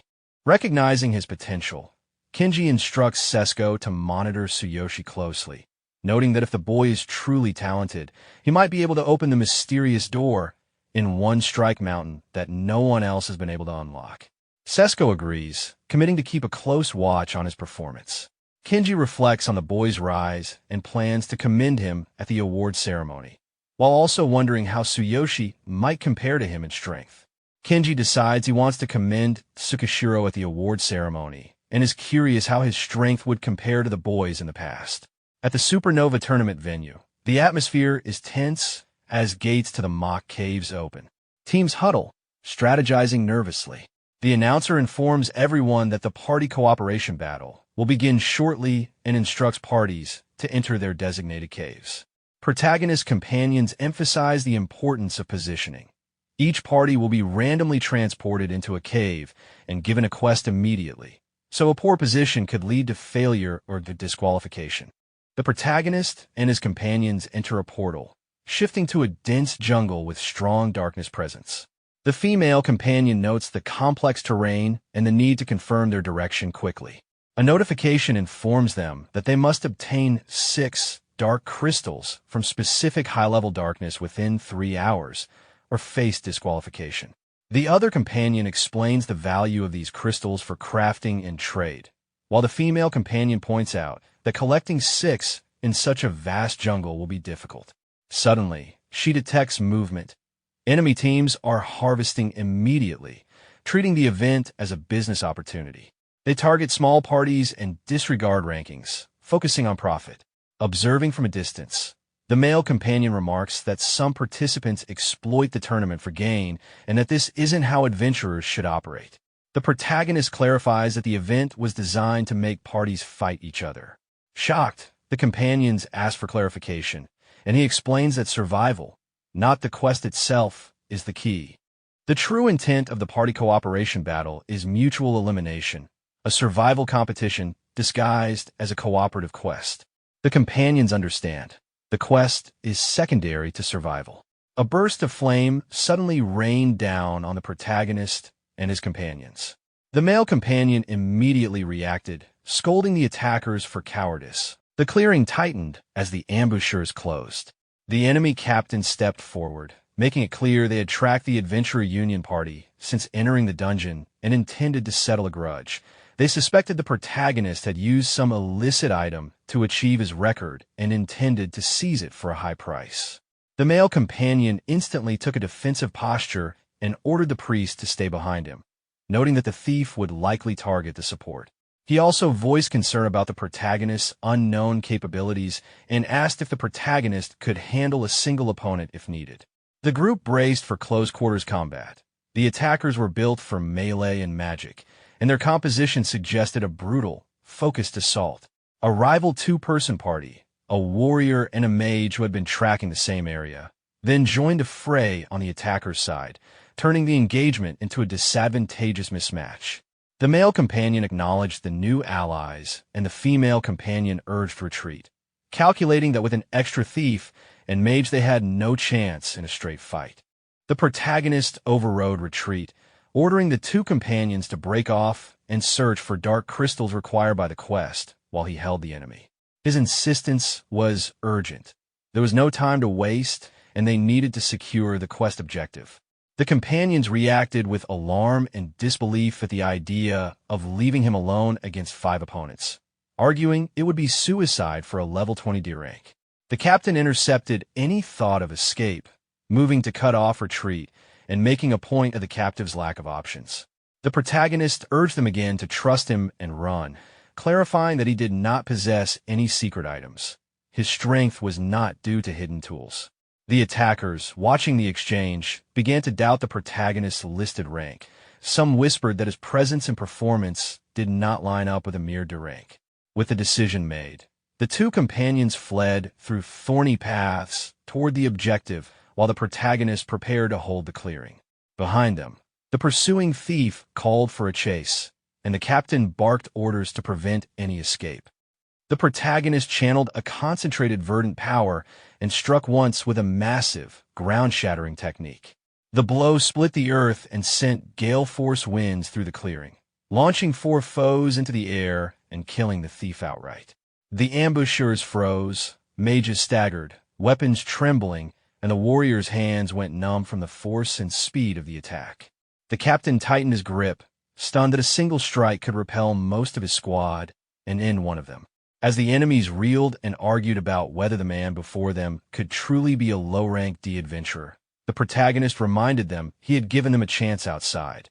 Their choice to press the attack only saved him the trouble. The captain, unsettled, ordered the assault to continue despite growing doubt. Cut away. The 2 companions who had been sent to fetch crystals pushed through thorny undergrowth. The male companion's conscience troubled him. Leaving the protagonist alone felt like abandoning him to death. But he also recalled the protagonist's earlier claim that the record had been set without secret items. That memory turned worry into a tentative faith. Perhaps the boy's strength came from skill, not equipment. The female companion reached the same conclusion and resolved that, since he was holding the line, they must secure crystals quickly and return. Back in the clearing, the enemy ranks faltered and the captain barked for a renewed, decisive strike. Finished the lone opponent. Surrounded, the protagonist activated his perceptual overlay, which immediately scanned positions, calculated averages of enemy combat power, and recommended a tactical approach. First weaken the group with wide-area techniques, then eliminate them one by one. He assessed the layout and prepared to follow that plan. The protagonist unleashed his thunderbolt, and lightning exploded across the battlefield, chaining violently from one enemy to another. The ground scorched beneath the storm's power as screams echoed through the air. Every strike burned through armor and flesh, leaving the entire enemy team shaken and gasping in disbelief. Their leader, his armor charred and body trembling, realized how devastating the attack was. Panic set in as he ordered his allies to surround the protagonist, believing they had no other choice but to finish it together or die trying. One of the enemy mages quickly activated a defensive spell, manipulating wind and earth to form a barrier, but the protagonist cut straight through it. Another mage attempted to cast an ice spell, yet before he could finish, he was struck down instantly, his body frozen mid-motion. The fight's outcome was decided in moments. Several members of the enemy team were defeated almost instantly, their bodies collapsing under the impact of the attacks. The protagonist's movements were swift and precise. He read every attack before it happened, countering with flawless efficiency. One thief tried a surprise strike from behind, aiming for a fatal blow, but the attack barely scratched him. The thief's blade couldn't pierce his enhanced defense, and his expression twisted in horror just before the protagonist finished him off. As the smoke cleared, only the enemy captain remained. Overwhelmed by fear and disbelief, he dropped to one knee, realizing that the person before him was far beyond anything they could handle. His earlier confidence vanished completely as he begged for mercy, unable to comprehend how someone at such a supposedly low level could possess such immense power. The protagonist remained calm and unbothered, ending the battle with one final strike. The last opponent fell lifeless to the ground, marking the complete annihilation of the enemy team. After finishing the fight, the protagonist gathered the loot, recovery potions, currency bags, black blade sword, and demon fire staff. He stored everything in his spatial ring, thinking it'd be a waste to leave them behind. Sensing someone nearby, he decided to regroup with Ryoga and the others. Deep in the jungle, Ryoga's team fought a crystal darkness beast. Sherry cast a defense buff, managing to cut down a third of its HP, warning Ryoga to watch the horn. Ryoga noticed the dark crystal in its chest and said they should finish it fast. But the beast used a new attack, sending Ryoga flying and breaking his sword. Despite Sherry's buffs, his body ached from the impact, and both started to struggle. The creature's shadows bound their limbs tightly, stopping their movements. Then Poison Fong appeared from the darkness, using shadow manipulation to trap them completely. He revealed himself as part of the Shadow Crowd Guild, assassins who specialized in immobilizing their targets. Once caught, escaping was nearly impossible. The Shadow Crowd Guild ambushed Ryoga and Sherry just as they weakened the Crystal Darkness Beast. Poison Fong mocked them. Impressed, they managed to wound something even his group couldn't harm. Together with his allies, they used Shadow Prison to bind the beast, its purple chains glowing as the trap activated. Ryoga tried to fight back, but couldn't move, realizing the energy restrained everything around it. As the guild prepared to finish off the monster, the beast suddenly countered with a powerful blast. Still, the assassins survived thanks to their own skill restraining the creature. Poison Fong, growing impatient, ordered his men to kill it and then mocked Ryoga and Sherry, declaring he'd kill Ryoga first and play with Sherry after. But before he could act, thunderclouds gathered overhead. Bolts of lightning struck the area, and chaos erupted. A deafening boom followed as the protagonist appeared from the shadows, his aura exploding with raw power. His fist glowed like a forged weapon, and the air itself seemed to crack. The enemies froze in disbelief. Poison Fong recognized him instantly, Tsuyoshi, the one who broke the record. Terrified, he tried to use Sherry as leverage, but Tsuyoshi ignored the threat completely. Without hesitation, he summoned his hammer, his body shining with amplified strength. The fight was about to end in a single, decisive strike. Poison Fong was left speechless, frozen in disbelief as he tried to comprehend what he had just witnessed. His shock was evident as he struggled to understand the overwhelming skill the protagonist had displayed. The male companion, observing the battle, realized how far beyond their level the protagonist truly was. The sheer power and fighting spirit radiating from him were incomparable. At that moment, the system analyzed the situation, detecting the enemy's reaction time to be only 0.3 seconds and the distance between them at 9 meters. Understanding this, the protagonist noted that normal attacks wouldn't work. He decided to trust the system's guidance, knowing Sherry's life was at risk. As he prepared his move, he wished his hammer were smaller for easier handling. And to his surprise, the weapon began to shrink in his hand, responding to his will. He quickly realized this must be due to the system's upgrade, granting him control over its size. Poison Fong, in panic and fear, threatened to kill anyone who came closer, but his words were cut short. The protagonist concentrated his energy into his middle finger, the air vibrating with power. In an instant, he unleashed a strike so fast and destructive that Poison Fong was eliminated before he could react. The system confirmed the result. The Shadow Assassin, a level 35 opponent with a combat power of 14,500, had been defeated in a single blow. The male companion could barely believe his eyes, astonished that such immense power could be unleashed so effortlessly. He realized just how far the protagonist's abilities had advanced. After the fight, the protagonist confirmed he'd cleared the earlier enemies and taken their weapons, which compensated for Ryoga's broken blade. He had just reached level 21 and distributed intermediate recovery capsules while advising the others to recover. With the 2 crystals looted from the assassins, their total rose to 3. 3 more were required to complete the event. Time was limited, roughly 1 hour and 48 minutes remained, so they needed a faster, safer method. They abandoned the slow plan of hunting special darkness monsters. The protagonist proposed a pragmatic change: don the assassins' cloaks, move unseen, and prey on 3-person parties.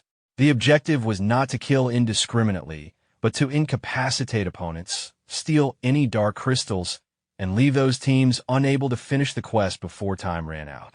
Roles were assigned to maximize success. Sherry would use restriction magic to silence enemy mages for about 6 seconds, preventing spells during engagements. Ryoga would employ warrior striking techniques to immobilize a single opponent as required. The protagonist would neutralize the remaining threats and secure the crystals. With the plan set, they put on the cloaks, slipped into the jungle shadows, and began the hunt under the ticking clock. A team of adventurers, flushed with victory after an ambush, laughed as they gathered loot from their defeated foes. Their excitement was short-lived. A faint sound cut through the air. Before they could react, silence engulfed them. Confusion erupted, one of them shouting desperately, realizing too late that their voices had vanished under a restriction spell. At that instant, the protagonist commanded Ryoga to strike. Ryoga leapt forward, cutting through the chaos as their leader slipped in from the shadows, eliminating one target before the enemy could even turn. Panic followed. The surviving members demanded a fair fight, but their words faltered when two of their comrades fell within seconds. One survivor, overwhelmed by fear, turned to flee. Sherry's voice rang out from behind, scolding him for abandoning his allies before a restraining spell froze his legs mid-step. His panic deepened as he realized his body no longer obeyed him. The protagonist closed the distance effortlessly, ending the fight with a single clean blow. When the last opponent fell, the trio quickly began gathering spoils. Among the drops was a precious dark crystal, their first success. The protagonist, satisfied, counted their progress and noted they now had 4 in total, 2 away from completion. They checked the time. 82 minutes remained. Ryoga pointed out how long it took to locate opponents, but the protagonist reminded them that as the weaker parties were eliminated, stronger ones with better loot would remain, making each encounter more rewarding. Their hunt continued relentlessly. 20 minutes later, the second party was defeated, though no crystals were found. Another 35 minutes passed before the third target fell. This time, Sherry retrieved a shimmering shard, closing the gap to 1 remaining. With only 35 minutes left on the clock, they brought down a fourth group, but luck didn't favor them. Ryoga kicked aside a fallen body in irritation, muttering as they prepared to move again, determined to secure the final crystal before time ran out. After a grueling hour of hunting, the fifth party finally fell, leaving only 20 minutes on the clock. The protagonist scanned frantically, urging his companions to keep searching, desperate for the last dark crystal. Ryoga groaned, exhausted. He'd reached his limit. Sherry slumped, admitting they were tense the whole time, recalling how some parties had canceled silent and confronted them head-on, likely Viper Guild operatives. The protagonist reflected calmly, noting that no matter how carefully plans are made, unforeseen challenges always arise, and they have been fortunate so far. He checked in with the others. Both came up empty. Suddenly, Sherry's fingers brushed something solid. Excited, she held it up triumphantly. The last dark crystal. The system confirmed the acquisition, completing the quest. The group erupted in relief, high-fiving and celebrating their success, ready to rest before the next match. Their celebration was abruptly cut short. A burst of energy sliced through Ryoga's arm. Sherry screamed, and the protagonist shouted in alarm, rushing to check his companion. Ryoga howled in pain, clutching the wound, furious and demanding the attacker reveal themselves. From the shadows, the opponent emerged, sneering, accusing them of targeting multiple parties. A system notification confirmed they had lost a dark crystal and that the quest was now incomplete. The enemy mocked them further, questioning the famous D-rank adventurer, Tsuyoshi. Sherry recognized him immediately, CD from Fury Dragon, a formidable and dangerous figure, far beyond an ordinary C-rank adventurer. The protagonist, still in pain, questioned what made him so exceptional. Sherry explained gravely. CD was a second awakener, someone who had awakened a second time after their initial adventure awakening. Such individuals possessed extraordinary abilities and rare talents, drawing the focus of every major organization. CD circled them, curiosity laced with mockery. He revealed that he'd been sent by his boss to test their abilities, admitting he wouldn't normally enter such a mundane tournament, only intrigued by what his boss had seen in them. The group quickly retreated to cover, with the protagonist scanning the shadows, urging Sherry to tend to Ryoga immediately. The presence of an anti-reconnaissance item blocked the protagonist's ability to gain information, signaling that this opponent was far different from anyone they had faced before. Ryoga, injured and struggling, warned that second awakeners rarely participated in tournaments and were extremely powerful, with most young ones assigned to specialized roles or under the guidance of S-rank adventurers. Sherry analyzed the situation and concluded that even if levels were the same, second awakeners' abilities far surpassed normal adventurers, explaining why S-rank adventurers received intensive training. The protagonist realized just how formidable this enemy truly was. CD, calm and confident, challenged the group, allowing them the choice to fight him one-on-one or all together, making it clear that his companions would not interfere. The protagonist recognized Fury Dragon's involvement, but remained suspicious of their motives and leadership.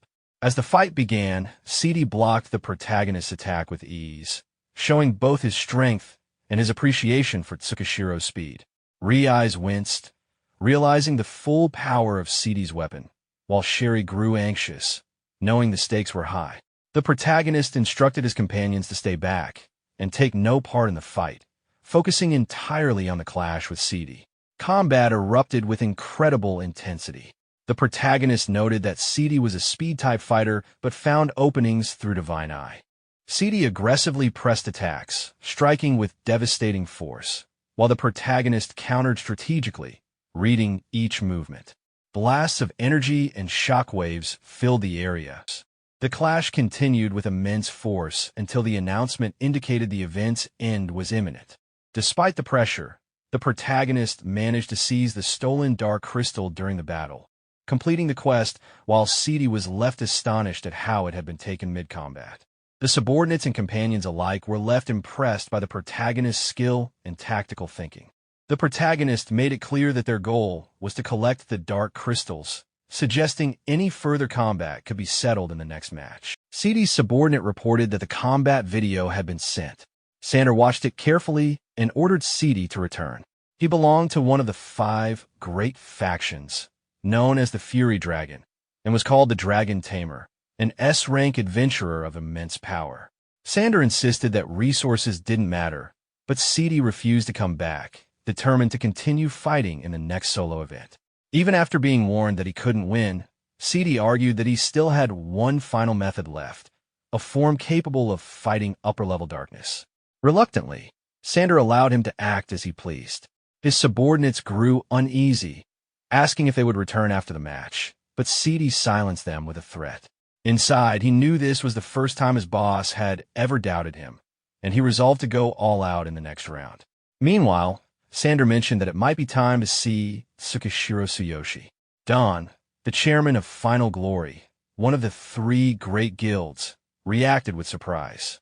He speculated that the Adventurer Union might have sent Tsuyoshi to approach the One Strike Mountains restricted area, suggesting they move quickly. However, Sander believed even a union didn't fully grasp Tsuyoshi's true potential and suspected he could open the door within that forbidden zone. After the event, the protagonist noted that 45 people had participated, but only 12 cleared it. His female companion commented that though they survived, she didn't feel happy about it.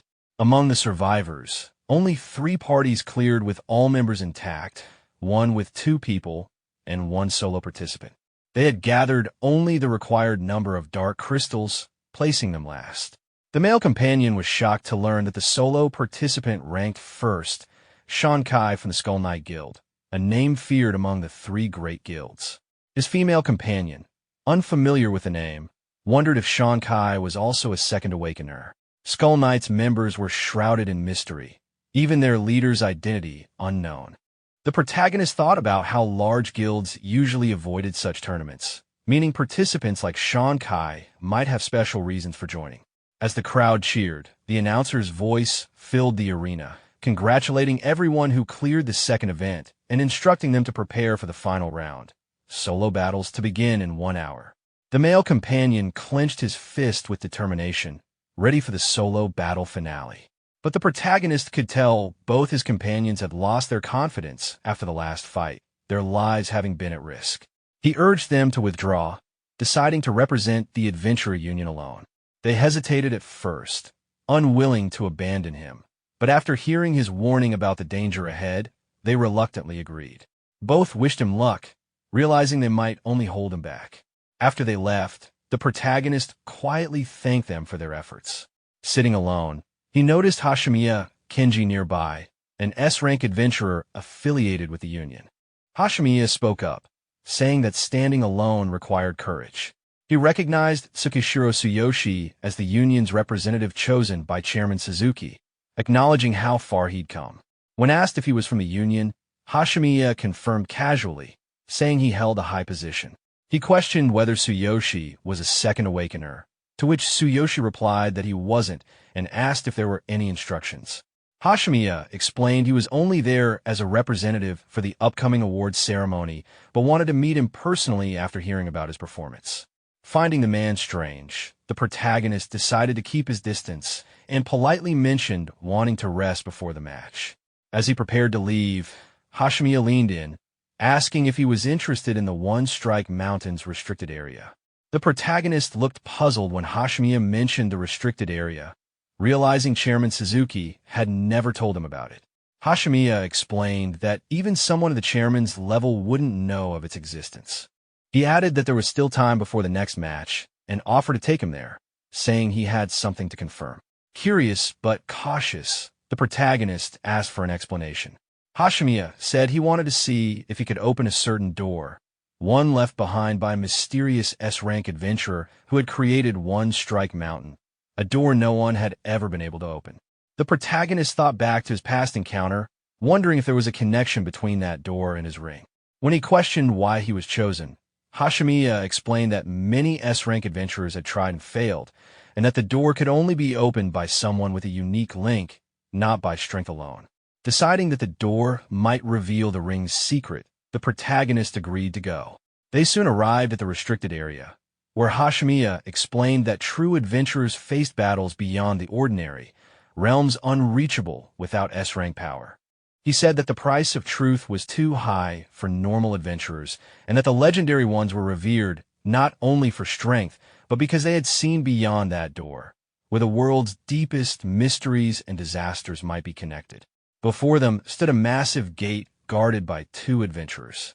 When Hashimiya introduced the protagonist as his assistant and requested entry, the guards refused, explaining that entry was forbidden unless 2 S-rank adventurers were present. They emphasized that they couldn't break the rules, even for him. The protagonist quietly observed that even S-ranks were being watched closely, perhaps to prevent anyone from monopolizing the door. His curiosity grew stronger as his ring began to tremble faintly in response to the place. Hashimiya insisted he would take responsibility and told them to open it, but the guards held firm, apologizing and repeating that they couldn't disobey orders. His aura flared briefly in irritation, and the guards trembled under the pressure, still refusing to yield. Sensing the overwhelming power, the protagonist noted how completely different it felt compared to anything he had faced before. Just as the tension rose, a voice called out from behind, asking if the Adventurer Union still enjoyed bullying the weak, and remarking that Hashimiya seemed to be enjoying troubling the guards. 2 figures arrived, Dawn, chairman of the Final Glory Guild, and Sander, leader of the Fury Dragon faction. Both were S-rank adventurers of immense power. The protagonist was stunned to see 2 such high-ranking individuals in one place. The guards quickly saluted them as they approached Hashimiya. Sander and Hashimiya faced each other, tension building between them. The protagonist could sense the complex relationship between the 5 great factions and the 3 great guilds. Sander remarked that Hashimiya wasn't strong enough to face him, saying he'd need to be at least at his chairman's level. Hashimiya bristled at the comment, but before things escalated, Dawn calmly stepped in, urging them to keep the peace and offering to help them gain entry. Hashimiya clicked his tongue in annoyance, but accepted, and with 3 S-rank adventurers now present, the guards allowed them inside. As they stepped through the massive gate, the protagonist felt an overwhelming energy radiating from it. His ring reacted violently, glowing with a strange intensity. Hashimiya turned to Dawn, asking why he was there, suspecting he was watching him. Dawn simply laughed, saying they were also interested in Tsukishiro Tsuyoshi and wanted to see if he could open the ancient door that had remained sealed for so long. Hashimiya thought to himself that the 5 factions and 3 guilds clearly shared information about the door, so their presence wasn't surprising. Then Hashimiya called out to Tsuyoshi, noticing something strange. The protagonist stood frozen, expression distant. Dawn warned him not to touch the boy, while Sander calmly stated that Tsuyoshi couldn't see them anymore. Hashimiya asked what they meant, and Dawn explained that it had been a long time since something like this occurred. It seems Tsuyoshi had been called by the gate itself. As he slowly stepped forward, The protagonist felt the same sensation as when he was first called by the hammer in another world. Placing his hand against the gate, a blinding light enveloped everything as the system confirmed his qualification. The perspective shifted to One Strike Mountain, where tremors suddenly shook the entire area. One team member braced himself as the ground rumbled, shouting that the mountain was shaking. Another felt a violent surge of energy and wondered if it was coming from deep inside.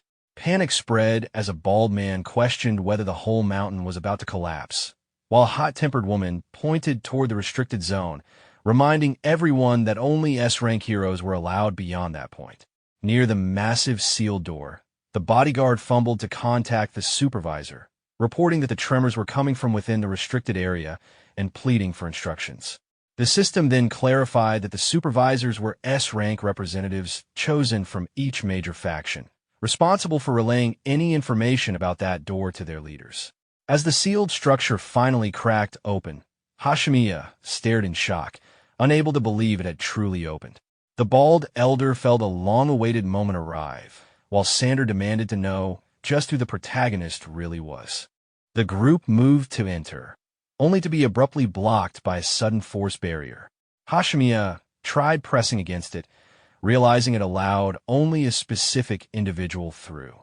The bald man confirmed it, and Sander said they would question the protagonist once he emerged. Meanwhile, far beyond their reach, the protagonist was transported through a beam of light and landed somewhere unknown.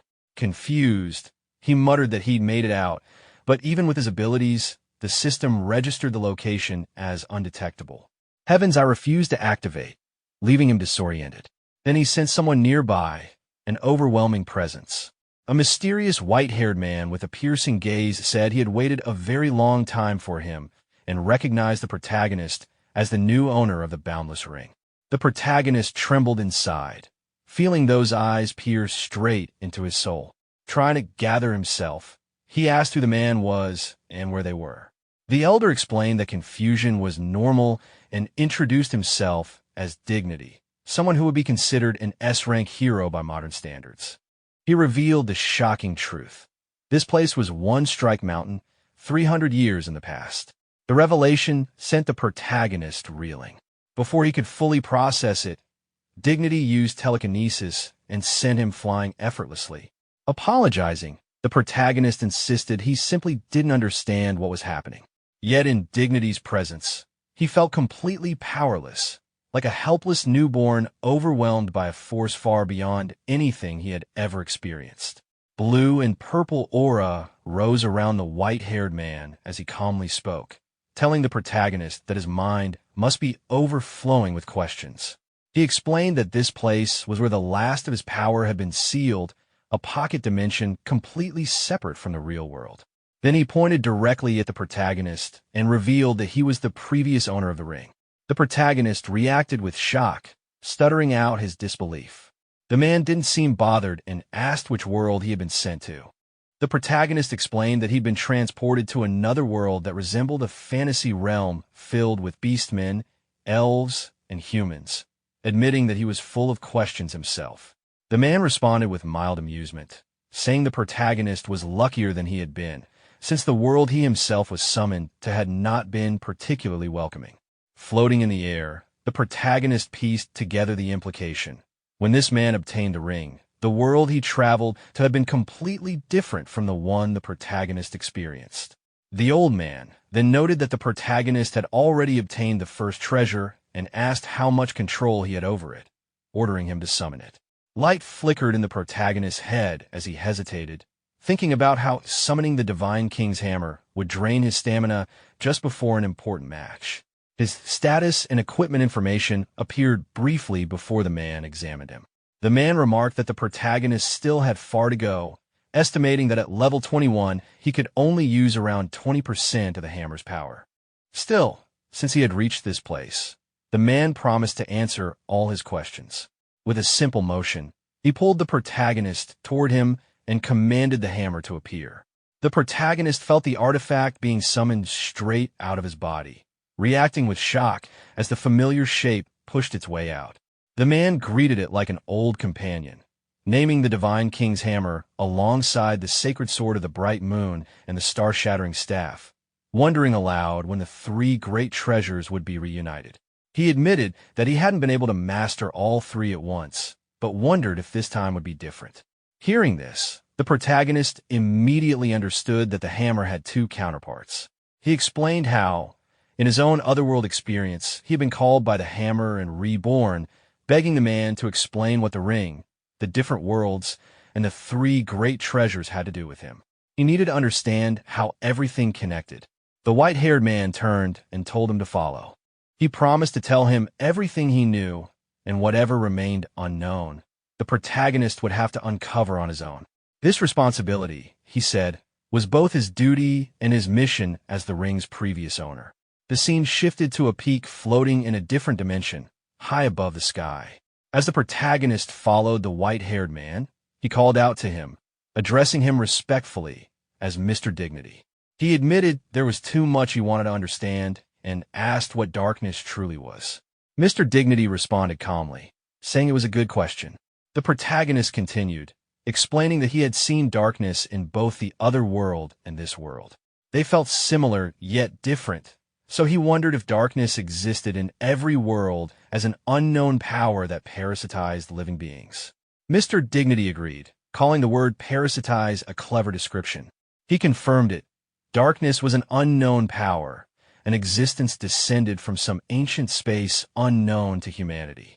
Hearing terms like ancient space and descended existence, the protagonist echoed them under his breath while Mr. Dignity elaborated. Darkness could only survive by parasitizing creatures. As an example, he explained that creatures from the other world the protagonist had visited would become the darkness that existed in the protagonist's current world once parasitized. The protagonist realized that every corrupted creature he had fought, dark goblins, dark spiders, dark wolves, had originally been normal beings from the other world. They crossed through space after being parasitized. Mr. Dignity confirmed this and explained that these spatial passages were the same as the caves known in the protagonist's world. The protagonist paused, thinking deeply about all of it, before stating that darkness itself wasn't the enemy, but the carriers of a parasitic power, and that these caves were bridges connecting their worlds. Mr. Dignity acknowledged his quick understanding, explaining that darkness was simply the ancient space's power clinging to living things, causing destruction and disaster through the caves. Looking at his ring, the protagonist asked how darkness could be eradicated or the parasitism stopped, and how the ring and the three great treasures were involved. Mr. Dignity answered that the method was hidden within the ring and the three treasures, urging him to follow. Both of them vanished from the sky and appeared before a mountain of ice. The protagonist asked why they had stopped here, and Mr. Dignity replied that if he wanted to know how to counter such terrible darkness, this was the place to learn it. The protagonist agreed, saying he wanted to know everything. Mr. Dignity then told him that the key to controlling that power was located here. Finally, he handed the Divine King's hammer back to the protagonist. After receiving the hammer, the protagonist immediately trembles because the power inside it is too overwhelming. He realizes he can't support the hammer with his normal strength, so he activates the strongest body, concentrating all his power into both arms just to keep holding it. Mr. Dignity senses the change and wants him to understand why the Divine King's hammer is considered one of the three great treasures and why these treasures are the key to controlling darkness.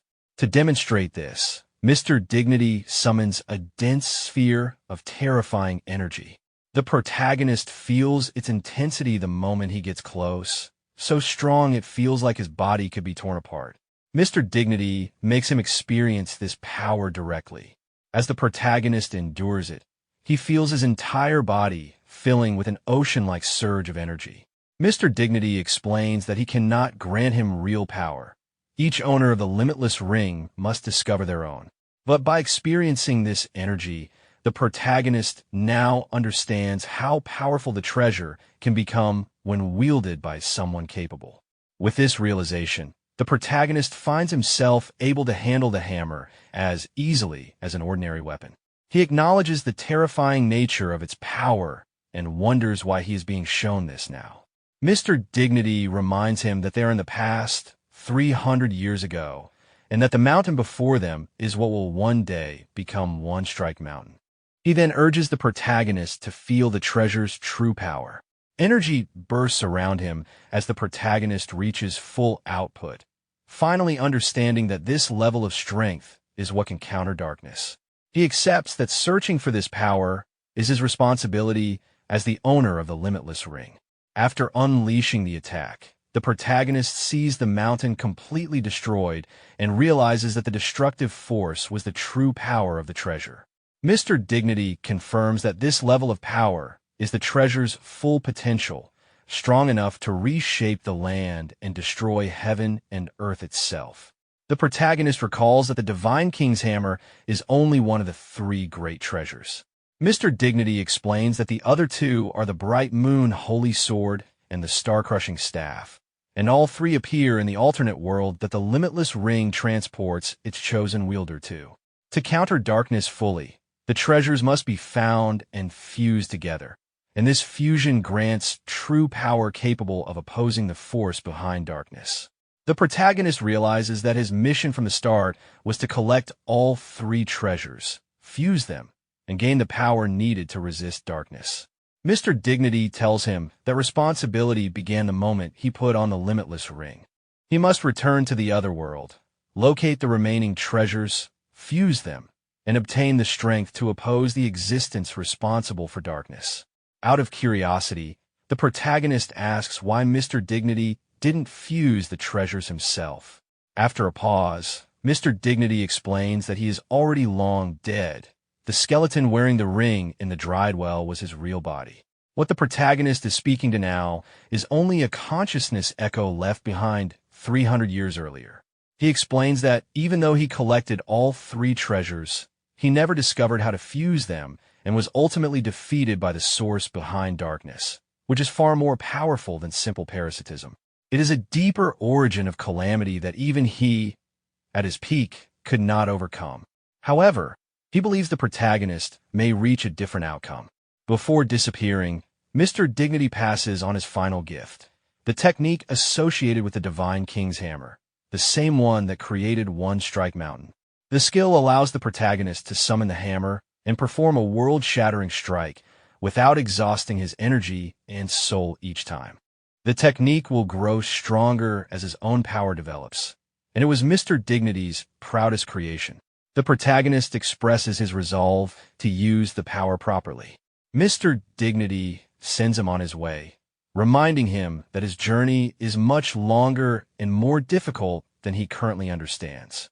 After leaving the ancient space, the protagonist doesn't get the chance to speak as a sudden light forms inside him and pulls him out of the dimension entirely. Before he disappears, Mr. Dignity leaves him with a final message, reminding him that the mission placed upon him is both a burden and an honor, hinting they may cross paths again. The scene returns to the real world, where he suddenly appears outside the door. The S-rank adventurers surrounding the area immediately rush toward him, curious because none of them were able to open the door themselves. They press him to explain what was inside, especially because many of them have been seeking answers related to darkness. They notice that his presence and gaze feel different, as if something about him changed after returning. They continue demanding information, hoping he discovered clues that could help deal with the ongoing persecution caused by darkness. He keeps his explanation limited, describing darkness not as a standalone enemy, but as beings parasitized by a much higher existence. This shocks everyone, since it implies a source more terrifying and powerful than darkness itself. Some feel hopeless, others believe it's still a valuable clue. Despite their interest, the protagonist internally decides not to reveal anything about the Limitless Ring, recognizing that he currently lacks the strength to protect himself if others try to take it from him. While the conversation continues, the mysterious ancient door collapses behind them, indicating that its purpose has been fulfilled. The S-rank adventurers assume the collapse is related to the protagonist's appearance from within. They eventually disperse once discussions end, since news of the event is spreading and a gathering of high-rank adventurers is expected soon. multiple organizations begin competing to recruit him. Fury Dragon offers to support him fully and help him rise into the strongest S-rank adventurer. The guild known as Final Glory makes the same offer, believing they can provide equal benefits. A third faction, the Adventurer Union, insists they're the strongest overall and decides to recommend him to other high-ranking adventurers after the tournament, so he can choose his own mentor freely. The final stage of the event is about to begin, and he is expected to step onto the stage and prove himself. As the groups depart, he confidently prepares for the final round, determined to aim for first place. The scene shifts to the Supernova tournament venue. The protagonist arrives as the announcer explains that due to withdrawals and disqualifications, the number of participants has dropped from 12 to 10. He notes that with only 10 contestants, the third event should conclude quickly. CD watches him from the sidelines, and the protagonist is able to see CD's status clearly. A member of Fury Dragon, level 37, C-rank second awakener with 25,900 combat power. He realizes his anti-reconnaissance barrier must have stopped working after meeting Mr. Dignity. The system further confirms that Divine I will no longer be blocked by items, though it may fail to read opponents far stronger than him, warning that he must continue leveling up. Another status appears, revealing Sean Kai, Skull Knight Guild, level 38, C-rank second awakener with 27,800 combat power, confirming he's even stronger than CD. The third event is announced as a team tournament where each contestant can designate one or multiple targets from other teams, and being defeated results in elimination. Weapons, kills, and items are allowed, and defeated participants are instantly transported outside. The protagonist is assigned third position, giving him time to observe earlier battles. The first contestant called is Sean Kai. Judges recognize him as a powerful second awakener who entered the tournament alone and has remained undefeated so far, implying he's a key representative of the Skull Knight Guild. The crowd reacts strongly as he challenges the team with the most members first, planning to deal with CD's group later, calling out all three members of the Venom Guild simultaneously. Judges remark that Venom Guild is known for long-range coordinated magic attacks and underhanded tactics, but acknowledge their coordination as three mages is formidable. Members of Venom Guild believe that while they might struggle in a one-on-one fight, attacking together gives them an advantage. The match starts. The Venom Guild mages plan to restrain Sean's power with coordinated magic, but Sean immediately activates Energy Whip, unleashing a powerful attack recognized by the judges as Skull Knight, Guild's exclusive Knight type, finishing skill before advancing directly. The Venom Guild members are shocked by Sean's power, realizing he defeated one of them instantly with overwhelming force. Panic spreads among the remaining two as they try to cast magic, knowing that if Sean closes the distance, they stand no chance due to the massive power gap. Sean continues his assault at full speed, unleashing a rapid series of strikes referred to as Wild Dance. One of the members attempts to surrender out of fear, but Sean kills them without hesitation, expressing disdain for adventurers who beg for mercy. The match concludes with Sean declared the victor. CD watches and becomes more interested in Sean than the protagonist, recognizing Sean as another second awakener. The protagonist also acknowledges Sean's strength. The next team is called into the arena, an armored fighter and a man in red. They decide to target the protagonist, choosing him because they believe a D-rank warrior is easier to defeat than stronger contestants like CD or Sean. Judges agree with this choice, noting that while the protagonist has performed impressively, he is still a rookie, and warriors generally have poor compatibility against thieves like these opponents. The armored fighter tells the protagonist to select one of them to fight, but the protagonist instead tells both to attack him at once. The audience criticizes him, believing he is acting overconfident by mimicking Sean despite being much weaker. They point out that warriors face enemies head-on, while thieves specialize in ambush tactics, making the matchup unfavorable for him. Angered, the opponents decide to finish him quickly. The protagonist draws his sword, determined not to let the Adventurer Union be humiliated.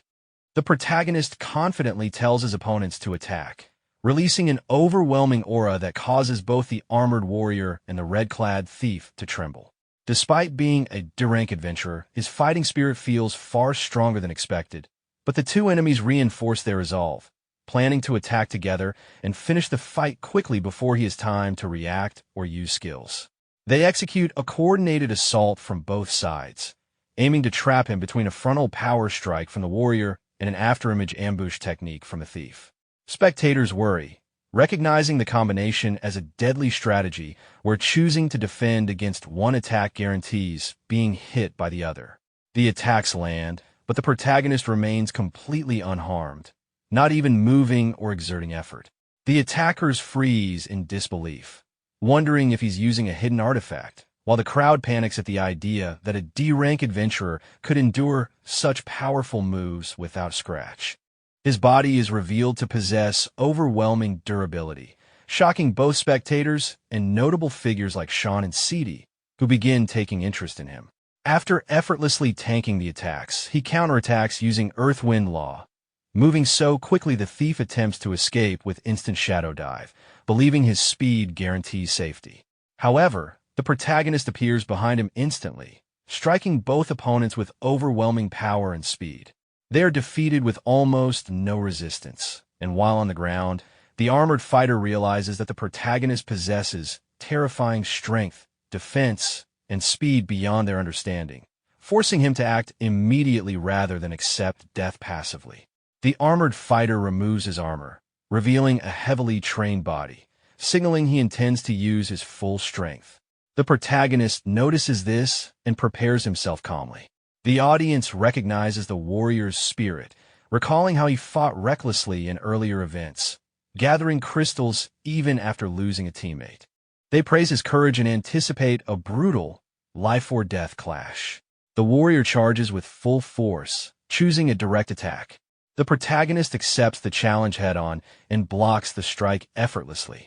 Realizing the overwhelming gap in strength, the armored fighter immediately surrenders, acknowledging that no matter what he attempted, he had no chance of victory. The audience reacts with disappointment since the fight ended abruptly just as excitement was building, while observers like Cede and Sean watch silently with mixed reactions.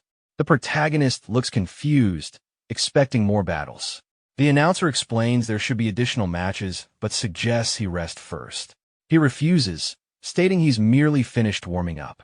Without waiting, he directly challenges Cede, openly provoking him to fight either solo or with his entire team, showing complete confidence. Cede's subordinates want to fight together, but he orders them to stand down and enters the arena alone. Driven by pride and the need to prove himself superior in front of his faction's leader, he prepares to fight the protagonist with the intention to kill, determined to make him regret his arrogance.